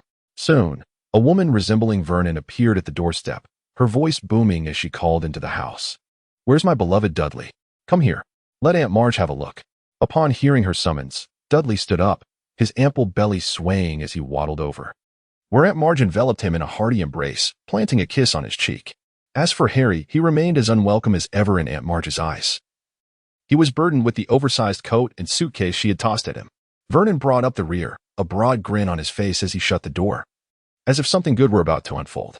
Petunia stepped forward, gently tugging at his arm. Vernon understood and warmly greeted Marge. "Marge, would you care for something to drink? Tea or coffee?" Marge settled at the dining table, elegantly lifting a delicate teacup to her lips, savoring a sip of fine black tea as its aroma enveloped her senses. Satisfied, she nodded in approval, setting down her cup, her lips smacking in delight as she prepared to pour herself another cup when she suddenly sensed something amiss. She glanced around, noticing the peculiar atmosphere. Petunia busied herself in the kitchen, while Vernon paced anxiously between the living room and kitchen as if burdened with troubling thoughts. Dudley, on the other hand, remained glued to Marge's side, his attention entirely fixated on the television in the dining room, oblivious to everything around him. And there was Harry, audaciously ignoring her, seated at the opposite end of the table, quietly sipping his tea. Such exquisite tea was being wasted on him. "What are you still doing here?" Marge feigned anger, hoping to draw everyone's attention so she could publicly humiliate the bloodsucker clinging to her nephew. She sought some semblance of embarrassment or shame on Harry's face. But this time she would be disappointed. Harry had undergone much in the past 2 years and had matured from a mere child into a young lad. "Where else would I go?" Harry replied nonchalantly. "How dare you speak to me like that?" Aunt Marge was rather annoyed. She had not anticipated that the orphan she had taken in would exhibit such audacity after years apart. "Have you learned your manners from a dog? How dare you speak to your elders in such a manner? Were it not for Vernon and the others' kindness in taking you in, I would have cast you back to the orphanage to fend for yourself. That would be preferable to being here," Harry murmured under his breath. "What did you say?" Marge did not catch his words, her instincts telling her that Harry surely had not spoken kindly. "Nothing," Harry replied, forcing a smile in her direction. Marge was about to retort when Uncle Vernon interjected. "Marge, please, not today. What is going on with you all? I sense something amiss," he remarked. Just then, a sharp knock echoed through the house, interrupting Uncle Vernon's inquiry. Harry's face lit up, and he hastened to the front door, taking 2 steps at a time. Uncle Vernon and Aunt Petunia, hearing the commotion, set aside their tasks and followed in Harry's wake. "Vernon, how do I look?" "Splendid, Petunia. Could you please adjust my collar?" Harry, completely oblivious to the complexities of adult interactions, flung open the door with enthusiasm. The figure of Adonis emerged, accompanied by a well-dressed, sprightly, elderly gentleman. Upon noticing this, Uncle Vernon stepped past Harry and warmly grasped the proffered hand of Adonis, exclaiming, "It has been a long time, Mr. Langdon. How have you been of late?"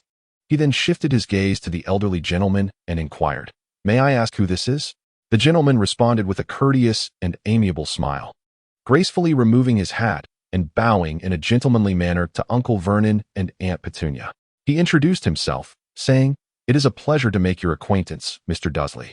Mrs. Dudley, I am Peter Griffin, the butler of the Langdon family. Today, I am honored to be entrusted with an important document for you." Uncle Vernon, upon hearing this, was filled with delight, promptly stepping aside to graciously invite Mr. Griffin into the house, signaling for him to sit down and enjoy a cup of tea.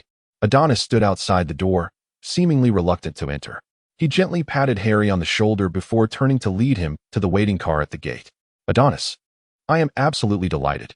I've been cooped up at home all month, and it's been unbearable," Harry exclaimed, bouncing with joy. "By the way, did your father have any documents to pass on to Uncle Vernon? My dad mentioned that for a first visit, it's customary to bring a small token of appreciation. Otherwise, it might come across as rather petty. However, the specifics elude me," Adonis replied as he stepped forward to open the car door. "Happy birthday, Harry," came the cheerful chorus from Neville and Luna. "Oh, what a surprise to see you both here," Adonis had written a few days prior, expressing his desire to celebrate their birthdays together. Neville beamed as he exited the vehicle and enveloped Harry in a warm embrace. "Harry, you have no idea. This has been the most joyful summer I've ever had. Somehow, just 1 month apart has made me feel like Neville's outlook has become significantly brighter." Meanwhile, inside the house, Uncle Vernon gazed at the document handed to him by Mr. Langdon, his lips curving into a smirk that showed no signs of fading. Truly, the nobility was exceptional. He had never dealt with such a substantial drilling order before. With this thought in mind, Uncle Vernon extended even greater warmth toward Mr. Griffin, hastily beckoning Aunt Petunia to refill Mr. Griffin's tea, while he himself produced a pen to sign his name with flourish.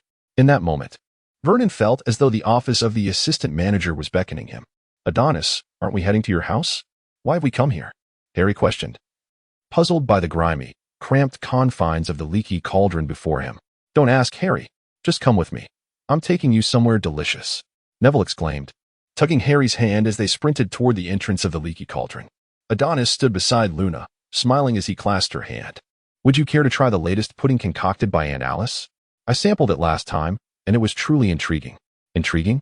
Luna tilted her head, scrutinizing her boyfriend's expression, sensing an underlying mischief in his demeanor.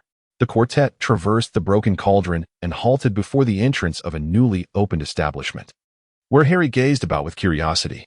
The decor of this shop starkly contrasted with the neighboring stores, resembling something plucked from the Muggle world. As Harry approached, he discerned that it was a dessert shop. Merely standing at the threshold, he could inhale the rich aroma of cakes wafting from within.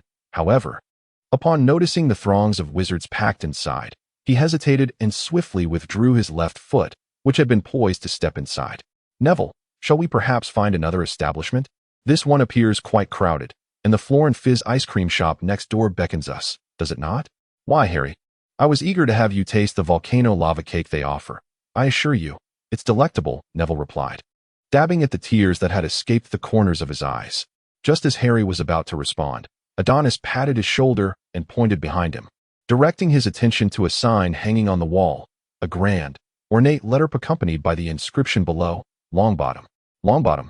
Harry exclaimed, turning to Neville in astonishment, seeking affirmation from him. "Huh, our Neville has truly risen. He has become quite the gentleman," Adonis remarked, his lips curling into a subtle smile, eyes twinkling with playful jest.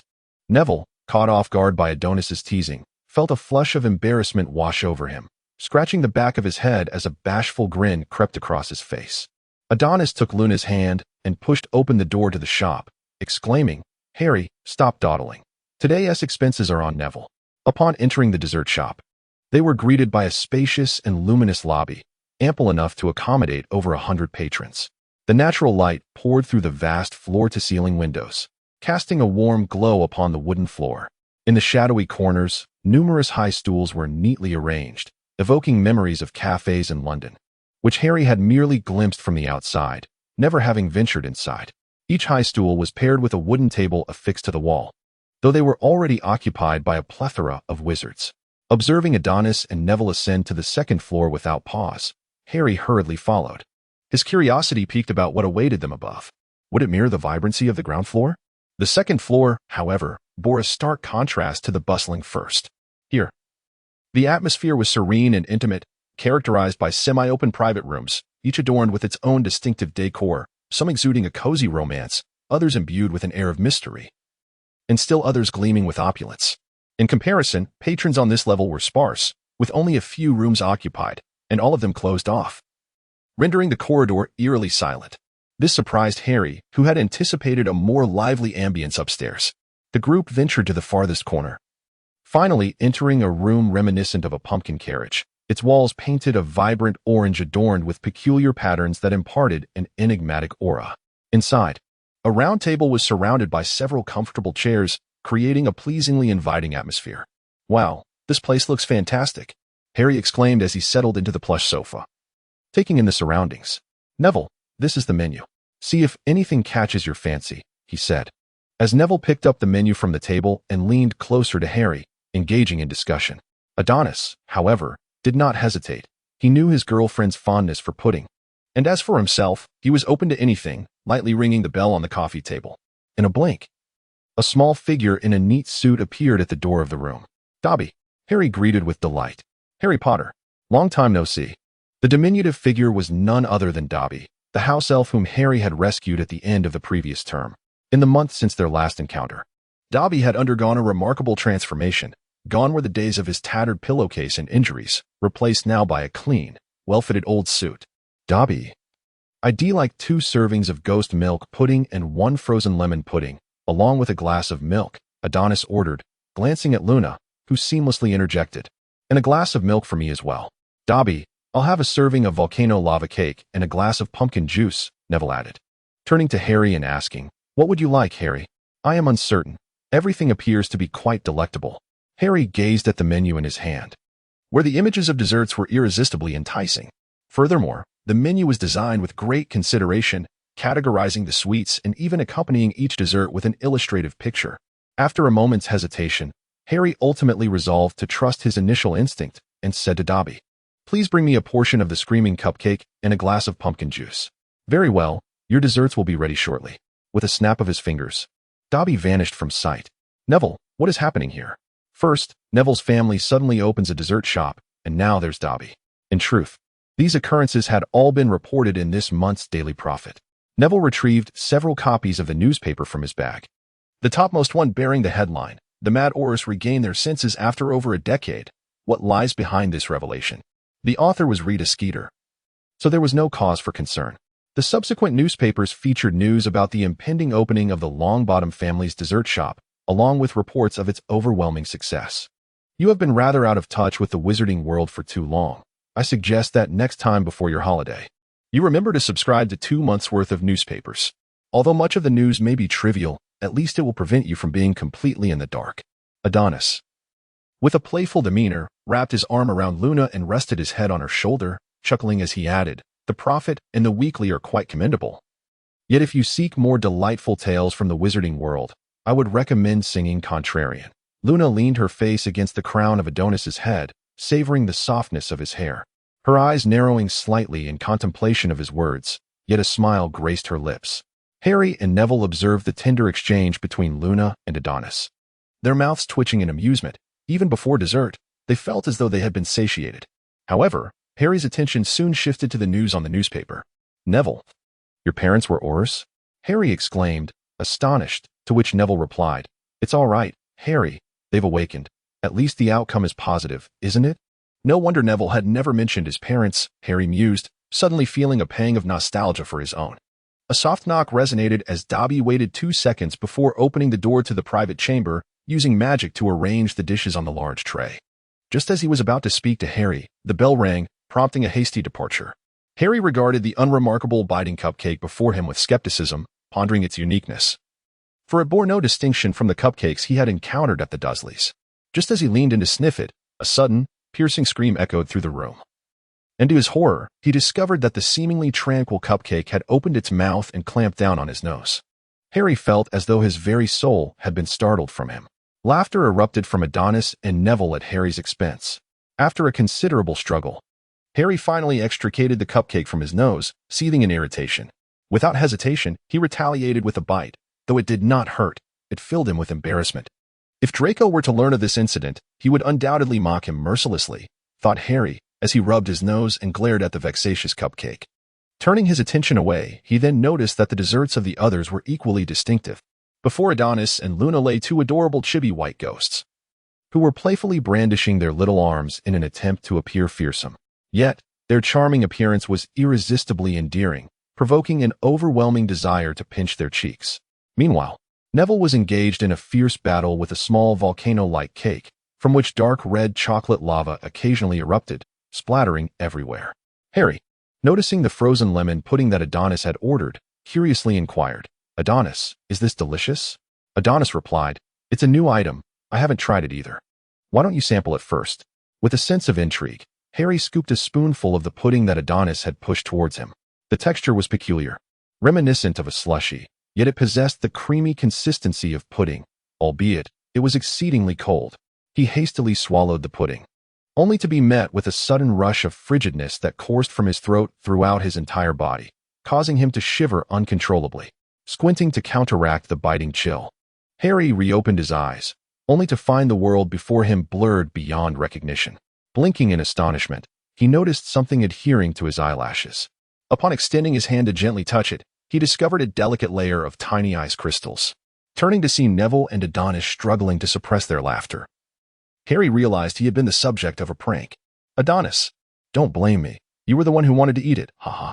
At that moment, Harry found himself adorned not only with ice crystals on his eyelashes but also on his eyebrows and hair tips. Neville, too, was not faring any better, lost in laughter. He had inadvertently smeared chocolate all over his face. The volcano lava cake has erupted. It has truly erupted. Observing Neville covered in chocolate lava, Harry could hardly care about his own icy predicament, bursting into laughter like a diminutive figure of 1.60 meters. After laughing until he was breathless, Harry took a sip of pumpkin juice, inhaled deeply, and asked, "Adonis, you still haven't explained the situation with this establishment. Why are there so few people on the second floor?" "This shop operates on a membership basis," Adonis explained, conjuring his want to assist Neville and Harry in clearing their chaotic appearances. "The membership fee is 50 galleons per year." 50 galleons, Harry exclaimed. Nearly fainting at the thought, 50 galleons could sustain him for several years. "You needn't worry about the cost," Adonis chuckled at Harry's astonished visage. "Membership certainly won't exclude you lot. Especially since this establishment is owned by Neville's family." Neville timidly raised his hand. "Adonis and Professor Dumbledore are both shareholders." The steep membership fee was deliberately set high, as the clientele was not meant to cater to the ordinary wizarding families, but rather to pure-blood aristocrats. Members were, of course, to be distinguished from regular patrons. For instance, the private rooms on the second floor were exclusively for members, who also enjoyed a 10% discount on all desserts and delivery services, benefits passed down to me from my father. The self-proclaimed noble pure-blood aristocrats, each wealthier than the last, would undoubtedly seize the opportunity to publicly display their esteemed status, especially given the limited membership slots available. Currently, the members include several pure-blood aristocrats from within the British realm, alongside high-ranking officials from the Ministry of Magic, notably including the head of the Department of Magical Law Enforcement. Most significantly, such delectable and uniquely creative desserts can be found nowhere else in the European magical community. Cool. Although Harry grasped little of the conversation, he still found it quite impressive. The thought that the celebrated dessert shop in Diagon Alley belonged to his dear friend filled him with pride. "Let us finish up and leave, Harry. Uncle Frank and Aunt Alice are waiting for us downstairs." Hastily, Harry stuffed the remaining cake into his mouth. "Is there no one watching the shop?" "The desserts are sold in limited quantities each day, and once they're gone, the shop closes." "Won't that lead to a loss? Why not sell more?" "That's called scarcity marketing. You wouldn't understand these things yet. When you're older, you will," Adonis replied, feigning maturity as he patted Harry on the shoulder, provoking an exaggerated eye roll from Harry. Amidst their playful banter, they soon encountered Uncle Frank and Aunt Alice, who were waiting in the lobby on the first floor. Neville dashed into Aunt Alice's embrace, who affectionately ruffled his hair, while Uncle Frank warmly greeted Adonis. Harry found the couple oddly familiar but struggled to recall where he had seen them before. Noticing Harry lost in thought, Uncle Frank approached him and gently patted his shoulder. "You must be Harry. You resemble your father quite a bit," Uncle Frank said with a smile, his eyes radiating warmth and kindness. Harry was taken aback, staring at Uncle Frank as he endeavored to remember if he had ever met this man. He sensed that Uncle Frank seemed to know him, yet he could not fathom why. "Hello, Mr. Longbottom. Do you know my parents?" Harry asked cautiously, his voice tinged with nervousness. Uncle Frank nodded, smiling as he replied, "Yes, I certainly do. I worked alongside your parents for a long time. James and Lily were both exceptional wizards." "There is no need to be so formal, Harry. Your parents and I are old friends. Just call me Uncle Frank. And this is your Aunt Alice." Uncle Frank's smile was gentle. Aunt Alice joined Harry, wrapping him in a tender embrace. "You must have had a difficult time these past years, little Harry. You look so much like James. And your eyes are just like Lily. Yes. Let us go. It's getting late. Alice, you take Neville, and I'll take Harry." As for Adonis, Frank glanced at Adonis, who nodded and took Luna's hand. "The first time might be a bit overwhelming, Harry." Mr. Frank grasped Harry's arm. "What are you saying, Uncle Frank?" Harry felt as though he had been transformed into a pliable dough, repeatedly kneaded and squeezed by enormous hands, then elongated, only to be tightly twisted into a knot and hurled into a wildly spinning washing machine. Dizziness engulfed him, the world around him becoming a blur. At last, just as he sensed he might be flung out, the machine abruptly halted, the door swung open, and he was propelled out like a cannonball. Upon landing, Harry instinctively twisted the doorknob of the room to his left, fortuitously discovering it was a restroom. Without a moment's hesitation, he rushed to the toilet, expelling the contents of his stomach.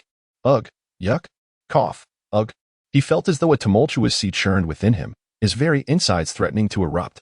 After what seemed like an eternity of retching, a sour taste lingered in his mouth, and once the nausea subsided slightly, he rinsed his mouth and exited the restroom. "Here, have some," Adonis said, leaning against the wall and offering Harry a piece of fruit candy from his pocket. "How was your first experience with apparition?" "Not great," Harry replied, unwrapping the candy. Quite sweet. That's normal. The first time is always like that." Neville nearly fainted from it. "You wouldn't believe it." He sat there looking dazed, as if he sensed someone speaking ill of him from behind. Before long, The remnants of the setting sun painted the sky in hues of crimson. As everyone gathered in the yard, Mr. Landon engaged Frank in conversation while sipping drinks, imparting his business acumen. Meanwhile, the two ladies sat at a table not far from the children, discussing beauty and skincare. In truth, witches possessed a rather limited understanding of skincare. For in the magical world, a single beauty potion could resolve 90% of issues, unlike the Muggle world, where hydration and anti-aging methods became overly complicated. Upon learning that such beauty potions existed in the magical realm, Mrs. Landon felt a twinge of disappointment. Her eldest had spent so much time there, hadn't he thought to buy a bottle for her? Gently embracing Luna, who was quietly reading in her arms. She looked up at Adonis with a hint of melancholy in her gaze. Indeed, it seemed that a man, once wed, often forgets his mother. Adonis felt a chill at the nape of his neck and turned to scan his surroundings. "What is the matter, Adonis?" Harry inquired, puzzled. "We were having such a pleasant conversation until you suddenly glanced behind you. Is something amiss?" "It's nothing. Harry, please continue," Adonis replied, rubbing the back of his head, a nagging suspicion lingering that some nefarious individual sought to harm him. "I was thinking of staying at your place for a week. You know how Aunt Maggie treats me. She hardly regards me as human. Just the thought of her setting her dog on me in my childhood sends a shiver down my spine. She sounds rather unpleasant. What could be the reason for that? Is it perhaps because she is a naturally malevolent aunt from the Dursley family? I'm not certain. Previously, Uncle Vernon and Aunt Petunia were quite disdainful towards me as well, but things have improved a bit lately. Unfortunately, Harry, if you wish to come over, it might not be feasible. I have to visit my grandparents in the countryside for a few days and will be staying until the end of the month," Adonis said with a resigned shrug. Hearing this, Harry felt a wave of sadness wash over him. Was he destined to remain at the Dursleys, enduring their torment? "Well, Harry, I have never been the obedient type. If it comes to it, I might just run away." Just as Harry was mentally devising his escape plan, and Alice approached, pushing a small cart. "Children, wash your hands quickly. Your cake has arrived." Harry and Neville were ushered to the cart, where they beheld a magnificent and unique cake, ablaze with flames. As the moments passed, the flames gradually extinguished, revealing the cake's true form.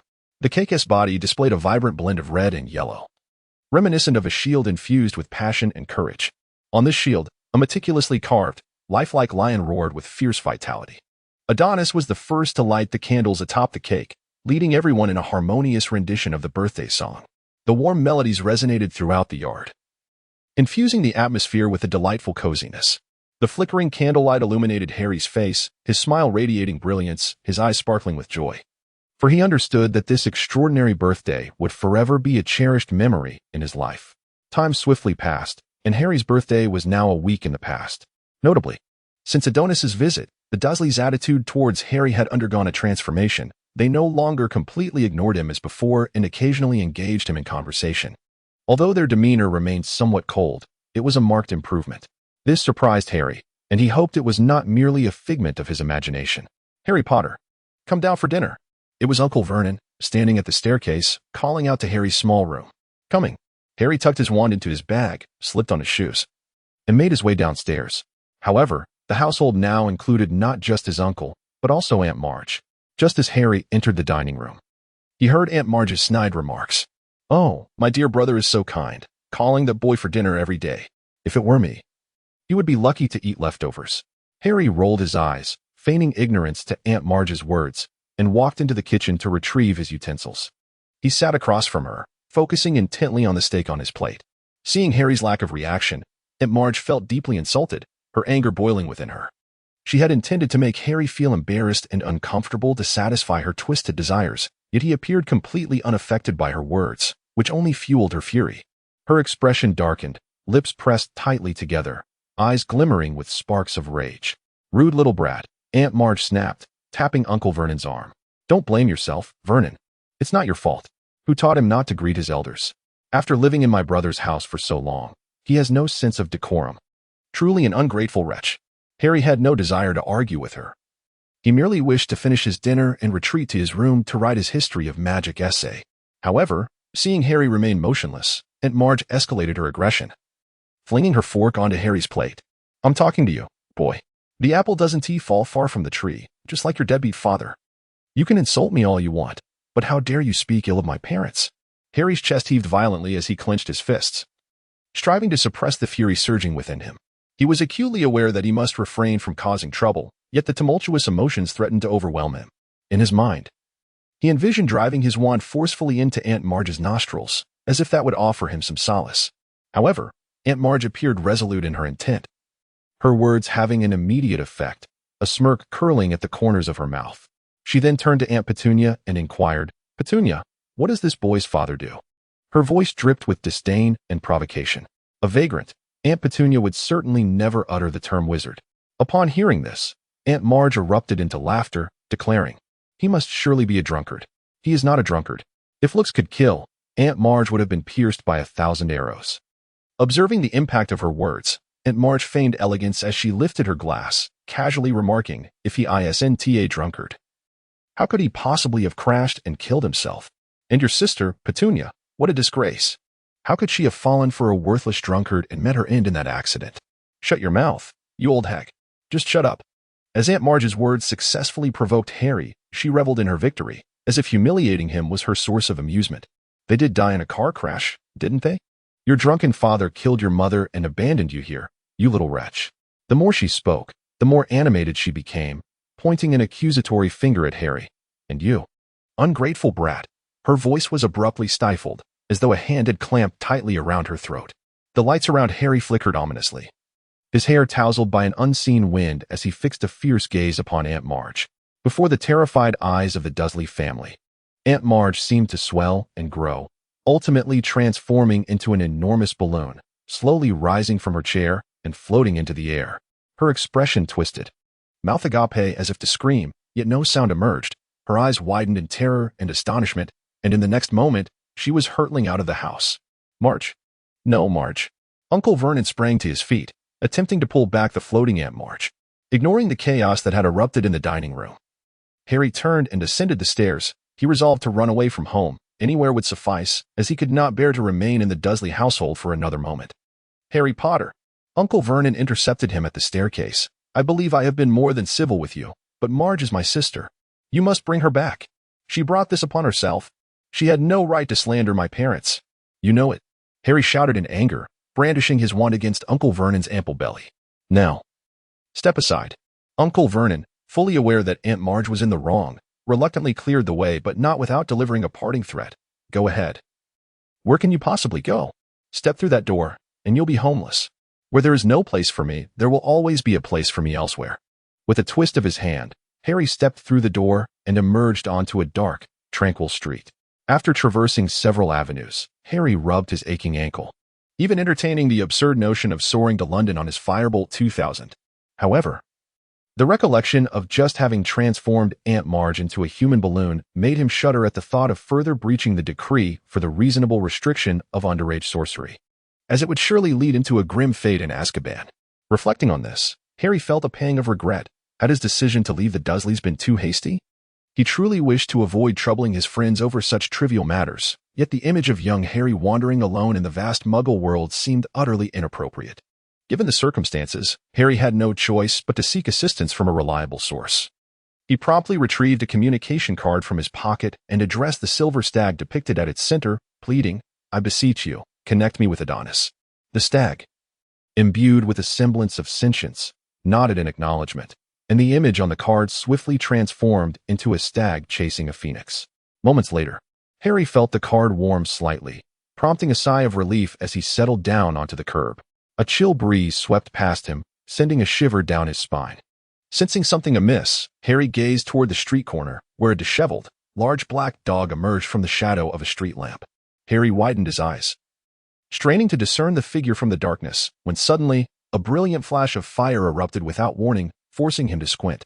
When he reopened his eyes, the imposing black hound had vanished without a trace. "What trouble have you stirred?" Adonis's voice resonated from the flames. Upon seeing Adonis, Harry felt as though he had found a confidant, his tone tinged with indignation.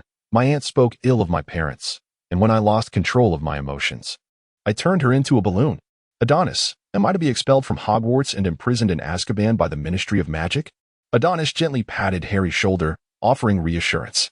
"Do not worry, it shall not happen. After all, we are in a unique period, and I believe you are acting rightly. Your parents are wonderful people and should not be subjected to humiliation. It is merely that your approach to resolving issues lacks maturity. His gaze conveyed understanding and support, providing Harry with a glimmer of solace. At that moment, Adonis suddenly sensed an unsettling presence, as if a pair of eyes lurked in the shadows, silently observing them. He surveyed his surroundings, but apart from the silent streets and the faint moonlight, he detected nothing unusual, which only heightened his unease. Adonis, I find myself homeless now. May I stay at your place for a while? Faced with this predicament, Harry had but two options: to reside temporarily at Adonis's home until the end of the month, or to venture to Diagon Alley. He favored the former. I cannot leave you to stay in Diagon Alley alone, especially at this hour. There is undoubtedly something concealed behind Sirius's escape. Yet neither Dumbledore nor I have been able to uncover conclusive evidence. The possibility of betrayal lingered, and while Adonis deemed it unlikely, he was not willing to take that risk. Harry felt Adonis's arm drape over his shoulder, and his vision was engulfed by a blaze of gold and crimson flames. Do not linger, let us proceed. Adonis playfully tapped the back of Harry's head and strode forward. Harry hastened to match his pace, his eyes brimming with curiosity as he scrutinized the enigmatic and majestic manor in the distance. Bathed in the bright moonlight, the estate resembled a sparkling jewel, quietly nestled between expansive meadows and dense forests. Practicing Quidditch here must be exhilarating. Adonis seemed to discern Harry's thoughts and mercilessly doused them with a cold reality. There are quite a few servants here. It would be prudent not to disclose our magical means indiscriminately. Very well, Harry felt a pang of disappointment, but it was soon overshadowed by excitement. The gatekeeper's servants greeted Adonis with smiles, and Harry, too, was treated with courtesy. As they passed through the archway into the courtyard, a matronly figure resembling a housekeeper approached them. She first acknowledged Adonis with a nod before turning her gaze toward Harry and inquiring, "Young master, may I ask who this is?" "Madame Marcy, this is my friend Harry, who will be residing here for a while," Adonis replied. Harry politely greeted Madame Marcy, who responded with equal courtesy. "I shall prepare a room for our guest, young master. Your grandfather is awaiting you in the study." "Understood," Harry replied. "Let us go. My grandparents may wish to meet you." The servant opened the grand door, and as they entered the parlor, they captured the attention of others present. "Harry, long time no see," Vina exclaimed, leaping from the sofa and rushing into Adonis's embrace, not forgetting to greet Harry. "So, brother, you were indeed here to fetch him." "Vina, it's been a while," Harry replied, delighted to see the charming young girl, while also extending greetings to the Randons, who remained seated on the sofa. "Enough of this, Vina. Grandfather and grandmother are still waiting for Harry and me in the study." In the study of the estate, Harry was finally introduced to the true masters of the manor. Adonis's beloved grandparents, an affectionate elderly couple. They welcomed Harry warmly, as opportunities for social engagement at Randon Manor were quite rare. It was during this visit that Harry learned that the Randon family lineage extended beyond Adonis. He had an aunt and uncle residing across the ocean in America, where a vast enterprise awaited their stewardship. Adonis's grandmother appeared to be a benevolent elderly lady, her gaze perpetually imbued with tenderness and affection. Even upon hearing Harry's tragic backstory, she compassionately enveloped him in a warm embrace. Adonis's grandfather, though appearing stern, was in truth quite amiable. While offering solace to Harry, he also took the opportunity to caution him against the indiscriminate use of magic within the estate, for not all the servants could be deemed entirely trustworthy. A knock resounded at the door, and the voice of Lady Marcy emerged from outside, announcing that she had prepared the guest room and hot water for bathing. Adonis thoughtfully suggested taking Harry on a tour of the room, to which the elders had no objections, for it was indeed more comforting for the youth to be in each other's company. Following Adonis up the marble staircase to the second floor, they paused at the end of the corridor as he opened the door on the left. "This is your room. The bathroom is within it, and my room is next door. Should you need anything, feel free to communicate via the card or come directly to me," he explained. Stepping into the room, Adonis waved his right hand, and the curtains gracefully parted. Leaning against the windowsill, he remarked, "The estate is nestled beside a serene lake. If you're interested, we could venture out for a boat ride." Harry stood beside Adonis, gazing at the shimmering surface of the lake, and said, "Adonis, your family is truly wonderful. Do not dwell on such thoughts. You have never been alone. Hermione, Ron, Neville, and I are all your family," Adonis reassured, wrapping his arm around Harry's shoulders and playfully ruffling his hair. "Get some rest. Tomorrow, I will take you to a splendid place." As sunlight streamed through the window, it gently caressed Adonis's cheek, casting dappled shadows upon the floor. His eyelashes fluttered slightly before he opened his eyes, stretching his body to awaken his senses gradually. Pushing the window open, a refreshing breeze from the lake wafted in, carrying the scent of the water. The surface of the lake rippled under the gentle wind, glimmering with golden hues. Adonis leaned forward, exerting a slight force with his hands, and in an instant, he plummeted from the second-floor window. A flash of fire illuminated the scene as a phoenix soared swiftly by, its feathers shimmering with a fervent glow, akin to flames in a blaze. The phoenix's talons skimmed the surface of the lake, conjuring ripples that shattered the tranquility of the water's mirror-like reflection. In a sudden ascent, it beat its wings and pierced through the clouds, carving a graceful arc across the sky. Then, it dove downwards, embracing the sound of the rushing wind. Adonis savored the exhilarating experience of flight. An indescribable thrill coursed through his entire being like an electric current, compelling him to shout aloud, to unleash his inner fervor, to dance with the wind, and to gaze down upon the earth. This unparalleled sense of freedom was utterly intoxicating. Adonis glanced at the sun, estimating that the time was nearly upon him. He spread his wings and gracefully returned to his chamber, landing softly on the ground, reverting to his human form. After tidying his attire, he swiftly gathered his flowing golden locks into a neat ponytail. Having completed these tasks, he turned toward Sheila's cage, meticulously checking to ensure she had an ample supply of jerky and water. He gently stroked her small head before picking up the letter she had brought, leaving the room and descending the stairs, ready to indulge in a delightful breakfast. Good morning. As Adonis descended, he discovered the dining table bustling with guests, leaving him as the only one absent. He pulled out a chair beside Harry and, lowering his voice, inquired, "Did you sleep well last night? Why are you up so early? This is rather uncharacteristic of you." Harry smiled bashfully. "I was afraid I might miss breakfast if I slept too long." "It's quite all right. You can afford to sleep in a little longer. After breakfast, I can take you to the lakeside for a stroll." "Adonis, what do you think Aunt Maggie is like now?" Harry asked as they walked along the path by the lake, recalling the incident from the previous day when Aunt Maggie had been transformed into a balloon. "Fear not, Harry. In such cases, the Department of Magical Law Enforcement's Accidental Magic Reversal Squad promptly intervenes.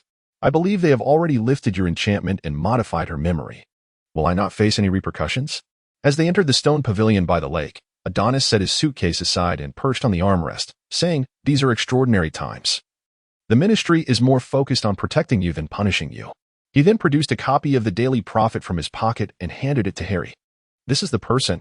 I've seen him on the Muggle-wanted posters," Harry exclaimed, continuing to read, where it stated, "Black still at large." "I don't understand. What does this have to do with extraordinary times?" "The Ministry believes that Black's escape is motivated by a desire for revenge against you, on behalf of his master, Voldemort," Adonis explained. "If you were to be harmed, it would be akin to dragging the Ministry's reputation through the mud, especially since Black's escape alone has dealt a severe blow to their credibility." Not wishing to burden Harry with unverified thoughts, Adonis refrained from sharing his own concerns. "There is another piece of troubling news that I feel compelled to share with you," he continued, his expression turning serious. "Next semester, the Ministry will deploy Dementors to guard the entrances of Hogwarts Castle to prevent Black from infiltrating the school." "Dementors? That name doesn't sound promising." "Indeed. They are not benevolent creatures. They are malevolent beings of dark magic, feeding on the positive emotions of humans. In severe cases, they can even consume one's soul. Dementors cannot be killed, they can only be repelled. The known most effective countermeasure against them is the Patronus charm, which will become your primary focus in the coming lessons." "I am aware of this. Hermione mentioned it to me before. She had seen it in the Book of Spells." "However, Adonis, is not the Patronus charm a rather advanced incantation? Am I capable of mastering it?" Harry harbored doubts regarding his ability to learn the Patronus charm. Adonis rolled his eyes and remarked, "Harry, it strikes me as quite a talent that you, having devoted an entire semester to idleness, can still manage to achieve both an E and an A through sheer last-minute effort." Upon hearing this, Harry bashfully scratched the back of his head. Yet, he could hardly be blamed, given that Hogwarts is notorious for its annual mishaps. Indeed, Hogwarts is purported to be the safest haven in the entire British wizarding world. "Harry, the Patronus charm, which places great emphasis on the power of emotion, serves as a reflection of your most positive sentiments. In other words, the more intense your feelings, the mightier your Patronus will be. Therefore, prior to mastering the Patronus charm, I require you to select from your memories those instances that evoke your utmost joy." "Your happiest memories, you say?" Harry fell into contemplation, For the first 11 years of his life had been marked by profound misery. Those recollections were hardly joyful, and often painful, until the day of his 11th birthday, when a turning point finally graced his existence. After much deliberation, Harry ultimately chose 3 cherished memories: the night he discovered he was a wizard, Gryffindor's victory in the House Cup, and the first time he celebrated his birthday with friends. Adonis beheld Harry's resolute decision. With a swift motion, he retrieved his wand from his pocket, and with a gentle wave, a radiant spell illuminated the air, casting a muggle-repelling charm around the gazebo to ensure that no one would venture into this vicinity. Having completed this task, Adonis turned and opened the black leather trunk resting on the ground. As the trunk creaked open, a faint light emanated from within, revealing a staircase leading down into the depths below. Without hesitation, Adonis stepped onto the stairs, making his way down while gesturing for Harry to follow. Harry had thought he possessed a sufficient understanding of the magical realm until he laid eyes on the extraordinary suitcase. He had to concede that he was still rather uninformed. This suitcase was a gift from Nico, bestowed upon Adonis during their first-year summer, and Adonis had taken the opportunity to enhance its interior, expanding its capacity somewhat. For further details, one could refer to Newt's suitcase, albeit with a relatively singular environment. Following Adonis down the staircase, Harry eventually halted at its base. Adonis pushed open a door, revealing a scene that caused Harry to widen his eyes in astonishment. Before him lay a grand and spacious domed chamber, with a soaring ceiling and sunlight streaming through a vast glass dome, enveloping the entire room in a warm glow. The decor was exquisitely refined, with beautiful paintings and sumptuous adornments adorning the walls, and the floor was covered with a plush carpet that exuded comfort and tranquility. At the center of the room stood an enormous round table crafted from rich mahogany, laden with an array of books and documents. My goodness, Adonis, Harry, who prided himself on his resilience, found himself momentarily at a loss for words upon discovering such an expansive room within the suitcase. The magical world is never confined to Hogwarts. Harry, you will come to understand this in due time. Adonis, with a flick of his wand, summoned 2 chairs, inviting Harry to sit as he prepared to teach him the gestures and incantation for the Patronus charm. After familiarizing himself with the incantation and accompanying movements for a while, Harry suddenly inquired, Adonis, when do you think I will be able to summon my Patronus? There are no recorded instances of beginners successfully conjuring a corporeal Patronus on their first attempt. Harry, patience is essential, Adonis replied, leaning back in his chair while producing a letter that Sheila had brought back that morning. This is unfair. Have you learned this already? How could you keep such an incredible secret from us? Adonis, that's not fair. Enough chatter. Will you learn or not? Yes, of course, I want to learn. Harry's enthusiasm shifted as quickly as the turning of a page. Now, adjust your breathing, conjure pleasant memories in your mind. Then wave your wand and recite the incantation, Expecto Patronum. Harry's wand emitted a brilliant light. However, much to his dismay, he failed to conjure even the most basic silvery mist. You're almost there. Your talent is truly remarkable, Harry, Adonis remarked, raising an eyebrow in surprise. I knew you could do it. Just a bit of refinement on the gestures is needed. With that, Adonis personally demonstrated the complete process of casting the Patronus charm. Harry watched in envy as a silvery phoenix soared forth from Adonis's wand, circling the room before landing gracefully on his shoulder. Inwardly rehearsing the sequence, Harry resumed his practice with renewed determination. Adonis stood quietly to the side, observing intently. Once he confirmed that Harry's gestures and incantations were flawless, he approached the writing desk in the room, took up a quill, and began composing letters to Ron and Hermione, informing them of the Dementor's presence at Hogwarts. Time slipped away unnoticed as Adonis penned the final letter, capped the quill, rubbed his slightly weary eyes, and placed the completed letters into envelopes, sealing them with wax. How's the practice going? Adonis inquired, moving behind Harry, who was diligently waving his wand.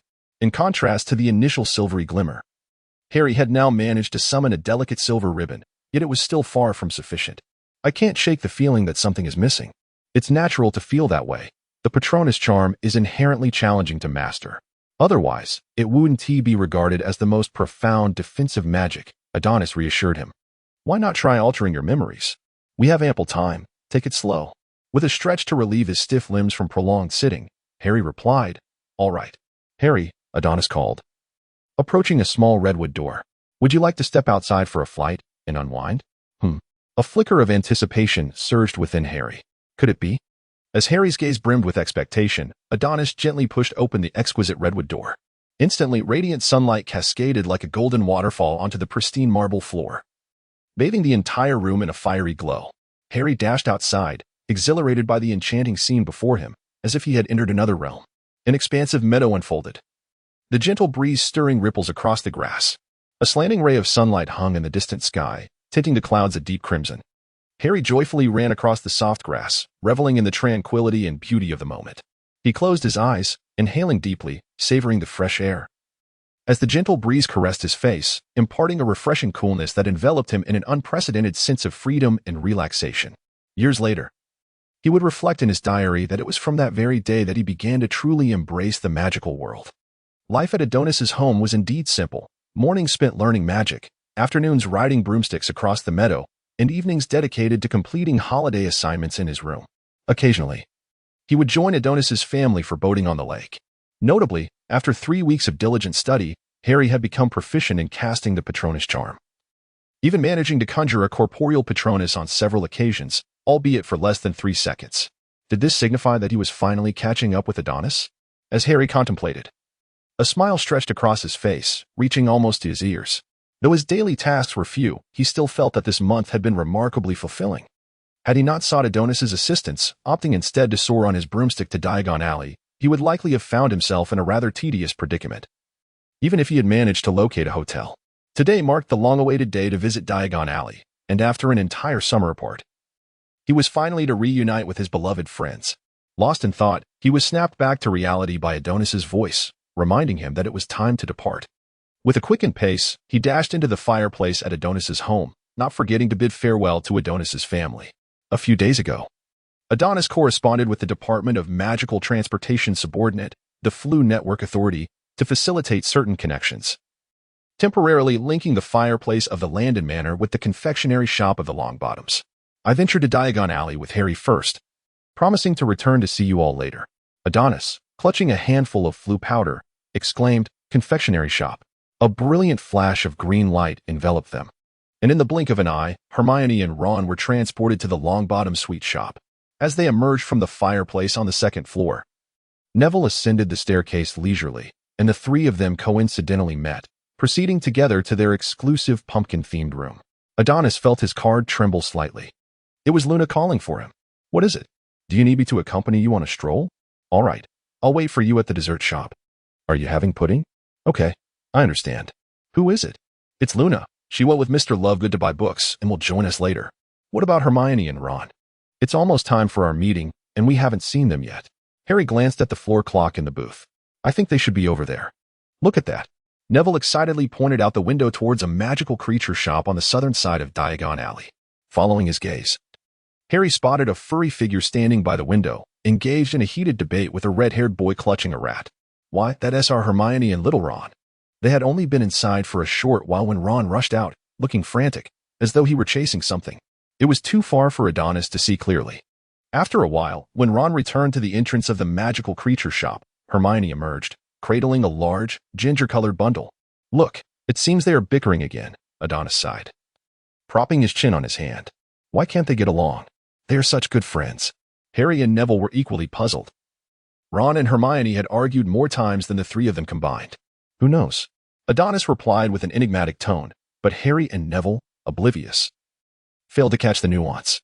"Two flowers bloom, each on its own branch. Shut up, Ron." Hermione affectionately nuzzled the ginger bundle in her arms. "Look how adorable Crookshanks is," she said, bringing Crookshanks' face close to Ron's. Ron grimaced at the sight of Crookshanks' wheel-squished face. "Get your smelly cat away from me. Don't scare my scabbers." After all, he had just managed to retrieve his frightened pet. If Hermione's cat startled Scabbers again, what would he do? Ron couldn't help but reassure the trembling rat nestled in his pocket. "Cats chasing mice is a natural order of things." Hermione rolled her eyes, clearly displeased with Ron's comment about Crookshanks being a stinky cat. However, the magnanimous Hermione did not dwell on it for long. "Come on. Harry and the others are waiting for us. They said they're at a dessert shop called P. But where is it?" Ron and Hermione had only recently returned to England and were evidently unaware of Neville's family's new dessert establishment. How foolish. "It's right over there." Spotting the dessert shop's sign, Hermione instinctively grabbed Ron's hand and dashed toward it. Unbeknownst to them, Ron stood there, momentarily frozen by Hermione's grasp. a wave of inexplicable nervousness washing over him, accompanied by a subtle discomfort. If one looked closely, they might notice a faint blush creeping to the tips of his ears. Little did they know, their interaction was fully observed by Adonis from the booth on the second floor.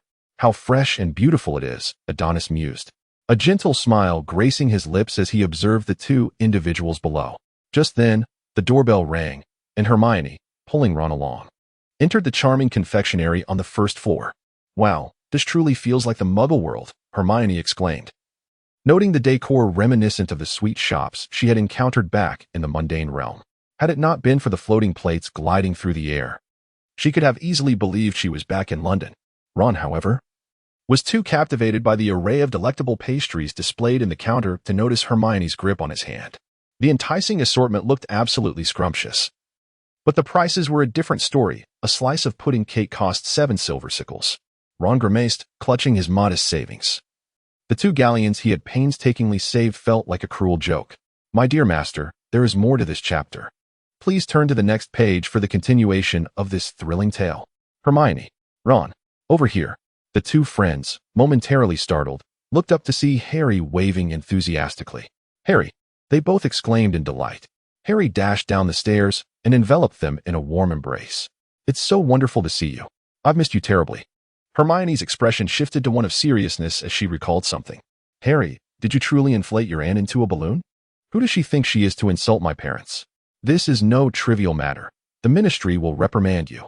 Are you all right? She scrutinized Harry with concern. Of course. I'm fine, Hermione. Let us not dwell on that. Adonis and Neville are waiting for us. Harry gestured for them to follow. You won't believe how delightful it has been staying at Adonis' this month. You simply must hear about his extraordinary suitcase. I even rode a broomstick inside it. Riding a broomstick inside a suitcase? Harry, are you pulling my leg? Hermione's skepticism was palpable, and Ron mirrored her confusion, having never seen a suitcase that could accommodate such an activity. It's true. Inside the suitcase, there is a splendid domed room filled with books, and right outside, a vast meadow. Yet, despite Harry's earnestness, Hermione and Ron exchanged doubtful glances, their expressions clearly conveying their disbelief. Ultimately, Harry relinquished his efforts to convince them, silently vowing to show them the truth someday. Pushing the door open, Ron stepped into the booth first. Long time no see, Adonis, Neville. Good to see you, Ron. Neville greeted warmly, embracing him. How was your trip to Egypt? Adonis draped his arm over Ron's shoulder. I heard Percy has been elected as head of the student council. Is that true? Don't even mention it.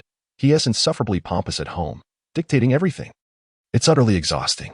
After exchanging pleasantries with Hermione, Adonis assessed her closely, a teasing smile playing on his lips. What happened to you? You're quite sun-kissed. I visited a vineyard and even had the opportunity to craft wine myself. Hermione appeared quite delighted, and the proprietor of the estate was an exceptionally kind individual. However, it was somewhat disheartening that we did not encounter any French wizards. There will always be another occasion, Hermione. I previously mentioned to you the importance of learning the Patronus charm in advance. How is your progress with it? The others nodded in agreement, suggesting they were likely capable of successfully conjuring a Patronus, yet none had truly faced a Dementor's attack. It was merely theoretical, which posed a dilemma. As 13-year-olds, after a brief respite, it was uncertain who initiated it, but they all began to share their summer experiences. Fred and George recounted their escapades in Egypt, where they had nearly succeeded in locking Percy inside a pyramid, only to be thwarted at the last moment by their mother, resulting in a severe reprimand. Ginny, for some reason, kept murmuring Harry's name, especially after hearing from their father about how Harry had turned his aunt into a balloon. The moment Ron's sister was mentioned, his gaze shifted dangerously towards Harry, as if seeking answers from his face. Harry could merely chuckle awkwardly, as he too was perplexed by Ginny's behavior. Crookshanks, nestled in Hermione's arms, drew the attention of Adonis. Upon taking Crookshanks from Hermione, Adonis disdainfully poked at its large face and remarked, Hermione, where did you acquire this unsightly cat? Crookshanks was astonished to comprehend the words of this bipedal creature. In response to Adonis's comment about its appearance, Crookshanks hissed and struggled to escape Adonis's grasp, eager to demonstrate its prowess to this unappreciative human. Indeed, Crookshanks was rather peculiar looking. Meow, meow, meow. You're not pleased with a few words of criticism? Meow, meow, meow. You claim to have feline ancestry? I fail to see it. Meow, meow, meow. Adonis, cease tormenting Crookshanks, Hermione said with a hint of exasperation as she reclaimed the cat. Crookshanks, still insistent, attempted to scratch Adonis's face. By the way, how did you manage to communicate with Crookshanks when even I cannot? As Adonis was about to respond, the door to the private room was suddenly pushed open, and two familiar figures entered, laughing heartily. Upon seeing Harry, they embraced him as if he were a harbinger of good fortune. How delightful it is to see you, Harry. Simply marvelous, Harry. Exquisite beyond measure, Harry. Absolutely splendid. A feast for the eyes. Refreshing. My heart blooms with joy. Must you always oppose me, George? It is you who lacks courtesy, Fred. George and Fred exchanged glances, a spark igniting between them. Their eyes locked in a fierce stare as if they were on the verge of a playful scuffle. Mrs. Weasley, her face aflame with indignation, strode in to interrupt their antics. Enough. Do not embarrass yourselves here. Harry, it brings me such joy to see you. Upon noticing Harry, Mrs. Weasley instantly donned a warm smile, gently cupping his face and scrutinizing him closely. Is everything all right? Indeed, Harry is the true child of my heart. The rest of us are merely adopted. Only you are adopted, Fred. Do not presume that your resemblance to me grants you the right to impersonate my mother's true son. Their quarrel resumed, exasperating Mrs. Weasley to the point of delivering a light tap to each of their heads. If only you two could be half as considerate as your brother, I would not be so worn out. Percy strutted in, his silver badge gleaming brilliantly on his chest, momentarily blinding Harry. With Bill and Charlie absent, Percy naturally assumed the authoritative demeanor of the elder brother, eager to lecture George and Fred. However, they were far from foolish. Before Percy could utter a word, the two rascals darted off to pester Adonis. This chapter is not over. Please click to the next page to continue reading. Adonis. We've heard quite a bit from little Ron, Fred exclaimed, wrapping his arm around Adonis's neck, grinning broadly. Ron said you have a sprawling estate. We want to see it. After all, we've never been to an estate before. George feigned a look of utmost innocence, his performance so convincing that he could easily win an Oscar, as more people filled the room. Had it not been for Adonis' specific request to expand the pumpkin-themed private room to twice the size of the others during the initial renovations, accommodating this large gathering would have been impossible. Ginny sat beside Harry, her gaze frequently drifting towards him. After a summer apart, Harry's hair had grown slightly longer, and his skin appeared even fairer. He radiated confidence and charm, making it difficult for her to tear her eyes away. Unbeknownst to Harry, who viewed Ginny simply as Ron's sister and himself as Ron's close friend, he considered Ginny to be akin to a sister in his eyes. Before Harry underwent a transformation in his perception, regarding Ginny as a romantic interest rather than merely a sister, he was oblivious to her affections. The necklace resting against his chest emitted a gentle warmth. Adonis, sensing something amiss, glanced up to find Luna standing at the doorway, a smile gracing her lips. Enchanted by her joy, Adonis approached and took her small hand, delicately toying with it. Have you missed me? He inquired. Just a little, Luna replied, bringing her index finger and thumb together to form a diminutive gesture, tilting her head and beaming with delight. Only a little? He pressed. Only a tiny bit, she corrected, emphasizing the minuscule measure. After dinner, the group settled at the Leaky Cauldron. According to Mr. Weasley, a Ministry of Magic vehicle would escort them to King's Cross Station the following morning. Before retiring for the night, Mr. Weasley sought out Harry, guiding him into a room and earnestly stating, Harry, you are aware of the escape of Black, correct? I know a bit, Harry responded. Mr. Weasley adopted a serious demeanor, resting his hands on Harry's shoulders as he urged, Harry, I hope you can swear to me that no matter what you hear, you will not seek out Black. But, Uncle Arthur, why would I pursue someone who wishes to harm me? Harry retorted. I hope you remember what you just said, Mr. Weasley replied, referring to King's Cross Station and Platform 9 3/4. Hurry, Harry. The sight of Percy makes me nauseous, Ron exclaimed, shooting a venomous glare at Percy. How could Hogwarts elect such a person as the student council president? Harry felt a twinge of embarrassment, recalling how Ron had just spilled tea on Percy's girlfriend's photograph that morning. If not for the distraction of Penelope, Ron would have likely faced dire consequences. Ron urged Harry to move swiftly, and seeing this, Hermione followed closely, cradling Crookshanks. The trio quickened their pace, almost instantly leaving Adonis and Luna behind, much to Adonis's delight, as it allowed him to share whispered thoughts with Luna. Luna, what is your perspective on Black's escape? Adonis gently nudged her shoulder, inquiring softly. I wish to hear your thoughts. Sirius Black? Luna pondered for a moment before continuing, I don't know much about him. Is there some hidden truth? The trial against Black seemed hastily conducted, as if someone was eager to condemn him. Moreover, A person capable of escape would not languish in Azkaban for 11 years. Everything appears rather illogical, but, Adonis lamented, I have been unable to unearth any solid evidence. Luna wrapped her arms around Adonis's, reassuring him, do not fret. Everything will yield a conclusion in due time. Indeed, he replied. Upon their arrival at the rear compartment of the train, they discovered it was already filled to capacity. Within sat Hermione and her companions, along with an unfamiliar middle-aged gentleman, R.J. Lupin, presumably the professor whom old Dumbledore had mentioned. It appeared there were no available seats for Adonis and Luna. Just as Adonis began to feel a twinge of frustration, fortune smiled upon them. The Hogwarts Express featured an annual limited edition attraction, the Weasley twins, who roamed the compartments, delightfully engaging with passengers, unable to resist their enthusiastic invitation. Adonis and Luna made their way to the twins' compartment, where Adonis was pleasantly surprised to encounter an old acquaintance, Lee Jordan. Lee, who had been amusing himself with his new pet, looked up at the sound of the sliding door and immediately caught sight of the affectionate demeanor shared between Adonis and Luna. His nostrils flared as he sensed the tantalizing scent of gossip. Ah, Adonis, it seems the rumors from last school year were indeed true. Adonis and Luna sat across from Lee Jordan, feeling somewhat perplexed. What rumors? Lee Jordan first cast an apologetic glance at Luna and said, There have been whispers at Hogwarts that the charming flower of Gryffindor has been claimed by a mad girl. Initially, I found it hard to believe. Until I laid eyes on you both. He then lowered his voice. I suspect that the matter concerning Cedric is also true. Cedric? You mean he and Cho Chang? The two of them, you know.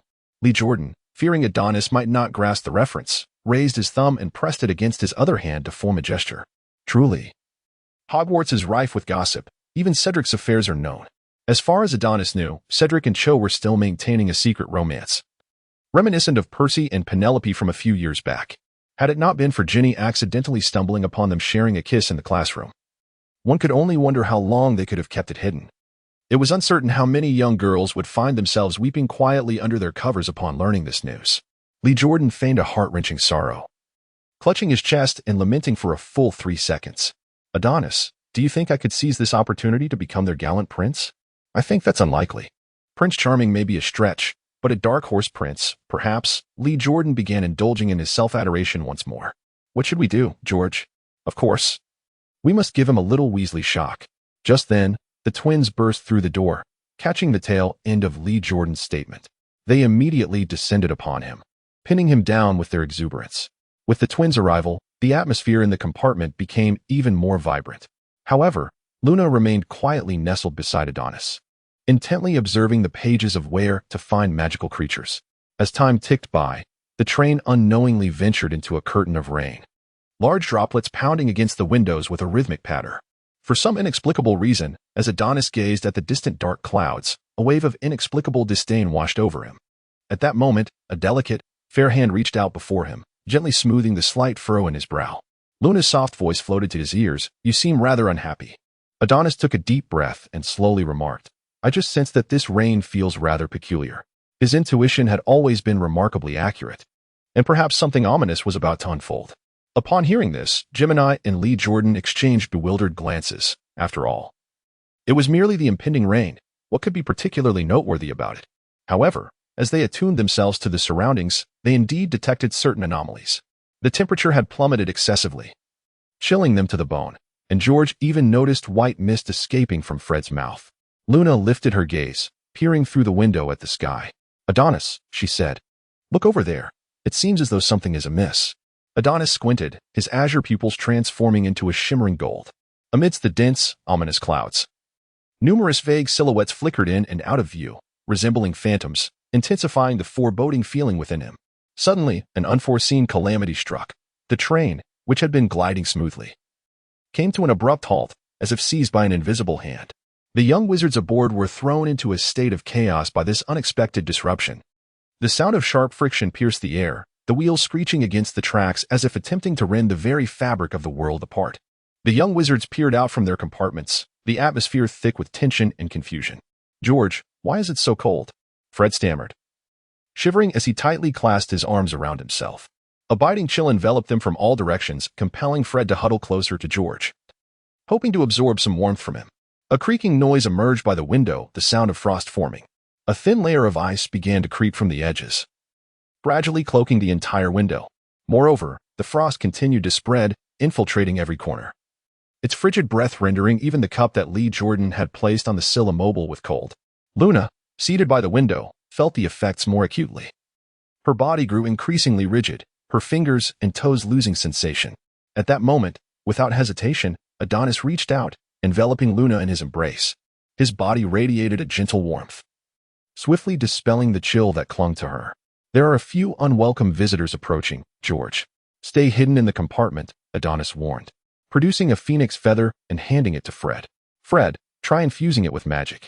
Fred took a deep breath, trembling as he accepted the feather from Adonis. Following his instructions, he slowly infused the feather with magic.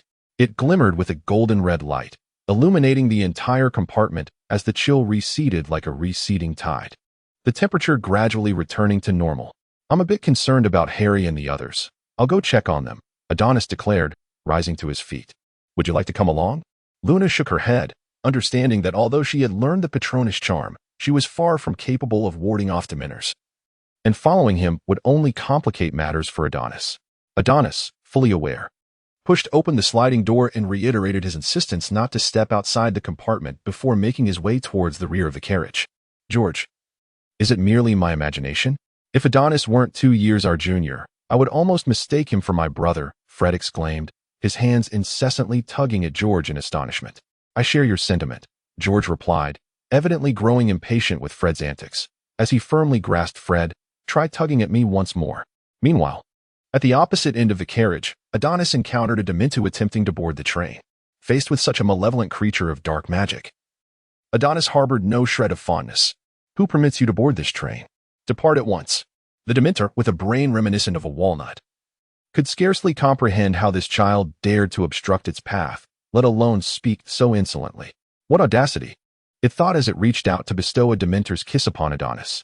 Witnessing the Dementor not only disregard his command, but also attempt to assault him was intolerable.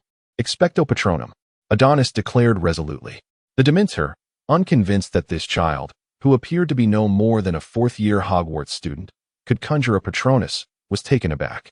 Suddenly, a phoenix, radiating a silvery blue luminescence, burst forth from Adonis's wand. The Dementor felt as though its neck was being tightly constricted, and a sense of dread washed over it. Good heavens, you truly possess such power. The guardian deity of Adonis circled around him before settling upon his shoulder, sharing in his fierce gaze directed at the unfortunate soul of the Wraith. The Wraith experienced an unsettling shiver, if it were capable of such a sensation. A brilliant light erupted, and several Wraiths poised to enter the carriage were rudely ejected. Having accomplished this, Adonis brushed off the non-existent dust from his shoulder and proceeded into the next carriage.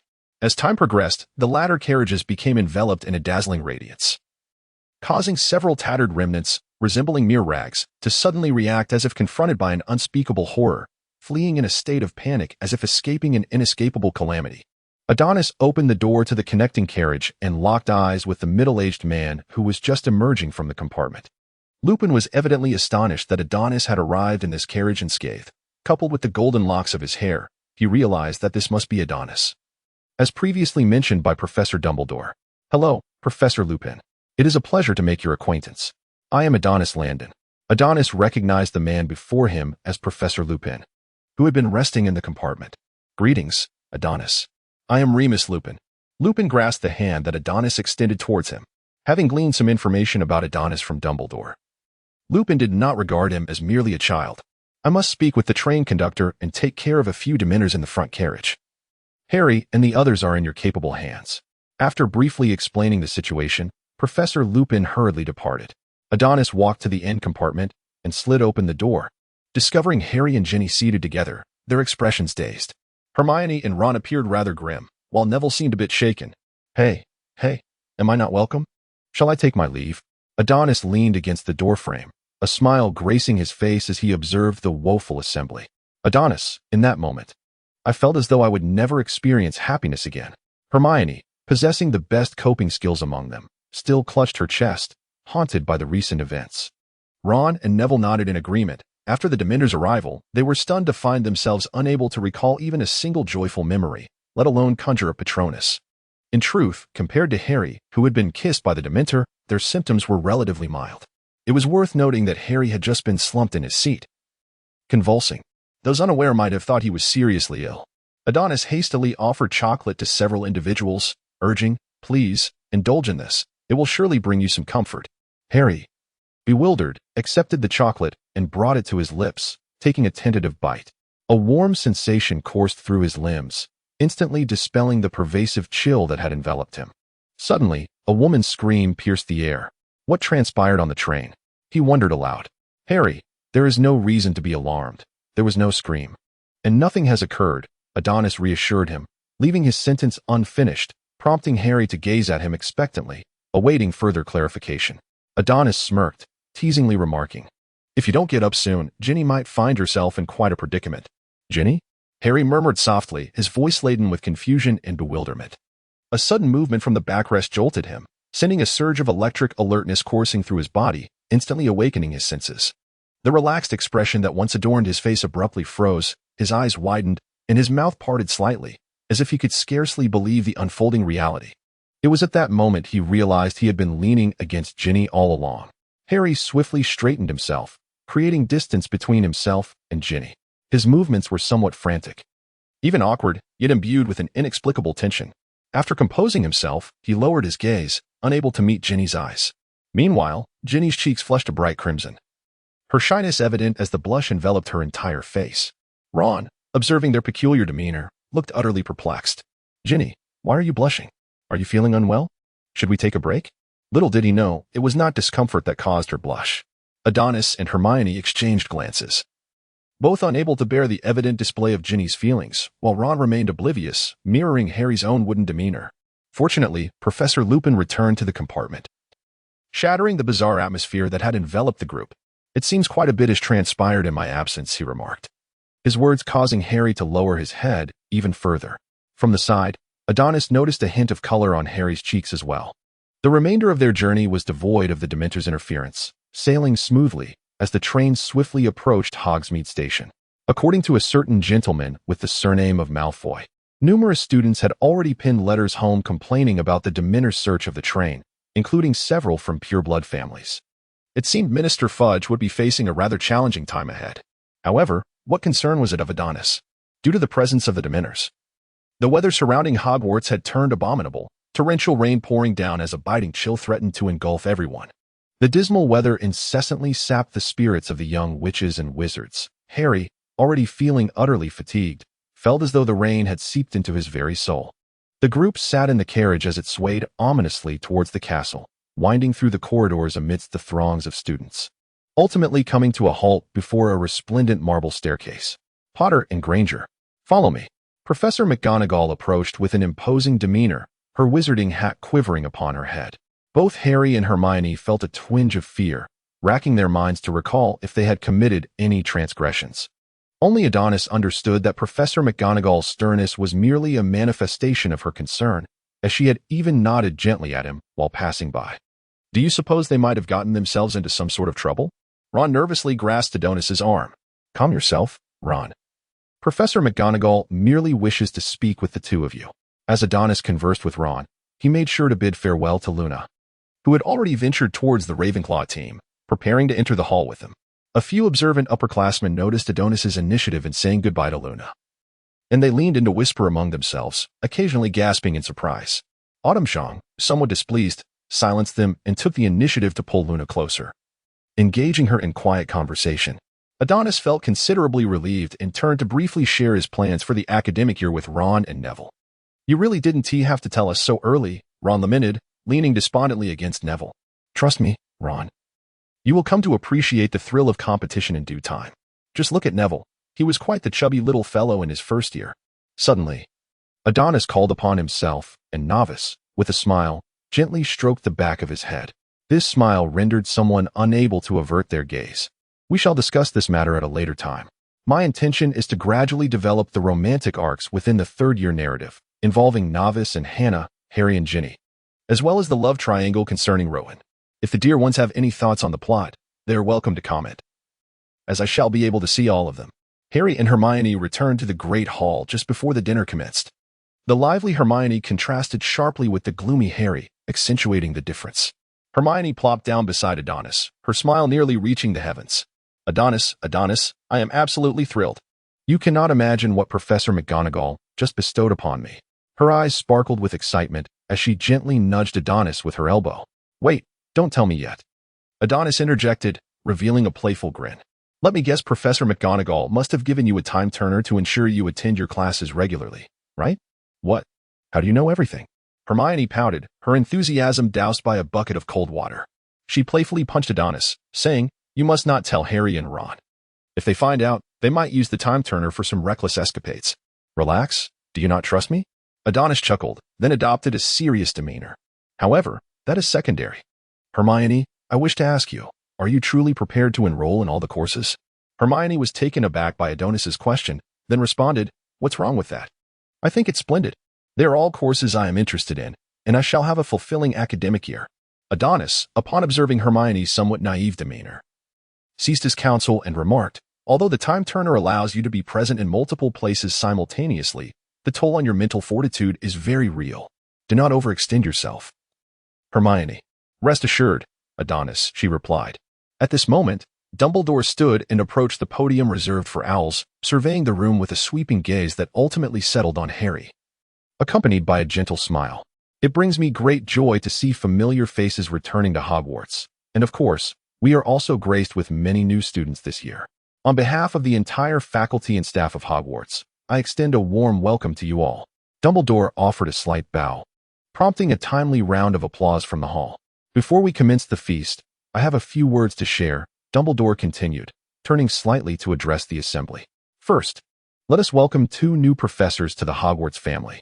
Professor Remus Lupin, an esteemed alumnus of Hogwarts, has graciously accepted the position of Defense Against the Dark Arts instructor.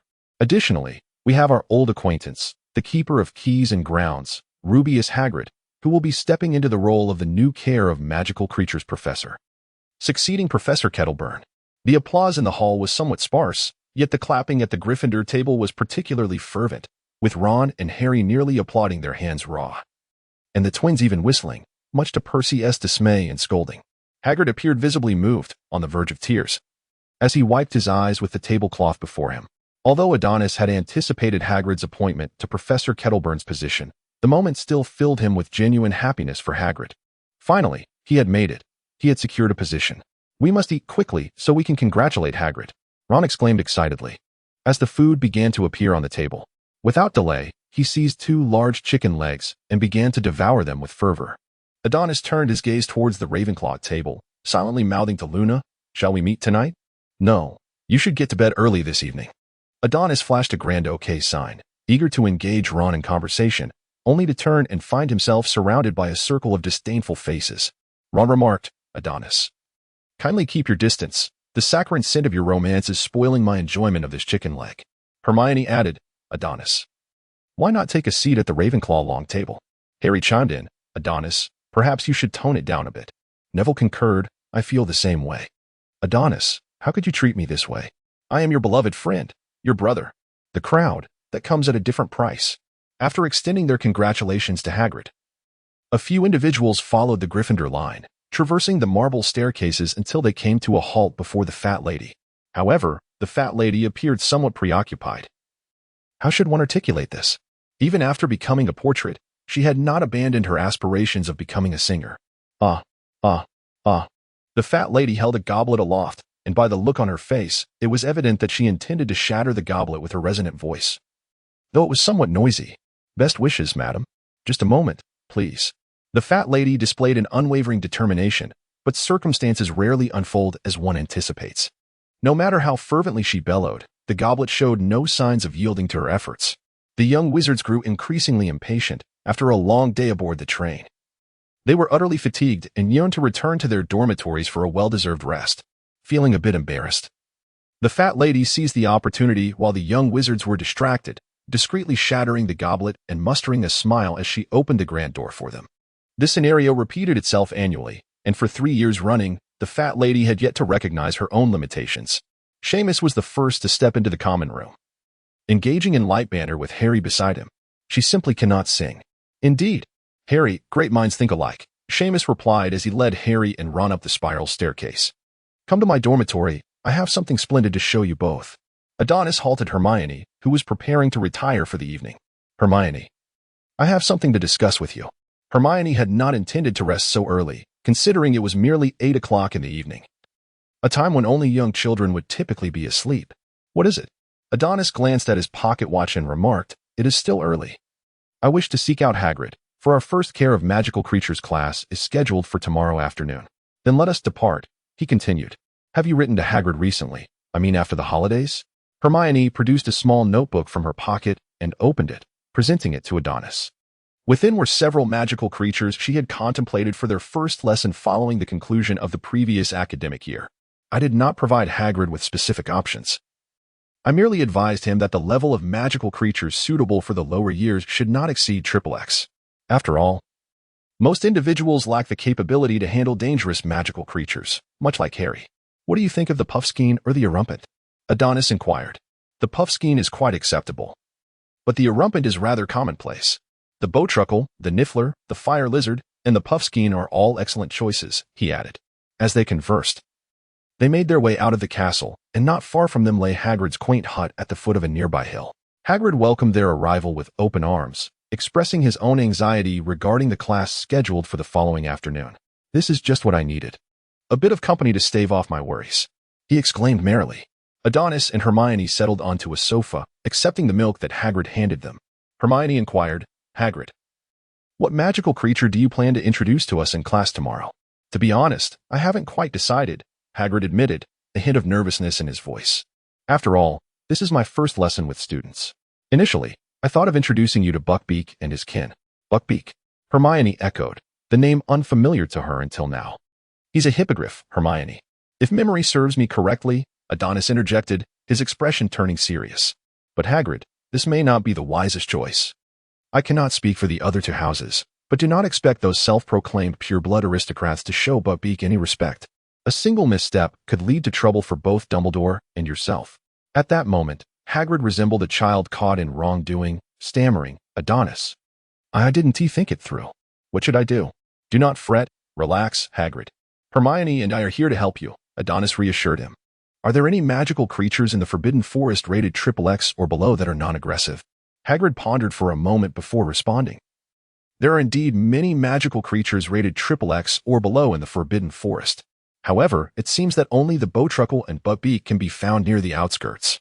Well, that certainly limits our options, Hermione remarked, noting that many of the alternative creatures in her notebook were unsuitable, as students were forbidden from venturing deep into the Forbidden Forest. And creatures typically do not stray far from their habitats.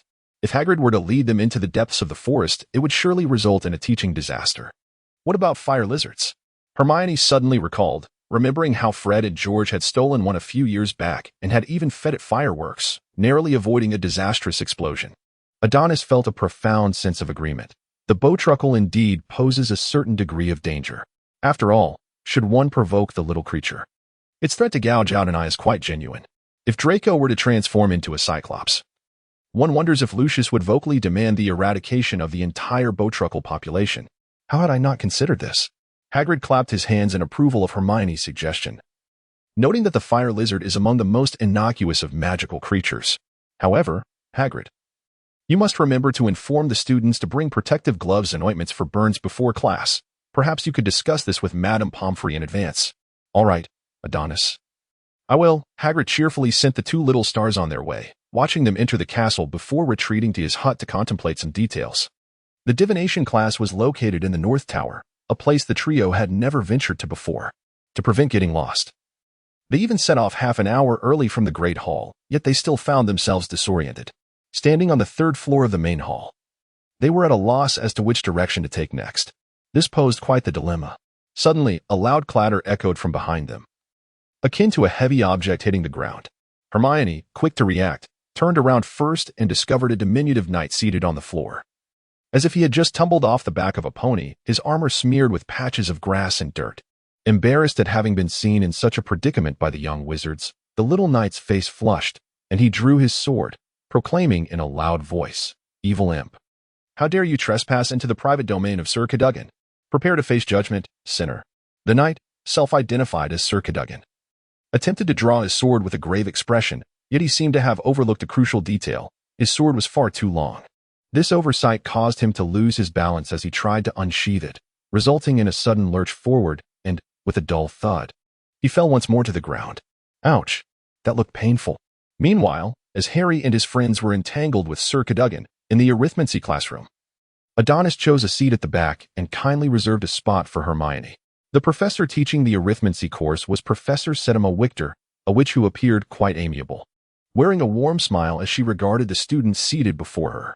Adonis languidly occupied his seat, idly flipping through a tome. The textbook on numerology was Numerical Divination and Models by Wakefield, which imparted to Adonis a sense of peculiar enchantments from the magical realm intertwined with the calculations of probability. It was said to be particularly beneficial for the curse breakers of Gringotts. Adonis had no intention of pursuing that direction, thus he did not plan to delve deeper into it. After a brief wait, a familiar figure appeared in the doorway of the classroom. Peering inside, it was Hermione. Upon noticing her, Adonis waved. "Why are you seated in the last row? I thought you had arrived at the classroom earlier?" "Because this class diverges from my future aspirations," Adonis replied, propping his chin in boredom and casually flipping through a book. "You seem to have attended divination class, haven't you?" Hermione sighed in exasperation. "Why do I feel that there is nothing I can conceal from you? I am the unparalleled Lord Lanton. What could possibly escape my notice?" Adonis remarked, sensing a hint of melancholy in Hermione's demeanor. "Did your experience in divination class leave you disheartened?" "Oh dear," Hermione's eyes were rolling to the heavens. "I have never loathed a subject as much as this one. I initially believed divination would be fascinating, and yet, this is merely the first lesson. I am at a loss for how to navigate this academic year." "And that Professor Trelawney," Hermione placed her book on the desk and turned around, visibly irked. "She claims the textbook offers no assistance in learning this subject, which is one thing, but then she had the audacity to predict that Harry would soon face misfortune. How can she utter such words? Does she truly believe she possesses the ability to foresee the future?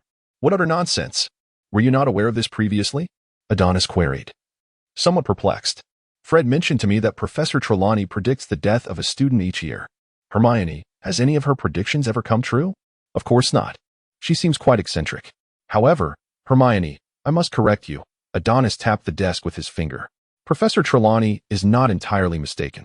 Hermione stared at Adonis in astonishment. "You, my dear friend, not only refuse to join me in my lament but also defend her? Whose side are you on?" "It's the truth, Hermione.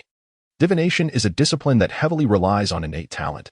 Not everyone possesses the gift of prophecy, and not all who are gifted can become masters of it," Adonis explained. "In the entirety of the British magical community, I estimate that no more than 10 wizards possess the talent for prophecy. And those who can truly become prophetic masters are exceedingly rare. For many years, Adonis had known of 2 prophetic masters, one residing in the seclusion of Paris, and the other confined in Numengard. He had previously heard old Dang mention that Professor Trelawney's grandmother was indeed a genuine seer, leading him to ponder whether the professor might inherit her extraordinary gift. However, this matter was of little concern to Adonis. He perceived Professor Trelawney as lacking the quintessential aura of a true oracle. "It seems to me that a prophetic master ought to embody wisdom and erudition," Hermione remarked as she retrieved her book. In her mind, a seer should epitomize sagacity and vast knowledge. Yet, Professor Trelawney, with her disheveled hair and unkempt attire, often engaged in peculiar behaviors and uttered absurd statements. This portrayal made it difficult for Hermione to associate her with the image of a genuine oracle. "When did you start judging others by their appearance, Hermione?" Adonis teased, raising his eyebrows playfully. "What side are you on?" Hermione retorted, genuinely vexed, as she struck Adonis's arm with her book. It soon became evident that Hermione favored the more rigorous discipline of arithmancy, which bore a semblance of connection to probability theory. So much so that during a break, she approached Professor Victor for a conversation, leading to a stark contrast in her assessment of the 2 professors. Professor Trelawney's reputation in Hermione's eyes plummeted further. "Are you planning to attend Muggle studies next?" Adonis inquired, glancing at her schedule from his position beside her. "I doubt anyone in our cohort is busier than you, Hermione. This chapter is not over. Please turn to the next page to continue reading." Hermione interjected. "But I find joy in it, Adonis. I must criticize you on this point. You need to be more urgent. Although you are ahead of most, you cannot afford to be complacent. After all, there is an old saying in Huaxia: the sea of learning knows no bounds. Turning back is the shore. It is a bitter endeavor." Hermione, exasperated by Adonis, decided to refrain from further discussion. I am off to class. I shall see you later. With that, she made her way to the girls' restroom. Adonis shrugged, suddenly realizing that Hermione had just mentioned meeting later. As he descended the staircase, he spotted Hermione, who had been waiting for quite some time in the hall. What a completely fresh experience, Adonis, she exclaimed, launching into an enthusiastic monologue without allowing him a word in edgewise. By Merlin, it seems I am destined for this trial. In that moment, Adonis felt as if the light had dimmed in his life. Hermione, what are you doing here? Didn't you say you were going to the restroom? Harry panted as he rushed over, Ron trailing behind him. Well, I finished in the restroom and happened to run into Adonis, so we came down together. What a coincidence. Adonis thought, feeling somewhat cornered. Adonis, I'm a bit concerned, Harry said, a hint of unease in his voice. Concerned about what? Professor Trelawney's prophecy? Adonis brushed it off, sensing that Harry was being overly anxious. After all, Professor Trelawney had a peculiar tradition of predicting a student's demise each year, which seemed to be a hallmark of their divination classes. But I truly saw a large black dog on the day you came to find me, Harry continued. It vanished after you appeared. Adonis fell silent, reminiscing about the events of that night. He had indeed felt a sense of being watched, yet did not dwell on it. The large black dog, could it possibly be some clandestine animagus? With such thoughts, the group approached the Gryffindor long table and took their seats. Hermione said, Harry, do not fret. I believe divination is merely a practice of wild conjecture. Ron retorted, huh? The tea leaves in the cup are no mere guesswork. They reveal distinct shapes. Hermione shot back. Those are merely coincidences. Ron precisely struck Hermione's sore spot. Coincidence, huh? You've grown so accustomed to being assertive that you cannot bear to see yourself falter in divination. Irritated, Hermione abruptly stood up, hurling the hefty tome in her hands into Ron's lap, causing the plate before him to topple, spilling soup all over him. If divination only teaches me to feign interpretations of vague death omens from a heap of tea leaves, I would rather not learn such rubbish. With that, Hermione stormed off in a huff. Ron, why do you two always end up arguing after just a few exchanges? Harry remarked while tidying the mess. He was perplexed. After all, they were good friends. Why did these two always find themselves at odds?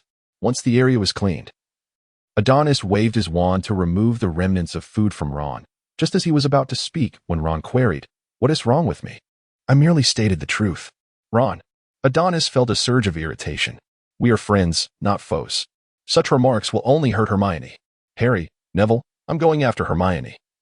You two stay with Ron.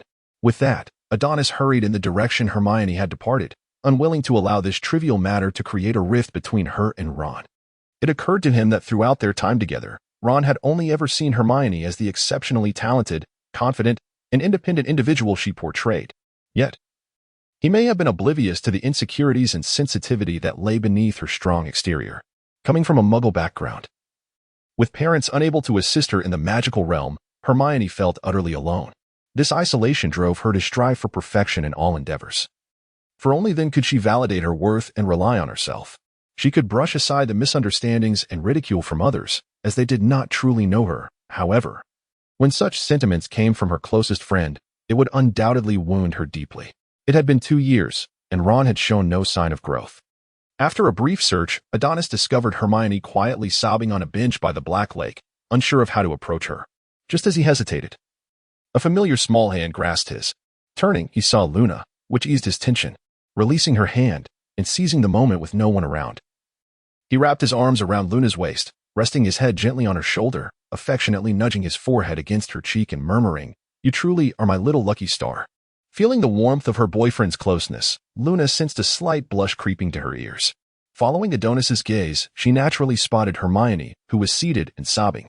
Instantly, she comprehended Adonis's intent and inquired, What has transpired? I'll explain shortly, Hermione replied, seated on the bench, wiping away her tears with her sleeve. She mustered the strength to say, Just give me a moment, Adonis. Soon, I shall compose myself. Unbeknownst to Hermione, she had not heard the footsteps approaching from behind. Suddenly, she felt enveloped by a wave of warmth. Looking up in astonishment, she encountered Luna's gentle gaze. In that instant, Hermione's defenses crumbled. She tightly embraced Luna around the waist, burying her head deep into Luna's chest, releasing a soft, muffled cry. The chapter was not yet finished. To continue the riveting narrative, please turn the page. Time seemed to stretch indefinitely until Hermione's sobs gradually diminished to silence. Sniffling, she lifted her head and noticed a damp spot on Luna's clothing, her cheeks flushing with embarrassment. "Thank you, Luna," Hermione murmured, her gaze downcast. Out of the corner of her eye, she caught sight of Adonis seated on the grass and added, "And thank you, Adonis. I feel much better now. Do you feel improved?"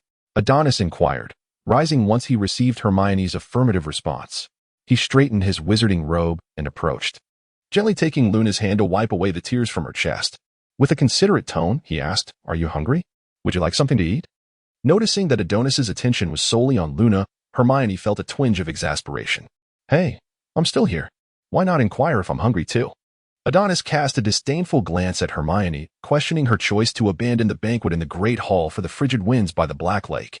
With a heavy sigh, he spread a small cloth on the bench and retrieved several brown paper bags from his satchel, containing an assortment of delicacies, small sausages, pork roll sandwiches, and beef sandwiches, along with a modest serving of caramel pudding. "Ron has always been rather dim-witted. Do not stoop to his level," Adonis remarked as he offered a sandwich to Hermione. "I certainly will not lower myself to his standards," Hermione retorted, biting into the sandwich with a ferocity that suggested she was gnawing at someone else's flesh. Luna, having taken a bite of the sausages Adonis had provided, wore an expression of mild confusion, as she had not heard of any romantic entanglements between Ron and Hermione. The tumultuous emotions of adolescence were just beginning to surface, and neither of them seemed fully aware of it. Adonis leaned closer to Luna, whispering, "We have already transcended this phase." Luna nodded in understanding. However, based on Adonis's insights into Hermione, it was likely that she and Ron would engage in a prolonged period of silence. Yet, what concern was that of Adonis? Given Ron's current demeanor, he had no desire to undertake any endeavors that might result in his own discomfort. Hermione, unable to endure the atmosphere of young love, hastily consumed 2 sandwiches before making her exit, fearing that lingering any longer might lead her to forego dinner entirely. With a gentle smile, Adonis playfully speared a sausage with his fork and slowly brought it closer to Luna's lips, his gaze suffused with affection and tenderness. Though they were alone, Luna felt a tinge of shyness. Her cheeks flushed slightly, and her heart quickened. No matter how many times she beheld Adonis's smile, it never failed to stir her heart. As she delicately bit into the sausage he offered, Luna gazed into his gem-like eyes and instinctively smiled. Leaning against Adonis, inhaling his faint fragrance, Luna felt an overwhelming sense of tranquility, as if all her worries had dissipated into the ether. Adonis gently set down the fork in his hand and wrapped his arm around Luna's slender waist, resting his chin upon her forehead while placing her delicate hand within his palm. Luna gazed at her hand resting atop Adonis's and couldn't help but let out a soft giggle, prompting an inexplicable smile from Adonis as well. When Luna lifted her gaze to meet Adonis's, she revealed her luscious lips, igniting a fervor within him that made his throat feel parched, compelling him to swallow hard. Noticing her boyfriend's unusual demeanor, a blush crept across Luna's cheeks as she buried her face into Adonis's chest, avoiding his gaze. Adonis felt a tinge of embarrassment, turning his head aside and awkwardly tugging at the corner of his mouth. As time ticked away, a subtle atmosphere enveloped the two, and at last, Luna appeared to resolve herself. Taking a deep breath, she slowly lifted her gaze, gently wrapped her hands around Adonis's neck, and with a slight pull, drew his face tenderly closer to hers. Just as Adonis was beginning to comprehend the unfolding moment, a soft kiss, as delicate as a feather, graced his cheek. In that instant, time seemed to freeze, and Adonis felt a warm current radiating from his cheek throughout his entire being. I must go to class," Luna stammered, her face aflame with embarrassment after the encounter. Hastily breaking away from Adonis's embrace, she lowered her head and swiftly adjusted her wizarding robe before hurriedly fleeing the scene of the moment. Adonis was still somewhat bewildered, or rather, his mind seemed to freeze in the wake of Luna's unexpected advance. He sat there in a daze, oblivious to Luna's departure. After a prolonged moment, Adonis reached out to touch the spot where Luna had just kissed him. It was still slightly damp. Suddenly, he reacted, covering his face with his hands, as if steam were continuously rising from the top of his head. "Adonis, why do you look so flushed? Have you encountered some good fortune?" Harry approached, whispering inquisitively. "I am merely basking in the warmth of love.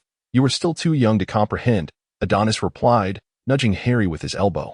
"How are Hermione and Ron faring?" "You know, ever since Hermione returned, she has been giving Ron the cold shoulder. The two of them haven't exchanged a single word yet," Harry remarked, appearing utterly helpless. truly at a loss with this pair of adversaries. Adonis devised a cunning plan and, drawing Harry and Neville close, whispered, "We shall proceed in this manner. Do you understand? Are we truly not risking an adverse outcome by taking this course of action?" Adonis patted his chest confidently, assuring, "There is no problem at all." Only then did Harry feel a sense of relief wash over him. He looked up to see a familiar head of hair, suddenly recalling that they would be attending this class alongside Slytherin.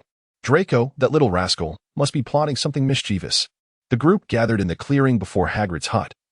And then Hagrid, with a cheerful demeanor, led them towards the forbidden forest, exclaiming, "Stay close, children. This lesson will surely be thrilling." Thrilling? If my father knew that Hogwarts had entrusted this bumbling giant to teach us, he would certainly be infuriated to the point of hypertension. "Shut up, Malfoy. Isn't that Potter?"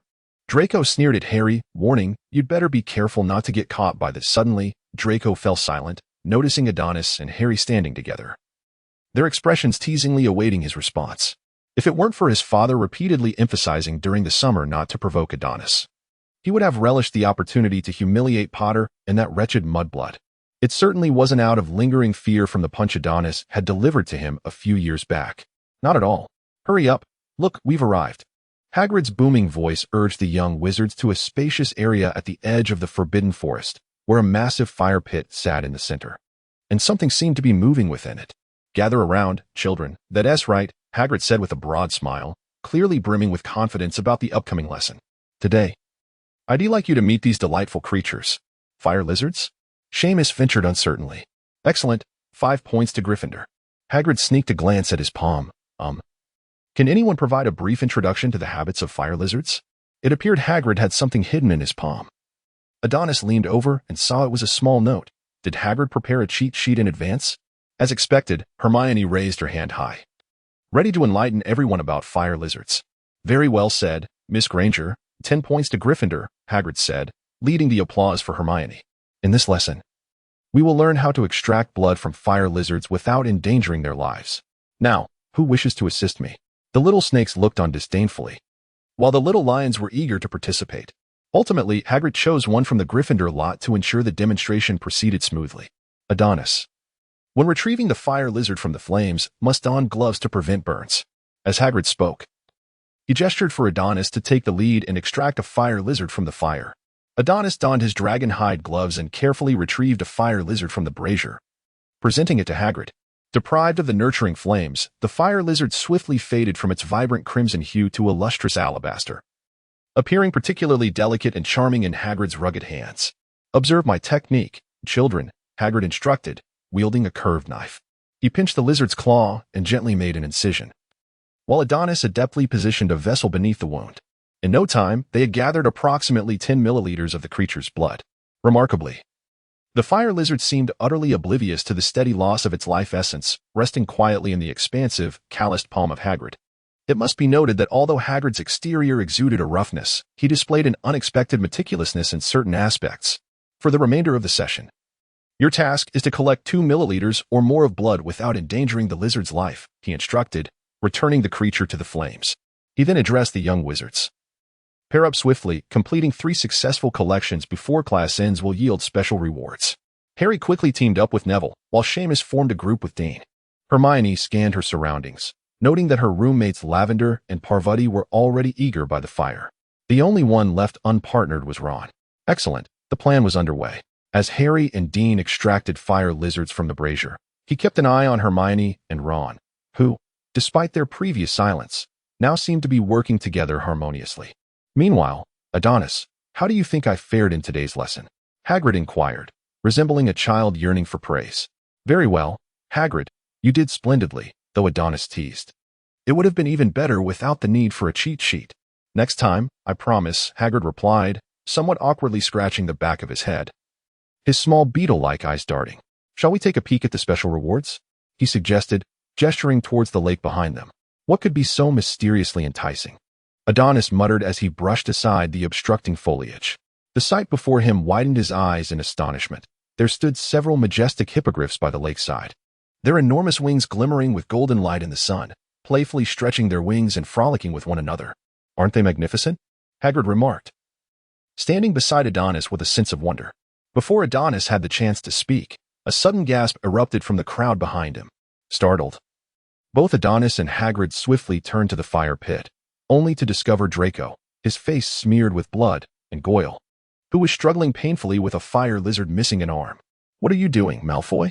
Adonis inquired, furrowing his brow as he glanced at the knife in Draco's hand, noting the faint bloodstain on its blade. "Oh, don't worry, Langdon. It's just a leg. I merely applied a bit of pressure," Draco shrugged nonchalantly, his tone laced with disdain, as if the matter were trivial. "You could have simply made a gentle cut," Hagrid exclaimed, reclaiming the injured fire lizard from Goyle, tenderly stroking its back before carefully returning it to the flames. He then turned sternly to Draco and declared, "Slytherin loses 15 points. TCH, Draco scoffed, seemingly indifferent to the consequence, as if Hagrid's ruling was of no concern to him. However, some of the surrounding Slytherins expressed their dissatisfaction, murmuring amongst themselves that Hagrid was overreacting, penalizing their house for such a minor issue. A few even voiced their grievances aloud, their tones filled with indignation and skepticism. This minor incident dampened the overall enthusiasm of Slytherin, resulting in the special rewards from Hagrid going to Gryffindor. "Class is dismissed. You lot, follow me," Hagrid stated, prompting the Slytherins to turn and head toward the castle, while the unawarded Gryffindors, curious about the nature of the rewards, trailed behind him. "Hagrid, what is the special reward?" Harry asked excitedly as he approached Hagrid. "It will be an unforgettable experience, Harry, one you'll cherish for a lifetime," Hagrid teased, successfully piquing the curiosity of the Gryffindor students behind him. As they cautiously navigated through the dense underbrush, they were suddenly greeted by the sight of a vast meadow and a shimmering lake. Just as everyone was admiring the scenery, someone called out, "Look over there." Instantly, all eyes were drawn to the sky across the lake, where several hippogriffs elegantly circled, their massive wings flapping gracefully before returning to Hagrid. Surrounded by a throng of young wizards at the lake's edge, the hippogriffs appeared somewhat agitated, occasionally raising their front limbs and spreading their wings. This chapter is not over. Please turn to the next page to continue reading. Hagrid stepped forward to offer a brief calming gesture, beckoning Harry and Neville closer. "Come on, Harry, Neville. Find yourselves a hippogriff. Yes, now make eye contact with them. Do not shy away. Adonis and I will ensure your safety." Harry and Neville widened their eyes, locking gazes with the golden-orange eyes of the Thestrals, awaiting Hagrid's next command. Observing that the creatures remained still, Hagrid instructed, "Now, take a step back and bow." At the very moment Harry and Neville bowed, the two Thestrals lowered their front legs in a surprising gesture of reciprocation. This spectacle elicited a hearty laugh from Hagrid, who promptly patted the shoulders of both boys, saying, "Now, go ahead and touch their mouths." The Thestrals appeared to relish this interaction, lazily closing their eyes. Amidst the tense atmosphere, the young lions erupted in cheers, and under the watchful eyes of the onlookers, Hagrid lifted Harry and Neville onto the backs of the Thestrals. With their calves resting behind the wing joints, they gently embraced the creatures' necks. Adonis, well versed in the art of flying with Thestrals, advised them to lean fully onto their backs when feeling unsteady, assuring them not to worry about falling, for the creatures would catch them. After Adonis spoke, he gestured to Hagrid, who, under the expectant gazes of the crowd, patted the hind legs of the two hippogriffs. "Wait, I believe I can save this." Neville felt an unexpected tremor beneath him, causing a sudden panic. He had never experienced such a situation before. Yet, once the arrow is loosed, there is no turning back. No sooner had Neville uttered his words than he was whisked into the sky by the hippogriffs. "All right, next." Hagrid had no time to linger with them, as they had a charms class to attend shortly. Adonis was intercepted by Professor McGonagall at the entrance of the Great Hall as he was about to seek Hagrid for tea. She pulled him aside and whispered, "Professor Dumbledore is waiting for you in the room of requirement." "Professor, did Dumbledore mention what he wanted with me?" It was unusual for old Dumbledore to arrange a meeting in the room of requirement instead of the headmaster's office. "He said you would find out when you arrive," McGonagall replied, turning to leave but suddenly recalling something. "The first meeting of the Transformation Club this term is set for next Saturday evening. If you do not intend to resign, do not forget to attend." "Rest assured, Professor, I shall be present," Adonis said playfully, saluting McGonagall. Once she departed, Harry and his friends gathered around him. What did Professor McGonagall want? "Dumbledore is looking for me, so I can't join you for tea with Hagrid," Adonis sighed, rolling his bangs slightly. "Enjoy yourselves. And as for the softening charm, Hermione has already learned it. If you wish for rock cakes, seek her out." Watching them leave the castle, Adonis turned towards Gryffindor Tower, crossed the bridge to the defense against the dark arts tower, and finally ascended to the astronomy tower, traversing nearly the entire castle. "Oh, Adonis, you've arrived." Dumbledore smiled as Adonis entered the room of requirement, adjusting his glasses and setting aside the book in his hands. "I hope I haven't interrupted your date with Miss Lovegood." "Today, there are no such arrangements," Adonis replied, observing the dramatically transformed room of requirement. "So, you summoned me not merely for a chat, I presume?" "Indeed, Adonis," Dumbledore said, clapping his hands and rising to shake out his robes. "I am prepared to teach you something new, though you may have encountered it before." Dumbledore produced a worn book from somewhere and handed it to Adonis. "This is a handwritten manuscript titled Practical Applications of Transfiguration, authored by Albus Dumbledore." Noticing the curiosity in Adonis's eyes, Dumbledore elaborated. "This book was written decades ago with a few old friends, but for various reasons, it was never officially published. So, I possess a unique copy?" Adonis inquired, flipping through the pages with keen interest. "Not entirely," Professor Dumbledore replied, standing in the center of the room with his hands clasped behind his back. "Adonis, how well do you comprehend the art of transfiguration?" "Most of it comes from books and your notes. As for practical application, I have some ideas." Adonis waved the book in his hand and spoke. "Then you must pay close attention," Dumbledore replied, raising his wand. With a flourish, a surge of potent magic erupted forth, hurtling directly toward a nearby wooden barrel. The barrel, which had been quietly resting on the ground, seemed to come alive, transforming into a sleek and fierce leopard, dashing towards Adonis with astonishing speed, pouncing upon him unawares. Yet, this was merely the beginning. Under Dumbledore's command, the leopard morphed once more. Just as it was about to tackle Adonis, it transformed into a massive, serpentine python, coiling tightly around Adonis's body. The python's iron-like muscles ensnared him, rendering Adonis utterly immobile. The serpent ascended, its body splitting apart with a chilling creak, gradually transforming into solid, unyielding wood. These wooden segments intertwined and connected seamlessly, swiftly forming a robust cage. This wooden prison, born from the serpent, was so perfectly constructed that an ordinary wizard would find little hope of escape, resigned to their fate. However, Adonis was no ordinary wizard. The moment he regained his mobility, a blazing inferno erupted, expanding like a fire dragon. With a thunderous explosion, the cage disintegrated into fragments, sending splinters and debris flying in all directions. A gentle breeze then swept through, effortlessly dissipating the lingering smoke in the air. "You've undoubtedly infused a bit of personal vendetta into this, old Dumbledore," Adonis said, brushing the dust from his sleeve, gazing at Dumbledore with evident displeasure. Dumbledore's face flushed, and he winked at Adonis, ignoring the latter's reproachful gaze. He tugged at Adonis's sleeve, guiding him to sit down and explaining some practical knowledge of transfiguration. "I've always had an immature idea. Would you care to take a look?" Adonis timidly raised his hand, standing to wave his wand. In that instant, magic surged towards a wooden post set in the clearing. A dull thud echoed as a colossal stone hand emerged from beneath the stone slab, unfurling its fingers and fiercely grasping the wooden post. Upon contact, a sharp crack resounded, and the post shattered like a frail twig, accompanied by a series of chilling crunches. The post could not withstand such immense pressure and instantly splintered, sending countless tiny fragments scattering. "A commendable idea," Dumbledore remarked. Dumbledore expressed his acknowledgement of Adonis's thoughts. Over the years, the practical application of transfiguration seemed to have formed a habitual mode of thinking, characterized by either constraints or feral assaults. Moreover, the high threshold for mastering transfiguration has resulted in very few individuals, apart from the true masters of the art, applying it in practical scenarios. This chapter is not yet complete. Please turn to the next page to continue enjoying the captivating content. Upon hearing his thoughts endorsed by the master, Adonis felt an exhilarating rush. "Old Dumbledore," he exclaimed, "I have always aspired to combine the levitation charm, the banishing charm, and transfiguration, though it poses certain challenges. Just look." With that, Adonis reached into his pocket and retrieved a handful of metallic spheres, casually tossing them onto the ground. With a gentle flick of his wand, the metallic spheres swiftly ascended into the air, transforming into a multitude of shimmering silver blades. These silver blades shot forth like arrows, piercing through the air with a whistling sound, and in the blink of an eye, they had embedded themselves deeply into a wooden target, creating a perfect array of punctures. A certain shackle within Adonis seemed to have been unbound, and in an instant, he comprehended notions that had previously eluded him. As he waved his wand, the silver daggers, as if drawn by an unseen force, soared back towards him in unison. In midair, they converged and melded into a singular longsword.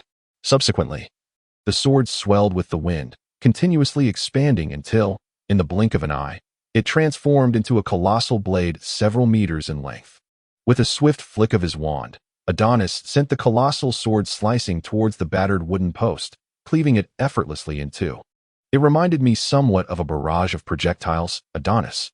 However, the impact of such a barrage is rather feeble, wouldn't you agree?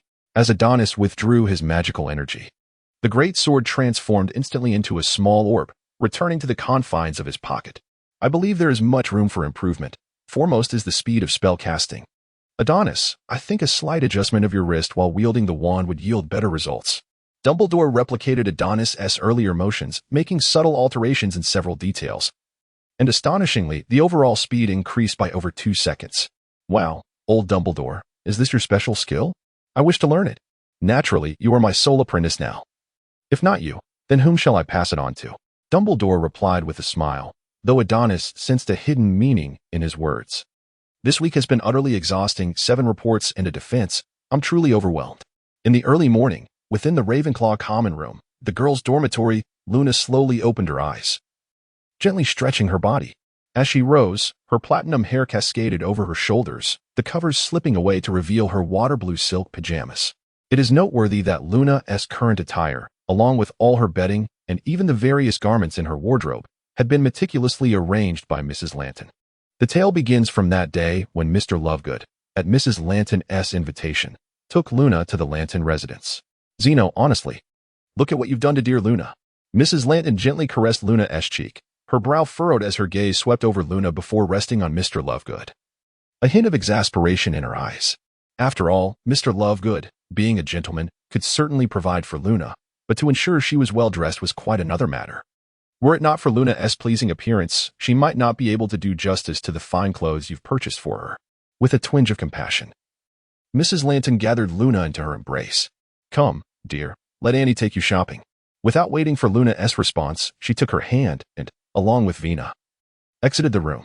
Initially, Mr. Lovegood displayed some reluctance, but this minor discontent vanished entirely upon seeing the transformed Luna.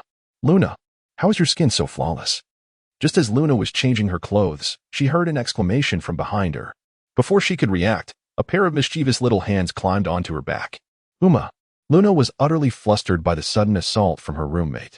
Uma, unfazed, quickly beckoned the other 2 roommates. Ida, Helen, come quickly. Indeed, it was true. Her skin was remarkably fair. Ada leaned against the doorframe of the changing room, peering out sideways to steal a glance at Luna's back before retreating. All right, enough of this mischief. Luna is already feeling shy. You should tidy up. We're about to head to the hall for dinner. As the unofficial leader of the group, Helen's words carried weight. Reluctantly, Uma withdrew her hand from Luna's back, but not before surreptitiously giving it another gentle squeeze. This playful gesture left Luna blushing, and she hastily donned her attire, slipping into her wizarding robe. Taking a deep breath, she regained her composure and fell in line with the others. On their way to the hall, they encountered Ginny, who was just descending the stairs. Luna, Ginny exclaimed, bounding over and linking arms with her, while greeting Luna's roommates. Ginny, have you seen Adonis? Luna inquired, his image surfacing in her mind. He.s. in the common room reading, probably waiting for Harry and Ron. Helen chimed in. Have you heard? The top 3 groups in the Care of Magical Creatures class will receive special rewards. The last reward was a chance to fly on a thestral. She continued. Uma sighed. I'm so envious. I've never had the chance to fly on a thestral. Don't fret, we'll have to wait until next year. Oh, it's just a thestral. It's not like it's something we've never seen before, you bunch of sheltered fools. A sharp, cutting voice interrupted Ginny, who was about to speak. Turning to look, the girls saw a Slytherin wearing her house robes, arms crossed, her expression dripping with disdain. I recognize you, Pansy Parkinson. What do you mean by that? Despite Helen's irritation at Pansy's scornful remarks, she refrained from escalating the situation, knowing Pansy was a year above her. What do I mean? You lot think you can experience flying on a thestral? Look, there's a Weasley brat, 2 clueless half-bloods, and a Muggleborn. Pansy wore a sneer, feigning newfound awareness of Luna as she exaggeratedly raised her voice. I almost forgot, there's also a daft girl here. Ha ha ha. Luna found her insufferable.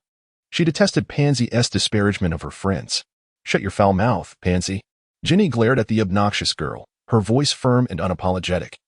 Well aware that the Weasleys never tolerated the pretentiousness of self-proclaimed pure-blood aristocrats, Pansy merely raised an eyebrow at Ginny's admonishment, a smirk gracing her lips as she casually played with her hair. "You see, so hasty. I was merely stating the truth.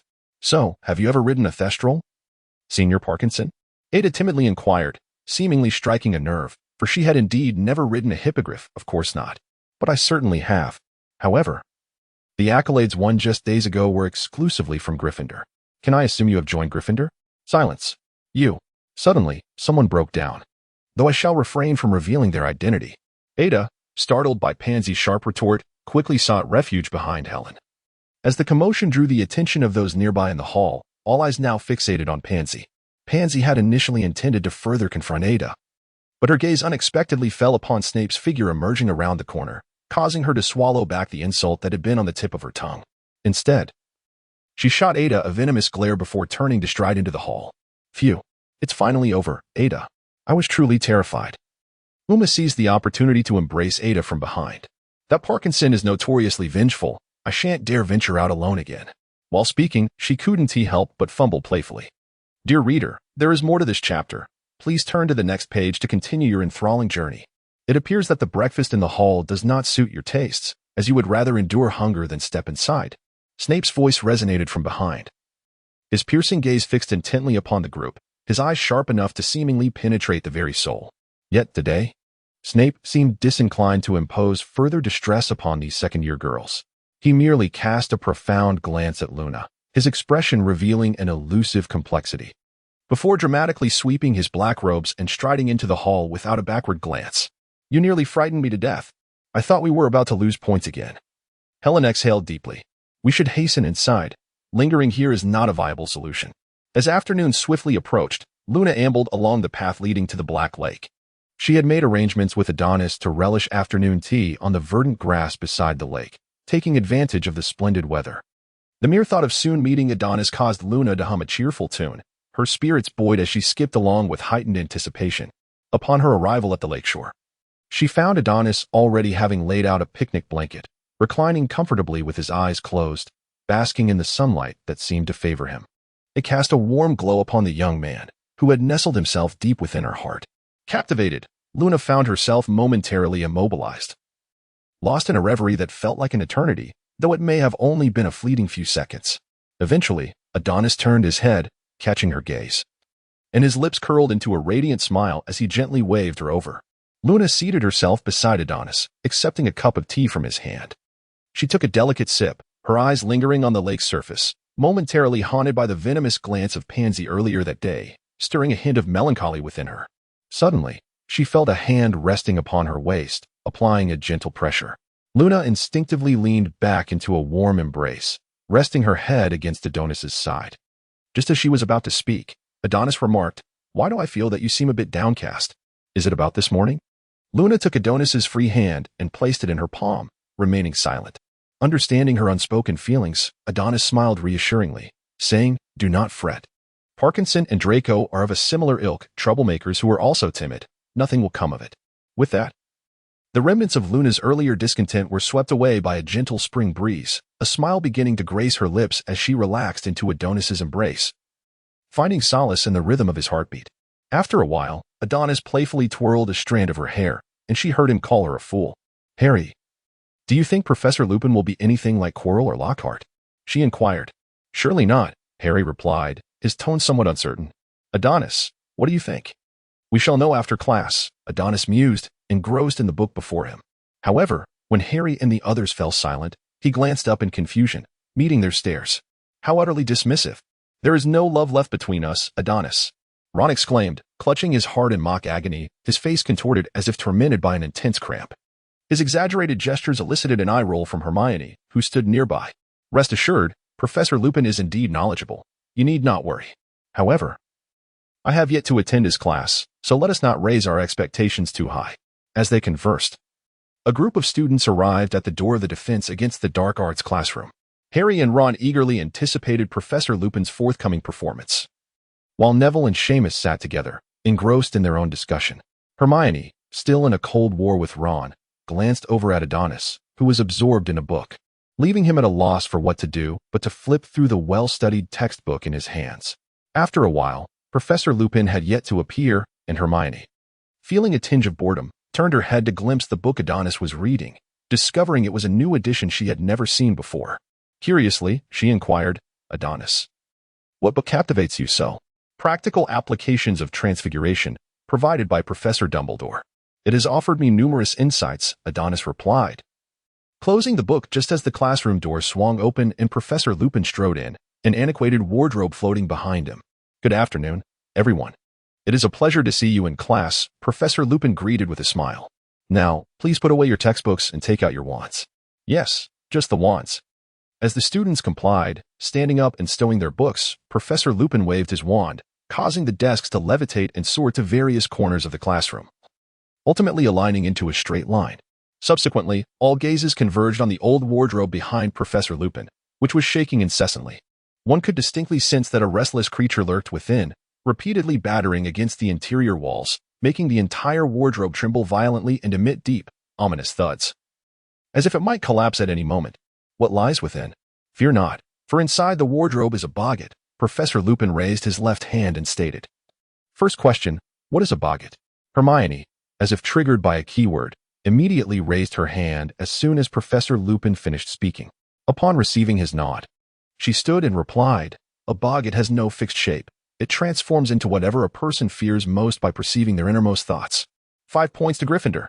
An exemplary answer, Miss Granger, Professor Lupin applauded her. "However, before we formally encounter the boggart, I would like to teach you how to repel it. Repeat the incantation after me. Ridiculous. Ridiculous. Let us try again, with conviction. Ridiculous. Ridiculous. Excellent. Now for the wand movement. Pay close attention to my demonstration." Professor Lupin dedicated a few minutes to ensure that everyone mastered the simple incantation. He clapped his hands together. "All right, everyone, let us step back a bit. Who would like to volunteer as my test subject?" His gaze quickly landed on the eager Neville amidst the crowd. "Come on, Neville, give it a try." When called upon to demonstrate, Neville felt a twinge of nervousness, yet the encouragement from his friends dispelled his inner hesitation. "Very well, Neville. Before you open the cabinet, take a moment to contemplate what frightens you the most." He surmised it must be Professor Snape.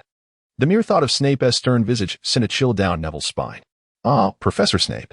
I believe that had I encountered such a formidable instructor during my own school years, I would have shared that fear." Professor Lupin offered a gentle smile. "Now, envision in your mind an outfit that contrasts starkly with Professor Snape's typical style. When you open the cabinet, recite the incantation, imagining that garment adorning Professor Snape. And then utter the spell, shall we? All right. This promises to be quite the spectacle." Adonis swiftly retrieved the camera previously gifted by Nico from his pocket, eager to capture the exquisite moments of life.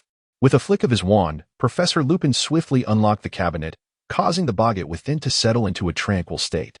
Subsequently, the assembled group witnessed the sullen-faced Severus Snape emerge from behind the cabinet door, his expression sternly fixed upon Neville, as though he were poised to deduct substantial points from Gryffindor at any moment.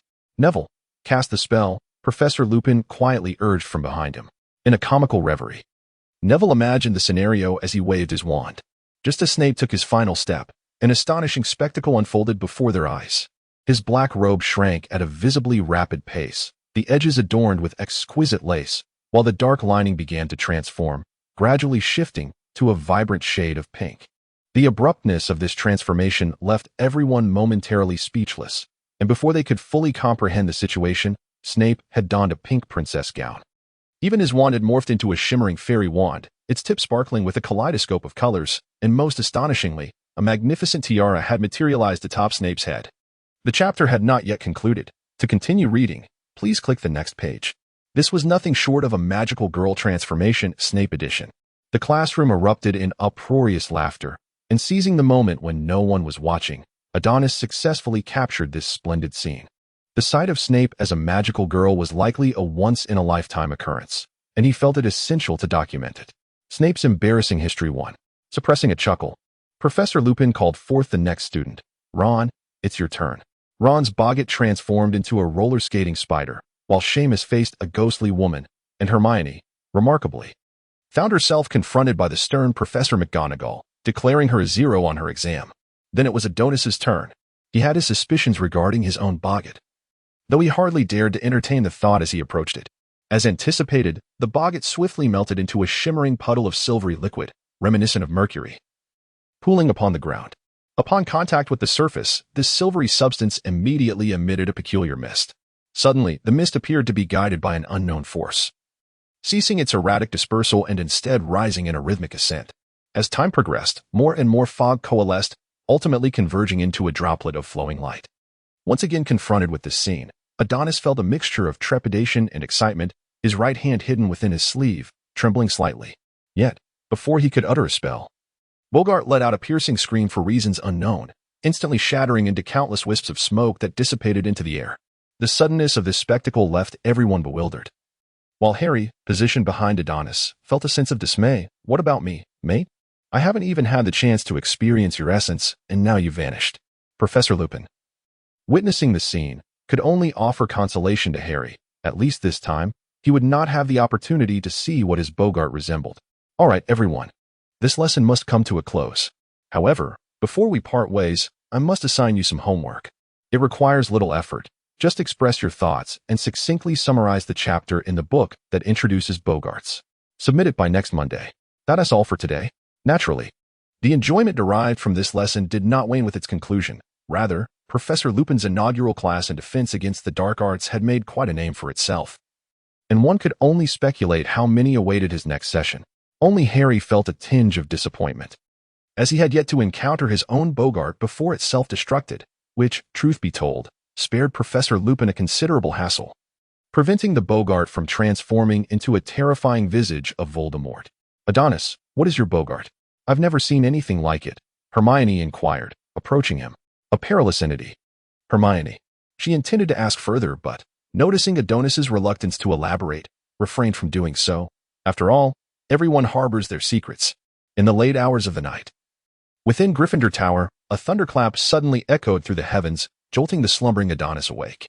Almost immediately, torrential rain began to pour, hammering against the windows with a cacophony of sound.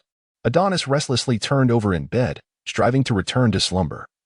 Yet the incessant patter of rain outside resonated like countless delicate fingers incessantly scratching at his heart, rendering it impossible for him to drift back into the realm of dreams. In resignation, he finally opened his eyes, sat up, and let out a deep sigh. Since sleep eluded him, Adonis seized the garments resting at the bedside and swiftly donned them before making his way downstairs. He ignited the fireplace in the communal lounge and cradled a warm cup of milk, leaning quietly against the solitary armchair. His gaze fixated on the flickering flames that danced within the hearth, his thoughts wandering aimlessly to realms unknown. The past? The present? Or perhaps the future? Adonis was unaware that in the solitude of the deep night, one often confronts the most authentic self. His thoughts inadvertently drifted back to Professor Lupin's classroom, where the boggart, transformed into an ancient magical sigil, surged forth, and the memories of the past flooded his mind like a relentless tide. How could it bear such resemblance? In a daze, Adonis found himself once more in the ivy-clad bell tower, his right hand weakly propping against the wall, helplessly witnessing the uncontrollable surge of magic roiling through the air, spreading with astounding swiftness and mercilessly devouring everything in its path. A deafening roar erupted, as the terrifying energy obliterated all in its vicinity, reducing everything, including Adonis himself, to countless brilliant specks of dust. Adonis was inexplicably engulfed by a wave of anxiety. He was not afraid of death, but rather terrified of loss. The more he comprehended, the more he realized the formidable adversaries he would confront in the coming years, far more perilous than the fairy rebellions he had previously endured. At least the fairies lacked wands and could not unleash the merciless spells of slaughter. Adonis recalls a conversation with Dumbledore regarding Tom, during which Dumbledore remarked, "Tom possesses powers that I shall never attain. Adonis, his knowledge of magic may surpass that of all living wizards combined." Dumbledore's expression turned grave. For his mastery over dark magic was unparalleled. Even I find it challenging to unravel the formidable curses he has cast. It is evident how formidable the adversaries ahead are, especially considering that their greatest ally, Dumbledore, is now 113 years old and no longer at the zenith of his strength. Among the professors, only a few heads of houses can barely contend with Voldemort. Adonis was suddenly consumed by an insatiable desire for power, as if enchanted, with a demeanor of indifference. He extended his hand, and a pulsating orb of crimson magic surged forth from his palm, hovering in the air and radiating an alluring glow. A veil of gray mist threatened to obscure the depths of Adonis's eyes. A resounding cry of a phoenix echoed in his mind, rousing him from that perilous state. Adonis abruptly blinked, his once muddled and hazy eyes gradually regaining their former clarity and brilliance. At that moment, he resembled an individual who had just awakened from a protracted nightmare, gasping for breath, his forehead beaded with fine droplets of sweat. After a considerable pause, he finally composed himself, a look of incredulity crossing his face, as if he had only just realized the perilous situation he had recently endured. With a swift motion, the crimson energy dissipated rapidly. It had been a close call, merely a hair's breadth away from disaster. Adonis? Hermione's voice emerged from behind him. I got up to use the restroom and noticed that the fireplace in the common lounge is still aglow. Why are you still awake at this late hour? As she spoke, Hermione seized a cushion and settled onto the sofa to Adonis's left, appearing as though she had something on her mind. Adonis drained his cup of milk in one gulp. So, what was that just now? That red mass, did you see it? In truth, I have been here for quite some time. I noticed something was amiss with you, which prompted my concern. Adonis let out a long sigh, contemplating for a moment before deciding to confide in Hermione about certain matters. Hermione, he began, you have perused numerous tomes. Are you familiar with ancient magic? Hermione paused to reflect, shaking her head, as the text she had encountered had yet to mention such arcane knowledge. It is a form of magic that is both rare and immensely potent, Adonis continued, pouring a glass of milk and handing it to her. Its power is perilous, and only those chosen may wield it. Are you one of the chosen, Adonis? Hermione inquired. Indeed, he replied. While it bestows great strength, it also amplifies the malevolent tendencies of its user. You are aware of Hogwarts history, and you must know of the Goblin Rebellion in the late 19th century. The origins of that uprising stemmed from a professor chosen by ancient magic, who became entranced by the formidable power it granted, secretly constructing a vast reservoir of ancient magical energy beneath Hogwarts, an energy potent enough to upheave the entire magical realm. Although Hermione had read about this incident, Adonis seemed to possess a deeper understanding, as if he had lived through it himself. So, you were nearly swayed by the power of ancient magic? Hermione realized the gravity of the situation and quickly grasped Adonis' arm. We must seek out Professor Dumbledore at once. He should have a solution. Adonis gently patted Hermione's hand, signaling that he was unharmed. I am enveloped in love, Hermione. How could I ever be lost to power?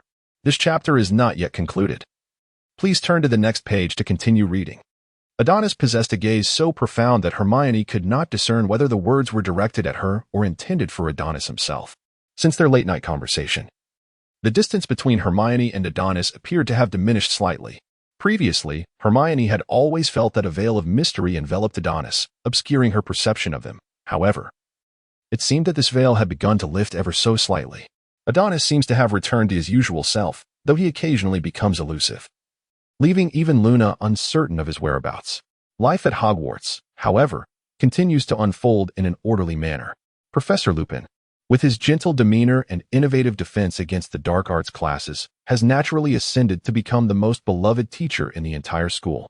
Where there is joy, there is also sorrow. For instance, Professor Snape has become the subject of much amusement as news of his appearance in a princess gown during class spreads like wildfire throughout Hogwarts.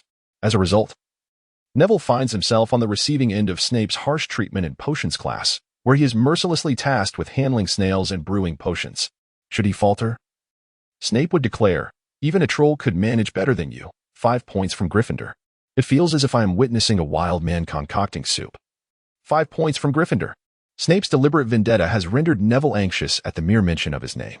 Nevertheless, the Gryffindors do not direct their frustration at Neville for the loss of points. After all, points are fleeting, while the sight of Snape in a princess gown may be a once-in-a-lifetime occurrence. Of course, Hagrid's care of magical creatures classes are also quite popular among the houses. Aside from a few nitpicking members of Slytherin, all is well, save for the troubles surrounding Speckles. Ouch! Ron suddenly exclaimed, using both hands to toss aside the troublesome ball of ginger fur that had leapt onto him. You wretched cat, what is your madness now? He then consoled Speckles, who trembled in his pocket from fear. Crookshanks! Hermione cried, wrapping her arms around the half-Measles waist and gently stroking its head. Look at the havoc your cat has wreaked. Ron shouted at Hermione, presenting Speckles before her. My Speckles is now living in constant fear, reduced to skin and bones. His eyes were filled with concern for the unfortunate creature. Unbeknownst to Crookshanks, Hermione countered, "It is only natural for a cat to catch mice." "Why does your cat pursue Speckles relentlessly?" Ron fired back, and it was Speckles who arrived first. "He has even fallen ill." "And what of it?" "I just returned to find you two bickering." Adonis emerged from the doorway, a look of confusion on his face. "Crookshanks is going after Speckles again." Hermione replied with a hint of exasperation, "But it is the nature of cats to hunt mice, and I cannot control Crookshanks." "Let me see," Adonis said, lifting Crookshanks from Hermione's embrace. Addressing the creature, he inquired, "What is the matter? Why are you fixated on Speckles?" Crookshanks meowed in dissatisfaction. "Meow, meow, meow. Is it not a worthy mouse?" Adonis murmured softly to Crookshanks, cradling it in one hand while grooming its fur with the other. It seemed he discovered something, as he discreetly pinched an object with his left hand and returned it to his pocket. "I too sense that it is not a worthy mouse with those shifty eyes. Meow, meow, meow. It is not that I wish to hinder you. If you were to endanger Banban, what would become of Hermione and Ron?" Crookshanks suddenly ceased his meowing, wriggling free from Adonis's embrace as his little mind required contemplation. "What is it?" Hermione inquired upon witnessing Crookshanks's departure. "You saw it as well." Crookshanks and I cannot find common ground. Adonis told a slight fib, and Hermione, exasperated, rubbed her forehead. After Hermione and Ron departed, Adonis retrieved a small tuft of black fur discovered on Crookshanks, which was evidently not his, and emitted a faint, unpleasant odor reminiscent of stray cats and dogs. Hogwarts harbors no strays, which raises suspicion. As England transitioned into October, the rain fell with increasing frequency, compounded by the presence of Dementors wandering around Hogwarts. It was no surprise to Adonis that rain persisted for an entire week. How bothersome, this incessant rain. On Saturday, Ron lay despondently on the armrest of the common room sofa, his eyes dull and lifeless as he aimlessly gazed out the window. As time dragged on, Ron felt increasingly bored and could not resist turning to Adonis, who appeared equally restless, inquiring, "Adonis, on this splendid Saturday, we cannot simply sit here in silence, can we? Do you have any enticing destinations in mind?" "Enticing destinations?" Adonis lifted his gaze from the book, pondering momentarily before responding, "I do have a splendid place in mind. One that you have yet to visit. Would you care to accompany me?" Hermione, intrigued by Adonis's words, fixed her eager gaze upon him. "Wait a moment. Let me fetch something." Adonis closed his book and descended the stairs. Shortly after, the others beheld Adonis descending with a small leather suitcase in hand. "Wait. So what Harry mentioned was true. You truly possess a suitcase that leads to a meadow?" Even after 2.5 years as a wizard, Hermione still found the magical world somewhat surreal. She reached out to touch the surface of the suitcase, eager to uncover its mysteries. "How cool," Ron exclaimed, rushing to Adonis's side, fixated on the suitcase. "When do we depart?" "Hold on, Neville, I just called him," Adonis remarked as he set the suitcase in a corner of the common room. Once Neville returned, Adonis opened the suitcase, revealing a staircase that descended steeply. "The stairs are a bit steep. Please descend one at a time, and hold on to the railing." Noticing that no one was paying attention to him at that moment, Adonis waved his wand, casting a transparent barrier that enveloped the group and the suitcase. In an instant, their figures vanished from sight. "Are we not waiting for Harry?" Hermione asked while descending the staircase. "The Gryffindor Quidditch team is discussing their training plans today. Wood has summoned him. You've seen how desperately Wood wishes to secure the Quidditch Cup. He likely won't return until later this evening." Upon concluding his words, Ron urged Hermione to hasten down the staircase, for he could scarcely contain his anticipation to witness the marvels of Adonis's enchanted suitcase. He pushed open the door at the end, revealing the familiar domed chamber. "Wow," Ron exclaimed, standing at the threshold, peering into the room with astonishment while simultaneously surveying the layout, pondering whether he might acquire a similar setup in the future. "Move aside." Hermione forcefully shoved Ron aside from behind, pushing him out of her way. Unlike Ron, Hermione was immediately captivated by the bookshelves embedded in the walls upon entering the room. She approached and quickly scanned the shelves, discovering an abundance of books covering a wide array of subjects, both Muggle and wizarding, and even stumbled upon some texts on Muggle economics. "Adonis, why are there so many doors here?" Neville inquired, standing by one of the doors and gently tapping on it. "You may open it and take a look, Neville, but do not rush out," Adonis cautioned, casting a glance at the turquoise doorframe. "What could be so mysterious?" "Watch me," Ron declared, squeezing beside Neville, twisting the doorknob with fervor, and, without a moment's thought, stepped outside. Suddenly, with a splash, Ron vanished, replaced by a towering spray of water. Neville, unable to evade in time, was drenched and resembled a soaked chicken. "Ron?" Neville exclaimed incredulously, wiping the droplets from his face and calling out to the water's surface beyond the door. "Are you all right?" Hermione, drawn by the commotion Ron had caused, approached and gazed out at the shimmering lake, which rippled gently without a breeze, creating a myriad of tiny, dense waves that expanded outward, momentarily illuminating the surface with golden glimmers. With a sudden emergence, Ron's head burst from the water, his face alight with excitement as he looked at Neville, raising his hand to reveal he had caught a fish weighing about 2 pounds. "Neville, look. You must come down and try this. There are plenty of fish in this lake." Adonis discerned the eager glint in Neville's eyes and, with a flick of his wand, transformed their attire into diving suits and flippers. He then cast a bubblehead charm on both of them.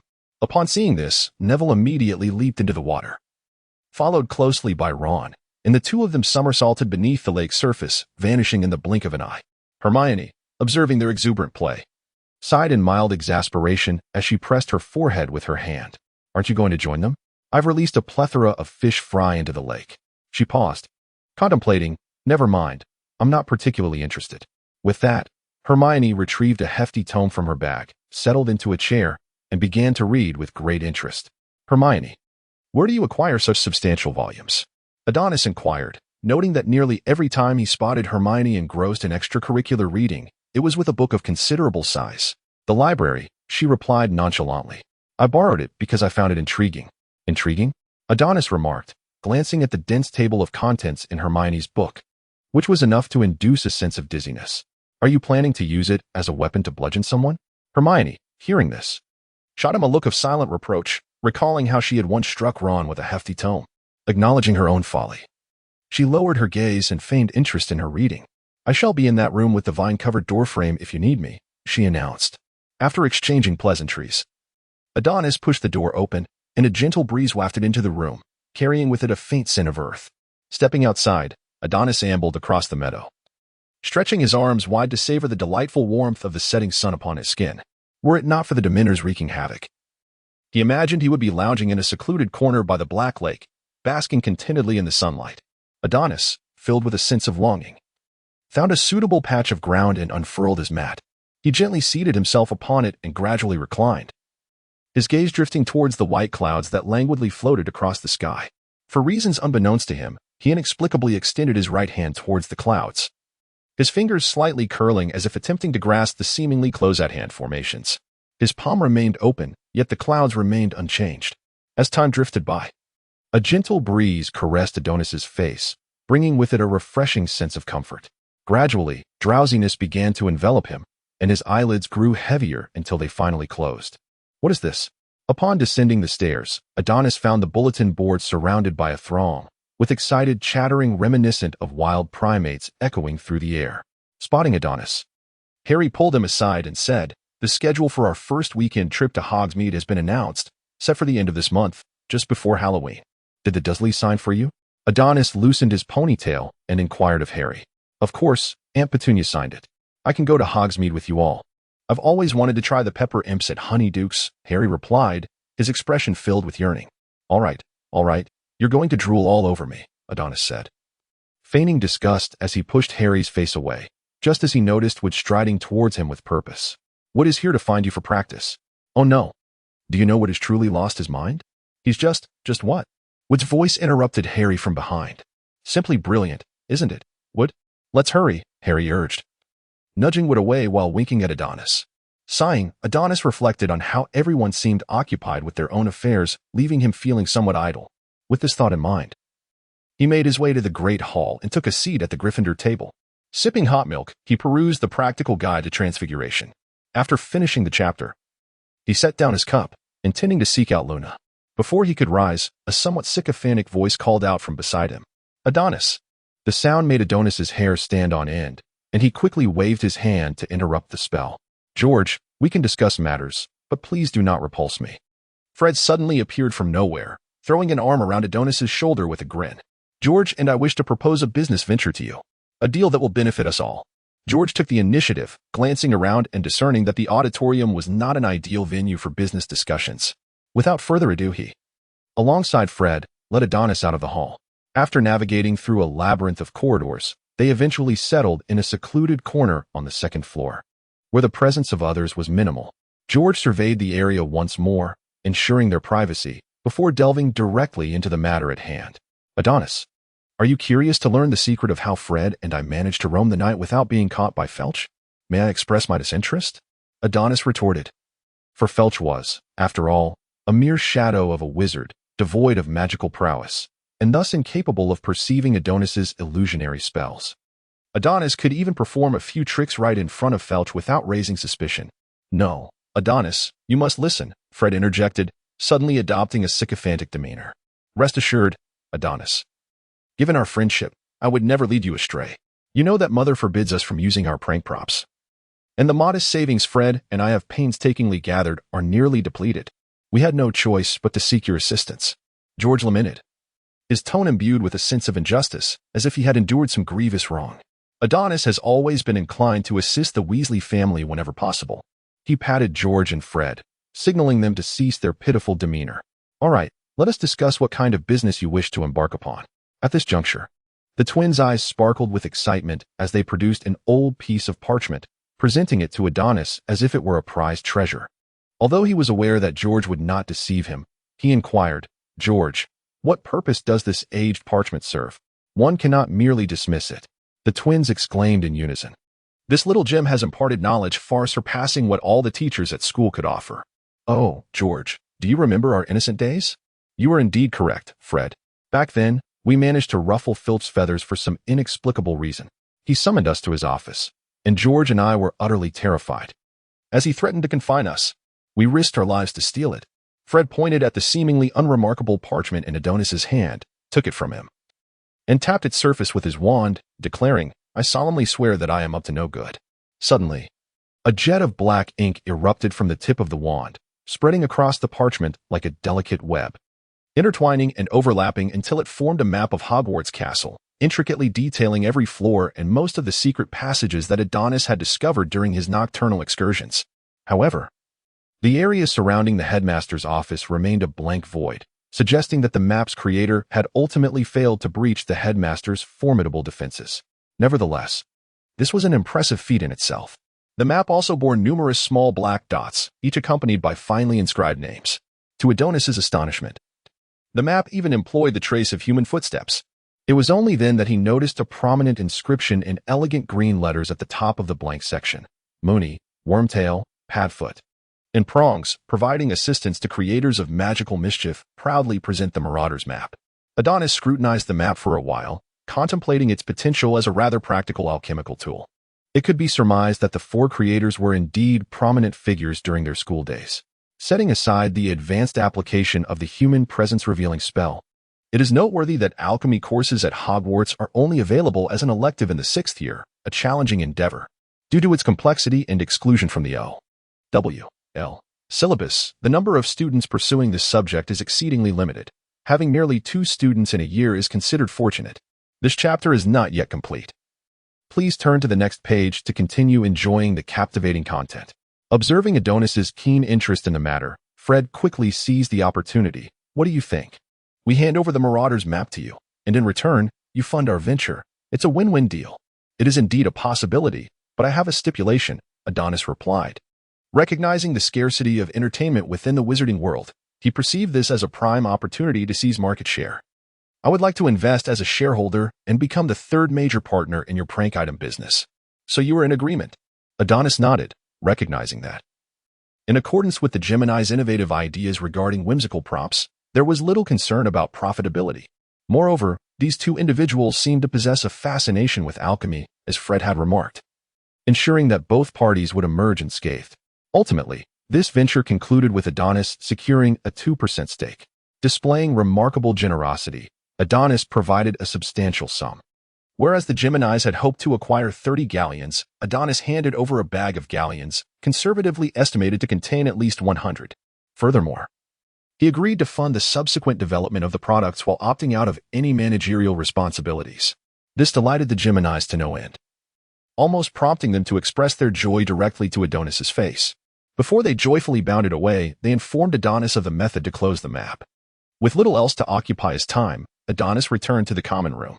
Upon arrival, he found the common room deserted, likely because the Gryffindor lions had gathered in the Great Hall, settling into his usual spot by the window. Adonis unfurled the Marauder's map and recited the incantation to activate it. He began to scrutinize the map closely. Peeves seemed to be lingering on the third floor, while Professor McGonagall and Madame Sprout were in the greenhouse. The headmaster's office was untraceable, but based on Adonis's knowledge of old Dumbledore, he surmised he might be indulging in a snack. However, when Adonis's gaze shifted to the Gryffindor Tower, a name previously unseen emerged on the map: Peter Pettigrew. Strikingly, this name appeared within his own dormitory. Adonis's expression hardened, and a sudden alertness washed over him. Was there an intruder? How had he managed to breach the Gryffindor common room? As these thoughts raced through his mind, Adonis drew his wand, a silvery aura enveloping his form, causing him to vanish from sight. Who dared to be so audacious as to pilfer from me? Just wait until I bring you to justice. Adonis slowly pushed open the door to the dormitory, peering into the interior. Strangely, there was no sign of anyone within. Not even the faintest sound of rummaging could be detected. Could the map be erroneous? There wasn't a soul in sight. Standing before the door, Adonis double-checked the name of the diminutive star, Peter, confirming that he was indeed near Ron's bedside. Driven by curiosity, Adonis gradually transformed into a silvery mist, drifting directly toward Ron's bed. However, there was nothing there. Even beneath Ron's bed, not a sound could be heard. The figure of Adonis gradually materialized in the air, a gentle aura of magic emanating from the soles of his feet, spreading outward until it enveloped the entire space. Yet, apart from himself, there was only Ron's pet, a slumbering mouse named Spot, nestled comfortably within its cage. Adonis, somewhat skeptical, wandered around his dormitory with a speckled cage in hand, and was astonished to find that the diminutive star, Peter, and his own name were moving in synchrony. Adonis's movements startled the sleeping creature within the cage, causing it to open its eyes in bewilderment as it gazed at him. Why was this little imp, instead of studying in the auditorium, here to disrupt its dreams? Suddenly, its pupils dilated as it noticed the familiar aged parchment in Adonis's hand. A living map. How could it be in his possession? This was disastrous. He must have discovered my secret. Without hesitation, it clawed open the cage door and lunged at Adonis's fingers with fierce intent, anticipating the creature's unexpected assault the moment he saw the name Peter shift. Adonis realized this was an animagus. Had the treatment of being a mouse in the Weasley household been that splendid? After a decade of such existence, the cage hit the ground, and the creature dashed toward the dormitory door. If I can escape from here, he will never catch me. As the door loomed closer, a thrilling sense of survival washed over the creature, but the brilliant flames and a sharp cry behind it yanked it back to reality. Instantly, it felt overshadowed by a golden-red figure, and darkness enveloped its vision as sharp claws pinned it to the ground. Just before the overwhelming surge of magic rendered it unconscious, it caught a fleeting glimpse of the wooden door, tears of resignation streaming from its eyes. It was over. The game was up. Owls are adept at catching mice. What chance did it stand against a phoenix? After ensuring the mouse beneath his claws was motionless, Adonis transformed back into his human form. Initially, he thought little of it, considering it merely Ron's pet, but the realization that this plump rodent might very well be a greasy middle-aged man filled him with disdain. Using the levitation charm, he lifted the mouse, feeling an unsettling sense of unease. From his small satchel, he retrieved the precious potion of life and death, magically pried open its mouth, and let a few drops fall inside. After addressing the matter at hand, Adonis clapped his hands and prepared to seek out Dumbledore. After all, this chubby mouse, having resided in the Weasley household for a decade, was an old acquaintance long presumed dead, and as the headmaster of the school, Dumbledore was entitled to know. Just as he was about to leave, Adonis caught sight of a feather by Harry's bedside, ablaze like a flame. Panic surged within him. Why had it shed another feather? Would he end up bald? After all, it was a precious material he had lost. It might prove useful. With this thought in mind, he carefully tucked the feather into his satchel. In the headmaster's office, Dumbledore was adding sugar to his tea when suddenly, sparks erupted in the air beside the sofa, quickly merging into flames. Adonis's figure gradually emerged from the fire, accompanied by the creature sprawled within the cage, enjoying a sleep akin to that of an infant. Adonis. What is this? Dumbledore inquired, rising to stand beside him, gazing quizzically at the plump mouse inside the cage. Adonis settled himself onto the sofa, producing the live point map, which he waved in the air, remarking, "George entrusted this to me this morning. You must be aware of its significance. I stumbled upon it in the dormitory." "So, You have unlawfully abducted Mr. Weasley's pet. I had assumed you two were the best of friends. Dumbledore set down his teacup and positioned himself across from Adonis. While he had a penchant for jesting, based on his understanding of Adonis, he knew that the latter was not one to act without purpose. The very fact that Adonis sought him out in his office indicated that he had made a noteworthy discovery. What would you think if I told you he is an illegal animagus who has been lurking in the Weasley household for over a decade, for reasons unknown? Upon Adonis's words, Dumbledore's expression grew solemn, and a palpable shift in his demeanor ensued, causing the atmosphere around them to take on an air of gravity. As was customary, the portrait's perceptions were promptly obscured by Dumbledore's enchantments. Upon witnessing this, Adonis became earnest. The live map revealed that this individual was named Peter Pettigrew, who, according to records, should have perished a decade prior. For the first time, Adonis observed a look of shock and disbelief in Dumbledore's eyes, a man who typically exuded the calm demeanor of a master strategist, as if he held all the reins of knowledge. To dispel the lingering doubt in Dumbledore's gaze, Adonis withdrew Pettigrew from his cage and placed him upon the coffee table. Brandishing his wand, the creature on the table gradually transformed, under the influence of magic, into the figure of a stocky middle-aged man with sparse, dull hair and pallid skin, characterized by a nose and mouth reminiscent of a rodent, quite fitting for his animagus form. Wormtail, Dumbledore murmured softly, the moment he discerned Pettigrew's missing finger. Dumbledore's heart began to conjecture. Upon encountering the familiar visage of the once-lost traitor, he felt as though struck by lightning, collapsing despondently onto the sofa. After a lengthy pause, Dumbledore sighed deeply and began to speak. Years ago, on account of Harry's impending birth, his father, James, employed the Fidelius charm to conceal their home in Godric's Hollow. The secret keeper role was rotated among Wormtail, Lupin, Sirius, and myself. On the day of James's demise, the secret keeper was Sirius, leading us to believe him the traitor. Wormtail, in pursuit of Sirius, ultimately met his demise, leaving behind but a severed finger.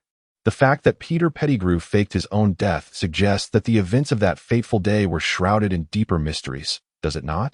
Indeed, Adonis, do you think that had I remained more steadfast back then, perhaps everything would have unfolded differently? Dumbledore appeared profoundly remorseful. Adonis found himself at a loss for how to console the elderly man before him, so he simply refilled his cup with sweetened milk tea. One ponders whether Dumbledore's penchant for sugary delights stems from a past so bitter it is nearly unbearable. After an indeterminate passage of time, Dumbledore appeared to have regained some emotional stability. Adonis then remarked, "Our task now is to locate Black and restore his reputation. However, before we proceed, I wish to collect a measure of interest from certain individuals."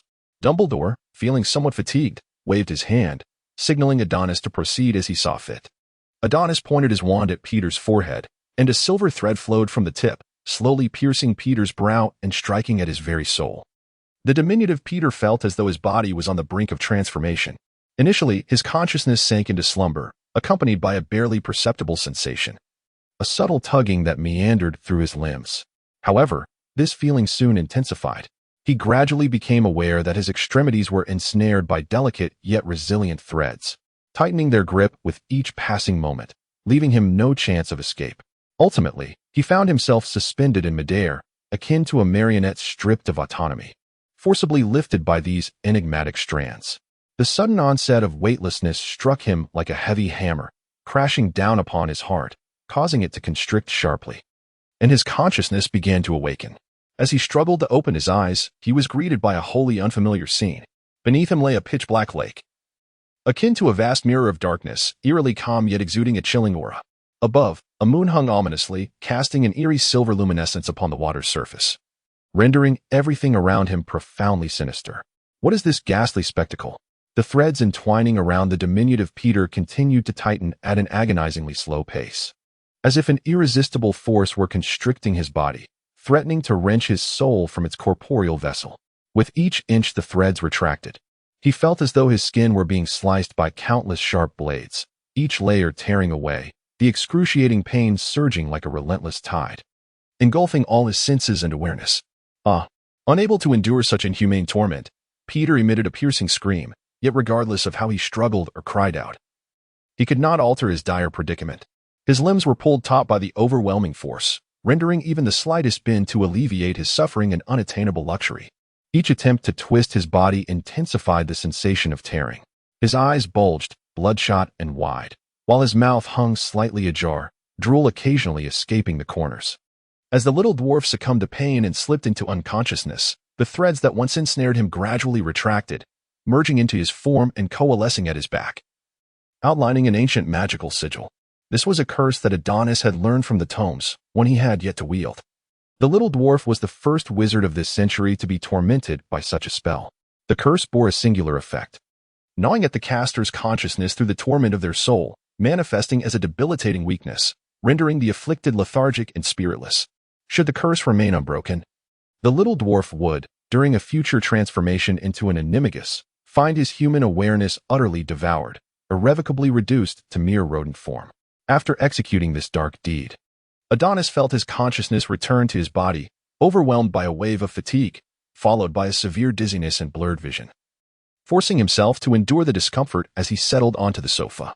Observing this, Dumbledore couldn't help but express concern. "Adonis, are you all right?" Adonis expressed that he was merely feeling a tad weak, and that with a period of rest, he would recover. Observing this, Dumbledore refrained from further comments and, in accordance with Adonis's wishes, modified the memory of little Peter Pettigrew. He would now believe that he simply had a lengthy slumber and awoke to find it already afternoon, thus escaping the inhumane torment that would have ensued from the revelation of his identity. However, this predicament would prove burdensome for our dear Ron, who would still have to endure the company of a greasy man in his 30s for a while longer. One can only hope that when the truth is revealed, he does not feel compelled to leap from a great height in disgust. In truth, the tasks ahead were straightforward. Locate Sirius Black, summon Fudge, administer a vial of truth serum to little Peter, and finally publish a newspaper article exonerating Black. The latter steps were relatively uncomplicated, particularly as Fudge currently shared a rather ambiguous relationship with Dumbledore. When called upon, he would inevitably appear. The challenge lay in the pursuit of locating Black, a matter to which Adonis could only turn to Dumbledore for assistance. "Professor," Adonis inquired, holding the Marauder's map and pointing to the codenames of James and his companions. Little Peter's codename is Wurtail, which pertains to his animagus form. According to Professor Lupin's werewolf identity, he should be Moony, and Prongs is quite understandable, given that Harry S. Patronus is a stag. But what on earth does the codename Bigfoot signify? A giant? "Oh, Adonis, certainly not," Dumbledore replied with a smile.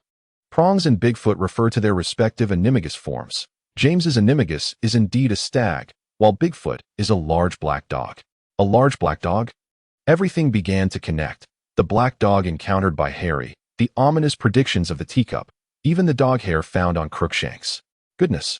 It turned out that Black had been right beside me all along. Dumbledore noticed the expression on Adonis's face and remarked, "It seems you have made a discovery, Adonis." "Adonis," Ron exclaimed anxiously, rushing towards him with a plump rat in his hands. "You must take a look at Scabbers, see what's wrong with him." Adonis gazed at the ailing speck before him, inexplicably overcome by a wave of unease. Subtly, he pushed Ron's hand away, gesturing for him to place Speck upon the table. "What's wrong with it?" "I've noticed it has been rather lethargic these past few days. Even after administering the mouse tonic, there's been no improvement," Ron exclaimed, visibly distressed, gesticulating fervently. "Surely there must be something we can do to help Speck?" "Alas, its current state is a direct consequence of my own treatment," Adonis thought. Though he would never voice such sentiments to Ron, he feigned empathy, stating, "If my beloved Sheila were to suffer thus, I would be utterly heartbroken. However, Ron, have you considered that Speck has lived for over a decade, which is quite a long life for a mouse? Its current demeanor may simply be a reflection of its age." Ron seemed oblivious to this notion and hurriedly replied, "Is there any way we can ensure Speck lives a bit longer?" At this juncture, Ron's unwillingness to contemplate replacing his pet underscored the depth of his affection for the creature. "What will you offer to Ron in return for the debt you owe him?" "In the Muggle world, there exists a solution. Veterinarians, as you know, are doctors dedicated to treating animals," Adonis remarked, his gaze fixed on the slumbering dwarf star, a bold idea blossoming in his mind. Veterinary wisdom suggests that neutered pets often enjoy a longer lifespan than their unaltered counterparts. "Ron, do you mean to say we should consider neutering Speck? Is that truly feasible?" "Indeed it is. If you doubt me, you may consult Hermione," Adonis replied, shifting his attention to Hermione, who, despite her reluctance to engage with Ron, due to their earlier quarrel over Lavender, was nonetheless present. The discord stemmed from the recent demise of Lavender's pet rabbit, Pants, which had coincidentally occurred on the very day that Professor Trelawney had predicted Lavender's greatest fear would manifest, October 16th, Friday. Hermione contemplated clarifying that Pants might not have perished on that particular day, merely that Lavender had received the news today. Her intention was to suggest that the incident bore little relation to the Professor's prophecy, given her long-standing animosity towards Trelawney. However, such a statement would have been ill-timed, and Adonis found it perplexing that Ron would confront Hermione over her remark. "Ignore Hermione, Lavender. She never regards others' pets with any seriousness," he declared loudly, as if eager for all to hear. "Really, mate? Are you daft? You've only just mended fences with Hermione, and now you've plummeted back into discord." Returning to the present, Ron's heart lifted at Hermione's nod. The proposed method was indeed viable. Yet, how should they proceed? "So when shall we arrange for Speck's neutering? No? Good heavens, why are you in such a rush? We are discussing something that will be unnecessary shortly. How can we proceed without first addressing the current situation? Ron, have you ever considered finding a companion for Speck over the years?" Ron meticulously recalled that there seemed to be no alternative. Seizing the moment, Adonis set in motion a nefarious plan, taking shape through their back-and-forth dialogue and gradually evolving into a more refined scheme. During dinner, Ron placed the creature, Ban-Ban, into a large cage specially crafted by Adonis and, for the first time, offered Ban-Ban a substantial morsel of beef jerky. Ban-Ban, taken aback, was astonished to find that after years of subsisting on breadcrumbs and corn kernels, it could finally savor beef. However, the exhaustion of its spirit prevented it from noticing the pity in Ron's gaze. After hastily devouring the jerky, it fell into a deep slumber. Time passed unmeasured, and Ban-Ban awoke feeling an overwhelming heat coursing through its body, as if an inferno were igniting within, particularly around its lower abdomen, where a throbbing pain hinted at an impending explosion if not relieved. Struggling to open its eyes, it rose with difficulty, feeling disoriented, and then glanced around the unfamiliar cage. Suddenly, its pupils dilated as it perceived something. A female mouse, trembling in a corner, her expression one of sheer terror, as if fleeing from a monstrous flood.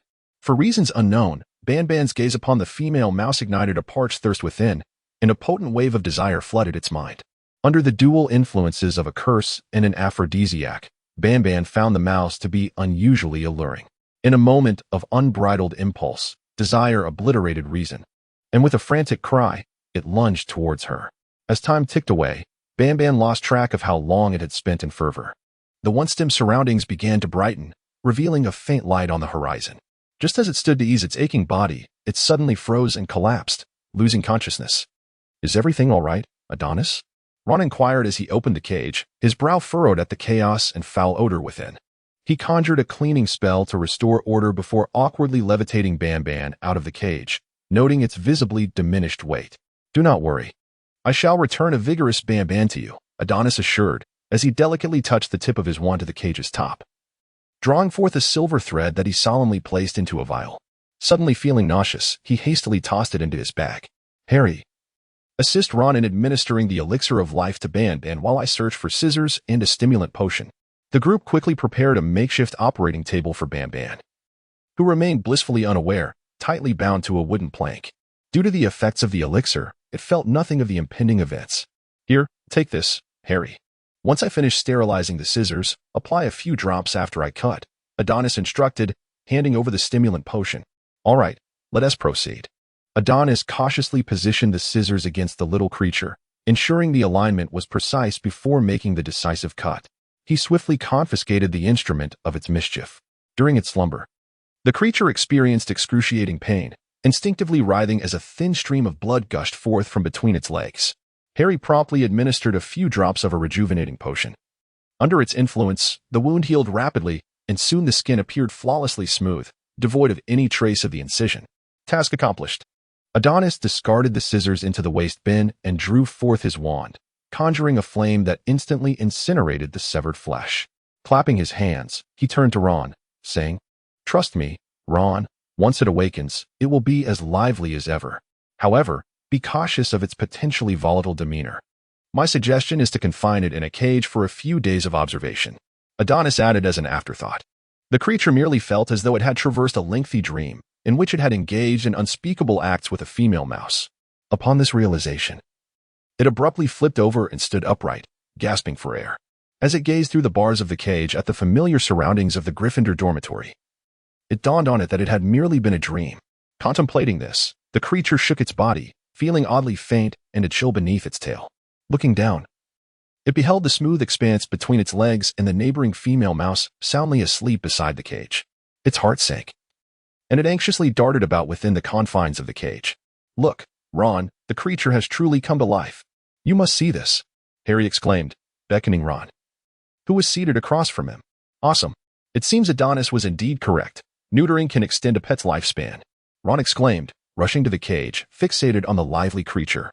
The little being cradled its head in a human-like manner, desperately attempting to recall the events of that fateful night.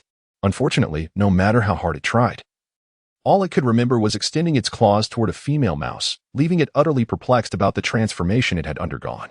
The creature felt as though its existence had plunged into darkness. It became still once more. What was happening? Ron gazed in confusion, having just witnessed its exuberance moments before. He speculated that it was contemplating its fate as a rodent. Perhaps in a few days, once it accepted reality, it would be fine again. In the following fortnight, Adonis remained industrious, making several attempts to track Crookshanks, hoping to locate the large canine through the small feline, yet each endeavor ended in failure. Not to mention that Crookshanks would often stealthily slip away from Gryffindor Tower during class hours. The feline's keen sense of smell posed yet another challenge. Even with the use of the disillusionment charm, Adonis would inevitably be detected after a short distance. After numerous setbacks, Adonis was compelled to resort to Plan B, waiting for a time when Gryffindor Tower would be devoid of occupants. This presented a prime opportunity for Black to infiltrate, and he was determined not to squander this chance for a decisive resolution. Fortunately, in a few days, the school was set to host a Halloween soiree, and Adonis resolved to concoct an excuse to excuse himself, hoping for a serendipitous encounter with the esteemed Mr. Black. "Adonis, Adonis," Ron whispered as he cast a sidelong glance at Professor McGonagall, who was lecturing at the podium, gently nudging Adonis with his elbow. "I heard that George and Fred struck a deal with you." Adonis gazed at the book in his hands and replied nonchalantly, "Did they mention it to you?" "No. I've merely noticed that they've recently come into considerable wealth, acquiring numerous trinkets. The only ones among us who could suddenly produce such a sum are you and Harry."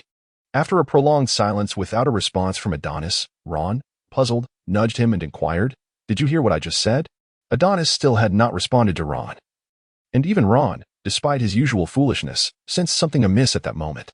"Mr. Weasley," Professor McGonagall's voice rang out above Ron's head. "It is one thing to be inattentive in my class, but to disrupt others is unacceptable. You ought to learn from your peers. 5 points deducted from Gryffindor." "Oh, I'm sorry, Professor." Ron shrank back, awkwardly rubbing the back of his neck. Professor McGonagall shot him a fierce glare before turning back to the lectern to continue her lesson. "You made quite the spectacle, didn't you?" Caught red-handed, Adonis quipped, raising an eyebrow and flipping the page of his book with a hint of schadenfreude. "Why didn't you warn me?" Ron exclaimed, slapping Adonis lightly on the arm in a fit of frustration. "The Marauders map, you know, the treasure of George and Fred." Adonis succinctly enlightened Ron on the map's purpose. "Oh, I know they have a rather magical map, but they've never shared it with me, and I am their little brother." Ron propped up his textbook, hiding behind it as he quietly vented his displeasure. "Not to worry, in a few days, I shall let you play with the map. But be cautious not to let Filch catch you. It was filched from his office by George and Fred." "Are you saying Filch's office is filled with wondrous treasures?" Ron seemed to have discovered a blind spot, his eyes sparkling with curiosity. "I must caution you, despite Filch's ineptitude, he is no fool. Be wary of his potential to confine you. I am Ron Weasley. Adonis, you have far too little faith in me." "Enough said, young man. A rat's tail is not worth the trouble." Adonis glanced up at Professor McGonagall, noticing she seemed poised to announce something important, her gaze urging Ron to pay attention. Professor McGonagall cleared her throat and clapped her hands to capture everyone's attention. "Gryffindor students, please submit your permission slips for the trip to Hogsmeade before Halloween to me. The other houses should submit theirs to your respective heads of house, who will then relay them to me. Do not forget class dismissed." "Cool. We're about to head to Hogsmeade." "Yes, I shall soon meet the infamous Black." On the morning before Halloween, nearly all students from the 3rd year gathered in front of Hogwarts Castle, Adonis included. "Is there anything you wish to eat? I can buy something for you in Hogsmeade," Luna mused, tilting her head thoughtfully before chirping. "Pudding? Oh, dear. They have pudding at Hogwarts too," Adonis replied, affectionately stroking Luna's face. After a moment's contemplation, he added, "How about strawberry chocolate balls?" Luna nodded with a smile. Adonis noticed that Helen and her friends were still waiting around the corner for Luna. So he patted her head in farewell before following the Gryffindor line as they slowly exited the castle. Harry appeared extraordinarily excited. He had eagerly anticipated this day for so long that he and Ron had taken to emulating Hermione's meticulous habits by drafting a detailed itinerary, replete with a list of shops to visit and items to procure in Hogsmeade. "Oh, Harry, I believe we should visit the Three Broomsticks after we stop by Honeydukes," Ron whispered conspiratorially, falling behind the group. "I heard from George that Madame Rosmerta, the proprietor of the Three Broomsticks, is quite the enchanting lady." At this thought, a flush crept onto Ron's cheeks. "I never imagined you were like this, Ron." From a distance, Hogsmeade may appear unremarkable, merely a slightly larger wizarding village nestled beside Hogwarts. Yet, upon entering Hogsmeade, one truly discovers its allure. The streets brim with bustling shops, and various wizards navigate the narrow alleys, with Adonis even spotting a vampire among them. The group emerged from the crowded Honeydukes, filled with Hogwarts students, and settled onto a bench, panting heavily. "I never wish to experience being trapped between several men again," Harry remarked, taking a deep breath. "This merely proves how delectable the candies in the shop are, does it not?" "Our journey was not in vain, Harry," Ron added, equally breathless as he inhaled the fresh air. "Actually, we could have easily used an owl for our shopping," Adonis noted, resting his elbows on his knees.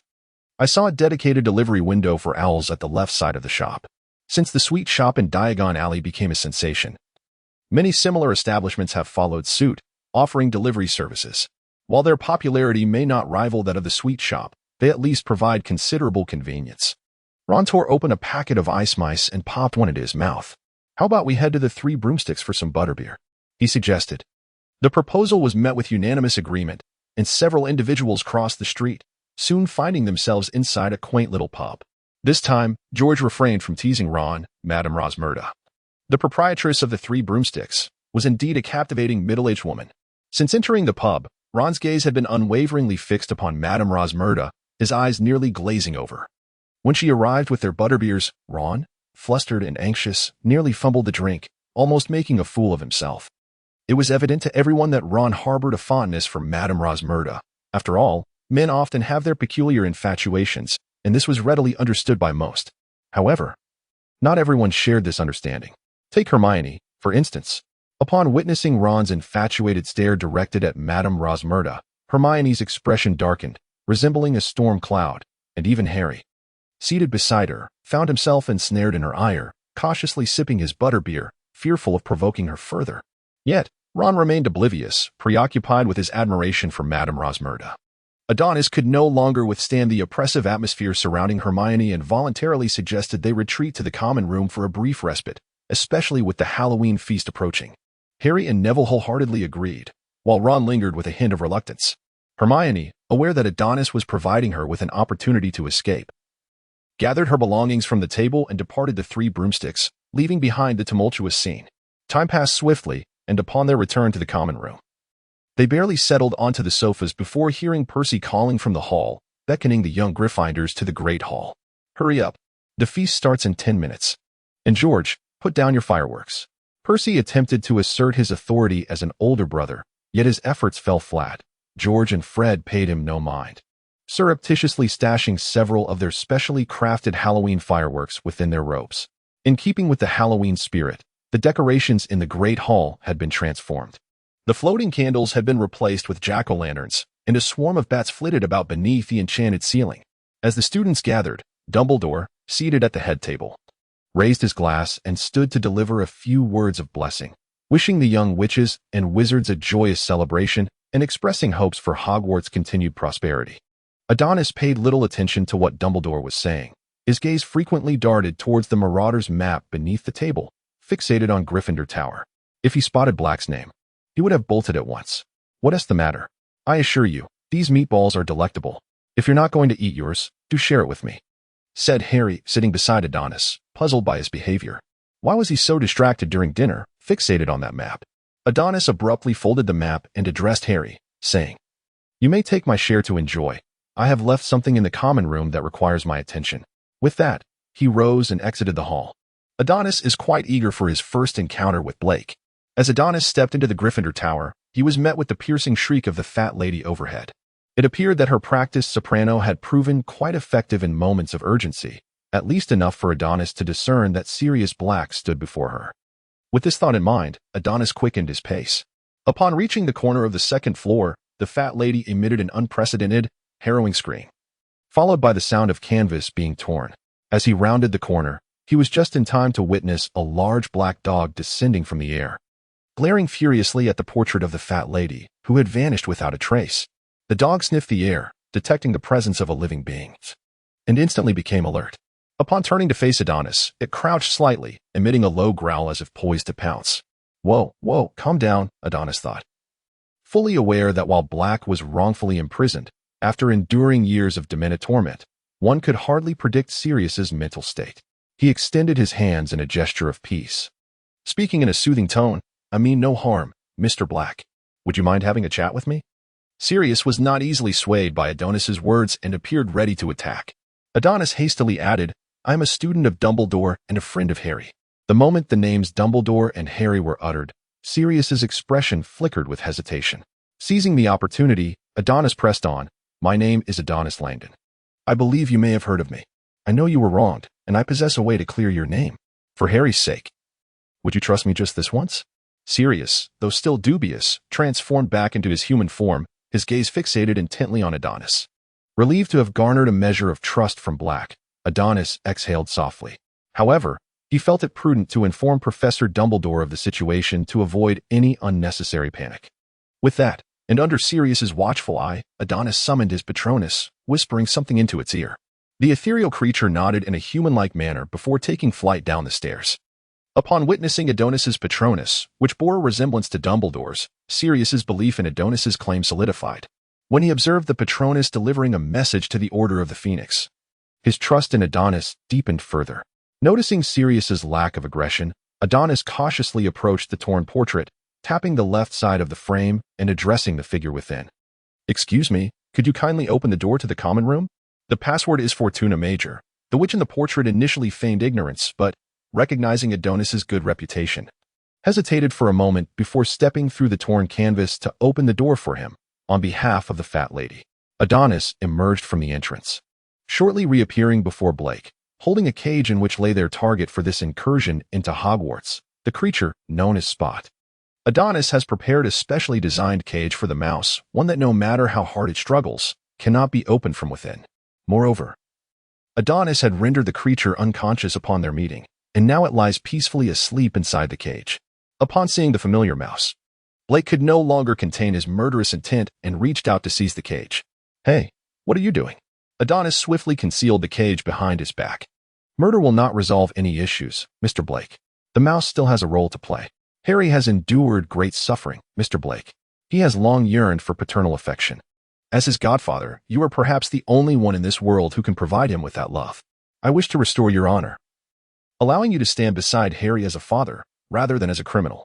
Adonis rendered Sirius speechless with just a few words, leaving him at a loss for several moments as an eerie atmosphere enveloped them. Something felt amiss. How had this young rascal managed to educate him?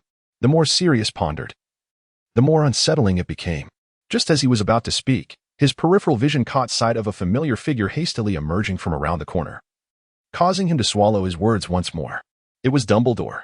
"Long time no see, Sirius," Dumbledore remarked, noticing the gaunt and weary appearance of Sirius. He stepped forward and firmly patted Sirius on the shoulder. "You have suffered." Upon seeing Dumbledore, a wave of emotion washed over Sirius, leaving him momentarily choked up. "Come, let's converse in the headmaster's office." "I have already sent a letter to Cornelius," Dumbledore said with a smile. "I believe you have much to share with me." In truth, on that fateful day, we had changed our secret keeper. Foolishly, I had advised James and Lily that it would be more suitable for Peter to take on the role, believing that my conspicuousness would make me the primary target for Voldemort. Little did I know that the traitor among us was he. Dumbledore felt a pang of frustration. Lamenting why he had not discovered this sooner, he had met with Sirius shortly before James's tragic demise. At that time, I had engaged in a fierce confrontation with that wretched traitor in the street. He accused me of betraying James and Lily, and then the street erupted in chaos. leaving behind a severed finger as he scurried away with Peter into the sewers. He escaped, yet I could not absolve myself of the responsibility for James and Lily's deaths. Being sent to Azkaban felt like a meager form of atonement for their loss, until this summer when I spotted the familiar rat in the Weasley family's winning photograph.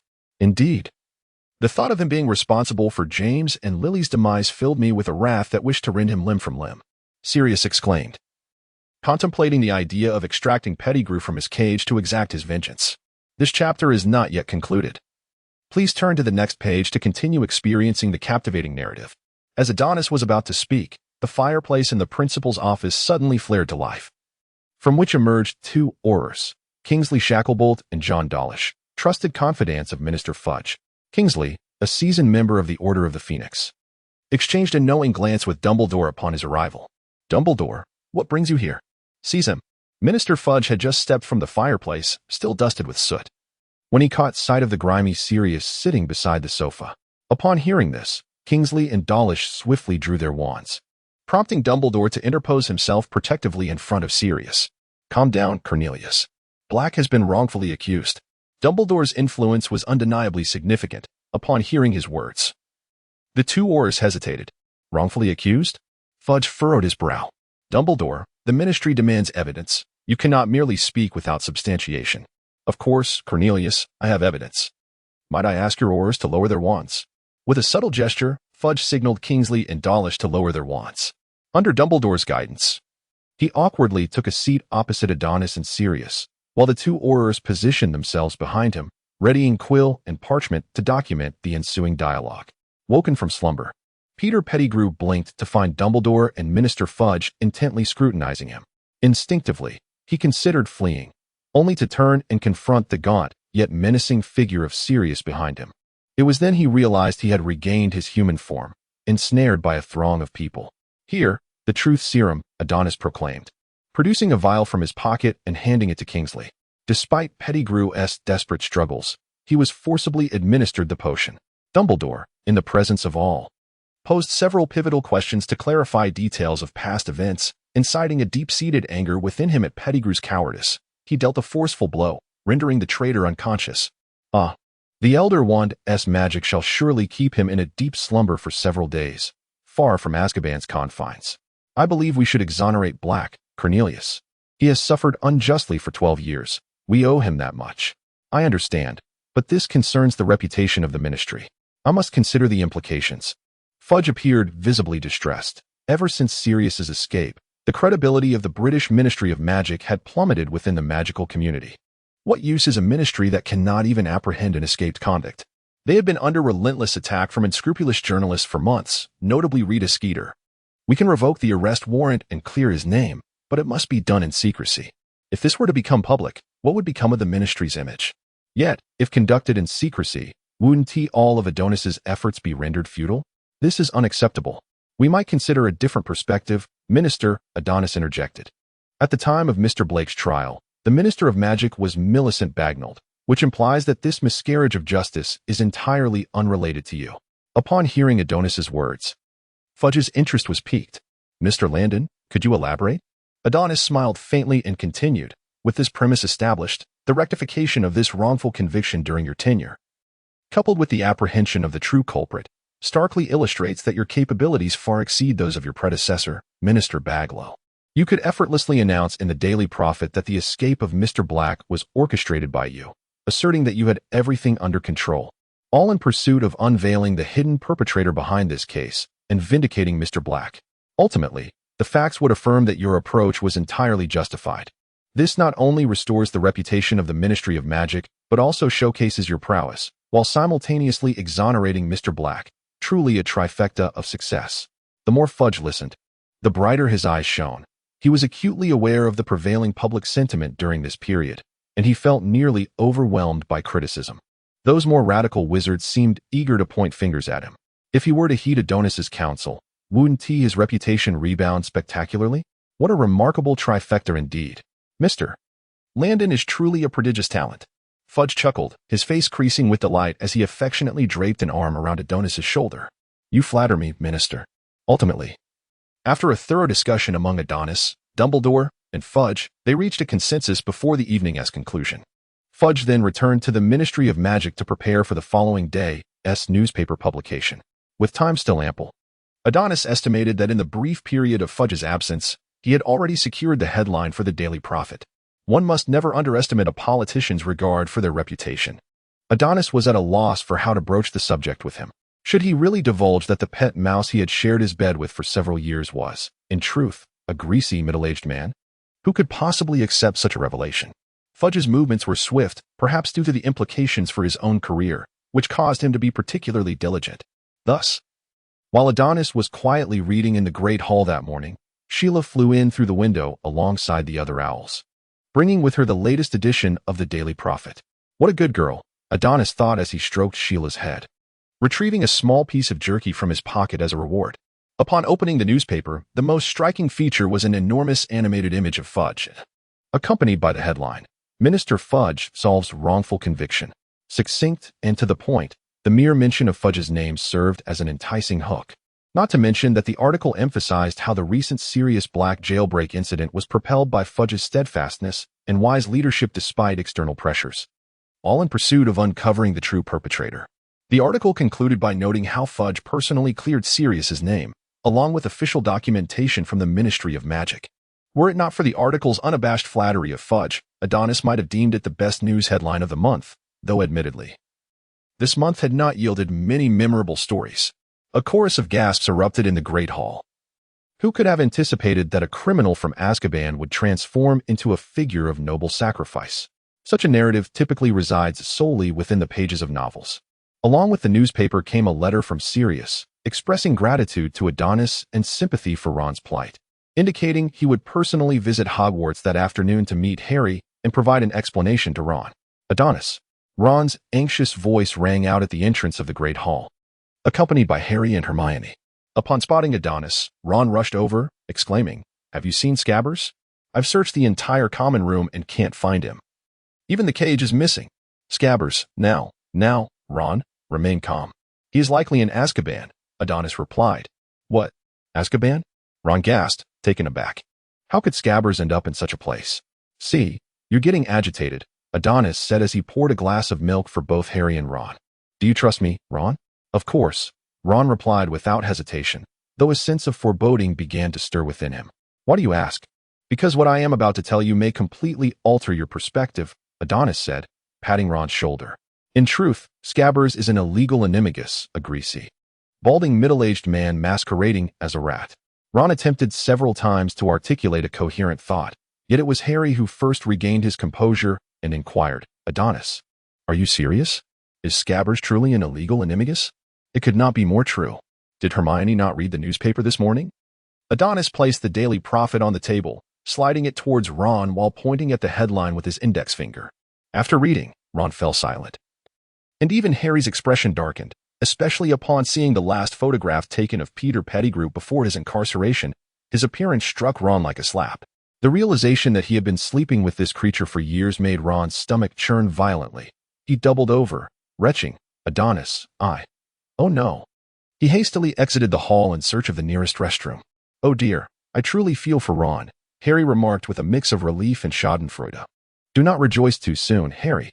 Are you aware of the connections between Pettigrew and Sirius?" Adonis, adhering to a principle of impartiality, began to divulge startling revelations. "Both Pettigrew and Sirius were your father's closest friends, yet they diverged in a significant manner." After taking a sip of milk, Adonis continued, "Pettigrew betrayed your father, revealing your parents' whereabouts to Voldemort, which directly led to their demise, Harry." Upon hearing Adonis's words, Harry's body froze, his mind buzzing with disbelief as he sat across from Adonis in a daze. An unprecedented wave of hatred coursed through him, and Adonis observed Harry trembling, his teeth chattering from the force of his clenched jaw. Pettigrew had been imprisoned in Azkaban, destined to endure an eternity of torment at the hands of the Dementors. Contemplating this, Harry felt an unexpected flicker of solace, a sensation almost surreal, as he raised his gaze to Adonis, hoping for further words of insight. Adonis extended his hand and snapped his fingers before Harry's face. "Awaken." A gentle wave of magic brushed against Harry's soul, instantly dispelling his negative emotions, allowing him to relax. He then heard Adonis's words, "Remember to visit the headmaster's office at 4 this afternoon, and bring Ron along." Someone wishes to meet you and will elucidate the entire situation in detail. Someone wants to see me? Who could it be? Sirius Black? He is your godfather, Harry. Adonis tucked away his book, stood, and stretched lazily. I must take my leave. I have a few matters to attend to. I'll see you in the dormitory. With that, Adonis exited the hall, leaving Harry behind to process the information he had just received. The Dementor had been taken away by the Aurors last night, and the weather around Hogwarts had finally returned to normal. At least the sky was no longer shrouded in gray. In the courtyard of the Great Hall, Adonis encountered a hurried Wood, who was on a mission to summon Harry for practice. Tomorrow marked the first Quidditch match of the semester, the schedule of which had already been announced, featuring Gryffindor facing off against Slytherin. As rivals, Wood was acutely aware of Flint's vile demeanor. A loss in this opening match would surely expose them to the relentless taunts of Slytherin's ruffians. After nodding in acknowledgement to Adonis, Wood swiftly pushed open the doors of the Great Hall and called out, Harry, I've found you, come quickly. The team is assembled. We are only awaiting your presence. Upon receiving news that Luna was to have a picnic with her roommates, Adonis suddenly realized that he seemed to have nowhere to go. Was it truly to be a squandered weekend? Adonis shook his head and retreated to a secluded corner, where a spark flickered, and he vanished from sight. In the afternoon, Harry and Ron appeared at the entrance of the headmaster's office. Ron gazed at the gargoyle before him with immense excitement. It was his first visit to the headmaster's office. Password? The gargoyle inquired, observing the small wizard who had been bouncing before it for nearly 10 minutes. Didn't Adonis mention the password? Ron replied, momentarily taken aback, and leaned closer to Harry. It seems not, Harry responded, somewhat bemused. He hadn't anticipated that Adonis could exhibit such an unreliable side. However, recalling that the headmaster's office was known for the delightful sweets favored by Dumbledore, he surmised that any changes would likely fall within that context. Thus, Harry stepped forward and tentatively suggested, Fizzing Wispy? The gargoyle retracted its wings and ascended slowly, revealing the staircase that led to the headmaster's office. Upon pushing open the grand door, a young man clad in a tailored suit greeted them warmly, inviting Harry to take a seat while his gaze remained fixed upon him. Despite it being their first encounter, Harry felt an inexplicable familiarity with the man, who appeared somewhat weary yet bore a striking resemblance to the dashing and elegant best man in his parents' wedding photograph. You resemble James remarkably. Sirius tentatively cupped Harry's face, and upon sensing no resistance, he boldly caressed it. Has anyone informed you that I am your godfather? Sirius appeared slightly flustered. I mean, your parents designated me as your guardian. Harry nodded and replied, I know, Adonis told me. Adonis, he is indeed a mature and intelligent boy. I have never encountered a young wizard of his age with such capabilities, Sirius remarked. Harry, I would like you to come live with me. Of course, if you believe that Petunia and Vernon are better suited to care for you, I would understand. Absolutely. I would love to. Do you have a house? When can I move in? Sirius looked somewhat incredulous. You would? Really? Uncle Black, I've not had a good experience at the Dursleys, Ron interjected. Oh. I nearly forgot about you, Ron. May I call you that? Sirius smiled. I apologize for the matter concerning Pettigrew. Of course, I have a gift for you. As Sirius spoke, he reached behind the sofa and retrieved a cage containing a small owl, which tilted its head curiously to regard the red-haired boy before it. Cool. With the Dementors gone, the weather at Hogwarts had significantly improved. Today was a rare day of clear skies without a cloud in sight. Hermione and Ron sat at the Gryffindor table, cheering Harry on, for losing to anyone was unacceptable, especially to Slytherin. Listen to you both. As if I couldn't outpace Draco and seize the golden snitch first, Harry comfortingly patted Ron and Hermione, assuring them that Malfoy had not bested him through sheer strength. Hermione had intended to remind Harry that even a lion must exert its full might when confronting a rabbit, but her attention was diverted by the sound of laughter behind her. Turning around, she gasped, Oh, Adonis, why are you dressed like that?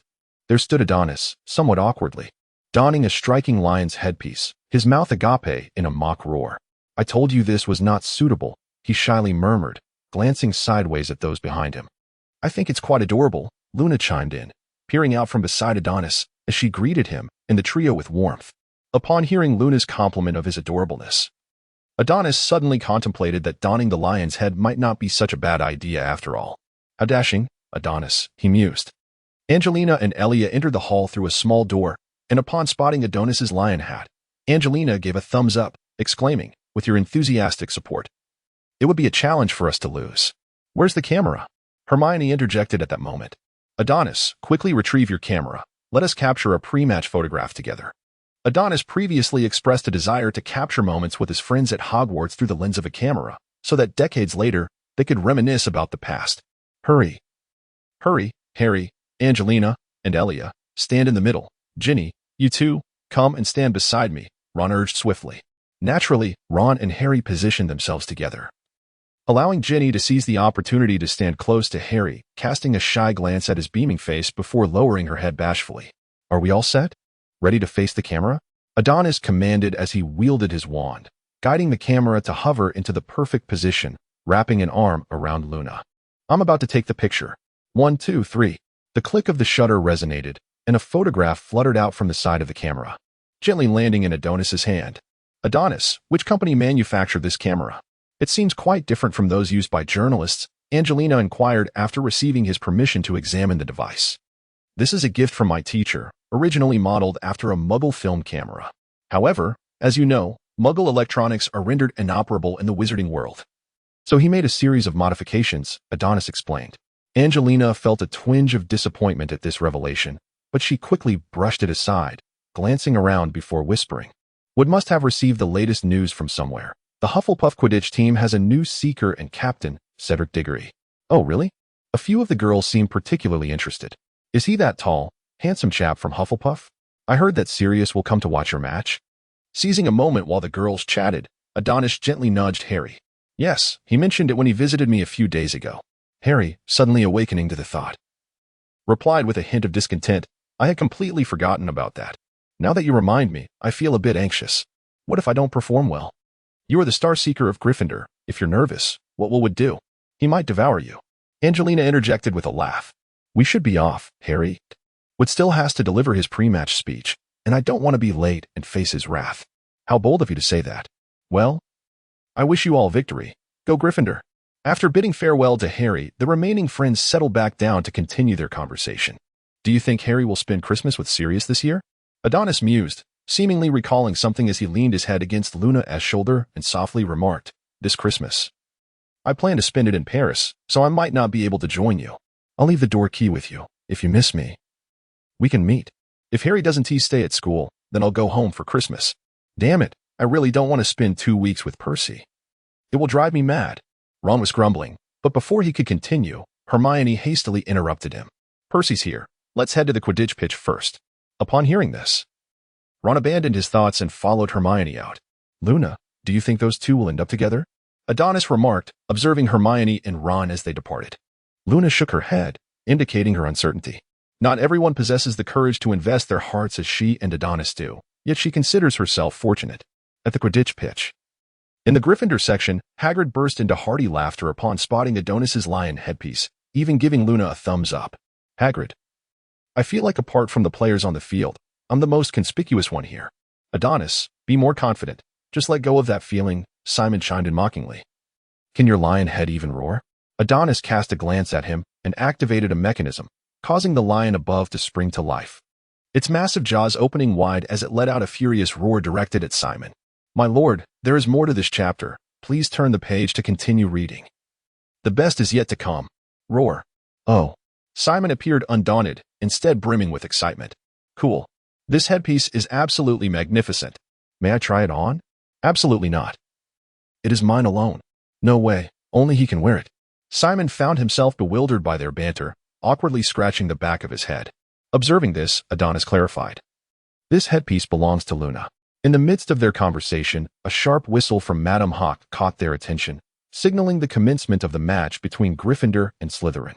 Look, that is the Gryffindor team. Lee Jordan's voice resonated through the Quidditch stadium. This might be the finest team I have ever witnessed at Hogwarts. Oh, look. What is Warrington doing? Goodness, he just elbowed Fred. This is outrageous. It seems Fred is bleeding. A splendid counterattack. Angelina seized the moment while Flint was momentarily distracted, scoring with the quaffle, giving Gryffindor the lead. Hey, Madam Hawk, that was a deliberate foul. Lee Jordan's voice amplified, immediately capturing everyone's attention.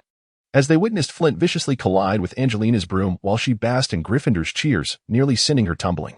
Flint, you absolute scoundrel. That was disgracefully dirty. Upon hearing Lee Jordan's exclamations, Professor McGonagall, seated beside him, swiftly confiscated his microphone. Nevertheless, Jordan's outburst ensured that everyone witnessed Flint's malicious foul, prompting a chorus of boos from the crowd. Luna, in a fit of indignation, pressed the button on her headpiece twice, provoking several enraged lion roars from the Gryffindor section. Slytherin commits a foul. Gryffindor gets a penalty. Harry, incensed by Slytherin's misconduct, could only focus on seizing the golden snitch before Malfoy, determined to end the match decisively. After all, Sirius was watching from the professor's stand. Losing was not an option. "My goodness, Adonis, look at Malfoy," Ron shouted. "In all my time watching Quidditch, I have never seen such foul play." Adonis gazed in the direction indicated by Ron and was taken aback to discover Malfoy tugging at the tail of Harry's broom. Though it was an established consensus that Slytherin played dirty, today's antics were astonishingly brazen. The match had scarcely commenced for 40 minutes. Yet Madam Hooch's whistle had already sounded nearly 5 times. Despite Gryffindor leading Slytherin by 60 points, the manner in which the game was unfolding was undeniably vexing. Amidst the fray on the field, several hot-headed Gryffindors had stormed into Slytherin's territory, vocally berating their opponents. Tensions were dangerously close to escalating into a brawl, and had it not been for Professor Dumbledore's timely intervention, a significant disturbance might have ensued. Suddenly, Harry caught sight of something and deftly maneuvered his broom, propelling himself swiftly in a particular direction. Malfoy, mistakenly believing that Harry had spotted the golden snitch, immediately pursued him. In the blink of an eye, a bludger whizzed past, narrowly grazing Harry's cheek and unleashing a fierce gust of wind that stung his face. Seizing the moment, Derek swung his bat with force, sending a bludger hurtling towards Harry. In a split second, Harry exhibited remarkable reflexes and agility. Gripping the broom tightly, he yanked upward, causing the broom to ascend rapidly and swiftly increase the distance between himself and the approaching bludger. To everyone's astonishment, the bludger, initially aimed at Harry, veered directly towards Malfoy, who was completely fixated on Harry and failed to anticipate the incoming danger. By the time he registered the threat, it was too late. He could merely watch as the bludger hurtled toward his face. With a resounding thud, the impact struck Malfoy, eliciting gasps from the crowd as they instinctively shielded their eyes from the spectacle. The immense force nearly knocked him unconscious, sending him spinning like a top before he crashed heavily onto the soft earth, kicking up a cloud of dust. "Look, Derek has struck his own teammate." Lee Jordan's voice boomed through the loudspeaker. "Now, nothing can impede Harry. Gryffindor's victory seems imminent." Professor McGonagall initially intended to confiscate Lee Jordan's microphone. Yet the Slytherin team's blatant misconduct incensed her to such an extent that even her usual composure was shattered, compelling her to allow the spectacle to unfold. Unimpeded, Harry showcased the prowess befitting an exceptional seeker, racing swiftly towards the golden snitch. Before long, he successfully grasped the elusive prize, gripping the snitch tightly. Harry maneuvered his broomstick to soar around the pitch, his face radiant with the joy of victory. As he passed the professor's stand, his gaze lingered intentionally on Sirius, raising the snitch triumphantly above his head. In that moment, Harry radiated an aura of confidence and pride, causing Sirius to momentarily lose his focus. The scene before him, blurring his memories, began to crystallize. In an instant, it seemed as though he beheld a spirited James standing before him. Tears welled in the corners of Sirius's eyes. Professor Lupin, seated beside him, was well aware of his friend's unspoken thoughts and placed a reassuring hand on his shoulder. Ron, brimming with excitement, repeatedly pressed the button on the Adonis mascot's headpiece, unleashing a thunderous roar from the Gryffindor stand. The crowd erupted in celebration for Harry's triumph, to such an extent that Draco, having been knocked out by a rogue bludger, was oblivious to the moment he was carried back to the castle by Crabbe and Goyle. When Adonis and the others emerged from the Quidditch pitch, Harry and Sirius were already there, drawing closer. Adonis overheard snippets of their conversation. "You fly just as brilliantly as your father did," Harry, Sirius said, clasping Harry's forearm. "He would be immensely proud of you. However, I dare say your Nimbus 2000 is no longer keeping pace. You deserve a swifter broom." Nimbus 2001. Sirius chuckled, rising to ruffle Harry's hair. And upon spotting Adonis and the group, he called, "Quick, Sirius, Harry, strike a pose. I want to capture a picture of you both." With an arm around Harry's shoulders and Harry wrapping his waist, they laughed together, immortalizing their first photograph. "You truly resemble a father and son," Hermione remarked as she took the photo from Adonis, reflecting on the expression that graced Harry's face, a look she had never witnessed before. One that exuded a profound sense of relaxation, akin to a lost ship finally discovering a safe harbor. At last, Someone was teaching Harry what actions were commendable and which were not, but more importantly, someone was steadfastly standing behind him, offering unwavering support. Witnessing this side of Harry filled Hermione with genuine happiness. Of course, we are indeed like father and son. Sirius clasped Harry's shoulder and gave it a vigorous shake. He could not linger at Hogwarts for too long. Despite his desire to further connect with his godson, there were numerous matters demanding his attention, particularly the reclamation of assets that rightfully belonged to the Black family but had been usurped, should he fail to find his ideal partner. These responsibilities would ultimately fall to Harry, and he wished to provide the very best for him. After Sirius departed, the group playfully made their way to Hagrid's hut, where Hagrid had long invited them for a visit. Today was particularly special, as Harry had just triumphed in a match, providing the perfect opportunity for a modest celebration. It occurred to them that Luna had never been to Hagrid's hut, but given her enthusiasm for magical creatures, she was sure to become fast friends with him. "Oh, welcome. Welcome," Hagrid exclaimed, standing at the door to greet Harry and the others. However, upon seeing Luna, he suddenly became somewhat reserved. Although he was aware that the girl before him was Adonis's girlfriend, his acquaintance with Luna had only reached the level of mutual recognition. "Hello, Hagrid, I'm Luna," she introduced herself. "Oh, hello, Luna. Please come in. You all should come in and sit. I've prepared some tea for you," Hagrid replied. As he swung open the door, a dark figure burst forth, leaping onto Ron and fervently licking his face. "Oh, Fong, not like this," Ron protested, attempting to fend off Fong's enthusiastic tongue while trying to push him away. The others had long grown accustomed to Fong's antics and ignored Ron's pleas for help as they followed Hagrid into his cozy abode. As soon as Luna settled into a chair, her attention was captivated by the myriad of extraordinary treasures adorning Hagrid's hut, particularly the expansive carpet beneath their feet, seemingly crafted from unicorn hair. The approval of a unicorn was a testament to Hagrid's inherent kindness. The hut was filled with an assortment of materials from various magical creatures, including the tail feathers of a thestral, the feathers of a hippogriff, and the pincers of a billywig. Noticing the spark of interest in Luna's eyes regarding magical creatures, Hagrid eagerly began to share his experiences with the enchanting beings of the Forbidden Forest. Within the span of an afternoon tea, the bond between Hagrid and Luna deepened significantly. Adonis could sense a heightened fervor within Luna, as her aspirations of becoming a magizoologist grew more intense. On Sunday, with the sun shining brightly, Adonis stood by the tower window, gazing down upon the castle's front lawn as he often did. After stretching and ensuring that his spirit and soul had fully awakened, he made his way to the washroom in the dormitory. As he looked into the mirror and patted his face, a look of confusion crossed his features as he peered back into the dormitory. It seemed that something was amiss. Adonis ran his fingers through his hair, yet found nothing amiss. He mused that perhaps it was merely a consequence of not being fully awake. Bowing his head, he resumed brushing his teeth. However, the thought lingered stubbornly in his mind. Reluctantly, Adonis glanced towards the dormitory, his gaze sweeping across each bed. Ron was present, as was Harry, but where was Neville? This was decidedly out of character for Neville. He had never risen so early on a Sunday. Adonis suddenly found himself intrigued. Ever since October had commenced, Neville's behavior had grown increasingly suspicious. On several occasions, Adonis and Harry had stumbled upon him secretly writing letters in their dormitory, and each time, Neville appeared flustered, anxious that Adonis might glimpse the contents of his correspondence. Even the trip to Hogsmeade on the eve of Halloween had not seen Neville in their company. This young man was undoubtedly harboring some secret. Although one should not pry into the privacy of others, Adonis was unable to suppress his curiosity. With nothing else to occupy his time, he decided to take action. Resolving this, Adonis hastened his movements, quickly tidying himself before departing the dormitory.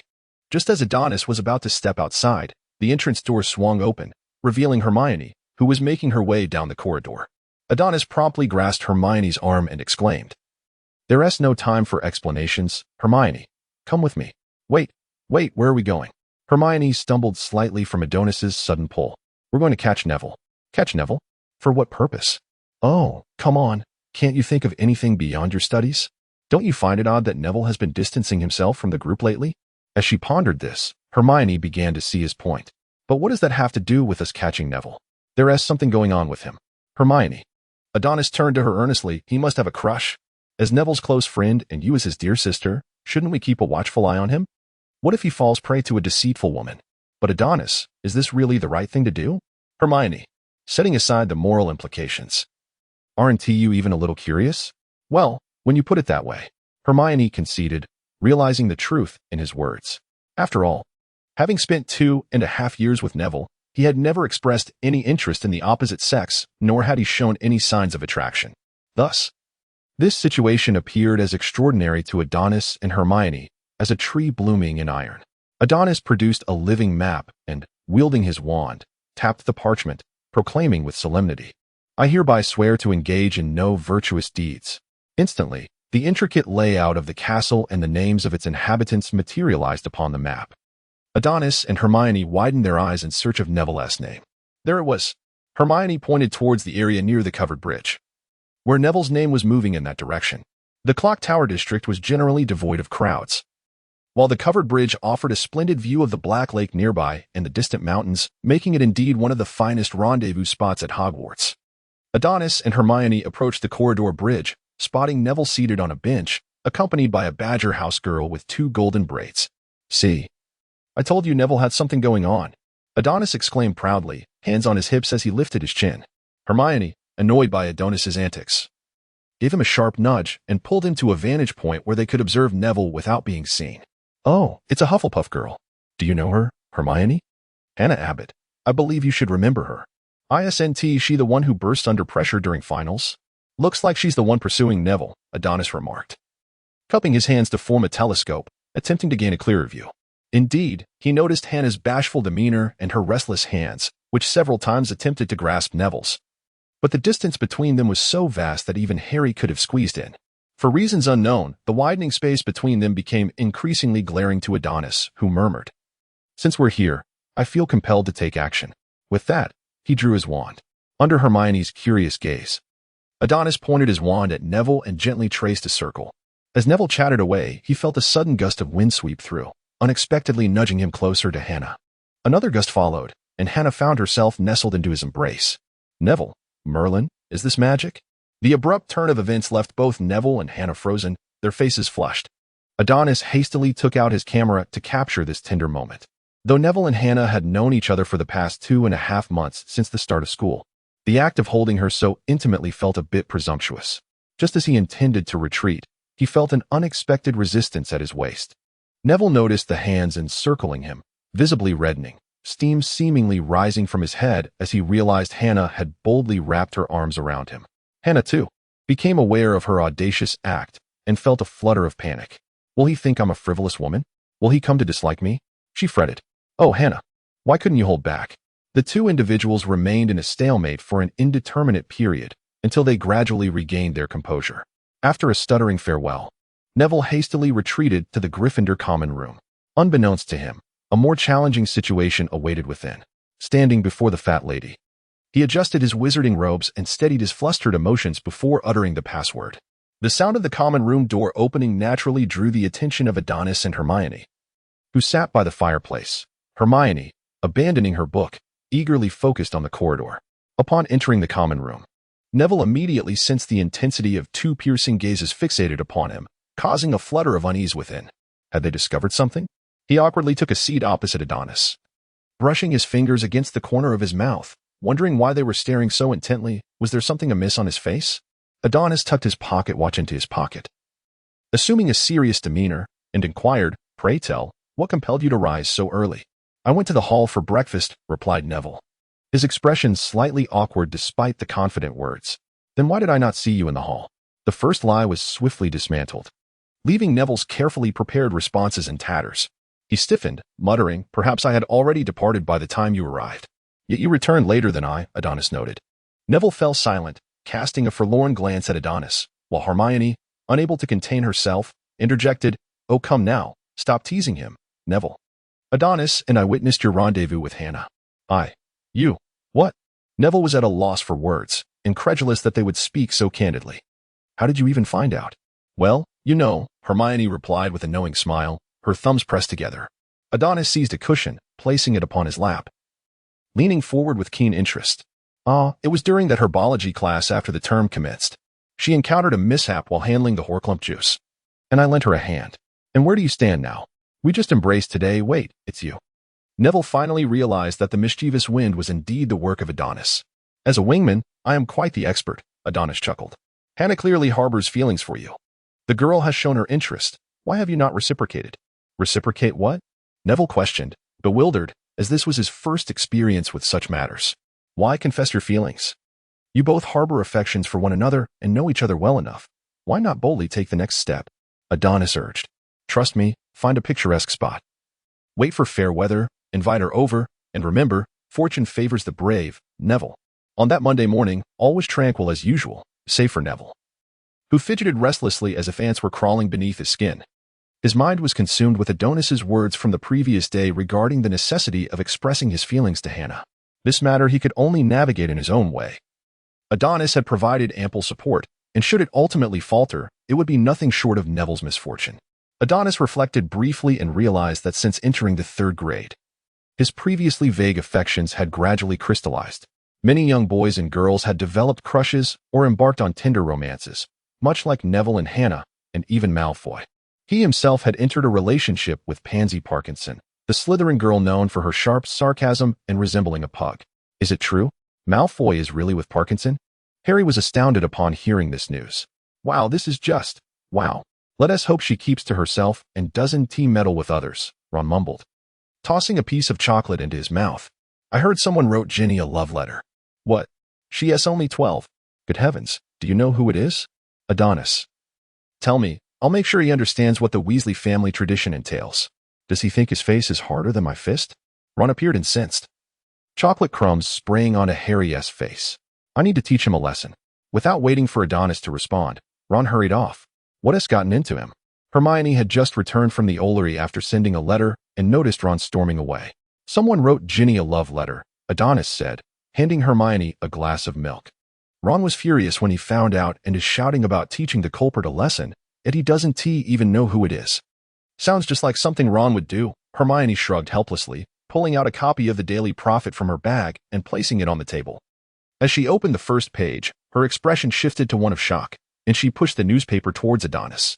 Peter Pettigrew is dead, just the night before last. Dead?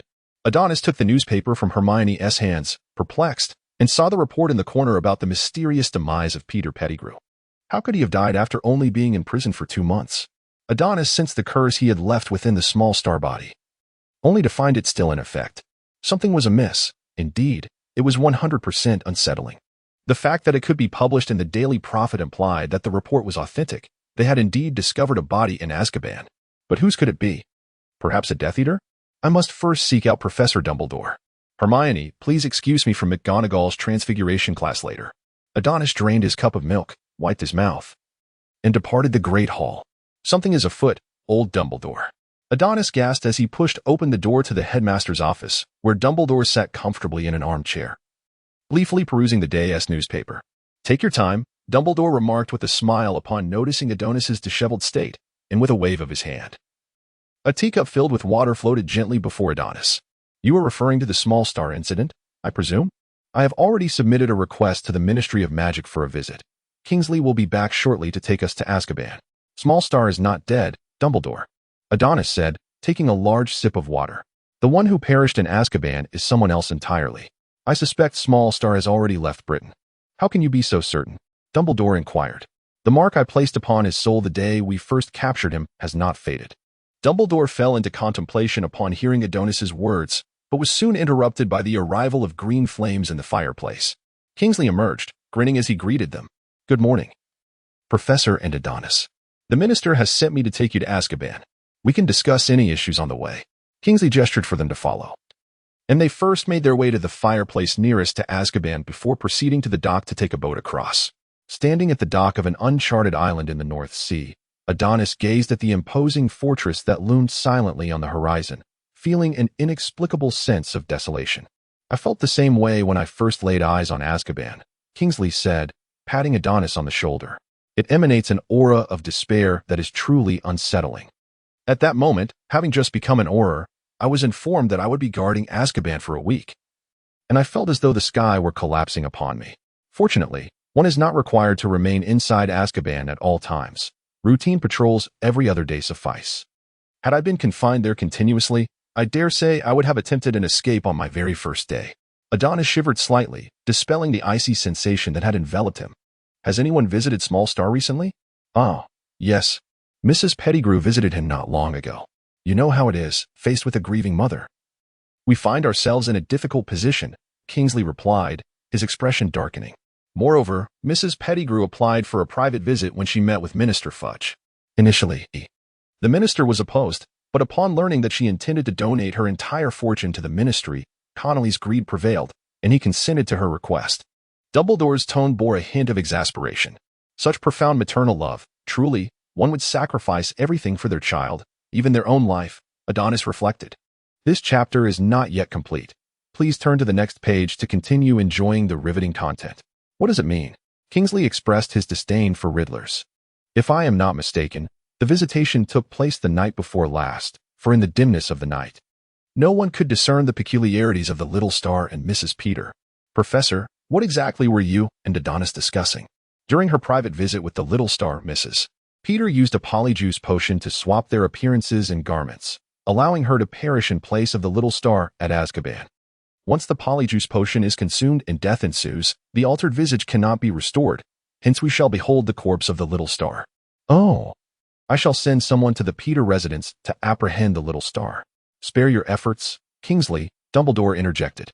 Following this affair, the little star will undoubtedly not remain in England. Our next encounter will likely see him standing beside Voldemort. Shall we enter then? Since we are here, it would be a pity not to take a look inside. Adonis was indeed inclined to enter and recognize the faces of those devoted Death Eaters. This is Antonin Dolohov, Kingsley indicated, gesturing towards a sallow-faced man in the cell. And this one is Selwyn. Most of the Death Eaters displayed an air of disdain and indifference towards the three standing outside the cage, with one notable exception, a thorough madwoman. Her name was Bellatrix Lestrange, a tall woman with disheveled hair and heavy eyelids. Upon seeing Dumbledore, unlike the others, Bella staggered to her feet, her tattered prison garb revealing large patches of skin pale from years of sunlight deprivation. A closer look revealed a trace of her former beauty etched upon her gaunt face. Dumbledore, ha ha ha ha. I never expected to see you again, the greatest white wizard, Albus Dumbledore. Bella's gaze shifted to Adonis. Look at that face, that figure. You must be quite popular at Hogwarts. Oh, you're a Gryffindor, just like my cousin, damn him. In an instant, Bella's laughter morphed into a malevolent glare directed at Adonis, her hand reaching through the bars, revealing sharp nails. I wonder if I were to scratch your face, would anyone still hold affection for you? She was undeniably deranged. Don't leave. I command you not to leave. You fear me, don't you? You are afraid. Bella shrieked, watching Adonis retreat, her laughter taking on an eerie quality. Where are you going? During lunch, Harry entered the hall and immediately noticed Adonis, who was already seated on a bench. He plopped down beside Adonis, curiosity sparkling in his eyes. I went to Azkaban with the professor, Adonis said, swallowing a piece of lamb chop. Could you pass me that mushroom soup over there? By the way, what is Azkaban like? I've never been there. Oh, Harry, you wouldn't want to go. Adonis pondered for a moment. It is a place I find difficult to describe. Nestled in the heart of the North Sea, it is a corner entirely engulfed in darkness, akin to a cage without escape. The air is thick with the stench of decay, and both the walls and the floor are perpetually damp. The cells contain only a simple bed, often accompanied by a moldy blanket, some even stained with traces of blood. The entire atmosphere is imbued with a profound sense of despair, shadows lurking in every nook of Azkaban. That sounds too formal, Hermione interjected as she approached, sitting down and grabbing a croissant to take a bite. I can't even begin to imagine. If I get the chance, I'll take you all there. And you'll see for yourselves, Adonis replied with a smile, shifting the topic. Tonight marks the beginning of our first training session. Does everyone have time? I have no plans, Hermione said, but Neville has been consumed with thoughts of confessing to Hannah, which has left him quite frazzled. She discreetly whispered the latter to Adonis, as discovering Neville's secret crush didn't necessitate broadcasting it to everyone. You can certainly trust Adonis and Hermione to keep a secret, Harry remarked, observing the exchange with a twinge of heartache. Aren't we close friends? Why can't you share your secrets with me? It's nothing serious. When the time is right, you'll know. For now, knowing too much isn't beneficial for you. Harry, Adonis waved his hand dismissively. That has settled then. I'll find another location for our training grounds and let you know the details later. For now, let us eat. In the afternoon, there was a charms class. Professor Flitwick was teaching the water-repelling charm, a highly practical everyday spell that prevents your glasses from fogging up and grants your clothes a raincoat-like effect even on rainy days. As for fire protection, while the charm does prevent your clothing from catching fire, it offers no insulation. If you wish to avoid being cooked alive, it's best to consider how to extinguish flames instead. Come, let us recite Impervious together. Yes, very good, Impervious, Professor Flitwick instructed. Standing on the podium with his chin slightly raised, his gaze falling upon the young witches and wizards fervently chanting the spell. A smile gracing his face as his eyes narrowed into slits. All right, everyone, let us practice the wand movements together. Follow my lead. But remember, do not utter the incantation. Taking advantage of a moment when Professor Flitwick was diligently teaching, Ron leaned closer to Harry and whispered, I've caught that little guy. What little guy? Harry appeared perplexed. What was Ron babbling about? That lad who penned love letters to Ginny. Michael Corner, of course. I should have anticipated it. Thinking of him makes me irate. Ron vented. At the time, Fred, George, and I caught him, and he had the audacity to mock us for meddling. You cannot fathom the vile words that spewed from his mouth. As if we were the most nefarious villains imaginable. Ron's eyes seemed ready to devour Corner whole. Oh, how could he? Despite having only overheard a fragment. Harry's intuition assured him that continuing along Ron's vein was entirely appropriate. George and Fred were so incensed that they stuffed a toffee into his mouth.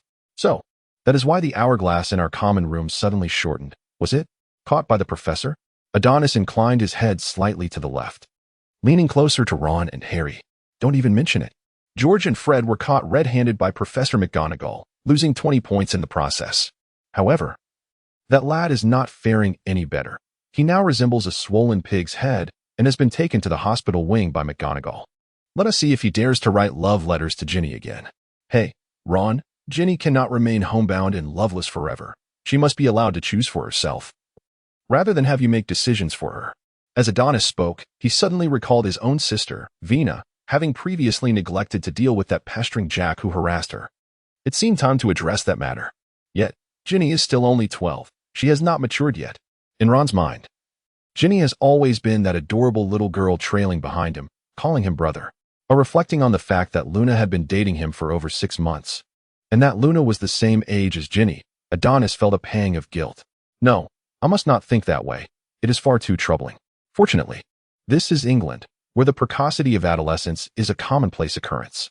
Thankfully, Ron did not dwell too long on the subject and soon redirected his attention back to Professor Flitwick, allowing Adonis to escape the awkwardness without further incident. Don't forget tonight's practice. Adonis hastily uttered this remark before fleeing the charms classroom.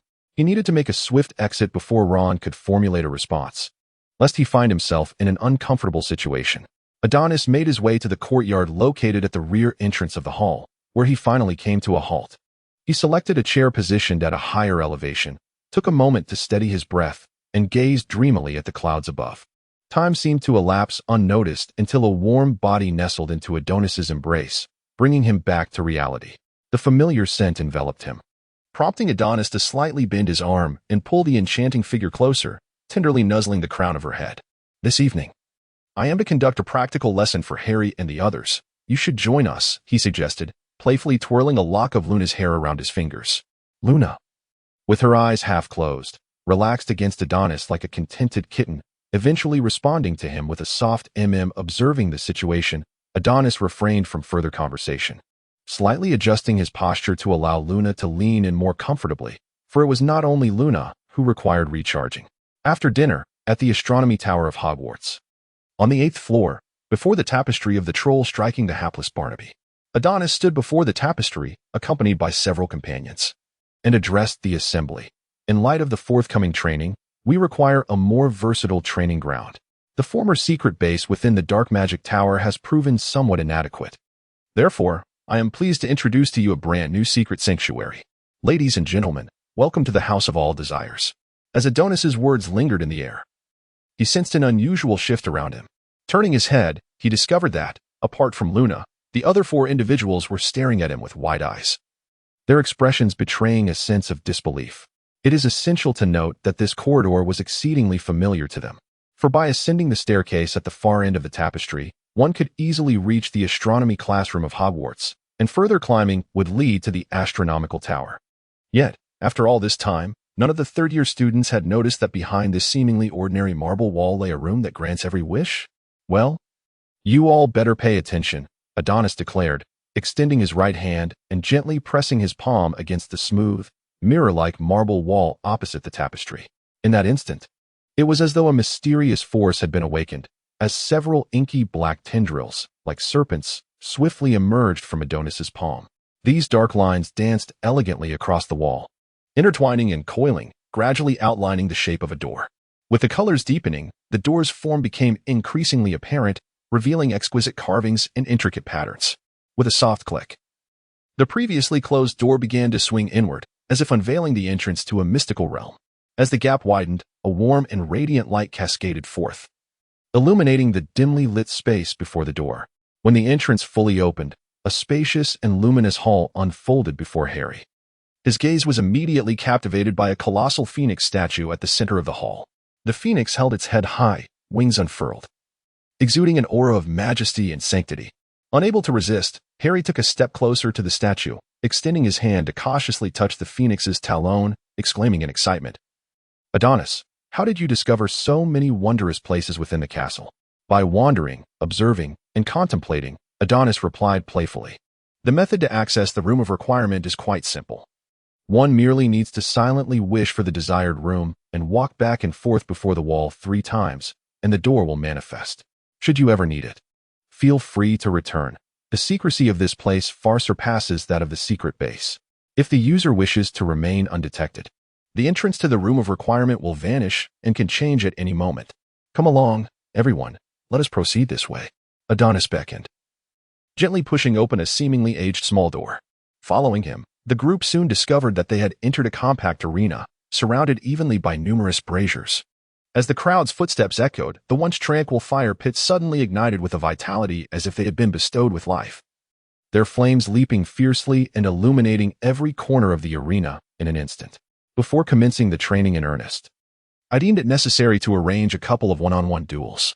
To be frank, it has been quite some time since I witnessed your actual combat skills firsthand, and this will aid me in devising your forthcoming training regimen, as each individual's learning pace and mastery differ significantly. Ron and Hermione, you two will step forward first." Ron appeared invigorated, his eyes gleaming with excitement, as though he had eagerly awaited this moment for ages. It was time for Hermione to face a challenge. With this thought in mind, he swiftly approached her and, with a confident grin, remarked, "Do not worry, Hermione, I shall go easy on you." Hermione nearly suppressed a laugh upon hearing this, but courteously replied, "Thank you." Both sides prepared themselves. Neville stood at the center of the arena, signaling for the two to draw their wands. Adonis stood behind Hermione, chuckling, "Do be gentle, Hermione. The little boy's pride is rather fragile." Hermione assured him, "Rest assured, I am quite measured in my approach." For some inexplicable reason, Adonis harbored a suspicion that Hermione might resort to something drastic. "Begin." Neville's voice resonated, and Ron swiftly brandished his wand, brimming with excitement, convinced he had seized the initiative, muttering, "Stupefy." A crimson light instantaneously shot forth towards Ron's chest, and time seemed to momentarily freeze. Then, everyone witnessed Ron being propelled through the air, tracing a perfect arc before crashing heavily onto the sandy ground surrounding the arena. "Oh, splendid stunning spell, Hermione." Adonis applauded her, yet he felt compelled to check on Ron's condition. He called out from the edge of the platform, "Ron, are you all right?" "Not so good," Ron replied, writhing on the ground, a sharp pain seizing his back. He gasped, feeling as if his spine had twisted, helplessly exclaiming, "My back, my back." Adonis stepped down from the platform, brandishing his wand, and gently tapped Ron's spine, restoring it to its original state. With a crisp crack of bones, Ron instantly felt the pain in his back dissipate. Tentatively, he moved his back and then, unsteadily, rose to his feet, hesitating to meet Hermione's gaze. After all, he had just boasted about showing mercy, only to be swiftly confronted by the irony of his situation. "Fear not, Ron. If Hermione had faltered, that would have surprised me," Adonis reassured, draping an arm around Ron's shoulders. "After all, Hermione is the academic powerhouse of Hogwarts, is she not? Your defeat is hardly unjust." "You have a peculiar way of comforting, Adonis," Ron retorted with mild annoyance, nudging him. "All right, Neville and Harry, it's your turn to take the stage." Unexpectedly, Harry managed to withstand Neville's onslaught and even launched several effective counterattacks. Adonis had anticipated that Harry would not last more than a few exchanges under Neville's onslaught. Given Neville's considerable dedication behind the scenes, truly, he was remarkable as a seeker, with reflexes to match. "All right, I have a somewhat clearer understanding of your skills. Neville and Hermione's combat abilities speak for themselves. Harry's reflexes and physical coordination are commendable, while Ron, well, let us just say you have room for improvement. I was merely caught off guard. Very well, Mr. Caught Off Guard. In the Muggle world, there exists a tradition of learning to withstand blows before mastering the art of offense. Thus, do not expect me to start by teaching you formidable offensive spells. We shall first focus on self-protection, instructing you on how to defend against conventional offensive curses, as well as the defensive spells I deem most practical. Professor Flitwick will cover the basic spells. However, I must caution you, defensive spells are not infallible. Do not naively presume you can withstand the unforgivable curses or the more sinister hexes. If you can dodge, do so. In the upcoming sessions, our learning objective will be the Shield Charm, which is not only the most practical of defensive spells but also quite potent. Mastering this charm will not only enhance your self-protection but will also grant you extra points in the forthcoming O, W, L, and N, E, W, T examinations. Protego. A translucent silver sphere enveloped Adonis instantaneously, as if no spell could penetrate it. Now, familiarize yourselves with the incantation and the gestures. Practice on your own, and I shall assist in correcting your postures and highlighting key points. Ron, even my grandmother executes the movements better than you. Extend your arm fully. Harry, articulate your words clearly and visualize the concept of the shield charm in your mind. Hermione, it seems you have already reviewed the material. Truly, you are the all-knowing Miss Granger. Oh, dear. Adonis approached Luna from behind, guiding her hand in hand to demonstrate how to cast a complete shield charm. As you recite the incantation, firmly believe in your ability to succeed, visualize its execution clearly, and then articulate the spell. Excellent work. Adonis beheld the fleeting glimmer at the tip of Luna's wand and, with a sense of satisfaction, remarked, Harry, Ron, who among our families truly comprehends? There are those who bestow preferential treatment. Adonis, who? Me? What evidence do you have? Pay attention, both of you. Adonis rubbed his forehead, acknowledging that their foundation was inherently inferior to that of others, and that catching up would undoubtedly require greater effort, like water wearing through stone, my friends. Time passed swiftly, as if in an instant. The magical calendar on the dormitory wall had already flipped to Christmas Eve. How enviable Adonis was without holiday assignments. Harry, sprawled unceremoniously on his bed, lamented, It's bad enough that Snape assigned an essay on the confusing potion, but he even added 2 extra feet just for me. Harry's teeth ground in frustration. He longed to confront Snape with a couple of punches, though he knew he would likely not even graze the hem of Snape's robes. At least you could have Sirius tutor you with your assignments. I recall that he, Professor Lupin, and your father all excelled back in the day. You wouldn't be completely lost. Adonis transformed a small stool into an oversized beanbag chair, reclining within it while contemplating what Christmas gifts to bestow upon everyone. In comparison, Sirius truly was of a different caliber. Why was Snape so malicious, even among peers? You'd best not voice that outside if Snape catches wind of it.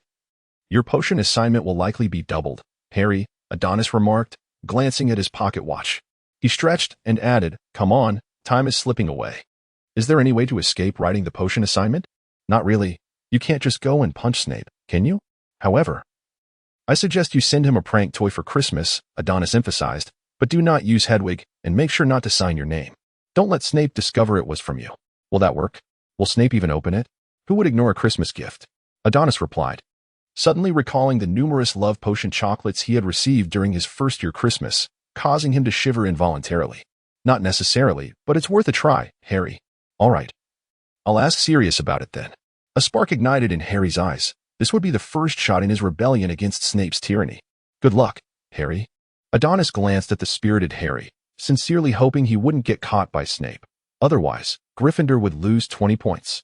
Snape's sullen visage, as if the entire world owed him millions of galleons, ominously surfaced in Adonis's mind, sending a chill racing down his spine, swiftly spreading through his entire being. He shook his head vigorously, dispelling Snape's foul face. Did I forget to mention to Harry that Snape can read minds?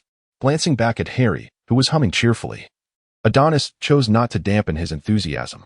A few minutes later, at the entrance of Hogwarts Castle, Adonis spotted Hermione and her companions, who had arrived early, and notably, Ginny was among them. Upon seeing Harry, Ginny couldn't help but feel a bit bashful. After shyly greeting him, she took Hermione's hand and approached Adonis. Hermione surveyed their surroundings and inquired, Where's Luna? Adonis, With a resigned gesture, followed Helen and the others. At times, he found himself regretting his request for them to take special care of Luna. Despite his reservations, Adonis understood that Luna did not belong solely to him. She had her own life, and thus he chose to accept this truth wholeheartedly. "You seem to have something to say, Ginny," Adonis remarked slowly, his gaze inadvertently landing on Ginny beside him. "I want to give Harry a Christmas gift, a scarf. What do you think, Adonis, Hermione?" "Of course." Both Adonis and Hermione replied in unison. "But what if Harry doesn't like it?" Ginny asked, a hint of worry in her voice. "Do not fret, Ginny." Adonis reassured her with a comforting pat on the shoulder. "You must cultivate your confidence. Only then can you reveal the unique charm that resides within you. In my eyes, Ginny, you are a girl of remarkable beauty, are you not? Although you seem a bit shy in Harry's presence, unable to meet his gaze, correct? I wager that Harry, having known you for so long, may not have truly looked at your face." Ginny stood momentarily stunned by Adonis's words, while Hermione nodded in agreement. "Hey, Ginny, this Christmas presents a splendid opportunity. From what I know of Harry, he will undoubtedly wear the scarf you gift him, and this will allow you to spend some time alone with him. Just be confident," Adonis continued, a sense of playful irony emerging as he felt like a romantic advisor to these somewhat troublesome friends. "In any case, Ginny, you must showcase yourself before Harry, revealing the allure that comes with being a young woman. Otherwise, he may always perceive you as merely a sister in his heart." With that, Adonis felt assured that Ginny, being a clever girl, would know what steps to take. This dialogue with Ginny inadvertently reminded Adonis of Neville and Hannah. Ultimately, it was up to Neville to understand his own feelings, though he could always pen a letter to Aunt Alice if needed. In a secluded meadow on the outskirts of Paris, France, stood a solitary little villa. A silver, exquisitely crafted door materialized at the entrance of the villa, and a sprightly young girl pushed the door open, turning back to call, "Mom and Dad, hurry up, we've arrived." "Mind your manners, Vina, Mrs. Landon said as she swiftly approached the girl, gently smoothing the wind-tousled bangs from her forehead. "No matter how many times I experienced it, I couldn't help but marvel at the wonders of magic. Could I not, my son?" Mr. Landon chuckled as he stepped outside, turning to address those behind him. "A small hourglass-shaped trinket can create a door when tossed against a wall. Truly remarkable. My dear, there is more to this chapter. Please turn to the next page to continue reading. The story becomes even more captivating. I am special, Father. It is rare to find a wizard like me in the entire magical realm." The door of the charming little villa creaked open, and Perennially stepped out briskly. "It has been a long time, William, Diana. How delightful to see you. Oh, Vina, come here and let your grandmother give you a hug. You've grown into quite the young lady in this past year." Nico sauntered leisurely behind Perennially, playfully patting Adonis on the arm. "You've certainly shot up since we last met. Boys do tend to change remarkably every month during their teenage years, don't they?" Adonis, only just realizing it himself, had become accustomed to life at Hogwarts and had not noticed how much he had grown over the year, now nearing a height of 1.7 meters. "Boys grow quickly at this age. You must have forgotten that, being so much older," Perennially said, releasing Vina and moving to embrace Adonis while teasing Nico in the process. "William, the flying car you mentioned last time is ready. It's parked in the basement. Would you like to take a look?" Nico, feeling a bit embarrassed from Perennially's jibe, quickly changed the subject. "Is that so? Nico, you truly are the greatest alchemist," Mr. Langdon exclaimed, his eyes sparkling. Once granted permission, he hurried towards the basement in quick strides. "Father never really grows up, does he?" Vina remarked, feigning maturity as she stood aside. With such a mischievous spirit, "You should write fewer letters to Hermione and Ginny." Adonis ruffled Vina's hair affectionately. "Not at all," Vina responded, sticking out her tongue and breaking free from Adonis's grasp to dash towards Mrs. Langdon. "Mother, brother is bullying me. Don't pick on your sister, Adonis." "Mother, just indulge her," Adonis sighed in resignation, wondering whom she took after. "Adonis, I need to speak with you," Nico called out to Adonis after seeing Perennially usher Mrs. Langdon and Vina inside. "Of course, Professor," Adonis replied, understanding Nico's intent. He gently supported Nico's right arm, and the two ambled towards the study. "You may not be aware, but there have been clandestine efforts to revive the Triwizard Tournament," Nico stated as he sat down, handing a letter to Adonis. "The wax seal of Beauxbatons? Is it a letter from Madame Maxine?" "Indeed. Olam states in her letter that both she and the French Ministry of Magic are taking a wait-and-see approach regarding the revival of the tournament. They wish to first gauge Albus's opinion and that of the British side. Dumbledore has no reason to refuse, does he? However, There is something peculiar. Are you familiar with the current headmaster of Durmstrang, Igor Karkaroff? He is a self-serving opportunist and a former Death Eater. How did such a person become the head of a magical school? Nico chuckled. Perhaps Durmstrang has set a lower threshold for its headmaster selection, given his background. I find his eagerness to restart the Triwizard tournament rather unsettling, Adonis. It seems as if someone is covertly pushing for it. Do you suspect that Voldemort's shadow looms behind all of this? It is not certain, after all, as Northern Europe has always been known for its fierce spirit. The long-anticipated Triumvirate Championship has not been held for quite some time, and perhaps everyone is eager to seize this opportunity to demonstrate their prowess. Do you truly not know? Adonis gazed at Nico with suspicion. The old man seemed increasingly frivolous. I genuinely do not know, Nico replied, a mix of laughter and exasperation in his voice. Some matters, when the outcome is known in advance, lose much of their allure. In China, there is an old saying, what was it? Ah, yes, everything has its predetermined course. And one should not force outcomes. Observing the profound depths of the elder's eyes, Adonis abandoned his desire to pursue the inquiry further and shifted the topic. By the way, I have a question. Does Madame Maxim have a partner? In truth, Olam has yet to find a suitable companion, which has caused her some distress over the years. Could it be that you have an idea? Indeed. I am acquainted with a kind and exceptional zoologist. He would surely find common ground with Madame Maxim, in the heart of the Pyrenees, at the Busbaton School of Magic. Despite the warm and comfortable climate of southern France, a thick layer of snow has blanketed the landscape as December arrives. As Christmas approaches, the entire Busbaton exudes a certain chill. The paths of the estate are covered in snow, and in the square before the castle, only a few students clad in blue uniforms can be seen enjoying the snowy scenery beside the grand fountain. Adonis languidly reclined by the window, his slender figure forming an exquisite silhouette against the pane as he gazed intently outside, enveloped in the serene ambience bestowed by the winter landscape of Burbank. Behind him, in the spacious and well-lit office, Nico sat comfortably in an armchair, facing a tall woman adorned in opulent attire, exuding an air of elegance with every gesture. Nico, is what you say true? The tall woman exclaimed, momentarily taken aback.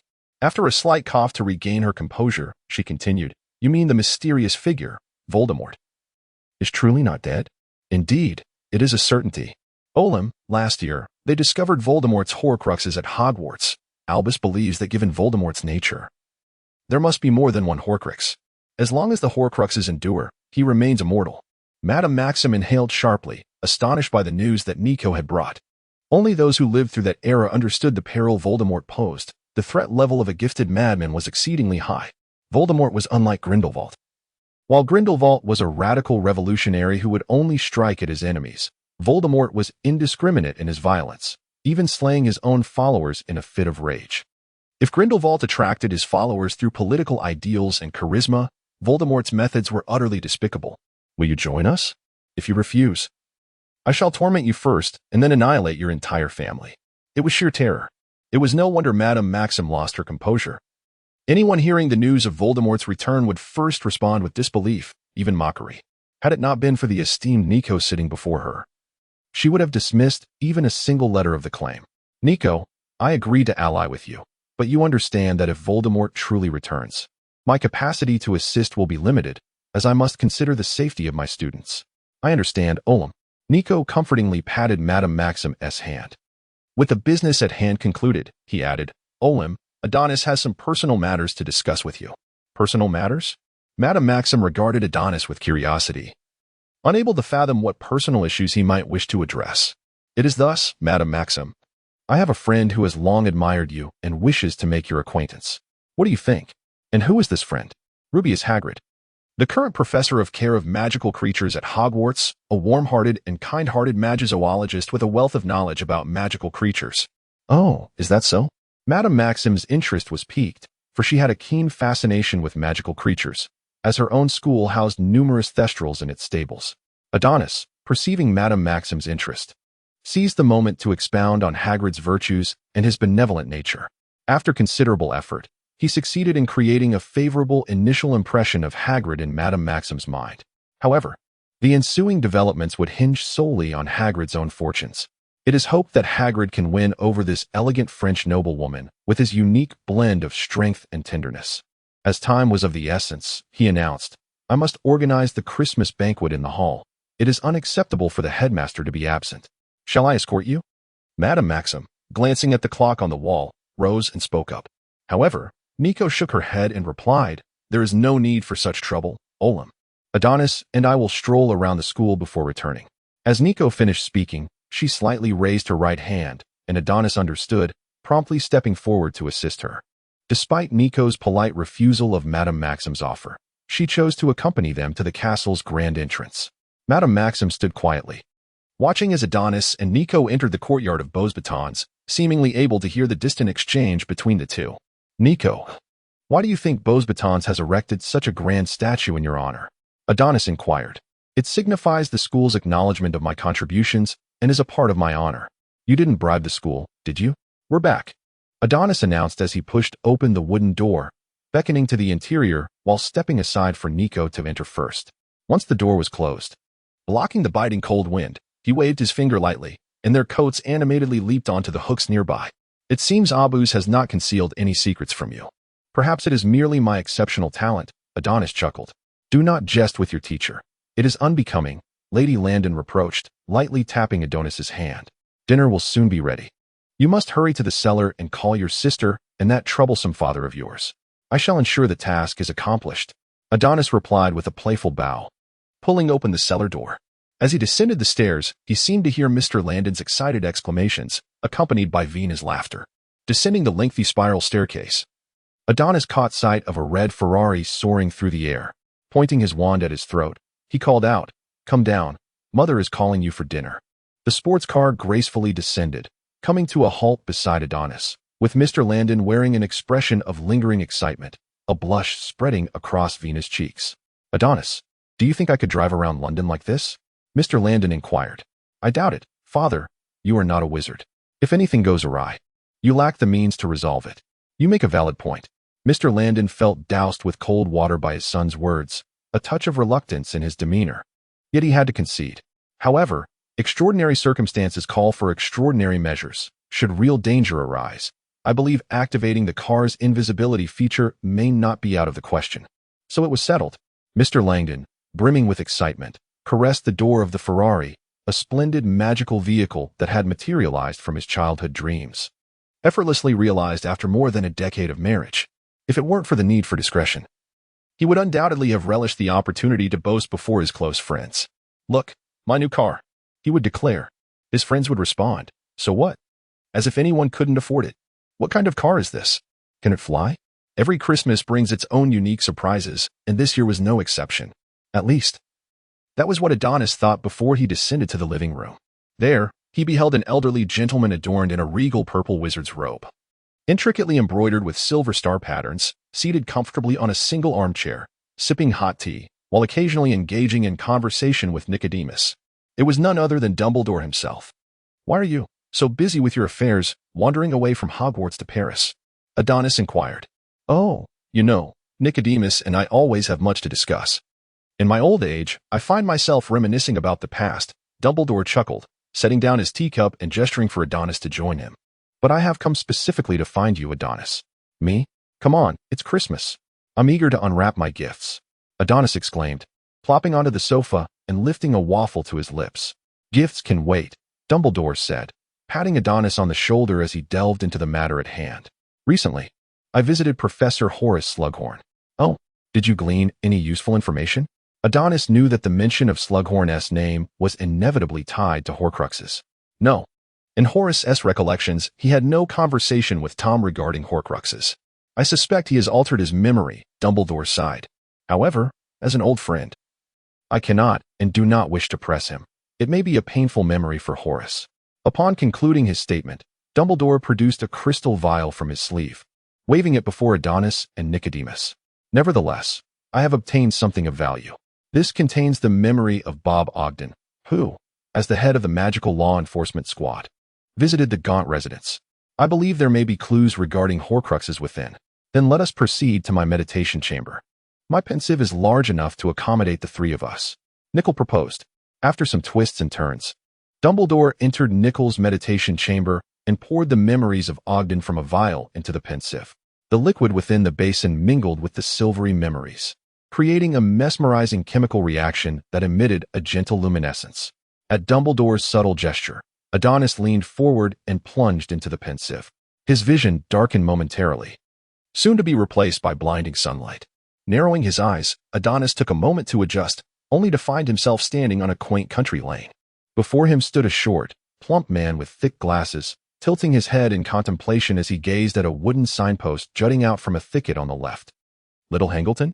As if to address Adonis's bewilderment, Dumbledore spoke from behind him. The Gaunt residence is located in Little Hangleton. The Ogden of Memory inhaled deeply, as if steeling himself for a purpose, and began to walk in the direction indicated by the signpost. Adonis and the others followed in Ogden's footsteps, ultimately arriving before an eccentric house standing in the shadow of towering ancient trees. For further details of the memory, one may refer to Chapter 10 of Half-Blood Prince. I shall refrain from elaborating further. Adonis stood between Ogden and Old Gunter, observing as Old Gunter spat at Ogden and hurled a crude insult, accompanied by a rather exaggerated middle finger. How vulgar. Adonis furrowed his brow, seemingly disgusted by Old Gunter's appalling behavior. However, his attention was drawn to an unsightly black gemstone ring adorning Old Gunter's middle finger. With a mere wave of his hand, Adonis seemed to freeze the entire space. The smile of Old Gunter was suspended on his wrinkled face, complemented by his bizarre, wild monkey-like physique, inducing a sense of unease in Adonis. What have you discovered? Dumbledore approached and inquired. This ring bears the emblem of Peveril. According to Dumbledore's analysis, despite being of mixed blood, Tom was an unwavering proponent of pure-blood ideology. His lineage, partially derived from the now diminished, yet once illustrious Gunter family, instilled in him a deep-seated belief in his own superiority over the majority. If Dumbledore's suspicions were correct, and Tom had indeed crafted multiple Horcruxes, then these would undoubtedly be rare treasures. Akin to the heirlooms of the Gunter lineage, the Gunter ring and the necklace worn by Old Gunter's mute daughter, which was none other than Slytherin's locket. However, his coarse demeanor towards his daughter had left Nickel in a fit of exasperation. Dumbledore maintained a stoic expression, standing silently for a moment before stating, after the demise of Mofin and Old Gunter, Tom became the sole legitimate heir of the Gunter family. I wonder if he transformed both the Gunter ring and Slytherin's locket into Horcruxes. Do we have any leads on these two treasures? Yes, we shall depart shortly. Dumbledore replied with a wink at Adonis. I feel that every time you seek me out, it brings no good tidings. Dumbledore cheerfully responded, perhaps next time will be different. As they stepped beyond Nickel's abode, Dumbledore placed a hand on Adonis's shoulder, and with a crackling sound, they vanished from the spot, reappearing in Little Hangleton. The desolation of the place was palpable. Adonis followed Dumbledore as he brushed aside the towering weeds along the path, standing before a completely abandoned wooden cabin, the faint outline of the Gunter manor lingering in his memory. The Gunter family were staunch adherents of pure-blood supremacy, their successes and failures alike rooted in their lineage. Most of the offspring were the result of consanguineous marriages. In the Muggle world, this might be termed a recessive genetic disorder. My lord, there is more to this chapter. Please turn to the next page to continue reading. There's more excitement ahead. Just one or two heirs with cognitive deficiencies could deplete the majority of their inheritance. Upon hearing this, Adonis couldn't help but picture Old Gunter's face, likely a product of such inbreeding. From the outside, the Gunter manor appeared utterly dilapidated, creaking ominously underfoot. Adonis drew his wand and gently prodded the manor's door, which promptly collapsed, sending dust swirling into the air. It was evident that no one had visited in quite some time. Adonis waved his wand, and a fierce gust of wind dispersed the layer of dust, allowing sunlight to stream into the parlor of the Gunter estate. In the center of the room lay several long-dead serpents, now in a state of decay, arranged in a bizarre manner. Despite their diminutive size, Adonis sensed the arcane tremors emanating from beneath the lifeless forms, subtle yet profoundly perilous, instilling in him an instinctive urge to retreat. It appeared that this journey had not been in vain. Dumbledore, speaking with conviction, retrieved his ancient wand, extended his arms, and began to chant an intricate and esoteric incantation. A formidable surge of magical energy pressed down upon the array concealed beneath the serpent corpses. The magic surged like a tumultuous tide, relentlessly battering the array and depleting its energy. Under the weight of Dumbledore's overwhelming power, the array emitted a tortured hum, its radiance dimming and flickering unpredictably, while its edges writhed like gossamer caught in a tempest, threatening to vanish into oblivion at any moment. Observing this, Dumbledore intensified his magical output, meticulously unraveling each node of the array. The light of the array waned dramatically, and with a sharp crack, it shattered like glass, dispersing into a cascade of starlight. The floorboards above had long since been reduced to splinters in the clash of Dumbledore's magic and the array, revealing a small box, as dark as ink, hidden within a concealed compartment of the wood. Adonis conjured a stone arm with his wand to retrieve the box. Exercising caution in light of Voldemort's treacherous nature, he refrained from directly intervening and opted to use the stone arm to open the box. Inside lay one of the heirlooms of the Gaunt family, the Gaunt ring. Sensing the ring's clandestine essence of soul, Adonis could ascertain that this ring was indeed authentic. Being safeguarded by such profound dark magic, it was evident that the Gaunt ring had transformed into a Horcrux. What do you think, dear Dumbledore? However, upon noticing that Dumbledore was unresponsive, Adonis shifted his gaze to find Dumbledore seemingly entranced, his hand outstretched, muttering incessantly, yearning to grasp the Gaunt ring within the box. A sense of alarm surged within Adonis as he grasped Dumbledore's wrist with his left hand and with a deft flick of his wand, sent a spell that propelled the Gaunt ring along with its box out of the window. The Gaunt ring shattered the glass and fell into the snow-covered ground outside.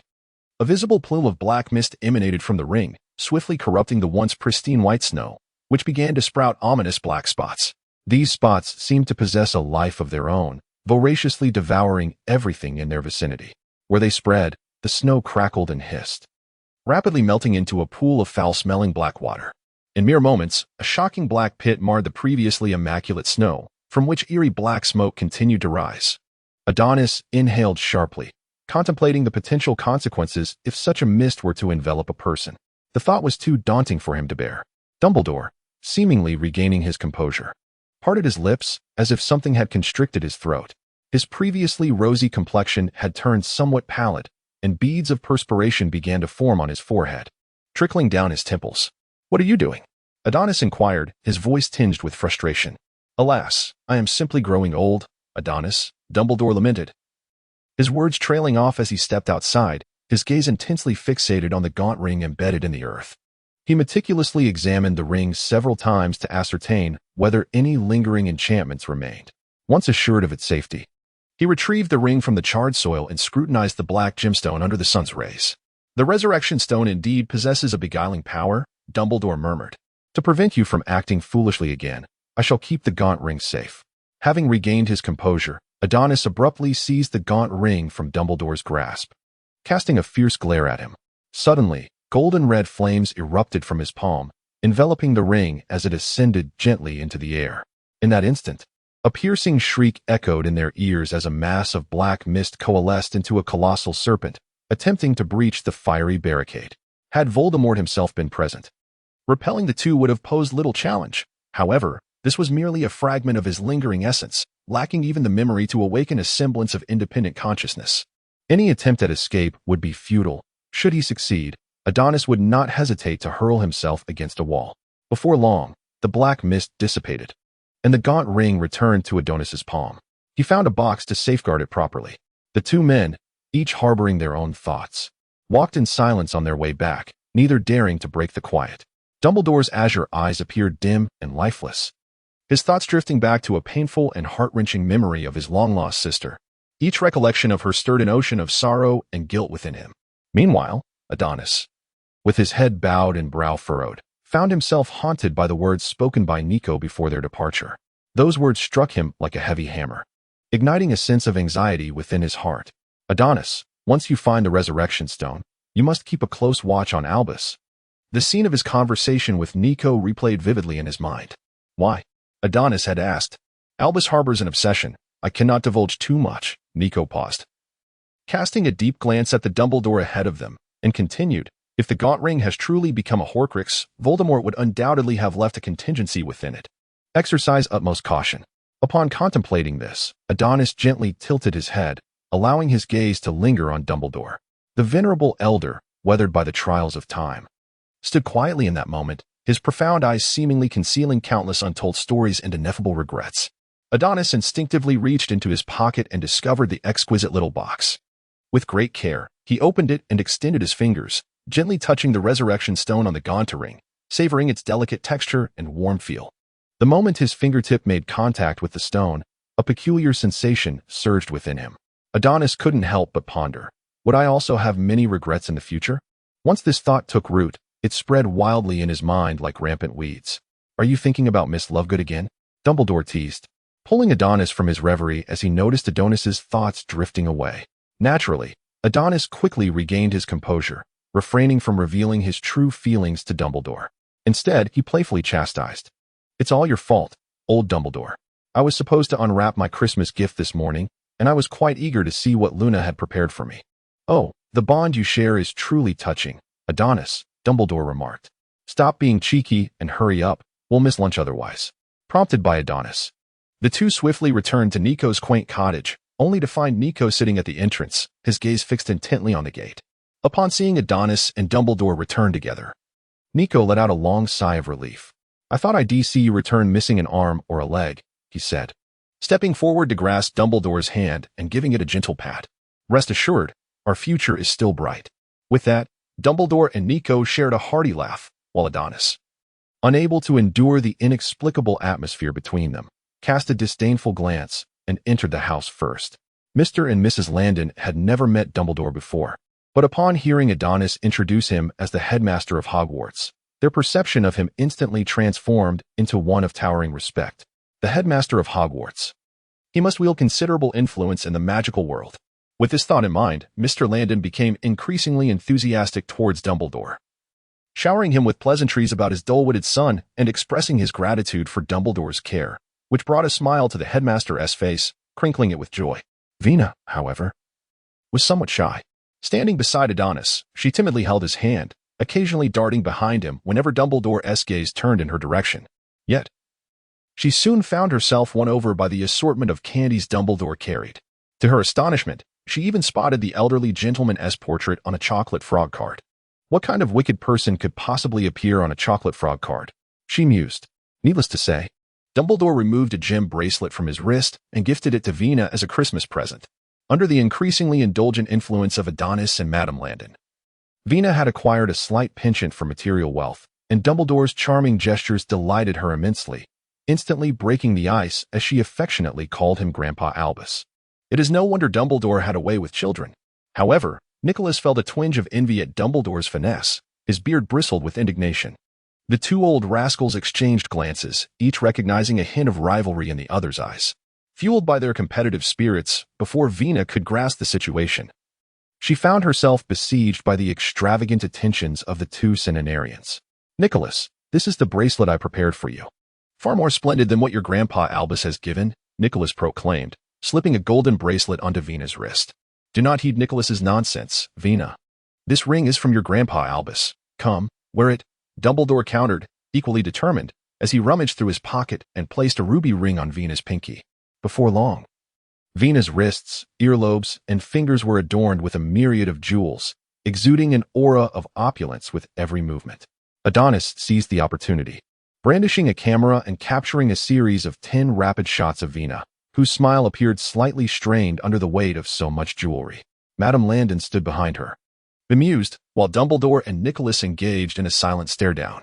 This absurd arms race ultimately culminated in Dumbledore's defeat, as the master alchemist was least affected by the allure of gemstones. To Nicholas, money was merely a string of numbers. The chapter does not conclude here. Please turn to the next page to continue reading. Pernille emerged from the kitchen, witnessing Vina's disarray, and promptly scolded Nicholas and Dumbledore.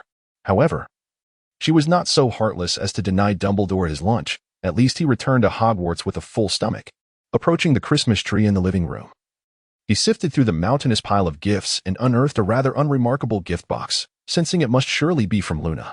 As he untied the azure ribbon and lifted the lid, the gift revealed itself, a photograph of Luna, beaming radiantly as she scattered a handful of snow towards the camera. Beneath the photo lay a handcrafted hair tie, which, unlike its creator's distinctive style, appeared quite ordinary, interwoven with platinum and red threads. The ends of the hair tie were adorned with small pendants of the sun and moon, gently chiming with a delicate tinkling sound. Yet, something seemed amiss. Adonis held the hair tie in his palm, scrutinizing the material of the platinum thread. Adonis delicately caressed and inhaled, a faint aroma of jasmine enveloping his senses.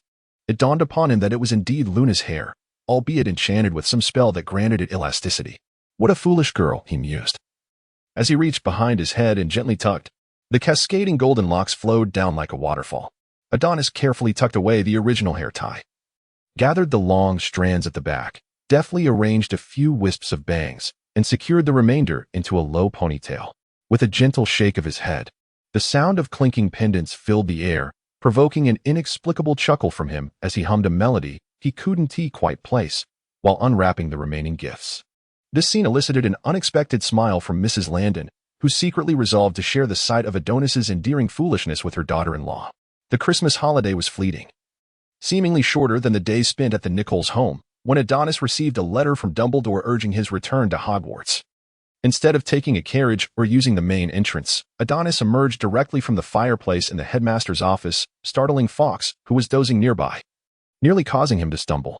Spreading his wings to ascend into the air, ready to reprimand the intruder disturbing his slumber, Fawkes caught sight of Adonis's face and instantly transformed his expression, displaying a human-like charm as he landed on Adonis's shoulder, nuzzling against his cheek with an air of flattery.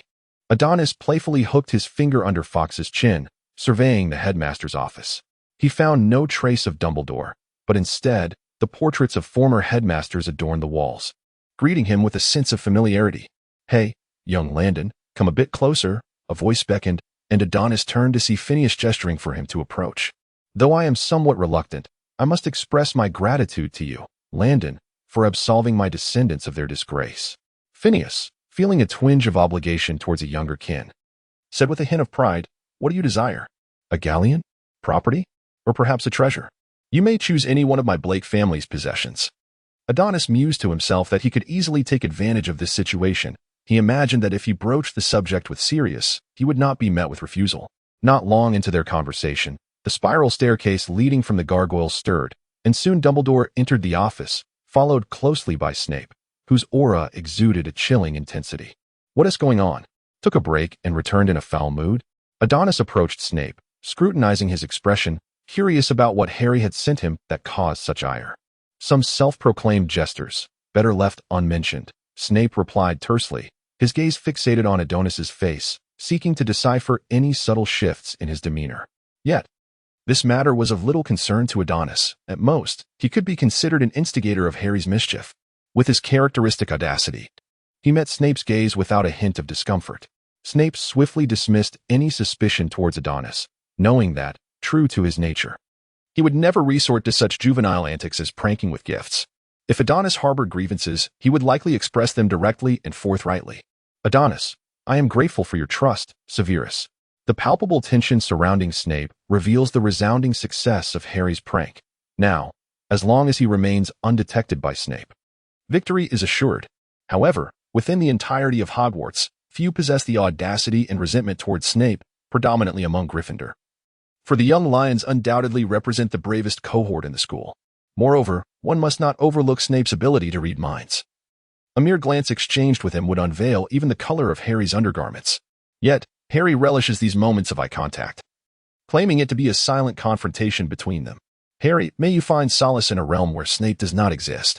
Adonis clasped his hands together, offering a moment of silent tribute for Harry in his heart. Dumbledore summoned Adonis and Snape for a matter of significance concerning the Triwizard Tournament. He had successfully persuaded Fudge to agree to the tournament's revival. The specifics of his persuasion remain undisclosed. Consequently, in the latter half of the year, the United Kingdom will host two grand events, the Quidditch World Cup and the Triwizard Tournament. Dumbledore believes that the current situation of the Order of the Phoenix is excessively reactive. Prior to Voldemort's return, the Death Eaters operated entirely in the shadows. In simpler terms, the Order is potent yet lacks direction, either seeking alliances or hunting Horcruxes. They cannot remain perpetually in the dark, a strategy unbecoming of Dumbledore. Thus, he intends to leverage these two grand occasions to draw out a few restless informants, laying the groundwork for the next phase of the Order's initiatives. Adonis and Snape, it seems, are not without merit. After all, at this juncture, the actions that the Death Eaters can muster amount to mere trifles, incapable of stirring any significant upheaval. One might ponder why the other heads of houses were not included in the meeting. On the very day the Basilisk incident concluded, Professor McGonagall learned from Dumbledore's lips of the divergence regarding Adonis's status as an official member of the Order of the Phoenix.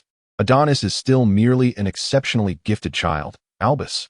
With great power comes great responsibility, Minerva. Dumbledore remains resolute, for Adonis's identity irrevocably entangles him in this maelstrom. However, one cannot thrust him into the eye of the storm. Professor McGonagall defensively concealed Adonis behind her, as if Dumbledore had suddenly morphed into a villain in that moment. Adonis was deeply appreciative of Professor Mag's concern. However, being embroiled in the situation, certain actions were unavoidable. By heaven's mercy, he initially yearned for nothing more than a tranquil campus life. It was all Tom's fault. He deserved to be without a nose. Exiting the principal's office, Adonis stretched languidly and glanced at the time. Lo and behold, he realized that he could still make it to the auditorium just in time for the post-dinner dessert. As Adonis had just settled down, poised to indulge in the caramel pudding before him, Hermione approached. "Adonis, thank heavens you have returned," Hermione exclaimed, as though she had spotted a savior, taking a seat beside him and lamenting, "You must be aware of Harry's Christmas prank on Snape. It has truly infuriated me." While uttering these words, she cast a wary glance around, fearful that a humanoid might suddenly materialize nearby. How could he be so foolish? To think of pranking Snape is merely inviting trouble upon himself. "Calm down, Hermione, it won't amount to much." At worst, Adonis mused, Harry might find himself confined after being caught by Snape, or perhaps assigned the task of scrubbing toilets in the lavatory. Yet, those concerns are trivial. The crux of the matter is, given Snape's temperament, Harry will likely lose points in potions class for the entire semester. With this thought, Hermione anxiously tugged at her hair. "I still wish to win the House Cup each year. But there's still me," Adonis reassured, patting Hermione gently on the arm. "This is utterly maddening." Hermione fumed, growing increasingly agitated. In a fit of anger, she declared, "I've decided that for the remainder of the semester, Harry shall not copy my assignments, and neither shall you, Adonis. Today we shall review the anecdotes we have previously studied," Snape announced, his expression as dark as thunder, his gaze sweeping slowly across the potions classroom, instilling an invisible pressure that compelled all to lower their heads. His eyes glided over the Slytherin house without pausing, quickly shifting to fixate on Gryffindor's direction. "Adonis, do you think Snape has already discovered Harry?" Hermione whispered as she propped her textbook up, her voice barely above a murmur. "I sense something is amiss with him today." "One must always bear the consequences of one's actions," Adonis smirked slightly. "In fact, I find myself somewhat eager to see how Snape will retaliate against Harry. It has been 2 full days since the Christmas holiday concluded. Throughout this time, Snape has not rested for a moment. The students he deemed suspicious were acutely aware of the immense pressure emanating from him. Although Snape has yet to unearth the identity of the prankster, he has considerably narrowed down the search, resulting in the tense atmosphere in today's class directed towards Gryffindor." Adonis was certainly not idle. Although he was well aware that it was merely a matter of time before Snape would apprehend Harry, he nevertheless racked his brain to devise ways for Harry to evade Snape, striving to prolong Harry's moments of freedom. At times, even upon catching a fleeting glimpse of a figure resembling Snape, Adonis would seize the opportunity to steer Harry in another direction, as long as Harry refrained from acting recklessly. Avoiding that particular class should pose no challenge. However, could Harry truly restrain himself? The reality was quite the opposite. In the minutes following Snape's assignment of the task, everything appeared to proceed normally, with Harry and Ron diligently following the textbook to concoct potions. Yet, as fate would have it, an unexpected incident loomed on the horizon. The instant Snape halted before Harry, it was as if a switch had been flipped. Harry, sensing Snape's presence with extraordinary acuity, abruptly raised his head and locked eyes with him. The suddenness of Harry's movement startled Snape, causing him to flinch as if struck by a jolt of electricity. Instinctively retreating a step, Snape's already grim visage, which seemed capable of oozing gloom, darkened further. And the reprimand that had been poised on his lips remained unuttered as his gaze met Harry's. In that fleeting moment, Harry, already on Snape's list of suspects, felt utterly exposed. "So, it was you." Snape, fixated on Harry's verdant eyes, experienced a twinge of compassion, for Lily's sake. Perhaps it would be best to let this incident pass. Yet Harry remained oblivious to Snape's internal conflict, gazing into Snape's eyes and allowing himself to unleash his defiance. This Snape was truly pitiable, easily ensnared by such a prank. Perhaps I had overestimated his intellect.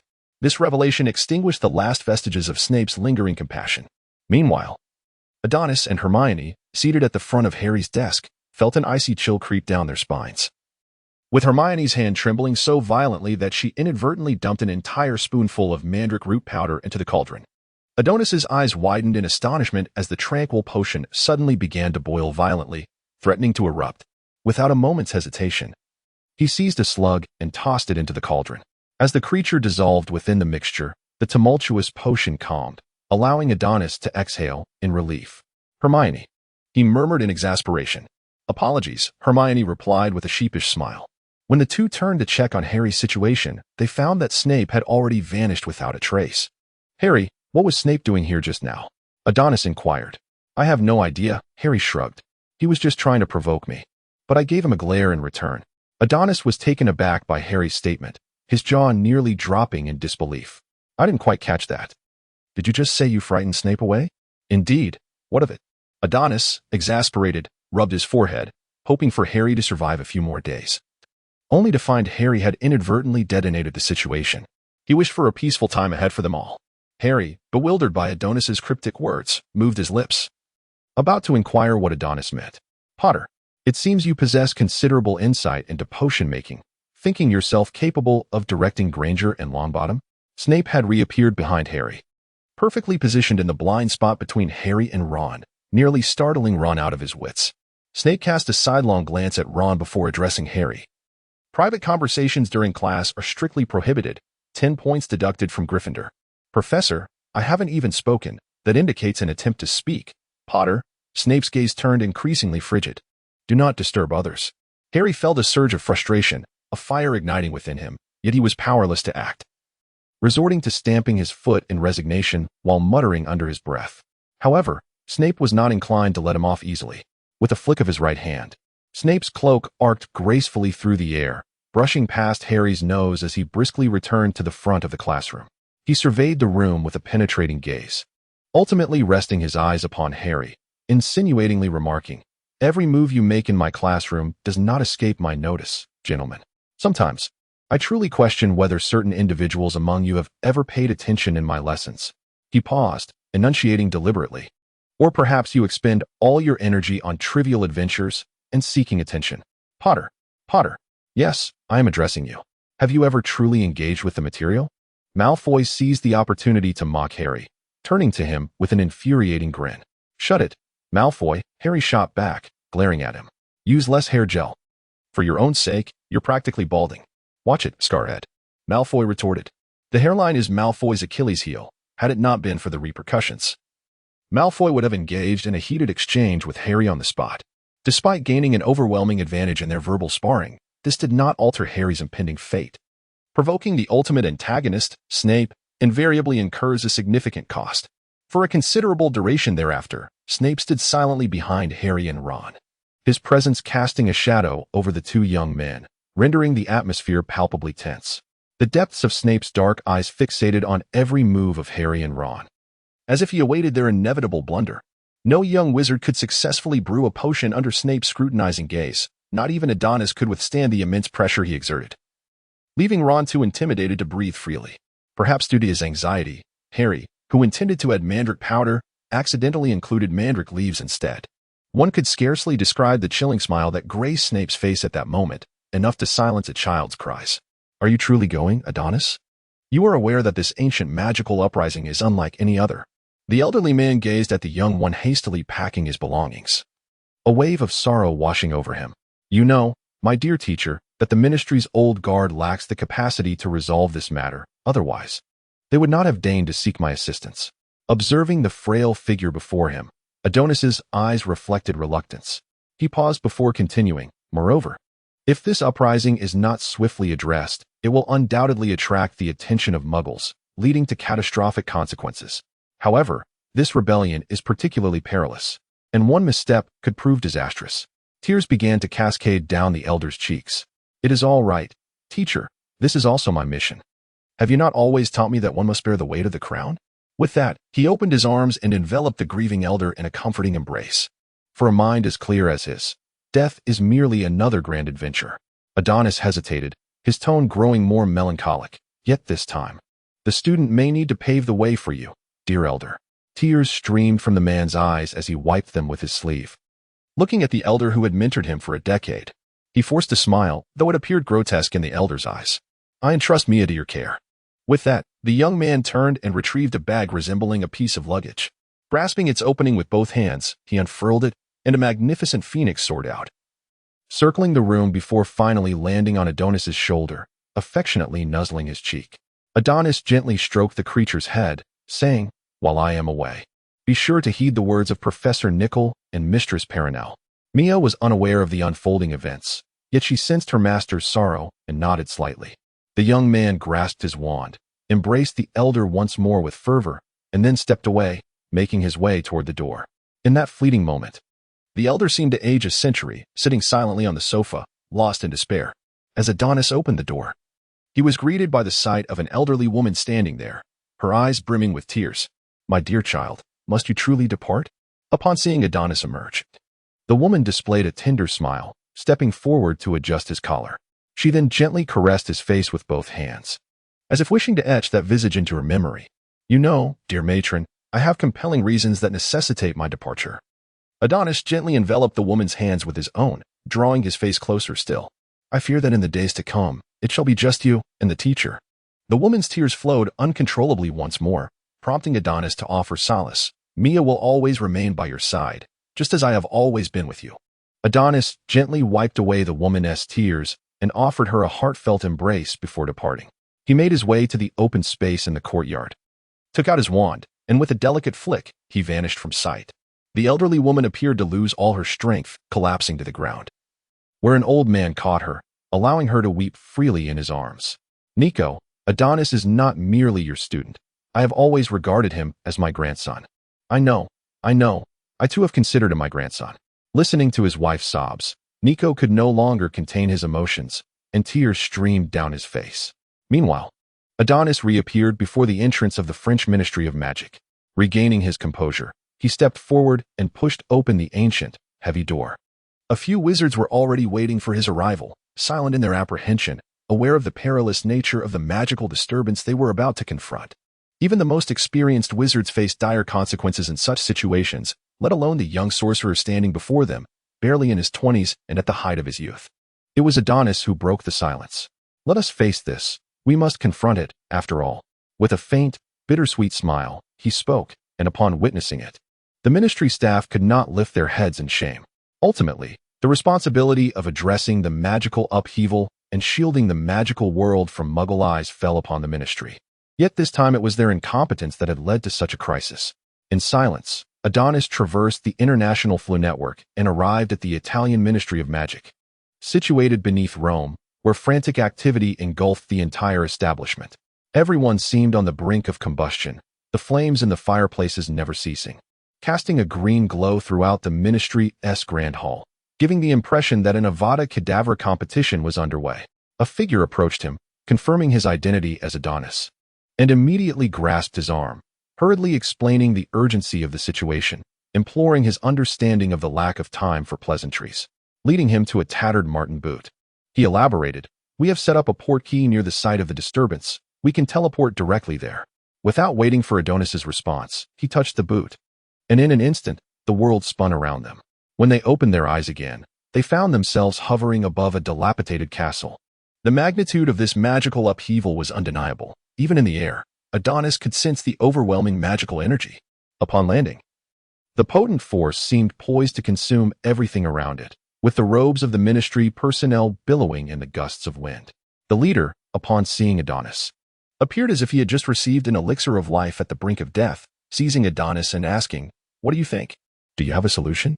Adonis remained silent, lost in his thoughts as he drew forth his wand and approached the entrance of the abandoned castle. With a vigorous flourish, several silvery threads extended from his chest, reaching deep into the castle's interior. Concealed from the eyes of others, dark energy coalesced at the ends of these threads, forming murky orbs. This should suffice, he mused, before transforming into a swirl of silvery magical energy, vanishing before the onlookers. After a period, Adonis reappeared within the castle's bell tower, home to the last vestige of ancient magical notes. Absorbing this energy would quell the current upheaval of ancient magic. Yet Adonis found himself in a precarious state. Anyone nearby would have sensed the rampant magical energy surging within him. As he contemplated leaning against the wall for respite, the energy seemed to react, violently flooding into his being. Feeling the surge of energy invade his body, Adonis had no time for reflection. Just as he prepared to contain it, the frenzied magical force erupted forth, obliterating everything in his vicinity and reducing his form to radiant dust. Onlookers outside witnessed the entire summit of the bell tower turn to ash, grasping the dire fate of the prodigious sorcerer. Thus, in 1902, the tale of a brilliant wizard reached its tragic conclusion. Once Adonis's body was annihilated by the tumultuous magic, his soul did not fade into oblivion. Rather, it grew increasingly pure. He sensed a surge of power infusing his spirit before succumbing to slumber. The boundaries of time blurred, his essence lingering on the precipice between life and death. One day, Adonis felt his consciousness sharpening, the surrounding world gradually illuminating. He began to hear the hurried footsteps of people, their conversations, and the cries of an infant. "Am I not dead? Could this be heaven?" At that moment, he heard a woman's voice exclaim, "Sir, sir, a son has been born. Mother and child are safe. What is happening? Is the little master referring to me?" Adonis attempted to speak, but only the wails of a newborn escaped his lips. "I have been reborn?" Clearly, no one could resolve his bewilderment, as everyone rejoiced in the arrival of new life. However, the infant's body could scarcely support such an immense cognitive load, and soon Adonis's awareness slipped back into chaos. 11 years have passed in this winding journey. "Adonis, have you changed your clothes? Hurry down, we must depart." It was his mother, Lady Landon, a gentle yet astute woman. "Coming, mother, I will be down shortly." Adonis, in this life, is once again named Adonis. From a young age, he exhibited remarkable talents that surpassed those of his peers. And the entirety of London's high society was aware that the Adonis of the Landon family possessed not only a visage as handsome as his namesake, but also an astonishing intellect across various domains. Consequently, from the onset of his schooling, Adonis was labeled as the quintessential exemplary child, a designation both fair and utterly vexing. At approximately 5 months old, after executing some simple movements, he became acutely aware of the magical essence coursing through his veins and finally grasped that he had been transported to a world nearly 80 years ahead of his original timeline. However, as a child of a Muggle family, he currently lacked any means to connect with the magical realm. Nonetheless, given the magic within him, his name should be inscribed in the acceptance book of Hogwarts, and post his 11th birthday, he anticipated the arrival of a letter. As for locating his own mentor, who could find him unless he took the initiative? Heaven knows if he had changed residences over the years. Unlike his previous life, which was devoid of familial affection, in this existence, he not only enjoyed the love of his parents but also had a delightful younger sister, Vina, who was 5 years his junior. "Don't forget to help your sister with the milk on the dining table," Mrs. Landon reminded him. "Of course, mother." Moments later, a boy of around 10, with hair gleaming like gold and striking sapphire blue eyes, clad in a deep blue shirt, appeared at the doorstep. Once he settled into the backseat of the car, a porcelain doll-like little girl clung to him. Upon closer inspection, Adonis noted that the girl bore a resemblance to him. He effortlessly handed her the milk. "Thank you, brother," the little girl exclaimed, planting a kiss on Adonis's cheek before comfortably sipping the milk against him. Mrs. Landon, observing Adonis's tousled hair, remarked, "Adonis, how many times must I tell you? Long hair should not be left unkempt." Adonis gently touched the back of his head, offering a sheepish smile. "I apologize, mother. I shall tie it up immediately." He swiftly produced a hair tie and gathered his hair into a low ponytail. At that moment, Mr. Landon, seated in the driver's seat, turned around and inquired, "Are we all set? It's time for us to embark. Let us set forth." With that, the car roared to life, heading towards their destination, the London Zoo. As Mr. Landon drove, he remarked to Adonis, "My little Adonis, soon after your 11th birthday, you shall be off to Eton College, facing a new environment. Are you feeling any apprehension?" "You know, Dad, it's nothing to fret about." Yet, in his heart, he envisioned the ancient castle that captivated his dreams. "Ha ha, this will surely be a breeze for our little genius of the Landon family." "Dad, you are biased. I, too, am a genius in our family," came Vina's indignant retort. Indeed, my little Princess Vina shall always be the greatest," Adonis chuckled, wrapping his arm around her shoulders. Amidst laughter and joy, the family arrived at the zoo. The Landon couple planned to visit the aquarium, and Adonis, wishing not to intrude upon their romantic outing, took Vina to explore various attractions. Her laughter seemed to echo endlessly. After they indulged in ice cream, Vina paused at the entrance of the reptile house. "What's the matter? Are you particularly intrigued by what lies within?" Adonis asked, smiling as he observed her hesitation while holding her tiny hand. "Brother, Vina wishes to go inside and take a look. Vina gazed at Adonis with her sparkling eyes. Adonis gently patted Vina's small head and led her inside. After wandering for a while, they found themselves before the exhibit of a Burmese python, where an exceedingly peculiar family caught their attention. The corpulent father, with a disdainful expression, scrutinized the snake within the enclosure, while the slender mother stood beside him, gazing affectionately at the boy pressed against the glass, whose form resembled that of a small pig. The remaining boy, however, seemed to be overlooked within this family dynamic. He appeared somewhat malnourished, clad in tattered clothing, with some areas in dire need of mending. Even his glasses seemed to be a patchwork of remnants, held together by tape at the cracked bridge, exuding an air of neglect and mistreatment. "Brother, that boy looks so pitiful," Vina remarked. "Oh, what makes you think he is so unfortunate? Just look at his torn clothes, his broken glasses, and how it seems his family does not care for him." Adonis remained silent, attentively listening as his naive sister earnestly analyzed the situation. It was only when a chubby boy knocked on the glass and shouted that he turned to Vina and asked if she would like him to introduce her to that boy. Upon hearing this, Vina suddenly became intrigued and promptly took Adonis's hand, leading him towards the display of the Burmese python. As they approached, Adonis overheard the boy conversing with the snake. "I'm truly sorry," the boy lamented. "I have never experienced anything like this. I lie here all day, facing the grotesque faces that come to gawk at me. Can you hear me speak?" Witnessing this peculiar scene, Adonis realized that the child might possess a unique ability, much like his friend Ominis. However, the innocent Vina remained oblivious to this anomaly. She simply adjusted her attire and approached the boy, gently tugging at his sleeve. "Hello, my name is Vina.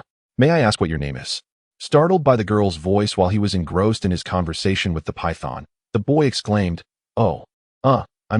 hello, I'm Porter, Harry Porter." It was evident that he was somewhat anxious, his words tumbling out in a flurry as he fumbled for where to place his hands. At that moment, Adonis interjected, "Greetings, I am Adonis Landon. My sister may have startled you a bit. You know how children can be, brimming with enthusiasm for new friends." With that, he extended his hand, prepared to shake Harry's. For the first time in many years, Harry found himself treated with such respect, leaving him momentarily taken aback. After shaking hands with Adonis, he bashfully rubbed the back of his head and smiled shyly. "Were you just talking to the snake?" Vina inquired, pointing at the now upright python. "I'm not entirely sure, but I feel like it understands me," Harry replied, lacking confidence. "That is truly amazing," Vina exclaimed. The siblings before him appeared to share a strong bond. The brother held his sister's hand tenderly, and both possessed striking beauty, which left Harry, already lacking in confidence, feeling somewhat inadequate. Sensing Harry's despondency, Adonis deftly redirected the conversation to focus on him, and under Adonis's subtle care, Harry gradually became bolder. For a time, the trio engaged in pleasant conversation. Suddenly, the chubby boy, invigorated by the sight of the python, returned with exuberance. Exuberantly pushing Harry to the ground and pressing him against the barrier of glass while shouting for his parents, his eyes fixed on the Burmese python. This boorish act made Harry feel embarrassed in front of his newfound friends, prompting him to glare at the chubby boy. In that instant, Adonis felt a surge of magical energy, although he had discovered his own magical abilities at a young age. Witnessing the eruption of Harry's magic felt otherworldly. Under the influence of this magic, the barrier of glass vanished into thin air. The chubby boy, caught off guard by his own exuberance, tumbled headfirst into the exhibit's pool. As he sat up and beheld the python slithering past him, he was rendered speechless by fear. Meanwhile, Vina, startled by the sudden appearance of the snake, let out a scream and quickly sought refuge behind her brother.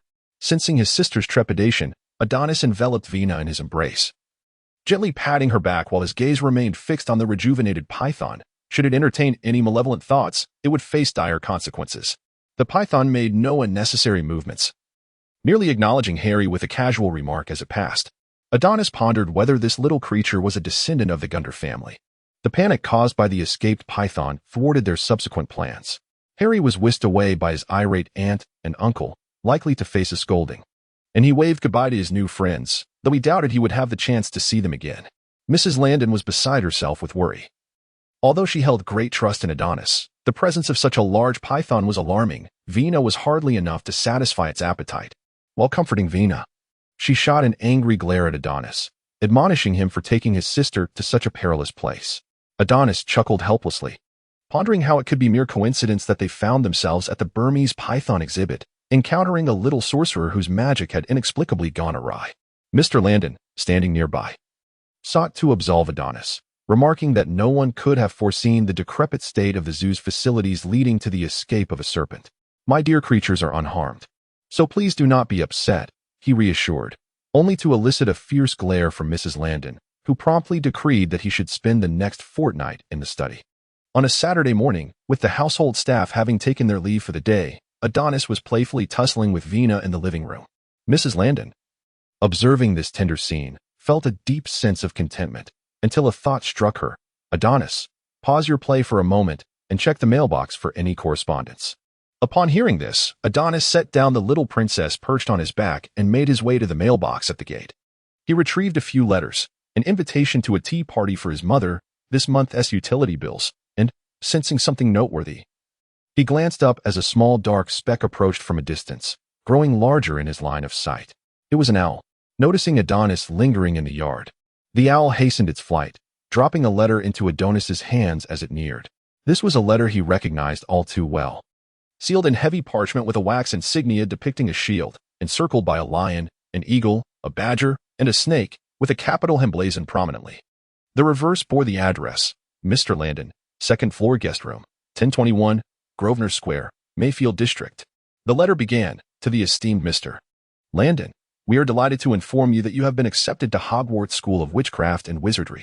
Enclosed is a list of required books and equipment. The term commences on September 1st, and we eagerly await your owl's response by July 31st. Signed by Minerva McGonagall, Deputy Headmistress. Adonis's eyes welled with tears as he gazed upon the familiar letter. Why are you crying, brother? Vina asked, peering out from behind the door with a worried expression.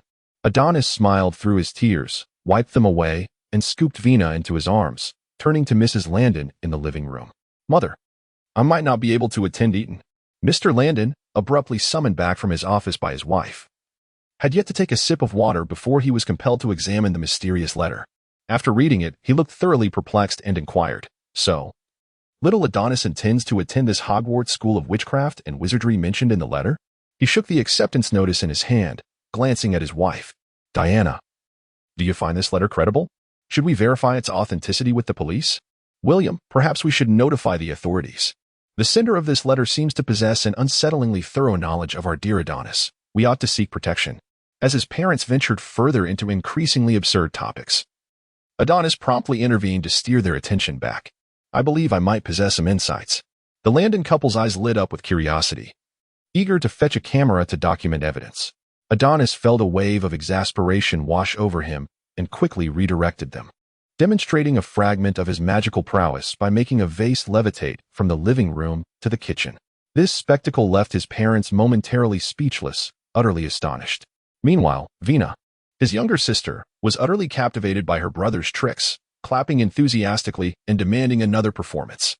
Time seemed to stretch endlessly as the Landons remained ensnared in their shattered perceptions of reality. Finally, Mr. Landon cautiously inquired, so, Adonis, if I understand correctly, you are a wizard, if that is indeed the term, and you are to attend a magical institution known as Hogwarts? Adonis nodded, exclaiming, oh, heavens. I sense that this world has begun to feel somewhat surreal. Mrs. Landon remarked, the letter indicates that a professor from the school will visit tomorrow. You may converse with them to verify the authenticity of this news.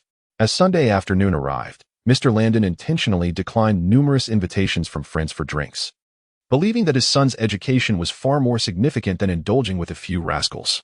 Vina sat dutifully beside Adonis, occasionally inquiring about magic, to which Adonis attentively responded. Meanwhile, Mrs. Landon busied herself in the kitchen, wiping teacups, her rigid movements betraying her inner turmoil. The doorbell rang, prompting Vina to spring from the sofa and eagerly rush to the yard's entrance to greet the visiting professor from Hogwarts. Upon opening the door, she was greeted by an elderly lady clad in a flowing emerald robe, tall in stature and adorned with a pointed wizard's hat, who regarded her with a gentle smile. Hello, may I inquire if you are the professor from Hogwarts? Vina asked, feeling a twinge of nervousness at the sight of the amiable yet oddly dressed woman. Greetings, dear little girl. I am Professor McGonagall, the Transfiguration Professor at Hogwarts, the kindly professor replied, her demeanor warm as she followed Vina into the remarkable Landon residence. Upon the arrival of the esteemed professor, Mrs. Landon promptly emerged from the kitchen, bearing the prepared tea and treats to extend her hospitality. Forgive my directness, Professor McGonagall. But might you demonstrate some of that remarkable magic you were said to possess? It is indeed a challenge for ordinary folk to comprehend such wonders, Mr. Landon inquired politely. Professor McGonagall felt quite pleased with this request. The Landon family exhibited far more decorum than other muggles who would scream about monsters and lunatics upon encountering her. Of course, no unpleasant experience is beyond the remedy of forgetfulness, though if you insist it cannot be forgotten, then let us proceed anew. Without a verbal response, Professor McGonagall transformed her teacup into an adorable kitten. Upon witnessing this enchanting spectacle, Vina clapped her hands excitedly and cradled the kitten in her arms, delighting in its playful antics. Although she had previously seen Adonis levitate a vase, the exquisite art of transfiguration left both Mr. and Mrs. Landon in awe of magic's marvels. They both felt that allowing Adonis to attend Hogwarts was indeed the most judicious choice for nurturing his magical talents. Thus, the ensuing conversation flowed easily, with the Landons voicing their inquiries, which Professor McGonagall graciously addressed. Adonis, too, interjected with questions of his own, eager to learn about the transformations that had occurred in the magical realm during his 80-year absence. Sensing that the time was ripe, Professor McGonagall extended an invitation. Shall we proceed to Diagon Alley to procure the supplies for the upcoming term? Thus, a group of individuals set forth with great enthusiasm. Of course, Professor McGonagall merely provided the address to the couple. As a witch, she was not entirely accustomed to Muggle transportation. After agreeing upon a meeting place, she vanished with a flick of her wand. Mr. Langdon parked his car near the address indicated by Professor McGonagall, glancing about in search of the so-called Broken Axe Tavern. Yet he found no trace of it. He then leaned down to Adonis and inquired, "Have you located the Broken Axe Tavern?" Adonis gestured behind him, prompting Mr. Langdon to turn and behold merely a clothing shop nestled at the corner, utterly unrelated to the Axe Bar. Subsequently, Adonis took hold of Mr. Langdon's hand, and Mr. Langdon felt as though the surrounding shops began to shift apart, unveiling a small, dim, and dilapidated tavern in the midst. Did even wizards lead such carefree lives? Upon witnessing this dismal environment, Mr. Langdon could not help but express his disdain, prompting Mrs. Langdon to furrow her brow in unison. Not for any other reason than the sheer decrepitude of the Axe Bar. Adonis, unfazed, led the Randons into the tavern, which was bustling with a myriad of wizards, some impeccably attired while others appeared quite disheveled. After exchanging greetings with Professor McGonagall, who was seated inside, the group, under her guidance, proceeded to the back door of the tavern, halting before a stone brick wall. Professor McGonagall addressed Adonis, saying, "The entrance to Diagon Alley is right here. You merely need to tap these 3 bricks with your wand, just as I do, and the gateway to Diagon Alley shall reveal itself." No sooner had she spoken than the bricks she had tapped began to tremble. The surrounding bricks shifted, and soon a spacious archway, wide enough for 4 to pass side by side, materialized, leading to a winding cobblestone street, the end of which was obscured from view, flanked by crooked, wizardly architecture. "Welcome to Diagon Alley. Welcome to the world of wizards." Professor McGonagall ushered the Randons into Diagon Alley, where Mr. and Mrs. Randon, along with Vina, gazed in awe at this utterly different realm, marveling at the bizarrely twisted structures that defied the laws of physics. After outlining the necessary procedures for the Randons, Professor McGonagall took her leave, for it would be unreasonable to expect the esteemed deputy headmistress of Hogwarts to accompany students on their quest for school supplies. Mr. Randon, reflecting for a moment, inquired, "Are we now headed to Gringotts to exchange for wizarding currency, galleons? Why such a name?" Adonis offered no further explanation, but instead guided the family toward the tallest edifice in Diagon Alley. The pristine white building boasted a gleaming bronze door, before which stood a figure clad in a scarlet and gold uniform. "Brother, what is that?" Vina inquired, captivated by the sight of such an unusual creature.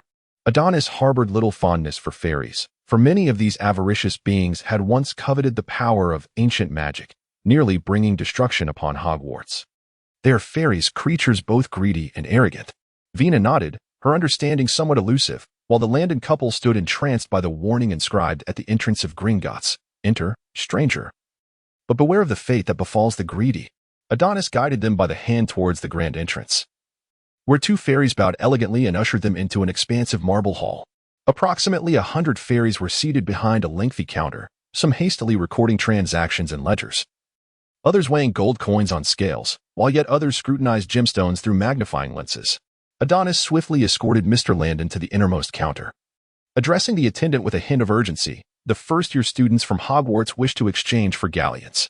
The goblin raised its eyes, displaying a lack of emotion, and replied, "The exchange rate for pounds to galleons stands at 5 to 1. However, we do not accept excessive amounts of Muggle currency." "Very well. We would like to exchange for 200 galleons." With that, Adonis handed over 1,000 pounds, receiving a bag filled with galleons in return. Suddenly, he inquired nonchalantly, "You won't shortchange me on my galleons, will you?"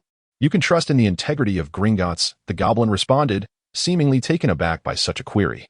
Furrowing its brow with a hint of displeasure, Adonis smiled, noncommittal. Upon leaving Gringotts, Mrs. Landon suddenly grasped Adonis's arm, her face alight with excitement. Come, my dear. Let us select your robe." Observing his mother's exuberance, Adonis couldn't help but reflect on the innate enthusiasm women seemed to possess for shopping. The family entered Madame Malkin's robes for all occasions with great enthusiasm, while Adonis stood aside to have his measurements taken. Mrs. Landon approached Madame Malkin, engaging her in conversation. Insights from the Muggle fashion world greatly inspired Madame Malkin, with exclamations of delight and laughter from the women echoing around the shop. After Mrs. Landon's insightful analysis, Madame Malkin felt an instant kinship with her, expressing a wish that they had met sooner. She generously offered to send some new arrivals to Mrs. Landon for her consideration and, with a flourish, provided a discount on Adonis's robe, even gifting a robe for Vina. This gesture deepened Adonis's understanding of the bonds of friendship among women. After they completed their purchase of first-grade textbooks from Flourish and Blotts, it was time for the centerpiece of their shopping trip, the wand. In truth, Adonis already possessed a wand from his previous life. Yet he wondered if another wand would choose him this time. The Landons planned to visit the pet store to procure an owl for Adonis, leaving him to venture alone for his wand. Arriving at the entrance of Ollivanders, he gazed at the familiar sign, as if transported back to his days in Hogsmeade. Upon pushing open the shop's door, a wave of musty wood enveloped him. A fresh face at Hogwarts? An elderly man with silvery hair emerged from between the shelves, scrutinizing Adonis before concluding, "I have not seen you before. You must be a new student this year." He then retrieved a silver measuring tape to begin taking Adonis's measurements. Initially unperturbed, Adonis recognized that every wand maker had a unique style. However, when the tape approached his nostrils, he could not contain his curiosity. "Mr. Ollivander, body measurements change yearly. Why are you measuring me now?" "Ah, young lad," the wand maker replied, "this is a specialized knowledge unique to us wand makers. Such matters are not for children to question." Adonis's face darkened with skepticism. He was certain the old man was trying to deceive him, as the eccentricity of his demeanor was unmistakable. "Which hand is dominant?" "The right hand." After completing the measurements, Ollivander rummaged through the shelves and retrieved a slender box, crafted from oak and containing a unicorn hair, measuring 11 inches. It possessed remarkable power. "Give this one a try." Adonis grasped the wand and with a gentle flourish, unleashed a surge of formidable energy that instantly bore a gaping hole into Ollivander's counter. Ollivander swiftly snatched the wand back, exclaiming, "Not this one, not this one." With that, he glided between the counters and retrieved another wand, crafted from purple wood and containing a phoenix feather, measuring 11 inches. "Let us try this one." As Adonis waved his wand, a tempest erupted within the shop. Once the storm subsided, the wand shop lay in disarray, with Mr. Ollivander having been swept amidst the shelves, while the instigator, Adonis, stood unscathed. "Mr. Ollivander, are you all right?" Clearly, he was momentarily unable to respond to Adonis. "My dear, there is more to this chapter. Please turn to the next page to continue reading. The best is yet to come." Restoring order without a second thought regarding the wand's suitability, Adonis cast a restoration spell, and everything in the shop swiftly returned to its former state. After what felt like an eternity, Mr. Ollivander emerged slowly, clutching his aching back. "An impressive spell. If I were a professor at Hogwarts, I would certainly award you points." Yet, despite his praise, Ollivander found himself in a quandary, for if Adonis continued to experiment, his cherished shop would soon require a complete renovation. Adonis perceived Mr. Ollivander's discomfort and took the initiative to alleviate it. "Mr. Ollivander, I have an unrefined idea." Noticing the keen interest on Ollivander's face, Adonis did not hesitate further. He directed his internal magic to extend into the depths of the wand shop, seeking a wand that resonated with his own magical essence. Suddenly, a sound of something colliding and falling echoed from the back of the shop. Ollivander ventured deeper into the store and, after a brief search, emerged with an antiquated-looking box. "This wand was crafted by my father. He created a pair of brother wands from the same materials. One perished alongside its master in an accident decades ago. The wand's owner was a wizard renowned for his genius, Ollivander remarked, his gaze lingering on Adonis as if to imprint his visage in his memory. He refrained from continuing, and Adonis understood that he was, in fact, hearing his own story reflected back at him. What a splendid notion. It is exceedingly rare for someone of your age to exhibit such meticulous control over their magic. To give it a try, this wand, crafted from sycamore and adorned with a phoenix feather, measures 13 1/3 inches, and it can amplify the spellcaster's magical prowess. As Adonis grasped the wand, a wave of familiarity washed over him, reminiscent of the days long past when he fought alongside its brother. He gradually infused it with his magic, and the tip of the wand emanated a gentle glow, the currents of magic softly lifting his bangs. Witnessing this, Ollivander recognized that the wand had accepted Adonis. The wand chooses the wizard. This wand has acknowledged you, and it is now yours. Take good care of it. The greatest wish of every wand maker is to find a suitable master for their crafted wands. 7 galleons, please.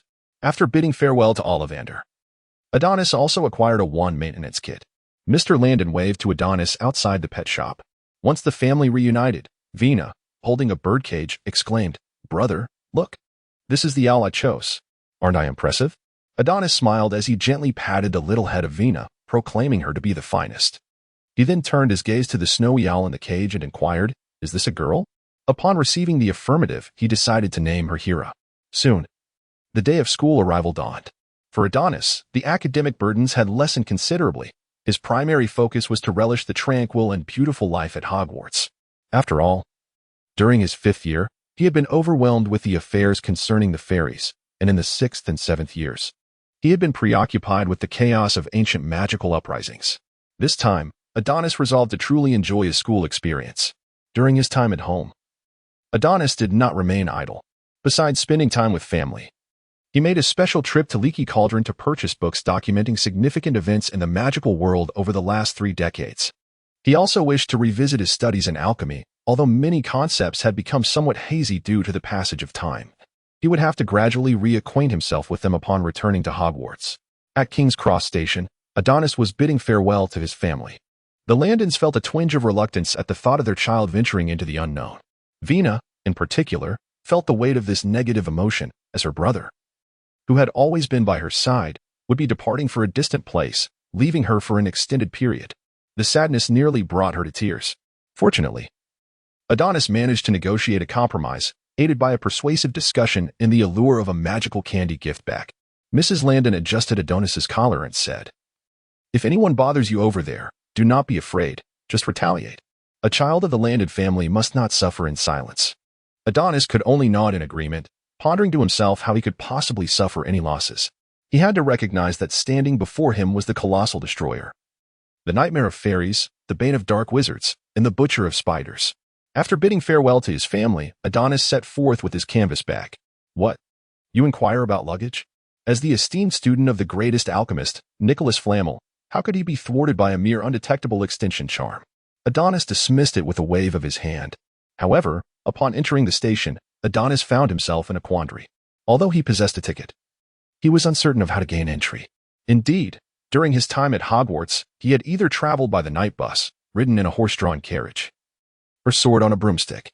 Alas, due to some foolish individual without a nose, Hogwarts had closed all the Flu Network passages, leaving Adonis feeling quite disgruntled. Suddenly, amidst the crowd, a familiar figure flashed by, a slender boy pushing a handcart that was disproportionately large for his frame, aimlessly navigating through the sea of people. "Hey, Harry!" Someone clapped him on the back, startling Harry. Upon recognizing his visitor, Harry felt a surge of excitement. "Adonis, what are you doing here?" Yet, as he pondered further, he realized that a remarkable boy like Adonis was likely destined for Eden, and they would soon belong to 2 different worlds. Noticing a hint of disappointment in Harry's emerald eyes, Adonis smiled and gently patted him on the shoulder. "What are you thinking about, young wizard? Do you know how to find platform 9 3/4? "Ah, I don't know either." "Wait, could it be that you are also?" Harry's eyes suddenly sparkled with hope. "Of course, I'm a proud first-year student at Hogwarts. But esteemed first year, you still don't know how to get to the platform?" "Ah, young lad, you have no right to lecture me," Adonis mused, suddenly recalling something. Yes, Harry was now a prominent figure in the magical world, while he, a mere commoner of humble origins, had seemingly fallen out of favor with Harry. Alas, Adonis appeared to be a fragile young woman, beleaguered by malevolent forces. Harry's face flushed, and he playfully smacked Adonis. Perhaps it was the encounter with a friend that brightened Harry's demeanor, alleviating his trepidation about the uncertain future. As the two engaged in their playful banter, a voice emerged from nearby, filled with muggles.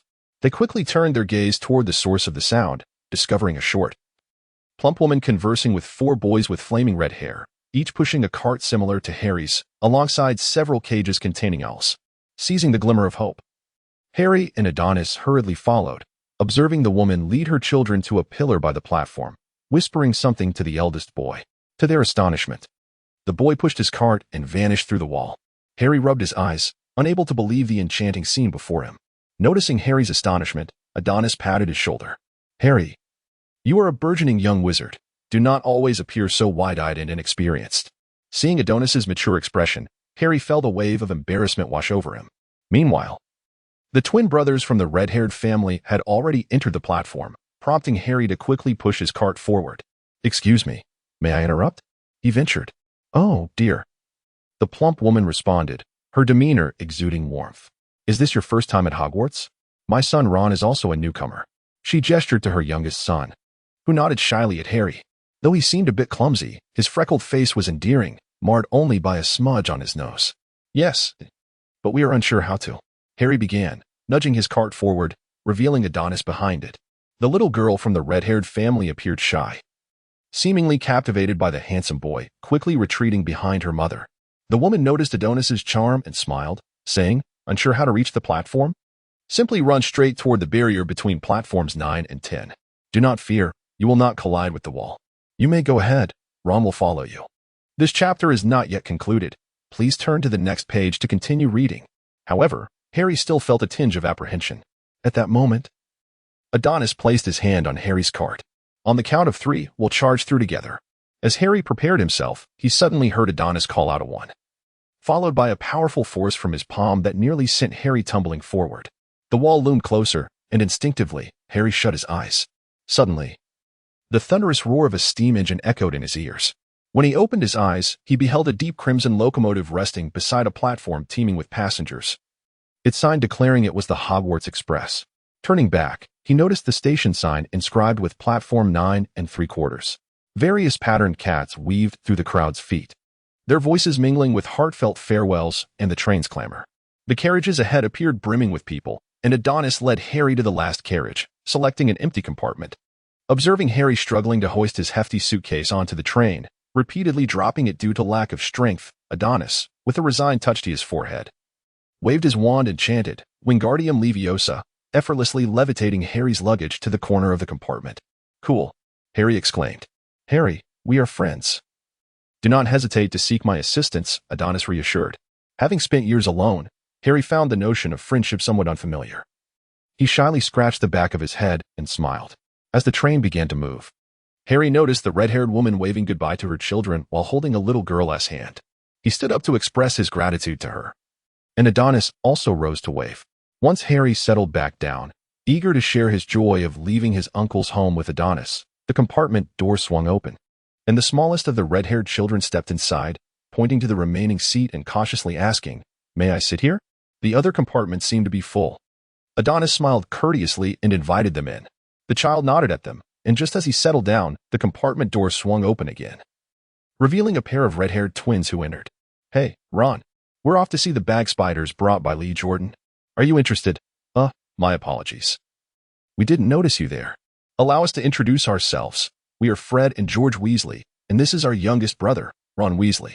Upon hearing the introductions, Harry and Adonis responded in kind. Hello, I am Harry Potter. Greetings, I'm Adonis Landon. Harry, you are the Harry, Ron exclaimed excitedly. So you really have that. You mean the scar, right? Harry, in response, swept his hair aside to reveal the lightning-shaped scar. Cool, Fred and George chimed in. We're going to spread the news of Harry Potter's arrival at Hogwarts throughout the entire train. Before Harry could even respond, they dashed out like wild stallions. Ron closed the compartment door and, feeling a bit shy, asked, So it was truly Voldemort who did that? I don't remember much, only a flash of green light. Harry replied, Is it remarkable to survive that green light? Harry, you must understand that was the killing curse, Adonis interjected after a brief pause. contemplating for a moment before adding, "It's akin to being shot in the head with a revolver and emerging unscathed, ultimately turning the tables on the assailant." The discussion surrounding Harry's scars soon subsided, and the boys began to share details about their family situations. "Harry, so you've lived with your muggle relatives all this time? Are they kind to you?" "Terribly so. Not everyone is like them, though. Adonis is quite a good person." Suddenly praised, Adonis blushed and quickly shifted the topic, asking, "What about you, Ron? Your brothers seem quite entertaining." Ron's expression shifted into a grin. "That's George and Fred. They love to tease me. I have 5 brothers in total. And who can fathom the burden of having several exemplary siblings? My mother always insists I follow their example. Bill and Charlie have both graduated. Bill is the head boy, and Charlie is the captain of the Quidditch team. Even Percy has become a prefect. Although George and Fred are quite mischievous, they also perform well academically. And everyone adores them. It seems that no matter what I do, I can never measure up to them and rarely receive anything new." He then produced a plump rat from his pocket. "This is Scabbers. He was Percy's pet, but he has a new owl now. So this rat was given to me, as we can't afford another pet at home." "Oh, sorry." Ron's ears turned slightly red, and he appeared a bit embarrassed, falling silent. Harry and Adonis chose not to dwell on Ron's family circumstances, as they perceived that Ron actually led a rather happy life. Adonis began to share details about his life once more. "In addition to myself, my family includes a lovely younger sister, who is quite sensible and obedient. Harry also holds a favorable impression of that delightful little girl," nodding in agreement. Ron, shedding his shyness, joined the conversation with enthusiasm. It seems that boys of this age are never short of topics to discuss, ranging from family to hobbies, and then to aspirations. Adonis gazed at Harry, suddenly recalling something, and said, "Harry, please hand me your glasses." "Oh, all right." Harry, unsure of Adonis's intentions but trusting his friend, promptly removed his glasses and handed them over. He then watched as Adonis took out his wand and softly uttered, "Restore to original." The tape on the glasses began to tremble under the influence of magic, ultimately vanishing along with the cracks that had marred the lenses. Witnessing Adonis's exquisite spell work once more, Harry couldn't help but exclaim, "Cool." There was a knock at the compartment door, and a smiling woman appeared, pushing a cart filled with snacks. "Children, would you like something to eat?" Ron chuckled and declined, producing a sandwich from his mother that he had received before boarding, though his smile seemed tinged with embarrassment. Harry exchanged glances with Adonis, then retrieved several gold galleons from his pocket and offered them to the woman, saying, "We'll take everything." Ron's eyes widened in surprise. The 3 friends indulged in the mountain of food generously provided by the affluent Harry, continuing their lively chatter. Harry inquired, "Ron, coming from a wizarding family, have you already learned many spells?" At this, Ron puffed out his chest, cleared his throat, and assumed a pose as if to showcase his talents. "George and Fred taught me a spell that can turn Scabbers yellow." He waved his wand, ready to demonstrate, when suddenly the compartment door swung open. Adonis frowned slightly, displeased by such impolite behavior. A girl with a mass of curly hair and buck teeth stood in the doorway, accompanied by a bashful chubby boy. Unfazed by whether she was interrupting, the girl asked, "Have you seen a toad? Are you about to perform a spell? Can I see it? I've been practicing a few spells at home." Watching the girl chatter incessantly, Adonis leaned back against his seat, resigned. By the time she finished, Ron had nearly forgotten his own intentions, only recalling them with Harry's gentle nudge. "Sweet cream and sunshine, turn this silly fat rat yellow," Ron recited. However, the desired effect did not materialize. The only change was that the paper box previously perched on Scabbers' head was magically flung away. Observing Ron's embarrassment, Adonis struggled to suppress a smile. The girl spoke again. "Are you sure that's a spell? It doesn't look very impressive. I tried a few simple spells at home just for practice, and they actually worked. No one in my family understands magic. So I was quite surprised when I received my acceptance letter. But I was also thrilled because, as far as I know, Hogwarts is the finest school of magic. I've memorized all the textbooks." She then brandished her wand at Harry, startling him. Adonis regained his composure and moved the girl's wand aside, stating with a grave tone, "Do not point your wand at others while casting spells. It is perilous and exceedingly impolite." It was only then that the girl noticed, apart from the 2 seated outside, there was a strikingly handsome boy within the compartment. He seemed a tad shy, perhaps a bit embarrassed by her reckless behavior, causing her to feel somewhat self-conscious. However, she quickly regained her poise and waved her wand towards the ceiling of the compartment, uttering lumos. The tip of her wand emitted a gentle glow. At that moment, she remembered to introduce herself. "I am Hermione Granger, What are your names? Ron Weasley. Harry Potter. Adonis Landon. You said your name is Harry Potter? Hermione exclaimed. I know all about you. I have read numerous books, and several of them mention you. Mention me? Harry responded, utterly perplexed. However, before he could inquire further, Hermione interjected. You truly do not know? If I were in your position, I would certainly seek out every book that references me. She intended to continue her thoughts, but upon noticing Neville beside her, she suddenly remembered her quest to find Neville's toad. In any case, you all ought to change your clothes. We shall be arriving soon. Also, she pointed at Ron's nose. Haven't you noticed the smudge on your nose? Right here. After saying this, she led Neville away. Ron, looking bewildered, wiped his finger across his nose and exclaimed, "EW, a smudge." Once she had departed, Ron couldn't help but grumble, aside from my mother. I have never encountered such a loquacious girl. Ron, discussing a lady behind her back is not the behavior of a true gentleman, Adonis chided, giving Ron a gentle pat on the head. With plenty of time remaining, the young men settled back to continue their conversation. Which house are your brothers in? Harry inquired curiously. Gryffindor, Ron replied. My entire family belongs to this house. I can only imagine their reactions if I were sorted elsewhere. Honestly, there's nothing wrong with Ravenclaw, just as long as I am not placed in Slytherin. What is wrong with Slytherin? Harry asked, genuinely puzzled. Oh, you may not be aware, but Voldemort hailed from that house, and most of his followers, the Death Eaters, as well as many dark wizards, originated from Slytherin. Adonis appeared to be lost in thought as Harry diverted Ron's attention from their studies. What do wizards typically pursue after graduation? Perhaps joining the Ministry of Magic or assisting Gringotts, or following in Charlie's footsteps to Romania to study dragons. Ron seemed to recall something. Have you seen the recent news? Gringotts was invaded by dark wizards attempting to rob the underground vault. Is that true? What happened next? Dad said he fled from Gringotts. Yet the bank claimed nothing was stolen. Harry's mind began to ponder whether this incident was connected to the mysterious vault Hagrid had taken him to. Clearly, he could not deduce any rational explanation. The chapter was not yet finished. Please turn to the next page to continue exploring this intriguing tale. At that moment, the train began to slow down, prompting the group to retrieve their wizarding robes from their luggage. Upon witnessing Adonis pull a remarkably large robe from his small canvas bag, both Ron and Harry exclaimed, "That is quite impressive. Adonis, why does your robe seem somewhat different?" Harry noticed that Adonis's robe was adorned with golden silk trim, and a black embroidered letter H graced the chest. This is a gift from Madame Malkin. My mother has a good rapport with her. Suddenly, the announcement interrupted their conversation. In 5 minutes, we shall arrive at Hogwarts. Please leave your belongings on the train. We will transport them to the school. As they disembarked, a booming voice called out, first-year students, over here." Harry immediately recognized Hagrid's voice. Amidst the bustling throng, Hagrid's towering figure and bushy beard stood out remarkably. Harry promptly tugged at his companions to follow him towards Hagrid. "Hello, Hagrid." "Oh, hello." Harry, Hagrid blinked his small eyes and glanced at Adonis and Ron. "It seems you've made some new friends." "Hello, Hagrid, I'm Ron."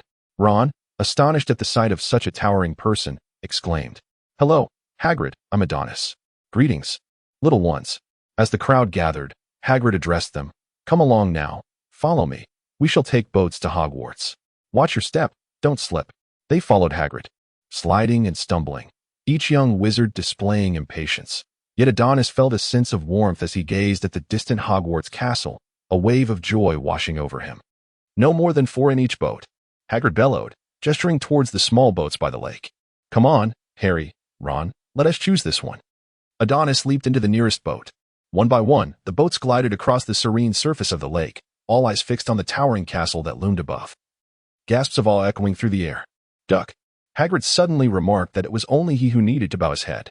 Ron, oblivious and carefree, stood tall, only to collide with a wall, resulting in a face full of dust, while Harry laughed heartily like a diminutive figure of 5 feet.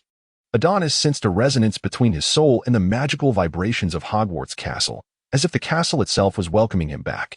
As they all disembarked and ascended a flight of stone steps, they paused before a grand oak door. Hagrid knocked, and a figure clad in emerald green emerged. Her demeanor grave. At first glance, Harry felt she would be formidable to contend with. Adonis waved cheerfully at Professor McGonagall, who acknowledged him with a slight nod. "First-year students." "This is Professor McGonagall," Hagrid introduced.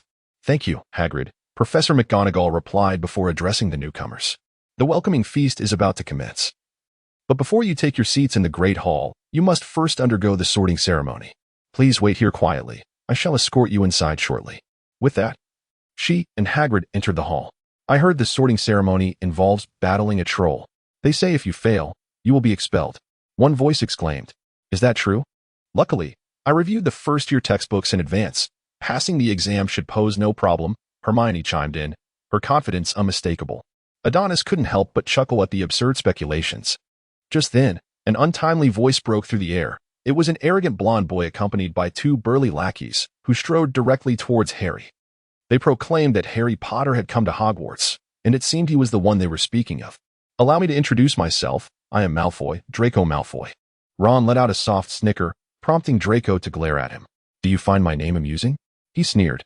"It's obvious who you are. Red hair, tattered robes. A family too large to support. You must belong to the Weasley clan." Listening to Draco's taunts, Ron felt a surge of anger. At that moment, Draco turned to Adonis and remarked, "And you, I haven't seen you before, but I can tell you are a despicable mudblood." Adonis, who had been silent until then, felt a flicker of irritation at being singled out. Draco continued addressing Harry. "You must understand that there are distinctions among wizards.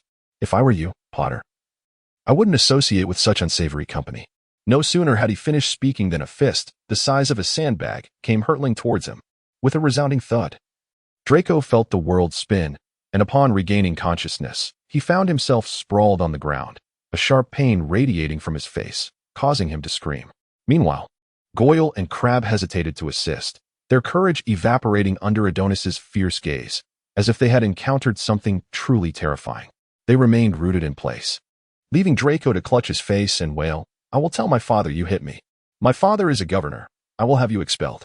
At that moment, Professor McGonagall emerged from her office, her brow furrowing in displeasure as she sensed the commotion among the crowd. "What is going on here?" she inquired. Adonis stepped forward, swiftly pulling Draco off the ground and encircling his neck with his arm.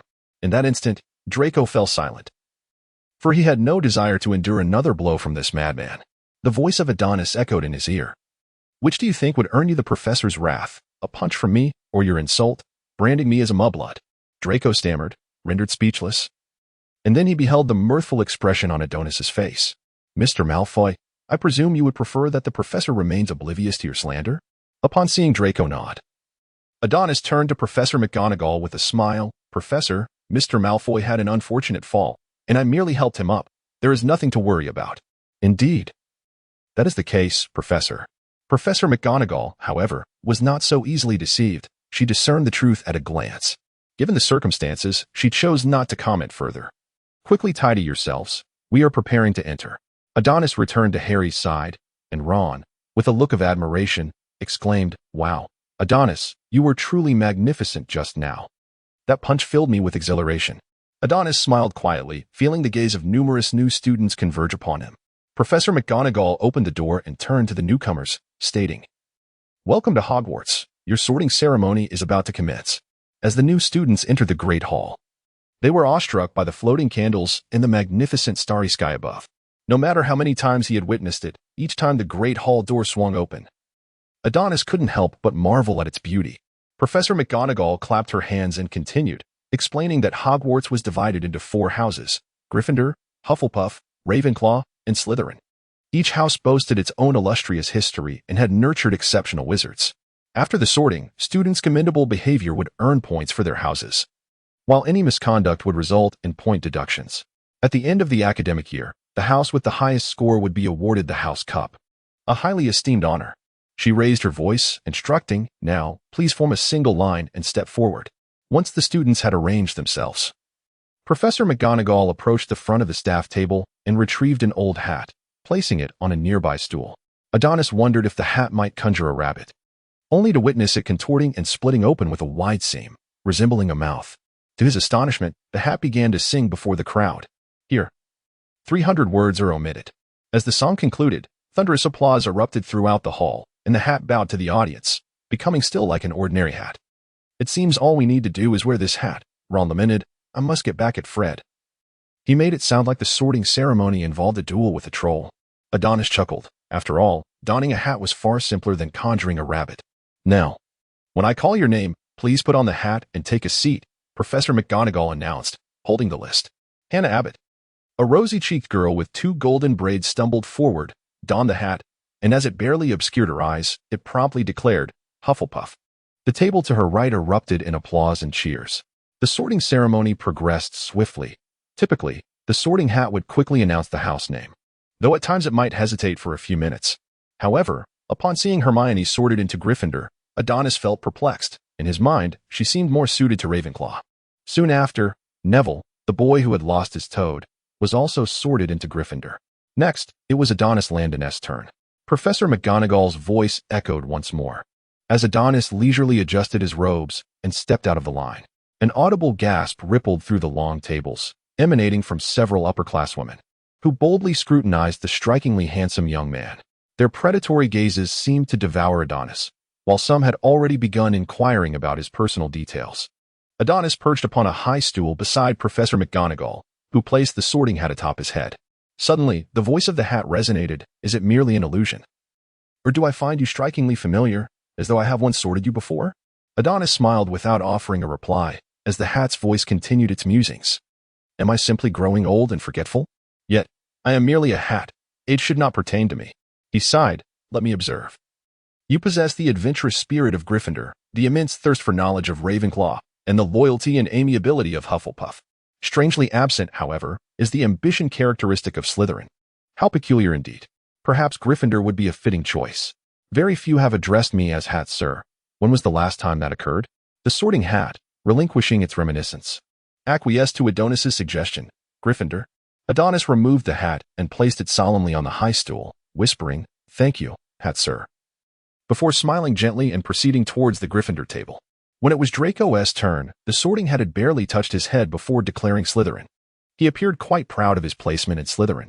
With few students remaining, Professor McGonagall suddenly called out, Harry Potter. The previously bustling hall fell into a hushed silence as the professors focused their attention on the young savior, Harry. He felt a touch of shyness, yet summoned the courage to step forward. After donning the hat, it seemed as though Harry was engaged in a prolonged deliberation with the hat. Adonis sensed Harry's nervousness and trepidation. Ultimately, the hat appeared to reach a conclusion. Then, Gryffindor. The Gryffindor table erupted in jubilant cheers, particularly from George and Fred, who celebrated by igniting fireworks. Seated at the head table, Headmaster Dumbledore had to personally tap his goblet to restore order. With a sigh of relief, Harry exhaled, realizing that choosing Gryffindor might be one of his finest decisions. We have Potter, and we've also gained 2 hatstuck. George and Fred harmonized. Harry, puzzled, turned to Percy and inquired, What is a hatstuck? A hatstuck is a title given to those whose sorting takes longer than 5 minutes to reach a decision. Such individuals are often considered to possess extraordinary talents, much like yourself. Harry, however, did not feel he could compare to Adonis's excellence. But he was delighted to be in the same house as his good friends. Ron, as the penultimate new student to be sorted, could not claim to be unperturbed. Yet he was pleased to be placed in Gryffindor. When Ron collapsed into the seat beside Harry, Percy exaggeratedly exclaimed, Fantastic, simply fantastic, Ron. Ron rolled his eyes, retorting, Shut it, Percy. Once the sorting was complete, the elder seated at the head table rose and tapped his goblet, grinning broadly as he gazed upon the students. Arms outstretched as if nothing could bring him greater joy than witnessing his students gather together. Welcome, welcome new students to Hogwarts. Before the feast commences, I wish to share a few words. Thank you all. Harry also wished to inquire of our esteemed Headmaster Dumbledore why he appeared to be somewhat eccentric, only to discover that his plate had suddenly filled with a sumptuous array of food. Adonis was elegantly carving a piece of steak, while Ron, disregarding decorum, had already begun to devour a large drumstick with both hands. The roast beef, roasted chicken, carrots, and various other delicacies left Harry feeling somewhat dazed. Just as Ron was about to grab another drumstick from the large platter, a transparent head emerged from the bottom of the plate, delivering a substantial shock to Ron's innocent heart. Good evening, Sir Nick. How has your summer been? Percy took the initiative to greet the ghost. Good evening, Percy. The ghost, known as Sir Nick, returned the greeting with a noble bow. Not well, I regret to say. My application to join the Headless Horseman Club was once again denied. I recognize you. You're nearly headless, Nick, Ron managed to say, recovering from his initial surprise. Nearly headless? Why do you call him nearly headless? Hermione inquired at that moment. Sir Nick appeared quite vexed by such a question. He tugged at his left ear, and his head wobbled precariously, sliding down from his neck to rest upon his shoulder. As if it were barely attached by a thread of skin, it seemed that when his head had been severed, it had not been completely removed. Seeing the new Gryffindor student's expressions of horror and disgust, he promptly reattached his head to his neck, wearing a rather satisfied expression, before gliding away. Once everyone had satisfied their appetites, a plethora of desserts appeared upon the long table. The freshmen began to shift their conversations towards familial matters. However, there were exceptions, such as Adonis quietly savoring his beloved tiramisu, while Hermione engaged Percy in a discussion about their studies, her dedication to academics seemingly unwavering. At that moment, Harry glanced towards the staff table, where our headmaster Dumbledore was looking at him with a benevolent smile, raising his glass in a gesture of acknowledgement. Harry felt a bit overwhelmed by the attention. As his gaze drifted past the professor adorned in a purple turban, it landed on a middle-aged man in black robes, with hair that appeared unwashed for years and a prominent hooked nose. The man seemed to have noticed something, abruptly turning to fix his piercing gaze upon Harry, causing the scar on Harry's forehead to flare with sudden pain. Adonis perceived Harry's unusual demeanor and inquired with genuine concern about his well-being. Harry, unable to articulate his feelings, then sought clarification regarding the identity of the black-clad, slick-haired professor, who was none other than Severus Snape, the head of Slytherin House and the potions master. He had been eyeing the defense against the dark arts class with keen interest for several years.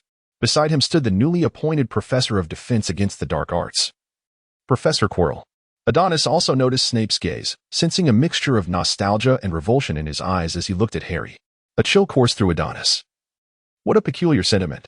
At the conclusion of the feast, Professor Dumbledore rose once more, declaring, "Before we conclude, I have a few words to impart. First, your students. Pay heed. The area beyond the forest is strictly off-limits to all students, and even certain upperclassmen should take note of this." Dumbledore's eyes flickered towards the Weasley twins. "Mr. Filch, the caretaker, has requested that I remind everyone not to perform magic in the corridors during breaks." Finally, Dumbledore amplified his voice. "I must implore you all. For those who wish to avoid untimely accidents or tragic fates, please refrain from approaching the corridor on the right side of the fourth floor." Upon hearing Dumbledore's words, Adonis pondered. When had Hogwarts established a prohibition against students entering the Forbidden Forest? He recalled a time when he and a charming Hufflepuff girl had ventured into the Forbidden Forest to collaborate with centaurs and thwarting poachers, a memory that filled him with pride.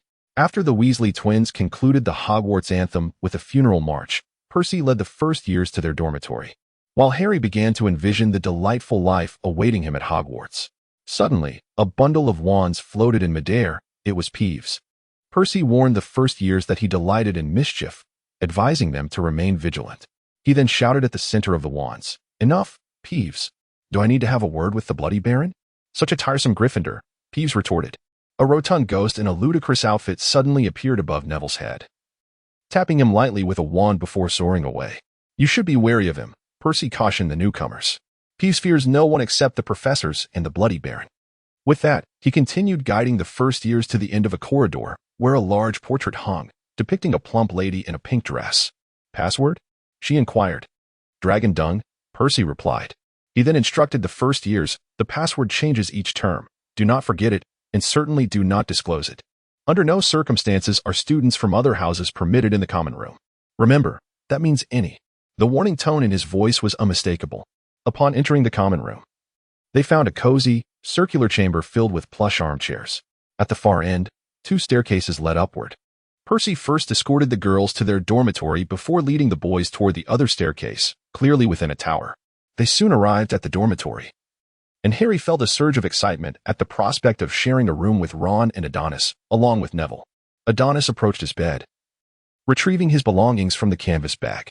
He placed a photograph of himself with his family upon the bedside table, suddenly realizing that he seemed to have forgotten something. With a swift slap to his forehead, he recalled Sheila. Hastily, he pulled Sheila's cage from the bag and set her free. The little girl appeared miffed and pecked Adonis's hand sharply before turning away. It was only when Adonis produced some jerky that she finally turned back to acknowledge him, to which Adonis could only respond with a resigned smile. On the first night, Harry seemed unable to find sleep, sitting by the window in the middle of the night, gazing at the distant black lake and occasionally teasing Hedwig. Suddenly, a cup of warm milk appeared before him, brought by Adonis. "What's the matter, Harry? Can't sleep?" he inquired. "A bit," Harry admitted. "Is it excitement or a touch of fear?" "It feels like a bit of both." Harry shifted his position, making room for Adonis. While Sheila fluttered over, her gaze filled with curiosity directed at Hedwig. Aren't you nervous, Adonis? Perhaps I've experienced enough to not feel anxious. In fact, I find it somewhat nostalgic. You sound as though you're ancient. Little brat, I'm still quite young. Now finish your milk and get some rest. Adonis shook his empty teacup. Rising to return to his bed, Harry watched Adonis preparing for sleep alongside Ron, who was snoring like a log, and suddenly felt a surge of anticipation for the life that lay ahead. Around 7 in the morning, Adonis opened his eyes. Standing by the window and gazing at the tranquil black lake, his heart exclaiming that his serene campus life was about to begin. A glance revealed several figures still nestled under their covers, so Adonis yanked Harry's blanket off, then walked over to rouse the snoring Ron. Neville, get up. At the sound of Adonis disturbing Harry's blanket, Neville stirred, albeit slowly, his head bobbing as if still lost in slumber. Rise and shine, we have a class this morning. Harry, bewildered by the absence of his blanket, exclaimed, Where's my cover?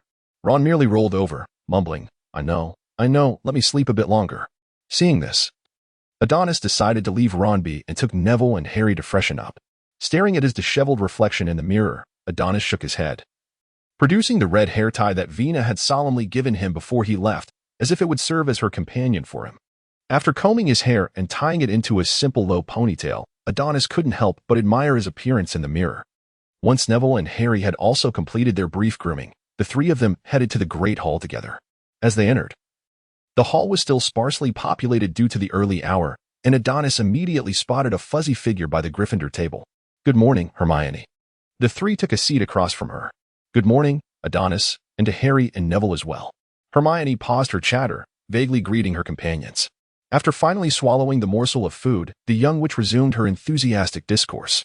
Have you seen the first-year schedule hanging in the common room? Our first class is Transfiguration, alongside Slytherin. Goodness, I've been preparing for this day for over a month. You must understand, Transfiguration is the most intricate of subjects. Just yesterday, I recited Gamp's laws of Transfiguration once more. Do I have something on my face? Noticing the three of them staring at her, Hermione felt a twinge of confusion. No, you don't, Adonis replied, returning to his croissant, while Harry continued to wrestle with his sandwich, and Neville appeared to be in his usual state of bewilderment. After breakfast, with an hour to spare before classes commenced, Harry and Neville decided to wake Ron and fetch their books. Adonis bid farewell to Harry at the entrance of the Great Hall, making his way toward the Hufflepuff common room. Beside the common room, he discovered a painting of a fruit platter. As he scratched the pair depicted, it erupted into a fit of giggles. A handle appeared on the left side of the painting, and upon pulling it, the entrance to the Hogwarts kitchen came into view. At that moment, a house elf spotted Adonis at the door and approached him, bowing respectfully. Greetings, young wizard. Would you like something to eat? Oh, hello. I was wondering if Dicko is still here. Alas, young wizard, Dicko left Hogwarts over a decade ago. Thank you for letting me know. Upon hearing this, the house elf seemed to trigger some internal switch. Such politeness towards me, and yet I have not been of any assistance to you. I am a rather troublesome elf. He lamented, preparing to bash his head against the wall as a form of self-punishment. Stop, Carl. I command you not to harm yourself. Adonis felt a sense of resignation. It appeared that apart from his old friend Dicko, house elves tended to be somewhat peculiar. Perhaps Dicko simply did not fit in with the others. There is one thing you could assist me with, Carl. Would you like to help me? I can certainly help the young wizard, Carl replied earnestly. And Adonis couldn't help but feel that house elves were quite susceptible to manipulation. Could I trouble you to come to my side when I am in need? That I can do, but how will I know when the young wizard requires assistance? You need not worry about that. I have my methods. As a man recognized by Hogwarts Castle, I can summon its house elves, which seems quite reasonable, does it not? Feeling the time drawing near, Adonis bid farewell to Carl and proceeded to the Transfiguration classroom. Upon his arrival, he found Hermione and Neville already present, yet Harry and Ron were conspicuously absent. Hermione waved at Adonis, who took a seat beside her. Turning to Neville in the back row, he inquired, Where have Harry and Ron gone? Navi has yet to respond. And sitting beside him, Simon interjected, I overheard Ron express a desire to have breakfast, and Harry accompanied him. Adonis, with a look of exasperation, rubbed his forehead. How could Ron think it wise to indulge in breakfast just before class? Meanwhile, a young witch diligently reviewed her Transfiguration textbook, while Adonis began to survey his surroundings. His gaze fell upon a tabby cat that sat quietly on the podium, observing the students below. There was something oddly familiar about this feline, until it shifted its gaze and locked eyes with Adonis. Could it be Professor McGonagall? Professor McGonagall was indeed an animagus. Suddenly, Adonis felt a surge of excitement. He had yet to master the art of becoming an animagus. Did this little creature recognize him? Noticing Adonis' sudden upright posture and the intensity of his gaze, Professor McGonagall appeared somewhat puzzled. A few minutes into the class, Harry and Ron hurriedly entered the classroom. Noticing the absence of Professor McGonagall, Ron exclaimed in relief that they had made it just in time. Had they arrived a few moments later, he could only imagine how terrifying her expression might have been. This chapter is not yet complete. Please turn to the next page to continue enjoying the captivating content. Upon hearing these words, Adonis immediately turned to give Ron a significant glance, but the oblivious Ron, as usual, failed to notice. Meanwhile, Harry silently mouthed to Adonis, "What's wrong?" Suddenly, the tabby cat on the podium leaped forward, transforming midair back into Professor McGonagall, who fixated her serious gaze upon Harry and Ron. Witnessing this scene, Ron could not help but blurt out, "That was truly brilliant. Thank you for the compliment, Mr. Weasley. Perhaps I should transfigure you and Mr. Potter into pocket watches to prevent you from being late," Professor McGonagall replied. Harry retorted, "We got lost. Then I shall turn you into a map." "I imagine finding your way should not require a map," Professor McGonagall calmly stated. Laughter erupted from the Slytherin side, particularly from Draco. Harry and Ron, feeling dejected, slinked over to sit in front of Adonis, with Ron questioning him, "Why didn't you give us a heads up?" Adonis rolled his eyes, reminding Ron that he had warned him, but it seemed he had gone unnoticed. In that moment, Ron was left speechless, as all the students gathered. Professor McGonagall rapped her knuckles against the blackboard, drawing everyone's attention to her. "Transfiguration will be the most intricate yet perilous subject you will encounter. Should I discover any of you recklessly wielding your wands in my class, I shall ask you to leave." With that, Professor McGonagall waved her wand, transforming the podium into a bobbing little pig, eliciting gasps from the students. "With diligent study of transfiguration, you too can achieve such feats." She then waved her wand again, and each desk was graced with a matchstick. The foundation of transfiguration rests upon a wizard's intent and precise control over magic. Today's objective is to transform the matchstick before you into a needle. You may now begin. Instantly, the classroom was filled with the sounds of wand waving. Yet not a single student managed to turn their matchstick into a needle, not even our Miss Granger, who wore a furrowed brow. To master transfiguration, a frown is of no use. One must possess a thorough understanding of the shape and material of the desired needle, alongside unwavering conviction. After speaking, Adonis pointed his wand at the matchstick, and in an instant, it transformed into a silver needle, adorned with intricate engravings. Professor McGonagall's voice resonated from the back. "A splendid display of transfiguration. Mr. Landon has conjured a patterned silver needle. 5 points to Gryffindor." Immediately, the other students stared at Adonis in astonishment, while Hermione looked as if she had seen a ghost. What just happened? How did he manage to conjure a silver needle while speaking? They wondered. Are we studying the same transfiguration? Why are you so exceptional? Noticing Hermione's incredulous gaze, Adonis tapped on the desk.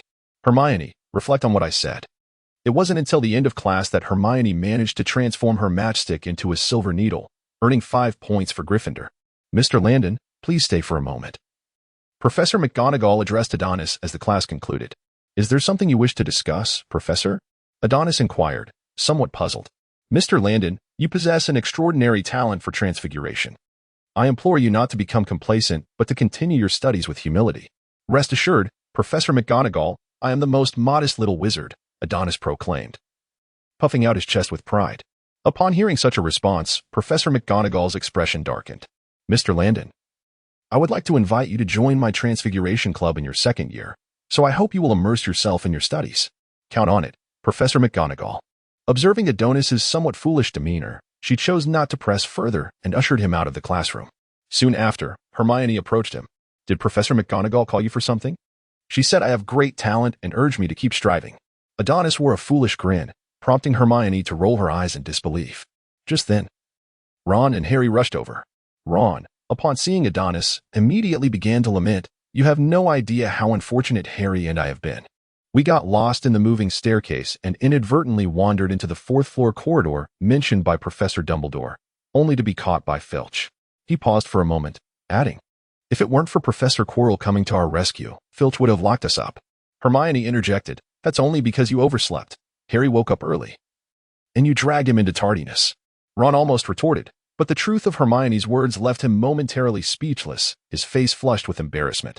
Friday morning heralded Professor Snape's potions class, conducted in the dim, damp confines of Hogwarts dungeons. No matter how many times Adonis attended, he always felt somewhat ill at ease. Suddenly, the classroom door swung open, and a figure as dark as a bat glided in.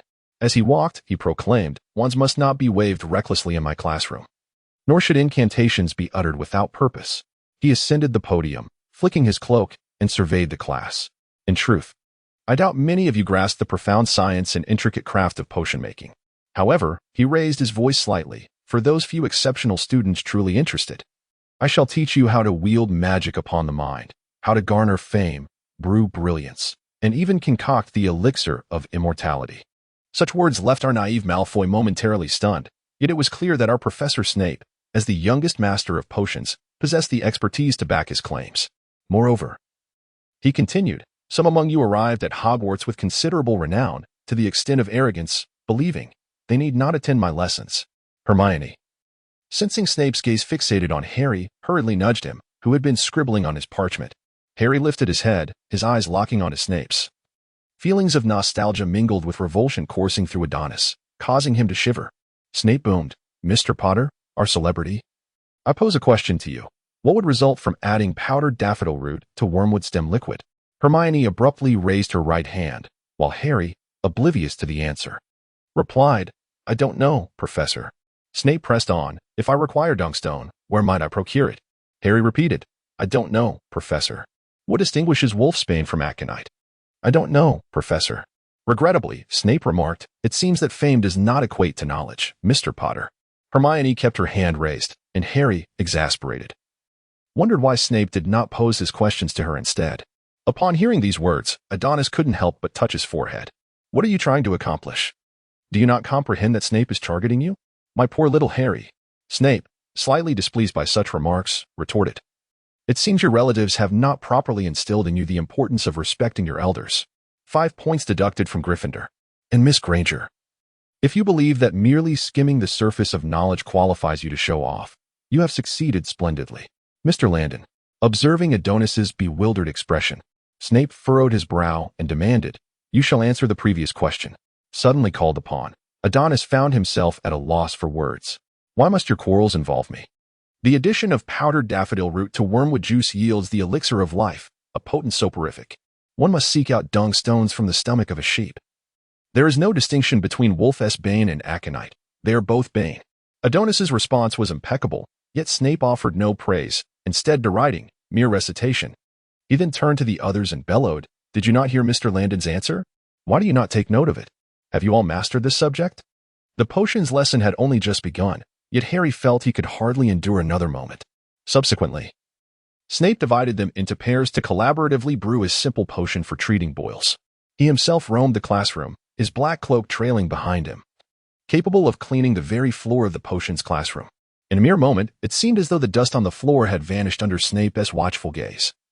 As he slithered like a cold serpent, observing the young wizards from behind, watching them crush the venomous fangs of snakes and measure dried nettles. Almost every student faced his criticism, with only Malfoy and Adonis escaping unscathed.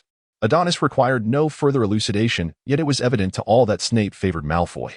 Just as he admired Malfoy's commendable brewing technique, an unexpected incident occurred. Neville somehow managed to distort Seamus's cauldron into a warped mass, spilling the potion onto the floor and burning holes into his classmates' shoes. Our unfortunate Neville, splashed by the potion, found his arms and legs covered in red boils. Snape erupted in anger, exclaiming foolishness. With a flick of his wand, the potion vanished, and he ordered Seamus to escort Neville to the hospital wing. At that moment, he noticed Harry and Ron nearby. "Mr. Potter, why did you not remind your classmate to add the hedgehog spines first?" 5 points deducted from Gryffindor. "This is utterly unjust." Harry thought to protest, but Ron shook his head, urging him to remain silent. Harry felt a surge of anger, bewildered by Snape's relentless targeting of him. By the end of the class, Harry had already cost Gryffindor 10 points, and in the time that followed, he dared not utter a single word, fearing he would be caught in another misstep and lose even more points. Adonis and Hermione collaborated quite well, though Hermione seemed to harbor some resentment towards Snape. After a long-awaited conclusion to their potions class, the students gathered in the Great Hall for dinner when, Suddenly, the mail arrived. Owls flitted around the dining table until they located their respective owners, perching upon their shoulders. Adonis gently scratched Sheila's chin and retrieved the family letter from her mouth, reading it aloud while also treating the little girl to a morsel of jerky. In an unexpected turn of events, Hedwig, who had never delivered a letter to Harry before, dropped a note right in front of him. Harry quickly unfolded the note. It was from Hagrid, inviting him and his friends to visit his hut in the afternoon when they had no classes. Borrowing a quill from Adonis, Harry pinned a reply to Hagrid, assuring him of their visit. With Hagrid's invitation, Snape's earlier gloom seemed to vanish. In the afternoon, responding to Harry's invitation, Adonis and Ron prepared to visit Hagrid, who resided at the edge of the Forbidden Forest. They departed the castle, traversing the Quidditch pitch toward Hagrid's dwelling. Harry approached and knocked on the door, only to be greeted by the sound of scratching and a low growl, followed by Hagrid's admonition, "Back off, Fong." Hagrid cracked the door open, revealing his furry visage, and upon seeing the trio, he beamed. "Hello, Harry, Ron, and Adonis." Adonis was captivated by Hagrid from their very first encounter, drawn to the gentle giant who exuded kindness from every pore. Hagrid reciprocated this warmth with enthusiasm. When Hagrid opened the door, they beheld him grasping the nape of a large, black hunting dog, whom he affectionately referred to as Fong. The decor of Hagrid's cottage was remarkably simple. Hams, wildfowl, and unidentifiable cuts of meat hung from the ceiling. In the center of the cottage stood a large wooden table alongside a bespoke armchair tailored for Hagrid's stature. Beside the stone fireplace lay Fong's dog bed and a sizable wooden bed, adorned with patchwork quilts, giving the cottage a cozy yet compact atmosphere brimming with life. With great fervor, Hagrid introduced the large black dog, assuring them that despite its imposing size, Fong was rather timid. Upon releasing Fong, the dog bounded towards Ron, showering him with enthusiastic licks. Hagrid chuckled heartily at the sight, while Ron found himself pinned beneath Fong, howling in delight. Adonis, witnessing this joyous scene, couldn't he help but jest. It seems Fong has taken quite a liking to Ron. Then, Hagrid produced his signature dessert, rock cakes, an imposing confection that could easily double as a hammer. Harry, in youthful bravado, took a large bite, nearly dislodging a tooth in the process. Observing the seemingly indestructible rock cake, Adonis could no longer bear it and waved his wand to cast a softening charm on his own cake before taking a cautious bite. A rich, creamy flavor unfolded in his mouth, complemented by a subtle woodsy aroma. "Delicious, Hagrid. I had no idea your culinary skills were so impressive." Adonis never hesitated to lavish praise on his friends, and the softened rock cake truly was delightful. This compliment rendered Hagrid bashfully amused, prompting him to offer another plate of rock cakes. "If you like them, please take more. I made plenty." Harry struggled to comprehend why Adonis found these hammer-like cakes so appealing until Adonis performed the softening charm on the rock cake in Harry's hand. Finally escaping Fong's enthusiastic embrace, Ron wiped the drool from his face, and upon hearing Adonis and Harry extolling the virtues of the rock cake, he too was intrigued. Without a second glance, he grabbed one and bit into it. "Ouch, my tooth." The sight of Ron clutching his mouth in dismay sent everyone into fits of laughter. At that moment, Harry seemed to recall something and turned to Hagrid, asking, "Hagrid, I feel like Professor Snape has been targeting me. Do you know why?" Hagrid replied that Snape appeared to harbor no affection for any student, to which Harry responded, "But it feels as though he particularly loathes me." "Loathe you? Harry, why would Snape harbor such animosity towards you?" Harry sensed that Hagrid averted his gaze when he uttered those words. Their conversation transitioned from discussing Snape to the subject of Filch. "Filch, that incompetent fool, has never been to my liking. However, I do wish to introduce his missus, Norris to Yaya, though he has persistently declined." Upon hearing Hagrid refer to Filch as a fool, both Harry and Ron appeared quite delighted. Adonis began to survey Hagrid's humble abode, unaware that this seemingly unremarkable dwelling concealed hidden wonders. For instance, the very carpet beneath their feet was crafted from unicorn hair, and nearby, a few feathers from a hippogriff lay by the cabinet. Hagrid, it appeared, was a clandestine wealthy individual. At that moment, Harry's gaze fell upon a copy of the Daily Prophet in the corner, featuring the news of Gringotts being robbed, which Ron had mentioned earlier. He inquired of Hagrid, "Hagrid, the day Gringotts was robbed happened to be my birthday. We might have been there at the time. Could you tell me what transpired?" Hagrid remained silent, offering Harry a rock cake instead, and in Hagrid's eyes, Adonis discerned a hint of evasion. Upon exiting Hagrid's hut, their pockets were laden with rock cakes. While Harry pondered whether the small black bag Hagrid had retrieved from the vault was connected to the Dark Wizard's heist at Gringotts, and where that bag might be now, Did Hagrid know why Snape bore animosity towards him, and why was he reluctant to divulge this information? The mysteries seemed to multiply. Meanwhile, Adonis mused that Snape's peculiar demeanor towards Harry hinted at deeper secrets, and the robbery at Gringotts appeared to be linked to something Hagrid had taken out earlier that same day. Their seemingly mundane school life was rife with hidden currents, and one could only wonder who the puppeteer behind it all was. Ron, however, remained blissfully ignorant, patting his round belly and letting out a hearty belch. Shortly thereafter, Filch intercepted them in the castle hall, barring their entry on the grounds that the mud on their shoes might tarnish the floor. Adonis found this utterly perplexing, gaining insight into why the students of Hogwarts harbored such disdain for Filch. Under Filch's resentful gaze, Adonis cast a cleaning charm, while Ron cheekily made a face at Filch. Harry had never loathed someone so profoundly, even more than his cousin Dudley. The reason for his animosity became clear when they discovered a notice recently posted by Percy in the common room, which bore both good and bad news. The good news was that they would have their first flying lesson that Thursday, a day Harry and Ron had long anticipated. The bad news, however, was that they would be sharing the class with Slytherin.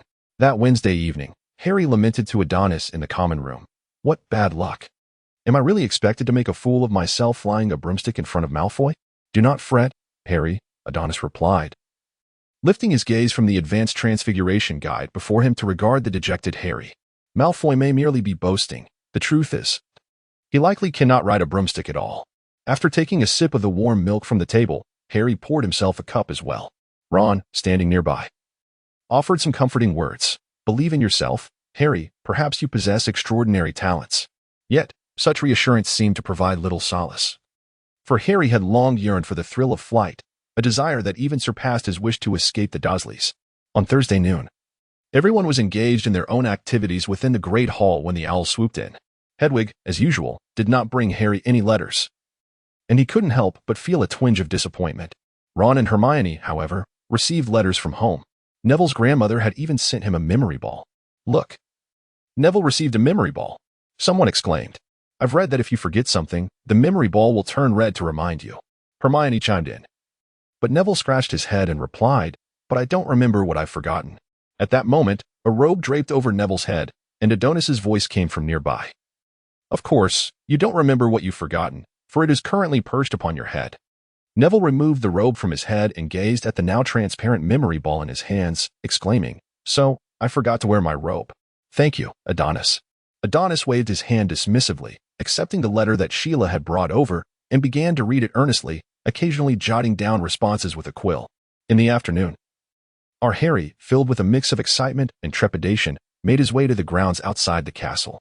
Gryffindor and Slytherin stood on either side, while Malfoy loudly complained about why first-year students could not join the Quidditch team, as if he were a gifted prodigy thwarted by mere age. Adonis listened with exasperation to Draco's boastful tirade.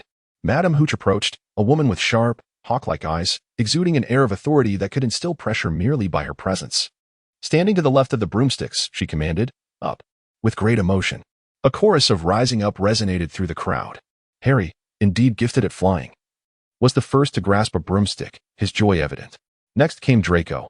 Amusingly, when Ron called for his broom, he seemed to exert too much force, causing the broom to spring up and strike his nose. Don't laugh, Harry, Ron said, clutching his nose. Hermione appeared to be struggling. Her broom did not heed her commands, prompting the frustrated young witch to stamp her foot. Adonis, feeling a bit bored, yawned and extended his right hand, without needing to call. The broom flew directly into his grasp. Madame Hooch instructed them to mount their brooms, awaiting her signal to launch into the air. In the distance, a tall figure approached. It was Hagrid, seemingly in a hurry. Adonis waved, and Hagrid responded with a wave of his own. Suddenly, gasps erupted from the crowd. Turning around, Adonis was astonished to see Neville's broom spiraling out of control, ascending straight up, and then accelerating. Madame Hooch shouted, Mr. Longbottom, stop. Yet, Neville hurtled toward them at an alarming speed. It appeared that Madame Hooch remembered her wand just in time to cast a spell, but Neville's velocity was too great for her to intercept. Disappointment washed over Adonis. It was disheartening to see a professor struggle with a flying emergency. Neville's broom suddenly soared higher, passing dangerously close to a bronze statue atop the bell tower. The statue's sword snagged Neville's clothing, tearing it, and sending him plummeting downward. A burst of yellow magical energy enveloped the crowd, precisely cushioning Neville as he descended through the air. As they watched him land softly, the Gryffindors collectively sighed in relief. Well done, Mr. Longbottom. Gryffindor earns 20 points. Madam Hooch approached to assess Neville's condition, and fortunately, he only sustained a few scrapes. I must now escort Mr. Longbottom to the hospital wing for treatment. Should I witness a flying broomstick soaring through the sky, his Quidditch career would come to an abrupt end before it even commenced. As Madam Hooch's figure vanished within the castle, Draco picked up the memory ball that Neville had dropped and remarked to his cronies. I shall hide this memory ball and let that dim-witted Gryffindor seek it out. What do you think about concealing it at the top of the tower? Draco. Hand over Neville's memory ball. Harry stepped forward, addressing Draco with ire. No, I intend to hide it and let that fool retrieve it, if you dare. Snatch it from my grasp, Potter. Draco mounted his broom and soared away. Hermione emerged, admonishing Harry. Harry, you absolutely cannot. Did you not hear what Madam Hooch just said? Moreover, you are still unfamiliar with flying. Disregarding her, Harry flew straight ahead. After a tussle, Draco struggled momentarily before tossing the memory ball away. Harry accelerated and caught it. Executing a flawless spin to decelerate, waving the memory ball at the onlookers, wholly oblivious to Professor McGonagall's contemplative gaze from within the room behind him. As Harry leisurely returned, the Gryffindors rushed to greet him. Hermione tugged at Adonis' sleeve, expressing her concern. Why didn't you stop Harry? And if I am not mistaken, that window is Professor McGonagall's office. I am aware, but Harry has brilliantly showcased his flying talent, has he not? Adonis replied with a smile, just as he noticed Professor McGonagall approaching. Mr. Potter, please come with me. Harry followed her, looking as though he were about to face a dire punishment. During afternoon meals, Harry finally made his appearance. Bringing astonishing news to his friends, Professor McGonagall had appointed him as the seeker for the Gryffindor Quidditch team, introducing him to the team captain, Wood. They arranged to meet the following afternoon at the Quidditch pitch to familiarize themselves with the rules, much to Ron's envy. Surveying his surroundings, Harry noticed Adonis was absent and inquired, Where has Adonis gone? He was summoned by Professor McGonagall. It seems he has some matters to attend to, Hermione replied, not looking up from her textbook. With Adonis absent, Draco swaggered over to the Gryffindor table, his entourage in tow. Potter, do you dare to meet me for a 2-on-2 duel in the trophy room at midnight? I shall bring Goyle. You can bring. A Draco-esque gaze flitted over to Hermione, recalling for a moment, Ron. Yes, Ron. He approached Harry with a condescending air, lowering his tone as he remarked, Anyway, Professor McGonagall is going to expel you, so you wouldn't dare to come, would you? Harry, unable to withstand such provocation, impulsively agreed. Observing Draco's self-satisfied demeanor as he departed, Hermione couldn't shake the feeling that he was up to no good. Harry, are you truly going? Getting caught during a midnight escapade could lead to points being deducted from our house and confinement, she cautioned, emerging from seemingly nowhere. However, Ron interjected, this time. I am determined to teach that insufferable get a lesson and reclaim everything we've lost. With their pleas falling on deaf ears, Hermione contemplated how she might prevent their departure before they could leave. In the dead of night, Harry and Ron stealthily rose from their beds, tiptoeing out of the dormitory. Careful not to awaken Adonis. They had intentionally kept their plans hidden from him, as if tonight they were poised to restore their manly pride in front of Draco. The door creaked shut, stirring Adonis from his slumber, though he was unaware of their clandestine venture. He could not let such a splendid opportunity for a nighttime jaunt slip away. With this thought in mind, he quickly dressed in his robe, ensuring that Neville was still in a deep sleep, before making his way to the door. Casting a disillusionment charm upon himself, he silently descended the stairs. Harry and Ron were intercepted by Hermione in the common room.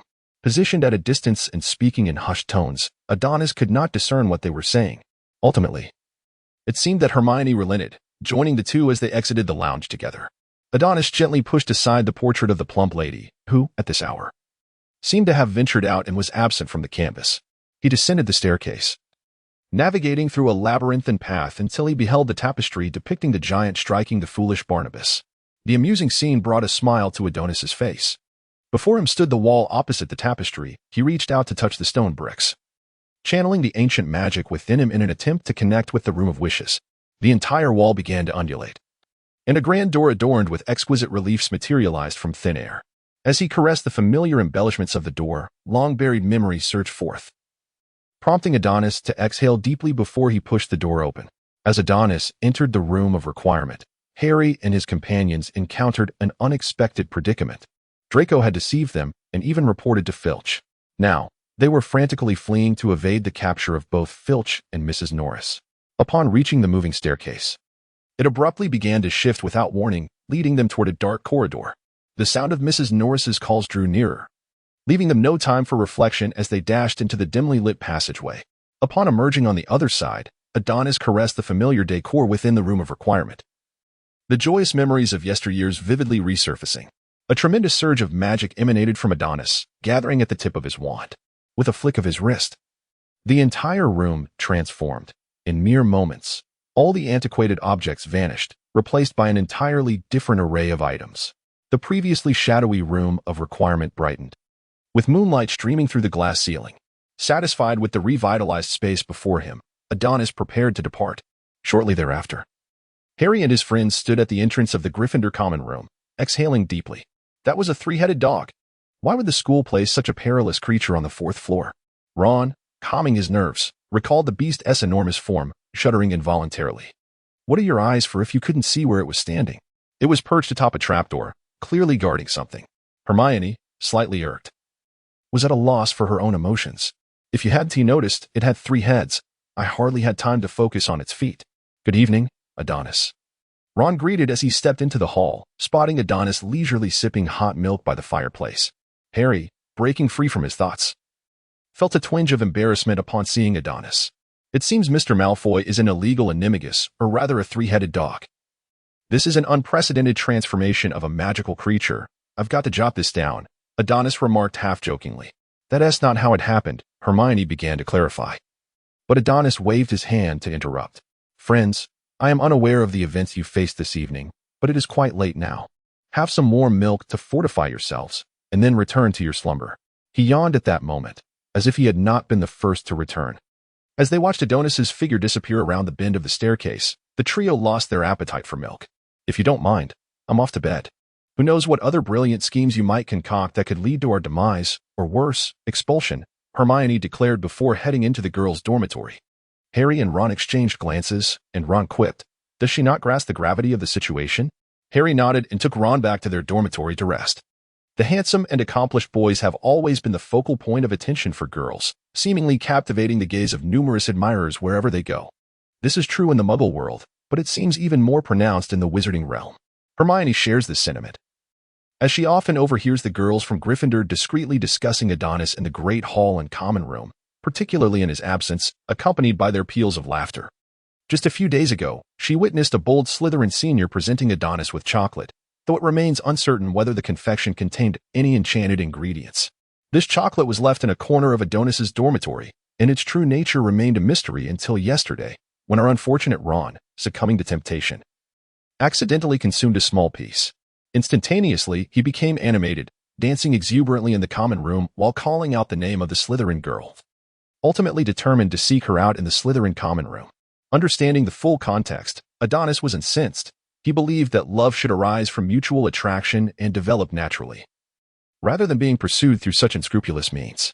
After lifting the enchantment from Ron, he personally confronted the Slytherin girl at the entrance of her common room, publicly expressing his disdain for her actions and demanding an apology to both him and Ron, which left her visibly distressed. Hermione later learned that the girl had merely wagered with her dorm mates, boasting that she could win Adonis's affection within a matter of days, leading to the aforementioned scene. Such occurrences are not uncommon in the Wizarding world. For instance, the infamous Noseless Man is a product of a love potion, having lost all sense of affection and ultimately succumbing to madness. This incident made Harry and the others wary of consuming any food gifted to Adonis, fearing they might find themselves embarrassed like Ron. Only Ron seemed to have fulfilled his aspirations in this regard. The girls in the Wizarding world appear somewhat precocious, with many first-year students already dreaming of a Prince Charming. Hermione found this bewildering and was quite taken aback, especially since her roommates often inquired about Adonis's whereabouts. Little did they know, her relationship with Adonis was merely that of friends, and she had no idea where he might be throughout the day. One day, as Harry returned from Quidditch practice, he spotted Adonis beside the pitch, sprawled on a picnic blanket soaking up the sun, bathed in the gentle afternoon light. Adonis resembled an angel, his golden hair slightly tied back, his striking blue eyes captivating all who beheld him, and his complexion glistening like jade in the sun. He effortlessly captured the attention of the girls surrounding him. Regrettably, the perfect atmosphere was abruptly shattered when Harry, bursting with exuberance, plopped down beside Adonis and unceremoniously began indulging in the dessert from Adonis's plate. The Weasley twins soon joined, each draping an arm over Adonis's shoulders, teasingly proclaiming, "Our Adonis is truly handsome. If you were a woman, I would certainly vie with George and Fred for your affection." They feigned an attempt to kiss Adonis, prompting him to hastily push their faces away. Angelina, a chaser from the Gryffindor team, witnessing the scene as she emerged from the pitch, approached the group and remarked, "What fortuitous luck I have to witness our dashing Gryffindor boys gathered in one place."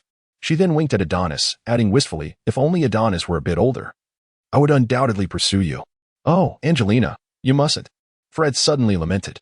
"Adonis, you cannot steal my thunder." George instantly cast a wary glance at Adonis. "George, are you truly going to try and steal my love? Angelina is mine." With that, Fred lunged at George, and the ensuing scuffle sent everyone into fits of laughter.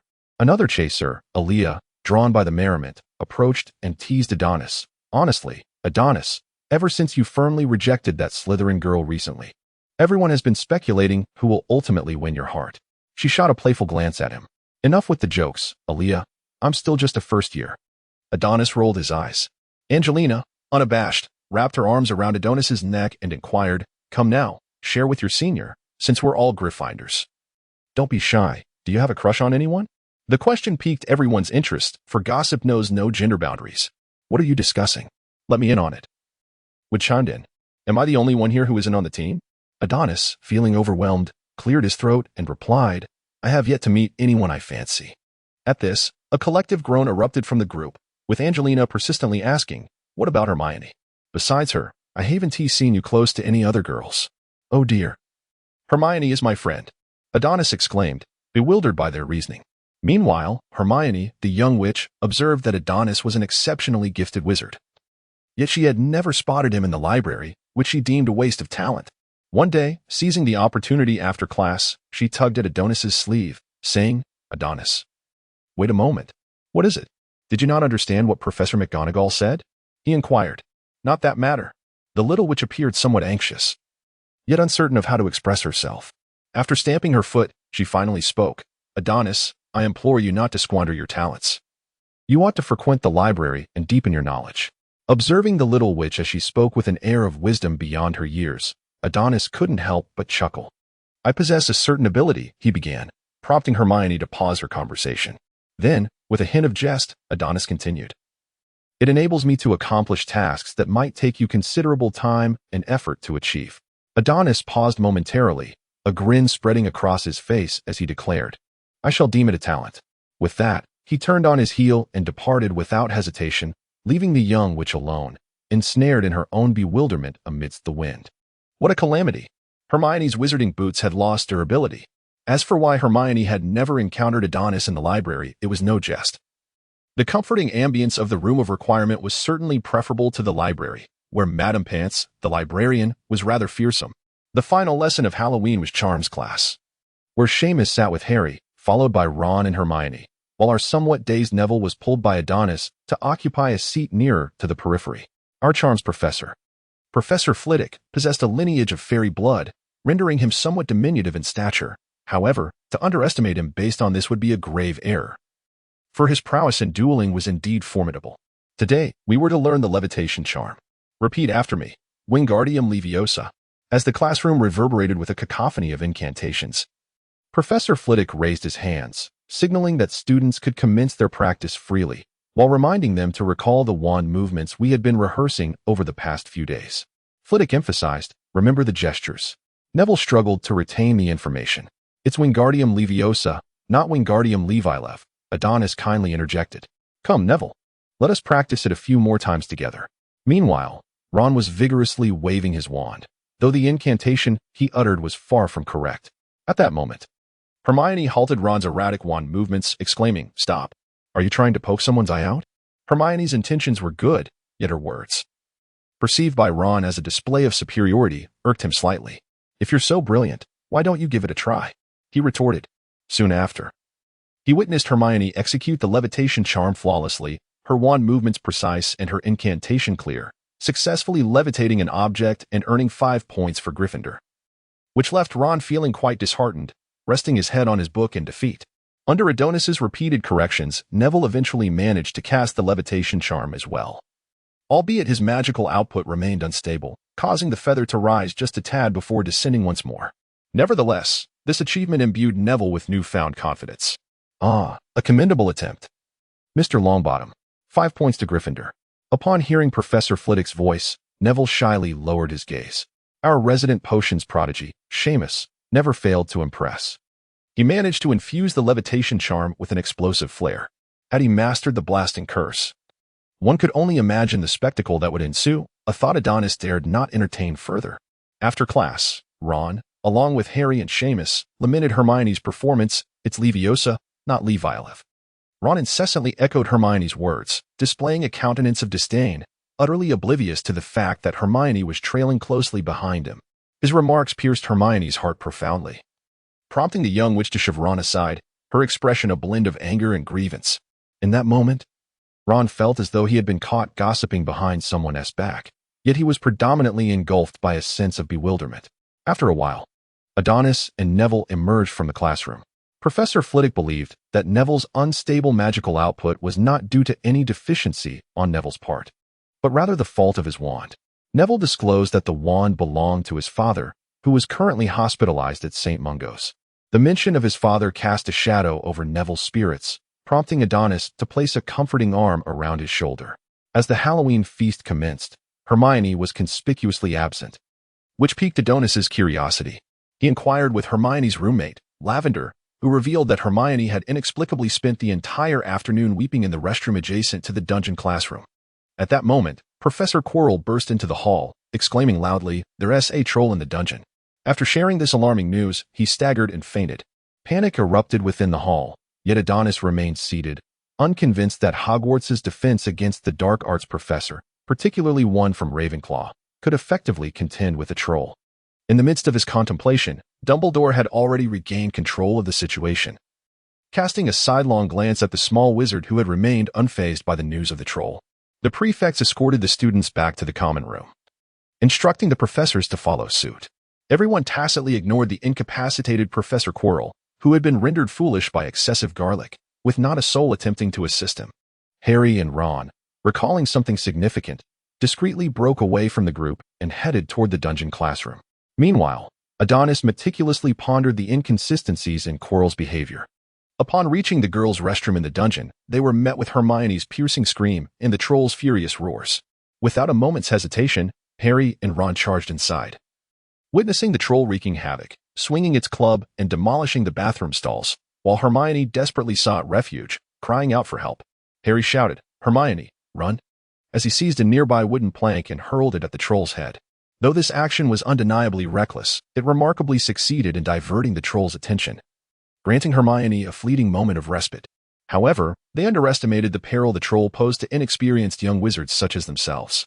The troll, turning its attention towards them, swung its club ferociously, and had it not been for Harry's quick reflexes in pushing Ron aside, Ron would have been reduced to a mere heap. Seizing the opportunity, Harry climbed onto the troll's club, engaging it in a precarious contest. Meanwhile, Hermione crouched beneath the sink, mouthing instructions and gesturing to Ron in an attempt to teach him the levitation charm. At long last, Ron, who had always been perceived as somewhat foolish, experienced a remarkable moment in his life. Just as Harry was ensnared by the troll, which raised its club to deliver a final blow, Ron summoned his courage and executed the levitation spell, causing the troll's club to drift away gently from its grasp. This chapter is not yet concluded. Please turn to the next page to continue reading. Gazing at his empty hands, the troll appeared bewildered. Wasn't this meant to be a fair duel? Why was it suddenly employing tricks? "Well done, Ron," Harry exclaimed, only to suddenly realize he remained ensnared in the troll's grip and hastily extricated himself, tumbling to the ground. Hearing Harry's praise filled Ron with an overwhelming sense of pride. He crossed his arms and struck what he presumed to be a dashing pose. "Oh, Ron, are you a fool?" Hermione shouted. A tremendous crash resonated nearby as the club crashed to the ground, only for the troll to retrieve it once more. Even the dim-witted creature recognized that it had been toyed with by the young human before it. Fury surged within it, and it swung the club menacingly toward Ron's head. Paralyzed with fear at the unfolding scene, Ron realized he could not guarantee the timely casting of another levitation spell. Escape was no longer an option. Death loomed perilously close. and he instinctively shielded his head with trembling hands, unable to bear the sight. Back, foul creature! A voice echoed from the corridor, and a precisely aimed spell struck the troll's swinging club. Bang! Thud! The troll collapsed beside Ron, and an overwhelming stench engulfed him, nearly causing him to regurgitate his last meal. Harry, shaken, patted his chest and exhaled a sigh of relief. Adonis's gaze swept over each of them, and I felt an urgent need for someone to elucidate the situation. It was evident that he was somewhat irate. Suddenly, Professor Mag rushed in. Taken aback by the chaotic restroom scene and the sight of the colossal creature, unconscious with a large lump on its head. By Merlin's undergarments. You had better provide me with an explanation of what transpired. Adonis turned to glance back and saw the professor standing neatly at the restroom entrance, with Dumbledore even winking at him. Harry and Ron felt a jolt of apprehension. Pills. Suddenly, Hermione stepped forward, addressing Professor McGonagall. It was all my fault. I wanted to see what the troll described in the book looked like. I thought I could handle it, but I was mistaken. Had it not been for my friends, I might have perished. Even so, your actions were exceedingly reckless. I had expected you to exhibit more prudence than others, yet you have greatly disappointed me, Miss Granger. Gryffindor shall lose 20 points due to your severe lack of judgment. Professor McGonagall fixed her gaze upon Hermione's face, her expression one of frustration. Hermione lowered her head, appearing somewhat disheartened. Harry's attention, however, was drawn to the gaping wound on Snape's leg. Snape sensed Harry's scrutiny, quickly concealing the injury beneath his dark robe, casting a glare at Harry before shifting his gaze elsewhere. After reprimanding Hermione, Professor McGonagall turned to Harry and Ron, saying, "You ought to comprehend how fortunate you are." She paused before continuing, "It is commendable for first-year students to bravely confront a troll for the sake of a friend. Each of you shall receive 10 points. Harry and Ron exchanged smiles, as though they had not just narrowly avoided becoming a puddle of indistinguishable liquid. Finally, Professor McGonagall addressed Adonis. In a moment of peril, saving a friend from the clutches of a troll requires not only formidable courage, but also a profound mastery of magic. Gryffindor awards you 15 points for your remarkable bravery. On behalf of Hogwarts, I extend my gratitude for your efforts, Mr. Landon." Adonis bowed respectfully to Professor McGonagall, asserting, "It is my duty. Ron is my friend, and I cannot stand idly by while he is in peril." It was a rare moment for Gryffindor to have a promising talent, and he hoped that Ron would not stray off course. Professor McGonagall looked at Adonis with a sense of appreciation. Professor Quirrell remained behind to address the aftermath, while the four young ones made their way back to the common room. Harry and Ron, oblivious to the world, eagerly shared their exhilaration with Adonis, while Hermione trailed behind, burdened by her own thoughts. Noticing that Hermione seemed to lag behind, Adonis gestured for Harry and Ron to proceed, intending to engage Hermione in conversation. "Are you upset about the lost points?" he inquired gently. Hermione lifted her gaze, meeting Adonis's warm smile. "A bit, but it's not entirely that." Adonis maintained a pace consistent with Hermione, assuming the role of a quiet observer. "I sensed that I had disappointed Professor McGonagall. Previously, Ron had mocked me as well. I am acutely aware that I am not favored by my peers, and now I find myself at a loss for what to do." The young girl grew increasingly aggrieved, tears welling in her eyes like droplets of rain poised to fall. "Hermione, I feel you place too much weight on the school's rigid regulations. You are a Gryffindor. After all, the brave lions do not concern themselves with the rules, much like George and Fred. It is not the act of breaking the rules that matters, but rather the courage to do so." Adonis contemplated for a moment. "The Sorting Hat placed you in Gryffindor for a reason. Certain qualities within you compelled the hat to make that decision. Do not feel inferior because of your background. How many first-year wizards do you suppose envy our remarkable Miss Granger?" Upon hearing the last remark, Hermione suddenly burst into laughter, and as she looked up, she caught Adonis making a playful face at her. In the distance, Harry and Ron paused, waving at her. A warmth blossomed in Hermione's heart, dispelling the shadows with the gentle breeze of friendship. "Hermione, I sincerely apologize. I should not have mocked you earlier. Can you find it in your heart to forgive me?" Ron cautiously offered his apology, to which Hermione responded with a reassuring pat on his shoulder, embodying a protective older sister. Indeed, they were still but children. Adonis shook his head in resignation. Ever since that fateful day when Hermione, Harry, and Ron faced a life-and-death crisis together, their bond had visibly strengthened. Of course, Adonis was also part of this trio. However, he appeared to be exceedingly busy lately, often to the extent that he scarcely had time to eat, disappearing for hours on end. Harry remarked on how the child had matured, no longer sharing his thoughts with his family. If Adonis were to overhear Harry's grievances, He would surely roll his eyes. After all, his friend was a man with life aspirations, and just because he seemed unmotivated, it didn't imply he couldn't quietly strive for excellence. Over the past few days, in his quest to find a secluded spot away from prying eyes, Adonis had nearly traversed the entirety of the Forbidden Forest perimeter, causing Hagrid to regard him with a hint of wariness, fearing that this young fellow might stealthily venture deep into the forest. Fortunately, Adonis had discovered a tranquil spot by a shadowy pond within the Forbidden Forest. "You should eat something, Harry. Ron mentioned you'll be battling all afternoon," Hermione said with concern, noticing Harry's lack of appetite. At that moment, Snape limped over to the Gryffindor table, his tone inscrutable as he stated, "Good luck, Mr. Potter. Since you're unafraid of trolls, Quidditch should be a piece of cake for you, even against Slytherin." With that, he departed without further ado, leaving Harry fixated on Snape's feet. "No wonder he's bleeding," Harry muttered absently. Hermione and Ron, intrigued, prompted him to share his speculations about Snape. At that moment, Hedwig swooped in, delivering a broomstick to Harry. "Who sent this to you?" Ron inquired, a hint of curiosity in his voice. "I never received a letter," Harry replied, puzzled. As Ron unwrapped the package, he discovered it was the latest Nimbus 2000, the fastest broom on the market. But who could have sent it?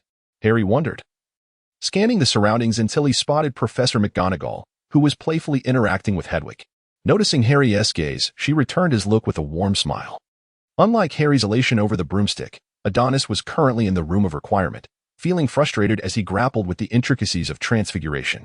The theory stated that an animagus's form mirrored that of the caster's Patronus. However, Patronus, Adonis exclaimed, waving his wand.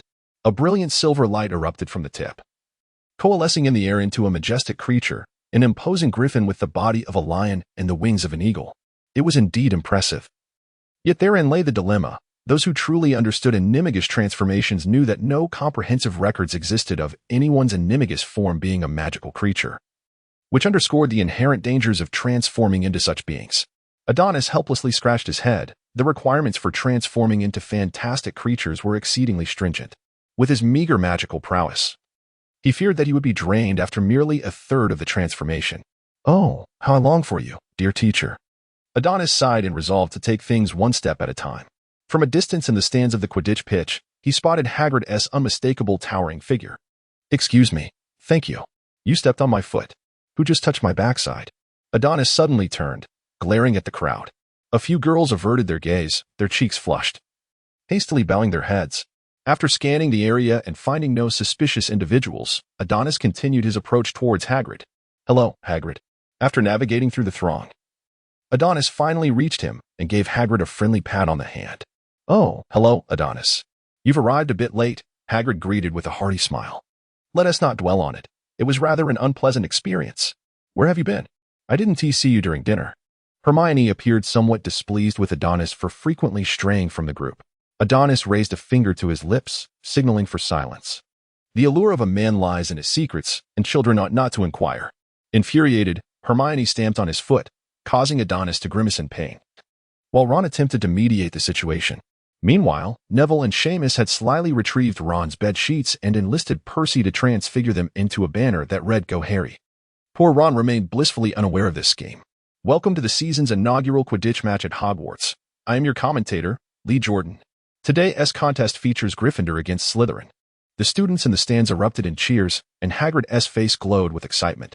The teams took to the field, with Harry soaring on his new broomstick, following Wood in a flight around the pitch. Ron and Hermione waved enthusiastically at Harry, who spotted the banner his friends had prepared, silently vowing to seize the golden snitch. Madam Hooch entered the arena, signaling that the match was about to commence. The quaffle was released, followed closely by the golden snitch, which is worth 150 points. Whichever team captures it will end the game. As the match began, Gryffindor displayed remarkable prowess. Aaliyah and Angelina executed a flawless coordination, effortlessly breaching Slytherin's defenses, while Wood thwarted all of Slytherin's attempts to score. Gryffindor was off to a splendid start. The Slytherins were left bewildered, and we must cheer for Gryffindor.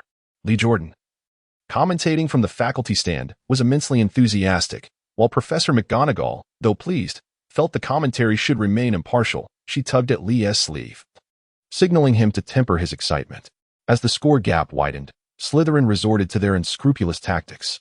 The chapter is not yet concluded. Please turn to the next page to continue reading.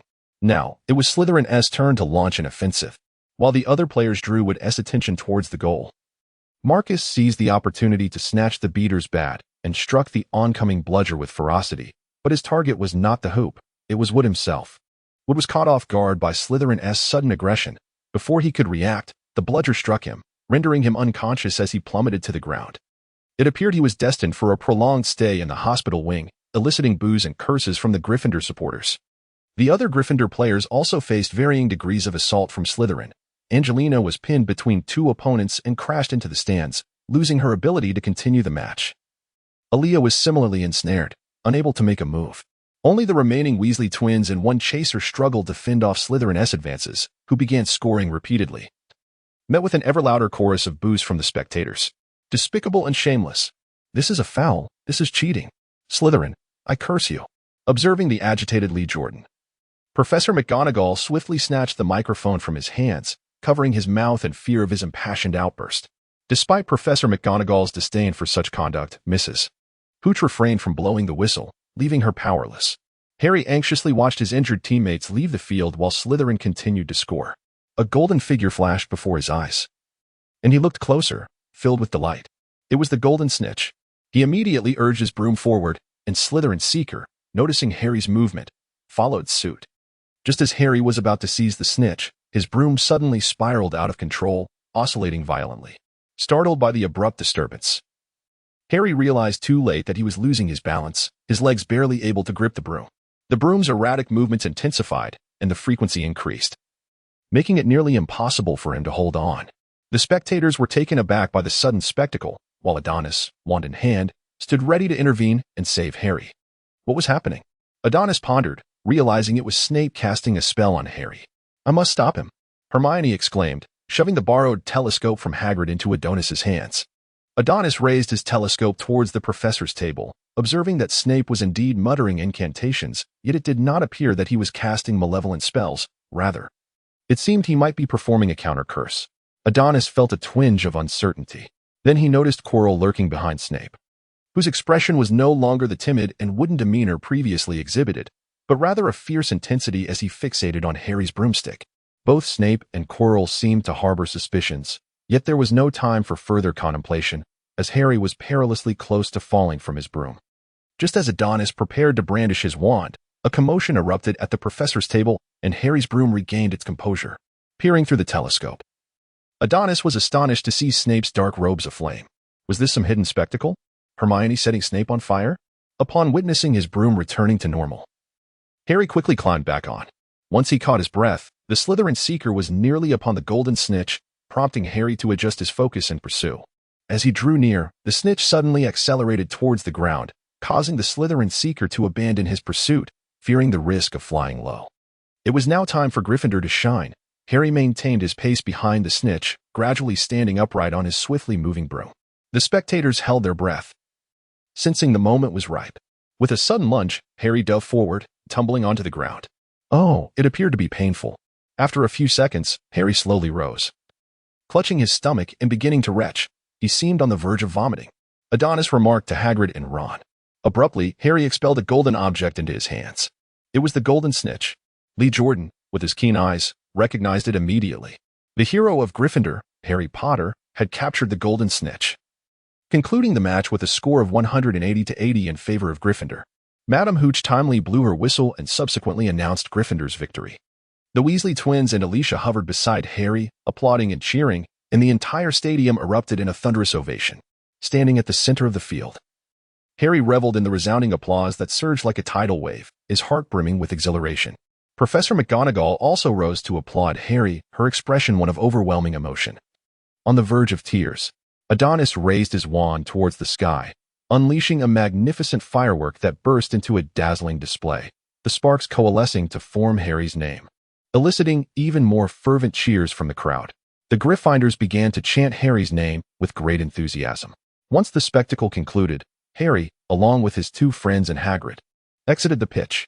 Adonis, having exchanged a brief greeting, took his leave, leaving one to wonder what kept him so occupied day after day. After Hermione's earnest analysis, Hagrid retorted, "Nonsense. Why would Snape cast a spell on Harry's broom?" Harry, feeling somewhat defiant, questioned, "Who knows? Then why was he contemplating breaching the three-headed dog's defenses on Halloween Eve? In truth, given Snape's skills, he should not have been injured by the creature. It was Karkaroff's premature attack that provoked the beast's ferocity. Thus, when Snape entered, he was caught off guard and bitten on the leg. Snape's resentment grew. "How do you know about Fluffy?"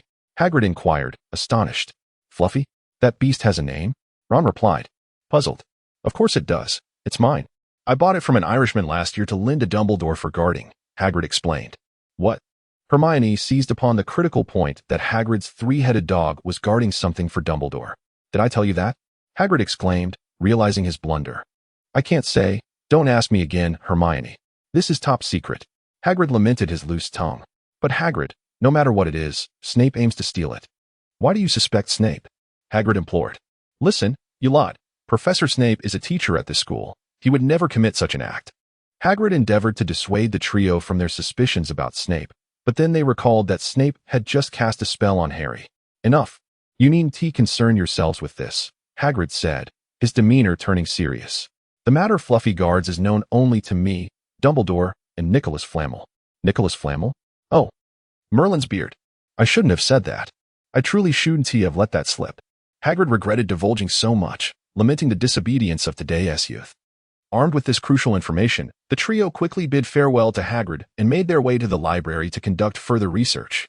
Meanwhile, as they gathered vital intelligence, Adonis returned to his room of requirement.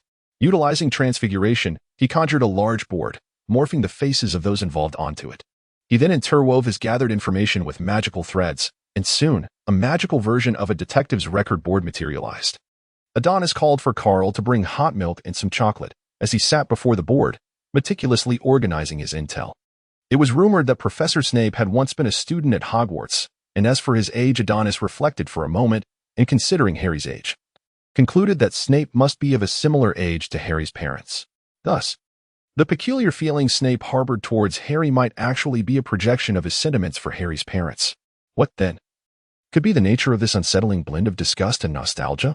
As this thought crossed his mind, a chill unexpectedly ran down Adonis's spine, prompting him to take several sips of milk to calm his nerves. Gazing at the whiteboard before him, he murmured, "At least Snape's suspicions have been alleviated.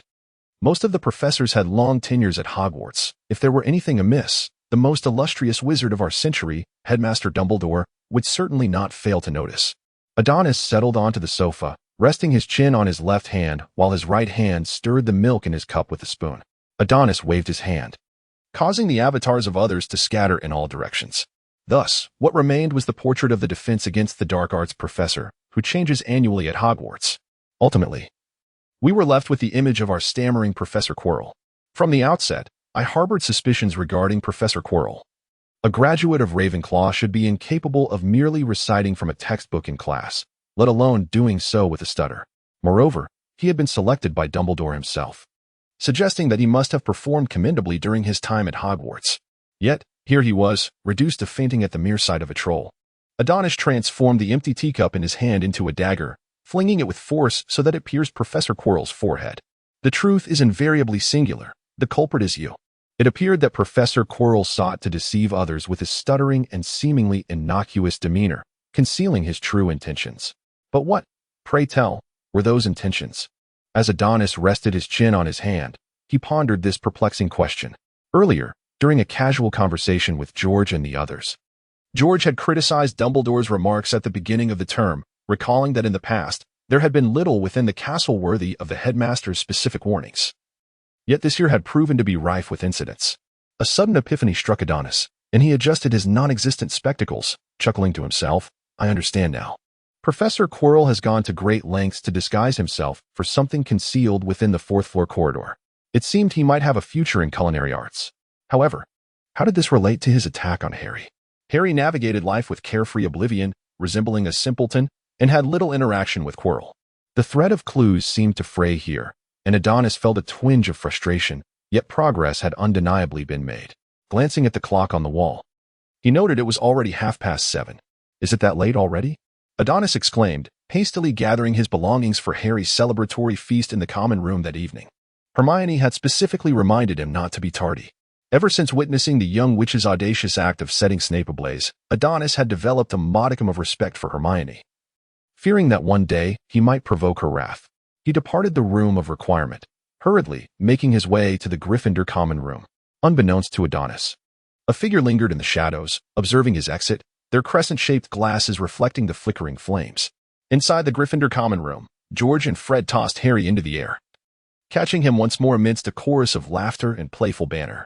As the guest of honor, Harry was grateful for the umpteenth time for having chosen Gryffindor, which had bestowed upon him a familial warmth he had never experienced in the Dursleys' home. A novel sensation indeed. Adonis arrived fashionably late, approached the table, and seized Ron's butterbeer, indulging in it with abandon. "Where have you been? I didn't see you during dinner," Ron inquired, gazing at his suddenly empty cup with bewilderment. Adonis finally caught his breath and, once his composure returned, casually remarked, "How have you transformed into someone resembling Hermione? A boy with too many issues is likely to be scorned by girls." Hermione shot Adonis a glare, secretly resolving not to include him in their forthcoming adventure. She intended to embark on a clandestine investigation with Harry and Ron. It was evident that combining their insights could unveil the truth. Adonis remained oblivious to the treasure hidden on the fourth floor, while Hermione and her companions were gravely mistaken in their suspicions. Should Adonis discover the connection between the treasure and Nicholas Flamel, he would undoubtedly breach the professor's challenges tonight, leaving Quirrell unemployed on the spot. Yet, in reality, both Adonis and Hermione tacitly avoided discussing this topic, instead engaging in light conversations about studies and gossip. Harry had just managed to escape the clutches of George and Fred and approached his friends to share his excitement and joy, while Ron refilled his mug of butterbeer, which ultimately found its way into Adonis's stomach. As night fell, Ron gazed at the empty sheets of his bed, struggling to contain his frustration. "Where are my sheets?" Navi, a touch anxious, tugged at Adonis's sleeve and informed him that Ron's sheets had been forgotten at the Quidditch pitch. Only Ron's melancholic world had achieved completion. Time swiftly advanced to the eve of Christmas, when Hogwarts Castle donned a snowy white sweater, heralding the arrival of the Christmas holidays. Ron, whose parents were taking Ginny to Romania to visit Charlie, planned to spend this Christmas at school. After all, he had 3 brothers and friends within the castle, ensuring he would not feel lonely. Harry, on the other hand, simply wished to avoid returning to the Dursleys. The warmth and joy of Hogwarts Castle were distinctly preferable to the dark awkwardness of the Dursleys' home, a discernment Harry was quite capable of making. Adonis, too, received a letter from home, as the Landons had taken Vina on a trip, allowing Adonis to remain at Hogwarts for the festive season. Despite the longing for his family after such a long absence, Adonis recognized that there were matters requiring his attention here. He planned to immerse himself in books on animagus and advanced transfiguration throughout the Christmas break, preparing to commence his preliminary work on becoming an animagus once the holidays concluded. In the Gryffindor common room, Adonis sat by the window, gazing at the forbidden forest blanketed in snow, sipping hot milk. Harry and Ron had long since vanished, likely off to some unknown escapade. For reasons unbeknownst to Adonis, they had recently appeared rather preoccupied. Hermione was in the dormitory, packing her belongings in preparation for her journey home for Christmas. It must be said that Mrs. Weasley's attitude towards Adonis and Harry had significantly improved. To her, they were not merely Ron's good friends, but also steadfast companions who had stood by him through thick and thin. So much so, in fact, that Ron began to question whether he was truly her son or merely a promotional giveaway for a yearly subscription to the Daily Prophet. As his already modest family standing seemed to diminish further, upon learning that Harry and Adonis would not be returning home for Christmas, Mrs. Weasley expressed her sympathy in a letter to Ron, assuring him that she would not forget to send Christmas gifts to both Harry and Adonis. This remark made it seem as though Ron's gifts were merely an afterthought, causing Ron's sense of injustice to swell, leading him to forego his beloved roast chicken legs for several days. No long holiday is complete without the burden of assignments from professors, as the saying goes. A holiday devoid of homework is fundamentally lacking. Even Hogwarts, a veritable paradise, was not exempt from this tradition, as the professors assigned holiday work to their students. Adonis began to revel in schadenfreude, as someone was burdened solely with the potion assignment bestowed by Snape. Ron expressed a desire to tear apart the vile visage of Adonis, whom Professors McGonagall and Flitwick held in high regard for being both exceptional and untroublesome, as well as modest. At Adonis's request, they graciously exempted him from his written assignments. However, should he fail to achieve an outstanding in the final examinations, his workload for the following year would be doubled. Professor Sprout, the jolly and portly instructor of herbology, also cherished this considerate student, assigning him the task of caring for the plants in the greenhouse during the holiday. Everyone enjoyed a merry Christmas break, except for Snape, whose demeanor shifted abruptly upon hearing Adonis's request for an exemption from assignments. With a faint smirk, he remarked, "It seems that a modicum of talent has muddled our excellent Mr. Landon's mind, leaving him befuddled by the ogre's snot. Thus, your holiday assignments shall be doubled." Yet Adonis sought to negotiate further. But Snape interrupted him with a wave of his wand, declaring, "Then I shall assign you an additional essay, the topic of which I shall send you during the Christmas holiday." With that, he swirled his cloak and departed without a backward glance. That wretched bat. "Just wait until I have my revenge," Adonis muttered indignantly, as Adonis led Harry and Ron back to the common room, burdened with double the potion assignments. Both Harry and Ron were nearly in fits of laughter. Adonis shot them a fierce glare, indignantly scribbling away at his potion essay. Fast forward to the present. George and Fred dragged Adonis out of the common room and into the Transfiguration courtyard for a snowball fight. Before Adonis could fully comprehend the situation, Fred and George had already levitated several snowballs with their wands and hurled them at him. Adonis stepped to the side, quickly regaining his stance as he flicked his wand, conjuring snowballs in retaliation. The tardy Harry and Ron soon joined the fray. The battle raged fiercely. As it progressed, the snowballs became more numerous and larger in size. By the end, Harry and Ron had vanished from sight, leaving behind only 2 mounds of snow, indicating they had been buried beneath Adonis's colossal snowballs. Fred and George were covered in snow, their hair resembling a bird's nest, while Adonis appeared equally disheveled. "Shall we call a temporary truce?" Adonis suggested to George. Upon receiving a nod, Adonis stepped aside to assist in unearthing Harry and Ron from their snowy entombment. Suddenly, he sensed a surge of danger and instinctively lunged forward as a snowball the size of a fist shot towards him from behind. It dawned on Adonis that Fred had dared to launch a sneak attack. Adonis narrowly evaded the snowball, yet some were not as fortunate. The snowball ultimately struck Professor Chilo squarely at the back of his head just as he was about to enter the castle. It remains uncertain whether Fred acted with intention or by mere accident. Both had long harbored a certain fascination for the back of Chilo's head. Although many had been eager to glimpse the visage concealed beneath Professor Chilo's purple scarf, the sudden occurrence of a snowball to the face, well, you understand. Adonis swiftly dragged Harry and Ron away, and as they narrowly concealed themselves, they overheard Professor Quirrell angrily deducting points from Fred and threatening him with detention. Had it not been for the timely intervention of Professor Dumbledore, Fred would have been relegated to scrubbing toilets for Filch. Upon entering the Great Hall, the trio was greeted by the sight of Hagrid setting up an enormous Christmas tree at the center, while Professor Flitwick adorned the surroundings with levitating charms. Ron and Harry, unable to remain idle, immediately engaged in a game of wizard's chess as they took their seats beside the Gryffindor table.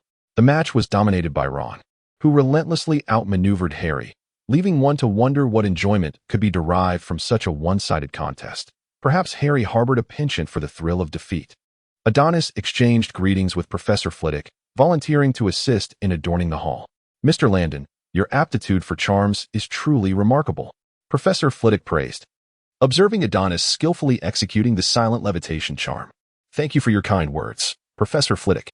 I still have much to learn in the realm of charms, and I hope you will graciously offer your guidance when the time comes."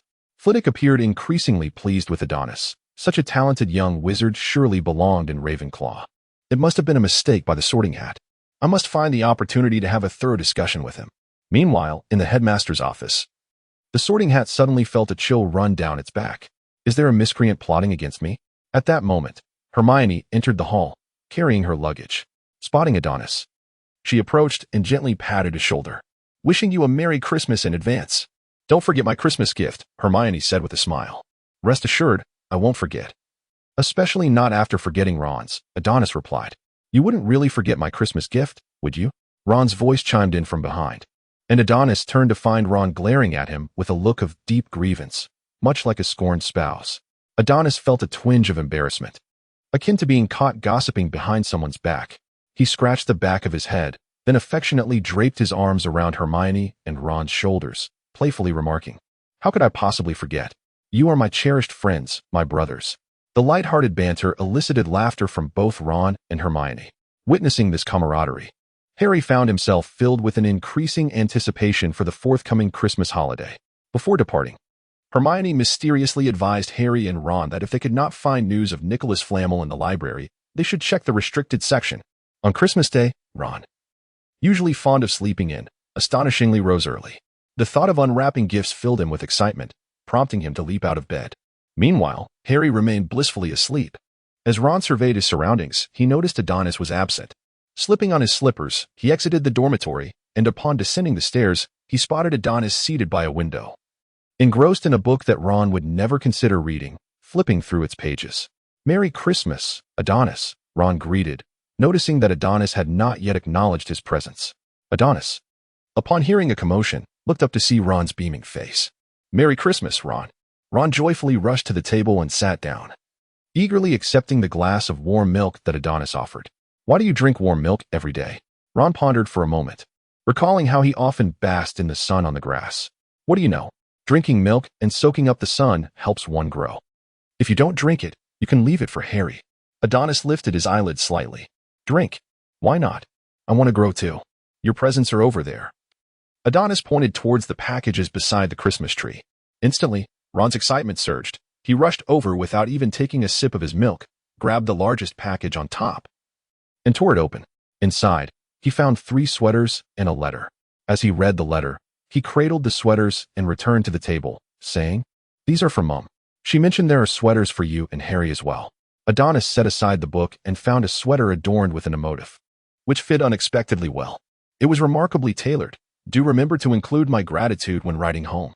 And what of the gift you promised me? Where is it?" The thought of indulging in a sumptuous feast filled Ron with an inexplicable excitement. "Do take a moment to search for it." Adonis began to unwrap his parcels, among which was a pocket watch sent by the Landon couple, revealing a family photograph within. George and Fred had dispatched their latest research on fireworks, while Angelina and Alicia contributed a selection of books from the magical realm. Hermione had sent a beautifully crafted fountain pen, clearly a thoughtful gift from the young witch. Ron, in his straightforward manner, had simply gifted a large bag of Bertie Bott's every flavor beans. Professors McGonagall and Flitwick had shared their notes from their student days, treasures that Adonis cherished immensely. To his surprise, even Professor Dumbledore had sent a gift. However, upon discovering the wriggling cockroaches within, Adonis shuddered and swiftly cursed the old headmaster for his sweet tooth, envisioning the state of his teeth. Harry had gifted Adonis a flower pot, which he intended to fill with peculiar plants, while Hagrid sent a hand-knitted cotton hat, which, albeit slightly oversized, delighted Adonis nonetheless. Many of the remaining parcels were unmarked, likely peculiar trinkets from infatuated girls, which Adonis planned to deal with later. Perhaps he could send them to Draco? "Hey, Adonis, does this pendant have any special significance?" Ron inquired, holding the exquisitely designed ruby pendant that Adonis had gifted him. This sparked Adonis's enthusiasm. He had not wasted the time spent in the room of requirement during the first half of the school year. During that period, he had crafted numerous alchemical artifacts and had even spent a considerable amount of his father's private funds on gemstones in the Muggle world. One could only imagine Mr. Landon's reaction to seeing his stash of pounds significantly diminished. "This pendant will release a shield charm when you are in danger, and the alchemical array inside can be activated 3 times before the gemstone shatters," Adonis explained. "Cool," exclaimed Ron, eager to wear such a practical alchemical tool. Promptly placing it around his neck, Adonis had created several of these alchemical devices, fashioned into various pieces of jewelry. He had gifted Professor McGonagall a sapphire hairpin and Professor Flitwick a bracelet. As for Dumbledore, Adonis had sent him a pair of white woolen socks adorned with pink bows. Snape's gift was even more outrageous. Adonis had dispatched the finest shampoo from the Muggle world, complete with instructions. As a reminder of the professor's failure to grant him homework exemptions and his persistent neglect of personal hygiene. By the time Harry was roused by Ron and seated on the couch, he had yet to recover from the joy of receiving his first Christmas gifts. Adonis gently tapped his head with the book, urging him not to dawdle. "Do not be lost in thought. Hasten to unbox the parcel. Have you not been eagerly anticipating this moment?" Instantly, Harry snapped back to reality and dashed to the side to unwrap the package. Adonis transformed the alchemical apparatus he crafted for Harry into the shape of a ring. Harry was astonished by Adonis's generosity and felt immense happiness at receiving such an abundance of gifts. As he unwrapped the final present, he found himself left with the largest package. Upon opening it, he discovered a letter and a cloak inside. "This was left in my care by your father before his passing. I now return it to you, hoping you will use it wisely," the letter read. Harry recited the words aloud. "Give it a try," Ron urged. Once Harry donned the cloak, he vanished from view except for his head. "Cool, Harry. You've received an invisibility cloak. Who sent it to you? Exclaimed Ron, circling around Harry in admiration of the cloak. I don't know. But he mentioned it belonged to my father, Harry replied. Adonis scrutinized the cloak with great attention. It was exquisitely crafted and appeared to possess some age, adorned with magical patterns that were incomprehensible to him. In a half-joking manner, Adonis remarked, Harry, could this possibly be one of the Deathly Hallows mentioned in the Tales of Beetle the Bard? This tome narrates the tale of how Death bestowed his powers upon 3 brothers. The eldest desired Death's strength, thus he acquired the Elder Wand. The second sought the ability to control life and death, obtaining the Resurrection Stone. And finally, the youngest wished to elude death forever, receiving the invisibility cloak. The chapter is not yet concluded. Please turn to the next page to continue reading. Impossible, Harry replied, somewhat skeptical of Adonis's assertion. It is indeed plausible, Adonis countered. Ordinary invisibility cloaks do not maintain their effects for long. The fact that this one still possesses such remarkable invisibility, coupled with the antiquity of the Potter family, is quite telling. Regardless, Harry, this belonged to your father. You must cherish it, Adonis urged. Harry nodded solemnly and placed it within his wardrobe. Fred and George emerged from their dormitory, flanking Adonis on either side. Adonis, your taste is impeccable. How did you know this earring would suit us both? Ron then noticed that Fred and George each sported an earring adorned with gemstones, enhancing their dashing appearance. At that moment, Percy descended the stairs, clutching a book titled Essential Management Techniques. Adonis, how did you know I needed this? Thank you so much.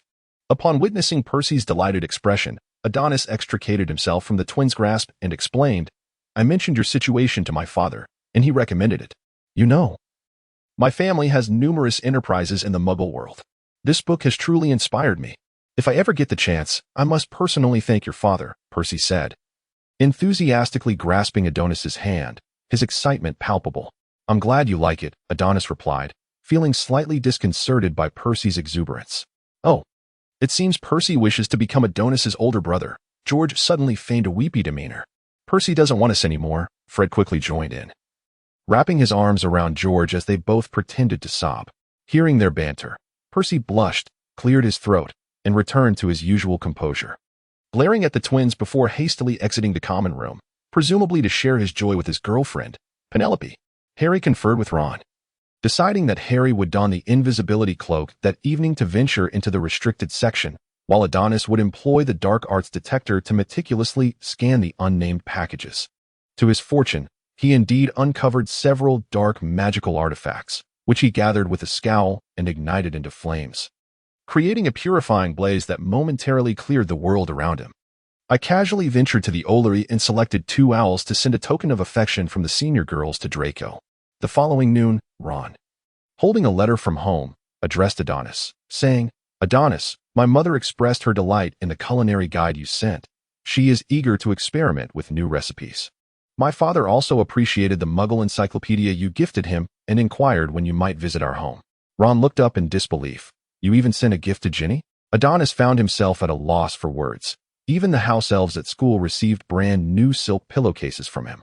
The little elves in the school have grown quite fond of Adonis. In the dead of night, Harry stealthily pushed open the grand doors of the library, effortlessly making his way to the restricted section, meticulously searching for books containing references to Nicodemus, the infamous Death Eater, the demons of the 15th century. Nicodemus, where art thou? As Harry approached a row of chain tomes, he retrieved one, eager to uncover any information regarding Nicodemus. Just as he began to leaf through the pages, a terrifying visage emerged, and a chilling wail resonated from its mouth. Who goes there? Suddenly, Filch's voice echoed from the library entrance. Without a moment to ponder, Harry hastily donned his invisibility cloak. However, he forgot that his lamp lay beside it. With a clatter, the lamp fell to the floor, shattering the glass into a myriad of pieces. The noise immediately caught Filch's attention, prompting him to push open the library doors and enter. Harry quickly slipped on the cloak and concealed himself among the shelves. Filch approached, lamp in hand, and upon discovering the fallen lamp, concluded that a young wizard had sneaked into the restricted section. He bellowed, "Stop hiding. I see you. Come out at once." Harry thought to himself that such tricks might fool children, but he was not easily deceived. Seizing the opportunity while Filch was distracted, he slipped out of the library. Just as Harry rounded a corner, ready to catch his breath, he beheld Snape gripping Quirrell by the throat, pinning him against the wall. Is tonight particularly thrilling? Harry held his breath. He then overheard Snape menacingly inquire of Quirrell. Do not mistake me for your adversary, Quirrell. What do you mean? Quirrell stammered, his words slurred by the pressure on his throat. You know precisely what I mean. Snape seemed to sense something amiss and suddenly reached toward Harry's direction. Instinctively, Harry covered his mouth and retreated. Noticing he had grasped nothing, Snape turned back to Quirrell, saying, We shall converse another time. Once you have determined to whom your loyalty lies.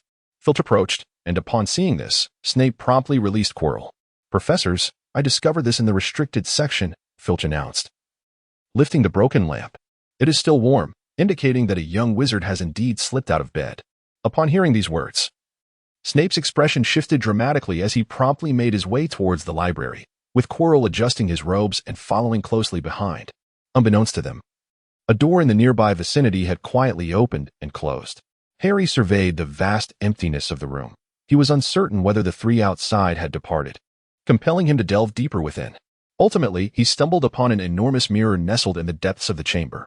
As Harry approached, the mirror first reflected his own image. And then, beside him, emerged the ethereal figures of an unfamiliar couple.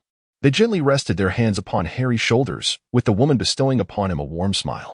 Despite having never encountered them before, an instinctive recognition whispered to Harry that they were indeed his parents. The surrounding environment was shrouded in darkness and desolation. Yet within Harry surged an unprecedented sense of tranquility. Ron, Adonis, you must come and see this, he exclaimed as he bolted into the dormitory, calling out to the two. Ron and Adonis, still dazed, were pulled from their beds by Harry's fervent insistence. You absolutely have to see this. You must see it, Harry repeated fervently. Adonis found himself dreaming of his future girlfriend as she grasped his hand and led him through a vibrant sea of blossoms. Her platinum hair danced in the breeze, and her fair skin glowed with a healthy flush under the warm rays of the sun. Just as she turned to gaze back at him, Harry's face materialized in Adonis's dream, startling him awake with a jolt. I can't possibly be turning into a homosexual, can I? Please, no. Ultimately, both he and Ron succumbed to Harry's insistence, being drawn into the room where Harry had previously discovered the mirror. With uncontained excitement, Harry leaped about, pointing at the enormous mirror. Look, my parents. I can see them right there in the mirror. However, Ron and Adonis beheld nothing but three foolish children, wide awake at midnight, gazing into a mere reflection. Harry, there is nothing in the mirror but the three of us, Ron remarked with exasperation. Adonis looked up and beheld the inscription upon the mirror. When reversed, it revealed that what is manifested is not your visage, but rather your desires. Is this not the fabled mirror of Eris? The craftsmanship of which has long been lost to time, yet it appears that Hogwarts possesses such a relic. Adonis, feeling a sense of resignation, stepped aside just as Harry adjusted the angle with Ron, leaving Ron alone before the mirror. Look, they are right there, Ron exclaimed. No, Harry. I see myself as the president of the Male Student Council. Goodness, I am even holding the Quidditch trophy. This is unbelievable. I have actually become the captain of the Quidditch team. I look quite dashing. Harry, in a state of bewilderment, stared at Ron. Come on, mate, you must be joking. Aren't you supposed to see my parents? Ron, seemingly caught in a moment of excitement, replied to Harry. Harry, do you think this mirror can foresee the future? Adonis stood to the side, idly stifling a yawn. He was acutely aware of the desires within his heart, to reconnect with his teacher and to see all his relatives and friends in good health and happiness. However, such aspirations seemed unattainable, for his parents had long since passed away. A wave of despondency washed over Harry at the thought. Upon hearing Harry's lament, Ron felt a profound sadness as well. Would he truly never have the opportunity to become the president of the Male Student Council? Adonis's cough jolted their thoughts back into focus. Before them stood the Mirror of Eris, a magical artifact whose craftsmanship had long been lost. One that Harry had encountered in a book. What is the Mirror of Eris? Harry inquired, a hint of confusion in his voice. It reveals the deepest desires of your heart, Harry, Adonis replied, before ushering both of them back to their dormitory. While you two may choose to forego sleep, I certainly need rest. Ever since that fateful night when Harry first discovered the Mirror of Eris, he had become entranced, spending his days before its reflective surface. Save for meals, Ron had contemplated intervening, yet upon seeing the glimmer of longing in Harry's eyes and recalling his friend's tragic past, he hesitated, feeling a pang of compassion.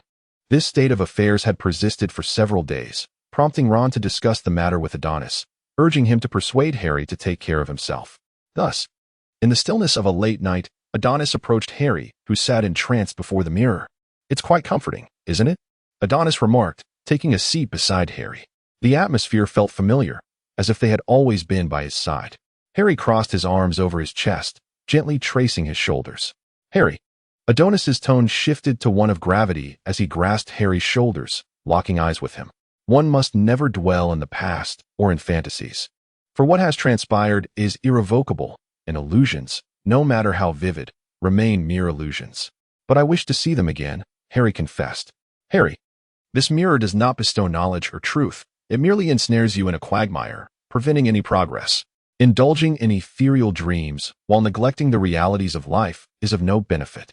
The deceased deserve remembrance, while the living are worthy of cherishment," Adonis asserted. Noticing Harry's wavering resolve, Adonis pressed on, "Moreover, do you not now possess a new family? Myself, Ron, Hermione, Hagrid, and many others who care for you."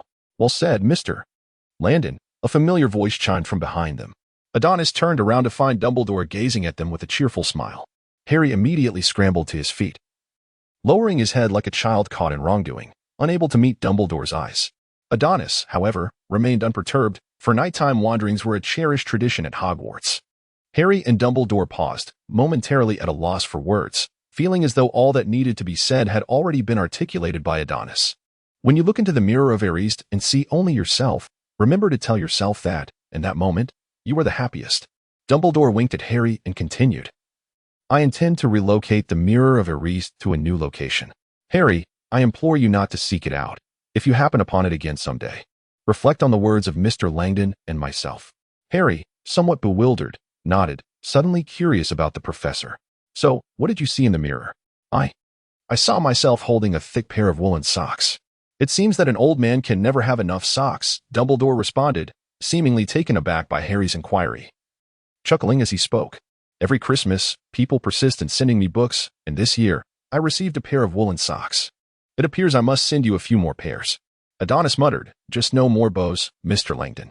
Dumbledore heartily agreed with Adonis's sentiment. Not a chance. The Christmas holidays swiftly came to an end, and after that day, Harry folded his invisibility cloak and tucked it deep within his wardrobe, making a concerted effort not to dwell on the mirror of East, which left him appearing somewhat melancholy in the days that followed. Hermione returned the day before school commenced, and, upon hearing about Harry's reckless antics, became quite worried. What if Filch caught you? What would happen to the house points? Adonis harbored doubts and concerns regarding Harry's secondary status, yet his predominant fear lay in the potential loss of points, a sentiment he dared not voice. The trio had nearly relinquished hope of uncovering information about Nicodemus in the library, although Harry remained steadfast in his belief that perseverance would yield success. Hermione, however, suspected he had perhaps imbibed some dubious potion. As the semester commenced, they returned to their hectic routines, with only fleeting moments during breaks and weekends to peruse books. Harry's time was even more constrained. As a key player for the Gryffindor team, he was preoccupied with preparations for the forthcoming Quidditch Spring Cup, which seemed to impose even stricter demands on the players. His fervor for training remained undiminished, even on dreary, rainy days, which proved burdensome for the team.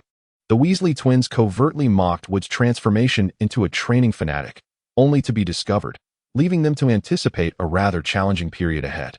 Harry, however, believed Wood's approach was justified, as Gryffindor had not claimed the Quidditch Cup in many years. Moreover, he noticed that after training to the point of exhaustion, he dreamt less at night, alleviating his longing for his parents. Then, George playfully confronted Harry about his support for Wood, jesting, "Look, Fred, Harry has been assimilated by Wood." "Oh, Merlin's beard, Wood. You owe us our innocent, sweet Harry back." After which, Fred lunged at Wood, leading onlookers to believe he was overly fond of Harry, resulting in a chaotic scene in the common room. Ultimately, Wood ordered the twins to continue their extra training, leaving one to ponder the depths of their thoughts. One day in mid-April, Harry and Hermione sat in the common room, sipping milk and engaging in conversation. "Where is Adonis? It's such a lovely day. I wonder which corner of the castle he has found to bask in the sun." At that moment, the door to the common room swung open, and Hermione turned to see Neville bouncing in, her surprise prompting her to rush to his side and support his arm. "Neville, what happened?" With a look of indignation, Neville recounted, "It was Malfoy.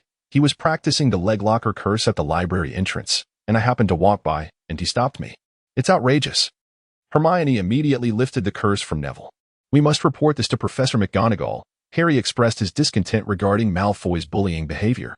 Harry then reached into his pocket, retrieving a box of chocolate frogs, which Hermione had gifted him during Christmas, and offered it to Neville. When feeling down, a little sweetness can lift one's spirits. Neville opened the chocolate frog, managing a feeble smile, his lips twitching in residual fright. I don't want to cause any more trouble. I'm rather tired, Harry. I think I'd like to go back to sleep. You collect the cards, right? Here, Harry, this card is for you. Thank you for the chocolate frog. After Neville spoke, he turned and walked into the dormitory, his silhouette appearing somewhat despondent. Harry held the picture in his hands, feeling a twinge of discomfort. Yet, seeing Neville in such a state left him feeling somewhat at a loss. Another image of Dumbledore struck Harry like a thunderclap in his mind. Hermione, I recall where I've seen Nicholas Flamel. Upon examining the picture in Harry's hands, Hermione's face suddenly lit up. She dashed back to the dormitory and swiftly returned, hurling a hefty, ancient tome onto the table before Harry, startling both him and Ron, who had just taken a seat. Weeks ago, I borrowed this book from the library for leisure. For leisure? By Merlin S. Parisian standards, such a thick volume as your pastime? Even Adonis could not accomplish that, Ron remarked, gazing at the imposing book that could easily crush him. Hermione shot him a glare, retorting, Adonis reads no less than I do. Ignoring Ron's antics, Hermione opened the book and pointed to a specific passage, exclaiming, Look, here, I found Nicholas Flamel. Instantly, Harry and Ron perked up, eyes wide with excitement. As Hermione indicated and read aloud, she revealed that Nicholas Flamel is the greatest living alchemist in the world and famously the creator of the Philosopher's Stone. What is the Philosopher's Stone? Harry inquired, raising his hand. The Philosopher's Stone is a miraculous substance that can turn stone into gold and even brew the elixir of life. The elixir of life. The book stated that last year, Nicholas Flamel celebrated his 665th birthday. Hermione was astonished. This defied the laws of science. Harry and Ron gasped, then suddenly realized, so, the stone that Fluffy guards is this Philosopher's Stone? Snape intends to steal it to brew the elixir of life? It seemed so. Hermione crossed her arms, declaring, We must stop him. After curfew, the trio stealthily made their way to Hagrid's hut. Hermione approached the wooden door and knocked. Hagrid came over, opened the door, and upon seeing Harry and the others, said, You lot should head back. I don't have time for games tonight. He began to close the door. Wait. There's more to this chapter. Please turn to the next page to continue. It gets even more thrilling. The three grew anxious and simultaneously exclaimed, We know about the Philosopher's Stone. The door Hagrid was about to shut swung wide open, and before he could respond, an anxious voice from within the hut called out, What did you say? The Philosopher's Stone? Seeing Adonis with Hagrid took the trio by surprise. Never mind that. I noticed Hagrid acting suspiciously these past few days. So I came to see if something was amiss. Adonis waved his hand dismissively, bringing the focus back to the matter at hand. You just mentioned the Philosopher's Stone, correct? Hermione initially contemplated keeping her investigation a secret from Adonis, but given the circumstances, she had no choice but to share her conjectures with him. Adonis absorbed nothing, his mind consumed by the knowledge that the magical stone belonging to Nicodemus was placed on the 4th floor. This was the very artifact that the old man relied upon for his survival. Had he truly lost his senses? Before our reunion, did he already wish to abandon me? Adonis felt his emotions spiraling out of control. Hagrid, my apologies. I suddenly have pressing matters to attend to. I shall visit your little Norbert another time. Without waiting for Hagrid's response, he hastily made his way towards the castle, determined to discern whether the treasure on the 4th floor was indeed the magical stone. Hagrid had intended to say something further, but upon witnessing Adonis's urgency, he withheld his words. Harry gazed at Adonis, his robe billowing in the distance, utterly bewildered. What had come over him today? I have never seen him in such a state of distress. Hermione shook her head, indicating her uncertainty. And soon they were ushered into Hagrid's abode. Adonis paused before the room at the end of the 4th floor corridor, taking a moment to compose himself. After all, he was about to confront a 3-headed dog, and he certainly did not wish to be injured by it due to a lapse in emotional control. Nor could he afford to harm Lu Wei, for he had no desire to break Hagrid's heart. As he pushed open the heavy door, Lu Wei's imposing figure came into view. After a long absence from encountering such a magnificent creature, Adonis felt a slight tremor in his hands, sensing an unfamiliar presence. Lu Wei slowly rose, its 3 heads glaring menacingly at Adonis. In the next instant, it lunged toward him. Adonis reacted with remarkable swiftness, brandishing his wand and uttering an incantation. Stop and slow down. Obstacle galore. He supplemented this with a binding spell. Despite the three-headed dog's formidable magical resistance, it took just enough time for Adonis to transform into a swirling orb of silver light, propelling himself towards the trapdoor. Lu Wei could only watch in frustration as Adonis opened the trapdoor, barking furiously in outrage. Adonis felt himself being caught by some kind of vine as he plummeted, sensing that his body was becoming increasingly ensnared by the tendrils. It was the devil's web. Without hesitation, Adonis raised his wand, and fierce flames erupted outward from his very being, forming a ring of fire.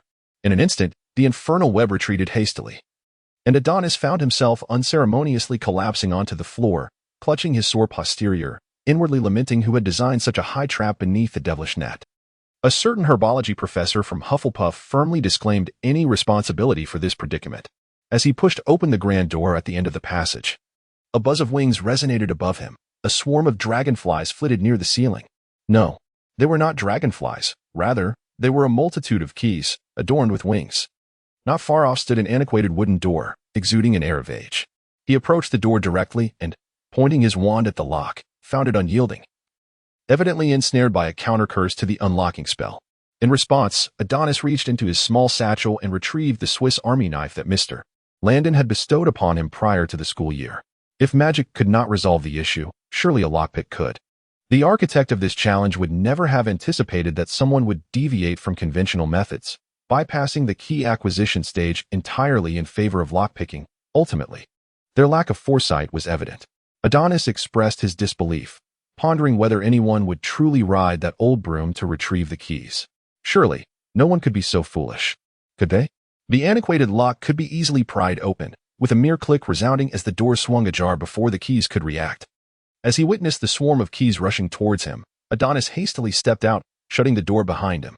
He could hear the keys thudding against the door panel, and he mused that being struck by them must be quite painful. Turning to survey the room before him, which had been arranged like a chessboard, he felt a sense of unease.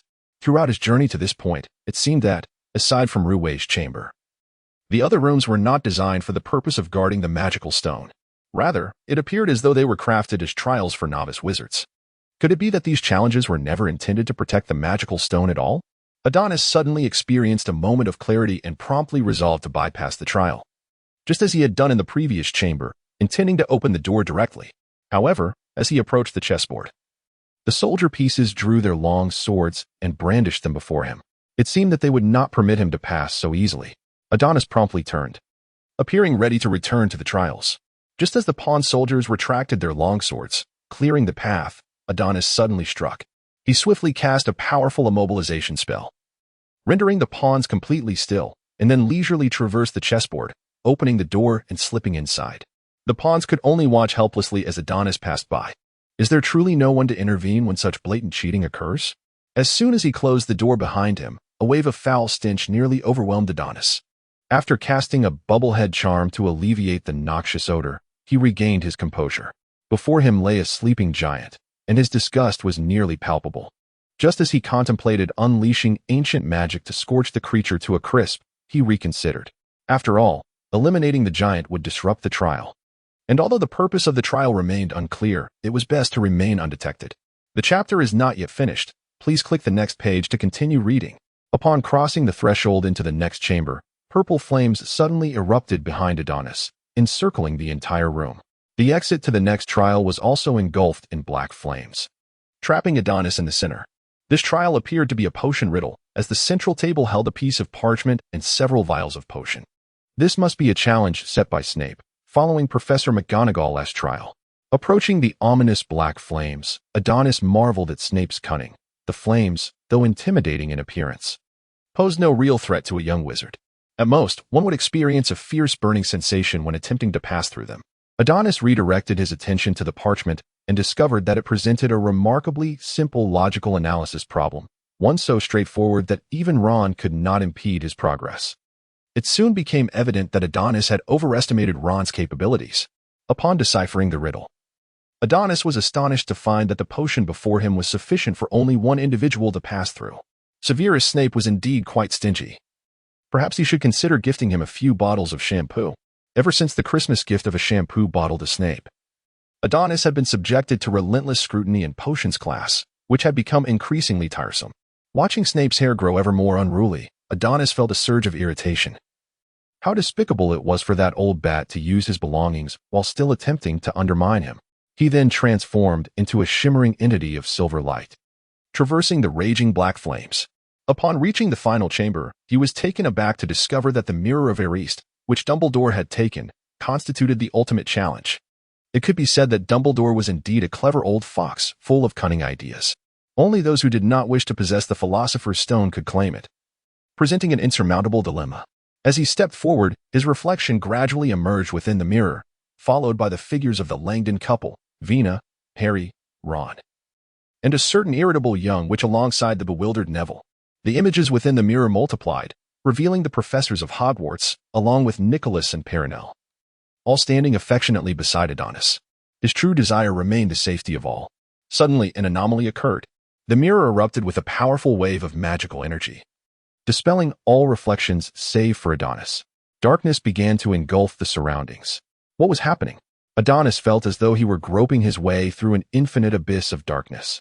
Time became an elusive concept, until suddenly, the sound of a girl's laughter pierced the silence, and the darkness was gradually dispelled by the emergence of light. Adonis squinted his eyes, and when he opened them again, he was astonished to find himself enveloped in a vibrant sea of blossoms. Before him stood the familiar platinum locks and attire. Adonis reclined upon the maiden's lap, the warm afternoon sun casting its gentle rays upon his face, rendering the scene utterly delightful and heartwarming. Adonis yearned to discern the visage of the maiden, yet no matter how fervently he endeavored, her features remained perpetually obscured. The surroundings began to crumble gradually, and as he beheld the figure of the girl fading into oblivion, an instinctive impulse compelled him to reach out and seize her. As consciousness gradually returned to his corporeal form, Adonis found himself gazing solely at his outstretched right hand, clutching a gem that radiated a sanguine glow. Even upon his return to the communal lounge, thoughts of the girl would involuntarily resurface. Indeed, whenever Adonis allowed his mind to wander, the silhouette of the maiden would materialize in his thoughts, an indelible presence that he could not dispel. Adonis sat by the window, pouring himself a warm glass of milk, gazing at the moonlit black lake, his thoughts drifting to unknown realms. Harry and his companions returned to the common room, their faces etched with worry, while Hermione looked so forlorn that tears seemed imminent. Observing their demeanor, Adonis felt a twinge of confusion. "What troubles you? You all appear as if struck by frost," he inquired. Hermione, reluctant to speak, remained silent, while Ron lay sprawled on the sofa, devoid of energy. Harry, taking a seat beside Adonis, sighed and lamented. "Malfoy reported us to Professor McGonagall for our nocturnal escapade. She deducted 50 points from each of us." Professor McGonagall was furious. "Not only did we lose points, but we are also to be confined." With a glum expression, Harry stirred Adonis's milk with a spoon, grumbling, "It's all Malfoy's fault." Adonis swatted Harry's hand away and poured a cup for him as well. "So, what became of Norbert?" "Hagrid successfully hatched him, and it seems he has taken quite a liking to the creature. However, keeping a dragon is prohibited within the school." Hermione expressed some concern. Adonis shrugged, indicating a sense of acceptance in the face of adversity. "You all have been penalized, and I believe Draco is not faring any better." Ron reclined on the sofa, a smug expression adorning his face. He lost 50 points to Professor McGonagall and now has to serve detention with us. It's utterly hilarious." "Ron, we should first contemplate how to address the deduction of those 150 points. I can scarcely imagine how everyone will react upon discovering the sudden depletion of our score tomorrow morning." Hermione was engulfed by a wave of despair, as she envisioned a bleak future ahead. Just when they seemed poised to triumph over Slytherin and seize the House Cup, such an unfortunate turn of events had occurred. The Gryffindors would likely not extend any kindness to the trio. Indeed, the following morning, the Gryffindors were left astounded at the abrupt reduction in their score. When news spread that it was the handiwork of Harry and his friends, nearly everyone cast them with glares of animosity. Even during breakfast, Harry and Ron felt the weight of their peers' disdain, while Hermione fared even worse. In the ensuing charms and transfiguration classes, their hands shot up to answer questions with increasing frequency. Nevertheless, the attitude of their fellow Gryffindors remained unchanged. Only the Weasley twins approached them, while Neville mourned the diminished standing of Gryffindor for several days. Ultimately, Draco uncovered the truth about Norbert. After conferring with Hagrid, Harry decided that Ron should reach out to Charlie in Romania, preparing for Norbert's departure. Hagrid was heartbroken, having to part with his creature before he had fully raised it. During these days, Adonis often encountered Hagrid, who was seen wiping away tears with a ragged cloth. The hardships for Harry and his companions soon escalated. The next day, Professor McGonagall approached the long table during dinner to inform them of their detention. They were to patrol the Forbidden Forest alongside Hagrid. Patrol the Forbidden Forest? Ron exclaimed, his mouth agape in disbelief. Hermione chimed in, her voice low. I've heard that there are many dangerous creatures within, including werewolves. Harry, seeking assistance, looked at Adonis with pleading eyes. Feeling the intensity of Harry's gaze, Adonis was taken aback. Reluctantly, he set down his fork and inquired, is there something on my face? Harry? Harry widened his eyes, adopting an endearing expression. Adonis, can you help us? Harry, you know I cannot substitute for you in the Forbidden Forest. The sudden shift in Harry's demeanor sent a chill down Adonis's spine. No, I meant to ask if there is a way to ensure our safety. You simply need to wear the jewelry I gifted you for Christmas. Hermione pulled out the bracelet Adonis had given her from her pocket, puzzled by its significance. What is so special about this piece of jewelry? She inquired, somewhat perplexed. Ron puffed out his chest and proudly proclaimed, Adonis mentioned that this is an alchemical artifact, containing an alchemical array capable of unleashing the ironclad charm 3 times. Our safety is thus ensured. Hermione felt a sense of relief, yet Harry remained somewhat apprehensive, plagued by an ominous premonition that they would encounter unforeseen circumstances within the Forbidden Forest. All right, I shall discreetly follow behind you, he conceded, unable to withstand the intensity of Ron's gaze. As for Harry's decision to seek assistance from Adonis, it stemmed from an innate belief in Adonis's reliability. I shall lend you my invisibility cloak, he offered. No need for that, Harry. I possess my own clever stratagem, Adonis replied mysteriously. That night, Filch led their small band of miscreants out of the castle. Harry turned back frequently, anxious that Adonis might not be keeping pace. Even as Hagrid guided them into the Forbidden Forest, Harry could not catch sight of Adonis. Could it be that Adonis has forgotten our agreement? Harry quietly inquired of Hermione from the rear of the group. He had vanished before we left the common room. Surely not? Hagrid's voice called out from ahead. Recently, several unicorns have been attacked in the Forbidden Forest. We are here to investigate if any unicorns have been injured or if there are traces of poachers. Since Christmas, Quirrell had sensed his health waning, vitality draining away, a punishment from Voldemort for his failure to procure the Philosopher's Stone. Master, my body can scarcely endure any longer.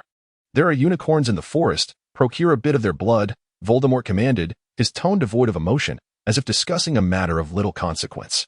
Quirrell was well aware that unicorn blood could prolong life, yet he also understood the curse that befell those who consumed it. Though this method might extend his existence, it would render his remaining days a living torment. Quirrell felt a twinge of discontent. The curse would not befall Voldemort, but rather, Quirrell would bear the brunt of the suffering. Sensing Quirrell's rebellious spirit, Voldemort mercilessly chastised him, indifferent to Quirrell's plight. You are dissatisfied with my command, are you? Quirrell trembled as he endured excruciating pain, responding, no, master, I shall go to the Forbidden Forest and fetch unicorn blood for you. Thus, the incident of the attacked unicorns was set in motion. Time returned to the present, as Harry and his companions ventured deeper. The moonlight gradually waned under the dense canopy above, casting an eerie gloom that left the inexperienced young wizards feeling quite uneasy. Hagrid seemed to sense something amiss. Approaching a nearby dead tree and crouching down to examine a pool of silvery liquid on the ground. What is this? Harry inquired. Is this the blood of a unicorn? This is what we have come for. Hagrid hesitated for a moment before making a decision. The situation was urgent. We must locate the injured unicorn immediately. The next course of action may require us to split up. Ron and Hermione, follow me over there. Harry and Malfoy, take Fong and head in that direction. Before they departed, Hagrid placed a firm hand on Harry's shoulder and solemnly instructed, if you encounter any trouble, signal the sky with a red flare from your wand.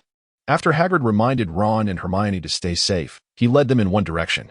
Harry felt a deep dissatisfaction at having to partner with Draco. The two exchanged barbs throughout their journey, and Harry couldn't help but think, what are we even doing in the Forbidden Forest? We've been walking for ages, and all we see is trees. That oaf must be out of his mind.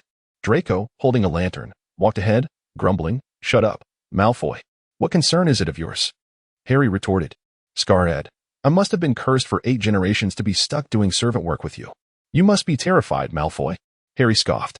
I am Draco Malfoy, a noble of the wizarding world. How could I be afraid?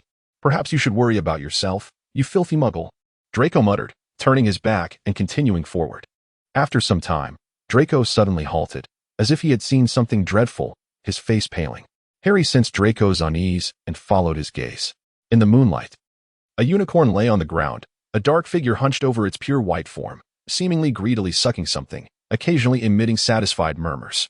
The shadow appeared to sense their presence, turning to glare at Harry and Draco, and let out a menacing growl. In response, Fong began to howl and scampered away, while Malfoy, terrified, screamed, tossed aside the lantern, and fled after Fong.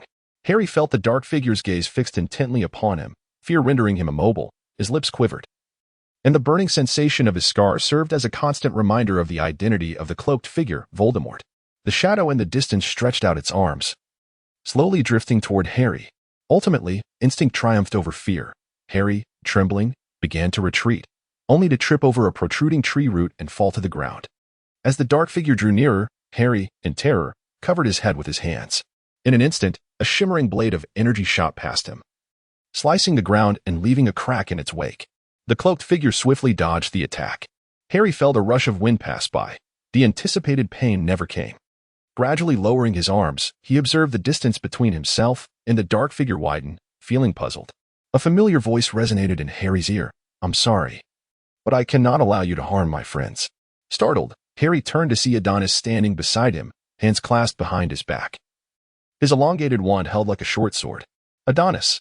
Harry exclaimed with excitement, for the presence of Adonis ensured that his safety was at least secured.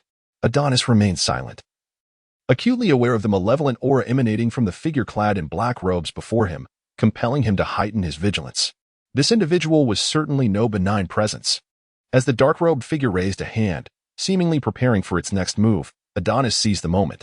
A torrent of immense magical energy surged forth from the tip of his staff, and as he raised it high, a formidable magical force field materialized above the dark figure, immobilizing it in place. With his power fully charged, Adonis swiftly brought the staff crashing down, with a resounding crack. Harry felt the world enveloped in a blinding white light that rendered him momentarily unable to open his eyes. In the midst of this haze, he perceived a bolt of lightning, as thick as a barrel, descending from the heavens.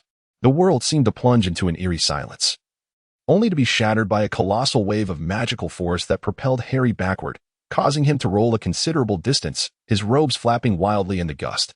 As the tempest subsided, all that remained of the spot where the dark figure had stood was a deep crater. Harry, utterly astonished, found himself at a loss for words. Completely oblivious to the fact that he was still sprawled on the ground, his face smeared with dust and debris. Adonis, feeling utterly drained, collapsed onto the ground. The recent strike had left him no room for arrogance. He had poured every ounce of his strength into harnessing ancient magic, to the point where his magical energy was entirely depleted, and he had even overexerted himself. After a considerable pause, Adonis began to feel a semblance of vitality returning. With Harry's assistance, he managed to rise to his feet. Harry, still somewhat bewildered, stammered, "Adonis, what kind of magic was that just now? It was so magnificent."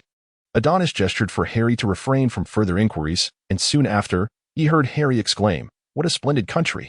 Adonis, you must teach me." The first to arrive in this woodland was a centaur, distinguished by his silvery hair and immaculate white mane, his physique robust. "Little foals, are you all right?" A gentle voice emanated from the centaur's lips. Recognizing Harry before him, the centaur halted, addressing him. "Harry Potter, you must leave the Forbidden Forest. Most creatures here are familiar with you. This forest is rather perilous at this time, particularly for you." After speaking, he cast a meaningful glance at Adonis. "A beautiful spell." Harry replied, puzzled. "Who was that figure in the black cloak?" "A monster," the centaur replied gravely. "To slay a unicorn, such a sacred being, is a grave sin. To drink a unicorn's blood grants one the gift of life, even pulling you back from the brink of death, yet the price is dire. The blood obtained through such slaughter carries the unicorn's curse. Once your lips touch it, the curse will accompany you for the remainder of your existence, rendering your life a living hell. So, the one who just drank the blood is—" Harry seemed to have a revelation, gasping. "He is Voldemort, Harry," Adonis concluded after examining the unicorn's remains. "You are aware of what is hidden within the school, Mr. Potter," the centaur hinted. "The Philosopher's Stone." Harry's eyes widened in astonishment. "Harry, where are you?"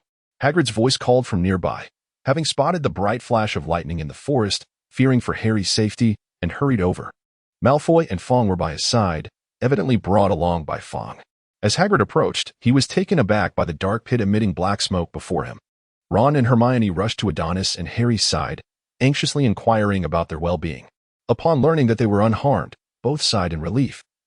Considering the ferocity of the lightning strike nearby was indeed alarming, Fong trotted over to Adonis, wagging his tail in a show of triumph, prompting Adonis to affectionately ruffle the dog's head. Once Hagrid regained his composure, he breathed a sigh of relief upon seeing Harry unharmed. His gaze then shifted to Adonis, and he asked, "Hello, Adonis. What brings you here?" "Good evening, Hagrid. I was rather concerned about Harry and the others, so I followed them discreetly," Adonis replied. "What concern could a young wizard like you have? You ought to be resting in your dormitory," Hagrid admonished earnestly. The centaur, unable to remain silent, cleared his throat and interjected, "Good evening, Hagrid." It was then that Hagrid noticed the centaur beside him and replied, "Oh, good evening, Forenza. Forgive me for my earlier oversight." The centaur known as Forenza chuckled softly, "Hagrid, your statement is rather inaccurate. Were it not for the timely arrival of this lovely young witch, Harry Potter would indeed have found himself in grave peril." Hagrid regarded Forenza with a hint of confusion, prompting Harry to hastily clarify, "Hagrid, what Mr. Forenza says is true. Just moments ago, Yaya and I uncovered the assailant of the unicorn, and he attempted to attack me. If not for Adonis's timely intervention, I would have been in danger."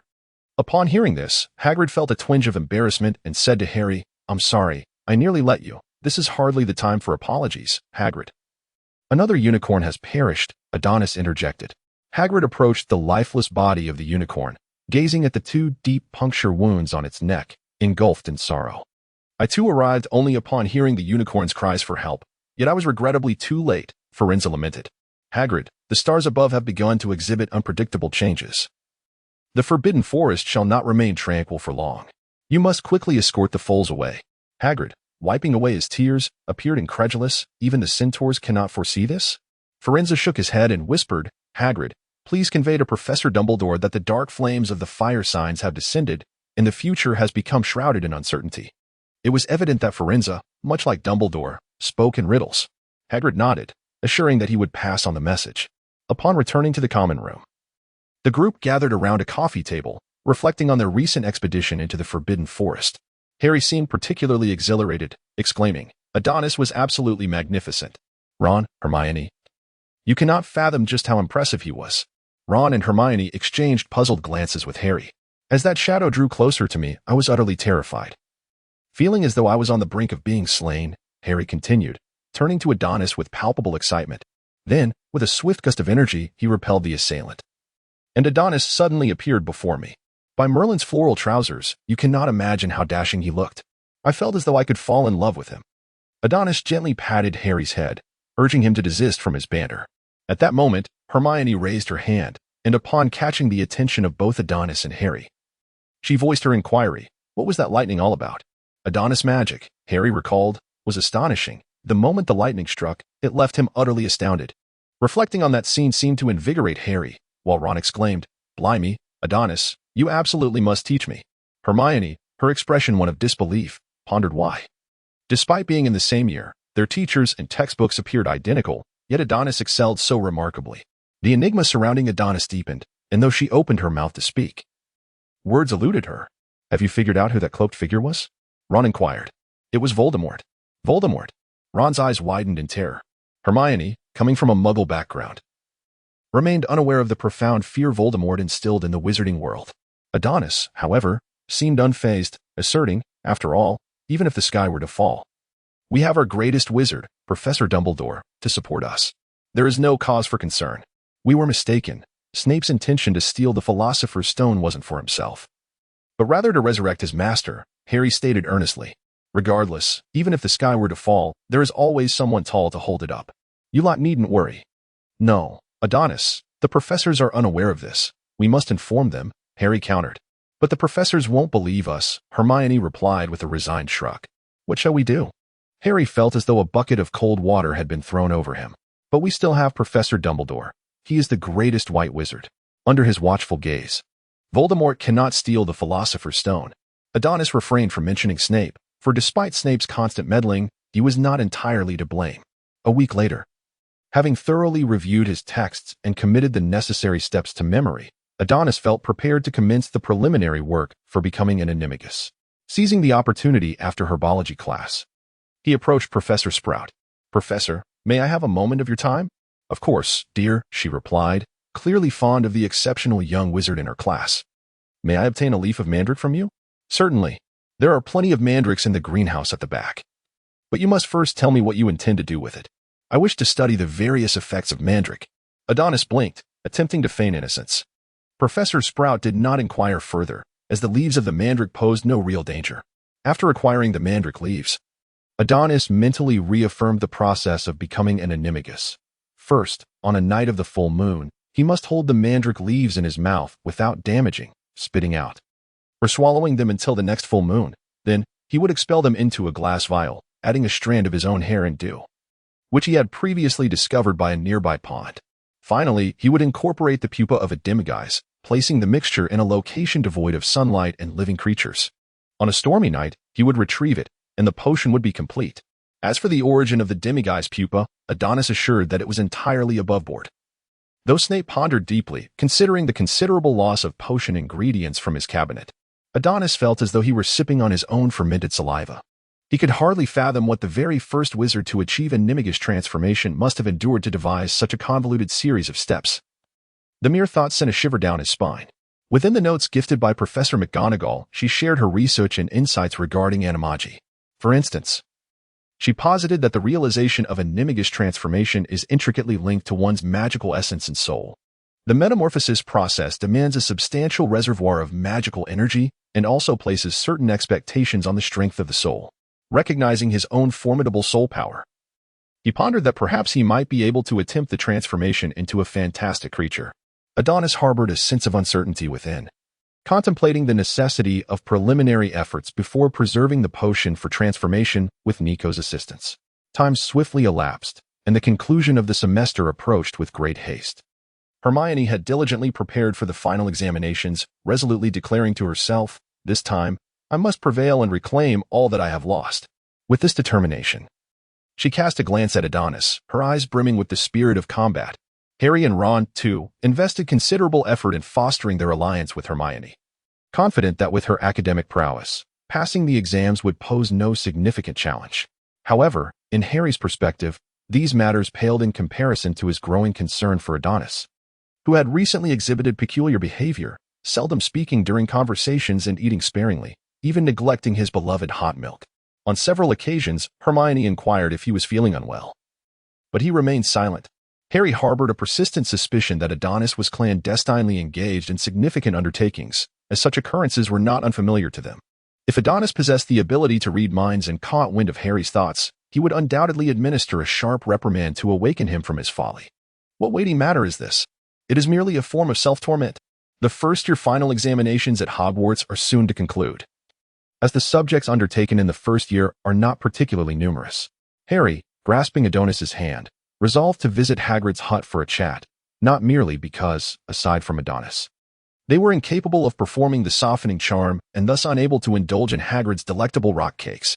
Adonis resolutely declined and promised to make it up next time, jokingly noting that today marked the full moon, and he needed to expel the leaves from his mouth. This past month had rendered him unable to eat properly. Even while drinking milk, he had to be cautious not to swallow or crush the leaves. The torment had driven him nearly mad, and today he was determined to indulge in a hearty meal. In Hagrid's hut, Hagrid, did the three-headed dog possess any weaknesses? Why were they still concerned about the matter of the werewolf, which was beyond the grasp of a first-year wizard? Observing Hagrid's stubborn demeanor, Harry helplessly shrugged at Hermione, who deftly shifted the topic. "Hagrid, could you tell us where Norbert's dragon egg originated?" "Ah, speaking of that, I won it from a hooded figure at the Leaky Cauldron." Hagrid's eyes twinkled as he recalled the encounter. The hooded man appeared eager to part with it, claiming to have a keen interest in magical creatures. I told him I had my own magical creature, but he was skeptical. So, I mentioned the werewolf incident, yet he remained unconvinced. Hagrid, like a victorious child, then explained that creatures like the three-headed dog could be calmed with music, leading them to sleep. Suddenly, Hagrid covered his mouth, gazing at the trio with a smile. "Thank you, Hagrid." Hermione was the first to speak, and Hagrid slumped on the sofa as if drained of energy. "I shouldn't have said that, Merlin's beard. Why are today's young wizards so unruly?" The trio exchanged knowing glances, rising to bid farewell to Hagrid. So, Snape must already be aware of the werewolf's weakness. "I must inform Professor Dumbledore." The group hurried into Professor McGonagall's office, where she appeared surprised as she corrected papers. "Children, what brings you here?" McGonagall removed her glasses and sat up straight. "Professor McGonagall, is Professor Dumbledore currently in the school? We have something important to convey to him." McGonagall looked puzzled. "Professor Dumbledore received a notice from the Ministry of Magic at noon and has since departed for a meeting in London, not to return until tomorrow afternoon." "Ah? So tonight." "Tonight what?" McGonagall found herself increasingly perplexed by the young wizards. "Professor McGonagall, someone plans to steal the Philosopher's Stone tonight," Hermione exclaimed. McGonagall appeared astonished. "I am unaware of how you learned about the Philosopher's Stone, but it is quite safe at Hogwarts." However, Harry wished to interject, but McGonagall interrupted him. "No, but Mr. Potter, this is not a concern for you young wizards. Now return to the common room." After Professor McGonagall spoke, she prepared to usher them out. "What should we do? Professor McGonagall completely distrusts us, and Headmaster Dumbledore is no longer present. So what now? It seems we must venture beneath the trapdoor tonight. Are we to rely solely on ourselves?" Ron appeared somewhat incredulous. "Shouldn't we involve Adonis?" He believed that including Adonis might lend more credibility to their endeavor. Hermione looked at Ron in exasperation. "Do you think I hadn't considered that, you fool?" Adonis mentioned he had important matters to attend to this evening and requested that we not disturb him. What could be more significant than the Philosopher's Stone? I am not certain. It seems Adonis has been preparing for quite some time, and I do not wish to press him further," Hermione lamented. "With Adonis out of the picture, we ought to make thorough preparations. Remember to bring the jewelry Adonis gifted us." Ultimately, it was Harry who finalized the team for their mission. Nightfall swiftly enveloped the surroundings, and Adonis, armed with glass bottles filled with collected dew, arrived at the castle's astronomy tower. He seated himself upon the ground, gazing up at the dense clouds above. His task now to patiently await the moment the moonlight would reveal itself. After nearly an hour of waiting, a broad fissure emerged among the clouds, and radiant moonlight streamed through the opening, illuminating Adonis. Adonis, devoid of hesitation, uncorked the bottle and spat the mandrake leaves, mingled with his own saliva, into its depths, along with the meticulously prepared pupa of the boggart moth. "Here, we extend our heartfelt gratitude to Professor Snape for his generous patronage." The liquid within the bottle, illuminated by the resplendent moonlight, underwent an unpredictable magical reaction. With a solemn demeanor, Adonis placed it into a prearranged satchel and hurriedly made his way to the room of requirement, requesting a hidden chamber specifically designed for storage, where he carefully deposited the concoction. Adonis was in high spirits, for all he needed to do was recite an incantation each morning and await a stormy day. "Now, Adonis, am off to indulge in a grand feast." As I swung open the door to the common room, I noticed something lying by the fireplace. Approaching it, I realized. Lo and behold, was that Neville? After just a few hours apart, how could he appear so disheveled, lying on the floor? "Neville, awaken. You'll catch a chill sleeping here," I called. Noticing something was amiss, I peered closer. Neville was indeed sleeping with his eyes wide open. Could he have been struck by the petrification curse? With a flick of my wand, the incantation Finite Incantatem dispelled the enchantment, and Neville seemed to spring back to life. Sitting upright and taking a deep breath. "Ah, Adonis, you must hurry and stop Hermione and the others. They've gone out for a midnight escapade." Observing Neville seated on the floor, dressed rather lightly, I removed my robe and draped it over him, guiding him to the sofa. "Carl, are you asleep?" Suddenly, the figure of the house elf appeared in the common room. "Is there something you require, esteemed young wizard? Could you please bring me some food and 2 cups of hot milk?" "At your service." In a short while, a selection of snacks and 2 cups of steaming milk appeared before me. "Adonis, aren't you going to stop them from their nocturnal adventures?" Neville inquired, watching as I began to savor the treats. "Do not worry, Neville, I have just returned from my own escapade," I reassured him. "But they..." Adonis delicately offered a spoonful of tiramisu to Neville, interrupting the words he was about to utter. "Do not fret, Neville, you are indeed a Gryffindor." "I feel I may not quite belong to Gryffindor," Neville replied. "No, Neville, in my eyes, you epitomize the essence of a Gryffindor. It takes immense courage to deter friends from engaging in wrongdoing and to steadfastly adhere to one's principles. But there are no buts, Neville. In truth, you are remarkable." "It is your confidence that falters," Adonis stated earnestly. "I am not remarkable at all. My spellcasting pales in comparison to yours, and my social interactions are lacking, as are many other aspects. Yet, Neville, your fervor and innate talent in herbology are on par with mine," Adonis reassured him, placing a hand on Neville's shoulder. "The issue with your spellcasting lies with the wand, not with you." Who was it that first successfully performed the levitation charm in class when most others could not? Be confident, Neville. Neville lowered his head in silence. Observing that Neville seemed to absorb his words, Adonis seized the moment, believing in the potential of this little chubby boy. Sensing that one day Neville would astonish him greatly. Given Neville's notable aptitude in herbology, why not cultivate it further? It appeared that Neville had reached a decision. As he spoke up, Adonis? Yes? Could you spare a little time to guide me? Do not worry, I won't take up too much of your time. Neville's voice trembled slightly, betraying his nervousness. At this moment, Adonis chuckled. Navi, we are good friends. You should have confided in me long ago. The first year is drawing to a close, and as we embark on the next academic year, you must first acquire a wand that truly belongs to you. Is that truly possible? Adonis, like a small adult, gently patted Neville on the head. You are deserving, Neville. Have a bit more confidence. You are worthy of better things. From the next academic year, we shall begin specialized training. A newfound brightness suddenly illuminated Neville's eyes. Professor McGonagall eventually escorted Hermione and Ron back to the common room, where Adonis and Neville were having a late-night snack. They were taken aback by the abrupt entrance of Professor McGonagall. Neville was so startled that he nearly choked, turning to pat his chest in distress. Soon, they noticed Hermione and Ron following behind her. McGonagall merely cast a glance at them without uttering a word and hurried on her way. Ron plopped down beside Adonis, unceremoniously grabbing a piece of dessert. Hermione joined them, albeit feeling a bit awkward upon seeing Neville. I'm sorry, Neville. I shouldn't have used the Petri Ficus Totalis on you. As Hermione's apology echoed, Neville, having completely cast aside any previous discomfort, became somewhat flustered. It's all right, Hermione. It really shouldn't have happened, Hermione. You must make amends to Neville, Adonis said. Swallowing a mouthful of cake, his tone calm and deliberate. Amends? How do you plan to make amends to Neville? Hermione sat up straight. You will have to take special care of Neville's studies, Adonis suggested, nudging Neville toward Hermione. Neville appeared bashful, lowering his gaze. Hermione patted her chest, assuring him it was on her. At that moment, Adonis inquired, Where's Harry? Why haven't we seen him? Mention of Harry cast a shadow over Ron and Hermione's faces. Harry was attacked by Professor Quirrell, who was possessed by Voldemort. Although Quirrell has turned to ash, Harry remains unconscious. Observing the worried expressions on Hermione and Ron, Adonis offered comfort. Do not fret. Harry is the boy who lived. He will surely overcome this peril as well. With a flourish of his hand, he swatted Ron's hand away from the stolen cake. Stop eating, Ron. Together, Neville and I haven't consumed as much as you have. Seizing the opportunity while Adonis spoke, Ron snatched a biscuit. I just returned from physical and mental labor. I'm a bit hungry. Yes, our great hero Ron. Do enlighten me about your adventures this evening. Thus, Hermione and Ron recounted the marvelous events of the night, each contributing their part to the tale, while Neville listened with keen admiration. Adonis patted his head, reassuring him.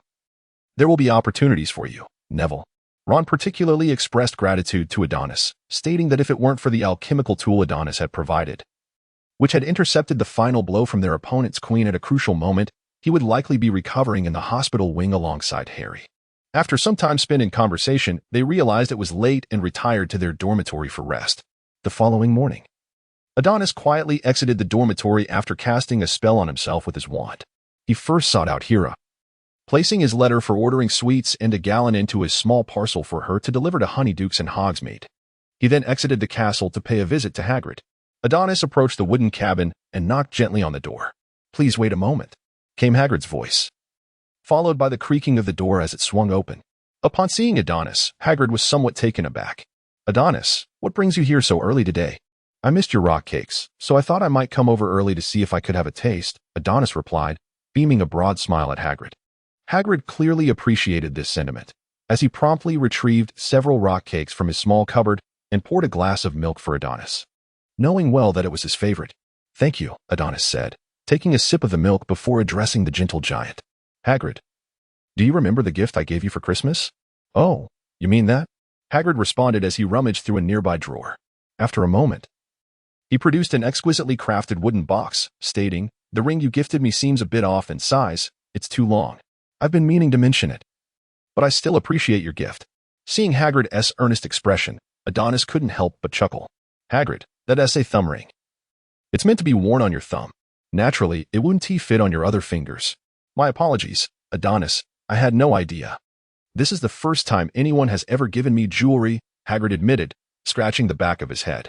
Adonis patted Hagrid's large hand, encouraging him to try it on. Come on, Hagrid, give it a go. If it truly doesn't fit, I can always take it back for adjustments.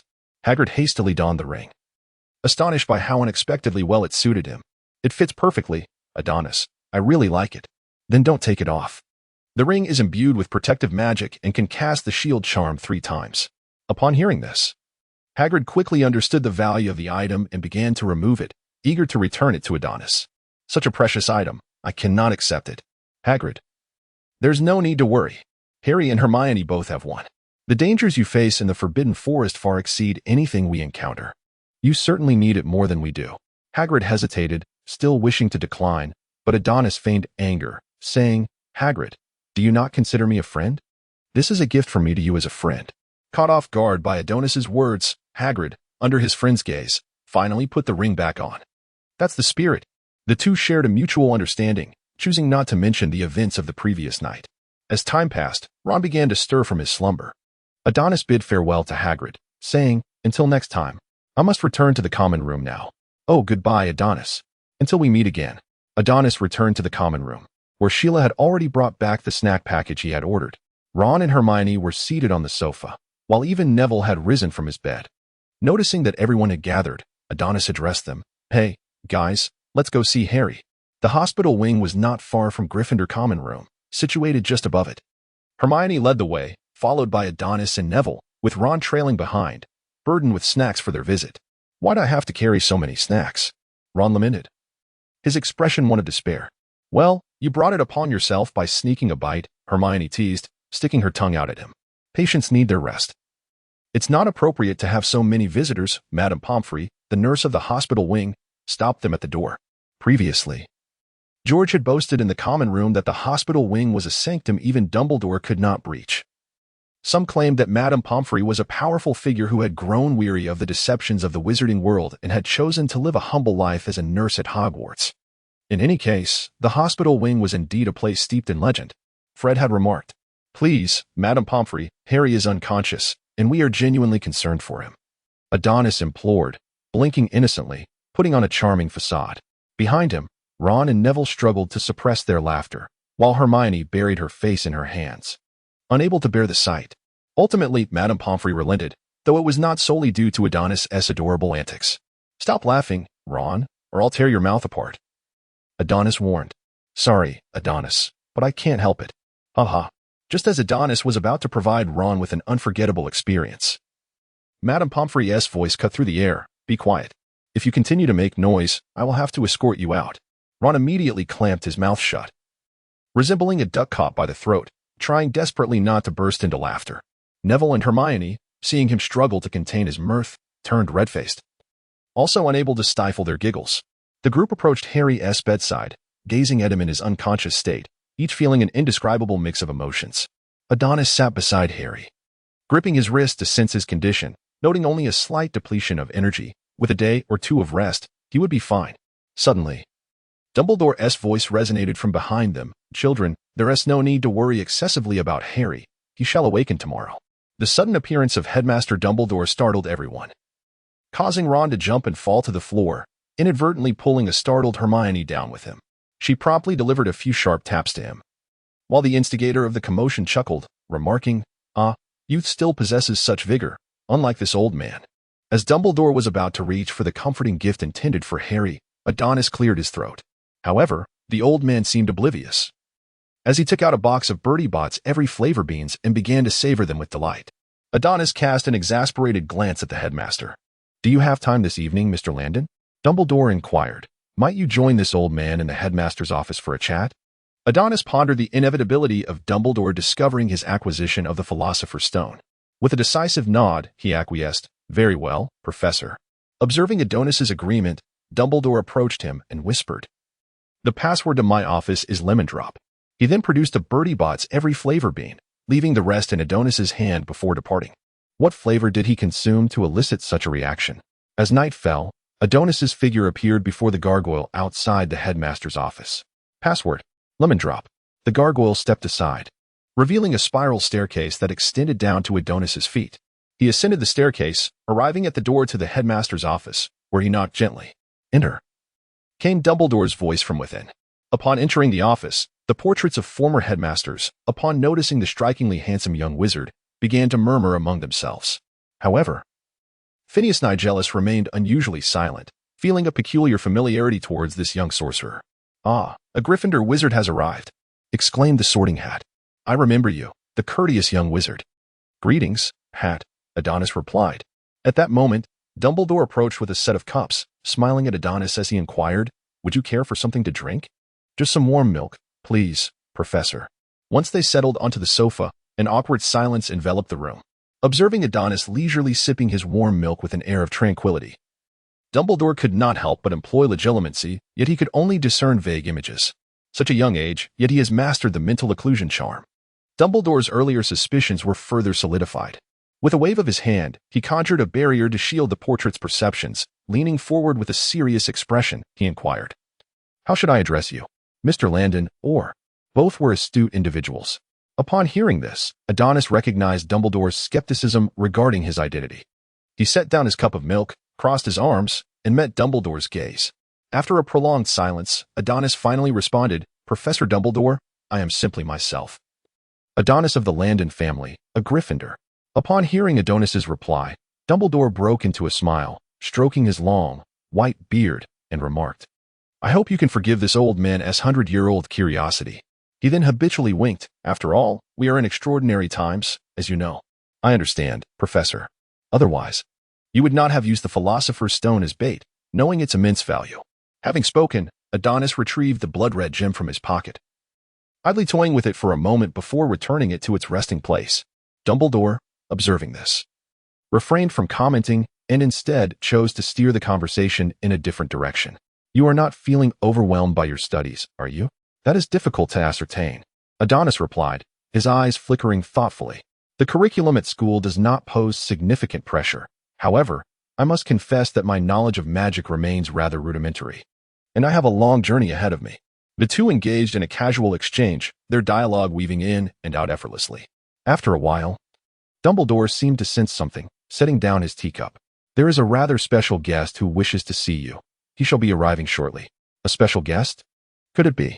A sense of inexplicable anticipation surged within Adonis as the office was suddenly filled with the melodious call of a phoenix. A burst of flame materialized, from which the voice of an elderly man emerged. "The castle of Hogwarts forbids apparition, yet it cannot restrict the spatial magic of a phoenix. Albus, I hope I am not too late?" Upon hearing the familiar voice, Adonis rose to his feet, his emotions slightly overwhelming him. As the flames dissipated, they revealed the frail figure of an elderly man, appearing as though he might crumble with the slightest exertion. Adonis felt as though the dam he had painstakingly constructed had suddenly crumbled, tears cascading uncontrollably from his eyes. He wiped away his tears and stepped forward, embracing the elderly man who emerged from the flames. "Oh, such a welcome ceremony makes me feel somewhat bashful." The elder, taken aback by the sudden embrace, momentarily lost his composure. Two phoenixes burst forth from behind him. One perched gracefully upon his shoulder, while the other settled into its cozy nest, closing its eyes to rest. The phoenix on the elder's shoulder observed the young sorcerer before it, savoring the moment, and suddenly let out a cheerful cry, soaring onto Adonis's shoulder and affectionately nuzzling his cheek. "Long time no see, Mia." Adonis released the elder from his embrace and playfully stroked Mia's chin, eliciting a contented chirp from her. The elder gazed in disbelief and remarked, "How did you know her name is Mia?" As he scrutinized the boy's features, he found a flicker of familiarity within his eyes. Adonis wiped away his tears and embraced the elder once more, his voice trembling. "It has been so long, Nick." Nick LeMay was somewhat taken aback, yet suddenly a thought struck him. "You, could it be? This is unbelievable. As a man who has lived for over 6 centuries, I feel my body on the verge of collapse." He clutched Adonis tightly and tentatively inquired, "Adonis, is it truly you? Is it really you?" Dumbledore wisely stepped aside, allowing the two old friends their moment, feigning distraction with Fawkes while secretly eavesdropping. Once both had composed themselves, Adonis urged Nick to sit and inquired about his recent affairs with Perenelle. Subsequently, he produced the Philosopher's Stone from his pocket and solemnly placed it in Nick's hand, saying, "I am uncertain of your prior arrangements, but I hope you will take good care of yourself. Rest assured, Adonis, now that I have seen you again, I wish to live for a while longer," Nick replied, glancing at Dumbledore, who nodded in affirmation. This chapter is not yet concluded. Please turn to the next page to continue reading. I have a question for Professor Dumbledore. How did you come to know? Through prophecy, Adonis, Dumbledore replied. 11 years ago. Aside from the prophecy stating that the Dark Lord would be vanquished by a child born in July, there existed another prophecy known to very few, which proclaimed, the genius of the past shall inevitably return. I have observed numerous first-year students, none of whom exhibited remarkable talent. Some of the Weasley children are indeed exceptional. Yet I sensed they were not the ones until you enrolled. Dumbledore smiled and continued, never before has a first-year discovered the Room of Requirement. Nor has any young wizard managed to cast spells such as the Stunning Spell and the Shielding Charm upon their arrival, especially one hailing from a Muggle family. He paused, adding, in truth, I stood behind you that day when you revealed the Philosopher's Stone before the mirror of Ariste. Adonis felt a twinge of embarrassment, realizing that Dumbledore was aware of many of his actions. Professor, you know, I merely wish to relish the joys of campus life. Dumbledore shrugged, shaking his head with a sigh. I fear that is no longer feasible. Voldemort has taken notice of you. At this juncture, Nicholas interjected. Both Albus and I believe that Voldemort will not easily meet his demise. The events surrounding Quirrell were merely a prelude, and he is undoubtedly awaiting an opportunity for resurrection. What shall we do then? Adonis inquired. I am aging and my capacity to contribute is diminishing, thus I require your assistance. Nicholas patted Adonis on the shoulder. Albus hopes you will aid him. After deliberation, the trio decided that Adonis would endeavor to assist Dumbledore. But it was imperative that Dumbledore refrain from impulsive actions and that any significant undertakings be communicated to Adonis without concealment. This was a fundamental expectation, to which Dumbledore acquiesced. Dumbledore resolved to personally train Adonis, enhancing his mastery of magic and imparting upon him more formidable spells. Subsequently, Adonis explained his preparations for becoming an animagus to Nicholas and Dumbledore, seeking their guidance. After arranging a meeting time, Dumbledore, noting the late hour, kindly escorted Adonis from his office, stating that the young wizard needed rest. As they departed, Mia expressed her reluctance to part ways, having finally reunited. She wished to spend more time with Adonis. He gently tousled her hair, reassuring her, It's all right, Mia, we shall meet again during the summer break.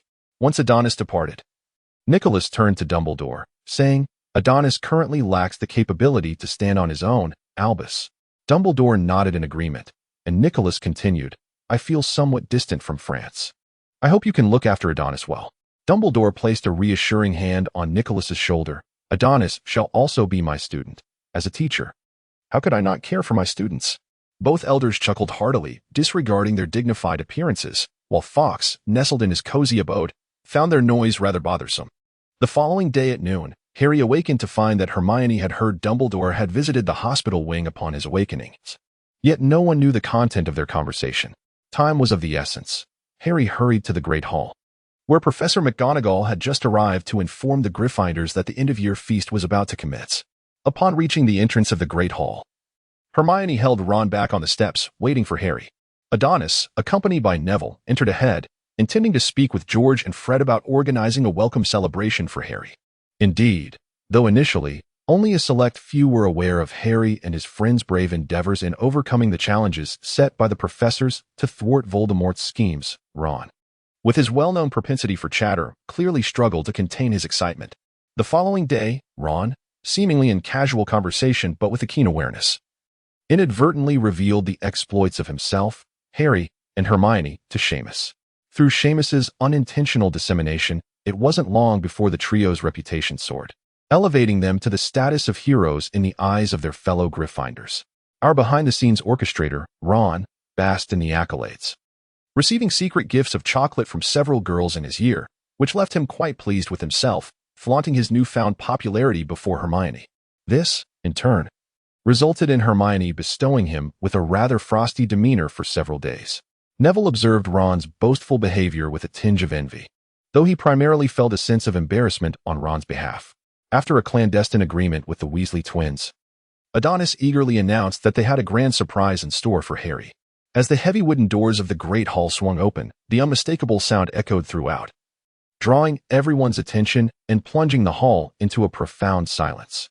Harry's petite figure emerged from behind the door, and a resounding cheer erupted from the Gryffindor table. George stood atop the table, proclaiming through a megaphone, "Welcome our Gryffindor hero, Harry Potter." At that moment, Fred ignited a customized firework from Weasley's collection. Flames soared into the air, forming a lifelike lion that roared mightily before pouncing forward and dissipating into sparks before Harry. The Ravenclaw and Hufflepuff students also joined in the enthusiastic applause. However, a few Slytherin students regarded the scene with disdain. Notably, a certain Malfoy twisted his face in disgust, nearly grinding his teeth in frustration at Harry's popularity. Harry stood in awe of the grand spectacle before him, his mouth agape in disbelief.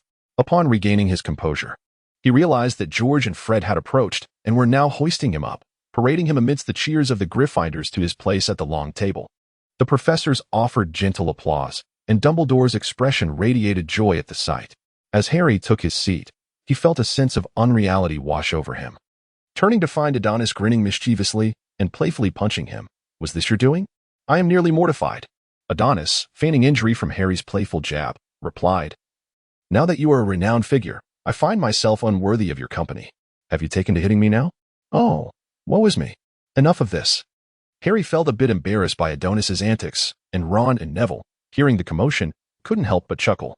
Suddenly, Professor McGonagall tapped her glass, signaling for silence, and Dumbledore, straightening his robes, stood to announce, "Another academic year has passed, and it is once again time to present the House Cup." Upon hearing this, the atmosphere at the Gryffindor table grew somewhat somber, as the disappointment of missing out on the House Cup weighed heavily upon them. After all, who wouldn't relish the opportunity to trample upon Slytherin's pride? The current standings among the houses were as follows. Hufflepuff in 4th place with 352 points. Gryffindor in 3rd with 377 points. Ravenclaw in 2nd with 426 points. Harry and his companions had previously deducted several points from Gryffindor. Yet with the formidable presence of both Adonis and Hermione, they managed to recover significantly. At the pinnacle of the leaderboard sat Slytherin, boasting 476 points. As Dumbledore's voice echoed through the hall, the banners above transformed into Slytherin's vibrant green, with the serpent emblem of the house materializing above. Suddenly, the Slytherin table erupted in jubilant cheers, with some even tossing their wizarding hats into the air, particularly a certain Malfoy, who wore a provocative expression directed at the Gryffindor table. Hermione pouted, reluctantly applauding Slytherin, while Harry and Ron exchanged uneasy glances at Draco's taunting demeanor. At that moment, Dumbledore tapped his cup, continuing, "Slytherin has performed admirably, truly commendable, but before we conclude, we have some additional points to award. Could there be a turn of events?" Upon hearing this, Harry and Ron's mouths fell agape, and Adonis joined them, his expression reflecting pure astonishment, albeit due to the sharp pinch Hermione had given him on his thigh. "Ouch, let go, Hermione." Tears welled in Adonis's eyes from the discomfort. "Oh, my apologies, Adonis." Hermione replied with a hint of contrition as Adonis rubbed the sore spot, gritting his teeth in anticipation of a bruise. Then, Dumbledore announced, "The first award goes to Miss Hermione Granger for her calm and clever use of intellect in rescuing her friends from peril, adding 25 points." The Gryffindor Lions erupted in cheers at the prospect of additional points, only to realize that Dumbledore's speech was far from over, and they gradually quieted down. The second award goes to Mr. Ron Weasley for his exceptional chess skills, a rarity in nearly 50 years, adding 25 points. At this, Gryffindor surged ahead of Ravenclaw into 2nd place. The third award is to be bestowed upon Mr. Harry Potter, in recognition of his extraordinary bravery and courage, adding 30 points. At this juncture, Draco felt an ominous premonition. Surely, there couldn't be any foul play involved, could there? The fourth award is for Mr. Neville Longbottom. Suddenly hearing his name, Neville was momentarily taken aback. "Me? I can still earn points?" Dumbledore continued, "To maintain principles against adversaries requires courage, but to uphold them among friends demands even greater valor. Thus, I award 10 points to Mr. Longbottom." The members of Gryffindor erupted into applause for Neville, yet Dumbledore had yet to take his seat. For the final award, "I wish to present it to Mr. Adonis Landon." Adonis appeared perplexed, questioning, "What's the matter with me?" In the face of perilous circumstances, he had remained composed, rescuing his friends from dire straits on 4 occasions. "Thus, I shall bestow upon Mr. Landon 30 points. The Gryffindors were electrified with this addition. Their score soared to 497 points, narrowly surpassing Slytherin by a single point to claim the lead. "I believe the decorations in the Great Hall require a transformation," Dumbledore declared, waving his hand. The banners above shifted from Slytherin's green serpent motif to Gryffindor's vibrant red, showcasing a majestic lion in a fierce roar. Harry leapt to his feet in jubilation, while Ron, disregarding decorum, shouted with exuberance. Hermione clapped her hands in delight, and the Weasley twins ignited fireworks in celebration. Everyone appeared thoroughly pleased, save for Slytherin. Draco's expression was as sour as if he had been fed a mouthful of something distasteful. The little Eagles and Badgers cared little for who held the first place. As long as it was not Slytherin, they were content. Hagrid clapped in approval. But sensing the professor's gazes upon him, he quickly restrained his enthusiasm, though a smile still lingered at the corners of his mouth. Professor McGonagall beamed, creating a stark contrast to the dark demeanor of Professor Snape. "See you next term, Hagrid," Harry exclaimed, warmly embracing Hagrid, who had come to bid them farewell. Observing this, the remaining friends gathered around, and the four children stretched their arms wide to encompass Hagrid in a tight embrace. Feeling the genuine affection from the quartet, Hagrid's eyes grew misty as he released his hold and wiped his eyes with a large silk handkerchief. Finally, as the train began to depart amidst Hagrid's reluctant gaze, Harry pulled open the window and called out, "Remember to write to me." After a year of learning and life experiences, everyone had found like-minded companions. Inside the compartment, Ron and Harry were fervently discussing their plans for summer adventures, while Hermione busily scribbled on the small table. Adonis' eyes momentarily drifted from his book, noticing that she was crafting a study plan for the summer. Sensing his gaze, Hermione looked up, catching Adonis observing her plan, which she interpreted as a challenge, igniting a fierce determination within her. This academic year, Adonis had narrowly seized the top position in their year from Hermione, leaving her with a sulky demeanor for several days. "This summer, I shall quietly strive and astound everyone. Just wait, Adonis. When I surpass you, I will." Adonis gazed at Hermione, perplexed by the fierce determination radiating from her eyes. Could it be that she intended to set fire to my clothing? Have I inadvertently offended her of late? Meanwhile, Neville, filled with anticipation for the secret training he was to receive from Adonis next semester, found himself restless these past few nights. Yet now, he appeared utterly devoid of energy, having already succumbed to slumber against the wall. "Do you have any plans for the summer?" Ron inquired, munching on Bertie Bott's every flavor beans, before gently nudging Neville, encouraging him to eat something before drifting off again. In a hazy state, Neville consumed the beans, only to be overwhelmed by a strong, unpleasant flavor that instantly dispelled any remaining drowsiness. "I truly envy you all for being able to spend time with your families. I must return to the Dursleys," Harry remarked, a hint of frustration evident in his expression as he looked towards Adonis. "Why do Professor Dumbledore and Professor McGonagall refuse to allow me to stay at school?" Adonis shrugged, indicating that he too was perplexed by the old man's ulterior motives. At that moment, Hermione spoke up. "Harry, you should consider the brighter side.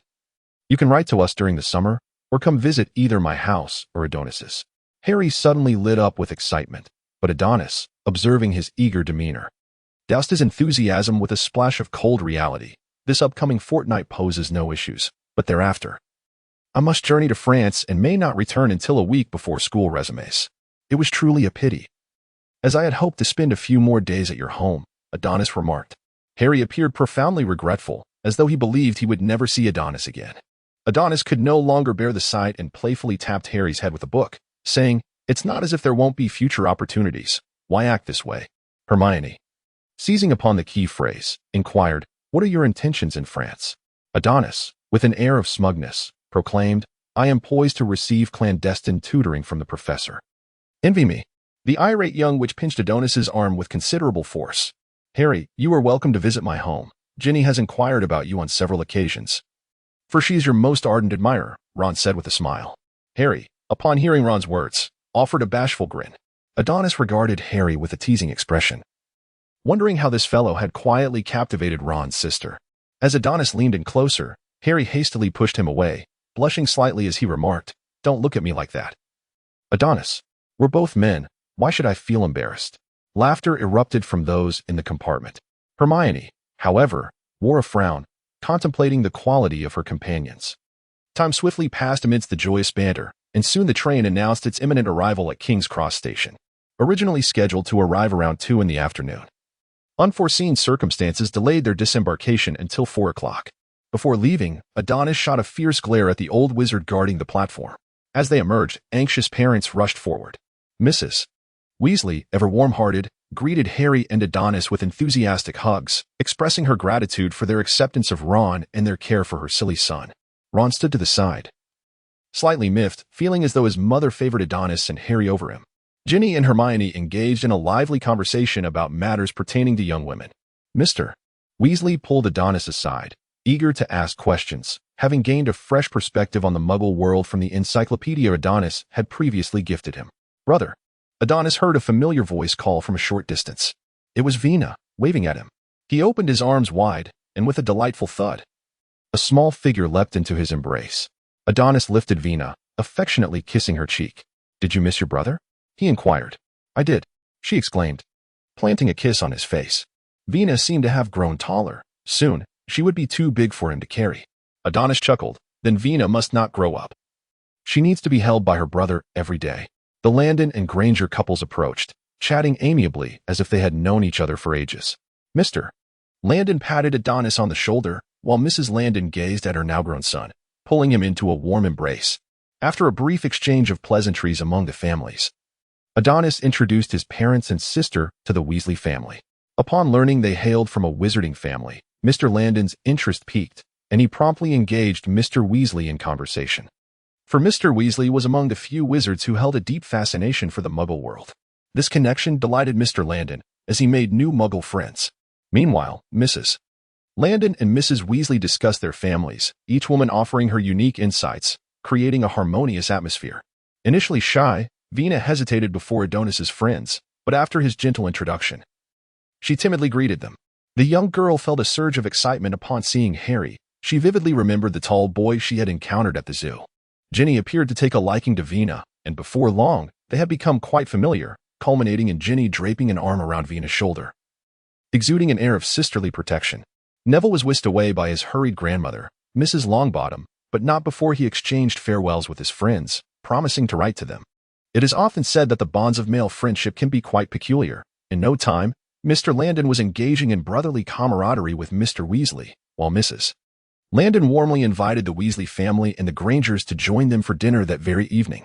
As the group parted ways at the train station, they agreed to reconvene at the home of Adonis.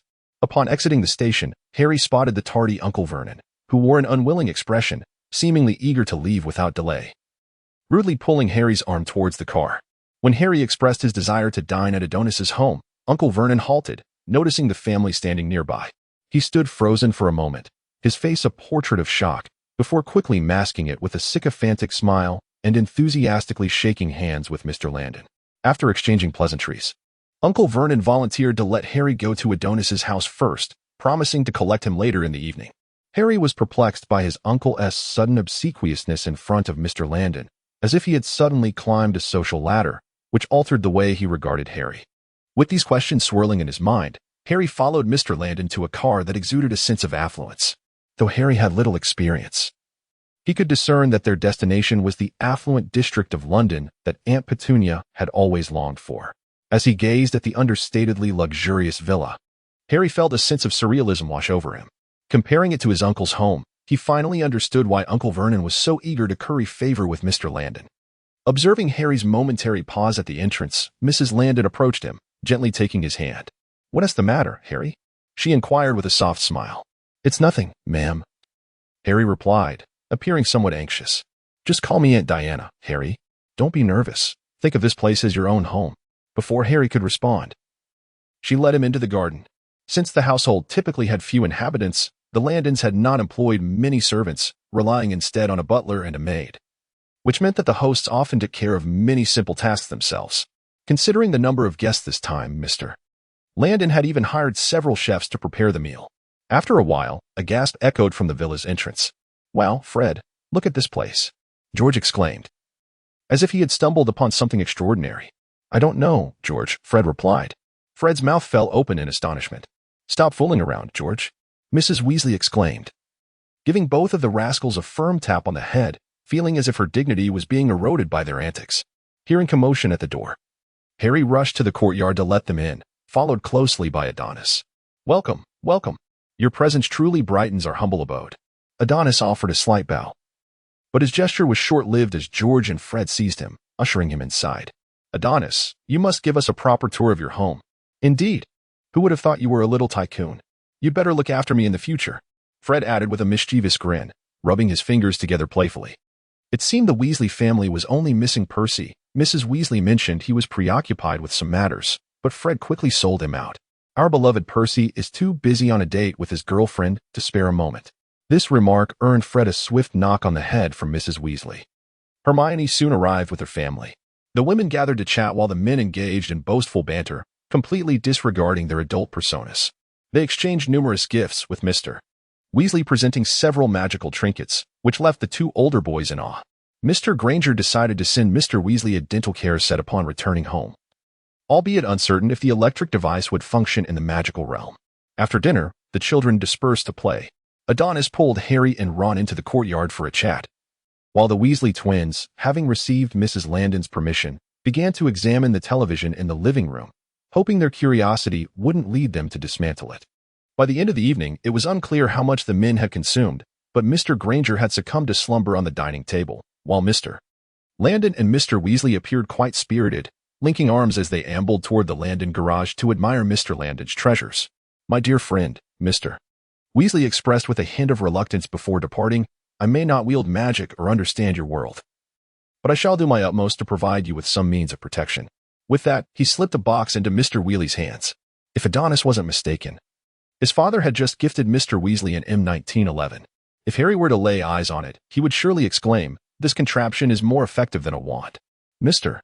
Landon was then drawn into the house by Mrs. Landon, instructing Adonis to see the Weasley family off. "Aunt Molly, please keep my father's gift for Uncle Arthur safe. We must ensure it doesn't fall into the hands of George and Fred," Adonis signaled to Mrs. Weasley, urging her to take heed. Mrs. Weasley appeared somewhat perplexed, but Adonis proceeded to enlighten her on the fundamentals of firearms. Upon learning the lethal potential of such objects, her caution heightened exponentially. Harry, however, had no immediate intention of returning to the Dursleys. They were quite content with him residing at the Landons, as the annoyance of having him around was a small price to pay for the friendship of the Landon family, a mutually beneficial arrangement indeed. After spending a fortnight earnestly with his family, Adonis took the opportunity to share his plans for the remaining 2 months with them. His mother expressed profound reluctance, lamenting that since Adonis had started attending Hogwarts, this was the only time she had seen him that year, and the future remained uncertain for their reunions. She enveloped him in a tight embrace. His father's perspective was straightforward. As a man, one must strive for progress and not merely seek enjoyment. Moreover, Adonis was to study under the guidance of a professor at school, an exceptional opportunity that was rare and invaluable. Naturally, his father wholeheartedly supported this endeavor. Adonis chuckled softly, realizing that his father, in his unwavering support, seemed to disregard his own safety. Did he not notice the fierce expression on his mother's face, as if she were poised for a rampage? Adonis felt a twitch of discomfort. All he could do was wish his father the best of luck. Subsequently, amidst his mother's scolding and his father's pleas for mercy, Adonis ascended to Vena's room on the second floor. Ever since Vena learned that Adonis would soon depart from home, she had been quite displeased, having shown him little kindness for several days. Adonis knocked gently on the door and inquired, "Vena, may I come in?" From within, Vena's sulky voice responded, "No entry allowed. You despicable brother. You wicked brother." Adonis's tone softened considerably, as he reminded her that her brother would depart the following morning. "Are you certain you do not wish to converse with him today?" A moment of silence lingered before Vena opened the door, her eyes reddened with tears. "I don't want him to leave," she lamented, her voice growing increasingly sorrowful until she finally burst into tears. Adonis swiftly embraced her, and Vena clung to him tightly, weeping openly in his arms. As her tears subsided and her emotions began to settle, Adonis gently soothed her, explaining that her brother was departing to become a better version of himself, to protect Vena and their parents, and that it did not signify a lack of affection for her. The following morning, after breakfast, Adonis resolved to set off without delay. "Take care, my dear," he said. Mrs. Landon bid farewell to Adonis at the villa's entrance. Mr. Landon offered little more than a simple pat on Adonis's shoulder. The unspoken understanding between men allowed Adonis to grasp his father's expectations seamlessly. Vena did not come to bid him farewell, yet through the window on the second floor, he caught a glimpse of his sister, her face etched with reluctance, and he waved to her. Upon reaching the center of the courtyard, Adonis paused for a moment, absorbing the atmosphere. Suddenly, a brilliant flame materialized, enveloping him entirely, and in an instant, as the light flickered, both he and his form vanished. The scenery before him faded and transformed continuously, an immense sensation of pulling and twisting overtaking him. It felt as though an eternity had passed. Yet it transpired in the blink of an eye. When his feet finally touched the ground, Adonis shook his head and opened his eyes, discovering himself in a vast, unfamiliar plain. Beneath the sun's radiant glow, the meadow appeared as if adorned with a golden sheen, while the nearby forest rustled softly in the gentle breeze, presenting a scene of exquisite beauty.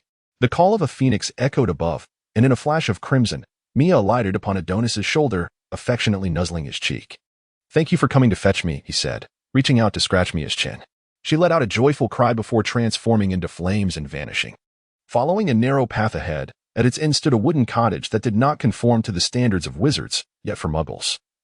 It was a place brimming with wonder, teeming with magical creatures and enchanted objects.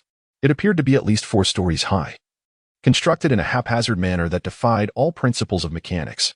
This was the modest abode of the Weasley family, the destination of Adonis. As he approached, the haunting howls of ghouls from the attic reached his ears, mingling with the ruckus created by the goblins in the yard.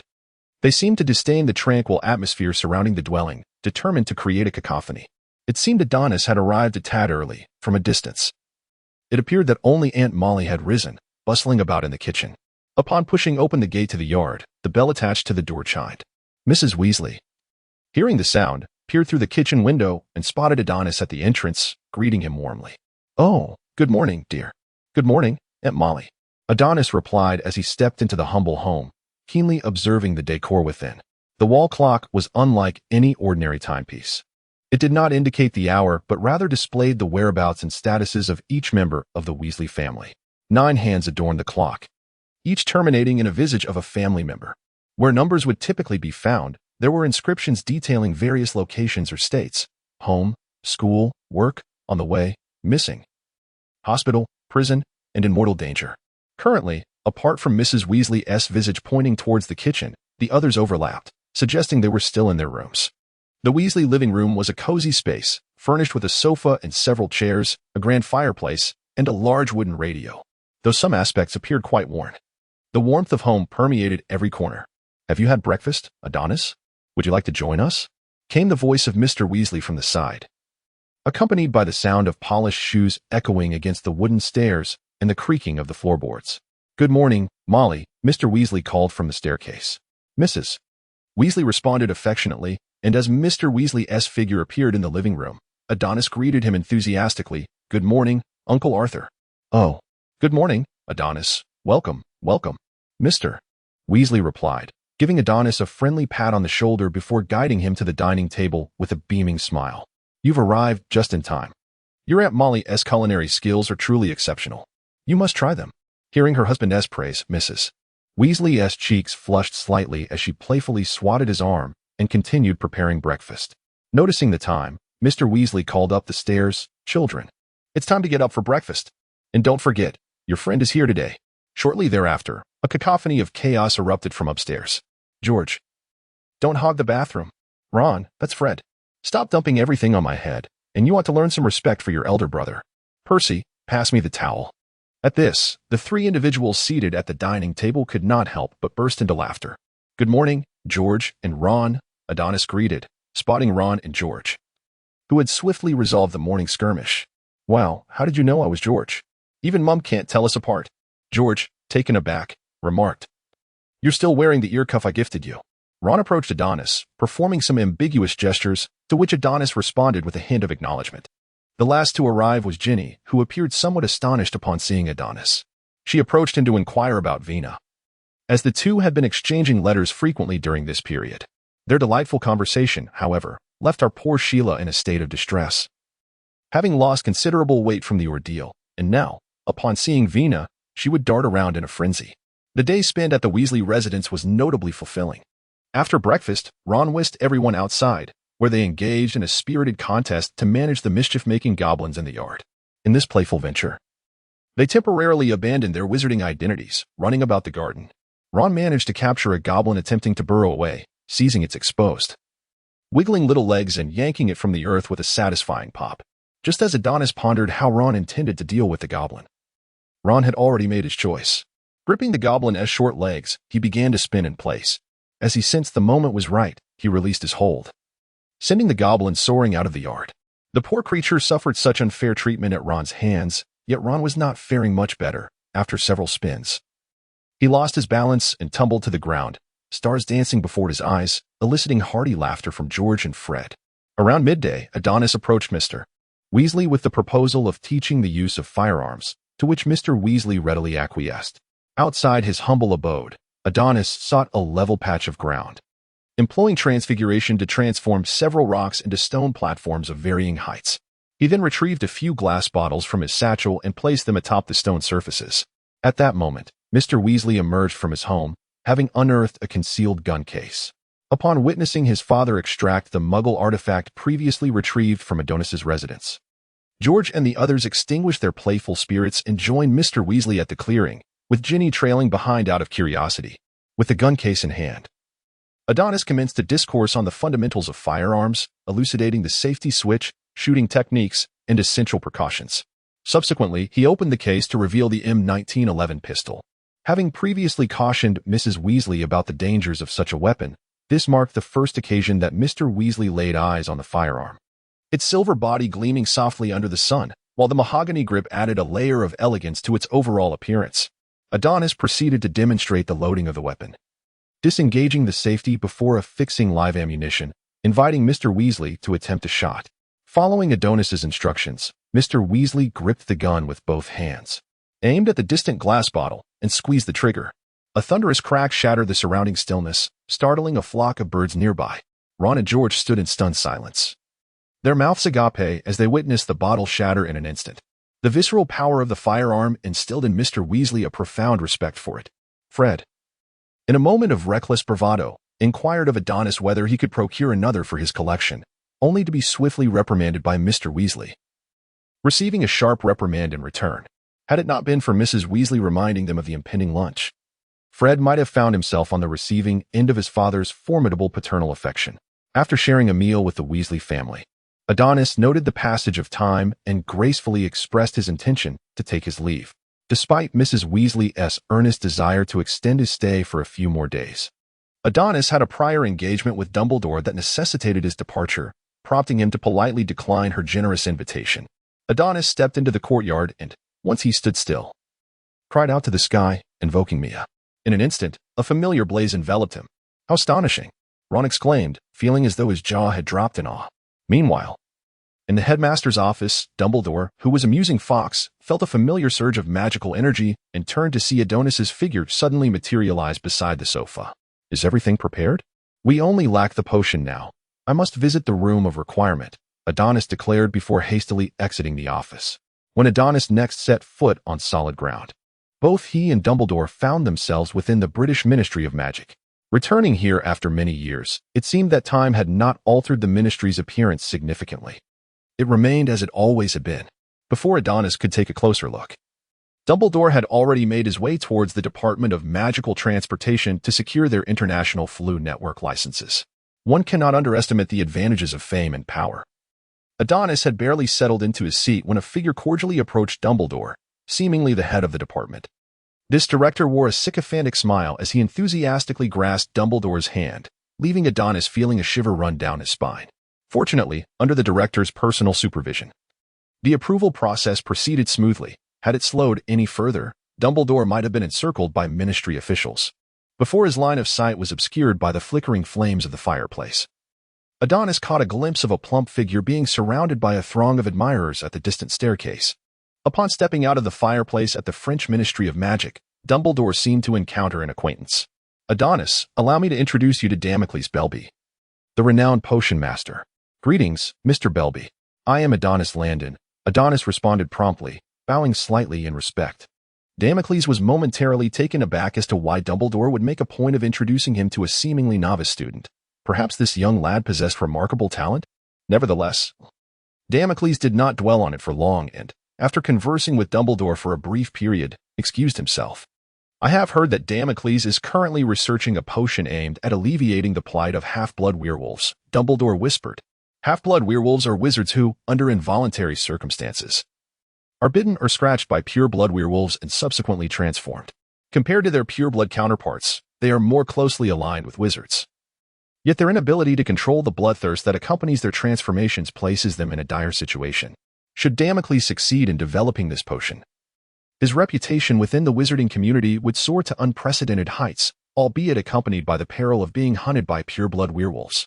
I'm sorry, but it seems like there is no content provided for me to edit and translate. Please provide the text you would like me to work on. Under the guidance of Dumbledore, Adonis arrived at a nondescript corner of a street in Paris, where Nicholas had taken up residence. Dumbledore approached the door of the house at the end of the street and, with a precise rhythm, tapped it with his wand. Ordinarily, one would expect to see a Muggle family inside upon opening the door. However, under the influence of magic, the view behind the door transformed into a narrow, medieval-style stone corridor. At the end of this passage, a neatly dressed house elf awaited quietly in front of a platform made of marble. This elaborate procedure ensured that the nefarious intentions of any dark wizard attempting to locate Nicholas Flamel's abode were thwarted. Guided by the house elf, Adonis and Dumbledore ultimately arrived at Nicholas's secluded home just in time for dinner. Perenelle was the first to hear the commotion. She stepped out of the cottage and, upon seeing Dumbledore and a handsome young boy in the yard, hesitantly inquired, "Adonis?" Adonis swiftly approached her and enveloped her in a warm embrace. "It has been far too long, Perenelle." The two settled at Nicholas's residence, where Adonis indulged in Perenelle's daily culinary delights, feeling as though his visage had rounded slightly. Meanwhile, Dumbledore and Nicholas seemed to neglect their responsibilities, spending their days in the garden sipping tea and engaging in idle chatter. Adonis felt immensely grateful that the two had not entirely forgotten their duties. On the afternoon of the third day, Dumbledore and Nicholas informed Adonis of an impending thunderstorm in Paris that evening, advising him to prepare, as the transformations of magical creatures could be deemed unprecedented. "I have a question. How did Professors Dumbledore and Nicholas ascertain that a thunderstorm was forthcoming tonight?" Just as Nicholas was about to respond, Adonis interjected. "Do not attempt to deceive me with your astrological observations. I know you are incapable of such, Nicholas." Perenelle chuckled softly at the exchange, while Nicholas, slightly embarrassed, turned his gaze toward Dumbledore. "In truth," Dumbledore coughed lightly, "I occasionally place my faith in Muggle weather forecasts, even though they sometimes lead me astray." Adonis's face darkened as he thought of Merlin's floral shorts. The greatest white wizard and alchemist resorting to weather forecasts to predict the weather was truly absurd. Adonis rolled his eyes. After a moment, there was a knock on the door, and Dumbledore rose, saying, "It seems my esteemed guest has arrived." Just as Adonis was still in a state of bewilderment, Dumbledore opened the door to reveal a familiar emerald figure standing there. It was none other than Professor McGonagall. Observing the incredulous expression on Adonis's face, Professor McGonagall spoke. "Albus has invited me to assist you with your animagus transformation." She then shot a stern glance at Adonis, her demeanor serious. "I believe you should seek guidance from the professors before engaging with such perilous magic." Upon hearing her words, Adonis bashfully scratched his head. It turned out the weather forecast was indeed reliable, as everyone reconfirmed that all preparations for the transformation were in order. Dark clouds, accompanied by the rumble of thunder, swept in from the distance. Adonis retrieved the bottle of saliva fermentation from the inconspicuous stretch pouch. As the thunder rumbled, it gradually transformed into a vibrant crimson hue. After a brief wait, the metamorphosis would commence. Dumbledore brandished his ancient wand, and a translucent barrier enveloped the courtyard from above. Meanwhile, Nico activated the alchemical tools he had long prepared, and with a surge of formidable magical energy, the once clear outlines of the courtyard began to blur, ultimately vanishing entirely from sight. Once all preparations were complete, Adonis nodded to the assembly and gulped down the concoction of his saliva fermentation. A wave of nausea surged towards the crown of his head, yet time did not permit him the luxury of retching. Without pausing his movements, he directed his wand towards his heart and recited the incantation he had been practicing for nearly a month. Amato, Animo, Animato, Animagus. As the final syllable left his lips, Adonis sensed the emergence of another heartbeat resonating within him, initially faint but gradually growing strong and vigorous. Adonis felt his blood simmering, as if a potent energy were coalescing within his very bones. Unbeknownst to him, his skeletal structure was radiating a luminous glow through his skin. Professor Mag was filled with astonishment. Whether through first-hand observation or in the pages of literature, she had never witnessed such a wondrous transformation. Adonis felt his consciousness begin to blur, as everything his eyes beheld transformed into an endless expanse of white. He was enveloped by an infinite sense of confusion and emptiness, wandering aimlessly through this boundless white desert. Meanwhile, Dumbledore noticed that Adonis's magical energy was continuously diminishing, and he immediately directed the magic within himself towards Adonis. Seeing this, Nick hastily activated his prepared alchemical apparatus. With the continuous infusion of magical energy from several individuals, the radiance emanating from Adonis's body grew increasingly intense, accompanied by the faint sound of birdsong. Before they could revel in their moment of hope, Dumbledore observed that Adonis's magical capacity was nearing saturation. Yet the transformation had not concluded. Was failure imminent? A sense of dread enveloped Perenelle as she feared the loss of Adonis once more. At that moment, Mia seemed to sense that something was amiss with Adonis, letting out a cry as she flapped her wings and circled around him. A powerful vortex of magical energy formed around Adonis, fueled by his abundant life force and magic, pushing the others back a few steps. What was happening? Dumbledore was momentarily taken aback. Mia was infusing her magic and vitality into Adonis, creating a resonance between the two energies. A resounding cry echoed as Mia dove into the heart of the vortex. Instantly, a scorching storm of flames erupted from Adonis, with terrifying heat compelling the others to shield themselves with magic. The grass in the yard wilted instantaneously, and the earth nearest to them cracked under the intense temperature. Adonis's consciousness continues to traverse the desolate expanse, where an endless sea of flames materializes from the horizon, accompanied by the ethereal figure of Mia. His awareness gradually returns to his corporeal form, as intense pain incessantly stimulates Adonis's nerves, making him feel as though his very skin and bones are melting away. Ultimately, the furious flames surged skyward, illuminating the night with an otherworldly brightness. Had it not been for the meticulous preparations of Dumbledore and Nicholas, tomorrow's headlines in France would likely have read, "Shocking. Midnight flames illuminate the sky, a miracle or alien arrival." After a time, the flames begin to dissipate, the searing heat retreating, revealing a pillar of ash standing in the center of the vortex. The chapter is not yet concluded. Please turn to the next page to continue reading the enthralling content. Did we succeed? Professor McGonagall inquired. Dumbledore shook his head, indicating uncertainty. At that moment, Perrine felt an overwhelming loss of strength, collapsing onto the ground, and Professor McGonagall was engulfed in sorrow. "Nicholas, with the Philosopher's Stone, we must do something," Dumbledore exclaimed. Nicholas hastily retrieved the stone, channeling its magic into the ashes. Flames of gold and crimson erupted from the mound of ash as a pair of magnificent wings unfurled. Shimmering with a hint of crimson like droplets of blood, the fiery phoenix ascended, its flames swiftly spreading across the sky, accompanied by a resounding cry that echoed through the heavens, illuminating the night as if rays of dawn pierced through the clouds. The ancient magic intertwined with the phoenix's vitality, ultimately enhanced by the Philosopher's Stone, birthing a miraculous spectacle. Dumbledore perceived that the phoenix Adonis had transformed into his unlike any other, its body a resplendent crimson, interwoven with strands of gold, exuding an air of nobility. Its melodious cry resonated with ethereal beauty, while its long feathers drifted gracefully. Its appearance bore a striking resemblance to the phoenix of Chinese mythology, perhaps a result of Adonis's ancient magic awakening the ancestral bloodline of the phoenix. Adonis, recall your true form in your mind, and you shall transform back. Professor McGonagall appeared exhilarated, as a witness to history. She felt as though she might ascend to the clouds herself. Adonis began to recall his own appearance in his mind, and a surge of magical energy enveloped him, transforming him back into human form. However, he found himself devoid of clothing, as his garments had been reduced to ashes during the earlier metamorphosis. Professor McGonagall and Perennial instinctively turned away, while Dumbledore and Nicodemus unabashedly stared at Adonis, even jesting. "It appears you are no longer a child, Adonis." Eventually, under Adonis's fierce glare, the two old men averted their gazes. Once Adonis had donned his attire, he approached the pile of ashes and, placing his hand upon it, revealed an egg as dark as obsidian. Maya infused her life force into Adonis's body, prematurely leading her to a rebirth. Her current vitality was remarkably faint, evidently having been significantly drained for his sake. Dumbledore patted Adonis on the shoulder, remarking, "It seems we shall need to wait a long while for Maya's resurrection." Nicodemus took the egg from Adonis's hands, carefully placing it into Maya's golden nest, and drizzled a vial of elixir of immortality over it. The eggshell immediately absorbed the potion, restoring a measure of vitality, though it remained weak. "How long might this take?" Adonis inquired, a hint of concern in his voice. "Perhaps 2 or 3 years, Nicodemus replied. "This time, her life force has been severely depleted, resulting in her regression to egg form." Dumbledore observed Maya's condition with keen attention, being an experienced Phoenix caretaker. His insights were deemed quite credible. Throughout the following month, Dumbledore resided in Nicodemus's cottage, guiding Adonis in mastering the various abilities of the Phoenix: flying, fire manipulation, and spatial magic.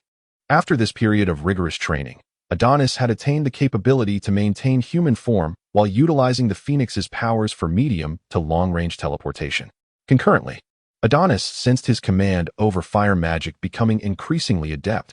The advantages bestowed by his transformation into a magical creature appeared to extend beyond mere physical prowess. Following several days of magical practice, Adonis discovered that his magical essence now bore the attribute of fire. Having lived for so long, Adonis had yet to witness anyone aside from Dumbledore who could produce sparks with their weapons. Observing this, Dumbledore resolved to first teach Adonis fire-based spells, such as his signature technique, the Fire Goddess Path.